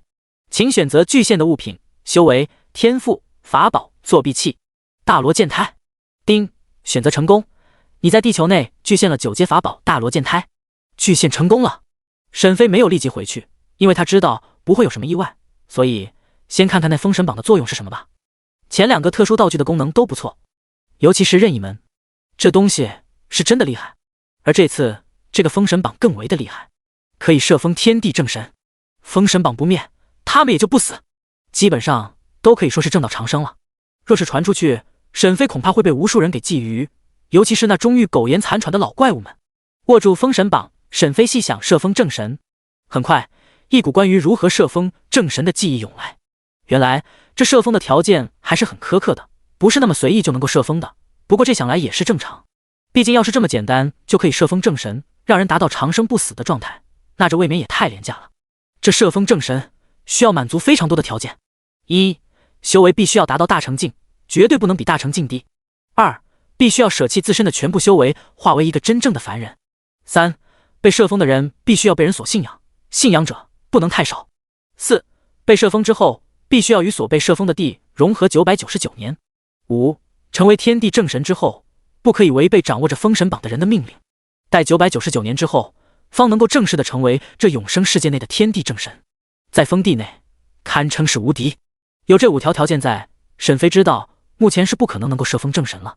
不过沈飞倒没有觉得叹息，这封神榜本就是9阶之物，那让他这个6阶修士得到就已经不错了。等到以后修为提高，说不得就可以使用这个封神榜摄封一些正神。随后沈飞便立刻回到了现实世界内。现实世界，沈飞回到房间，这一刻沈飞能够感觉到在他的脑海中有着大罗剑胎，只要他愿意就可以直接召唤出来。于是沈飞就立刻使用了隐藏术，将这4周全部的气息所遮盖，随后将大罗剑胎召唤了出来。瞬间一道朴实无华的白色剑胎就出现在了沈飞的身边。刚一出来他就表现得很奇怪，因为他发现这里不一样了，这里和修仙界还是不太一样的，而且房间内的各种东西他都很好奇。于是剑身上就发出了淡淡的白光，围绕着沈飞不停地旋转。沈飞知道他是什么意思，他就是想知道周围的一切。于是沈飞便将记忆分享给他。很快他便明白了，在房间内到处的探索着。忽然沈飞的神识感受到了一道人影正朝着这里飞速赶来，来人正是沈月。沈飞连忙将大罗剑胎收起，随后若无其事地坐在床边，等待着姐姐沈月的到来。第107章日常。很快一抹香风飘过，一道俏丽的身影出现在沈飞的面前。她身得很简单，只是黑色长裤和白色的短袖，身材凹凸有致，肌肤如凝脂白玉般细腻，光洁而又柔嫩，一张脸蛋美丽绝伦，一双眸子仿佛会说话似的闪烁着灵动之光，鼻梁高挺，嘴唇饱满，整个人犹如从古画中走出的仙子，让人移不开眼睛。怎么认不得姐了？瞧你眼睛瞪得这么大。沈月看着弟弟沈飞的目光顿时调侃一声，然后毫不客气地坐在沈飞的旁边，丝毫没有在意沈飞的反抗。他搂住沈飞的脖子，右手在沈飞的头上揉着，就像是小时候一样。以前每一次沈月不开心的时候，他都会抱着沈飞，然后轻轻地揉着他的头发。只不过现在沈飞大了，他没什么机会继续抱着沈飞了，所以只好搂着沈飞的脖子。沈月的如此举动让沈飞也想起来了以前的时候，他嘴角微微扬起，有些怀恋，随即便将头埋在他那白皙秀气之间，瞬间一抹熟悉的幽香传来。他关心道：姐，你又不开心了？跟我倾诉倾诉吧。沈月轻轻笑着抱住沈飞，思绪回到了不久之前。那时候他是真的以为自己要死在亡灵之墓，以后无法和沈飞再次相见了，所以到现在他心中还是有着一点的后怕，那种感觉真的不想要感受第2次。不过现在抱着沈飞，他心中便非常的满足，得到了一抹幸福的感觉。在这一刻，他再次感受到了沈飞身上传来的依偎感，那种让他迷恋依赖的感觉。听着沈飞关心的话，他红唇微微轻启，随后便忍住了，差一点就说出去了。如果被他知道了他遇到了这么多的危险，那他会有多担心？他不想让沈飞担心。当初养母死的时候，他答应过养母一定要照顾好沈飞，不让沈飞受到一点的危险，一点的委屈，所以他不想让沈飞知道自己遇到过那么危险的事情，他不想让沈飞那么的担心自己。于是他嫣然一笑，脸上露出轻松愉悦的神情，右手再一次揉着沈飞的头发。姐没有不开心，只是想你了。你看我们这么久没坐在一起聊天了。沈飞没有拆穿沈月，他知道或许沈月只是不想让他担心，他抓住沈月的纤纤玉手，看着她那一双宛如一潭秋水、清澈而又纯粹秀眸，认真的说道：“姐，以后我再也不会让你受到一点委屈，一点危险。”沈月哈哈一笑：“你要是对其他女孩子这么说，你女朋友不就早有了？还至于现在单身？”沈月只当是一个笑话，毕竟他弟弟的天赋只是一个 B 级，以后还是得靠他。两人继续聊了很久。我们一起像小时候那样睡一次吧。沈月站起来说道，随后就翻开了被子。小时候，沈飞忽然间想到了以前的时候，那时沈飞害怕一个人晚上睡觉，总会偷偷的跑到姐姐的房间内，然后爬进姐姐的被窝，抱着姐姐睡觉。他脸色微微一红。沈月见他不愿意，笑道：“你不会嫌弃我吧？你小时候我可都没有嫌弃呢。你也知道，那是小时候，我们都长大了。”恍然间，沈月神色一凝，便没有说话。良久，是啊，你都长大了，我们再和之前那样，的确不合适了。说着，沈月就落寞地回到了自己以前的房间。这里和之前一样，不过非常的干净，看样子沈飞有经常的进来打扫卫生啊。随后，他便躺进被窝内，缓缓闭上了眼睛。就在他快要进入睡梦中时，一股晃动感出现了，他瞬间睁开了双眼，体内的灵气已经汇聚。该死，看来是在这里太舒服了，连人靠近他都没能感觉到。待他看清楚，才发现是沈飞。沈飞尴尬一笑：“你以前在我进被窝之前都不会起来的。”沈月嘴角上扬，随后躺下，而沈飞则进入到了被窝中，两人靠近，都能互相听到彼此急促的心跳声。他被沈月抱在怀中，他搂住沈飞的腰间和脖子，下巴靠在沈飞的额头上。睡觉喽。沈飞点点头，躺在柔软的怀中，闻着一抹幽香，旋即两人很快便进入到了梦中。晚上快凌晨的时候，沈飞醒来了，看着沈月那绝美的容颜，沈飞就这么呆呆地看着。不久后，似乎是注意到了沈飞的目光，沈月慢慢地睁开了秀眸，一眼便看到了沈飞的目光。他笑道：“还没看够吗？”沈飞摇摇头：“看不够，一直都看不够。对了，我忘记问你了，你现在怎么样了？修为多少了？正好我现在就在六国之地，你快来，我们一起。”沈月起身推开沈飞道。沈飞还不想暴露自己，他想要等到下一次沈月生日的时候给他一个大惊喜，于是说道：“我现在啊，已经金丹境了，快元婴境了。我现在也不在六国之地，而是跟着我师傅在其他地方历练。”沈月诧异：“快元婴境了？可以啊，你这速度很快了。”沈飞点头：“那是，有着我师傅保护我，带着我做任务，那不是很快就升级了，所以你不要担心我，我没事的，我会照顾好自己。反而是你等级这么高了，遇到的副本怪物都是非常危险的，你才要小心才对。我可不想某一日见不到你。”沈月点头：“你还担心我呢？你姐我可是化神境修士了，都快要练虚境了。不过既然你有机缘在身，那我也就不勉强你了。你在做任务的时候也一定要小心。”沈月又开始教育沈飞了。沈飞大喊一声：“沈月！”他被沈飞这么一叫懵了一下，随后沈飞上前抱住了他，在他耳边轻轻道：“你好啰嗦。”旋即便进入了游戏。沈月见此，冷哼一声：“还不是关心你？换做别人，谁能被我这么啰嗦？不过你也真是长大了。”沈月摇摇头，也跟着进入了游戏。第108章天雍城，藏见圣子当面。翌日，沈飞走出了洞府，准备去找沈月。他要了解一些事情，是关于永恒女帝的。永恒女帝让他带着沈月回来，这一件事情，这个任务，沈飞都还记得。之前的时候，两人的目标都是相同的，都是为了帮助沈月回到东域。但是到了现在，沈月已经安全了，他就要问清楚，这个永恒女帝到底是一个怎么样的人，到底和沈月之间有什么关系？万一他对沈月有什么不轨之心，那沈飞也不可能会将沈月送过去的。很快，沈飞就化作了一道流光，来到了沈月的房间。这个时候，沈月已经恭候多时了。前辈，您终于来了。沈月拱手，丝毫不意外沈飞来到这里。沈飞诧异了一下，不明所以，于是淡淡道：“你怎么知道我要来？”他轻轻地笑了一下，说道：“我和前辈无亲无故，前辈却救我2次，而且您还给我机缘，那么您一定是认识我，听说过我，知道我的天赋不错，或者说是有人托您这么做的。除此之外，沈月想不到任何的原因。的确，从来就没有无缘无故的好，有的只是目的。但他不知道的是，沈飞对他如此，只有一个原因，那就是他是沈飞唯一的亲人。”沈飞听完却是淡淡的一笑：“小女娃，你说的没错，在这个世界上，从来就没有人无缘无故的会对人好。那前辈您是？”你与永恒女帝之间的关系如何？沈飞问出了那最关心的问题。听到这个，沈月忽然间就想到了永恒女帝那绝美的容颜，那关怀至极，想要独占她的眼神，瞬间打了一个冷战。关系很好，她对我非常好，有她在，没人可以欺负我，类似于闺蜜或者比闺蜜感情还要好。虽然永恒女帝对她的眼神让她很不舒服，但是她也是的的确确对沈月很好，给了沈月很多的帮助。难道说是永恒女帝让前辈来救的我？她似乎猜出来了，于是惊呼道。沈飞点点头，确认了。既然永恒女帝对她是真的好，那她就可以送沈月去永恒圣朝，正好也可以完成那个任务。见沈飞点头确认了，沈月也终于是放松了。既然知道为什么这个花无缺前辈会对她好，那就放心了。她最怕的就是无缘无故的好，那种感觉让她心难安。多谢花前辈，她再次道谢。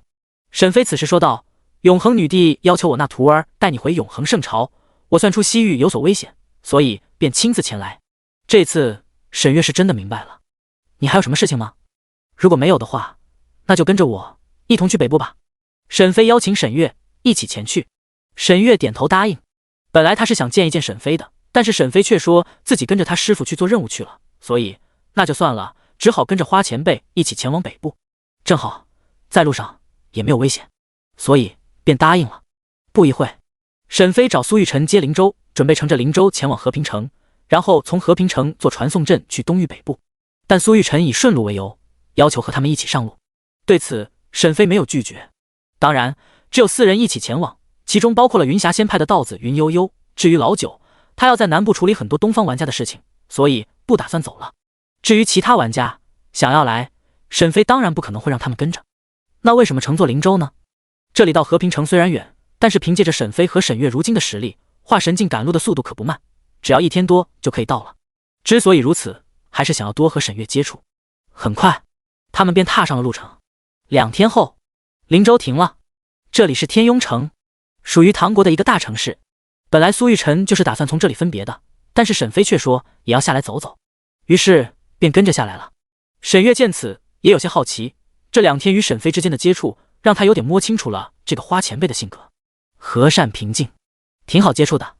而云悠悠也打算下去放松一下，想感受一下许久未见的人情味，同时也想要吃一些小吃，所以便带着沈月一起下来逛街。沈飞之所以下来，便是夭夭的要求。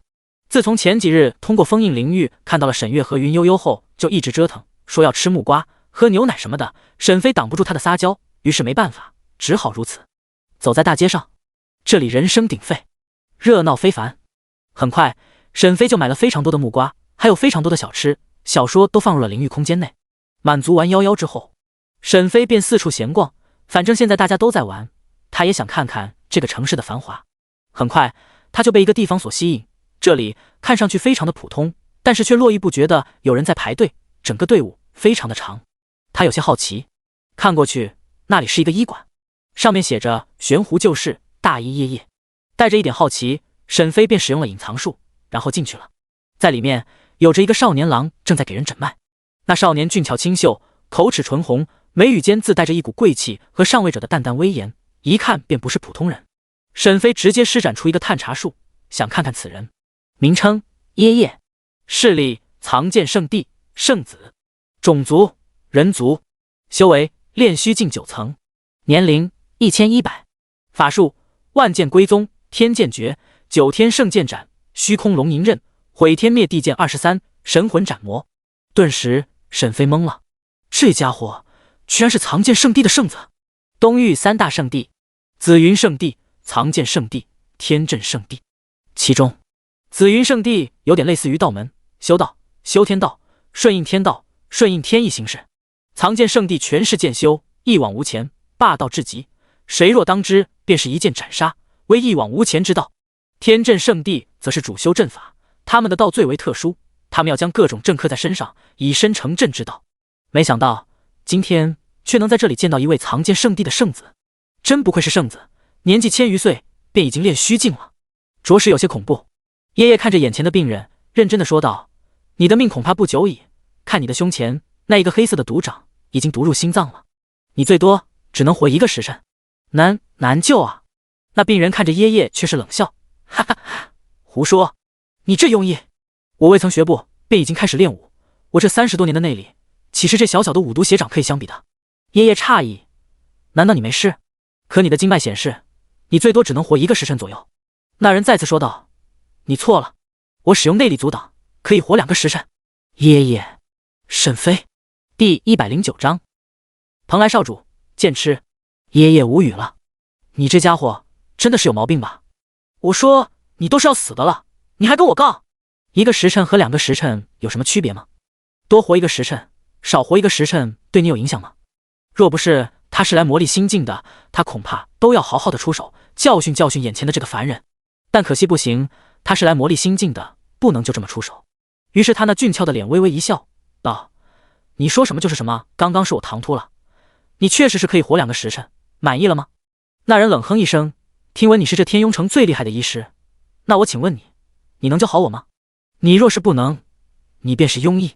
爷爷再次轻笑，但心中已经冒火了。好你个凡人，没听到我之前的诊脉吗？都说你没救了，你还问我这种问题？你不是来找茬的？他忍住心中的愤怒，继续道：办法是有的，我这里可以给你配一副药，至少可以让你多活半个月左右。磨砺心境最好的方法就是踏入红尘，不使用法术，让自己成为红尘中的一部分，过着凡人那短短的一生，将自己的心境打磨好。所以他不能使用法术救助眼前的人，而且只能使用这里的药材搭配来救人。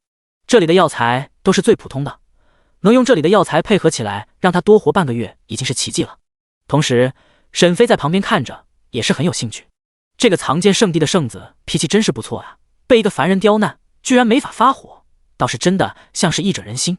那凡人一听可以延长寿命半个月，于是道：那你就给我配药吧。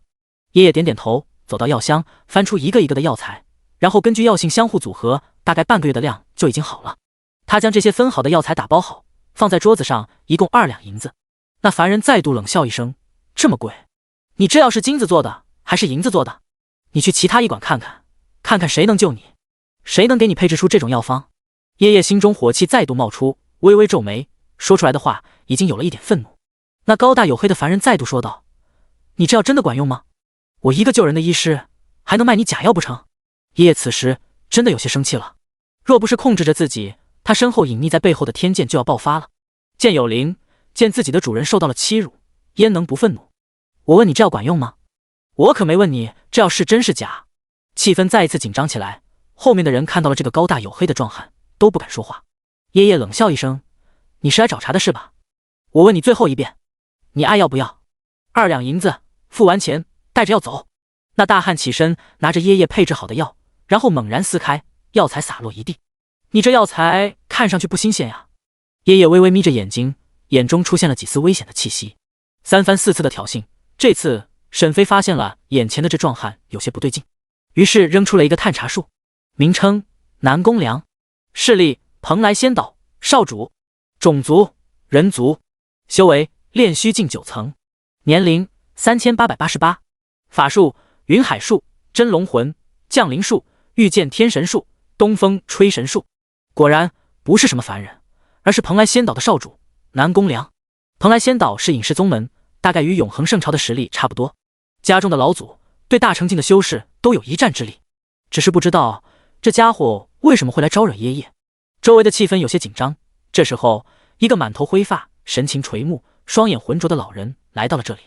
这位老人一来，瞬间那壮汉也就是南宫良的脸色陡然间大变，像是吃了苍蝇一样难看，瞳孔中满是不可置信。他不敢相信这位强者居然在这里。沈飞见他神情大变，于是对眼前的这个灰发老人使用了探查术。接下来的一幕让他震惊了。名称、势力、种族、修为、年龄、法术，全是问号。这就说明这家伙的实力绝对是在炼虚境以上，是一位合体境的修士。这探查术不能查看高过超越自身2个大境界修士，所以当他看到都是问号后，就知道了这人至少是一个合体境的修士，甚至很有可能是一位藏剑圣地的某位长老，或者身份更高。南宫良，你再说一遍。老者冷冷地看着南宫良，眼中闪过了一丝冰冷。一抹凌冽的剑意已经笼罩在南宫良的身上，让他身体不自觉地颤抖，灵魂仿佛都被这一抹绝强的剑意给撕裂。虽然老者的声音听着有些微弱，似乎是已经不太行了，但是在南宫良的心里还是害怕至极。他颤颤巍巍地道歉：我知道错了，剑痴爷爷，我告辞。说着就要离开这里，但那淡淡的声音再次响起：我让你走了吗？给我待在这里。南宫良低着头不敢反驳。老者看向其余排队的人，和蔼地说道：诸位，对不起了，今天我们先闭馆了，明日诸位再来吧。有些人正打算说话，忽然就觉得精神恍惚了一下，然后就纷纷离开了。其余的人点头，只好明天再来了。耶业关上门后，这大厅内只有着沈飞、老者、耶业、南宫良四人。南宫良见此，于是恢复了自己的面貌，看着老者承认错误：剑痴爷爷，晚辈知错了，我不该来这里捉弄耶业圣子，对不起。耶业这时候才知道，原来是这家伙，若不是他不能使用法术，不然早就发现了这人。至于还被他玩弄吗？南宫良，你好大的胆子，居然敢来这里打扰我！耶业有些生气。南宫良和这时候，老者也就是剑痴，他看着四周，冷道：道友既然进来了，那便现身吧，躲躲藏藏，窥探小辈，这可不是道友该做的事情。很明显，他说的是沈飞。就在沈飞靠近这里的时候，朝着里面走，随后气息忽然的消失了，所以剑痴就推断出这人应该就在这里面，于是这才试探性的问道：第110章交谈。旁边的耶业倒是震惊无比，没想到居然有人敢偷偷的进来，这么不怕死。只是在他的心中也有了一丝的疑惑，既然剑爷爷知道了有人进来，那为什么不出手呢？按照剑爷爷的习惯，放在以前，若是有人敢这么不礼貌，这万里之内已经是形成了一道剑狱，要彻底疯狂的交手一番了。但是现在剑爷爷居然只是如此，而且还称呼他为道友，这就很让人寻味了。毕竟弱者是没有资格被强者注意的，也没有资格和强者做朋友，更没有资格浪费一个强者的时间。这是藏剑圣地最为广传的，也就是说，在这里面的一个神秘人，他的实力或许是不弱于剑痴爷爷。想到这里，爷爷就震惊了，这山格拉角落居然能有这么一位强者。不只是爷爷如此震惊，而南宫良也是如此震惊。这位剑痴前辈是谁？藏剑圣地3大太上长老之一，实力更是已经达到了合体境，是一个真正的无上大能。就是这么一个强者，居然还有人敢闯入这窥探。而且这位剑痴前辈，他的脾气非常的暴躁，若是以往的时候发生了这种事情，恐怕这里已经被夷为平地了。但现在这里居然还在，剑痴前辈也没有出手，那么只有2种可能了。前不久的时候，就有一个消息传出，说剑痴前辈的寿命已然要耗尽了，活不了几十年了，所以已经离开了藏剑圣地，前往其他地方了。如果说这样的话，那么现在应该是可以验证了。毕竟以前的剑痴可不会说这么多话。至于另外一种可能，虽然可能性不大，但是也不是没可能，那就是这隐藏进来的人实力非常的强大，强大到即便是剑痴都不敢随意的出手试探，只能如此的客气。沈飞微微诧异，看来是因为刚刚的来到这里的时候没有使用隐藏术，反而是等到了要进来的时候才使用了隐藏术，所以应该是被这个剑痴给感应到了，于是也不打算隐藏了，因为没有必要，迟早是会显现出来的，到时候出来的时候被这剑痴神识感应到了，那时候就尴尬了。再者，他有着紫云令，是逍遥圣主给他的，就算现身了，看在同是3大圣地的份上，他们也不会出手的，所以沈飞倒是不怎么害怕。随后沈飞的身影便出现在了他们的面前。剑痴道友，久仰久仰。沈飞背负着手，淡淡的笑道。这时候3道目光都落在了沈飞的身上，仿佛要将沈飞看穿。但很快剑痴就看到了沈飞腰间的紫云令。紫云令，你是紫府剑宗的某位长老？沈飞点点头。鄙人花无缺，紫云圣地的客卿长老。猛然间剑痴大惊，死死地看着眼前的沈飞。你就是逍遥圣主所说的神秘道友，实力不弱于逍遥圣主的花无缺。顿时南宫良和耶业震惊了，这尼玛开玩笑吧？实力不弱于逍遥圣主？不会吧？前不久，应该是几个月前吧，那时候逍遥圣主来到了藏剑圣地做客，来的时候啊，神气至极，到了他们这个境界，差不多就已经是大陆无敌了，反正也没办法成仙，所以到了这种无敌的境界，他们也就没有了什么束缚，经常互相串门。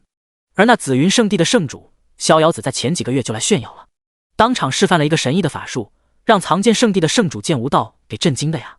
那法术实在是神异，让剑无道极为的羡慕，于是在他的追问下，就问出来一个神秘的道友，那便是花无缺。当时逍遥子的原话是这样的：那花道友的实力深不可测，宛如虚空中的黑洞，令人忘却止步。以我万年多的修为，眼力见都无法看清楚那位花道友的实力究竟如何。所以，若是诸位能够有幸见到这位花道友的话，你们千万不要作死对他出手，因为是真的会死。就算是我与他交手，估计也是五五开吧。毕竟那家伙连我都看不透，连我家老祖都无法窥探其中一角。当时逍遥子的这番话令所有人震惊至极。逍遥子基本上已经算是整个修仙界的巅峰，可就是这么一个强者，居然都如此的称赞忌惮这位花无缺，那么真的是可以证明这花无缺的实力真的是深不可测。而且连紫云圣地的老祖都无法推算花无缺。要知道紫云圣地的老祖可是一位真正的大成境修士啊，连一个大成境修士都无法推算的人，这意味着什么？他们心里很清楚，这意味着这位花道友很有可能就是一位半步大成境的修士，或者是一个真正的大成境修士。当时的剑痴也听到了，所以将这件事情好好的记在了心中，生怕以后万一有个不长眼的小辈遇到了花道友，然后得罪了。毕竟他的实力肯定不能和一位疑似大成境的修士比啊，连逍遥圣主都这样忌惮，那他一个合体境8层的修士怎么敢得罪花无缺？可现在没想到的是，这位花前辈差点被自己得罪了。还好忍住了暴脾气，不然恐怕以一施展剑域，那么等待他的就会是一场大战。听到剑痴的话，沈飞微微一愣，看来应该是那位逍遥子说了什么，导致这些人知道了自己，而且看样子还很震惊，还很忌惮。沈飞便点点头，承认了，若是逍遥子道友所说的花无缺，那么应该是鄙人了。听到沈飞承认了，剑痴连忙说道：花前辈，请您原谅我刚刚的无礼之举。我还未等他说完，沈飞就哈哈一笑，怎么能说是你的错呢？若换作是我被陌生人进来窥探，那我也会生气的。道友没有直接出手，已经是忍耐力十足了，何错之有呢？但剑痴不敢托大，多谢前辈。然后他有些疑惑，这么一个前辈窥探2个小辈做什么？只是他不好直接的问，因为这样显得他没礼貌。沈飞看出来了，于是说道：我偶然间路过这里的时候，见这里排起了长队，于是有些好奇，为了不打扰你们，于是便隐藏自身的气息进入了这里，没想到最后就造成了这种误会。第111章，道法自然，顺应自然。很快交谈便开始了。沈飞和剑痴坐下，叶叶圣子和蓬莱少主南宫良则是毕恭毕敬地站在一边，为2人添茶倒水。剑痴道友，你们怎么会在这唐国呢？正常来说，你们不应该在圣地内隐士吗？按道理来说，这里不该会有这些级别的存在才对。不过沈飞转念一想，或许他们是来游历红尘呢，这也差不多吧。剑痴哈哈一笑，刚刚和沈飞的交谈之间也明白了，沈飞其实性格非常好，温润儒雅，谦谦君子，是一个真正的得道高人，所以现在在沈飞的面前倒没有那么拘谨了。花前辈，事情是这样的，首先是我们这藏剑圣地的圣子，他修炼的过于太快了，导致心境有所不稳，虽然有着高深的修为，但是心境却无法匹配这高深的修为。为了避免以后出现走火入魔的现象，所以我便带着他来6国之地磨砺一下心境，才来到这里不久，就正好遇到了前辈，真是太有缘了。哈哈哈，这其二嘛，就是我的问题了。我大限已到，不到100年，或许就会陨落了，今生怕是无法突破大成境了，所以我一直就有一个想法，能到修仙界的各个地方去游走一番，于是便来到了这从来没有来过的南部地区。沈飞听完点点头，明白了。道友看上去似乎有些不舍。沈飞看着他，平淡地说道。剑痴叹息一声，花前辈，我这一生遗憾不多，一生都是顺风顺水，登顶如此修为，倒是没有什么不舍的，只是面对着这生死，心中总会有着惶恐。花道友，你说我们死后会如何呢？他看着沈飞，想要知道一些答案。要知道，在这里，人死后就是真的死了，除非是夺舍重生。但是对于一个骄傲的人来说，夺舍是一种耻辱，尤其是剑修。况且夺舍的弊端非常多，也非常的痛苦，没有什么大佬是真的愿意夺舍重生的。夺舍之后，虽说是重活一世，但是灵魂每天都会受到生不如死的痛苦折磨，修为也只能最多达到元婴境。这也就是为什么大佬们都不夺舍重生的，完全没必要的。本身大佬就有着一生的传奇，完全没必要这么做。沈飞听闻他说关于死后的事情，关于这些，沈飞不想说，因为他也不知道。虽然说可以胡扯，但是万一日后被拆穿了咋办？所以最好还是不说。他只是淡淡的说了一句：地法天，天法道，道法自然。这是道德经中所说，只不过这个世界没有，而现实世界也没有，这是沈飞在上一世的世界内的。听闻这一句，顿时爷爷好像领悟到了什么，口中不断的自语：道法自然，道法自然，这不就是紫云圣地的顺其自然？顺应天道吗？难道我所修炼的剑道都是错误的吗？万千大道，顺其自然，顺应天道。一时间，竟然有了走火入魔的趋势。剑痴立刻上前查看，但爷爷身上的修为正在以肉眼可见的速度增长着，天地之间的灵气骤然朝着这里而来。见此，剑痴立刻呼唤爷爷：“圣子，清醒一点！”他没想到，他居然听到了沈飞的话，就直接顿悟了。但任凭剑痴如何呼喊，都没有任何的办法让爷爷苏醒。爷爷疯狂地看着沈飞，天地间的灵气在他体内不断的凝聚，已经快要突破了。但随之而来的不仅仅是这样，他的眼睛逐渐变红，身上的灵气逐渐变成黑色的魔气，要入魔了。剑痴此刻心急如焚，若是万一真的入魔了，那他真的就是藏剑圣地的罪人啊！而旁边的南宫良也是如此惊骇，这实在是太匪夷所思了。他听到沈飞的话，一点感觉都没有，这家伙一听，直接快要突破了。这就是天才和平凡之人的差距吗？外面，在医馆的上空，一个巨大的灵气风暴漩涡出现，长达几万米，直冲天际。这肉眼可见的灵气风暴继续吸干了周围的所有灵气，全部不停地汇聚在下方的爷爷身上。沈月和云悠悠也看到了这恐怖的一幕。云悠悠捂住嘴巴，感叹一声：“天哪，这究竟是什么级别的恐怖存在啊？突破的动静居然这么大！”沈月微微皱眉，这股动静太大了，这六国之地居然会有这么恐怖的修士。卧虎藏龙啊！我们远离此地吧，若是靠近，说不得有危险。沈月淡淡的说道，拉着云悠悠离开了这里。花前辈，我说的是不是？爷爷猛地看着他。沈飞摇摇头，看来剑痴道友说的没错，你的确是心境出了问题，你的天赋极高，仅仅是听了这一句话就能够领悟突破，属实难得。但你理解错了，道法自然可不是顺其自然，道法自然就是说万物应该效法自然，以自然为最大，而不要去轻易否定改变自然规律，效法自然一切随缘了。这确实是和紫云圣地的道有些相同，但紫云圣地也不是什么都不改变，人都会有私心的。而顺其自然，顺其自然可以说是无为，也可以说是顺之而不争，是你的一种处世为人的心态。万物如何皆自然，我明观其自然道。瞬间，爷爷的目光变得清明，他身上的黑色魔气缓慢消失了，取而代之的是境界即将突破了。但下一秒，爷爷强行停止了。他看着沈飞，神色恭敬，笔直地站着，随后拱手行礼，多谢花前辈指点。沈飞本来已经准备好使用时间修改了，没想到仅仅是一说，他就再次领悟了，这种天赋着实可怕，不愧是圣地的圣子，为何不继续突破了？爷爷认真道，内心中有种感觉，还不是时候。我打算顺应本心，虽是一往无前之道，但我心境还差了许多。我打算继续游历红尘，磨砺心境。此次多谢花前辈指点，若日后有需要小叶的，请前辈尽管说，小叶必将全力以赴。第112章名震东域，任务完成。剑痴见爷爷已经破除了走火入魔，眼神也已经恢复清明，而且实力也有了提升，他不由得心中感叹，真不愧是逍遥圣主说的强者，真的是恐怖如斯。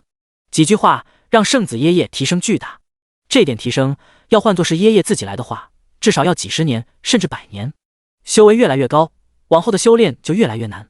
花前辈，多谢您出手救助圣子，剑痴在这里代表藏剑圣地，多谢花前辈了。剑痴道谢，如果爷爷出了事情，那他也是有罪于圣地。沈飞摇摇头，何须客气，既然已经无事了，我也该离开了，还有路程要赶。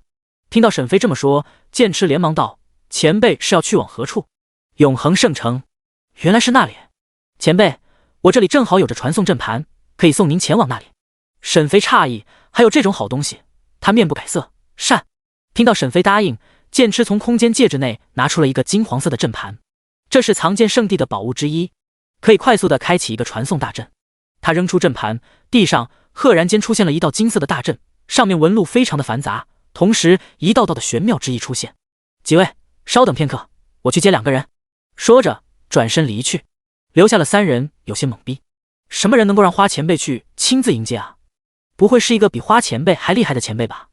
应该不会，这强者又不是街上卖的西瓜，哪有这么常见？南宫良和爷爷在讨论，不仅是他们2个，就是剑痴也很感兴趣，想要知道究竟是什么人能够让花无缺去亲自迎接。很快，沈飞就带着2个曼妙的身影来到了这里。瞬间，南宫良有些失望，他还以为沈飞带来的又是一个强者，没想到是2个女人，没意思。而爷爷也是如此。剑道友，开始吧。剑痴点点头，旋即地面上的阵法发出一道刺眼的金光。随后，沈飞、沈月、云悠悠三人的身影便消失在了这里。当三人再次出现的时候，眼前是一片非常茂盛的森林。云悠悠看着这里，发出了声音：“这里是永恒圣朝的泰木森林，我们来到了永恒圣朝了。”沈月也认出了这里，不由得心里猜想，刚刚那一位灰发老者究竟是谁？剑痴随后问道：“前辈有什么打算吗？”沈飞见任务已经完成，而且他也不想去见永恒女帝，所以道：“你们去吧，我还有其他的事情。”沈月乖巧的点头，随后带着云悠悠离开了这里。这里距离永恒圣城不是很远，所以很快就能到的。任务完成，永恒女帝承诺加3。忽然，沈飞的眼前出现了一道系统的提示画面，是时间修改作弊器的任务完成。万物时间修改，目前修改时间1至999年，下一等级修改时间1000年，升级修改时间所需：1. 达到化神境已完成；2. 名震东域已完成；3. 拥有或加入一个东域排名前100的势力已完成；4. 成为4阶先职师已完成；5. 完成主线任务。第二个名震东域这个任务完成了。沈飞疑惑，因为这个名震东域必须是时间之名，而不是花无缺之名。到目前为止，时间的名声虽然很大，但仅仅只是在玩家之内盛传，而花无缺之名基本上只要是东域大势力基本都已经知道了。佛门论道引发漫天神佛异象，封魔一族万年诅咒被其顷刻间解除，合体境大魔就此陨落。四海龙王危机时刻撕裂空间，踏至东海，逼退白魔。逍遥圣主吹出去的话，更是让圣地之人知晓了花无缺的存在。这些事情已经在外面传播开来，所以花无缺之名已经是名震东域了。而时间之名则是因为4阶先职师的缘故，一个异人修炼不到1年就已经化神境，还达到了4阶先职师，这尼玛天才中的天才，就连圣地的圣子没能这样牛啊！所以当天机阁放出最近50年的最强天骄榜单的时候，所有人都震惊了。排名第1的赫然就是异人时间。第1名时间，修炼时长不到1年，境界化神境，其他5阶炼丹师、4阶医药师、4阶阵法师、4阶先职师。当这些信息在今天被天机阁放出来的时候，瞬间就引爆了东域。无数的修士都看着榜单第1的时间，赫然震惊不已。不到1年化神境，还是一位4阶先职师，这实在是太恐怖了。所以当这榜单一放出来的时候，时间之名就已经是名震东域了。现在的沈飞虽然不知道是怎么回事，但也没有在意什么，反正任务完成了也好。现在对于沈飞来说，就只差那最后的一个任务，完成主线任务。主线是域外邪族，这一点沈飞没忘记，只是不知道这域外邪族在搞什么鬼，现在这么久了还没有一点的动静。不过这一点也是好的，毕竟现在玩家们的普遍等级还是比较差的，化神境的目前也就沈月和沈飞2个人，而域外邪族的实力真的是深不可测，不是单单的那么简单。还好现在有了永恒女帝的3个承诺，若是以后与域外邪族一战的时候，说不得可以借用永恒女帝的力量镇压他们。关闭光幕之后，正当沈飞准备离开这里的时候，天空上有一道盾光悄然落下，来到了沈飞的面前。那人是一个道士，长得也是颇为的秀气，身后还背着一把长剑，穿得一身洁白，好似剑仙。他看了看沈飞，然后连忙抱拳问道：“敢问当面可是花无缺花前辈？”沈飞微微皱眉，使用探查术，名称常道，势力道门大师兄，种族人族，修为化神境8层，年龄980，法术御剑术，白羽归移圣杀，混沌万象鬼杀，诛仙碧落霸雷，罗刹归移圣闪。道门的大师兄？沈飞淡淡道：“鄙人正是。”听见沈飞承认，常道心中顿时一喜，没想到啊，居然在这里就遇到花前辈。本来他按照师傅的命令，让他找永恒女帝，询问花无缺的下落，然后请花无缺来到门相助。可是没想到，居然就在这里遇到了花无缺，真是太有缘了。常道跪下，抱着手祈求，请花前辈救救我道门。第113章，道门之乱，锁妖塔异变。沈飞疑惑了，道门出事情关我什么事情？还有为什么要来找我？沈飞冷道：“这东域这么多的人不找，为何找我？”常道冷汗淋漓，生怕沈飞心中不悦，于是连忙说道：“花前辈，我们这也是无奈之举啊。道门的危机在这东域3大圣地可以解除，但他们隐世多年，基本上难以遇到，也不可能会出手救我们。永恒女帝虽然实力很强大，但永恒女帝无法走出永恒圣朝，所以也无法帮助我们。最后环顾东域，也唯有前辈可以出手相助道门了。沈飞神色不变，心中已经想要拒绝了。拜托，他还只是一个化神境的修士，他们所遇到的事情需要圣地出手才能解救，那他为什么要逞能呢？万一出事情了怎么办？沈飞很清楚自己的实力，虽然很多的人真把他当做了前辈，但事实上他还只是一个化神境的修士，根本没有那些人想的那么神。万一到时候时间修改器也无法解决难关，那他这高人的名声不就没了？虽然生命是不会有什么危险，但是花无缺这个账号基本上可就算是没了。所以沈飞不打算前去。但就在这个时候，任务再一次的触发了。主线任务提醒：背景：锁妖塔之乱，此次道门的锁妖塔发生了异动，与6000多年前域外邪族有关。任务要求去调查清楚，并且解救道门。任务奖励：到星种魔碎片 X1， 经验1000万至2000万，域外邪族弱点信息。拒绝接受。注：本次为主线任务的支线具有一定的危险，请玩家小心的选择。看着奖励，沈飞沉默了一下。前面两个对于沈飞来说，说实话是真的可有可无，但是最后一个关系着主线任务，域外邪族的弱点信息。这东西对于玩家来说是极为的重要的。哪怕现在域外邪族还没有什么大动作，但是未来呢？既然已经是主线任务了，那么未来就一定会面对那未知的域外邪族。夭夭说域外邪族垃圾，是因为人家是9阶炼丹师，有着半仙境的灵魂强度，还有着无数强者的巴结，而且实力都非常强大，所以才说是垃圾。但是对于现实世界来说呢？现实世界可没有那些东西啊！一旦域外邪族入侵，借助玩家的身体来到了现实世界，那么该如何解决呢？万一那些有了玩家身体的域外邪族可以成为新玩家呢？也可以拥有着和玩家一样的权限，可以逛论坛，靠经验升级，那怎么办？之前的那个枣馒头很好吃玩家，不就是被夺舍，然后可以正常的进出游戏？若不是沈飞当时正好在神山秘境内遇到了他，把他给杀了，那么现实世界会被搞成什么样子还不好说。所以沈飞微微叹息，毅然决然地选择了接受任务。接受任务。于是他看向长道，冷冷说道：既然你能在这里见到我，那么证明我与你道门算是有缘，那我便出手相助一番。长道听到沈飞答应了，顿时高兴至极。多谢华前辈。先别着急谢我，你先跟我讲讲道门究竟发生了什么事情，是不是与邪族有关？沈飞问道。长道没有露出什么惊色，因为眼前的人是一个真正的大能，所以能推断出道门所发生的事情和邪族有关系，倒也不奇怪。至于为什么他能推算出发生了什么事情还要问他，这当然是因为天机难测，能知道道门所发生的事情和邪族有关就已经很厉害了。当时道门刚刚发生异变的时候，道门之主可是推算了好几天，都没能知道到底是发生了什么。若不是最后道门的老祖出关亲自推算，这才知道了道门异变是和邪族有关系，不然恐怕现在道门还不清楚到底是发生了什么事情。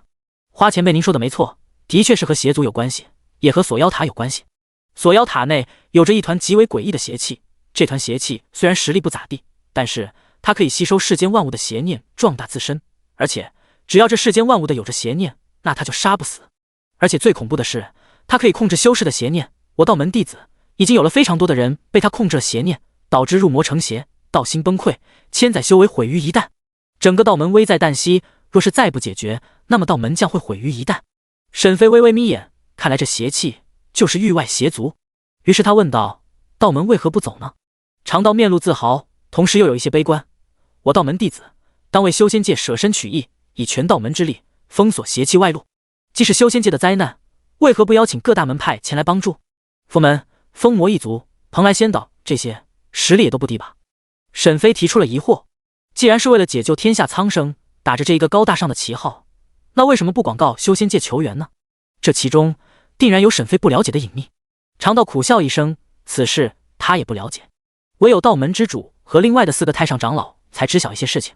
花前辈所言不无道理，只是我也不太清楚，这些恐怕有道主和几位长老们的考量吧。沈飞没有多问了，只是心中觉得这道门的水有点深。正常来说，你高举旗帜，还是为天下苍生的旗帜，如此大义之下，修仙界不可能没人来帮忙的，甚至圣地都有可能派人出来帮忙。但你这只来邀请我，这算什么？这其中定然有什么大事情。但为了那域外邪族的弱点信息，沈飞不得不去。于是长道便带着沈飞前往道门。不过道门距离这里有点远，所以必须要借助传送阵。很快，在长道的带领下，两人来到了一个叫做东方城的城池。这里就有着传送阵，虽然无法直达道门，但能到达距离道门最近的青城。别问为什么长道不说让沈飞撕裂空间直达道门，合体竟可以撕裂空间，但是消耗巨大且无法带人。两人乘坐着传送阵，很快便来到了青城。青城，这里是一个直辖城，是道门自己打造的一个城市，不属于永恒圣朝。第114章，道门危机，恐怖的邪气。永恒圣朝，永恒圣城。沈月刚刚出现在永恒圣城，身上就燃起了一道红色的火焰，随即便消失在了原地。旁边的云悠悠懵了，完全不知道发生了什么事情。云道子，请跟我来吧。一个身着红色玄甲的女人出现在了云悠悠的身前，她面色冷漠，对着云悠悠说道：“她是永恒圣城女帝亲卫的统领红玉。就在刚刚，她收到了女帝的传讯，让这个云悠悠去通天酒楼休息。”云悠悠眉间一皱，冷道：“沈月呢？你们把她带到哪里去了？”“她没事，只是女帝陛下要见她，将她召唤到了皇宫内。”红玉依旧是冷冰冰的回复。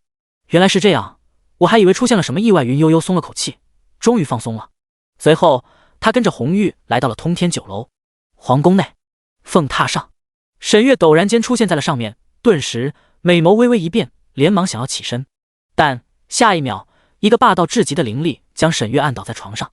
永恒女帝轻轻地摸着沈月嫩滑洁白的下巴，美眸中全然倒映着沈月的容貌，嘴角扬起一抹笑容，胸口处也在不断的起伏，一抹热气从她的鼻尖处喷出。月，我不会再让你离开这里了。沈月一阵无语。女帝陛下，请你自重，大家都是女人，你还害羞吗？那你的手能别乱摸吗？我只是想你了，你别开玩笑了，快让我起来。沈月微微有些生气了。永恒女帝轻笑，解除了灵力，随即沈月立即起身离开了凤榻。女帝陛下，找我什么事情？见沈月认真，永恒女帝也正经了。也没什么大事情，反正以你现在的修为，也帮不上我什么忙，找你最主要就是想见你，和我说说在西域的事情吧。沈月听到是这个要求，也就没有拒绝，开始说着在西域发生的事情。长道带着沈飞来到了蜀山，而道门便位于蜀山之上。此时的蜀山周围尽是一些灰色的邪气，树木也在逐步的枯萎，周围的灵气也在不断的变得浑浊，变得无法吸收。曾经的道门仙府变成了如今的这副模样，真是令人惋惜。不过也从侧面证明了目前道门所遇到的难题，看来道门如今是真的不太好受了。这邪气已经外露出来了，当时我走的时候，邪气还未曾从道门涌出，只怕现在道门的情况越来越糟糕了。长道此时非常的担心道门。沈飞轻轻的点头，没有说话，旋即朝着蜀山之上而去。没过多久，就看到了位于山顶的道门。此时的整个道门被一个阴阳阵图所笼罩着，无法窥探里面所发生的事情，在阵图的边缘处发出丝丝缕缕的邪气，邪气就是从道门中涌出的。长道拿出了2支香烛，然后点燃，其中的一根递给了沈飞。前辈，手持香烛就可以进去了。沈飞接过，长道在前面带路。两人走进道门，此时的道门内寂静至极，似乎没有任何的人，任何的生气。忽然，一道白色身影从天而降，手持长剑朝着沈飞劈来。沈飞冷哼一声，身后大罗剑胎立刻浮现，一抹青天之势落在了那人的身上。顿时，那人死死地看着天空，身体不断的颤抖。长道上前看清楚来人之后，惊呼道：“长韵师弟！”只不过看样子，这个长韵似乎不认识他了，还在不断的嘶吼着：“花前辈，这是我长韵师弟！”沈飞走了过来，仔细的打量着长韵。此时的长韵神色惶恐，眼中布满着灰色，呼吸之间，一抹抹的邪气都会顺着呼吸而出。他在心中问向夭夭：“夭夭，你知道这是怎么回事吗？”灵域空间内，夭夭看到了长韵的神色，立刻就推断出了结果，这是被邪气侵蚀，成了邪人，沦落为域外邪族的走狗了。长道问向沈飞：“花前辈，您知道这是怎么回事吗？您能救救他吗？”闻言，沈飞淡淡道：“邪气侵蚀，成了邪人，沦落为域外邪族走狗了。至于救他，此事还是等到解决完锁妖塔内的邪气再说。如果现在救了，万一到时候再被邪气侵蚀呢？那样的话，白救了。而且沈飞也没办法再使用时间修改救他了。”长道点头，随后使用法术封印了长韵，旋即两人再次朝着里面走去。他们目前所在的位置是在道门的最外围，而锁妖塔在道门的最里面。几分钟后，他们见到了上百个穿着白衣的道门弟子，他他们手持长剑，眼中灰烬之色，龇牙咧嘴的朝着沈飞和长道而来。沈飞摇摇头，直接使用了隐藏术，将沈飞和长道覆盖。在那些被邪气入体的道门弟子的感知里，沈飞和长道已经消失了。很快，他们便朝着四面八荒散去。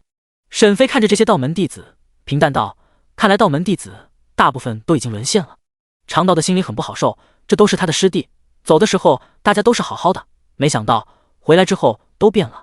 花前辈，他们还能救吗？长道沙哑的声音响起，带着一抹乞求。他看着沈飞，期待沈飞的回答。若是连他都没办法了，那他就真的绝望了。沈飞见他目光如此，冷道：“救他们无非是小事情。”听得沈飞如此说道，长道的目光顿时发光，再次精神起来。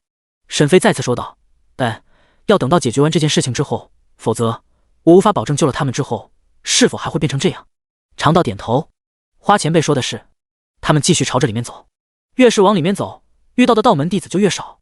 很快，他们就来到了锁妖塔。锁妖塔下，5道身影坐在地上，地面上摆着拂尘，他们的身上一道道金色的阴阳鱼在他们身上浮现。诸位师弟，这团邪气已经强得超乎我们的想象，为今之计，为了保全我们道门的清誉，便与这团邪气玉石俱焚。第115章道门秘辛。旁边的长道听到了道门之主风水的话，顿时连忙走出，高喊道：“师傅，不必如此，我将花前辈带来了，说不定能有办法解决锁妖塔内的邪气。”长道走出的时候，离开了沈飞的身边，隐藏术便对他失去了作用，他的身体也就显露出来，被道门之主和4位太上长老所看见。风水闻言看到了长道，闻言说找到了花前辈，顿时心中就有了一点希望。他们虽然对着邪气没什么办法，但是花前辈可就说不定了。那位的实力神秘至极，连风魔一族的魔种诅咒都能解除，那么其实力定然是顶尖的，而且还不受到圣地的控制。以3大圣地的能耐，这里发生的事情恐怕早就被他们知晓了，但即便如此，他们也没有派人前来，那就说明他们想要借助这邪气对付道门。等到道门毁灭之后，他们才会出手行正义之举。哪怕道门在他们的眼里并不算是什么厉害的存在，但是能够减少道门的威势或让道门重创，这些他们还是乐于其成的。当然，3大圣地到底是怎么考虑的，只有他们自己知晓。所以当知晓花无缺来了，风水道主心中就有了希望。见此，沈飞也只好现身。风水道主看着沈飞，随即便求道：“晚辈风水道人，这4位是我师弟，风火、风土、风木、风金，鄙人花无缺。”沈飞冷淡地说道。看着他们5个，目前身上都是金红色的阴阳鱼浮现，虽说是仙风道骨，看上去轻松不已，但事实上脸上已经有汗珠在不断的落下，看样子是坚持不了多久了。请花前辈出手，救助我道门。5个人一起祈求。沈飞不是傻子，到底发生了什么事情？要是不说清楚，他也不想当傻子，当枪被人利用。把事情说清楚，鄙人才好出手。若是什么都不清楚，那便只能请诸位自己多多保重了。闻言，长道焦急地看着5位师傅，生怕他们不答应。这种时候了，还有什么事情比天下苍生，比整个道门还要重要的？5人相互一看，有些犹豫，但沈飞说得很清楚了，若是不说出来，那就真的要他们自己解决了。他们要是能够解决的话，还让长道出去找花无缺做什么？风水苦笑一声，若是前辈知道了，能否保住这个秘密？沈飞听到后，心中不由得冷笑，他摇摇头，不知所谓。这个时候，是我在求他们，还是他们在求我？你特么还让我保守秘密？要么你们自己解决，要么说出来，了解完事情真相后，他再出手。这个时候，瑶瑶吃着木瓜说话了。时间，这件事情或许和6000多年前域外邪族大言不惭入侵修仙界那事情有关。虽然具体发生了什么事情我不知道，但我感觉应该是和那件事情有关。毕竟这几千年来，修仙界和域外邪族有关的事件，好像也就是6800年前所发生的。听完后，沈飞微微点头。毕竟好端端的道门怎么会和域外邪族发生关系呢？这其中一定有所秘辛。见他还在犹豫，沈飞冷喝：“做的什么事情？你们心中难道一点都不清楚吗？道门，我看你们现在连佛门都比不上。”说着，沈飞就转身，假意准备离去。见沈飞要走，风水绷不住了：“花前辈且慢，一切都是我们5个人的错，和道门是无关的呀！哎，我现在就将事情的来龙去脉告诉前辈。”沈飞停住，转身背负着双手。风水立刻开始讲述着6000多年前发生的事情。事情还要从7000多年前说起。那时候，我道门的老祖还有几位强者突然陨落，自此佛门鼎盛，压制道门千载。我临危受命，成为道门之主。但这个时候，道门已经不是佛门的对手了，佛门处处压制着道门。那时候道门已经衰落掉出了一流势力。后来有一个名为邪灵的邪族修士找到了我们，他与我说，他有办法可以让我们快速提高实力，但是相应的，我们要完成一个他提出来的条件。看着不断衰落的道门，最终我答应了。那人给了我们一本名为《圣灵通神》的功法，后来和4位师弟修炼了这个功法，从此法力大涨千百倍，瞬间不过短短几天就从化神境修士成为了炼虚境修士，几年后更是达到了炼虚境9层。这种速度前无古人后无来者。但就在我们高兴的时候，邪灵找到了我们，手里还有着一团奇怪的邪气。当时我看着那团邪气都非常的熟悉，总感觉在哪里见到过。但当时他帮助了道门，我也就没有多想，他只要求将一团邪气放入锁妖塔内。听到这个要求，我没有多想就答应了，因为我们道门的职责便是将为祸天下苍山的邪魔妖魔放入锁妖塔内。于是我和4位师弟联手就将这团邪气放入了锁妖塔内。后来域外邪族大放厥词，要入侵修仙界，被蓬莱老祖教训了一顿之后，他们便消失了，而那邪灵也跟着域外邪族消失了。直到前不久，我们才发现中计了。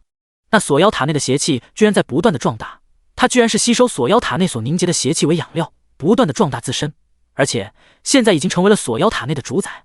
锁妖塔内数不尽的邪魔妖魔都奉它为主。而我们也发现了一个惊天大秘密，这团邪气还和我们5个人有所关系。这团邪气居然是我们5个人修炼的那圣灵通神功法而形成的。我们活着，他也就活着；我们死了，他也能活着。因为我们5个人给修仙界诞生了一个极为可怕的邪灵，所以我们才不敢求其他势力帮助，只能找花前辈您来。而现在锁妖塔虽然为天阶法宝，但也即将被这个邪灵所炼化了。若是真的被他所炼化，那么整个修仙界都要遭受灭顶之灾啊！听完，沈飞冷哼一声，我看到是道门会遭受灭顶之灾吧？区区一个邪灵，焉能对付整个修仙界？第116章3大圣地长老亲临。花前辈，你误会了，不只是为了道门，最为重要的是，这邪灵是以万物的邪念生长，只要修仙界内生灵有着邪念，就能够永远不死。风水道主将这件事情说出，沈飞立即震惊了。什么鬼？邪念不灭，邪灵不死？这怎么可能？就是沈飞自己也有邪念啊，这还能消灭邪灵吗？夭夭，你有什么办法吗？这时候沈飞问向了夭夭。夭夭打了个哈欠，摆摆手，那邪灵虽然厉害，但也不是不能消灭，一力破万法，只要实力强横，这邪灵根本连复活的机会都没有。咦？夭夭忽然停了下来，他的神识感到了3道强大的身影，同时他们还带着纯净圣水。他对沈飞说道，时间虚空之上似乎有人窥探你们，那3个人的实力很强大，恐怕是圣地的人，而且他们还带着纯净圣水，能够灭杀一切邪魔。这时候沈飞面色不改，微微抬头看向天空，沉吟道，虚空上的几位既然来了，那便落下吧。瞬间旁边的几人面面相觑，他们完全没有发现有人靠近，而且这里要是没有香火的话，似乎是没办法可以进来的。虚空上3道强大的身影看着地面，看着那神秘的沈飞。这3人分别是紫云圣地的太上长老北风，天震圣地的太上长老龙吟，藏剑圣地的太上长老剑波东。以他们的修为，自然是听到了谁沈飞说的话。3人哈哈一笑。除了北风以外，其余的2位圣地的太上长老都是充满着忌惮。他们又不是大摇大摆来的，而是隐藏了自身的，可即便是这样偷偷的过来，却还是被下面的花无缺给感应到了，实在是恐怖如斯啊！看来逍遥圣主所言非虚，这花无缺真的是一个神秘且强大的存在，不愧是能让逍遥圣主都折服的花道友。我们才刚刚过来，就已经被他感受到了。既然已经被发现了，那倒不如下去吧，反正我们的目标都是那奇异的邪灵。对极，这种邪灵我等也是第一次见，居然能够吸收天地间的邪念为养料壮大自身，着实可怕。要是能够研究一下，说不定能够复制。最后一人，天震圣地的太上长老龙吟冷笑道。剑波东和北风2人默不作声。这种奇异的能够吸收天地间的能量壮大自己，邪念不死，邪灵不灭，这种能力他们自然也是羡慕，所以就想要研究一下，看看能不能改良一下，吸收天地间的正义执念。如此的话，倒是一个不错的功法，说不得能够造就一个真正的圣人。3人朝着下面飞去，很快他们就看到了一个阵法。龙吟冷笑一声，这种阵法在他天震圣地面前实在是小儿科。他大手一挥，顷刻间阵法直接出现了3道入口。3人立刻飞了进入，落在了沈飞的前面。剑波东、龙吟、北风见过花道友。3人抱拳，给了沈飞面子。显然，在他们眼里，沈飞虽然厉害，但是还不至于能够让他们称之为前辈。毕竟，就算是圣地的圣主，与他们的辈分都是差不多的。沈飞也回礼：“几位道友好。”几位道友带着圣水前来，可是为了诛杀邪灵。三人一阵尴尬，同时心中又惊又怒：“尼玛，你怎么知道的？他们的圣水还在储物空间内，根本没有拿出来。”沈飞却说道：“圣水的气息极为的神异，你们靠近的时候，我便已经感受到了。”三人这才恍然大悟，不过心中更为的震惊，因为这纯净圣水虽然气息有些神异，但是却需要极为强大的神识才能够感知到。即便是他们三人刚刚相聚的时候，也都没有发现对方带着纯净圣水。可是这花无缺仅仅只是随便感知，便知晓了他们到来，便知晓了他们带着纯净圣水，这着实是有些恐怖了。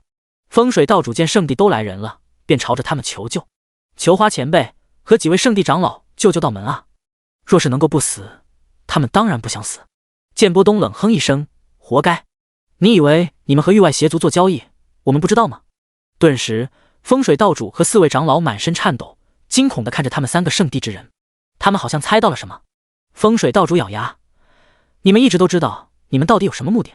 北风走来，嘴角笑道：“没什么目的。”随后他转身看着沈飞：“花道友，这件事情就交给我们吧，这是圣主的意思。”既然如此，沈飞便点头。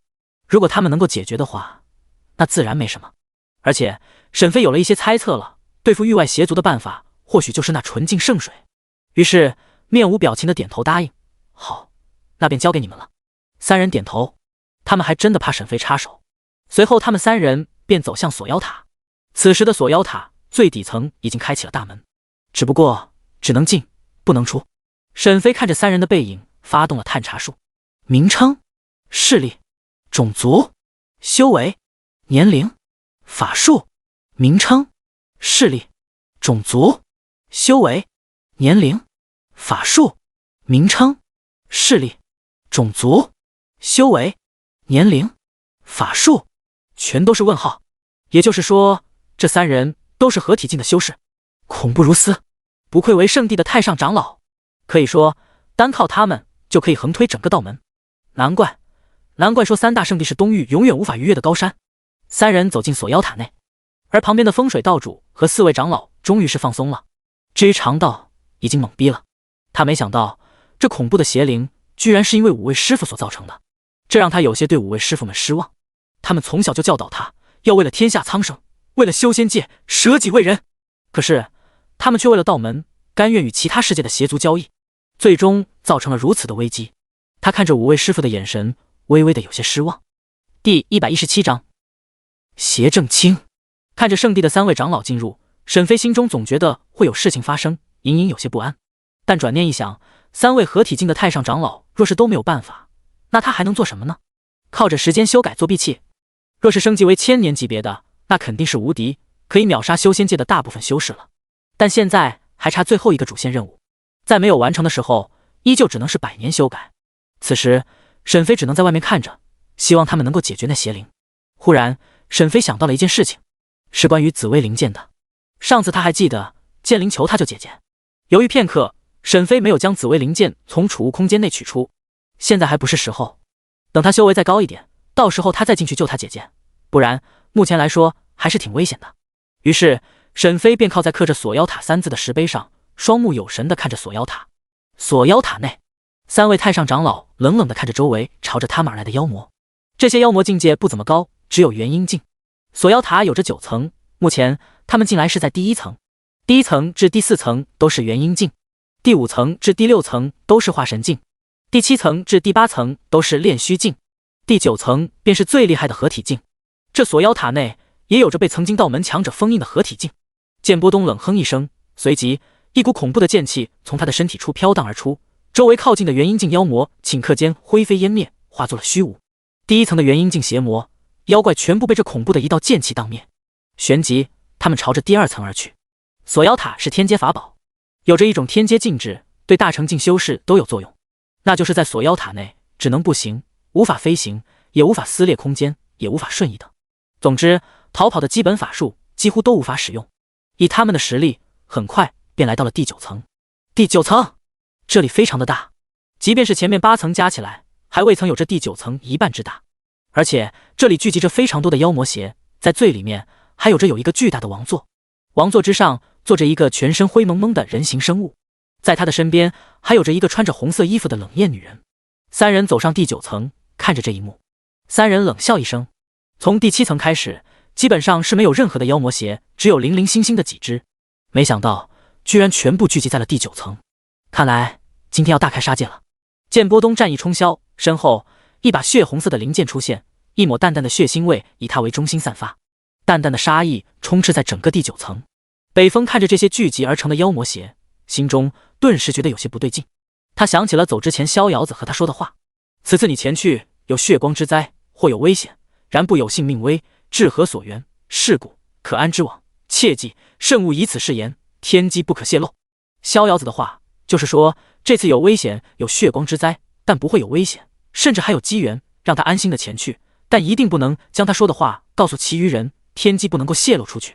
所以想到逍遥子的话，他便知晓了这次有危险，也就是说这第9层有着一定的危险。他只能谨慎地看着四周，小心地前往。龙吟也注意到了第9层的变化，于是刻在身上的一些杀阵悄然地启动，只要出现一点变化，无数的杀阵就会笼罩在整个第9层空间内，然后绞杀这里的一切生灵。这便是天阵圣地的可怕之处。只不过这里的妖魔邪全都站在左右两侧，把中间的位置让了出来，形成了一个宽阔的道路。远处一道轻佻不屑的声音传来：有朋自远方来，吾甚是高兴。3位圣地的太上长老远道而来，我邪正卿自然要好好的招待诸位呢。剑波东冷笑一声，区区一个邪灵也妄想与本座平起平坐。血魔剑域开！剑波东毫不犹豫地开启了剑域，瞬间整个第9层的出现了一道道的血红色的恐怖炼狱，到处都是血红色的一片，红色的血浆在地上的不断的流动，恐怖的血腥味在第9层空间出现。周围的妖魔邪全都发出惨叫，不断的哀嚎，他们的身体正在不断的瓦解。原来在这个血魔剑域内，有着无数看不见的丝丝缕缕的剑气在不断的撕裂万物。但剑波东没有一开始就使用全力，而是只用了不到1成的实力，但即便如此，周围的妖魔邪就已经抵挡不住了。北风和龙吟没有阻止，他们也想看看这由圣灵通神功法修炼出的邪灵有多厉害。毕竟在他们的眼里，对付这一只邪灵，他们有1万种方法，就算你真的很厉害，那就使用纯净圣水直接净化即可。纯净圣水是专门对付域外邪族和魔族的。下一秒，坐在王座上的邪正清冷哼，张开嘴，一抹灰色的邪气顿时从他的嘴巴内喷涌而出，幻化出灰色的巨龙在血魔剑狱中嘶吼。那灰色的巨龙张开嘴，仰天长啸，在他的嘴边出现了一道小漩涡，随即直接将整个血魔剑狱给吸收殆尽，全部吞了下去。顿时剑波东整个人懵了，他还没有反应过来，那种速度只是眨眼间就已经将他的血魔剑狱给吞掉了。他喉咙一甜，一口鲜血喷出，随即气息萎靡，身体不断的颤抖。藏剑圣地的太上长老，就这啊？如果你仅仅只是这个能耐，那我只能告诉你，你今天走不出去了。一道不屑的声音自前方传来，落在了3人的耳边。这时候他们明白了，这邪灵的实力已经非常的高了，如果是单人斗法，他们之中或许没有任何人可以抗衡。毕竟剑波东是3人内实力最强大的一位，连他的绝学血魔剑域都被如此破解了。那剑波东面目狰狞，旋即吃下一颗丹药，身体瞬间复原。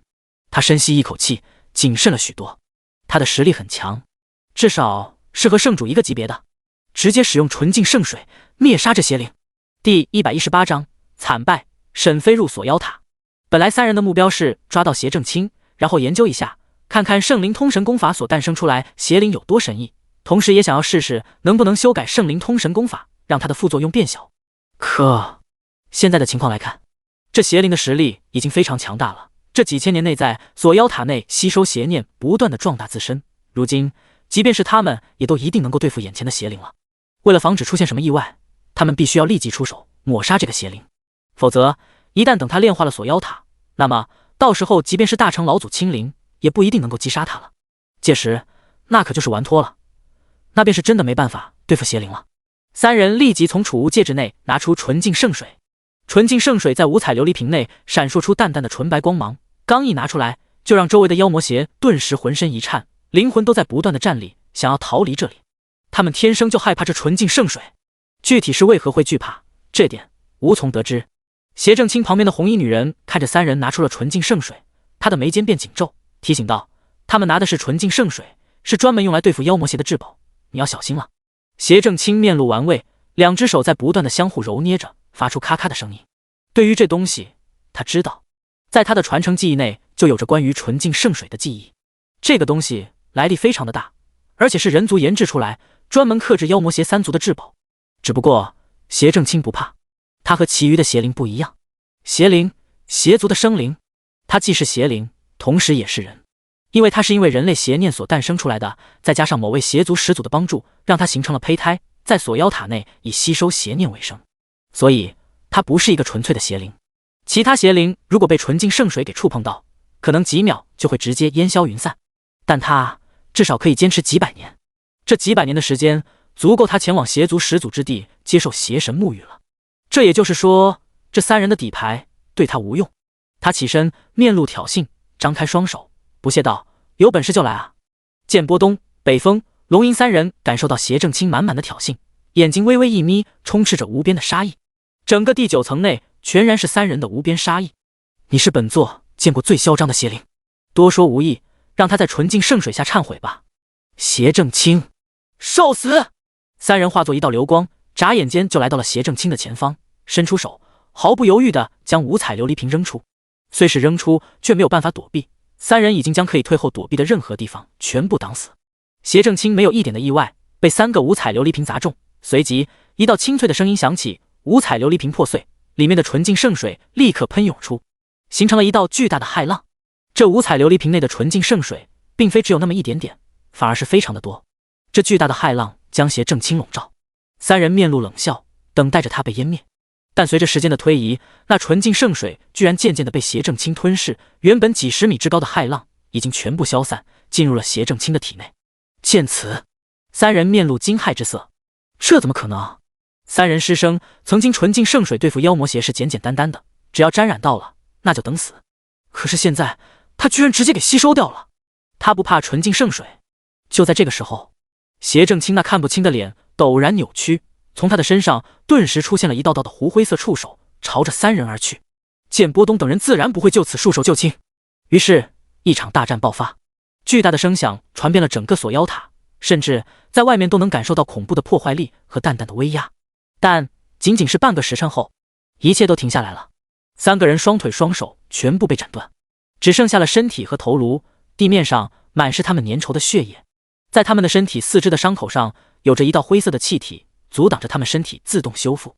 邪正清高坐在王座之上，淡淡的冷哼：“三位留下来看一出好戏吧，我会让你们看着这天阶法宝锁妖塔沦为我域外邪族的宝物。”哈哈哈！他之所以没有杀掉这三个人，那是因为他们三个人的灵魂处有着各自圣地的命牌，一旦他们死了，那圣地就会第一时间知晓。到那时，恐怕圣地之主都要亲自前来这里，那样的话就非常的糟糕了。以他现在的实力，还不足以对付圣主级别的存在。毕竟每一位圣主几乎都是合体境巅峰，还有着与大成境强者交战的底牌。如此强者，他根本没办法抗衡。站在旁边的红衣女人见三人变成如此模样，面色虽然没有任何的变化，但是眼神却微微的移动。这一点变化，邪正清却是没有注意到。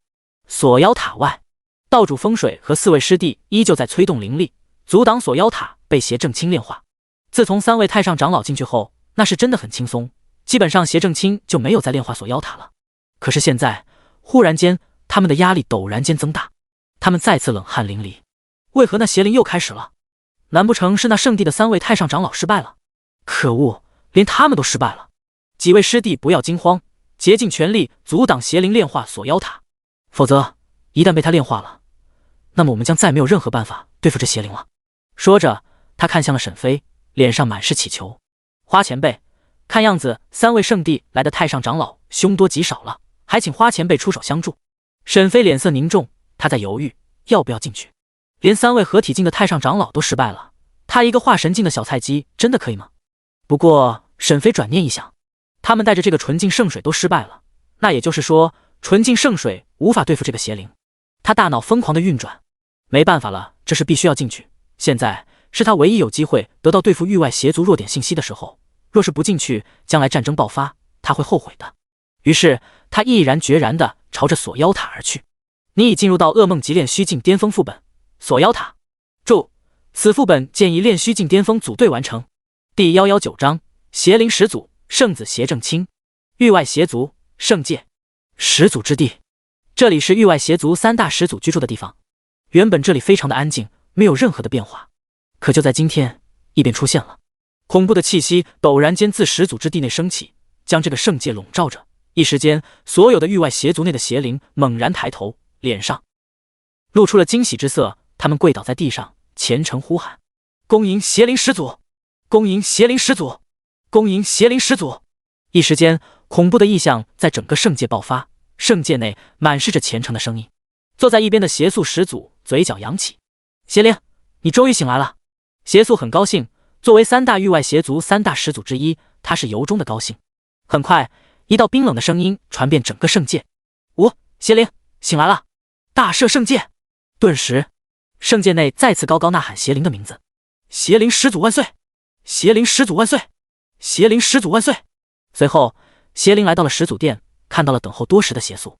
邪宿，许久不见。你可终于醒来了。两人客套几句，便进入了正题。计划如何了？邪灵问道。邪宿是第一个醒来的，所以他想知道目前他们圣族的计划进行到哪了。邪宿冷笑，已经布局的差不多了。这次登陆的地点为火之世界，我已经在永生世界的北域布置了一个传送阵，可以将那里的魔兽引到火之世界，然后从火之世界将魔兽引到修仙界。如此不出100年，东域的修仙界必将走向毁灭，我们也能报当年邪神之仇了。听到邪宿的计划，邪灵点点头，这倒是可以。他们的目的只有一个，那就是报复整个修仙界。不过修仙界有着3大圣地镇守，还有着专门对付他们的纯净圣水，所以只能利用曾经仙人留在北域的魔兽对付东域的修仙界。魔兽的实力非常强大，一个化神境1层的魔兽都需要10个化神境3、4层的修士才能对抗，所以这是他们报复修仙界的第一个选择。你呢？你之前的布局还在吗？若是不在了，那就和我一同做这个吧。邪宿问道。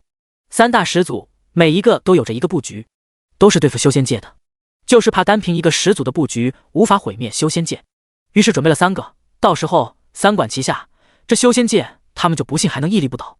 自然还在。你还记得圣子吗？邪宿一惊，当然，不过圣子不是死了吗？你提他做什么？圣子便是邪神的子嗣，而邪神是这3大始祖的主人。邪灵淡然一笑，似乎一切都在他的掌握中。圣子殿下还活着？你说什么？邪宿大骇，这怎么可能？他还记得9万年前，邪神被当时3大圣地的老祖联手活活逼死，连尸首都被他们拿走了，而圣子更是被藏剑圣地的老祖一剑斩杀的，不可能还活着。而他们作为当时邪神的3个奴仆，只能眼睁睁地看着邪神和圣子惨死，这些他们都没有忘记。邪灵冷哼：“我骗你做什么？圣子的确还活着，当时圣子虽然被一剑斩杀，但还有这一丝的灵魂记忆保存下来了。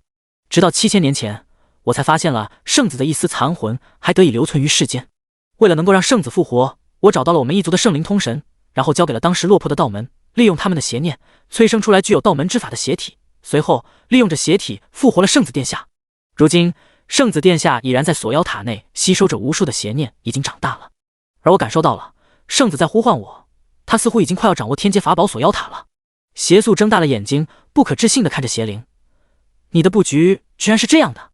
关于圣子殿下还活着，你为什么不和我们说？”邪灵继续道：“现在知道也不晚呐，准备一下吧，我存放在圣子殿下灵魂处的传送阵即将开启，我们准备迎接圣子殿下回圣界。”邪宿是真的没想到啊，邪灵的布局不仅复活了圣子，还得到了一个天阶法宝，真是恐怖啊！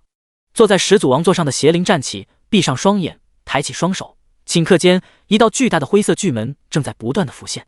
帮我一下，靠我一个人还无法支撑打开这么远的通道。邪宿听到后没有任何的犹豫，立刻出手。锁妖塔内第1层，沈飞走了进来，夭夭在灵域空间内吐槽着：“时间，你真的不怕死？这里面甚至比你上次遇到的8阶亡灵法师还危险，而且一旦被这邪灵掌握了锁妖塔，你可就出不去了。在天阶宝物锁妖塔的作用下，你根本没办法使用神火分身离开这里。”不过他也知道沈飞决定的事情根本没办法阻止，只能再进来后入吐槽。沈飞道：“大不了就是一死，我也要搞清楚那域外邪族弱点的信息。”夭夭无言以对，沉默了几秒后，你将封印灵域的权限解开一点，到时候我的精神力可以震慑一下邪灵。他点头，将封印灵域的权限打开了一点，让夭夭可以将精神力伸到外面。很快，沈飞朝着里面走着，忽然一道人影出现。花道友，沈飞诧异，此人居然是北风。北风道友，哎，花道友，本体谨慎，将我留在这里，结果本体和另外2位道友都被抓住了，以我的实力，只有本体的7层左右，根本没办法救他们，只能靠您了。听完他的话，沈飞微微皱眉，3位合体境的道友带着纯净圣水，居然对付不了那邪灵。北风分身叹息一声，根据本体传过来的记忆，那邪灵名为邪正清，实力大概在合体境8层左右，太强大了。而纯净圣水可以对邪正清起作用，不过在本体的观察下，他推断而出，至少要几百年才会起作用。他的身体和其他邪灵的圣体有很大的差异，或许就是和圣灵通神这个功法有关。花道友，现在能救本体和2位道友的，也就只有你了。沈飞此时心中倒不是很担心了，几百年是吧？直接时间修改抹杀他。第120章论道仁爱。在北风分身的带领下，沈飞很快的就从第1层来到了第9层。因为前8层的妖魔邪都被3位圣地的太上长老给解决了，所以上来的时候没有任何的危险。第9层空间，此时邪正清依旧是坐在王座之上，只是闭着双眼，在他身体1米范围内有着一团灰色的邪气在不断的环绕。他感应到有人上来了，便睁开了眼睛，正好从远处看到了沈飞和北风的分身。邪正清冷眼看向地面上痛苦的北风，淡淡道：没想到你还留着这一手。北风只剩下了头颅和身体，地面上还有着非常多粘稠的血液，而边上的一些妖魔邪正贪婪者用嘴巴嗦着洁白的骨头，那是3人的双臂双腿，被这些锁妖塔内的妖魔邪吃了下去，还是当着他们的面吃的。北风痛苦的回应：邪正清，我等虽然无法对付你，但是这位花道友绝对可以斩杀你。不仅是北风回应，龙吟和剑波东也是如此。我们今天就算是死了，你也要跟着我们一起陪葬。这位花道友是圣主级别的存在，你等死吧。他们3个已经变成这样了，基本上算是废了，也没有活着的憧憬了，所以只能最后用嘴巴口遁一波邪正清。邪正清闻言，心中咯噔一下，这3人都这么说，那就意味着这所谓的花道友确确实实是有着圣主级别的战力。如果是这样的话，那他就没办法能够稳定的炼化锁妖塔了。不行，得拖延时间。他起身朝着沈飞走来，在距离沈飞100米处停下。远道是客，这位花道友请坐。邪正清彬彬有礼，挥手之间，地面上出现了桌子，还有2张凳子。同时在沈飞的不远处出现了3道痛苦的身影，正是剑波东3人。他们此时非常的虚弱。沈飞看到了他们3个，依旧是面不改色，非常的谨慎。虽然是可以修改时间，但是别忘了，他只能在范围1米左右修改，现在的他距离邪正清有点远，难以修改。于是他没有坐下，也没有理会那地面上痛苦的剑波东3人，而是径直走向邪正清。身后的北风分身也跟着，见他们直直的朝着自己前来，那一步一步的走来，让邪正清心中十分的生疑。这家伙看到了那3个人的惨样，居然还敢朝着他走来，是真的不怕死，还是说对自己的实力很自信？难不成真的是圣主级别的强者？邪正清立刻抬起手，伸出手掌横立于前，冷道：花道友，不如我们论道一番。毕竟你我的修为太强了，若是真的在第9层打起来，那么除了我们，这里所有人都要死。这论道，你若是赢了，我便将他们3个人放了，并且还自毁修为，从此任凭前辈处置，如何？沈飞停下，看着邪正清，身后大罗剑胎顿时出现。只不过大罗剑胎在沈飞的控制下，并未有任何的动作。见大罗剑胎一出，身后的北风分身懵逼了。难怪啊，难怪逍遥圣主说花无缺的实力不弱于他，甚至比他还强。原来这位花道友有着天阶级别的剑啊！而邪正清也看见了那漂浮在沈飞身边的大罗剑胎，脸色变得铁青。这尼玛，天阶法宝，这把剑是天阶级别的，而且看样子还是天阶顶级。这家伙果然是一个极度恐怖的存在，否则怎么可能拥有着这么可怕的剑？沈飞面色无任何的表情，他云淡风轻的模样，似乎什么事情都和他没有任何的关系。不对，应该是他没有将邪正清放在眼里，而且将大罗剑胎拿出来，也是一种恐怖的威慑力。哦，有意思，一个邪灵与我论道，花某也是第一次，那便试试。沈飞虽然答应了，但是此时的邪正清根本不敢耍什么手段。拜托，修为看不透，但是根据这3个圣地的太上长老所言，此人极有可能是一个圣主级别的强者。再者，他还有着一把天阶法宝，就算他不是圣主级别的修士，只要是实力和地面上的3个太上长老接近，那都可以凭借大罗剑胎秒杀他。毕竟一个天阶法宝实在是太强了，合体境巅峰修士有了天阶法宝，甚至可以屠戮大成境的修士。所以这时候邪正清不敢赌，只能硬着头皮论道。地面上出现了2个蒲团，2人同时来到这里，随后一人做一个。这时候他已经靠近了这邪灵，沈飞打算立即的使用时间修改，将他体内的纯净圣水立刻发挥作用。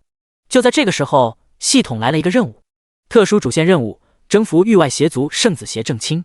背景：圣子邪正清的身体为道门之主与其4位师弟邪念所成，体内有着道门的仁爱之道，这股道门的仁爱之道一直被其禁锢着。任务要求以论道的形式让邪正清感到佩服。奖励：邪正清灵魂分裂为道邪2灵，经验 X1000万，免费的法术进阶次数 X1，随即奖励仙术 X1。接受拒绝。沈飞犹豫了一下，便选择了接受。如果成功了，那邪正清可就惨了。可即便是论道失败了，只要在要输的1刻时间修改他体内的纯净圣水，即可解除危机。论何道？沈飞淡淡的问道。邪正清愣了一下，神色变幻，道：仁爱。何为仁爱之道？邪正清问向沈飞。虽然是邪念而成，但也是5位道门高人的邪念，邪念之中自然有着道门的仁爱之道。这仁爱之道一直影响着他，所以这一次他打算搞清楚什么是仁爱之道。再者，最主要的还是拖延时间，毕竟他能感受到邪灵要来了。沈飞微微细想着，这仁爱之道在上一世记录孔圣人言行的论语中有所记载，稍微的整理了一下，再结合曾经的一些知识，便脱口而出：公、宽、信、敏、惠。公则不武，宽则得众，信则人任焉，敏则有功，惠则足以使人。邪正清皱眉，他不能理解，可否举例？汉淳于公，字孟孙，家有山田果树，人获倾倒，折柱为收采。又见偷一禾者，公念其愧，因伏草中，盗去乃起。李洛化之。王莽末，遂击兵起，公兄重将为道所烹，公请代，得与俱免。后重族，公养孤幼，教诲学问，有不如法，公反用杖自追以感悟之，而残而改过。邪正清皱眉，此为圣母之道，修炼逆天行，怎能怜悯恶己？沈飞摇头，人即一心之诚与善以待人，然非妇人之人，而一种深容有命感，有责任之无怨无悔之真心出己之爱。此爱为大者有人情之爱，仁者安人，知者利人，人远乎哉？我欲人，斯人至矣。随着沈飞的话落下，邪正清神色变了，而沈飞看着密密麻麻的选项，眉头骤然间一喜。与此同时，也引发了无数的震动。外界锁妖塔外，天地异象顷刻而出，无数圣人之言传遍整个道门。第121章，时间修改，跨界降临。外界圣人之言遍布整个道门，苍穹上一缕金色的骄阳照映到门内，将里面的灰色邪气给焚灭。紫气东来，遍布天地之间，无数道音响起，伴随着一阵阵晦涩难懂却又直至大道的道乐，仿佛有道祖降临讲道一般，让人深醉不已。万千的异象在锁妖塔上空出现，甚至奇观。常道不可思议地看着这一幕，内心已然震动不已。这恍若神迹，堪称道藏内道祖讲道时的情景，让他神往不已。地上坐着的风水道主和他的4位师弟已然呆滞，他们明白，这异象很有可能就是沈飞搞出来的。除了他，便只有圣地的老祖或是圣主亲自讲道，才能引发如此的天地异象。花前辈着实恐怖，不仅是精通佛法，连道法也是如此厉害。此人真是我修仙界的无上前辈，其实力绝对是不弱于3位圣地的圣主。有花前辈在，这件事情应该是没有什么大问题了。唉，不知道我们道门该如何感谢花前辈，这欠的实在是太多了。锁妖塔第9层空间内，邪正清浑身微微颤抖，2只眼睛一白一灰。他没想到这次论道居然直接输了，而且还给他造成了很大的影响。不过此时他不敢乱动，眼前这人的实力深不可测，一旦被他知道自己要失约，还有他的小动作，他不敢保证自己还能活着。所以在邪灵还没有来到这里的时候，他不敢轻易乱动，只能这样拖延时间。可他不知道沈飞只是虚张声势，他是完全的误会了沈飞。但可惜的是，即便有人现在跟他说沈飞是一个化神境的小菜鸡，他都不可能会相信，因为实在是太离谱了。被3个圣地的太上长老说是不低于圣主级别，这个可以说他们在撒谎，在骗人，在虚张声势。但是他那看不穿的修为，身后浮现的大罗剑胎，那个天阶法宝不会骗人啊，那是真正的大能才能拥有的至宝啊！再加上刚刚的讲道，3言2语就给他整破防了。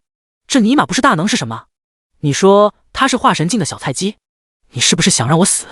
沈飞嘴角露出笑容，因为他已经知道了，这邪正清已经论到输了。在密密麻麻的选项中，刚刚就多出来了一个邪正清仁爱灵魂的选项，也就是说任务完成了。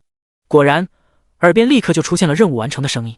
任务完成，经验加1000万，免费的法术进阶次数加1，随机抽取仙术加1，随机抽取仙术中，恭喜你，随机抽中了仙术原初复制术。原初复制术可以复制仙术及以下的任何术法，天赋越高，复制的程度就越高。瞬间，一道关于原初复制术的仙术出现在了沈飞的脑海中。得到记忆的一刹那，沈飞便已经入门了。旋即，立刻使用了时间修改作弊器，将金色的三角朝着右边拉到满。定，你修改了原初复制术的修炼程度，原初复制术的修炼程度加999年，达到了圆满阶段。顷刻间，沈飞此时只要看见有人施展法术，便能瞬间学会，并且可以直接复制出来。沈飞心中狂喜，因为对于他来说，只要是复制了，那么就可以直接使用时间修改，达到圆满阶段。这个仙术原初复制术对于他来说是真的非常的适合。至于另外的一个奖励，关于法术进阶的，沈飞便没有立即使用，因为他此时还有重要的事情要做，要先将眼前的这个邪正清给解决再说。毕竟，哪怕他的灵魂分裂成了仁爱与邪灵，对于沈飞来说，他都是非常强大了。若是不趁着这个机会干掉他，那么待会一旦出现什么问题就糟糕了。于是沈飞立即使用时间修改器，准备修改邪正清体内的纯净圣水的时效。便是在这个时刻，邪正清猛然爆发出一道灰色的光芒，灰色的巨柱从他的身体内爆发出来，落在了地面上。随之而来的便是2道恐怖的身影出现在了地面上。虽然只是2个投影，还未真正降临这里，但都有着恐怖的压迫感。他们2人看着邪正清，立刻行礼，邪灵邪素拜见圣子殿下。骤然间，邪素看到了沈飞，顿时一股怒吼声响起在整个锁妖塔内。是你，虚张声势的蝼蚁！这时候3人的目光瞬间看向沈飞。邪灵疑惑，此人一看就是一个得道高人，腰间还有着紫云令，是一个紫云圣地的长老，而且修为完全看不透，身后还有着一把散发着天阶气息的剑气。这样的人怎么可能是一个虚张声势的蝼蚁？邪素到底是怎么回事？他问道。邪正清眉头一皱，还不清楚到底发生了什么事情，但他已经做好了准备向后撤离的准备了。但可惜他现在和沈飞靠得很近，已经来不及了。沈飞此时只是冷笑一声，立刻使用了时间修改作弊器。定，你修改了邪正清整体的时间，邪正清整体时间加999年，达到了999年后的状态。顿时，沈飞的身上燃起了一道白光，一道白光从他的手指飞出，瞬间落在了邪正清的身体上。天照！顷刻间，邪正清的身体燃起了一团白色的火焰。邪正清痛苦的怒吼，他知道是体内的圣水突然发挥了作用。他来不及多想是这么回事，只知道是眼前之人出手了。他想要求助邪灵和邪素，但身体已经快灰飞烟灭了。邪灵看着这变化，眉头紧皱，旋即他发动禁忌法术圣灵跨界，他原本的虚影瞬间变得有些真实起来。一双巨大的灰色手掌立刻来到了邪正清的上空，随即一股虹吸出现，将一个灵魂抽出。下一秒，那邪正清的身体瞬间化作了虚无。邪素这个时候懵逼了，尼玛，你是怎么做到的？你上次不是一个虚张声势的菜鸡吗？为什么现在可以一招灭杀圣子？要知道圣子邪正清的实力，此时已经不会弱于他们3个始祖了。难道上一次是装的？圣子死了，那灰色的光柱便无法维持，逐渐消散。邪灵手中握住邪正清的灵魂，灰色的眸子充斥着一抹极端的杀意，阴冷地看着沈飞，冷道：不管你是谁，我都一定会让你付出代价。随后，邪灵拿着圣子的灵魂和邪素，随着灰色的光柱消失在了锁妖塔内。而沈飞的背后已经有些湿透了，若是再晚片刻，那就真的要面对3个强大的域外邪族了。耳边系统的声音再次出现：域外邪族仇恨值加99，999，9999。叮，域外邪族对你的仇恨值已达到 max。第122章愤怒的始祖。圣界，始祖之地。一道怒声传遍整个圣界，无数的邪灵纷纷抬头，紧接着被邪灵散发出的恐怖威压所震慑，身体不自觉地匍匐于地面上。他们不明白发生了什么事情，能让他们最敬佩的始祖如此愤怒。始祖殿内，邪灵看着濒临垂死的圣子邪正清，面色狰狞至极，好似要吃人一般。好不容易圣子成长起来了，没想到现在居然又再次变成了这样。不过万幸中的万幸，圣子的灵魂还在，否则他真不知道该怎么办了。他们是邪神的奴仆，永远的效忠于邪神。圣子是邪神的儿子，他们当然不想圣子就这么死了。再者，只有邪神灵魂血脉可以使用邪族内的天阶巅峰法宝，也就是说圣子也可以使用。若是等到圣子的实力变强了，再加上这天阶巅峰的法宝，就可以快速的扩大邪族的实力，继续吞噬着界域内的其他强大的世界。但如果圣子死了，那这个天阶巅峰的至宝就无法使用，放在圣界内也就是一个破铜烂铁。所以无论怎么样，圣子都不能死，因为它关乎着整个邪族的希望。旁边的邪宿脸色也是不好看，虽然未曾说话，但也能察觉到瞳孔中若有若无的愤怒。邪灵，先带圣子去邪神池吧。不用他说，邪灵已经瞬移来到了始祖殿后面的一处禁地。这里是禁地之一的邪神池，是用来凝练邪体和滋养邪魂的地方。在如今的整个圣界内，也就只有他们3个始祖有资格使用邪神池，但现在要加上一位了，那就是圣子邪正清。邪灵来到这里，将手中的邪正清的灵魂立刻放入邪神池内。当邪正清的灵魂触碰到邪神池内的水时，一股灰黑色的水泡包围住了邪正清的灵魂，旋即邪正清便陷入了睡眠中，静静地被邪神池疗伤滋养灵魂。看着圣子邪正清没有危险了，邪灵和邪宿终于是松了一口气。刚刚那个人究竟是谁？我看你似乎是与他有所交集。邪灵想到了刚刚的事情，于是问向邪宿。再者，那人的实力看不透，所使用的什么天照法术居然可以对圣子造成实质性的伤害，堪比纯净圣水对他们的威胁，这简直是匪夷所思。若不是他出手的早，将圣子的灵魂保下，否则现在邪正清已经死了。这么一个恐怖的对手，他自然要知道底细。邪宿也很疑惑，当初在大妖之墓的时候，这家伙明明就是虚张声势啊！当时他虽然散发着半仙境的精神力，但那只维持了一会就立刻萎靡了下去，很明显就是假的，是装出来的，亦或是有人在帮他。可是现在他居然能够秒杀实力与他接近的圣子，这就让他很不能理解了。我对他也不是很了解，唯一和他交集的地方便是前不久的时候他阻止过我的计划。邪宿说道，你将当时发生的事情都仔仔细细的跟我说一遍。邪宿点头，将当时的事情一一说了出来。随后便是两人沉思。按照邪秀说的，那人应该不可能会很强啊，但是如今却能一招秒杀圣子。很快邪灵就得出了一个结论，看来那人上次是有意想要隐藏自身的实力，而且他似乎是针对性的针对我们圣族。邪宿疑惑，我们根本就没有得罪他。他闭嘴了，他想到了沈飞腰间的紫云令。紫云圣地。邪灵点头，此人很可能是紫云圣地派出来专门对付我们的，不然哪有这妖巧的事情？那我们现在该怎么做？邪宿面露冷色问道。当然是要报仇，无论他是谁，既然敢出手对付圣子，那就必须要付出代价。他们还真以为在东域就天下无敌了？邪灵冷哼道。要怎么做？你不是开辟了火之世界的通道吗？放出魔兽对付修仙界。邪宿皱眉不悦道，这样会不会太早了？我感觉还不是时候。那你觉得该做什么呢？圣子受伤了，我们还不出手？这样等老三和圣子苏醒再说，不然到时候若是失败了，我的布局又再一次的泡汤了。见邪宿如此，邪灵也不好多说什么，只能点头。行，那就等老三和圣子醒来再做打算。锁妖塔内第9层空间，此时所有的妖魔邪都不敢乱动，都是低着头。没办法，眼前的这个人太厉害了，连他们的老大邪正清都被一招秒了，那他们还能怎么办呢？只好装死沉默。沈飞见他们很识相，心里也是满意。北风分身此时还没有缓过神来，依旧是被沈飞给震惊到了。太强大了，真的是太过于神秘且强大了。邪正清的实力就比圣主级别的差一点点，然后暴打他们，甚至就连纯净圣水都没有作用。那什么天照居然能直接冒出白色的火焰，差点就秒杀了邪正清，真的是厉害啊！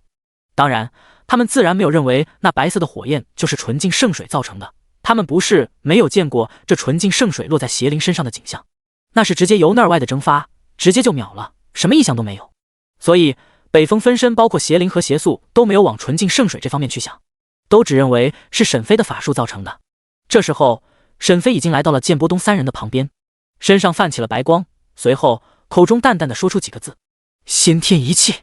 手指成剑指点在了3个人的额头，然后直接使用了时间修改作弊器。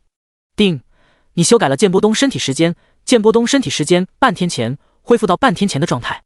定，你修改了龙吟身体时间，龙吟身体时间半天前恢复到半天前的状态。定，你修改了北风身体时间，北风身体时间半天前恢复到半天前的状态。瞬间，3人惊愕地发现自己的身体居然恢复正常了。见他们恢复正常后，沈飞拿出了储物空间内的紫薇灵剑，他没有忘记要帮助剑灵找他姐姐。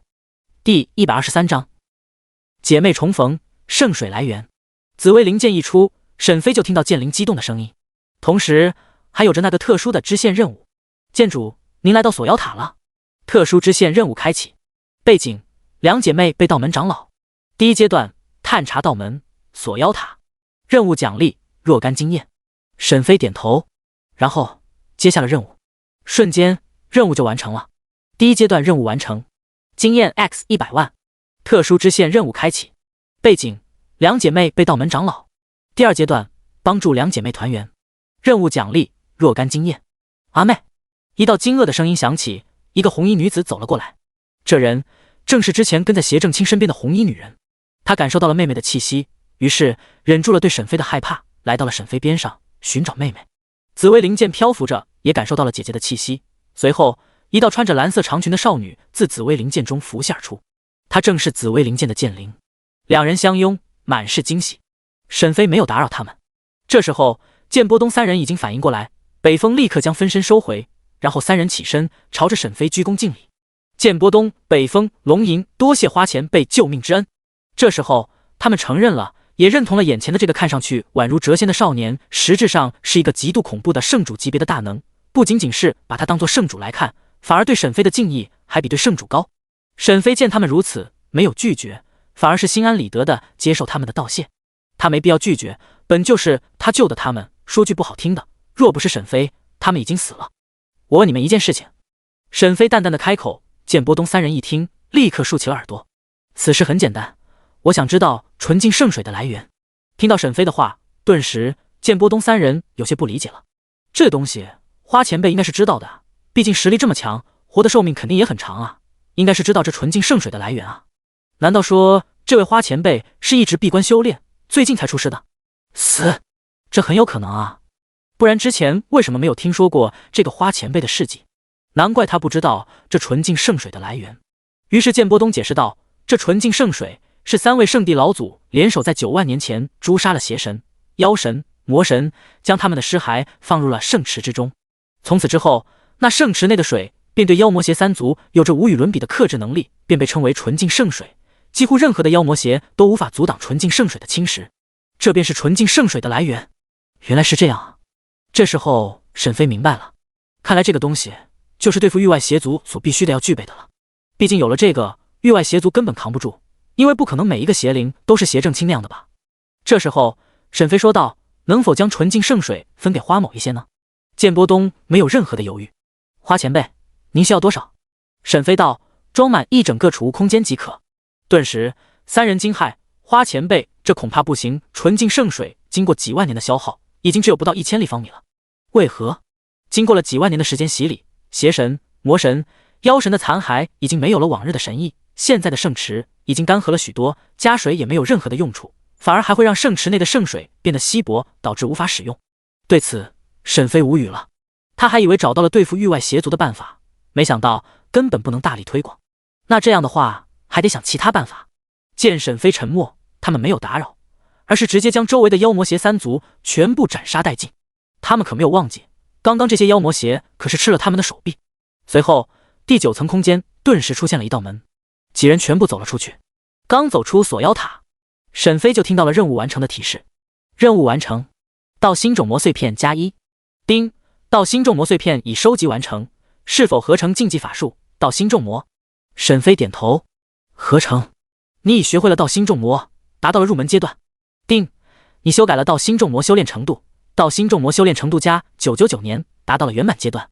瞬间，沈飞就明白了这道星种魔的作用。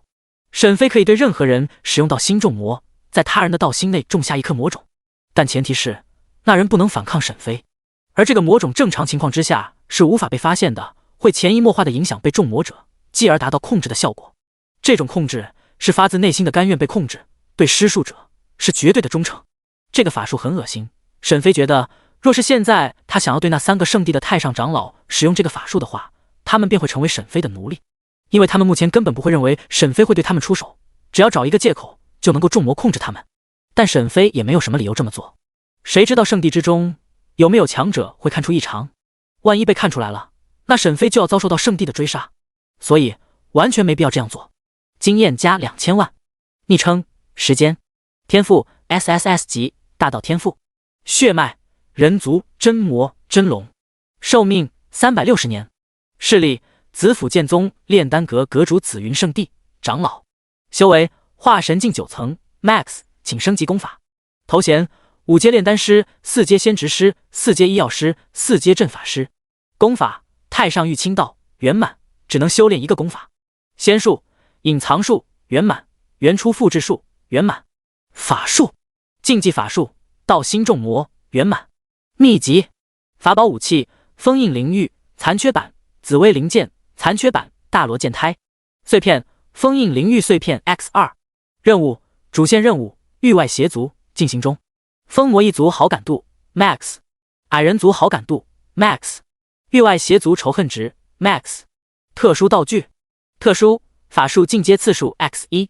看着面板，沈飞知道又要升级功法才行了。现在已经化神境巅峰了，距离炼虚境就差一个功法了。这时剑灵和他的姐姐走来，剑主，我想求你件事情。第124章丹地谷幻魔术。何事？沈飞看着他们相逢高兴的模样，心里隐隐猜出了一些事情。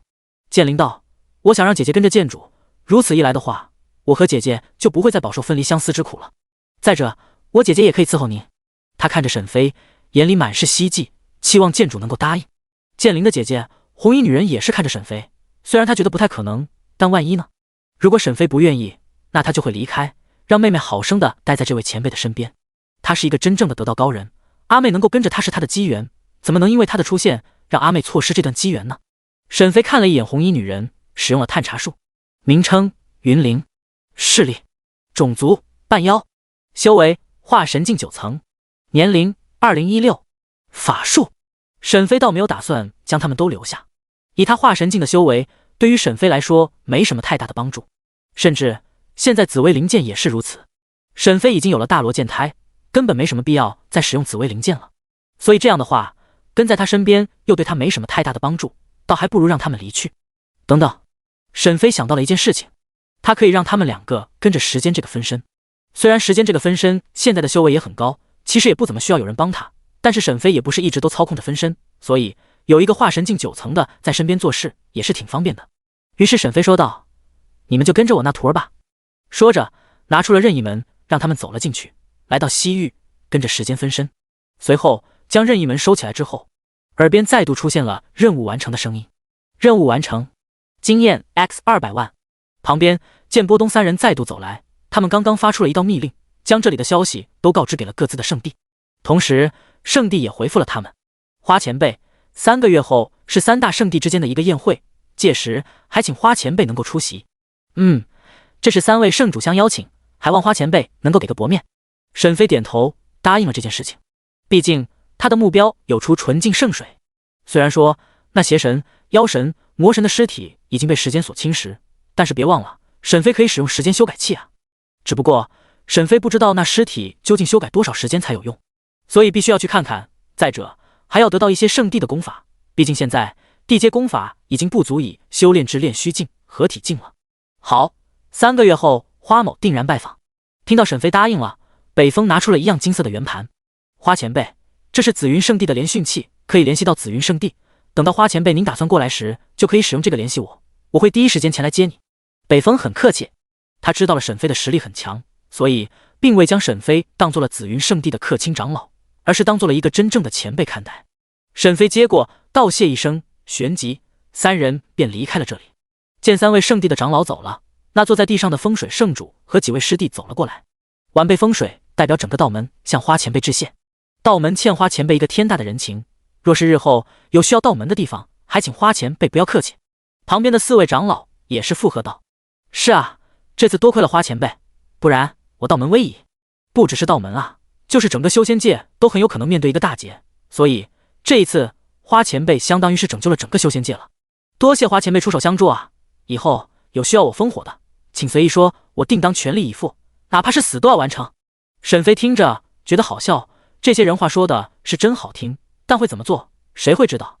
但既然他们都这么说了，沈飞也不好扫他们的面子。你们不必如此，需要你们的时候，我定然会说。说着就打算离开这里了。自从邪正清死了之后，那道门内的弟子也都恢复了正常，所以也就不需要沈飞使用时间修改一个一个的救人。他要这么快的离开，是为了寻找刚刚夭夭与他说的一个天阶功法。就在刚才的时候，夭夭告诉他，在一个名为丹地谷的地方内，里面有着一个天阶上品功法，只要完成炼丹的试炼，就可以得到这个天阶上品功法。现在沈飞的实力已经达到了化神境9层，这时候他才告诉沈飞，最为重要的是丹地谷还有7天就会开启，所以让沈飞现在去，若是通过了试炼，就可以得到丹地谷内的天阶功法。而丹地谷距离这里还是有着一段长的距离，所以沈飞必须要赶路了。同时丹地谷有着一个禁制，只有9阶炼丹师才能够找得到的，也就是说如果没有夭夭的指路，沈飞是很难能够进去的。于是拜别了道门众人之后，沈飞就立即的朝着那里而去。路上，沈飞看着免费的法术进阶次数，他在犹豫到底选择进阶哪一个好。之前是幻灵术进阶为了居神术，这次难道继续进阶居神术？居神术已经够强大了，沈飞倒是想要进阶到心众魔这个禁忌法术。毕竟沈飞目前的每次对付他人的手段基本上都是时间修改，太单一了，所以看看法术能不能进阶出一个强力点的。进阶法术到心众魔，丁，你使用了免费的法术进阶次数，到心众魔法术升级为无阶级的幻魔术。幻魔术被施术者无法躲避，可以将被施术者内心深处的魔念唤醒，继而控制本体，吸收本体生命之源，最终化作为真魔，可入魔界，并且成为施术者的奴隶。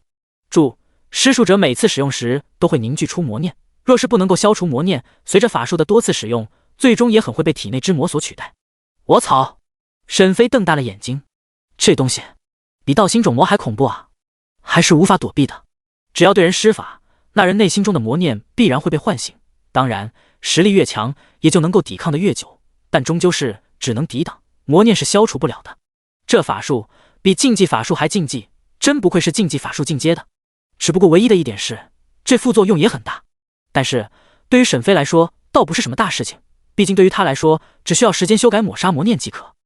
第125章丹地谷之行1，火之世界。这里曾经名为火之世界，但此时被称为了神山秘境。每天在这里都会有非常多的异人进来，在这个秘境内寻找一些机缘。在火之世界的最高处，这里是一个名为火神峰的地界，这里有着非常多的阵法守护，异人还有其余势力的人都是没办法探索这里。在火神峰之上有着一个茅草屋，里面有着一个绝色的少女正在这里打坐修行。她生得腮凝心丽，鼻腻额脂，齿如含贝，脸若银盘，眼似水杏，唇不点红，眉不画而翠，剑削酒色，朱颜浅，若颦若笑似天仙。她正是被沈飞所亲手捏造出来的，是沈飞心中最完美的女人福雪儿。她此时正在打坐修行，若是沈飞在这里看到了她的修为，一定会惊叹一声的，因为她的境界实在是恐怖。短短的几个月，她的修为已经达到了化神境巅峰，距离炼虚境也就只差一点点。但其实这也很正常，作为火之世界的天命之子，承载着整个火灵一族的气运、机缘等，能够这么快的成长起来也没有什么毛病。他如今这么拼命修炼的目的有2个，一是为了报仇，域外邪族夺取了火之世界的本源，导致火之世界最终毁灭，火灵一族最终只剩下他一人，这个仇他是一定要报的。这第2便是因为沈飞，他想要快点修炼成长，然后报仇之后能够跟着沈飞。他一个在无聊的火之世界枯燥的修行实在是太无聊了，太无趣了。只有沈飞在他身边的时候，他的世界才会变得有趣，才会有感觉。恍惚间，他似乎感受到了什么，秀眉紧皱，旋即柔嫩的玉手结印，一道白色的光芒在他的身体上闪亮，紧接着身体出现到了让他感到心悸的地方。这里荒无人烟，在神山秘境内处于一个荒地，连灵气都有些稀薄。他看着地面，这里有着几道若有若无的阵纹。奇怪，这里怎么会出现阵纹？难道是曾经火灵所留下的，亦或是域外邪族所留下的？一想到这里，福雪儿的俏脸上出现了一道寒意，但她也不知道这阵纹究竟是做什么的。他伸出手，手中一团白色的火焰飘出。这白色的火焰看上去并未有什么温度，但实际上是非常的恐怖，在曾经的火之世界内属于至宝。若是使用得当，便是邪族的始祖也无法抗衡。他将这团火焰扔在地上，旋即阵纹被这团白色的火焰焚烧，顷刻间阵纹直接消散，周围的空间也被这团失去符雪儿控制的火焰烧得扭曲，可见其威势。见阵纹消散之后，符雪儿便离去。在符雪儿离去之后，地面上的阵纹再次的出现，只不过这次并未有什么波动。符雪儿并没有发现这阵纹再度出现，他回到了木屋之中继续修行。沈飞此时正朝着丹地谷而去，此时的他已经变换了身体样貌，化作了时间的模样。没办法，花无缺这个号已经不能随便的去某些地方了。就比如说丹地谷，丹地谷内的炼丹师试炼是有要求的，需要300岁以下的炼丹师参加试炼，获胜者就会得到丰厚的奖励。那他的花无缺这个号能去吗？肯定是不行啊。花无缺的名声已经非常的大了，这要是去了被认出来，那他可就被揭穿了。一个神秘的强者居然来参加丹地谷的试炼，你这是想干什么？所以沈飞只能拿时间的这个号，毕竟时间这个号在炼丹师公会也是赫赫有名的存在，年纪19岁已经是炼丹师公会认证的5阶炼丹师，拿时间这个号去参加是真的非常的合适。夭夭，你也参加过丹地谷的试炼？沈飞在路上无聊，便与夭夭聊起。说到这个，夭夭哼哼一声，声音全然是自豪，不过很快又是咬牙切齿。那是我127岁的时候便已经是6阶炼丹师，在当时最年轻的炼丹师一代中，我是属于统治级别的大魔王。当时参加这丹地谷的试炼简直就是小儿科呀，分分钟拿下了当时的第2名。夭夭说到这，咬牙冷哼。沈飞大为震惊，100多岁就是6阶炼丹师，那岂不是说他100多岁就是化神境的修士？这炼丹这么厉害，修行也这么厉害，厉害啊！100多岁就是化神境修士，就已经达到了6阶炼丹师。不过为什么你这么厉害，才第2名？夭夭冷哼一声，声音中充满着愤怒。厉害什么啊？我是精神力强大，127岁的时候我才金丹境而已，只不过我精神异常强大，仅仅金丹境的我，精神力就已经达到了化神境，所以这才能够成为6阶炼丹师。至于你说为什么会输，那我告诉你，当时的第1名，他的爷爷是丹地谷的谷主。这么说你懂了吧？听到夭夭这么说，沈飞秒懂了，这家伙是输给了人情。不过让沈飞疑惑的是，为什么丹地谷愿意拿出天阶功法作为奖励呢？夭夭，丹地谷为什么会拿出这个天阶功法作为奖励呢？难道他们不知道天阶功法的珍贵？这件事情很简单，因为他们的天阶功法有所缺陷，是一个残本，修炼的话非常的耗费时间，而且对于悟性还要非常的高，甚至还有可能会修炼错误，然后所以基本上没人选这个作为奖励的。经过了这么多年，我想这个天阶功法也没有人会选的，因为丹地谷给出的关于炼丹方面的东西实在是太诱人了，正常的炼丹师谁选天阶功法？夭夭告诉沈飞这件事，沈飞嘴角一抽，所以你就给我推荐这个，你就这么相信我能够得到第1，能够成功学会天阶功法？灵域空间内，他脸色微微一红，道：我当然相信你。你什么样？我能不清楚吗？第126章丹地谷之行2。当然啦，我想让你帮我做一件事情。夭夭这时候说出来了自己的目的。在外面赶路的沈飞没有什么意外，只是说道：我们都这么熟了，你还跟我客气？有事情就直接说，别整其他的。这次丹地谷之行，你可能会遇到我的徒弟，所以呢，我帮你杀了他。当然不是了，你现在遇到的他的话，他身边一定会有非常多的强者在，毕竟他现在有很大的几率是9阶炼丹师。那你想让我帮你做什么？帮我问他，问他可曾后悔过。至于清理门户，等以后再说吧。沈飞神色复杂，他知道被背叛的滋味一定很难受，他点头答应，行，没问题。5天后，在距离丹地谷还有10多里的一处山丘上，一个少女跋山涉水，以一个金丹境的修为，赶路将近几10万多里才来到了这里。她看着远处，目光坚定十足。母后，我一定会为你求得解药的。她是大周王朝的公主武灵儿。大周王朝是这方圆700多万里最大的一个王朝，当然肯定是无法和永恒圣朝相比的，这大周王朝也仅仅是永恒圣朝的一个附属王朝罢了。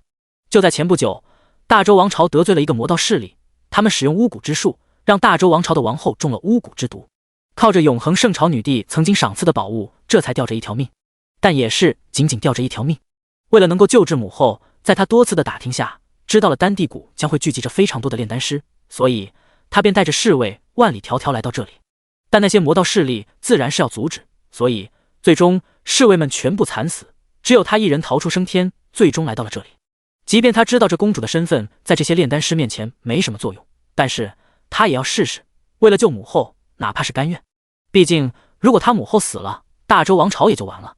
此时的大周王朝腹背受敌，非常需要支援，而他的母后便是大前王朝的王长女。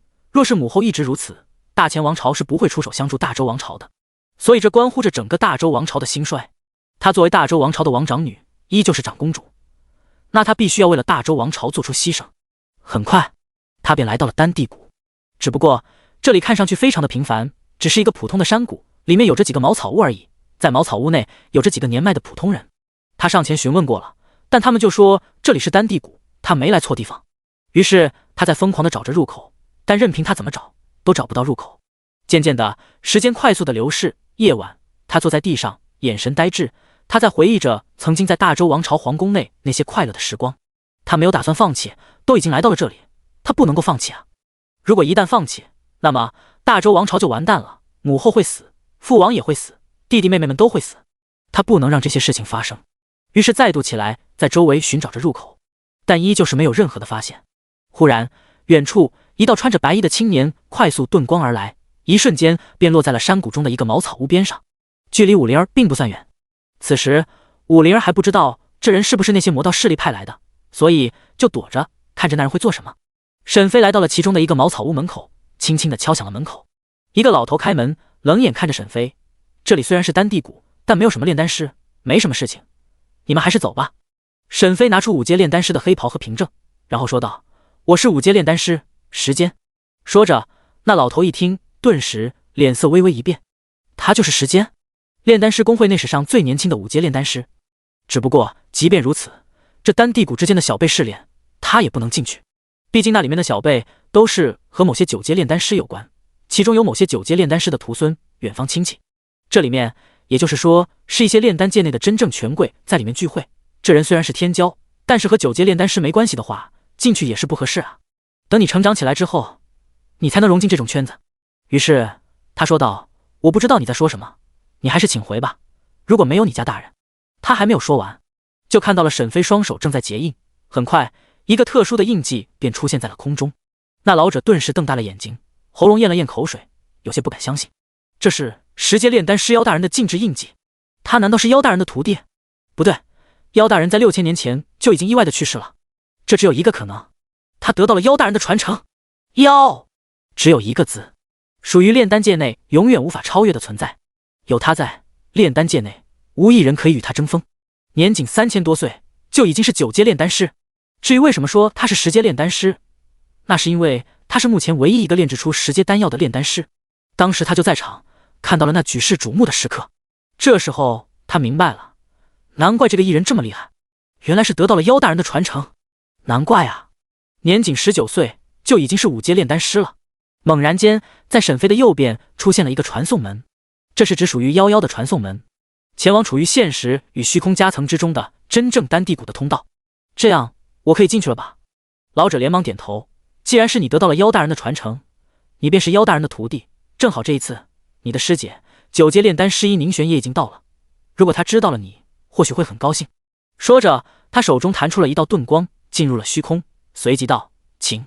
老者弹出的遁光里面包含着信息，想要进去有2个办法，一是实力强大，再加上可以结印开启传送门，然后直接进去，但这样的话进来没有禀告丹地谷，会造成一些误会。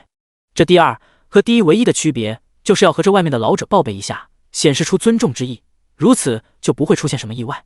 沈飞面色无变化，随即朝着传送门而去。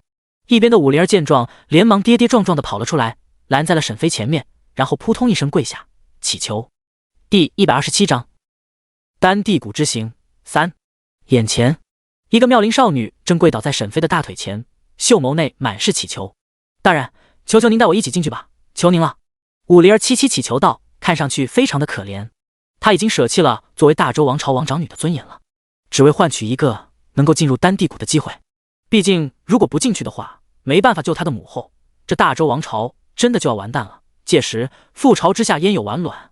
一边的老者皱眉，顿时神色变得阴冷起来，当即冷喝一声：“黄口小儿，小小金丹境，如何进去？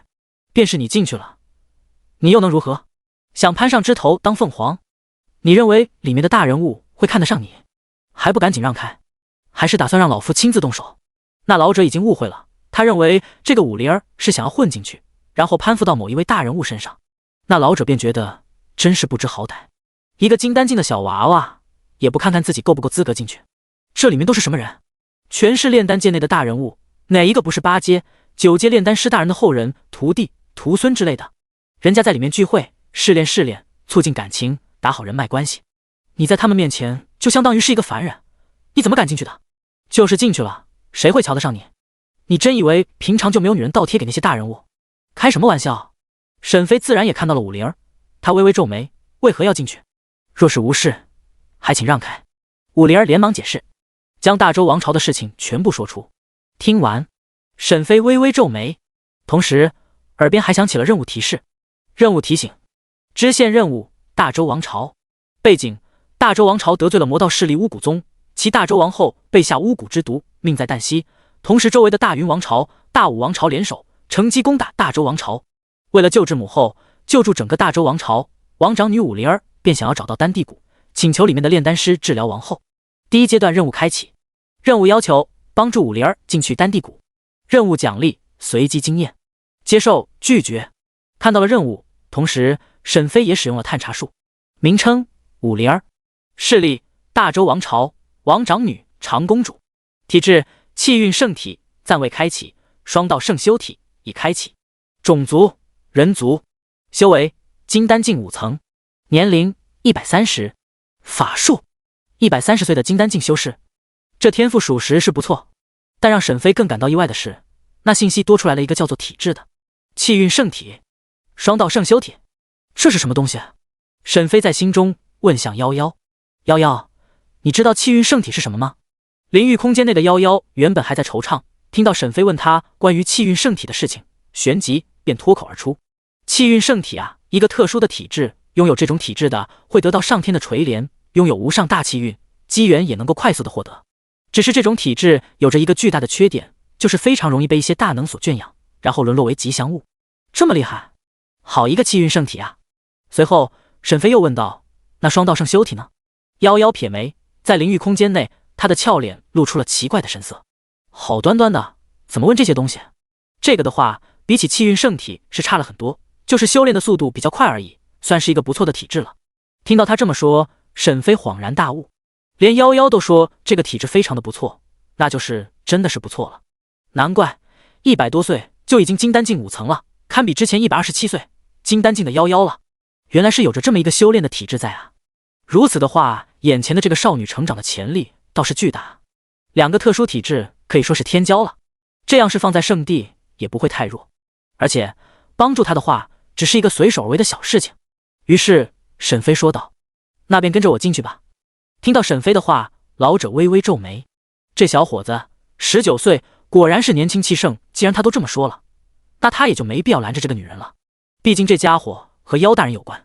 而武灵儿听到了沈飞的话，顿时眉间一喜，心里面酸酸的，他连作为王长女的尊严都扔掉了，这才终于可以进去了。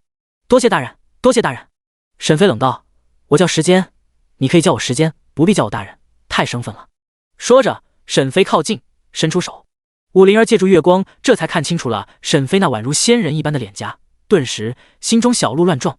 无他，眼前此人着实是惊艳万分。他伸出手放在了沈飞的手上，随后沈飞轻轻用力将他拉起。走吧。沈飞走在前方，武灵儿跟在后面，看着沈飞的背影，俏脸微红。本来就帅，气质还那么的好，对人还那么的温柔，更是一位5阶炼丹师。这样的男人放在修仙界内，哪一个女人不喜欢？再加上武灵儿现在内心本就有些脆弱，所以看着沈飞，心中微微就有些颤动。两人朝着传送门而去。两人跨入传送门，瞬间眼前一阵的扭曲，随即当两人再度睁开眼时，已经来到了一处十分优美的地方。这个山谷很美丽，四处弥漫着白色雾气，如同仙境一般的场景，令人陶醉。山谷中的树木都长得很好，每一棵树木都像是艺术品一样，散发出迷人的光泽。神异的是，还散发出了些许的药香味。而最吸引人的却是这些树木的花草，它们开满了整个谷口，每一朵都绽放的娇艳欲滴，花瓣上还残留着露珠，显得格外晶莹剔透。这些花草树木全然都是炼丹所需的天地药材。山谷内还有着一群环绕的宫殿，宫殿的四周全都是用青石堆砌的，宫殿的顶端全都是雕刻着栩栩如生的飞禽走兽的花纹。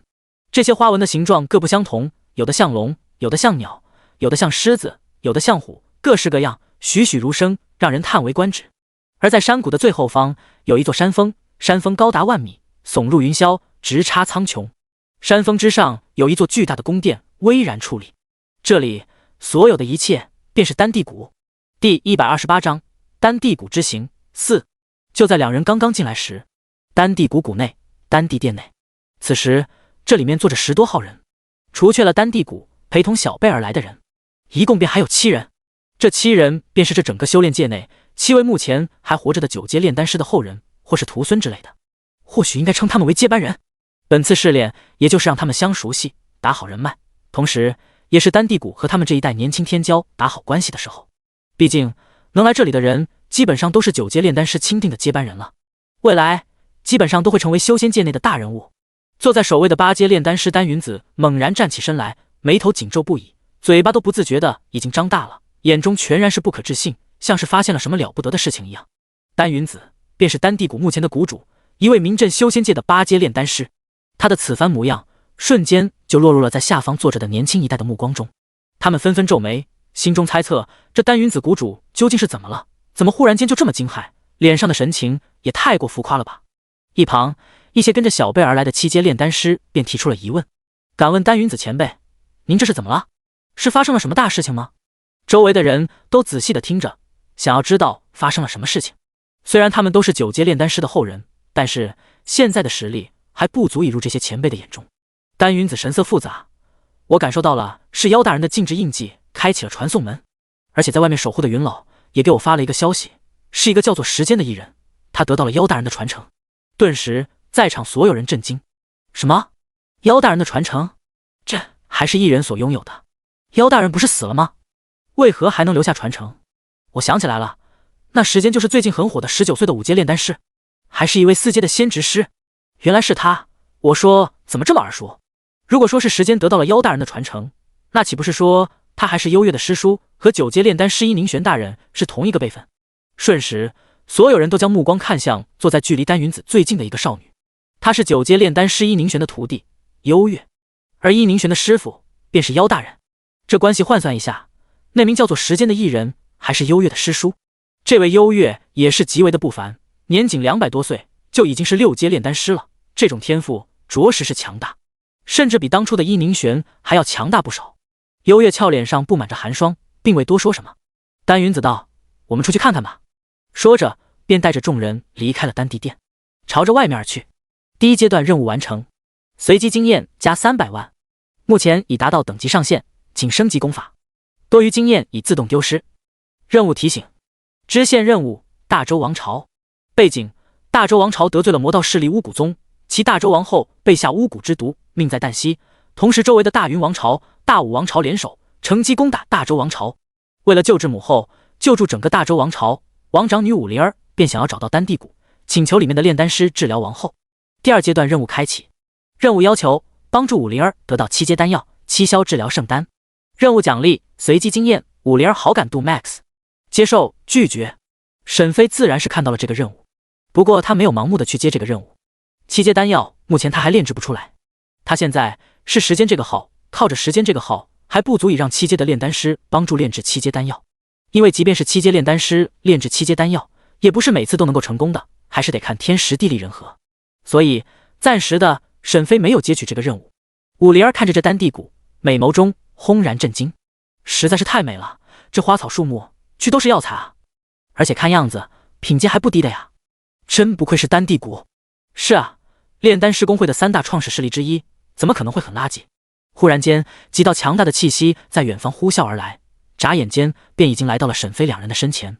来人正是丹云子等人，他们看到了沈飞和武灵儿，不过他们的目光全都在沈飞的身上，同时他们也看到了沈飞的修为，眼中闪烁出了贪婪之意。没办法，妖大人的名声实在是太大了，全修仙界内唯一炼制出了10阶丹药的存在啊！若不是还未册封10阶炼丹师，他便已经忽然暴毙，否则此刻他现在就已经是10阶炼丹师了，受尽整个修仙界的膜拜。所以关于他的传承，众人表现出来了贪婪也是正常的，尤其是眼前的这个时间没有什么背景。只不过让人难以抉择的是幽月和伊宁玄对于沈飞的态度。若是他们接受了沈飞是妖大人的徒弟这件事情，那他们也无法出手了，因为一旦认可，那他就是水宁玄的师弟，一位9阶炼丹师的师弟，谁敢乱动？可惜的是，昨天的时候水宁玄就已经有事情离开了这里，只留下来了徒弟幽月，而幽月只是冷冷地看着沈飞，并未打招呼。在他心里，沈飞就算是得到了妖大人的传承，但也不是正宗的，毕竟正宗一脉就是在他师父伊宁玄这里。晚辈时间见过诸位。沈飞拱手打了一个招呼，丹云子点头。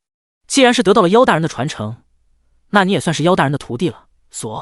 还未等丹云子继续说，旁边受到了传音的7阶炼丹师赵山河无奈的打断。没办法，他家少主让他这么做的，他得听啊。谁知道这人是不是得到了妖大人的传承？万一是假的呢？请他将所谓的妖大人的传承拿出来给我们看看，这样我们才能判断出究竟是不是妖大人的传承。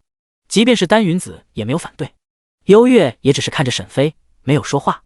所有人都看着沈飞，灵域空间内的妖妖也是冷笑至极。这丹云子果然还是这逼样，没有主见，活该一辈子都是一个垃圾8阶炼丹师。沈飞冷笑一声，尼玛，这群人就想要白嫖传承。他嘴角裂笑，看着这里所有人，眼里倒没有什么惧怕之意。若是得到的传承是假的，我能进来这里？怎么看我是一个异人就好欺负？你们大可试试强取豪夺，就等着紫云圣地踏平你们丹地谷。说着，沈飞拿出了紫云令。第129章丹地谷之行5。众人沉默，他们没想到这人居然有紫云令，也就是说这紫云令很可能是他师父或是某一个跟他有关系的紫云圣地长老给的，而且这个长老一定是和紫云圣地的圣主关系不浅。这紫云令只有圣主才能颁发，寻常长老的令牌可没有紫云令这么好。再者，3大圣地极为的护短，别看他们现在是隐世不出了，但是曾经的时候是非常的霸道至极。你敢伤害圣地中的一个弟子，便是一场大战一触即发。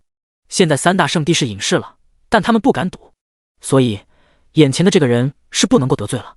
否则丹地谷要是真的和紫云圣地刚起来了，他们还真的没办法可以抵挡得住紫云圣地的大成境老祖。丹云子上前哈哈一笑，小友误会了，哼，既然是来这里，那就是来参加试炼的吧，快请进去吧，后日便开始了。说着脸上笑呵呵的，还做了个请的手势，看上去毫无8阶炼丹师的架子。夭夭却是在灵域空间内提醒沈飞，千万别被这个笑面虎给骗到了，这家伙可不是什么好东西。沈飞自然不会就这么相信眼前的这人，但为了参加试炼得到天阶功法，还是跟着他们进去了。身后的武灵儿也一直跟着沈飞。很快他们安置好了沈飞和武灵儿，然后邀请沈飞前往丹地殿参加宴会，但沈飞拒绝了，他的目的只有后天的试炼大比。见沈飞如此，他们也就没有强求。沈飞传音给夭夭，问道：夭夭如何了？他们的等阶如何？灵域空间内，夭夭不屑的道：就那些臭鱼烂虾，区6阶炼丹师而已，由我指点你，再加上你那无双的天赋，分分钟炼制出6阶丹药吊打他们。瑶瑶很自信，如此的话，沈飞也就放心了。他坐在床边开始打坐修炼，而旁边的武灵儿却是心急如焚。好不容易进来了，但是他却没办法和那些炼丹师说话。他来到了门口，却发现外面全都是禁制，他单独一人根本没办法出去。他看着沈飞，想要再次寻求沈飞的帮助，但沈飞当然知道他心里在想什么，于是说道：别着急，等着，说不定会有转机的。听到了沈飞的话，武灵儿只好等候。夜晚时分，门被敲响了。沈飞打开门，发现是丹云子。他笑呵呵地看着沈飞：小友，老夫有几件事情想要请教你。我只是一个5阶炼丹师，何德何能够帮助前辈？你虽说是5阶炼丹师，可是你的眼界什么的一定是比我还强，毕竟你得到了妖大人的传承，所以还请小友帮帮忙，老夫一定会有重谢的。沈飞微微眯着眼，微微细想，这样的话不就是可以让他帮忙炼制出一个7阶丹药吗？这样还可以完成武灵儿的任务。旋即道：这样吧，前辈您帮我炼制一枚丹药，我便帮助请前辈。丹云子微微眯着眼，点头：行，小友你打算要什么丹药呢？沈飞看着武灵儿：我看你来这里寻找炼丹师，便是为了炼制某些丹药吧？你想要什么丹药，尽管说，这位前辈都会炼制。说着便接取了任务。任务接取成功，武灵儿小脸通红，心里满是扑通声。他没想到沈飞居然愿意这么帮他。谢谢你，前辈，我想要炼制7阶丹药，7消治疗圣丹。丹云子脸色不变，这个丹药对于他来说挺简单的，而且现在就有丹药，于是便答应了。从空间戒指内拿出了一个丹盒，里面就是一枚7消治疗圣丹，这里面便是你想要的丹药。丹云子将丹盒交给武灵儿，然后目光看着沈飞。这时候不能食言了，于是便点头。前辈，现在吗？跟我来吧。很快，沈飞便跟着丹云子离开了这里，留下了拿着丹盒的武灵儿，正呆呆地看着沈飞的背影。路上，夭夭提醒沈飞，让他小心点。这一点，沈飞自然是知道，毕竟他的逃生手段太多了，大不了就神火分身逃离这里就行了。很快，他们来到了另一个房间，丹云子再次敲响了门。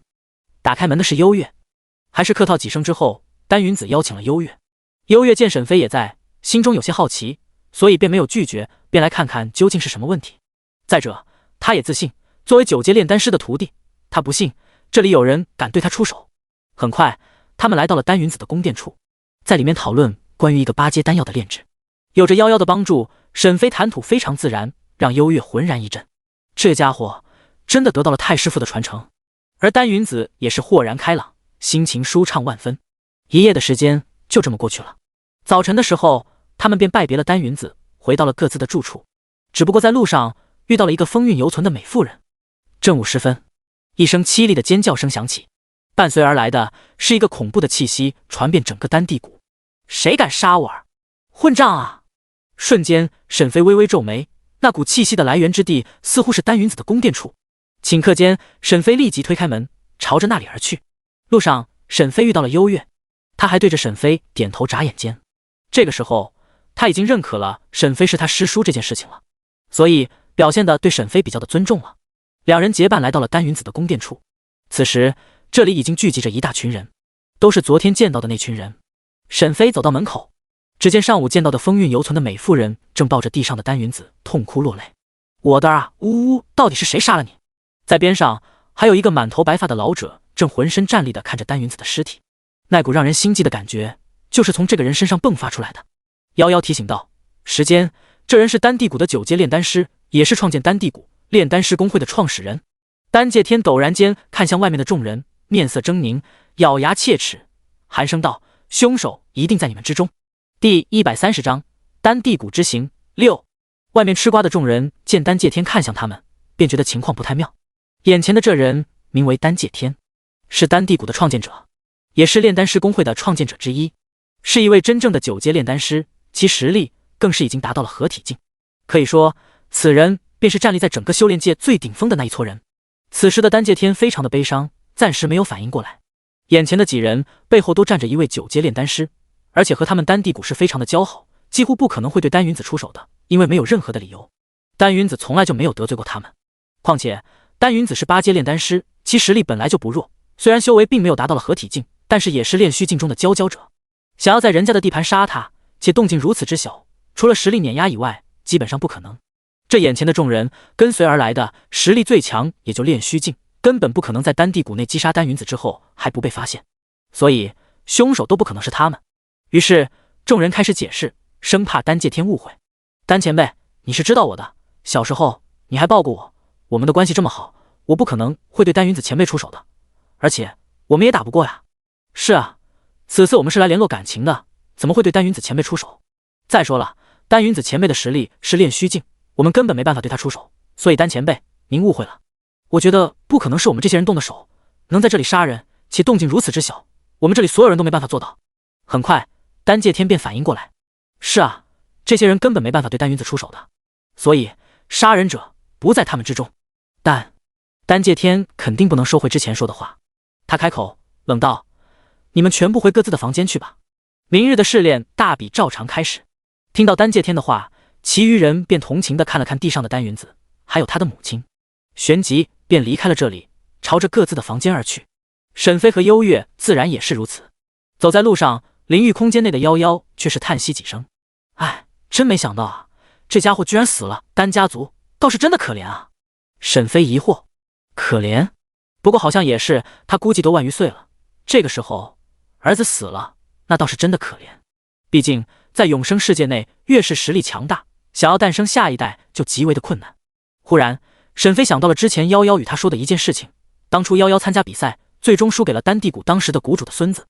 夭夭，当时你参加比赛的时候，丹地谷的谷主是谁？当时谷主还是丹界天，参加比赛的是他的孙子丹空子，是丹云子的儿子。不过后来我回去之后，没等多久，我就听到了丹空子的噩耗，听说是被一个神秘黑袍人一招杀了，而且丹空子一家人全部死了，上下13口人无一存活。到目前，这件事情还是一个未解之谜。自此后就没有听说过丹云子再生孩子，没想到啊，现在连他也死了，这丹界天恐怕都要气死，他基本上已经是绝后了。听到夭夭这么说，沈飞明白了，只是沈飞觉得实在是过于蹊跷了。怎么会？这里可是丹地谷啊！丹界天的实力更是已经达到了合体境，更是一位9阶炼丹师。谁敢得罪一个9阶炼丹师？而且还敢来这里杀人？更为奇怪的是，居然还没被发现过，实在是匪夷所思，让人不敢相信。回到房间后，武灵儿已经在这里等候多时了。只不过他看着沈飞的眼神非常的不对劲，里面夹带着很多的情感，更多的应该还是崇拜、憧憬。但一个男人优秀且非常帅，还有各种品质都是极为高的时候，你们就能明白女人会有多主动，就像是现在这种情况一样。而这个时候，沈飞这才注意到了系统的提示：任务完成，经验 X 300万，武灵儿好感度 Max。原来是这样，好感度已经满级了。不过目前来说，武灵儿对他倒是没什么作用。对于沈飞来说，帮助武灵儿更多的是顺手而为，其次便是为了他那还没有开启的气运圣体。怎么了？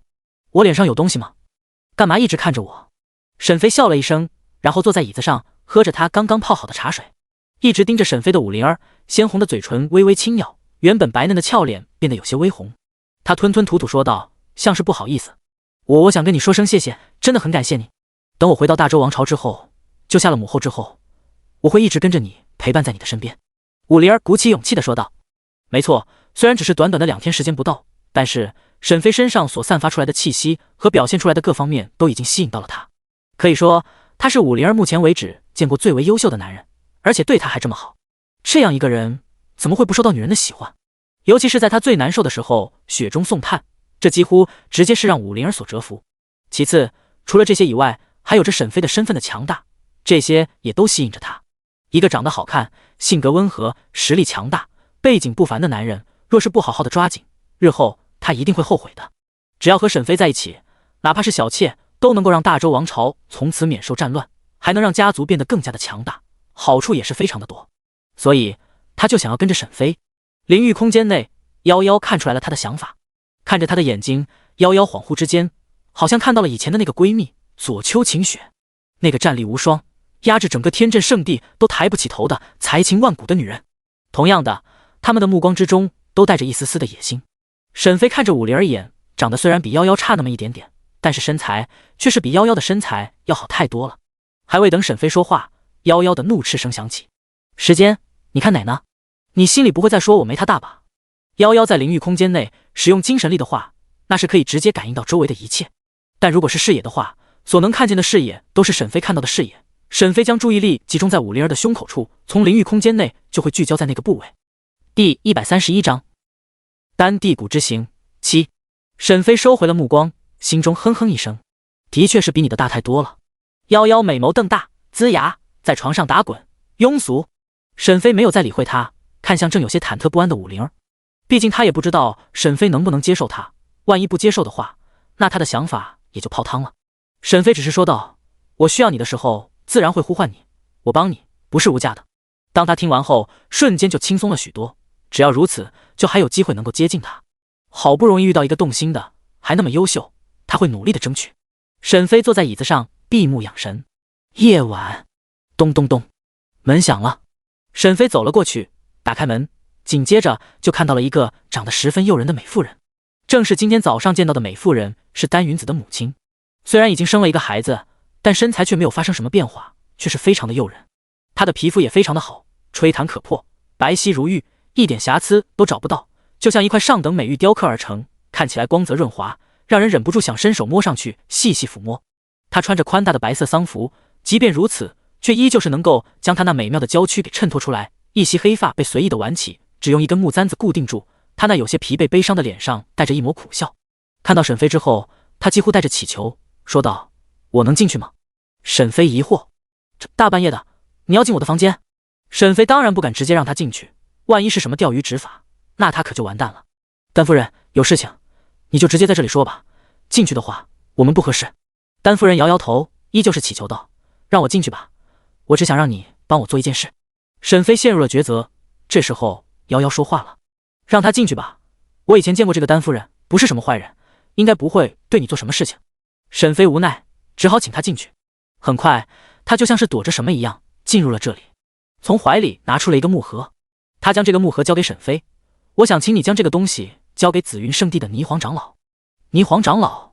沈飞接过了木盒：“我能打开看看吗？”丹夫人点点头，并未有拒绝，而是默认。打开木盒，沈飞只看到了里面破碎的珠子。这个珠子很眼熟，好像是叫什么记录珠。丹夫人，这东西似乎是记录珠。这东西曾经在神山秘境的时候，在神像的眼睛是看到了这个记录珠，是用来记录事情、画面的东西。丹夫人张开红润的嘴唇，轻言道：“是的，这是记录珠，是在我儿丹云子的尸体上看到的。我猜想，里面或许应该有着关于杀人凶手的东西，所以我想请你交给紫云圣地的霓凰长老，让他帮忙修复。你和霓凰长老说，是丹夫人莫青雨请他帮忙的，他一定会帮的。”沈飞点点头，答应了他。反正他3个月后会去圣地，到时候让霓凰长老帮忙一下就行了，毕竟他们不能不给花无缺面子。见沈飞答应了，丹夫人也终于是如释重负，旋即便告辞离开了。等到丹夫人离去之后，沈飞微微眯眼看着手里的木盒，随后他便想要使用时间修改，直接修复，然后看看里面究竟是什么内容。这一点沈飞很好奇，所以他使用了隐藏术，而他本身则带着木盒进入到了灵域空间内。夭夭见他进来，还以为他是来道歉的，毕竟说出那种话的确让夭夭有点难受，于是他不由得冷哼：“进来干什么？怎么要给我道歉吗？哼哼，要想道歉就快点，给我捏捏脚，捏捏大腿也行。”沈飞嘴角一抽，拿出木盒：“我之前是实话实说啊，你的确是没有那么大，你甚至是没有啊，所以你别误会，我不是来道歉的。”时间，夭夭虎牙一露，直接从床上跳起，扑向沈飞。沈飞摇头，旋即直接抱住，然后将他猛然按在床上，按住他的双手，控制着他的双腿，让他无法起身。两人靠得很近，呼吸声都能互相的听到。时间，你想干什么？我会反抗的。夭夭俏脸变得非常的红，呼吸声也变得十分的急促，大大的眼睛都不敢直视沈飞。沈飞冷哼一声：“今天我要好好的教训你一顿。”夭夭身体微微颤抖，随后闭上了眼睛，嘴唇微微轻启，似乎是等待着什么。忽然，他猛地颤抖，嘴巴骤然间睁开，哈哈大笑起来：“哈哈哈哈！别挠痒了，好痒啊！”沈飞伸出手，不停地在他的胳肢窝和腰间轻轻地抓挠。夭夭完全的抵抗不住，哈哈大笑，连忙求饶：“错了没？”“哈哈哈，错了！哎呀，错了！”呜哈哈。许久之后，夭夭满头大汗，毫无力气地躺在床上，幽怨地看着沈飞：“你真不是人，你居然让我一直笑了10分钟。”沈飞看着夭夭这番模样，不由得心情好了许多。下次我让你再笑半个时辰，你就只会欺负我。夭夭一脸委屈，抱着被子，看上去都快哭了。行了，你别装了，你什么样？跟你这么久了，我都清楚了，我先做正事了。说着，沈飞拿起刚刚丹夫人给的木盒，旋即使用了时间修改。叮，你修改了破碎的记录珠，破碎的记录珠时间负1天前恢复至1天前的状态。瞬间，一个完好的蓝色珠子出现在了木盒之中。沈飞拿出修复好的记录珠：“夭夭，这个怎么用？你笨啊，往里面注入灵气就好了。”沈飞照做，将灵气注入到记录珠内。瞬间，一巨大的投影便出现在了灵域空间内。瞬间，一个画面出现了，画面中是令人面红耳赤的画面，正是丹夫人和丹云子之间的不伦之事。接着，声音传出，那令人呼吸急促的声音让沈飞和夭夭极为的尴尬。沈飞冷静地看着画面，道：“没想到他们居然做出了这种事情。”说着便控制记录珠朝着后面不断的滑动。夭夭虽然很尴尬，但也是忍不住好奇心，一直看着画面，还滋滋有味的喃喃道：“原来是这样。”很快，在沈飞的控制下，画面来到了丹云子和沈飞优越两人见面的时候。第132章丹地谷之行8。画面中，当沈飞和优越走了之后，并未过去多久，一个黑袍人便出现在了丹云子的房间内。不过丹云子似乎完全不害怕一样，下一句直接点出来了他的身份：父亲，今日到来，所谓何事？原来这黑袍人便是丹云子的父亲丹介天，也就是说，杀丹云子的就是他。沈飞和夭夭都惊呆了。这时候，夭夭和沈飞都猜出来了，一定是他与丹夫人偷情一事被丹介天所发现了，所以才会如此的愤怒，即便是亲生儿子都要直接杀掉。丹介天开口了，他将黑袍摘下，冷喝道：“何事？你眼里还有我这个父亲吗？”恐怖的力量封锁住了整个房间，没有任何的力量渗透出去，直接将丹云子震飞，随后吐出一大口鲜血。父亲，你要做什么？丹云子也有些生气了，不过现在他似乎猜出来了什么，画面中的眼睛有些闪烁。你和你母亲做出了那些不知廉耻的事情，你还有脸问我做什么？听到的丹介天说的是这个事情，丹云子站起来，嘴角发出冷笑，道：“你现在才知道？你不是已经早就知道了吗？我的儿子，还有我儿子的儿子，不都是和莫青雨生出来的吗？他也配为我母亲？他只不过是我们丹家的生育机器。再者，他也不是你的母亲吗？你还有什么资格指责我？你还有什么资格杀我的儿子、孙子一家人？”丹云子怒吼而出，身体颤抖地看着眼前的丹介天。混账！丹介天猛地一巴掌落下，将丹云子直接重创。没错，她也是我的母亲，但她现在是我的。曾经你和她做，我睁一只眼闭一只眼，只当是传宗接代，毕竟只有和她生出来的才会具备无上的炼丹之体。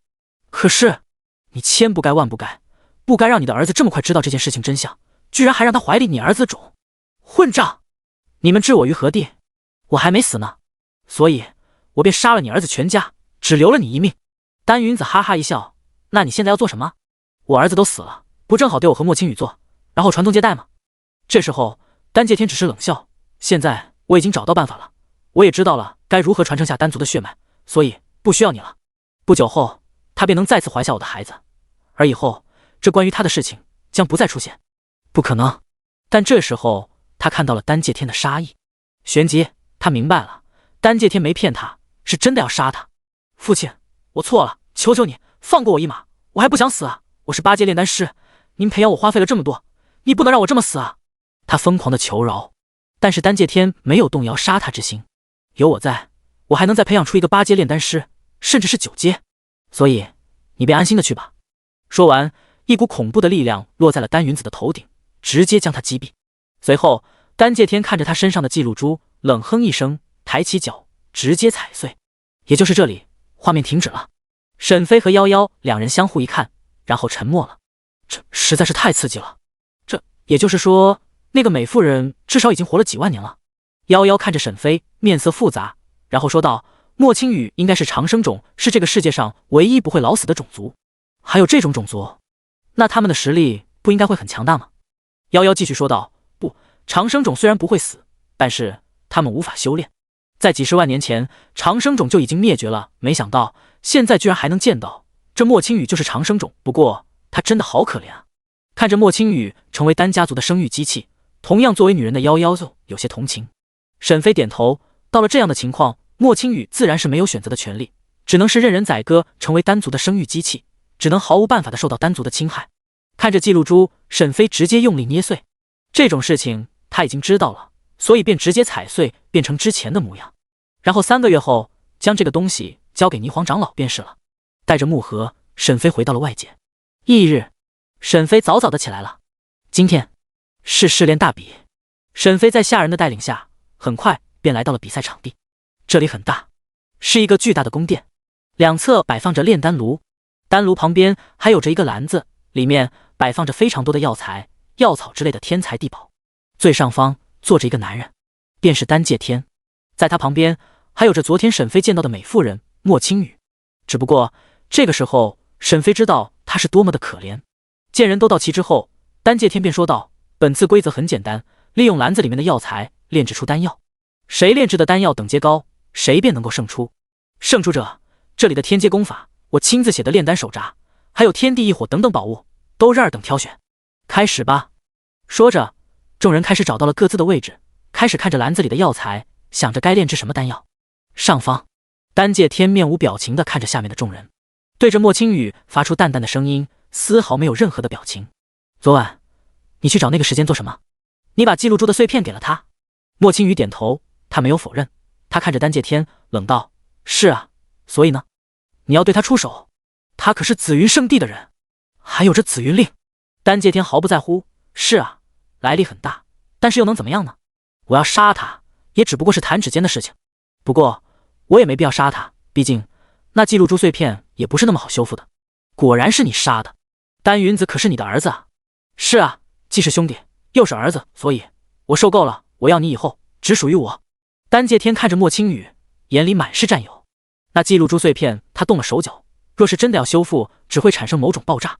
若不是沈飞靠着时间修改修复，换做其余的人修复的话，只会是被这丹界天留下的手段给重伤。第133章丹地谷之行中，莫青羽的神情没有什么变化，他已经习以为常了。不仅是丹界天，还有往上几代都是这么说的。上天给了他长生不老、长生不死，但也给了他一个永生永世的诅咒。在修仙界内，不能修炼就等同一个普通人，再加上他身体的原因，诞生出来的孩子具有非常高的炼丹天赋。就这样，他被丹族发现，并且给囚禁起来，沦落为生育机器。他恨丹族吗？肯定是的。他的儿子为了后代能够拥有超凡的炼丹天赋，只能不停地和他乱伦。他看着远处的沈飞，只希望他能够将那记录珠的碎片交给霓凰长老，毕竟霓凰是他为数不多的好友。若是他知晓的话，或许就能将他脱离这个苦海。显然，丹界天是看出来了。不要讲那些虚无缥缈、不切实际的东西了。记录珠我早就动过手脚了，霓凰不可能能够修复的。丹界天企图打破莫青世外桃源，隐世大贤。凡是永生世界的玩家得知了这个通告之后，他们全部都被震惊得哑口无言。无他，实在是匪夷所思，实在是让人难以置信。进入游戏不到1年的时间，现在18岁还未到，就已经打破了各项记录。可以说，在所有玩家中，没有一个人可以比肩这个名为时间的玩家。哪怕是目前唯一知道的最高 S 级别天赋的沈月，都不能与这个时间相比。因为沈月已经快20岁了，比时间大了将近1年，而且现在已经领先了沈月了。第9特区，9位战神再度聚集，现在还能怎么办？直接去抱大腿吧。有花无缺的带领下，时间崛起只是时间的问题，所以倒还不如抱大腿，将来说不定我们还能喝点汤。我也这么觉得，这件事情已经没什么好说的了。他已经炼虚境了，算得上是第一玩家，再加上还有那花无缺，我们根本没希望能够追得上。再者，我觉得这时间很有可能是我们华夏人，只不过我们找不出来。何以见得？感觉算了，不要争论这件事情了。这件事情也没什么好争论的了。不管怎么样，还是要去查，多查几次，身份自然就知道了。等等，沈月的弟弟好像也是那时候进去游戏的吧？会不会他就是时间？不可能，我已经问过了好几次了。沈月的回答都很干脆，他弟弟沈飞只不过是 B 级的天赋而已，根本不可能和时间相比。可是沈月是沈飞的姐姐啊，他如果帮助他说谎的话，那行了，我觉得不会，这件事情就这样了。以后见到时间一定要表达出我们的善意，还有就是遇到花无缺的话，直接去抱大腿。永恒圣朝，沈月自然也是听到了这全服通告，顿时心中也是一震惊。过分了哦！我刚刚修炼永恒女帝给的天阶功法，准备突破炼虚境，你就直接给我来了一个全服通告，成了第一个突破炼虚境的人。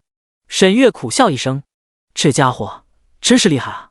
之前他所创造的记录，全都被这个人名为时间的人打破了，到现在还是第一个抵达炼虚境的人，真是厉害至极啊！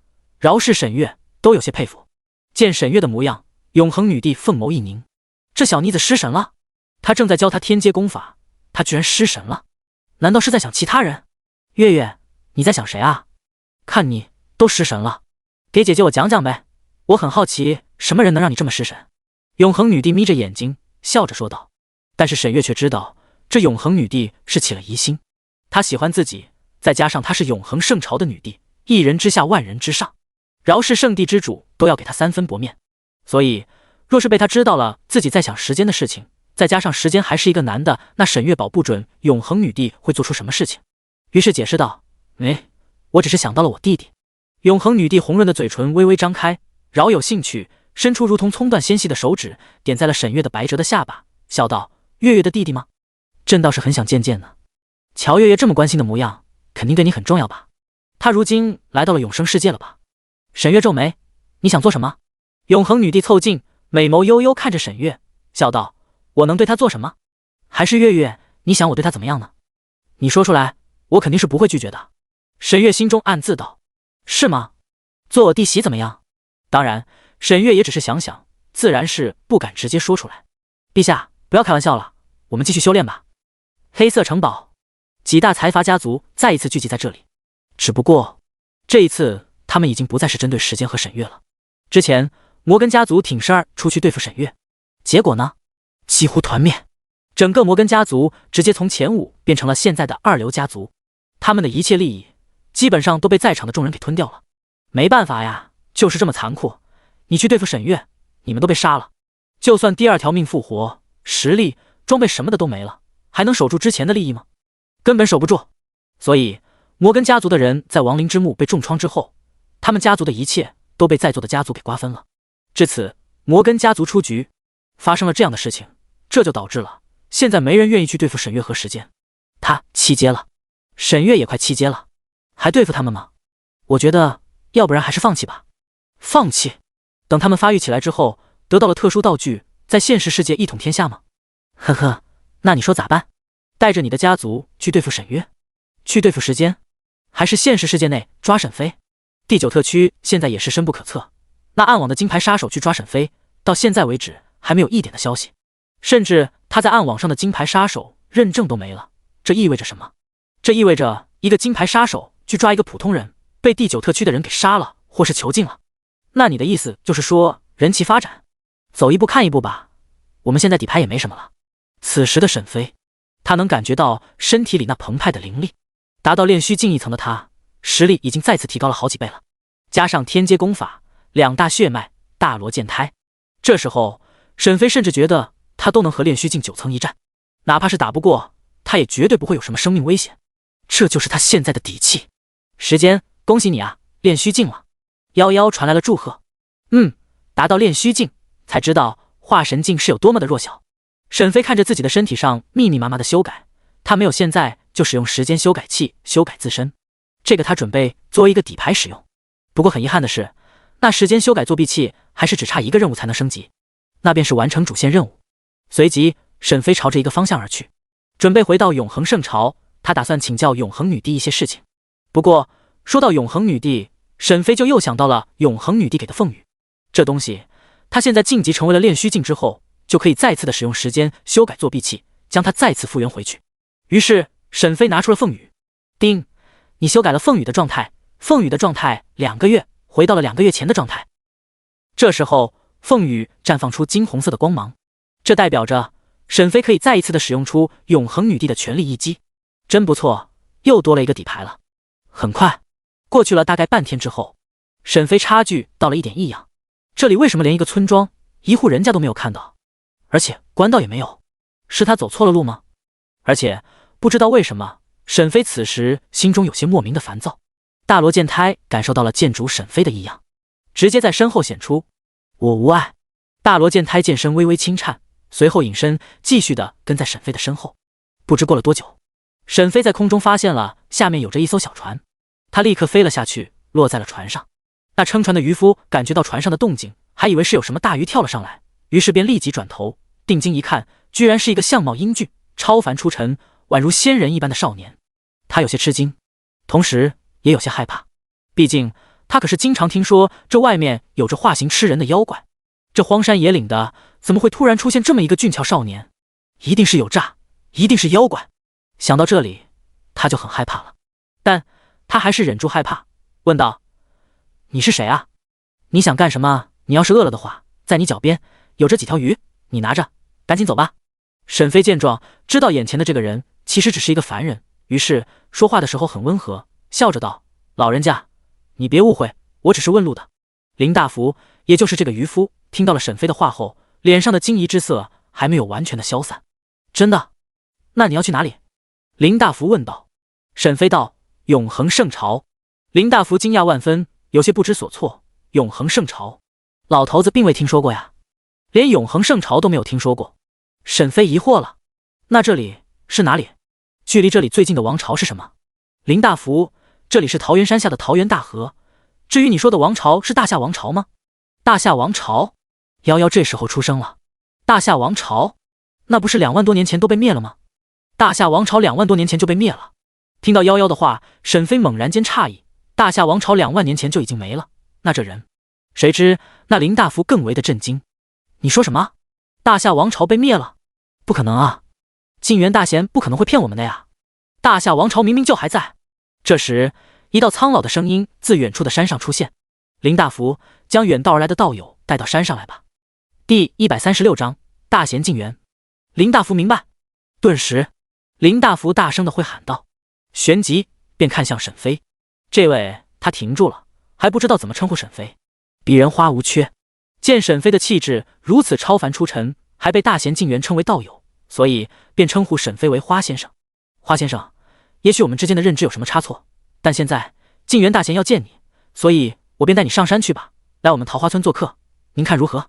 虽然是这么问着沈飞，但是实际上却是已经撑起了船杆，驾驶着船朝着远处的盛开桃花的山上而去。那山上满是粉红的桃花，即便相隔这么远，也能闻到这夭夭桃花之香。沈飞也没有拒绝，因为在他的耳边出现了一个任务提示：特殊支线任务开启。特殊支线任务：桃花源记。背景：从异世界而来的修道者给大贤晋元带来了一个机缘，借着这个机缘，晋元成就了大成境9层巅峰。第一阶段开启。任务要求与大贤晋元对话，了解到一些世界的隐秘。任务奖励大量经验。接受拒绝。见此任务，沈飞便选择了接受这个任务，毕竟能够了解到世界的隐秘。再者，沈飞也想知道怎么离开这里，于是便跟着林大福，并没有反抗。而夭夭在灵域空间内已经是小脸变得惨白。从刚刚沈飞踏入了这里，他本来还没有发现这里的不对劲，直到刚刚听到了大贤晋元的声音，这才让他陡然间反应过来，这里真的很不对劲。连他那洞悉万物的神识都没能发现这点异常。再结合之前林大福所说的事情，这让夭夭有了一点恐怖的猜测。一想到这里，他就忍不住地打了一个冷战。能让一个拥有半仙境精神力，这世界上最接近于10阶的炼丹师夭夭都露出如此表情，可见这事情的严重性已经超乎了他的想象。他连忙告诉沈飞自己的猜想：时间，这里很不对劲。还有那刚刚传音而来的晋元，也是非常的不对劲。沈飞听到了夭夭的传音，微微皱眉，他也感受到了有点不对劲，但是具体是什么，他又说不上来。于是他使用了探查术，对着正在撑船的林大福。接下来的一幕让沈飞直接毛骨悚然。名称、势力、种族、修为、年龄、法术，只见那信息上全都是问号，证明着这家伙是一个超越了合体境的修士。要知道，现在沈飞已经是一个炼虚境的修士，他使用的探查术已经可以探查到合体境的修士了，但现在居然看不透眼前的这个人。那也就是说，眼前此人是一个大成境的修士。可是沈飞明明感受到这人只是一个普通人，而且那与沈飞谈话之间毫无任何的架子，那神态、语气还有感知的修为根本就不可能是一个大成境的修士啊！难道说这人也拥有着类似于隐藏术的法术吗？不过还好，幸亏有夭夭在，不然他可能真的要被蒙在鼓里了。于是他连忙问向夭夭：夭夭，我也看出来了，你知道是怎么回事吗？灵域空间内的夭夭没有再废话，俏脸上没有了往日的淡定与从容。没办法，一个大成境9层巅峰的存在，足以镇压整个东域了。就是他还是万人敬仰的9阶炼丹师的时候，他的修为也只不过是合体境9层巅峰，而且还是靠药吃上来的。只有他的灵魂程度达到了半仙境，也就是9转度劫境之后的半仙境，只差一步便是真正的仙人境灵魂。所以这也是夭夭为什么可以炼制10阶炼丹的重要原因。可即便如此，半仙境的灵魂也只是灵魂强度，或许可以威慑一下，让他们感到震惊，误以为眼前此人是半仙境强者，但也是仅此而已。毕竟从大成境开始，要达到大成境就需要对应的灵魂强度，也就是天境灵魂。达到天境灵魂才能达到大成境，后面的渡劫只有灵魂强度达到了半仙境之后，才能突破9转渡劫，达到半仙境。灵魂强度分为黄、玄、地、天、半仙，但和大成境9层巅峰的硬实力是无法相比的，所以夭夭才会如此慌了神。这一次是真的危险了，他连忙和沈飞说道：晋元是人族的儒家大能，以文气入道，实力更是达到了大成境9层巅峰，听说甚至还能抵抗1转渡劫，是一个几乎跨入了渡劫境的强者。当时2万年前，魔神的女儿，也就是魔界新的魔神，为了报复修仙界杀父之仇，于是便跨界而来，意图毁灭3大圣地。可意外出现了，他传送的位置传送到了大夏王朝。那一天，魔神亲临大夏王朝，魔气冲天，眨眼间便是血海滔天，万灵哀嚎。大夏王朝的大贤晋元立刻而出，一场大战一触即发。最终晋元拖住了魔神半天三大圣地的老祖赶来，将魔神镇杀于大夏王朝。但那种级别的大战之下，魔神死了，这个大夏王朝也没了，甚至方圆3亿里全部化为虚无。大贤进园那一刻看到了自己的家乡全部没了，从此便消失不见了。沈飞听完有些疑惑，问道：魔神就是9万年前被三大圣地老祖灭杀的那个吗？还有，你怎么这么清楚这件事情？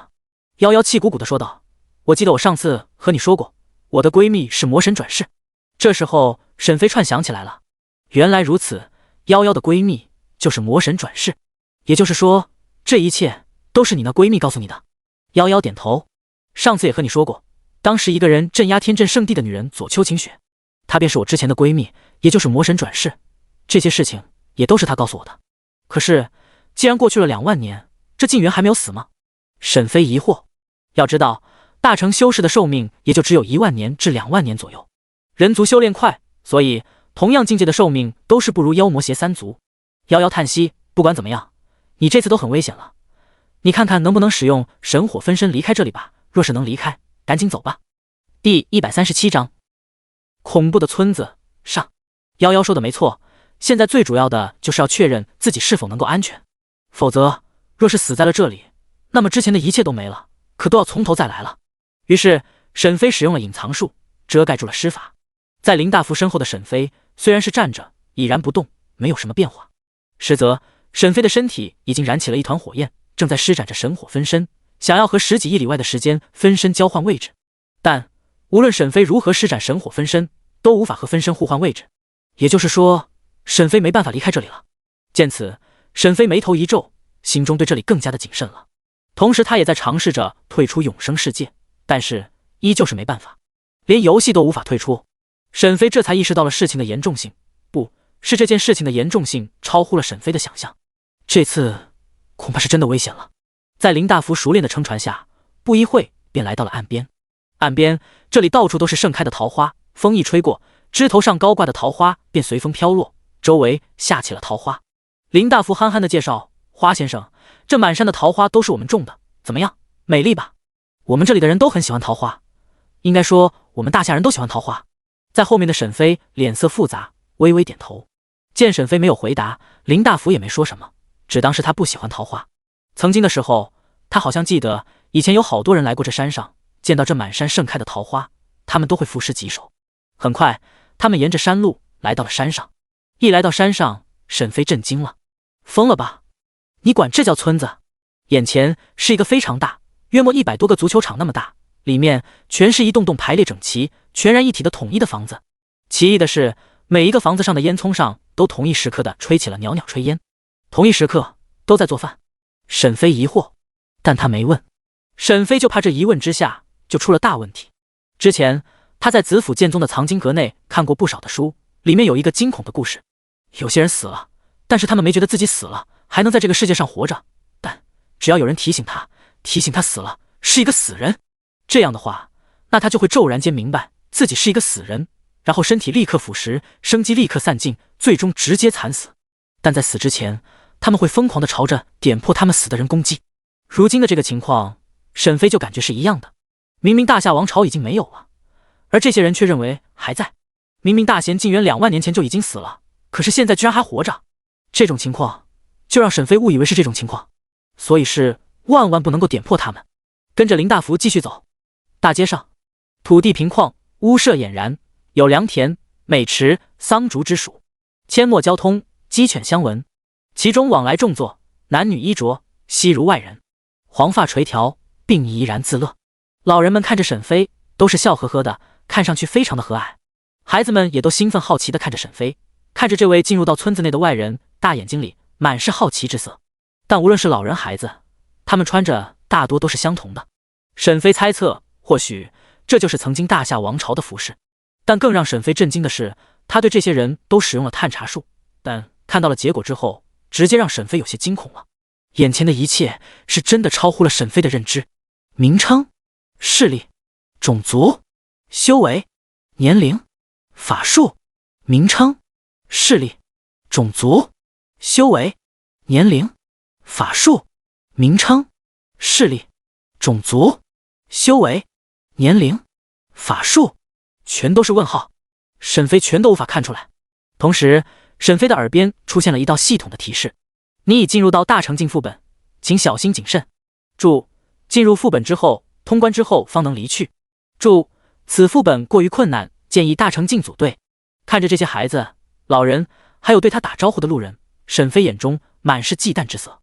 林大福笑道：花先生，你看，大家都对你很热情啊，你看，你要不要留下来呢？我们这里还有好多未婚的女孩子，我们现在就需要花先生这样的文化人。沈飞面无表情，大脑疯狂的运转，旋即笑道：哦，文化人。说到文化人，在大贤静园当面，岂敢自称文化人？林大福只是哈哈一笑，然后便在前面带路，朝着最中央的房子走去。很快，他们便来到了这里。林大福敲响了门：静园大贤，我将花先生带来了。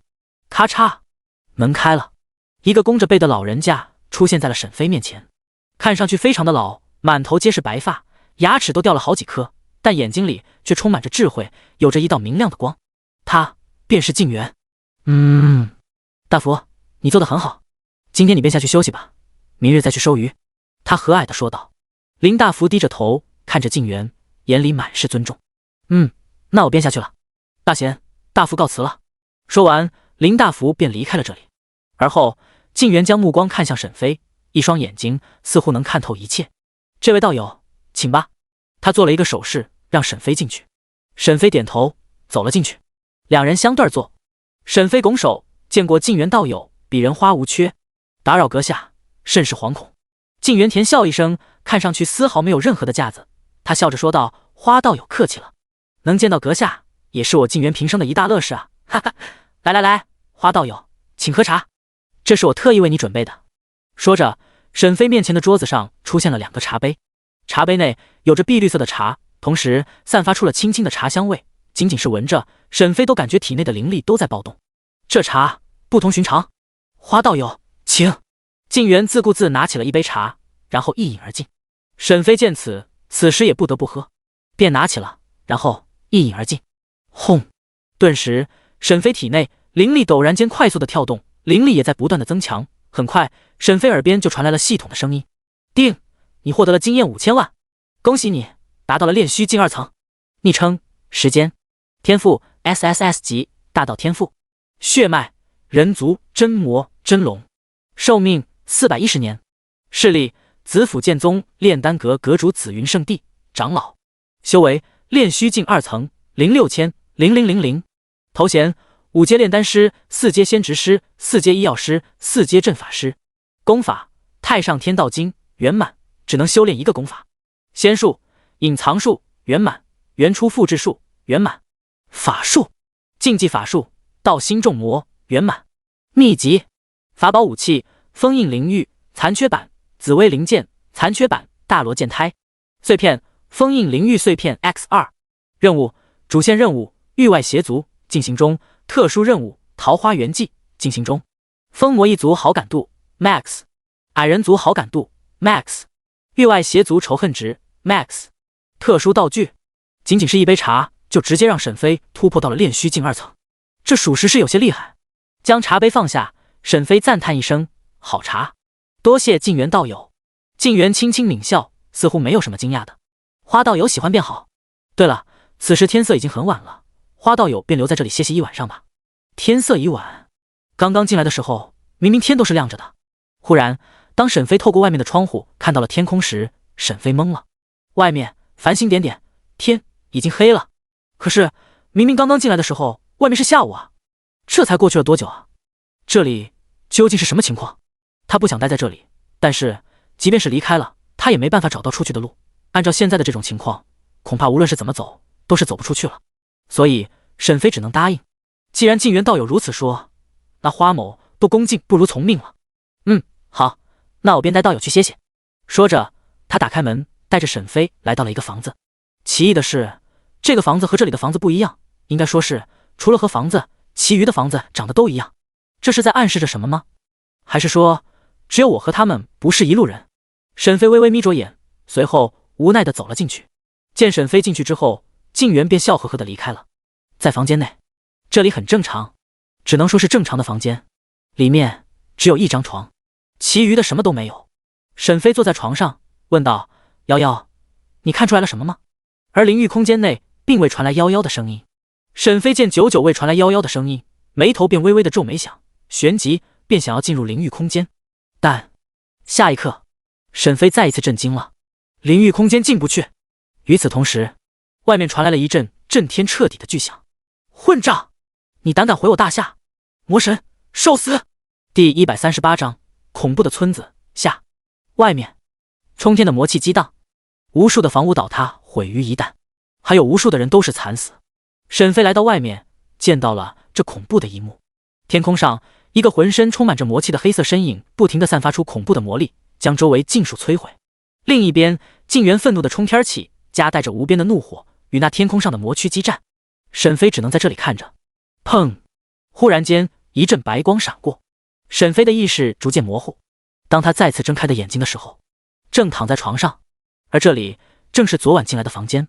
沈飞连忙地跑了出去，只见外面充满着欣欣向荣之色，仿佛昨晚发生的事情都是假的一般。但沈飞清楚地知道，昨晚那一切绝对不是假的，是真的发生了恐怖的交战。可为什么这些死去的人都能活过来？不对，他们应该本就是死人，就像之前看过的那个故事一样。这个时候，静元出现了。花道友，你昨晚似乎睡得不太好啊。沈飞看着静元，这时候他下来一个决定，他要直接问，因为现在已经彻底的被困在了这里面，若是不主动出击，沈飞怕出现什么意外。再者就是因为他发现时间修改作弊器还能使用，他靠近静元的时候，在静元身边出现了密密麻麻的修改列表，而其中给沈飞底气的便是修改记忆这一块。若是待会出现了什么意外，沈飞打算直接修改静元的记忆，如此一来的话，就能够暂时的免去危机。不然若是一直如此的话，沈飞想不到任何的办法能够出去。再者，任务也是询问，所以沈飞决定主动出击。静元看着沈飞，似乎看出来了什么，旋即道：“花道友，你似乎有事情要和我说。”不必客气，有事情尽管说，我知无不言，言无不尽。说着便带着沈飞来到了他的房间，依旧是和昨天一样对坐着。沈飞依旧是在心里呼唤着夭夭，但依旧是没办法。随后他看向静元，冷道：“静元道友，昨晚发生的事情你还记得吗？”静元面无表情，自然记得，我还以为花道友是不打算问我。那静元道友可否告知一二？自然，花道友是紫云圣地的长老，又有着天阶剑气，实力更是深不可测，或许这件事情只有你才能帮我。沈飞眯着眼，这家伙真不愧是大成境的修士。静元道友可说。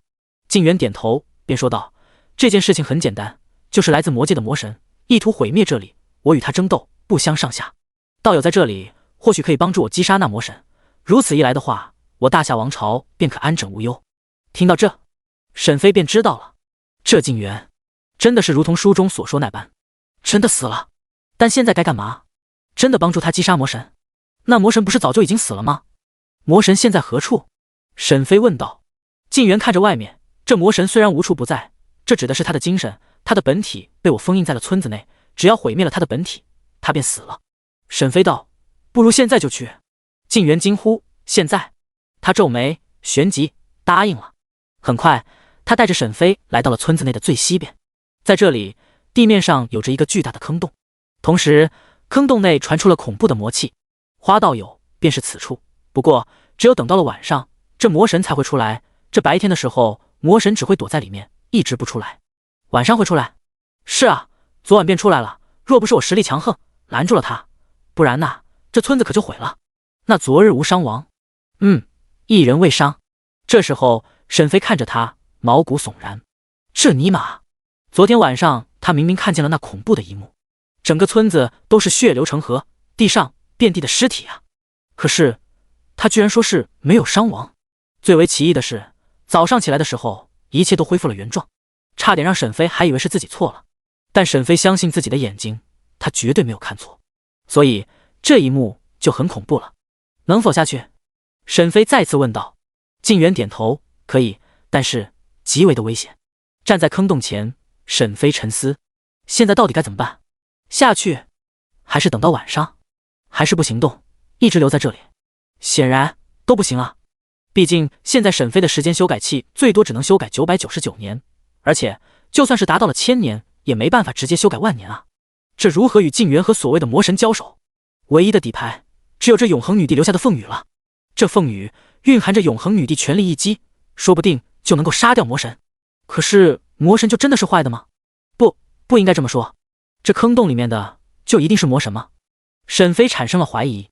眼前的静园让沈飞觉得毛骨悚然。他绝非这么简单，死去的人还能够复活？梦境、幻术，而且这里的人都是问号，沈飞都看不透。这其中问题一定很大。见沈飞思考这么久都没有给出回复，静园眉头便微微的皱起，似乎是有些不悦。花道友，你不是说你要出手吗？难道你骗我？静园脸色不悦，看着沈飞。沈飞连忙道：静园道友，此事应该不急吧？但静园面色忽然变得阴冷起来。花道友，你看那里！静园指向一个方向，那里一个冲天起的魔躯出现，夹带着无数的魔气，一拳的打向村子。陡然间，村子化为乌有，再一次白光乍现。当沈飞再次睁眼的时候，已经出现在了一个暗无天日的地方。这里是哪里？这时候，一个苍老的声音响起：这里啊，是一个早就该被毁灭的地方。一团火焰升起，一个老者看着沈飞，而他也是静园，只不过他的身体上充满着黑色的魔气，看上去十分的恐怖。花道友，紫云圣地的长老，还拥有天阶法器，为何连你也抵挡不住他？第139章摄风正神。沈飞转过头便看到了静园，顿时心中一惊。眼前的静园浑身散发出魔气，这一眼看来丝毫没有之前的儒雅，这分明就是一个绝世大魔。这实在是太不对劲了。而且他说我无法抵挡他，他指的是谁？魔神。静园道友，你为何会如此？沈飞避重就轻，没有回答静园问他的话，而是选择直接问他。静园，我一直都是如此，从2万年前的那一刻，大夏王朝毁灭那时开始，我便已经是这样。而你在桃花村所见到的我，不是真正的我。顿时沈飞寒意冲天，他眯着眼道：你浑身散发出魔气，已然入魔，难不成真正的你是魔？静园面色不改，扫了一眼沈飞。他是我，但我不是他。这件事情还要从2万年前说起。2万年前，魔神降临东域，意图毁灭3大圣地，为父报仇。但无奈的是，他意外地来到了大夏王朝。这其中是巧合还是某些人有意为之，这我无法得知，但这大战在所难免。魔神的实力非常强大，即便是我调动了这个大夏王朝的国运，也只能勉强拖延。但随着时间的推移，随着大夏王朝不断的被毁灭，国运坍塌，我渐渐的拦不住他了。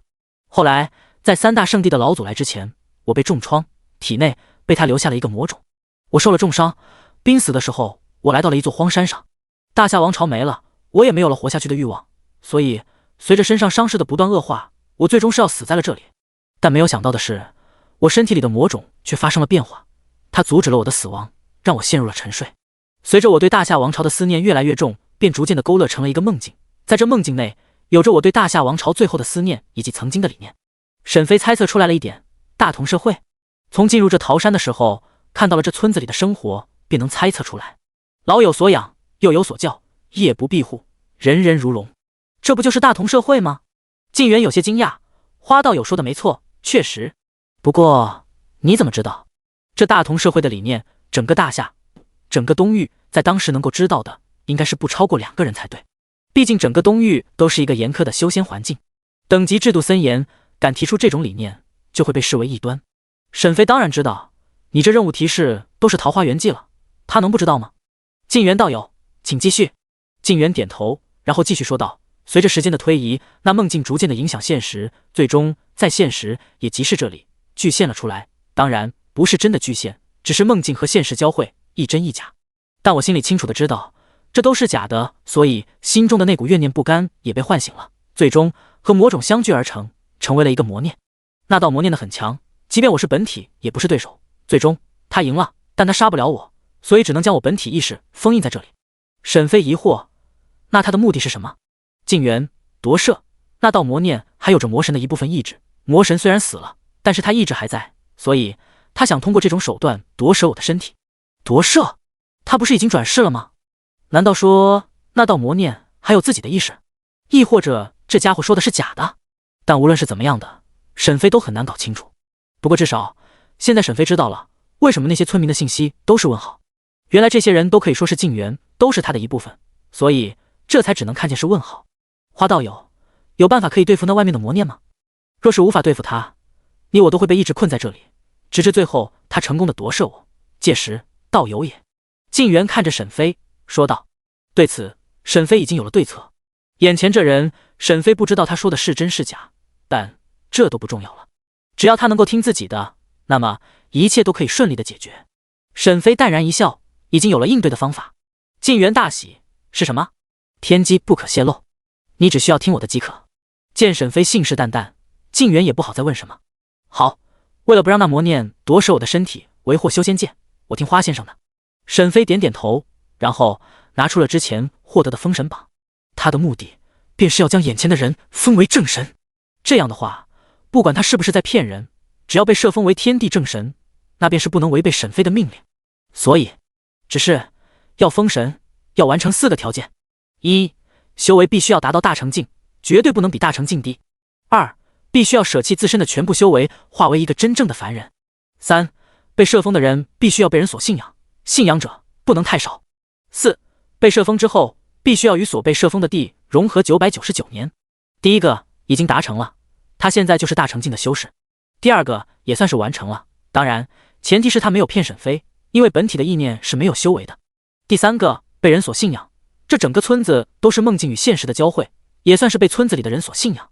第四个融合999年，正好沈飞的时间修改器可以直接完成，所以4个条件都可以完成，那便可以设封正神。花道友，你这是？静园看着沈飞手中的一个神异的卷轴，有些看不透。沈飞只是神秘的一笑，然后张开封神榜，以手成笔，在封神上写着：今日为天设封汝为山川之正神，桃山神。掌封义者，界内之和，赤峰雷电，皆为汝开尊祖，天地不灭，汝乃不灭，在汝设封之意中，无一人而汝之敌也。然而汝若出地，相去愈远，汝之力弱则资，至于化为普通之人，长生不死，逍遥四海，此4人多为神仙世之中目。汝生于尘，历岁月间，一朝得道，必皆愿得跳脱身者，得志行所无事好为之。于彼者，时间。顿时，一抹道不明、言不尽的白色盾光自封神榜而出，落在了静园的眉间。顷刻间，静园脑海中多出了无数的记忆，都是关于成为天地正神之后，得到了封地之内天地赋予的权限。他的神色变得极为的震撼，看着沈飞，他不可置信：你到底是何人？可是仙界圣人下凡。第140章正神之威。此时感受到身体发生了翻天覆地变化的静园，已经不知道该如何形容内心中压抑不住的震撼。脑海中一股庞大关于山神权柄的记忆充斥着，他知道只要等过了999年，那么他就会成为这里的山神。在这个山内，他基本上是处于无敌的状态，而且还可以控制着这山附近方圆千里的天地异象，这已经是堪比仙人了。所以静园十分的震惊。听着静园的惊叹，沈飞脸色并未发生什么变化。圣人不敢当。静园面露喜色，现在只需要999年后，他就能完全的成为这方土地的山神，彼时对付外面的那道魔念便是轻而易举。花道，花前辈，如今我们只需要等到999年后，我便可以彻底的掌握这方土地的权限，成为这里的山神，彼时便可以挫败那道魔念的阴谋。这个时候，静园已经不再称呼沈飞为道友，而是改称为前辈，毕竟这么厉害，要是自己还称呼他为道友，那就是不自知。同时，静园心中也是有着疑惑，他不明白，既然这花前辈这么厉害，为何不亲自出手击败外面的那道魔念呢？反而还是要进来？难道……静园忽然间似乎明白了什么，他是想让我亲自击败外面的魔念，然后给我一道机缘。除此之外，静园想不到其他的原因。何须等到900多年后，今朝就能完成？今朝？难道花前辈还有办法能够直接完成？这不可能啊！要知道，在山神传承的记忆中已经是知晓了，凡是成神者必须要与封地完全的融合，是不能够偷懒的，否则就会出现各种各样的异变。难道花前辈有办法可以现在就让我融合完成？沈飞瞥了他一眼，淡笑道：小道儿。说罢，沈飞手中再次出现了一抹白色的光芒，嘴巴微微一动，先天一气。顿时，沈飞立即使用了时间修改作弊器，将金色的三角朝着右边快速的拉到满。定，你修改了静园与封地融合时间，静园与封地融合时间加999年，达到了999年后的状态。一道白色的光自沈飞的手指间射出，飞快地落在了静园的眉间。顿时，只见静园的身体陡然间出现了神异的变化，一阵金红色的光芒浮现。静园感受着体内的神异变化，还有着对于这里的掌控，瞬间眼神中充满着震惊之色。真的可以！现在静园可以确认了，这花无缺一定是天上的某位仙神转世，而且还是属于那种极为强大的仙神转世，有着摄封天地正神的权限，还有着能够改变时间流速的力量。这种种表明，眼前此人是一个强大的仙神转世。很快，体内的变化已然全部完成。这一刻，静园已经是真的掌握住了山神之力，掌握住了对于这个桃山的控制权限。他看着沈飞，连忙的拱手谢礼，多谢花前辈。猛然间，他看着沈飞，脑海中居然浮现出来了一道恐怖的念头：眼前的人对他有着致命的威胁，只要他愿意，似乎就能够直接震杀他。静园连忙摇头，但这股感觉挥之不去，似乎是本能反应。也就是说，眼前的花无缺的实力不只是那么简单，只要他愿意，可以随意击杀他。一想到这里，静园就对之前所想的更加的确信，这花无缺花前辈就是为了给他机缘才会如此。一时间，静园心中对他十分的敬佩与感谢。而沈飞此时还不知道眼前静园对他的感官，不然他若是知道，便知道是什么原因导致的了。他是封神榜的拥有者，被封神榜摄封的正神，自然是没办法对沈飞出手的。而且沈飞还掌握着对被摄封正神的生杀大权。既然已经彻底的与这方土地融合，那便开始做正事吧。说到这，静园自然是明白了。旋即，他意念一动，周围漆黑的一片，瞬间光芒万丈，将这里全部照亮。而周围的一切都像是被火焚烧的纸片一般，陡然间的扭曲，最终完全的销毁。紧接着，他们两个人的身影便出现到了外界，周围满是无辜的村民，正奇怪地打量着他们两个。这个人怎么长得这么像是静园大贤？呵呵，这还用说吗？一定是假的。他身上散发着黑色的魔气，一看就是假的。那混账东西居然敢冒充静园大贤！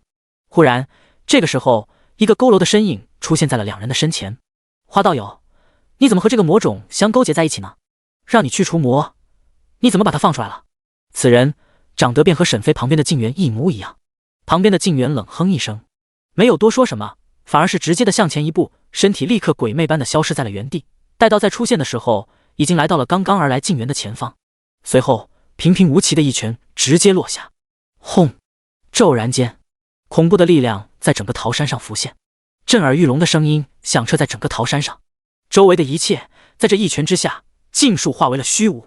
浑身散发出魔气的静园，也就是成为了山神的静园，只是淡淡的说道：一切都结束了。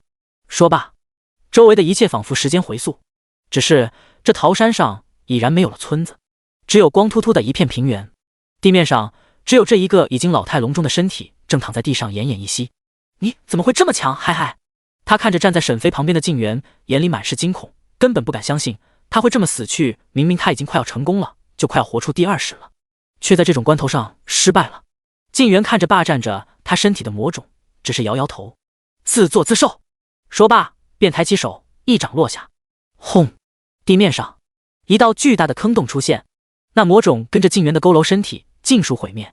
而后，静园弹指间一点，一道新的身体便重新的出现了，他便化作一道光进入了新的身体内。看着静园拥有了神的力量，可以在这桃山上随意的创造身体，有些羡慕。时间，刚刚发生了什么事情？为什么我看不到外面了，也无法和你联系？第141章，中域长生殿，静劫先生。在东域与西域之间，有着一块漂浮的岛屿。虽说是岛屿，但事实上却是一个十分巨大的大陆，丝毫不比东域和西域小。这里便是中域，不是普通人可以抵达的地方。放眼看去，中域几乎并没有任何的生灵，全然一片死寂。在中域的最中央，有着一个通天的山峰，此山名为长生。在长生山上有着一个硕大的宫殿，长生殿。此时，长生殿内一道惊呼声勃然而出。咦，居然还有人能够破坏我前身的计划！是一个女人的声音，听上去极为的震惊。可惜的是，看不到她的身体，因为她被一团迷雾所笼罩，几乎是不可能能够知道她长什么样子。长生殿内是一个白茫茫的小世界，而她便是处于上空，坐在一个石椅之上。在她旁边，天空上还有着许许多多被迷雾所笼罩的人。在他们听到了这个女人的声音之后，立刻脸色就发生了一点变化。哦，这个世间还有人能够破坏你那前身的计划。看来这东域依旧是人才辈出呢。哈哈哈！左丘，你现在想做什么呢？计划被破坏，是否要出去报仇呢？不过得事先说好，你若是出去了，便别想着再回来。说到底，那也是你的前身，和你现在的关系倒不是很大吧？正好趁着这个机会斩去和之前的联系，毕竟过不了多久就是仙门重开的时刻，那时候才能决定我们能否踏入仙道。听着这些老怪物的话，被称为左丘的女人神色并无变化，她看着外面灰蒙蒙的天空，眸子中冰冷的杀意已然迸发。随着她情绪的变化，周遭的空间都在不断的扭曲破碎，虚空中无数的怪物瞬间化为了血水，外面的天空瞬间电闪雷鸣，雷云翻腾，整个天空已然被一抹恐怖的杀意覆盖。但很快他便压制住了，他冷哼一声，周遭的一切恢复正常。这件事情就此作罢，算汝等好运。话落，他便闭上了眼睛。周围被他吵醒的人并未说什么，只是冷冷地看着这个名为左丘的女人。听到夭夭的声音在耳边响起，沈飞顿时心中一喜。既然现在能够听到夭夭的声音，那么就意味着现在已经顺利地通过副本了，否则是断然不可能够听到夭夭声音的。这大成境的副本着实是厉害，连灵域空间都能够屏蔽。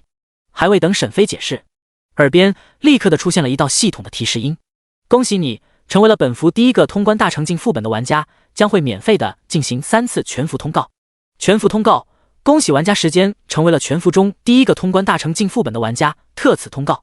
全服通告，恭喜玩家时间成为了全服中第一个通关大成境副本的玩家，特此通告。全服通告，恭喜玩家时间成为了全服中第一个通关大成境副本的玩家，特此通告。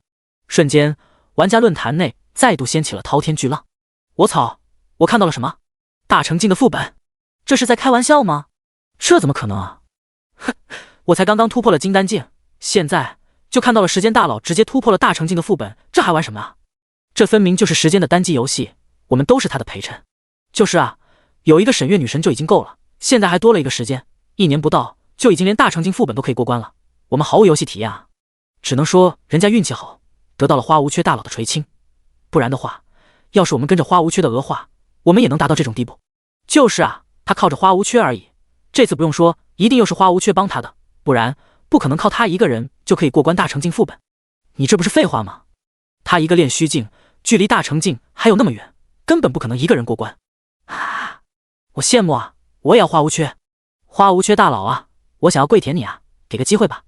你通关了副本桃花源记，获得了经验1亿，恭喜你达到了炼虚境3层。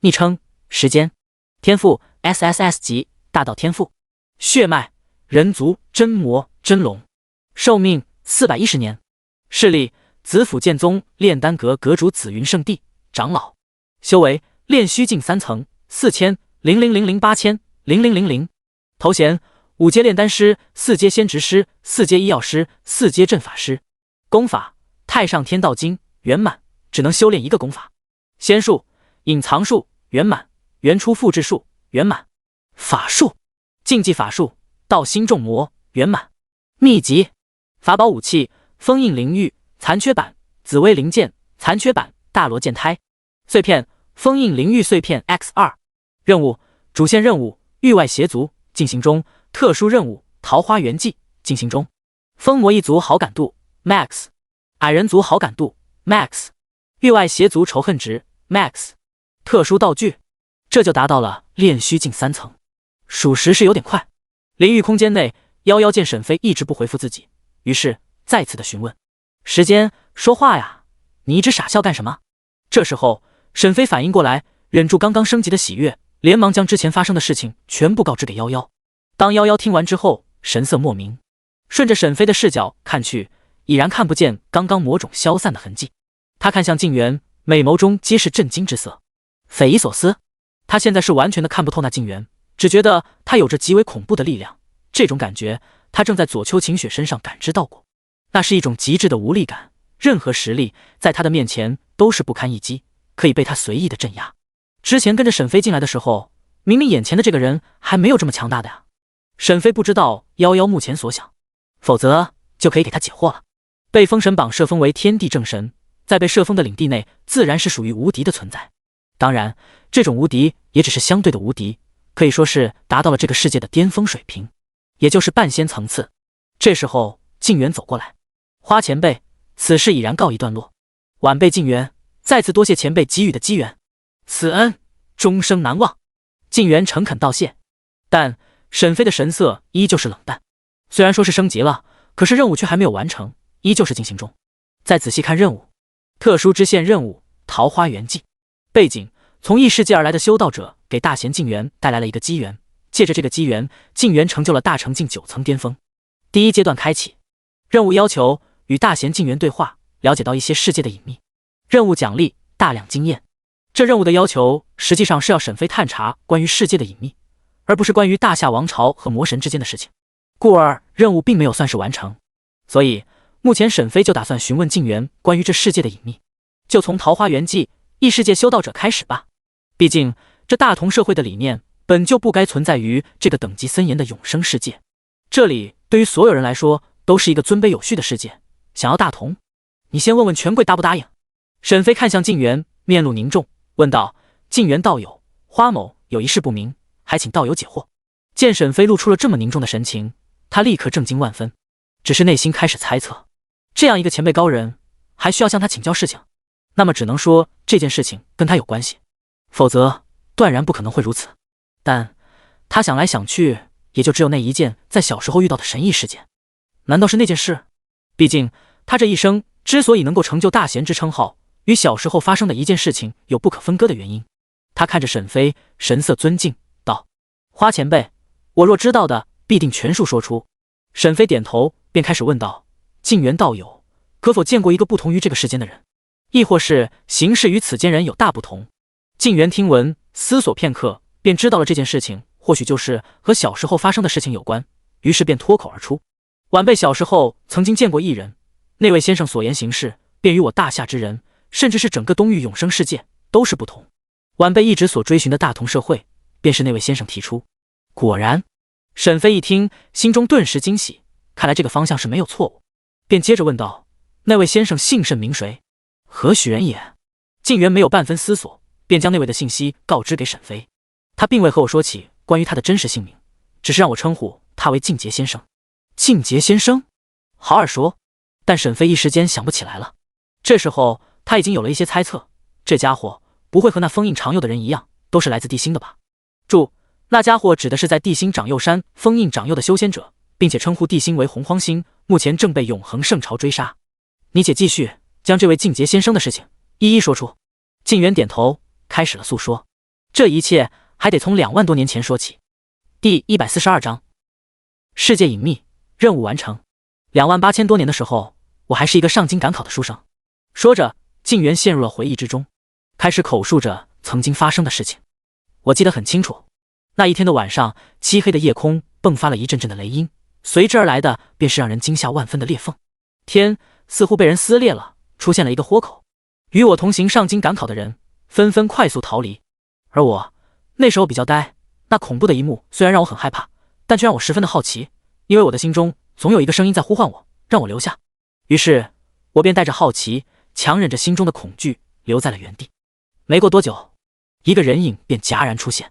他穿着一个破烂的素衣，浑身浴血，身上还有着狰狞的伤口，似乎是经历了一场大战。出现之后，他看了我一眼，我能感觉到他似乎有些嫌弃。他说的话我虽然听不懂，但我却能知道他的意思。很快，他便带着我来到了一个山间小庙。他问我愿不愿意跟着他学习。当时的我，这是一个凡人，可眼力见也是有的。他这番模样，一看便是一位修仙之人，所以我便舍弃了上京赶考，便跟着他学习法术。后来，他便开始教导我法术，直到20年后，那时候我已经快40多岁了，修为也达到了金丹境。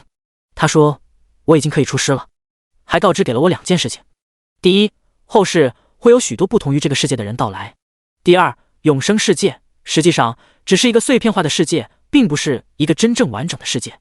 听到这，沈飞有些震惊，这家伙居然知道后世会有不同于这个世界的人到来，这不就是指的是他们这些玩家吗？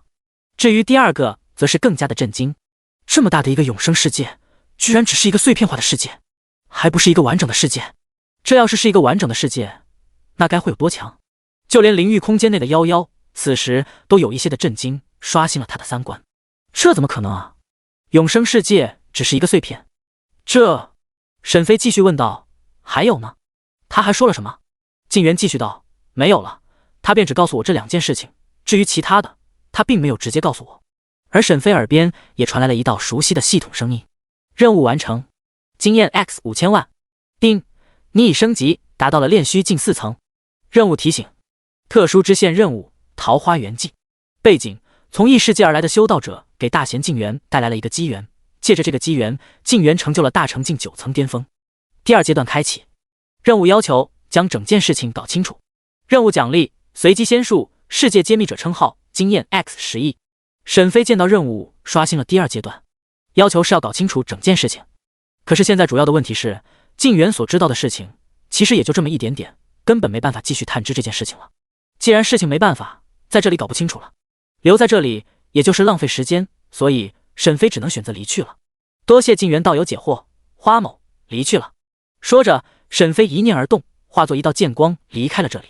静元只是道：“花前辈，慢走。”看着沈飞离去的背影，静元叹息一声：“域外邪族，圣界！”一道恐怖的气息蓦然出现，随后转瞬即逝，无数的邪灵纷纷看向始祖殿，眼中不明所以。始祖殿内，邪宿和邪灵陡然间邪体一震，旋即看向了那最后的一个位置。一团邪气蓦然出现，随后消散，一道魁梧的身影出现在了王座之上。你们2个居然比我还先苏醒！此人便是3大始祖之一的邪空。邪灵和邪宿坐在各自的王座上，距离邪空最近的邪灵开口：“你终于醒来了，邪空。现在我们3人都已经醒来了，那么也是时候该对付修仙界了。”邪宿道。邪空嘴角勾勒出一抹冷笑，也不知道是在讥讽谁。你们2个的计划呢？完成的如何？邪宿道：“我的计划已经完好。”邪灵隔空看了一眼正在沉睡的圣子，旋即道：“我的也差不多了，只差圣子醒来。”圣子？邪空诧异地顺着邪灵的目光看去，便看到了正在沉睡的邪正清。他眯了眯眼睛，确定没有认错，嘴角便露出了一抹发自内心的笑容：“哈哈哈哈，可以啊，可以啊。邪灵，圣子殿下是你救的吧？真是完美至极的计划啊！”一眼看到了圣子，他便知道了邪灵的计划。邪灵眯着眼，冷道：“你的呢？”“我的早就已经完成了，只要我愿意，此刻修仙界将会大乱。”邪空自信满满。邪宿和邪灵相互一计，既然如此，那便好，此刻就等圣子殿下恢复了。是啊，只要圣子殿下醒来，那么针对修仙界的计划都可以开始了，届时就可以为邪神报仇了。能不能报仇，圣子是关键之一。邪空开口：“看样子最多半年，圣子殿下便能醒来。那我们便等个半年吧。”现实世界，沈飞此时已经回到了现实世界，而这个时候，他选择前往长佑山，开启隐藏术之后，便御空朝着长佑山而去。很快，便到达了长佑山。来到这里，沈飞第一时间便来到了山上。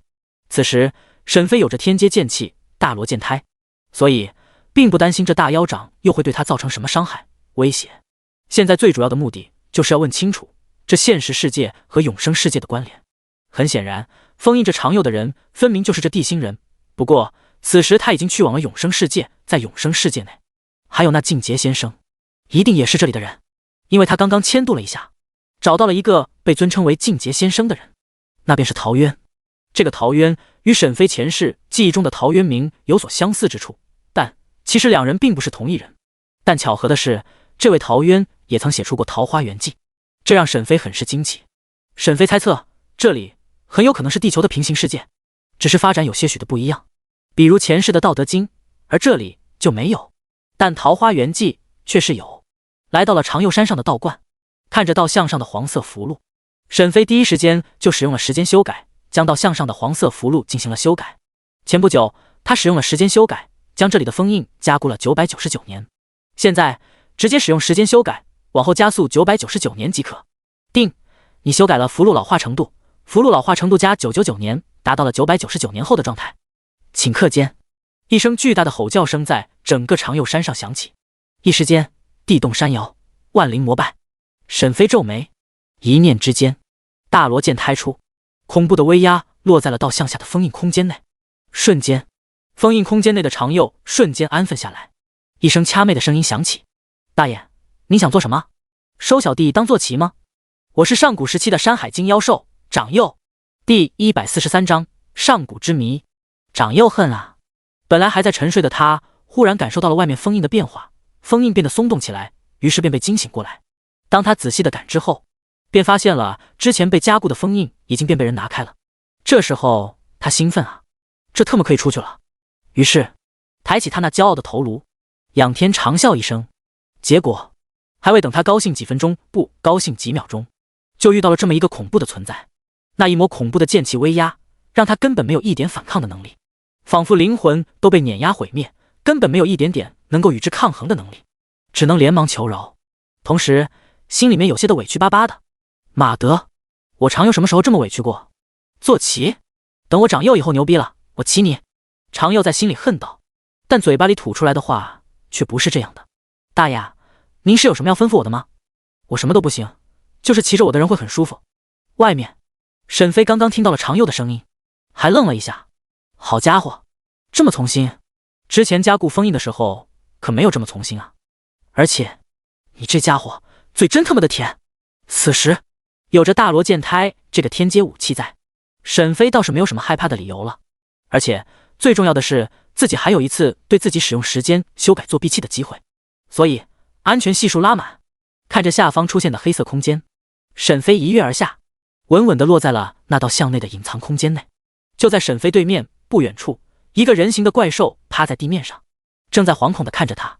这家伙长得很像是猿猴，手臂特别的长，像是长猿猴，但他的耳朵却是和其他的长猿猴不一样。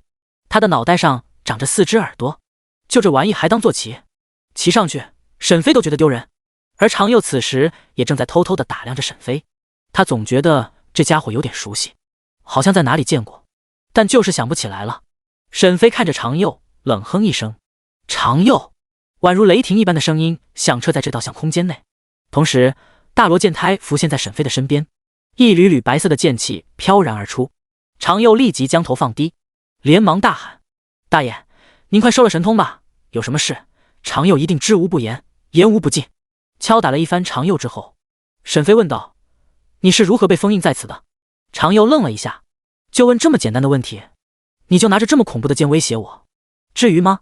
但长佑不敢表露出来，脸皮很厚，露出了一个很人性化的表情。大爷，您要听，我便讲给你听。这件事情还得从3000多年前开始，那时候已经是永生最后的一波招募了。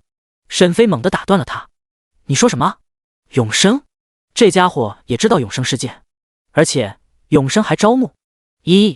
难道说曾经的时候，这里的人也能够如同现在一般进入这永生世界？长佑很奇怪地看着沈飞，这不是每个人都知道的吗？这位大爷为什么会不知道？忽然间，他聪明的小脑袋猛然间想到了，最后猴脸上露出了原来如此的表情。看来这大爷很有可能是传说中的圣元修士。圣元修士是几万年前，也就是上古时期的修士。因为从上古时期开始，这个世界的天地灵气就开始不断的消散，而灵气消散了，也就意味着无法修炼。那么一些强者就受不了，无法修炼就无法保持住现在的境界，那么迟早就会腐化而亡。所以他们便想到了一个办法，那便是利用一种名为圣元的物质，将自己封印在圣元内，然后借助圣元内的特性，从而延缓身体内灵气的消散以及身体的衰老，等到后世的某一个时代便从中而出。长佑之所以知道，那便是因为在6000多年前，这个世界上出现了一个叫做永生世界的传送门，所有的修士都可以利用传送门进入到一个新的世界，那里充满着灵气。于是在那时候，封印在圣元内的大修士醒来了。那时候几乎所有的修士，凡是修炼的人，基本上都是进入了永生世界内。直到3000年前，永生世界即将关闭对这个世界的通道，当最后一批人进入后，这个世界便没有了任何的修炼之人，天地间灵气也全部消散完毕，从此进入到了末法时代。而沈飞虽然看上去这么年轻，但是实力却让他看不透，再加上还有着一个极为恐怖的剑气，所以长佑推断出沈飞便是曾经的圣元修士，只是之前的时候没有醒来，反而是到了现在才醒来了。长佑将事情全部说出，听完后沈飞震惊不已，没想到他们不是进入到永生世界的第一批玩家，在此之前，3000年前，甚至是6000年前，那时候这个世界上就已经出现了永生世界的传送门。而那时候的修炼者，因为地球末法时代的缘故，灵气消散，所以都进入到了永生世界。不对，沈飞想到了之前静元说的话，2万多年前就已经有了来自异世界的人，这不就是指的这个世界的人吗？而在这个世界的历史，静杰先生正好就是2万多年前的古人。一时间，沈飞有些不明白，这永生世界背后究竟是有什么人在推手？到底是什么人在策划这一切，将所有的人都当作玩物一般？见沈飞神色异常，常佑只当是沈飞在懊恼没有早点醒来，于是他不敢多说话，生怕惹来沈飞的报答。良久，沈飞看着手中的红色印记，眼神逐渐变得坚定。不管因为什么，现在都是一个机会。地球已经灵气耗尽，无法修炼，而且哪怕是沈飞完成了任务，让地球灵气复苏了，但曾经辉煌的修仙时代已经没有了，只能在永生世界内追寻着修仙之法，所以这就是一个机会。再加上他还觉醒了万物时间修改器，只要不断的完成那些任务，就能够增加修改时间的时间期限。沈飞相信，日后他一定能够凭借时间修改作弊器，找到这永生世界和地球之间的幕后推动者。第144章，世界灵脉。不过说这些想这些，对于现在的沈飞来说并没有什么太大的帮助，只能说是将这些埋在心里，等到以后强大之后再处理这些事情。于是将目光看向常佑，刚刚这家伙说自己是山海经的妖兽，便问道：将你的事情全部说出。常佑不敢违背，便说了出来。原来他是被记录在山海经中的一个妖怪，而他有着一个特性，那便是无论出现在哪里，只要在那个地方停留数天，就会发生水灾。当时这里还是南北朝时期，是不起眼的一个小城，常佑便是来到了这里，在这里玩闹了几天之后，便引发了一场水灾，淹死了数千条性命。当时的城主自然是不能坐视不理，于是便出手将常佑封印在了这个道像内。这个道像蕴含着不同寻常的力量，可以屏蔽常佑的特性，所以被封印在道像内这么多年，这里还未曾发生过水灾。听到这，沈飞便知道了，绝对不能让这个常佑出去，否则迟早会酿成大祸。再加上这个常佑的等级还不低，使用探查术之后显示的等级是元婴境9层巅峰，这在还未灵气复苏的地球，除了沈飞，根本没有人能对付这家伙。毕竟特殊道具实在是太稀有了，所以这个常佑只能是待在这里。而常佑也很聪明，看到了沈飞眼神中若有若无的杀意，便清楚了他的想法，内心里也吐槽一声：这些修士就特么喜欢为凡人考虑。大爷，您别担心，我不会出去的，我一直待在这里就好了。常佑只能这么说，不然凭着自己出去会引发水灾这个特性，眼前的这个人绝对是不可能会让他出去的。与其如此，还不如自己说出来。见长又如此，沈飞再问道：哦，好不容易封印解除了，可以出来逍遥快活了，你还不出去？常佑，大爷啊，外面没有灵气啊，这道像内虽说是封印我的地方，但是至少还有一点点的灵气，要是出去的话，没有灵气，我迟早会腐化的。这说的也是，毕竟常佑不像是他们现在的这一代人，可以利用掌心中的印记进入永生世界，然后从永生世界内吸收灵气带回现实世界。现在的人倒不怕没有灵气腐化了，只不过既然如此的话，那他之前为什么要进入沈飞的梦境内，还让沈飞去解除封印？这个必须要一个理由来解释。沈飞猜测，常佑一定是知道些什么，或者说是有什么惊天的秘密，不然不可能会冒着腐化的危险让沈飞来解开封印。可惜了，这家伙实力对于沈飞来说有点高，毕竟在现实世界内他只是金丹境，所以不好使用搜魂术。沈飞冷笑一声，大罗剑胎微微一动，一股青天威势砰然落下。常佑大叫一声，身体不受控制不断的颤抖。你当我是3岁小孩吗？你觉得你说的话能够骗过我？我再给你最后一次机会，告诉我你的目的是什么？我只给你3秒钟时间，3秒之后你若不说，我保证你将会看到你那滚烫的脑浆。3！常佑连忙大喊：我说，我全部都说。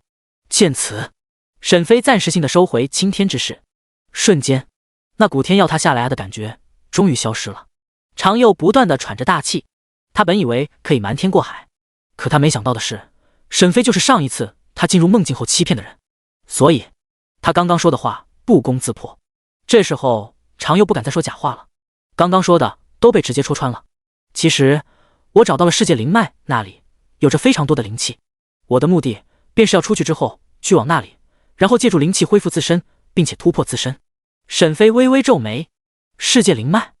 你不是被封印在这里？你怎么会知道世界灵脉在哪？常佑这时候有些骄傲，这自然是因为我的耳朵。他指了指自己的4个耳朵，我的耳朵可以听到非常远的距离，并且可以在我的脑海中具现化所听到的，将听觉转换为视觉。而我在沉睡的时候，耳朵也能够听到外界的声音，所以便意外地感知到了世界灵脉。经过了时间的迁移，世界灵脉来到了距离这里不远处的一座城的地下。我就想啊，既然离我这么近，我要是出去之后就可以很快地抵达那里，然后借助里面的灵气恢复自身。听到这里，沈飞又有一个疑问，既然世界灵脉出现在了这里，那为何灵气没有涌上来？还是因为有什么特别的原因？于是沈飞便说道，既然如此，你便带我去看看。说着也不由常佑反抗，直接拉住常佑，乘着大罗剑胎朝着长城而去。长城便是沈飞居住的城市，距离这里3000多里。在天上飞行的过程中，沈飞也开启了隐藏术，将常佑、大罗剑胎等全部隐藏，很快便来到了长城。具体在哪？你指出。常佑点头，然后指向了一个地方，那里是一个公园，在长城小有名气。年轻人不愿意来，但是一些上了年纪的老人却喜欢来这里下下棋，喝喝茶，聊聊天。此时也有着10来位头发斑白的老人正在公园内。沈飞看着他们，心中小时候的一些疑惑陡然间解开了，难怪经常来这里的老人都是如此高龄，估计就是因为这里散发出来些许微弱的灵气，在不断的改造他们的身体，所以才可以活这么久。只不过这灵气微弱的，即便是沈飞都不能感受出来，若不是有意探查，还真是无法发现这里有微弱的灵气。常佑只是淡淡的看了看周围的一切，并未露出什么疑惑的表情。看样子以前的时候他已经利用耳朵在脑海中勾勒出来了城市的面貌。常佑耳朵动了动，随即指向了一个地方，大爷，在那里，灵气便是从这里散发出来的。第145章不可能完成的任务。顺着常佑手指的方向，沈飞将目光看去，那里有一棵巍峨的大榕树，看样子是有将近1000年的历史了。沈飞上前来到了大榕树的跟前，地面上还有着他那盘根交错粗大的根茎，踩在这大榕树的根茎上，沈飞便感受到了一股微弱的灵气在不断的从根茎运送至大榕树全身，并且大榕树上的枝叶也发出了微微的灵气，这实在是太微弱了，若不是沈飞仔细的探查，根本是不可能够发现的了的。这也难怪没有人能够发现这里的异常，毕竟没有什么修士能够这么无聊，刻意的跑到这里来感受灵气。沈飞仔细的打量，但除了感受到灵气外，至于其他的，比如说入口这些，他都没能感受到。这很奇怪，只能说需要特殊的办法才能进去。随即将目光看向常佑，见此，常佑只好走了过来。对于沈飞没能找到入口，常佑没有感到意外，因为这个入口是在不停的变化，而且最为重要的是，在入口处还有着一个守护灵脉的生灵，沈飞想要找到几乎不可能的。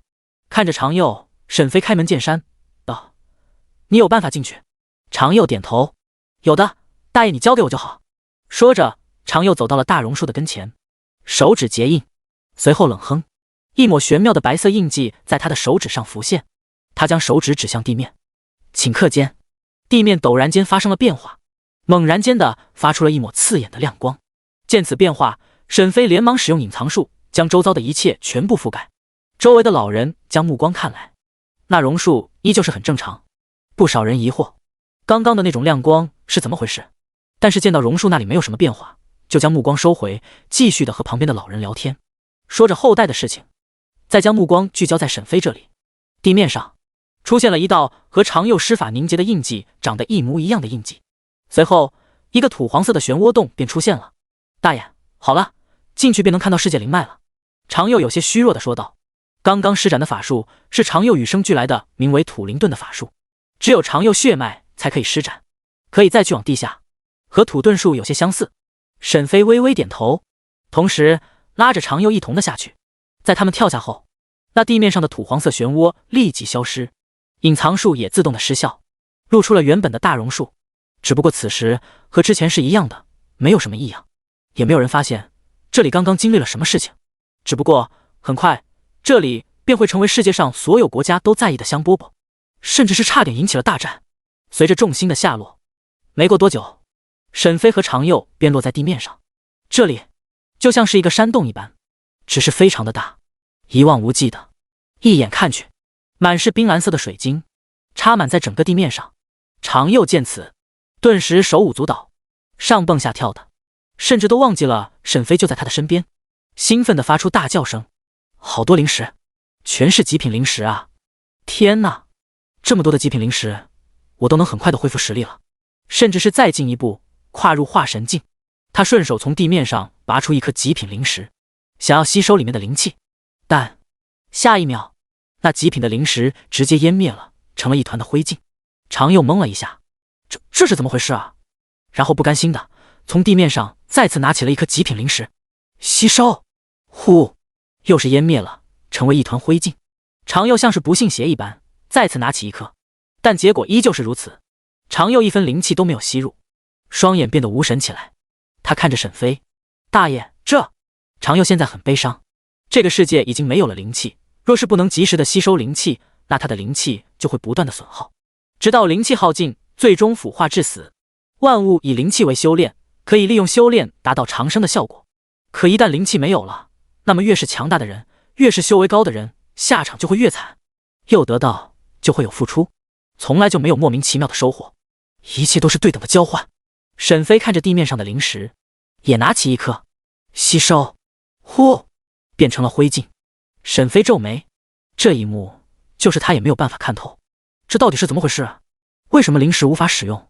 常佑见沈飞也没有什么头绪，于是便继续捡着地面上的灵石，不断的吸收，但只能不断的失望。猴脸上已经非常的通红，两颗如同宝石一般的眼睛闪烁着亮人的光泽。常佑都快哭了，早知道这世界灵脉中的灵石灵气无法吸收，那他还出来干什么呀？在道像空间内还能多活一点的时间啊！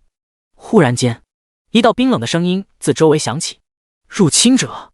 随后，一道冰蓝色的身影悄然出现，他浑身由冰蓝色的极品灵石构成，散发出庞大的灵气，正在冰冷地看着沈飞和常佑。在他身边，灵气正在不断的汇聚，形成了数不尽的灵气剑气，正对着他们。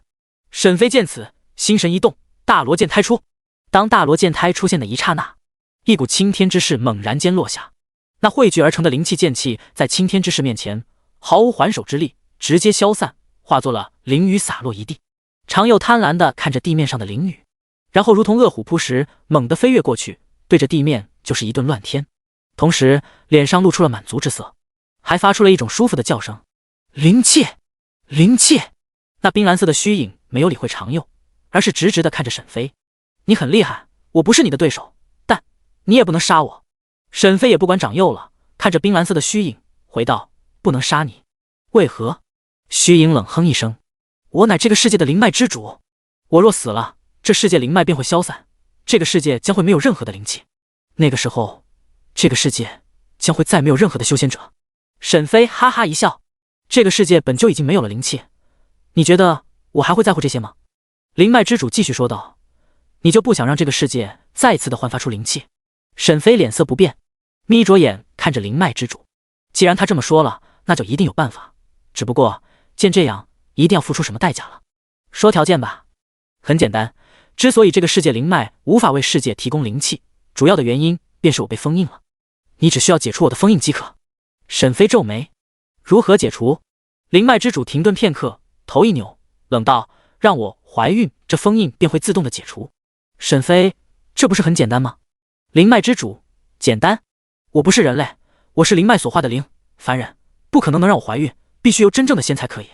所以，这简单吗？第146章，很辣的蓝丝家，需要仙才能怀孕？这尼玛，还有这种要求才可以？给你下封印的，看来是想让整个地球都无法恢复灵气了。只不过，沈飞想到了一件事，当初在精灵岛的时候，在五行村，他拿了一些生命母盒的水，精灵靠着生命母盒，不需要男人就可以诞生下一代精灵。那这个是否能给这个所谓的世界灵脉的灵怀孕呢？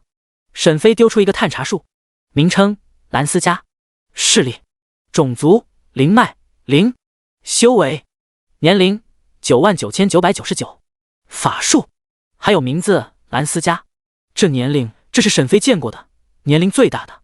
见沈飞一直盯着自己，蓝思佳有些愠怒，一直不说话算什么？怎么哑言了？既然你没有办法，那就请回吧，待在这里对你们也没有什么作用。旁边的长幼依旧在舔地面上的灵雨，哪怕只能恢复一点点的灵气，他都在努力的舔着。沈飞看了长幼一眼，随后轻笑一声，有一个办法，只是没试过。蓝思佳，是什么办法？沈飞，你好像比我还在意恢复灵气。他注意到了这个细节，他似乎比沈飞还在意这恢复灵气。蓝思佳依旧语气淡淡的，丝毫不在意。自然，作为这个世界的灵脉之主，我与这个世界绑定在一起，你们强大，我也跟着强大；你们弱，我也跟着弱。你或许不明白，我曾经有多强。沈飞饶有兴趣地问道：有多强？一道灭笑声传来：我未成仙，举世无仙；我未得道，举世无道。此时虽无法看出你的修为，但你最多也就是半仙境。曾经你这种境界的一抓一大把。沈飞震撼，难道地心以前的修炼时代这么的辉煌，连半仙境都是一抓一大把？还有这个蓝思佳居然如此的霸道。我未成仙，举世无仙；我未得道，举世无道。太特么的霸道了吧！旁边已经添完了的长幼震惊至极。此时虽然已经添完了地面上的灵雨，但为了不引起这两位大佬的注意力，所以他便继续的在地面上舔着，然后竖起耳朵认真的听着两个大佬之间的谈话。太他妈牛逼了吧！这个灵脉之主居然这么强大。我想你的办法应该是来自于永生世界吧？蓝思佳似乎猜出了什么。沈飞没有反驳，而是继续问道：既然你这么厉害，为何会被封印？对面的蓝思佳沉默了一会，旋即嗤笑：为何会被封印？人外有人，天外有天。端坐在井口之中，怎能明白天的浩瀚无边？不成仙，永远都是蝼蚁。哪怕是一个天仙，便能镇压这里所有人。说到这，蓝思佳便停下了。沈飞大概也知道了，估计是因为仙人出手的缘故吧。否则，按照蓝思佳所说，他几乎举世无敌，走在所有人的前端，再加上他是灵脉之主，这个世界的人也不敢对他出手。所以，那就只有一个原因了，便是来自天外的仙。沈飞看了他一眼，道：等着，我马上回来。说着，便进入了永生世界。刚刚进入到永生世界，沈飞立即使用了时间修改作弊器。叮，你修改了二阶地图的时间，二阶地图的时间10月，回到了10月前的状态。瞬间，再次获得了二阶地图具现道具的能力。随后选择了特殊物品生命母河的圣水，选择了具现，顿时你已具现一瓶生命母河水。而后沈飞立刻的回到了现实世界内，手中已然出现了一瓶生命母河的圣水，朝着对面的蓝思佳一丢。这是生命母河的水，喝下后可以怀孕。蓝思佳接过，神情依旧是不变，打开瓶口，轻轻的一闻，脸上露出了一道冷笑。可以，这东西没想到居然能有。随后他毫不犹豫的一口喝下。没过多久，他的肚子缓缓的变大，周围的灵气也随之暴动，无数的灵气突然充斥在整个地窟中。长佑感受到浓郁到极致的灵气，立刻张开，贪婪吸收着周围的灵气。灵气从他的毛孔中吸入，充沛的灵气充斥在他的丹田内，修为在暴涨，瞬间达到了元婴境9层巅峰。还没停，砰！一声巨响过后，半部化神境的气息出现。长佑连忙道：大爷大娘，我先出去突破了。随后立即的飞出这里，来到了外面。沈飞没有在乎他，而是继续的看着蓝思佳。这时候蓝思佳的肚子已经非常的大了，像是怀胎10月，即将临盆。蓝思佳摸着肚子，如你所愿，此时灵气已经开始复苏，最多不过1年，灵气将会蔓延恢复至整个世界。而沈飞耳边也已经出现了任务完成的提示：万物时间修改地心版，目前修改时间1-999年，下一等级修改时间1000年，升级修改时间所需，完成主线任务。此时沈飞已经可以直接在现实修改时间至999年了。正当沈飞兴奋的时候，蓝思佳动了。沈飞立刻看向他，只见蓝思佳的右手散发出一道灰白色的光芒，夹带着一股死寂之意，摸在了肚子上。右手直接穿过肚子，拉住了里面的孩子。瞬间，一道婴孩的嘶叫声戛然而出，随后停止了。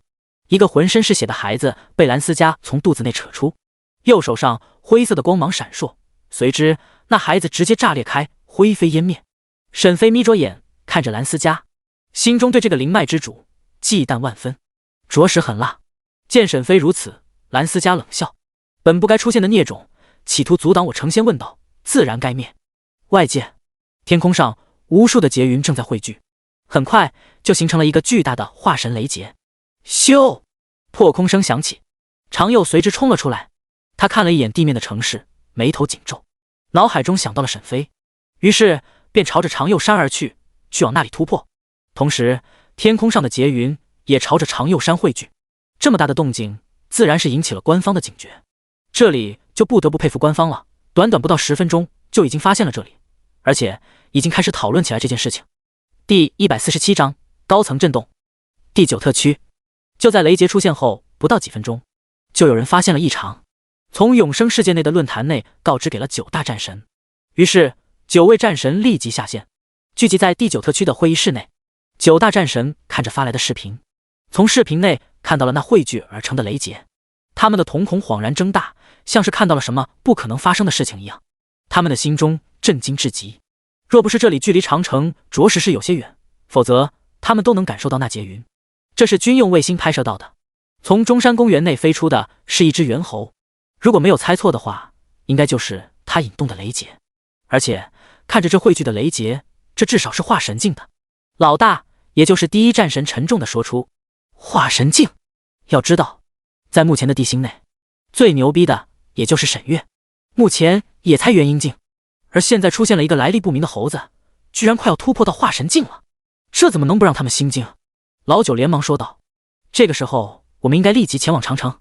那猴子是敌视，我们暂不可知，可若是敌人呢？对我们人类有所不满呢？到时候对城中的百姓出手呢？老八反驳道，我觉得不会，你们仔细看，他是从长城跑到了长佑山，若是他真的对人类有所不满，有所恶意的话，那应该是直接在长城内突破，又何必大老远的跑到长佑山呢？所以我认为我们虽然要去，但是不能带着恶意，先搞清楚是敌是友再说。其余人听到老八的观点，纷纷赞同。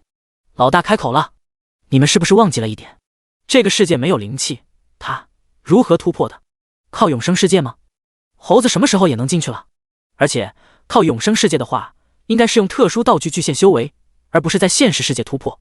现实世界也没有灵气给他突破。经过老大的提醒，他们想到了，是啊，这个世界没有灵气，他是如何突破的？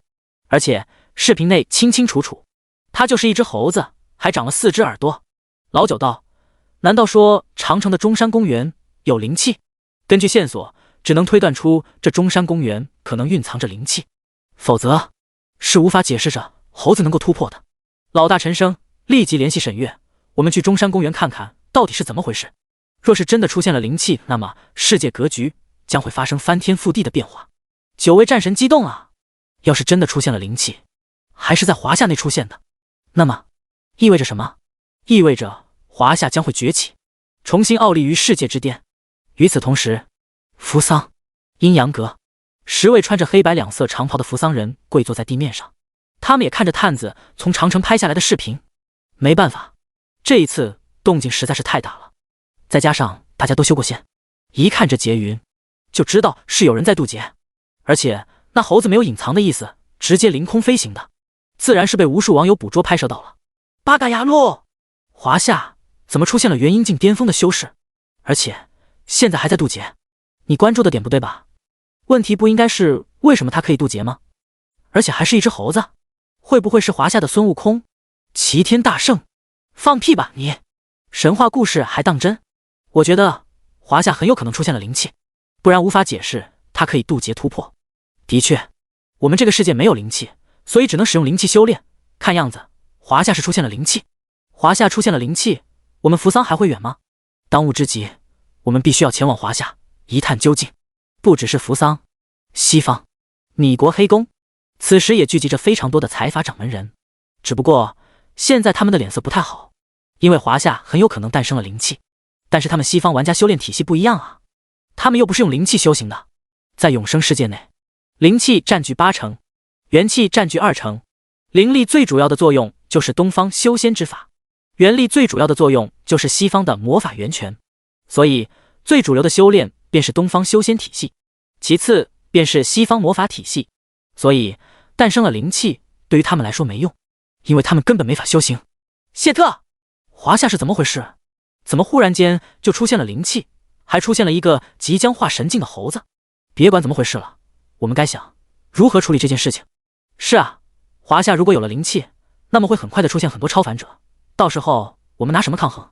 让华夏境内的所有探子全部去长城，一定要搞清楚到底是发生了什么事情。必要的时候可以直接出手攻击那个猴子，栽赃给华夏。中山公园地底内部的世界灵脉中，沈飞忽然想到了一件事情，他是灵脉之主，世界的灵气都是从他这里而来。那元气呢？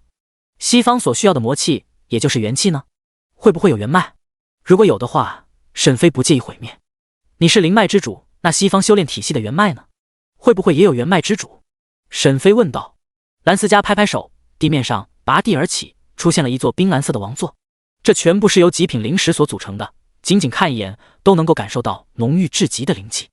他坐在上面，居高临下看着沈飞，回道：元脉、元气，你指的不会是西方的那种修炼体系所需要的能量吗？说着，蓝思佳蔑笑一声，没有灵气便没有元气，自灵气的基础上发生异变，便被称为元气。这种元气无法直至大道，最多抵达半仙境便没有办法精进了。即便在传说中的仙界，仙人们所需要修炼的气也都是灵气，所以换句话说，元气也是因为我才诞生的。听到这，沈飞的疑惑解决了，原来是这个样子啊！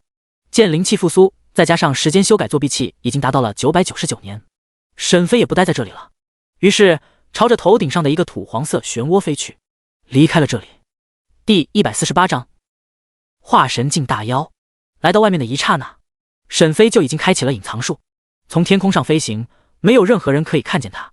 天空上乌云密布，化神雷云已然汇聚。虽然真正的化神雷云在距离这里3000多里的长佑山上空，但即便在这里隔着这么远，也都能感受到那股让人悸动的感觉。对此，沈飞自然要去长佑山一看。这家伙突破后就达到了化神境了，可以说是目前地心修为最高者也不为过。若是沈飞没有大罗剑胎，恐怕这个世界几乎没有任何人可以对付他。这时候就必须要敲打一下这个长佑了，不然等到沈飞进入游戏后，这家伙万一跑出来兴风作浪呢？于是沈飞立即朝着长佑山飞去。此时的长佑山已经有了非常多的人，几乎每一个人都拿着手机对着空中渡劫的长佑拍摄，然后不断的上传到网络上。同时也有很多的人开启了直播。老铁们，我是你们的汤姆哥，今天我貌似给大家拍摄猴子渡劫化神境，大家有银票的、金票的赶紧投喂一下。汤姆哥，你快点到山上去，看得更近一点啊！哇哦，主播好厉害啊，居然不怕死，敢来直播这个。你们说那天上的会不会是大圣啊？改编不是乱编，细说不是胡说，你这是要向全国人民谢罪的。楼上老开花了，修我是彦祖，打赏了10万张银票；修我是于燕，打赏了10万张银票。这种情况很多。这一天，非常多的人已经看到了这一幕，当然是借助着他们的直播，从世界各地都看见了这渡劫的一幕。同时，微博热点也在迅速升起，拿到了当天的热点第一，而后面还在不断的出现关于这一幕的热点。猴子渡劫化神境，大圣渡劫化神境，长城有灵气，长佑山有仙人居住。六老师批判四耳猿猴，改编不是乱编，细说不是胡说，四耳猿猴，你要向全国人民谢罪。不仅如此，媒体们也是集体发声。微博官媒，是渡劫还是渡劫？是大圣还是猴子？齐天大圣在线渡劫化神境。杨梅官方，长城长佑山渡劫之猴子究竟是谁？灵气是否回归了？ UC 震惊不？震惊，四耳猿猴突破居然是靠着他。团子官媒，长城疑似灵气恢复，华夏是否即将崛起？塔独官媒转发了团子官媒华夏必将崛起。西方无数的人从游戏内退出，从睡眠中醒来，拿出手机观看着来自东方的直播。谢特，我们领导是傻叉吗？为什么登录了不了华夏的网站？我的天啊，太恐怖了吧！华夏居然有着一个即将化神境的猴子，我就知道华夏这个东方神秘的国家不简单，一只猴子都要6阶了。呵呵，不就是6阶的化神境吗？再说了，他也不一定能够突破成功啊。就是啊，居然还有人贴华夏的，呵，我们米国才是最牛逼的。非常多的人偷渡来到华夏的直播网站，借助着那些在长佑山底下直播的人，看着那天空上渡劫的长佑。哎，这个不是我们宇宙国的猴子吗？怎么跑到了华夏了？就是啊，这是我们宇宙国的猴子！抗议！让华夏将猴子还给我们！华夏都是一群偷盗者，抢我们的文明，抢我们的泡菜不说，现在连我们的猴子都抢，真是可悲的种族！我擦嘞，这么恶心！宇宙狗，滚回你们宇宙国去！来我们华夏直播间逼逼什么？哈哈，华天下之大鸡，哪有爹长得像儿子的呀？哈哈，法克，你们宇宙国的垃圾能不能不要讲话？全是弹幕，我怎么看视频？哈哈，你们宇宙国的主人都嫌弃你们啊！哈哈哈，巴嘎雅路，你们弟，宇宙国弟坏人，大弟坏人，都给我住嘴弟干活！这时候，天空上的长佑浑身浴血，不过眼中满是战意。他看着天空上的最后一道雷劫，大声的怒喝：“来吧，来吧！”似乎是因为受到了挑衅，还是什么，天空上的最后酝酿的一道雷劫朝着长佑劈来，在空中变成了一道紫色的雷电巨龙，张开狰狞的龙头撕咬而来。轰嘶嘶嘶嘶啦啦啦，巨大的声响传遍整个长佑山，地面的人都有一种身体酥麻的感觉。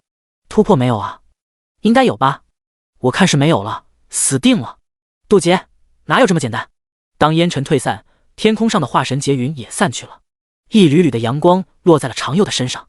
这一刻，他已经达到了化神境。他扭着身体，立刻咔咔作响。看着下面的人类，他嘴角露出了一抹残忍，忍不住了呀，好像尝尝味道。地面上的人类自然也是看到了长佑已经渡劫完成，变成了化神境的大妖。直播间内，哎呀，我擦，这家伙的眼神似乎有点不对劲啊！他是妖啊，万一我们华夏好像没有人可以对付他，我马某人说句话，若是这个四耳猕猴敢对主播出手，我势必让他尝尝我的松果闪电鞭混元八卦太极拳。我擦，马宗师在直播间啊，牛的啊！忽然，还在直播的人感觉天要塌了，身体都在忍不住的在颤抖，根本没有了站立的力气，纷纷的瘫倒在了地面上。有些主播靠着手拿手机直播的，手机直接脱落，镜头直接改变了。怎么回事？主播你咋了？不会是这四耳猿猴对他们出手了吧？马宗师，快出手啊！兄弟们，去汤姆哥的直播间！很快，所有人去了汤姆哥的直播间。由于汤姆的设备非常好，两部设备一起开的直播，地面上的人、天空上的长佑都被拍了进去。当直播间的人看到了地面上人后，纷纷露出了疑惑：怎么回事？为什么大家都这么痛苦，身体都在抽搐？一定是那四耳猿猴出手了。baby 啊，不对，你们看四耳猿猴，他的身体也在不断的颤抖，目光非常的惊恐啊，似乎是有什么大恐怖降临了。还有天，怎么忽然间就开始暗沉了？枪！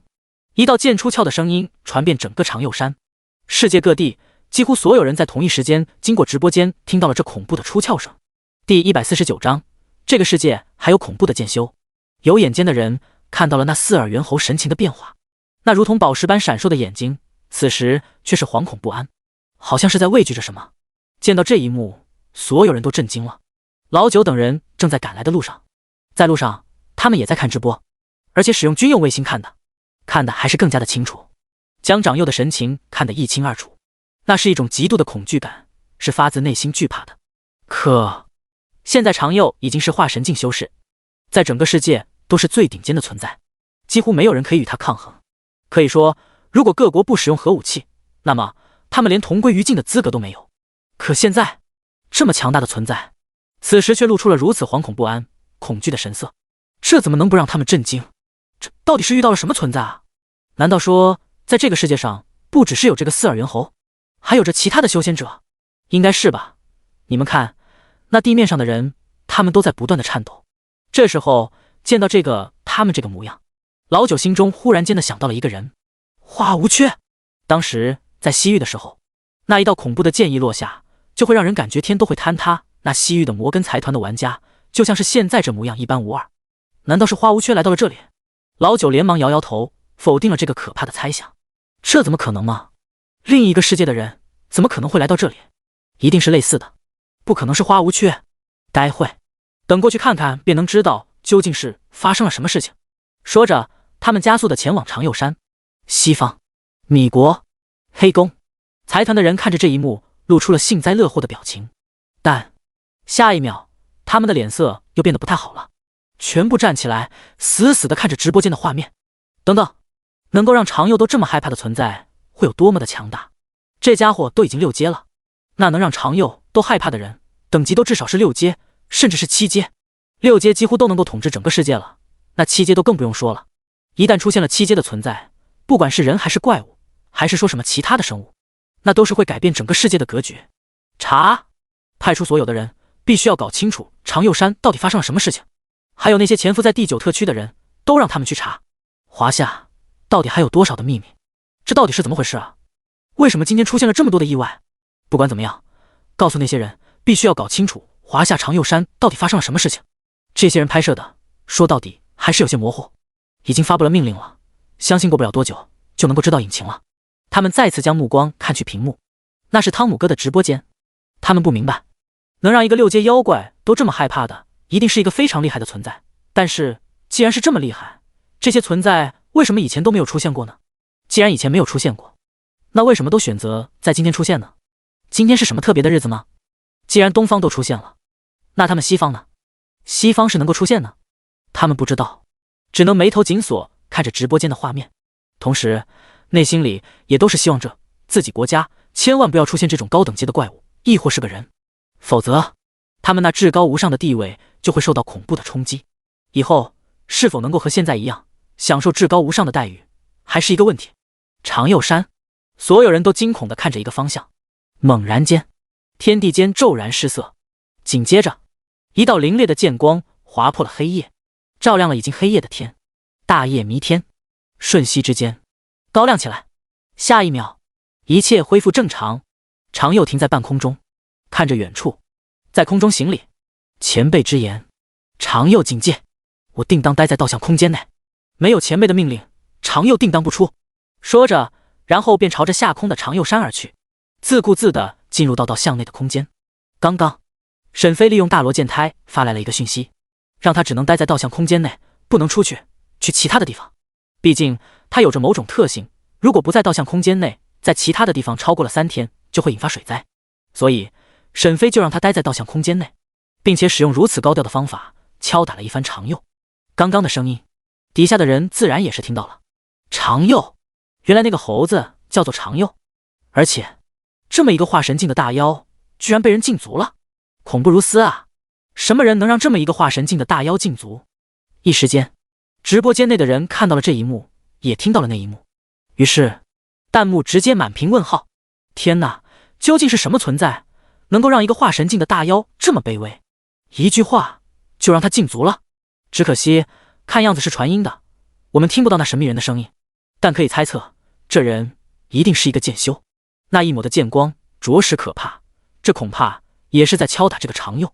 没想到我们地心还有这么一个隐世的大修士，奇怪，以前怎么就没有听说过呢？这样牛逼的存在，应该会有传奇故事留下来才对啊！一时间，网络上满是热议，都是关于长佑被禁足、被神秘剑修禁足的热点。神秘剑修，长佑被神秘剑修禁足，化神境的四耳猿猴叫做长佑。神秘剑修是谁？李白、吕洞宾，还在赶路的9位战神自然也是看到了这一幕，也听到了那长佑的声音，顿时间就震惊了。人还未出现，就让一个化神境的大妖禁足了，实在是太不可思议了。那长佑的声音很奇怪，但是神奇的是，他们都能够听懂。这长佑只有惊恐之意，满脸都是幸存过后的神色，说明这长佑也很害怕，只有打不过才会害怕。也就是说，让长佑禁足的人是一个极度恐怖的存在，实力比长佑高得多。同时，他们也松了一口气，这家伙，这个叫做长佑的被禁足了就好。这么一个不可控制的大麻烦，能被困在一个地方，那倒也是挺好的。也不知道那位神秘的剑修究竟会是谁啊？居然会让一个化神境的大妖如此害怕，露出这种神情。不管是谁，我们都惹不起。赶紧吧，争取明天早上赶到长佑山。反正那长佑就在长佑山，在什么道像空间，我们过去正好可以问问他。只希望是有非敌啊。第150章，窥探世界的隐秘。很快一夜便过去了，在这一夜内，无论是网络上还是游戏论坛内，都在疯狂地讨论着关于这件事。没办法，这件事情着实是匪夷所思，谁能想到现实世界内居然会出现这种事情？一个化神境的大妖啊，在现实世界内几乎算是无敌的存在啊。但就是这么无敌的存在，就在昨天下午的时候，被无数的人看着，被一个神秘的剑修隔空禁足。那神秘的剑修只是发出了一抹剑光，天地间就浑然的失色了，让那长佑没有任何的反抗之心，当着所有人的面彻底的认怂，宣告会进入到像空间内，而且没有那位什么剑修的允许，坚决不出去。这一件事情很快就传遍了整个世界，随之世界震动。没人会想到那神秘的剑修究竟有多强，那神秘的剑修又究竟是谁呢？那神秘的剑修到底活了多久？为何现在会出现呢？无数的疑问充斥在所有人的心中，每个人都想要知道这些答案，但可惜他们注定不会知道，因为那所谓的神秘剑修就是沈飞。他们连时间是谁都不知道，又怎么能知道沈飞呢？天色逐渐的亮了，此时已然清晨，太阳拂晓而出，一缕金色的阳光洒在长佑山。山下有着非常多穿着制服拿着武器的人，在这里已经设立了一个关卡，简陋的大阵笼罩在长佑山上。这是华夏的底牌之一，还是用特殊道具具现的一个5阶阵盘。若不是这次事件太过于特殊了，都根本不会动用这个底牌。这里已经被官方接管，任何人没有特殊的手续，没有高层的允许，根本无法进去。凡是想要闯进去的，以叛国罪论处。在长佑山上一座破旧的道观中，10道人影聚集于此，9位华夏的战神，一位目前世界已知的最强者沈月。他们10人来到这里，便是要问长佑一些事情。虽然知道长佑很可能什么都不会说，但是还是要问，万一他会说呢？于是他们10人走进道观中，来到了道像的旁边。此时的道像上，那黄色的符箓已经将消失了。道像看上去有些普通，但是却有着一些让人恍惚的感觉，这一点来说就已经是神异了。再者，他们可是修炼者呀。沈月更是在现实世界内已经达到了元婴境。就在昨天，沈月得到了一个5阶特殊道具，修为在现实世界内已经达到了元婴境。老九摇摇头，然后看着道像说道：长佑道友，可否解答我们一些问题？他们知道长佑不能随便出来，所以就说解答他们一些疑问就好了。相信这个应该是不难吧。长佑在道像空间内听到了老九的声音，然后手臂一挥，在他眼前就出现了10道人影，正在外面看着道像。他嗤笑一声，对着10个人面露不屑：10个垃圾而已，有什么资格问他问题？你们以为你们是谁啊？你们以为你们的脸是有多大啊？你以为你们是那个大爷，还是你以为你们是那个大娘？于是毫不客气的呵斥：滚！什么垃圾废物也敢来吵你长佑爷爷休息？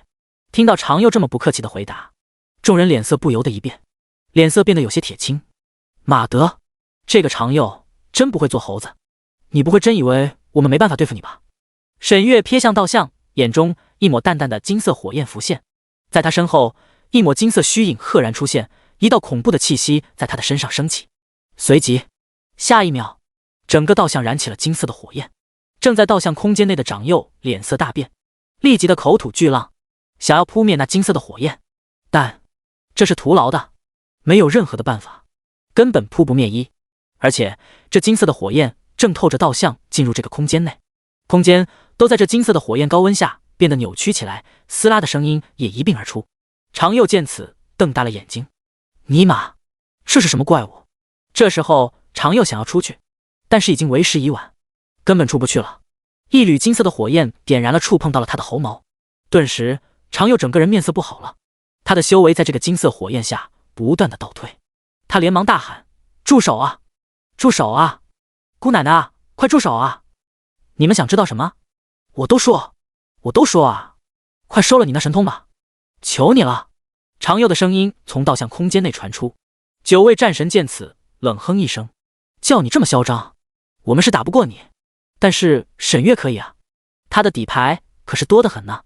沈月闻言，眼中的金色火焰骤然间消失，道像上的金色火焰也跟着消散。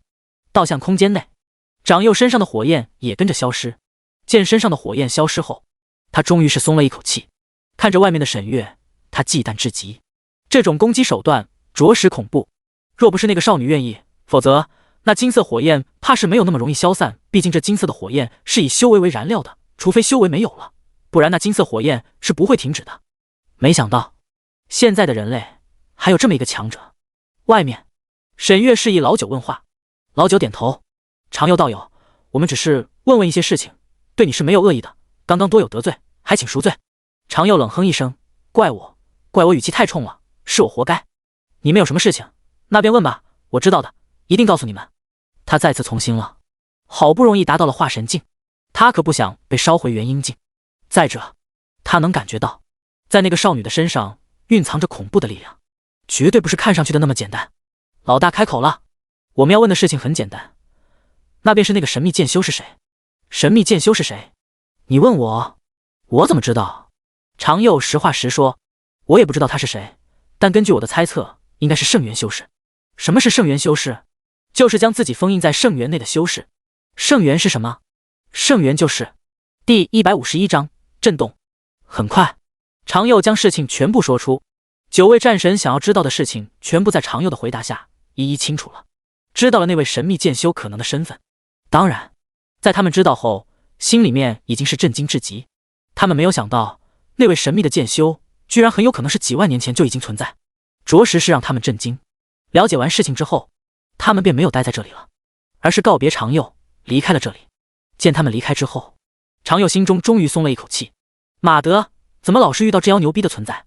说着便回到了道像空间内。在知道这些事情之后，9位战神将这里得到的信息制作成了一个红色的机密文件，将这些文件放入一个保险箱之内。然后7位战神一起前往华夏帝都，要将这个目前对于世界来说最为重要的信息交给内阁。内阁是华夏处理政事的地方，这种秘密，那里的大人物也必须要知道。7位战神走后，其余的2位战神便立刻和沈月前往长城，他们要去往那个名为中山公园的地方，那里最为的神秘了。从常佑得知，中山公园便是灵气复苏的关键点，而且这灵气复苏开启的人便是那位神秘的剑修。沈月，走吧，该去长城看看那中山公园了，看看那里究竟是发生了什么事情。老八和老九看着沈月，语气中带着恭敬。没办法，谁叫他目前的修为最高，而且实力也是最为的强大，所以这是对于强者的尊重，是不可避免的。可以说，目前华夏可以损失9位战神，但是绝对不能失去沈月。沈月并未对他们有多大的含义，再者，他的弟弟也是在他们的保护之下，他们处理保护沈飞，这些让他很满意。好，那便去看看吧，看看那里究竟是发生了什么事情。对于那里的事情，常佑并未细说，只是说了这次能够引起灵气复苏，靠的都是那位神秘的剑修，而并没有说出世界灵脉和灵脉之主的事情。之所以如此，恐怕还是想要坑一坑这几个人，不然那不是被白烧了。常佑可不是什么善茬。沈月看了一眼常佑山，随后俏脸上露出了一抹笑容，便腾空朝着距离常佑山3000里外的长城而去。身后2位战神连忙跟上，只是他们的速度当然不可能能够跟得上沈月的。很快，沈月就来到了长城，只是他没有第一时间来到中山公园，而是第一时间来到了家中。他想看看那小家伙现在如何了，最近好久没见到他呢。刚一进入家中，便看到了正躺在床上看动漫的沈飞。此时沈飞正看到了最精彩的部分，不由得跟着激动起来。1袋米扛几楼？森罗天赛。然后心中有所感，便转头看到了沈月。姐，你咋来了？沈月上前，没有丝毫的客气，将素手放在沈飞的头上，毫不留情的揉着。我怎么不能来了？我来看看你呢，最近怎么样了？怎么没和那个东方家族的小姐联系呢？沈月指的当然就是东方暮云。自从他加入了子府剑宗之后，沈飞就几乎没怎么联系了。再者，他现在也没有联系沈飞了。之前发了好几个消息给沈飞，但是沈飞没有回，所以他也渐渐的放弃了高攀沈飞。沈飞无语，姐，我和他又没什么，你也别太关心我的终身大事了。沈月轻哼一声，坐在沙发上。那你现在在永生世界如何了？什么境界了？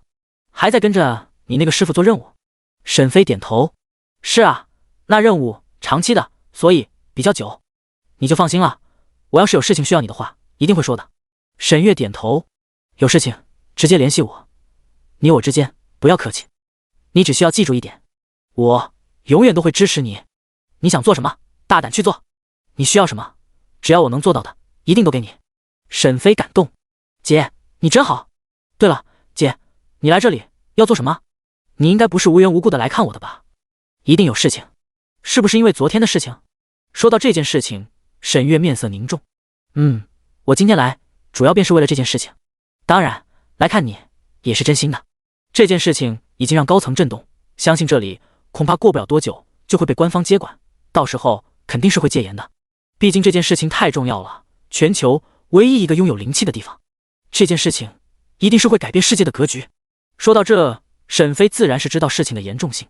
沈月看着沈飞，关心道：再者，还有一件事情，那便是这个世界还有修仙者，那长佑还有那神秘的剑修都是如此。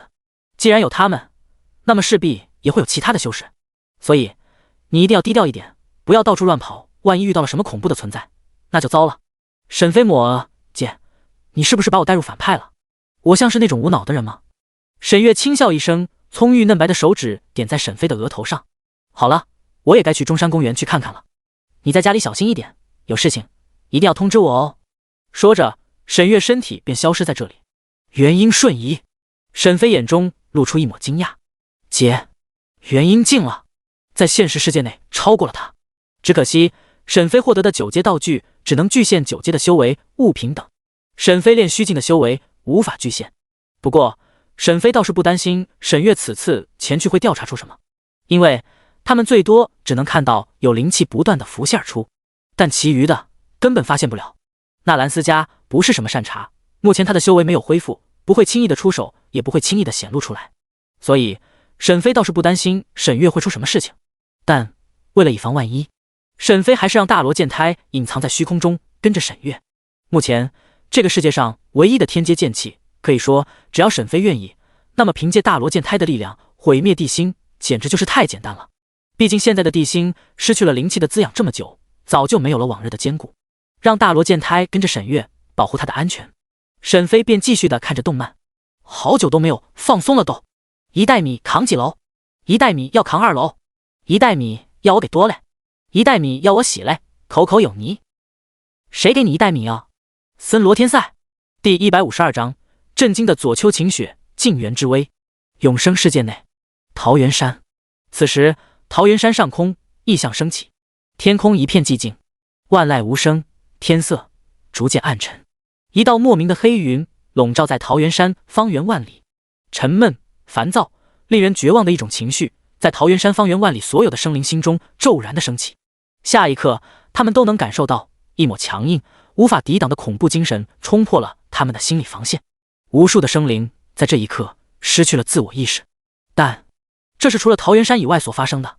整个桃源山一抹祥和之气覆盖，那神秘的精神力无法侵入。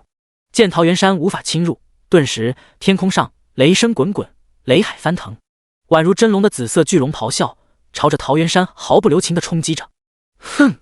一道冷哼声响彻在整个桃源山，随即恐怖的力量骤然间出现，白色的正气犹如浩荡剑气，激起了无边的空间震动，空间不断的扭曲，虚空内无数的虚空怪物顷刻间全部化为乌有。下一秒，狰狞恐怖的紫色巨龙口吐紫色雷电，巨大的紫色雷电形成的光柱冲向那升起的白色浩荡剑气。撕拉！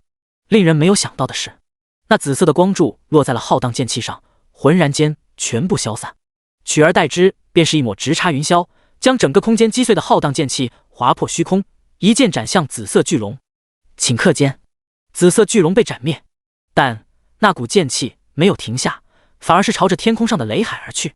下一秒，雷海破碎，原本黑色的天空开始恢复了，但只是半秒不到，天空再一次被黑夜笼罩。一道略微有些惊讶的冷傲声音响起：咦，这东西什么时候出了你这个人物了？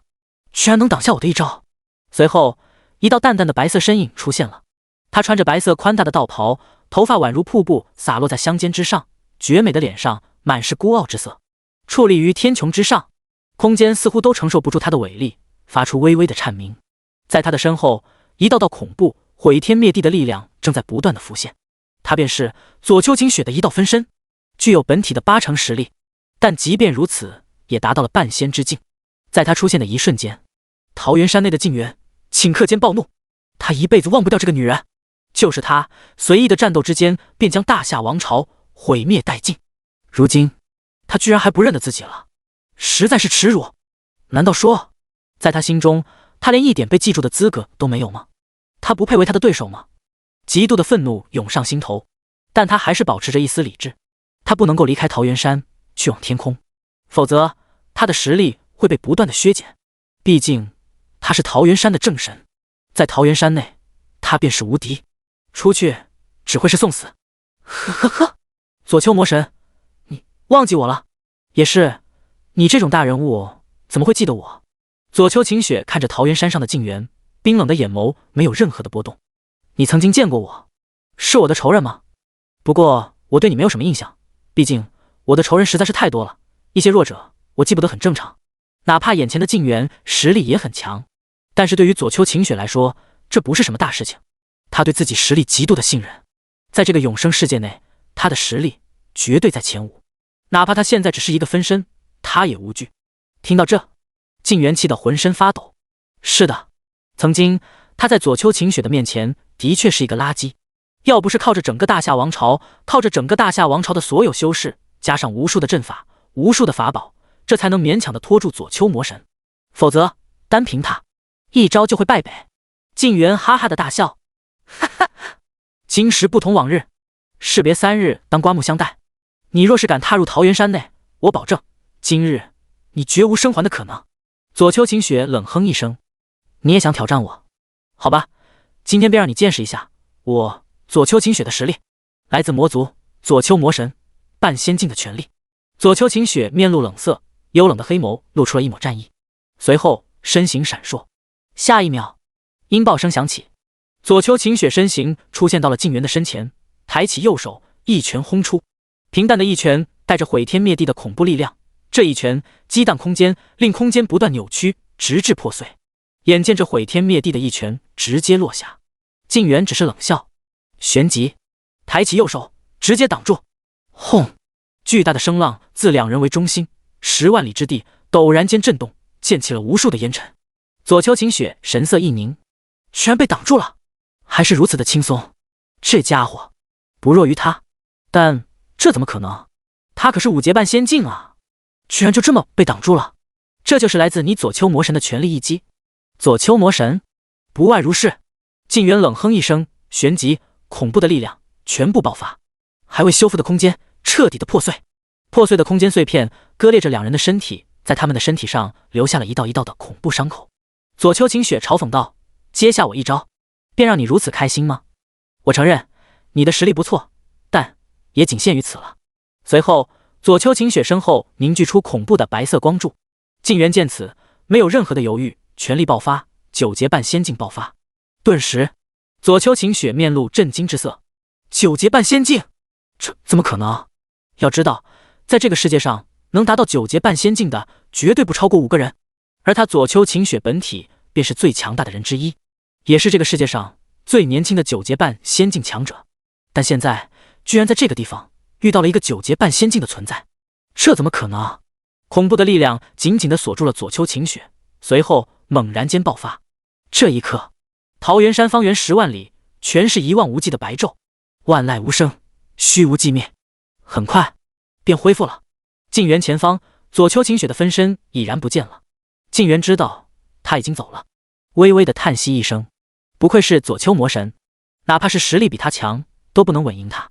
说到底，还是我的限制太多了。说到底，一切都是来源于花前辈，这终究不是自身实力，难以掌握。第153章，震惊，神土出世。距离桃源山100万里外的一处荒地，一道浑身浴血的人影飘然间出现。此人正是左丘晴雪。此时的他没有了刚刚的风采。嗨嗨，没想到这个世界还有一位9阶半仙境强者，还隐居在这个地方。看来我前世的魔种就是被这家伙给毁灭的。该死啊，这家伙究竟是谁？大夏王朝？当时若不是我受到了咒杀神殿的牵制，左丘晴雪立即盘坐在地上，手中不断的结印，随后一抹神异的符号出现。他将刚刚的一切记忆全部利用这个符号传给了本体。长生殿，白茫茫的世界内，左丘晴雪本体猛然间睁眼，幽冷的眸子全是不可置信。这怎么可能啊？一位9阶半仙境的存在，居然会出现在那个桃源山？还是他出手毁灭的魔种？该死！他为什么要这么做？难道就是因为那小小的大夏王朝？旁边的人察觉到了左丘晴雪那波动的情绪，随即心中都是震惊至极。这家伙到底是遇到什么事？什么事情能让一位9阶半仙境的无上存在露出这种表情？简直是不可思议啊！左丘，你遇到什么事情？看样子很不妙啊。是啊，有什么事情和我们说说呗，呵呵，说不定我们能帮你的忙呢。我们在外面还是有着一点的势力，即便是东域的3大圣地，还是西域的3大神殿，我们都可以调动的哦。当然，要是借助我们的力量，当时候收割生命之源的时候，你必须要付出。这么样，这个要求不过分吧？答应吧，呵呵哈哈哈。左丘晴雪只是冷哼一声，没有那么简单。或许我们的计划已经暴露了。周围的人砰然间睁眼，一瞬间，长生殿内数百位恐怖的存在骤然间睁眼。你说什么？我们的计划暴露了？你知道这意味着什么吗？哈，就算计划暴露了，能如何？这5大域谁能抗衡我们？左丘晴雪，你到底遇到了什么事情？和你上次的事情有关吗？上百位恐怖的存在都盯着左丘晴雪，若是有人在的话，就会看到这里面几乎都是曾经名震5大域的恐怖存在，3大圣地的3位建立者，3大神殿的3位建立者，道门、佛门的建立者，还有数不清的大能都在这里。左丘晴雪将刚刚分身在外面遇到的事情说出。本来他派出分身是想要帮他完成一些事情，顺便将上次破坏他前世魔种复活计划的人给解决掉，结果没想到居然会发生这种事情。当周围的人听完后，相互一看，都有些不敢相信。拜托，这谁敢信啊？一个9阶半仙境的存在居然在外面，他难道不怕死？居然敢出现在长生殿外，不怕死？而且这么一个强大的存在，居然是曾经大夏王朝的人。左丘晴雪将他的面貌勾勒出，当一些人看到之后，顿时他们懵逼了，有些人直接惊讶地喊出来了：这尼玛不是静元吗？他怎么可能会是一位9阶半仙境的存在？你是不是搞错了？左丘晴雪寒声道：我有需要骗你吗？我的分身将记忆分享给我，的的确确就是他。你认识他？此时众人全部看向刚刚说话之人。对于左丘晴雪，他们当然是相信，毕竟这个计划就是他提出来的，他没必要骗他们。这个东西关乎着他们所有人的生死，关乎他们能否活下来，所以一定不能够有任何的闪失。那人冷道：这静元是2万年前我的一个学生，而且当时他为了大夏王朝的安危对左丘晴雪出手，最终受尽重伤。我当时看到了他最多活不了几年了，但现在他居然在2万年之内成为了9阶半仙境，简直是不敢相信啊！忽然间他想到了什么，眼前的左丘晴雪不就是仅仅1万多年便是成为了9阶半仙境吗？这家伙才是真正的逆天。当时对他父亲出手的那几位半仙境存在都已经被他全部斩杀，而且还是在3大圣地的创始人的眼下一一斩杀。左丘晴雪喃喃自语：静元。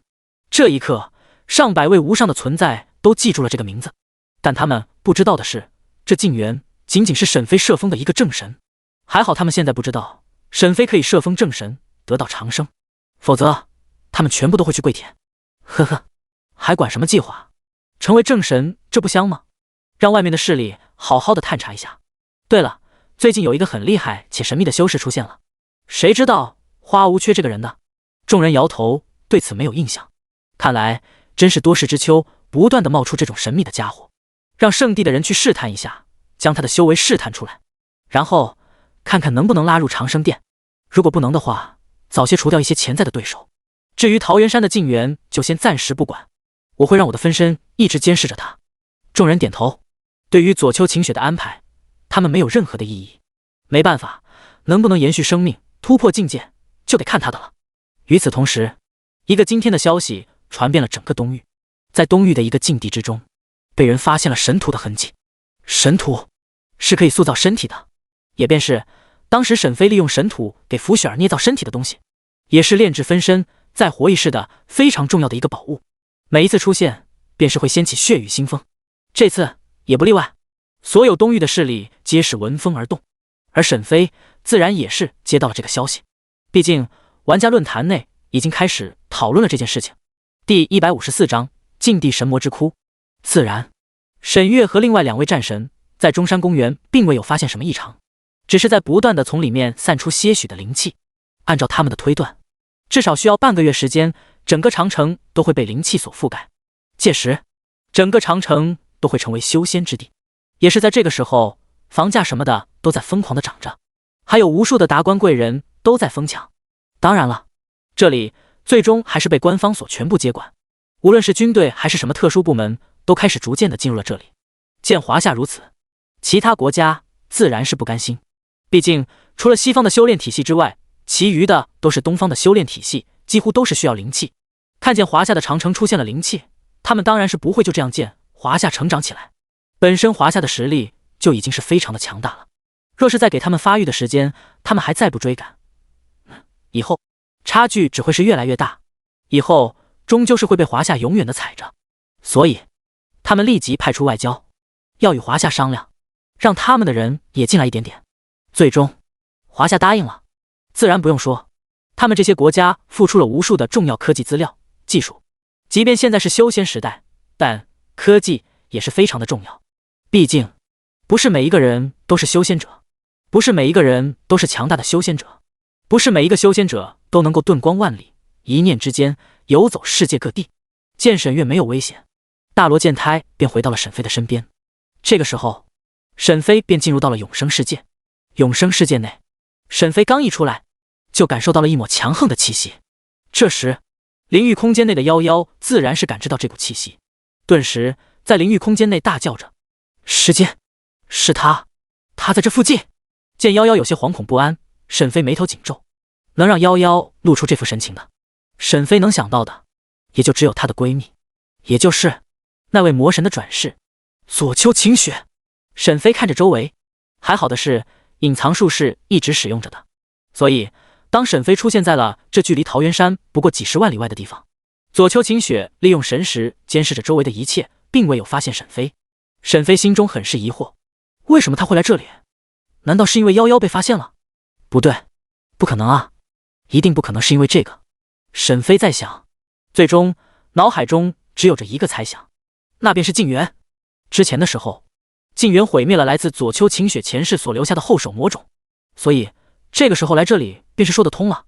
既然左丘晴雪在这附近，沈飞自然是不敢露头，不然一旦被盯上，以目前的实力来说，完全没有任何的胜算。所以沈飞便一直开着隐藏术，朝着一个方向飞去。在飞的过程中，沈飞进入了许久没看的玩家论坛，毕竟这个时候赶路是最为无聊的，而夭夭还处于那左丘晴雪的恐惧下，一直躲在被窝里，都不和沈飞说话了，还生怕被发现。对此，沈飞便打开了玩家论坛，看看最近是有发生什么大事情。很快便看到了一个帖子，点赞量、评论都非常的高，甚至还有非常多零食的打赏。沈飞一看标题，瞬间浑身一震，震惊！可靠情报，神魔之窟出现了神土，而且还有着神药。神土！沈飞第一时间便看到了这两个关键字。没办法，沈飞一直都将夭夭之前说的话放在心中。当时夭夭说了，要让他捏造他的新身体，而捏造身体需要什么？那便是神土啊！只有神土捏造的身体，才能够和正常人的身体一样，可以吸收天地间的灵气进行修炼，而且修炼的资质还是非常的好。所以这便是为什么这么多大能都要争夺这个神土，一旦得到了，便是可以直接捏造出身体，等到寿命快无的时候，就可以活出第二世了，进行重新的修炼。沈飞激动地点开帖子，是一个名为九峰的玩家发的帖子。帖子内，兄弟们，就在昨天，我发现了一个惊天的大秘密，在神魔之窟内居然有着神土，虽然不知道有多少，但是我都捡到了一小块。图片，看到没有？这就是神土，我在神魔之窟内找到的。得到这个神土之后，我卖给了佛门的 NPC， 得到了不少的好东西呢。哈哈，这次真的赚大发了。图片，最为重要的是，我觉得这神魔之窟里面还有着神土。现在道门和佛门都已经派人开始进入神魔之窟了。我去，差点忘记介绍了。神魔之窟位于北海的神魔岛，是北海的一个禁地。我当时和几个兄弟为了得到大量的经验，铤而走险，最终来到了神魔岛，找到了神魔之窟。而神土是在神魔之窟的第5层找到的。神魔之窟一共有12层，现在第5层就有神土，那么其余的就更别说了。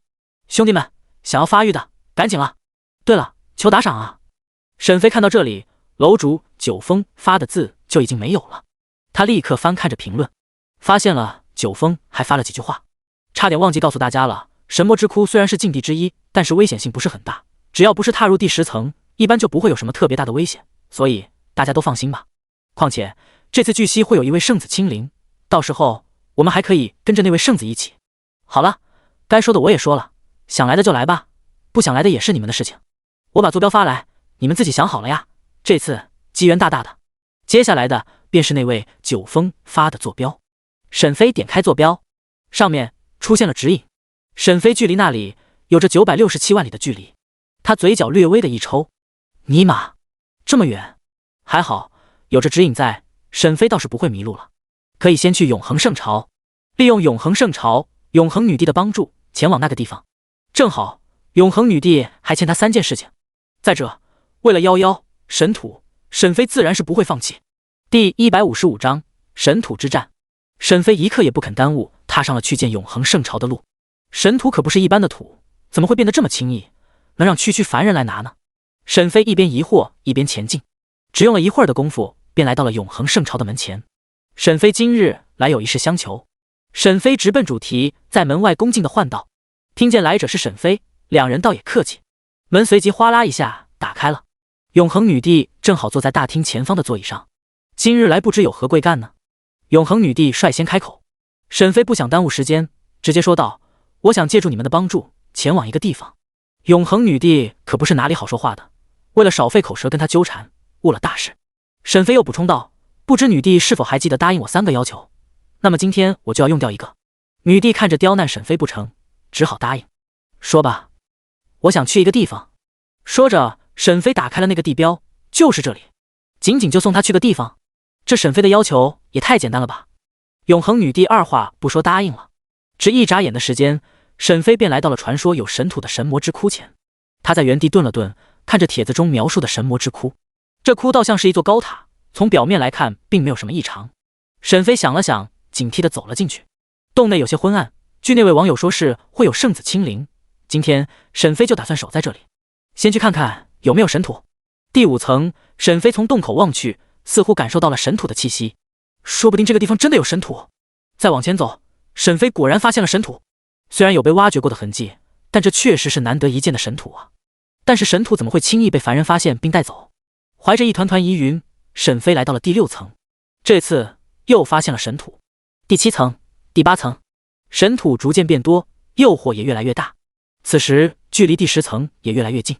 那个网友九峰说第10层不能进，沈飞皱起眉头，不得其解。不过身处第9层，沈飞却隐隐嗅到了一些熟悉的味道。糟了！沈飞心中大惊，这股味道不就是左丘雪晴吗？他怎么会在这里？沈飞聚精会神，感受着气息的微弱变化，时不时转动方向。这家伙说不好是在第10层。第10层不能进，左丘雪晴在第10层。沈飞似乎明白了什么，神土可以极大的提升左丘雪晴的实力。他不久前败于静园手下，怎么会甘心呢？静园这么短时间内就达到了和他一样的境界，想必左丘晴雪一定感受到了威胁，指不定这个圣女就是他呢。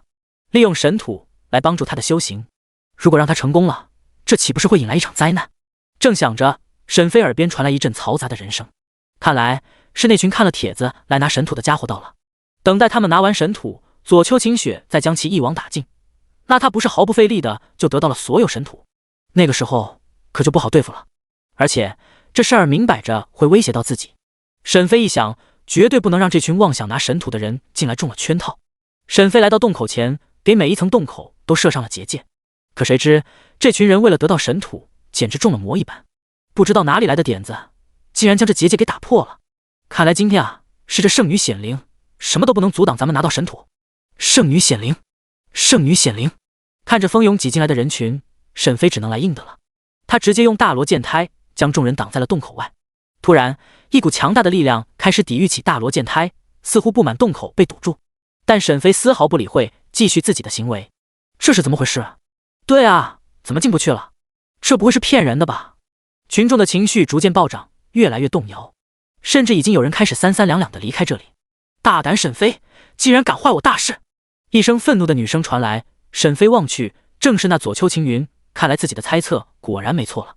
还好自己来得及时，阻止了这场挖掘神土的行动，让左丘青云的奸计未能得逞。那又如何？你这种行为本就是会扰乱空间的，就是不该做的。我只是来阻止你，以免你酿下大祸。左丘青云此刻哪里听得劝？先前他败于晋元手下，本就够屈辱，现在又被沈飞方面训斥，他一心只想变得强大，好给他们一个教训。看招！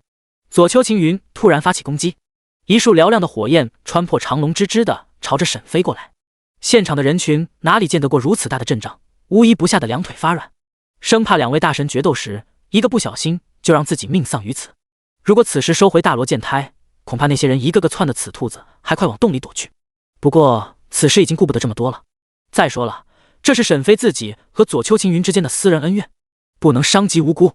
沈飞伸出手，大喝一声收，大罗剑胎顷刻间便落在了他手中。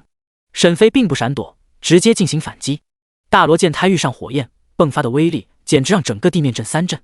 待在石洞里的长佑都被这巨大的动静给吵醒了，急切的想要知道外面世界发生了什么大事。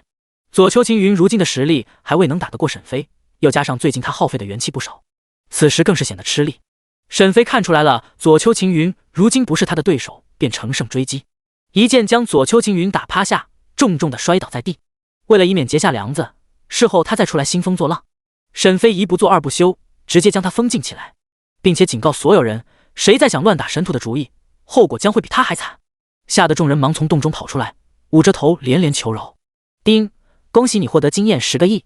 昵称时间，天赋 SSS 级大道天赋，血脉人族真魔真龙，寿命无期限。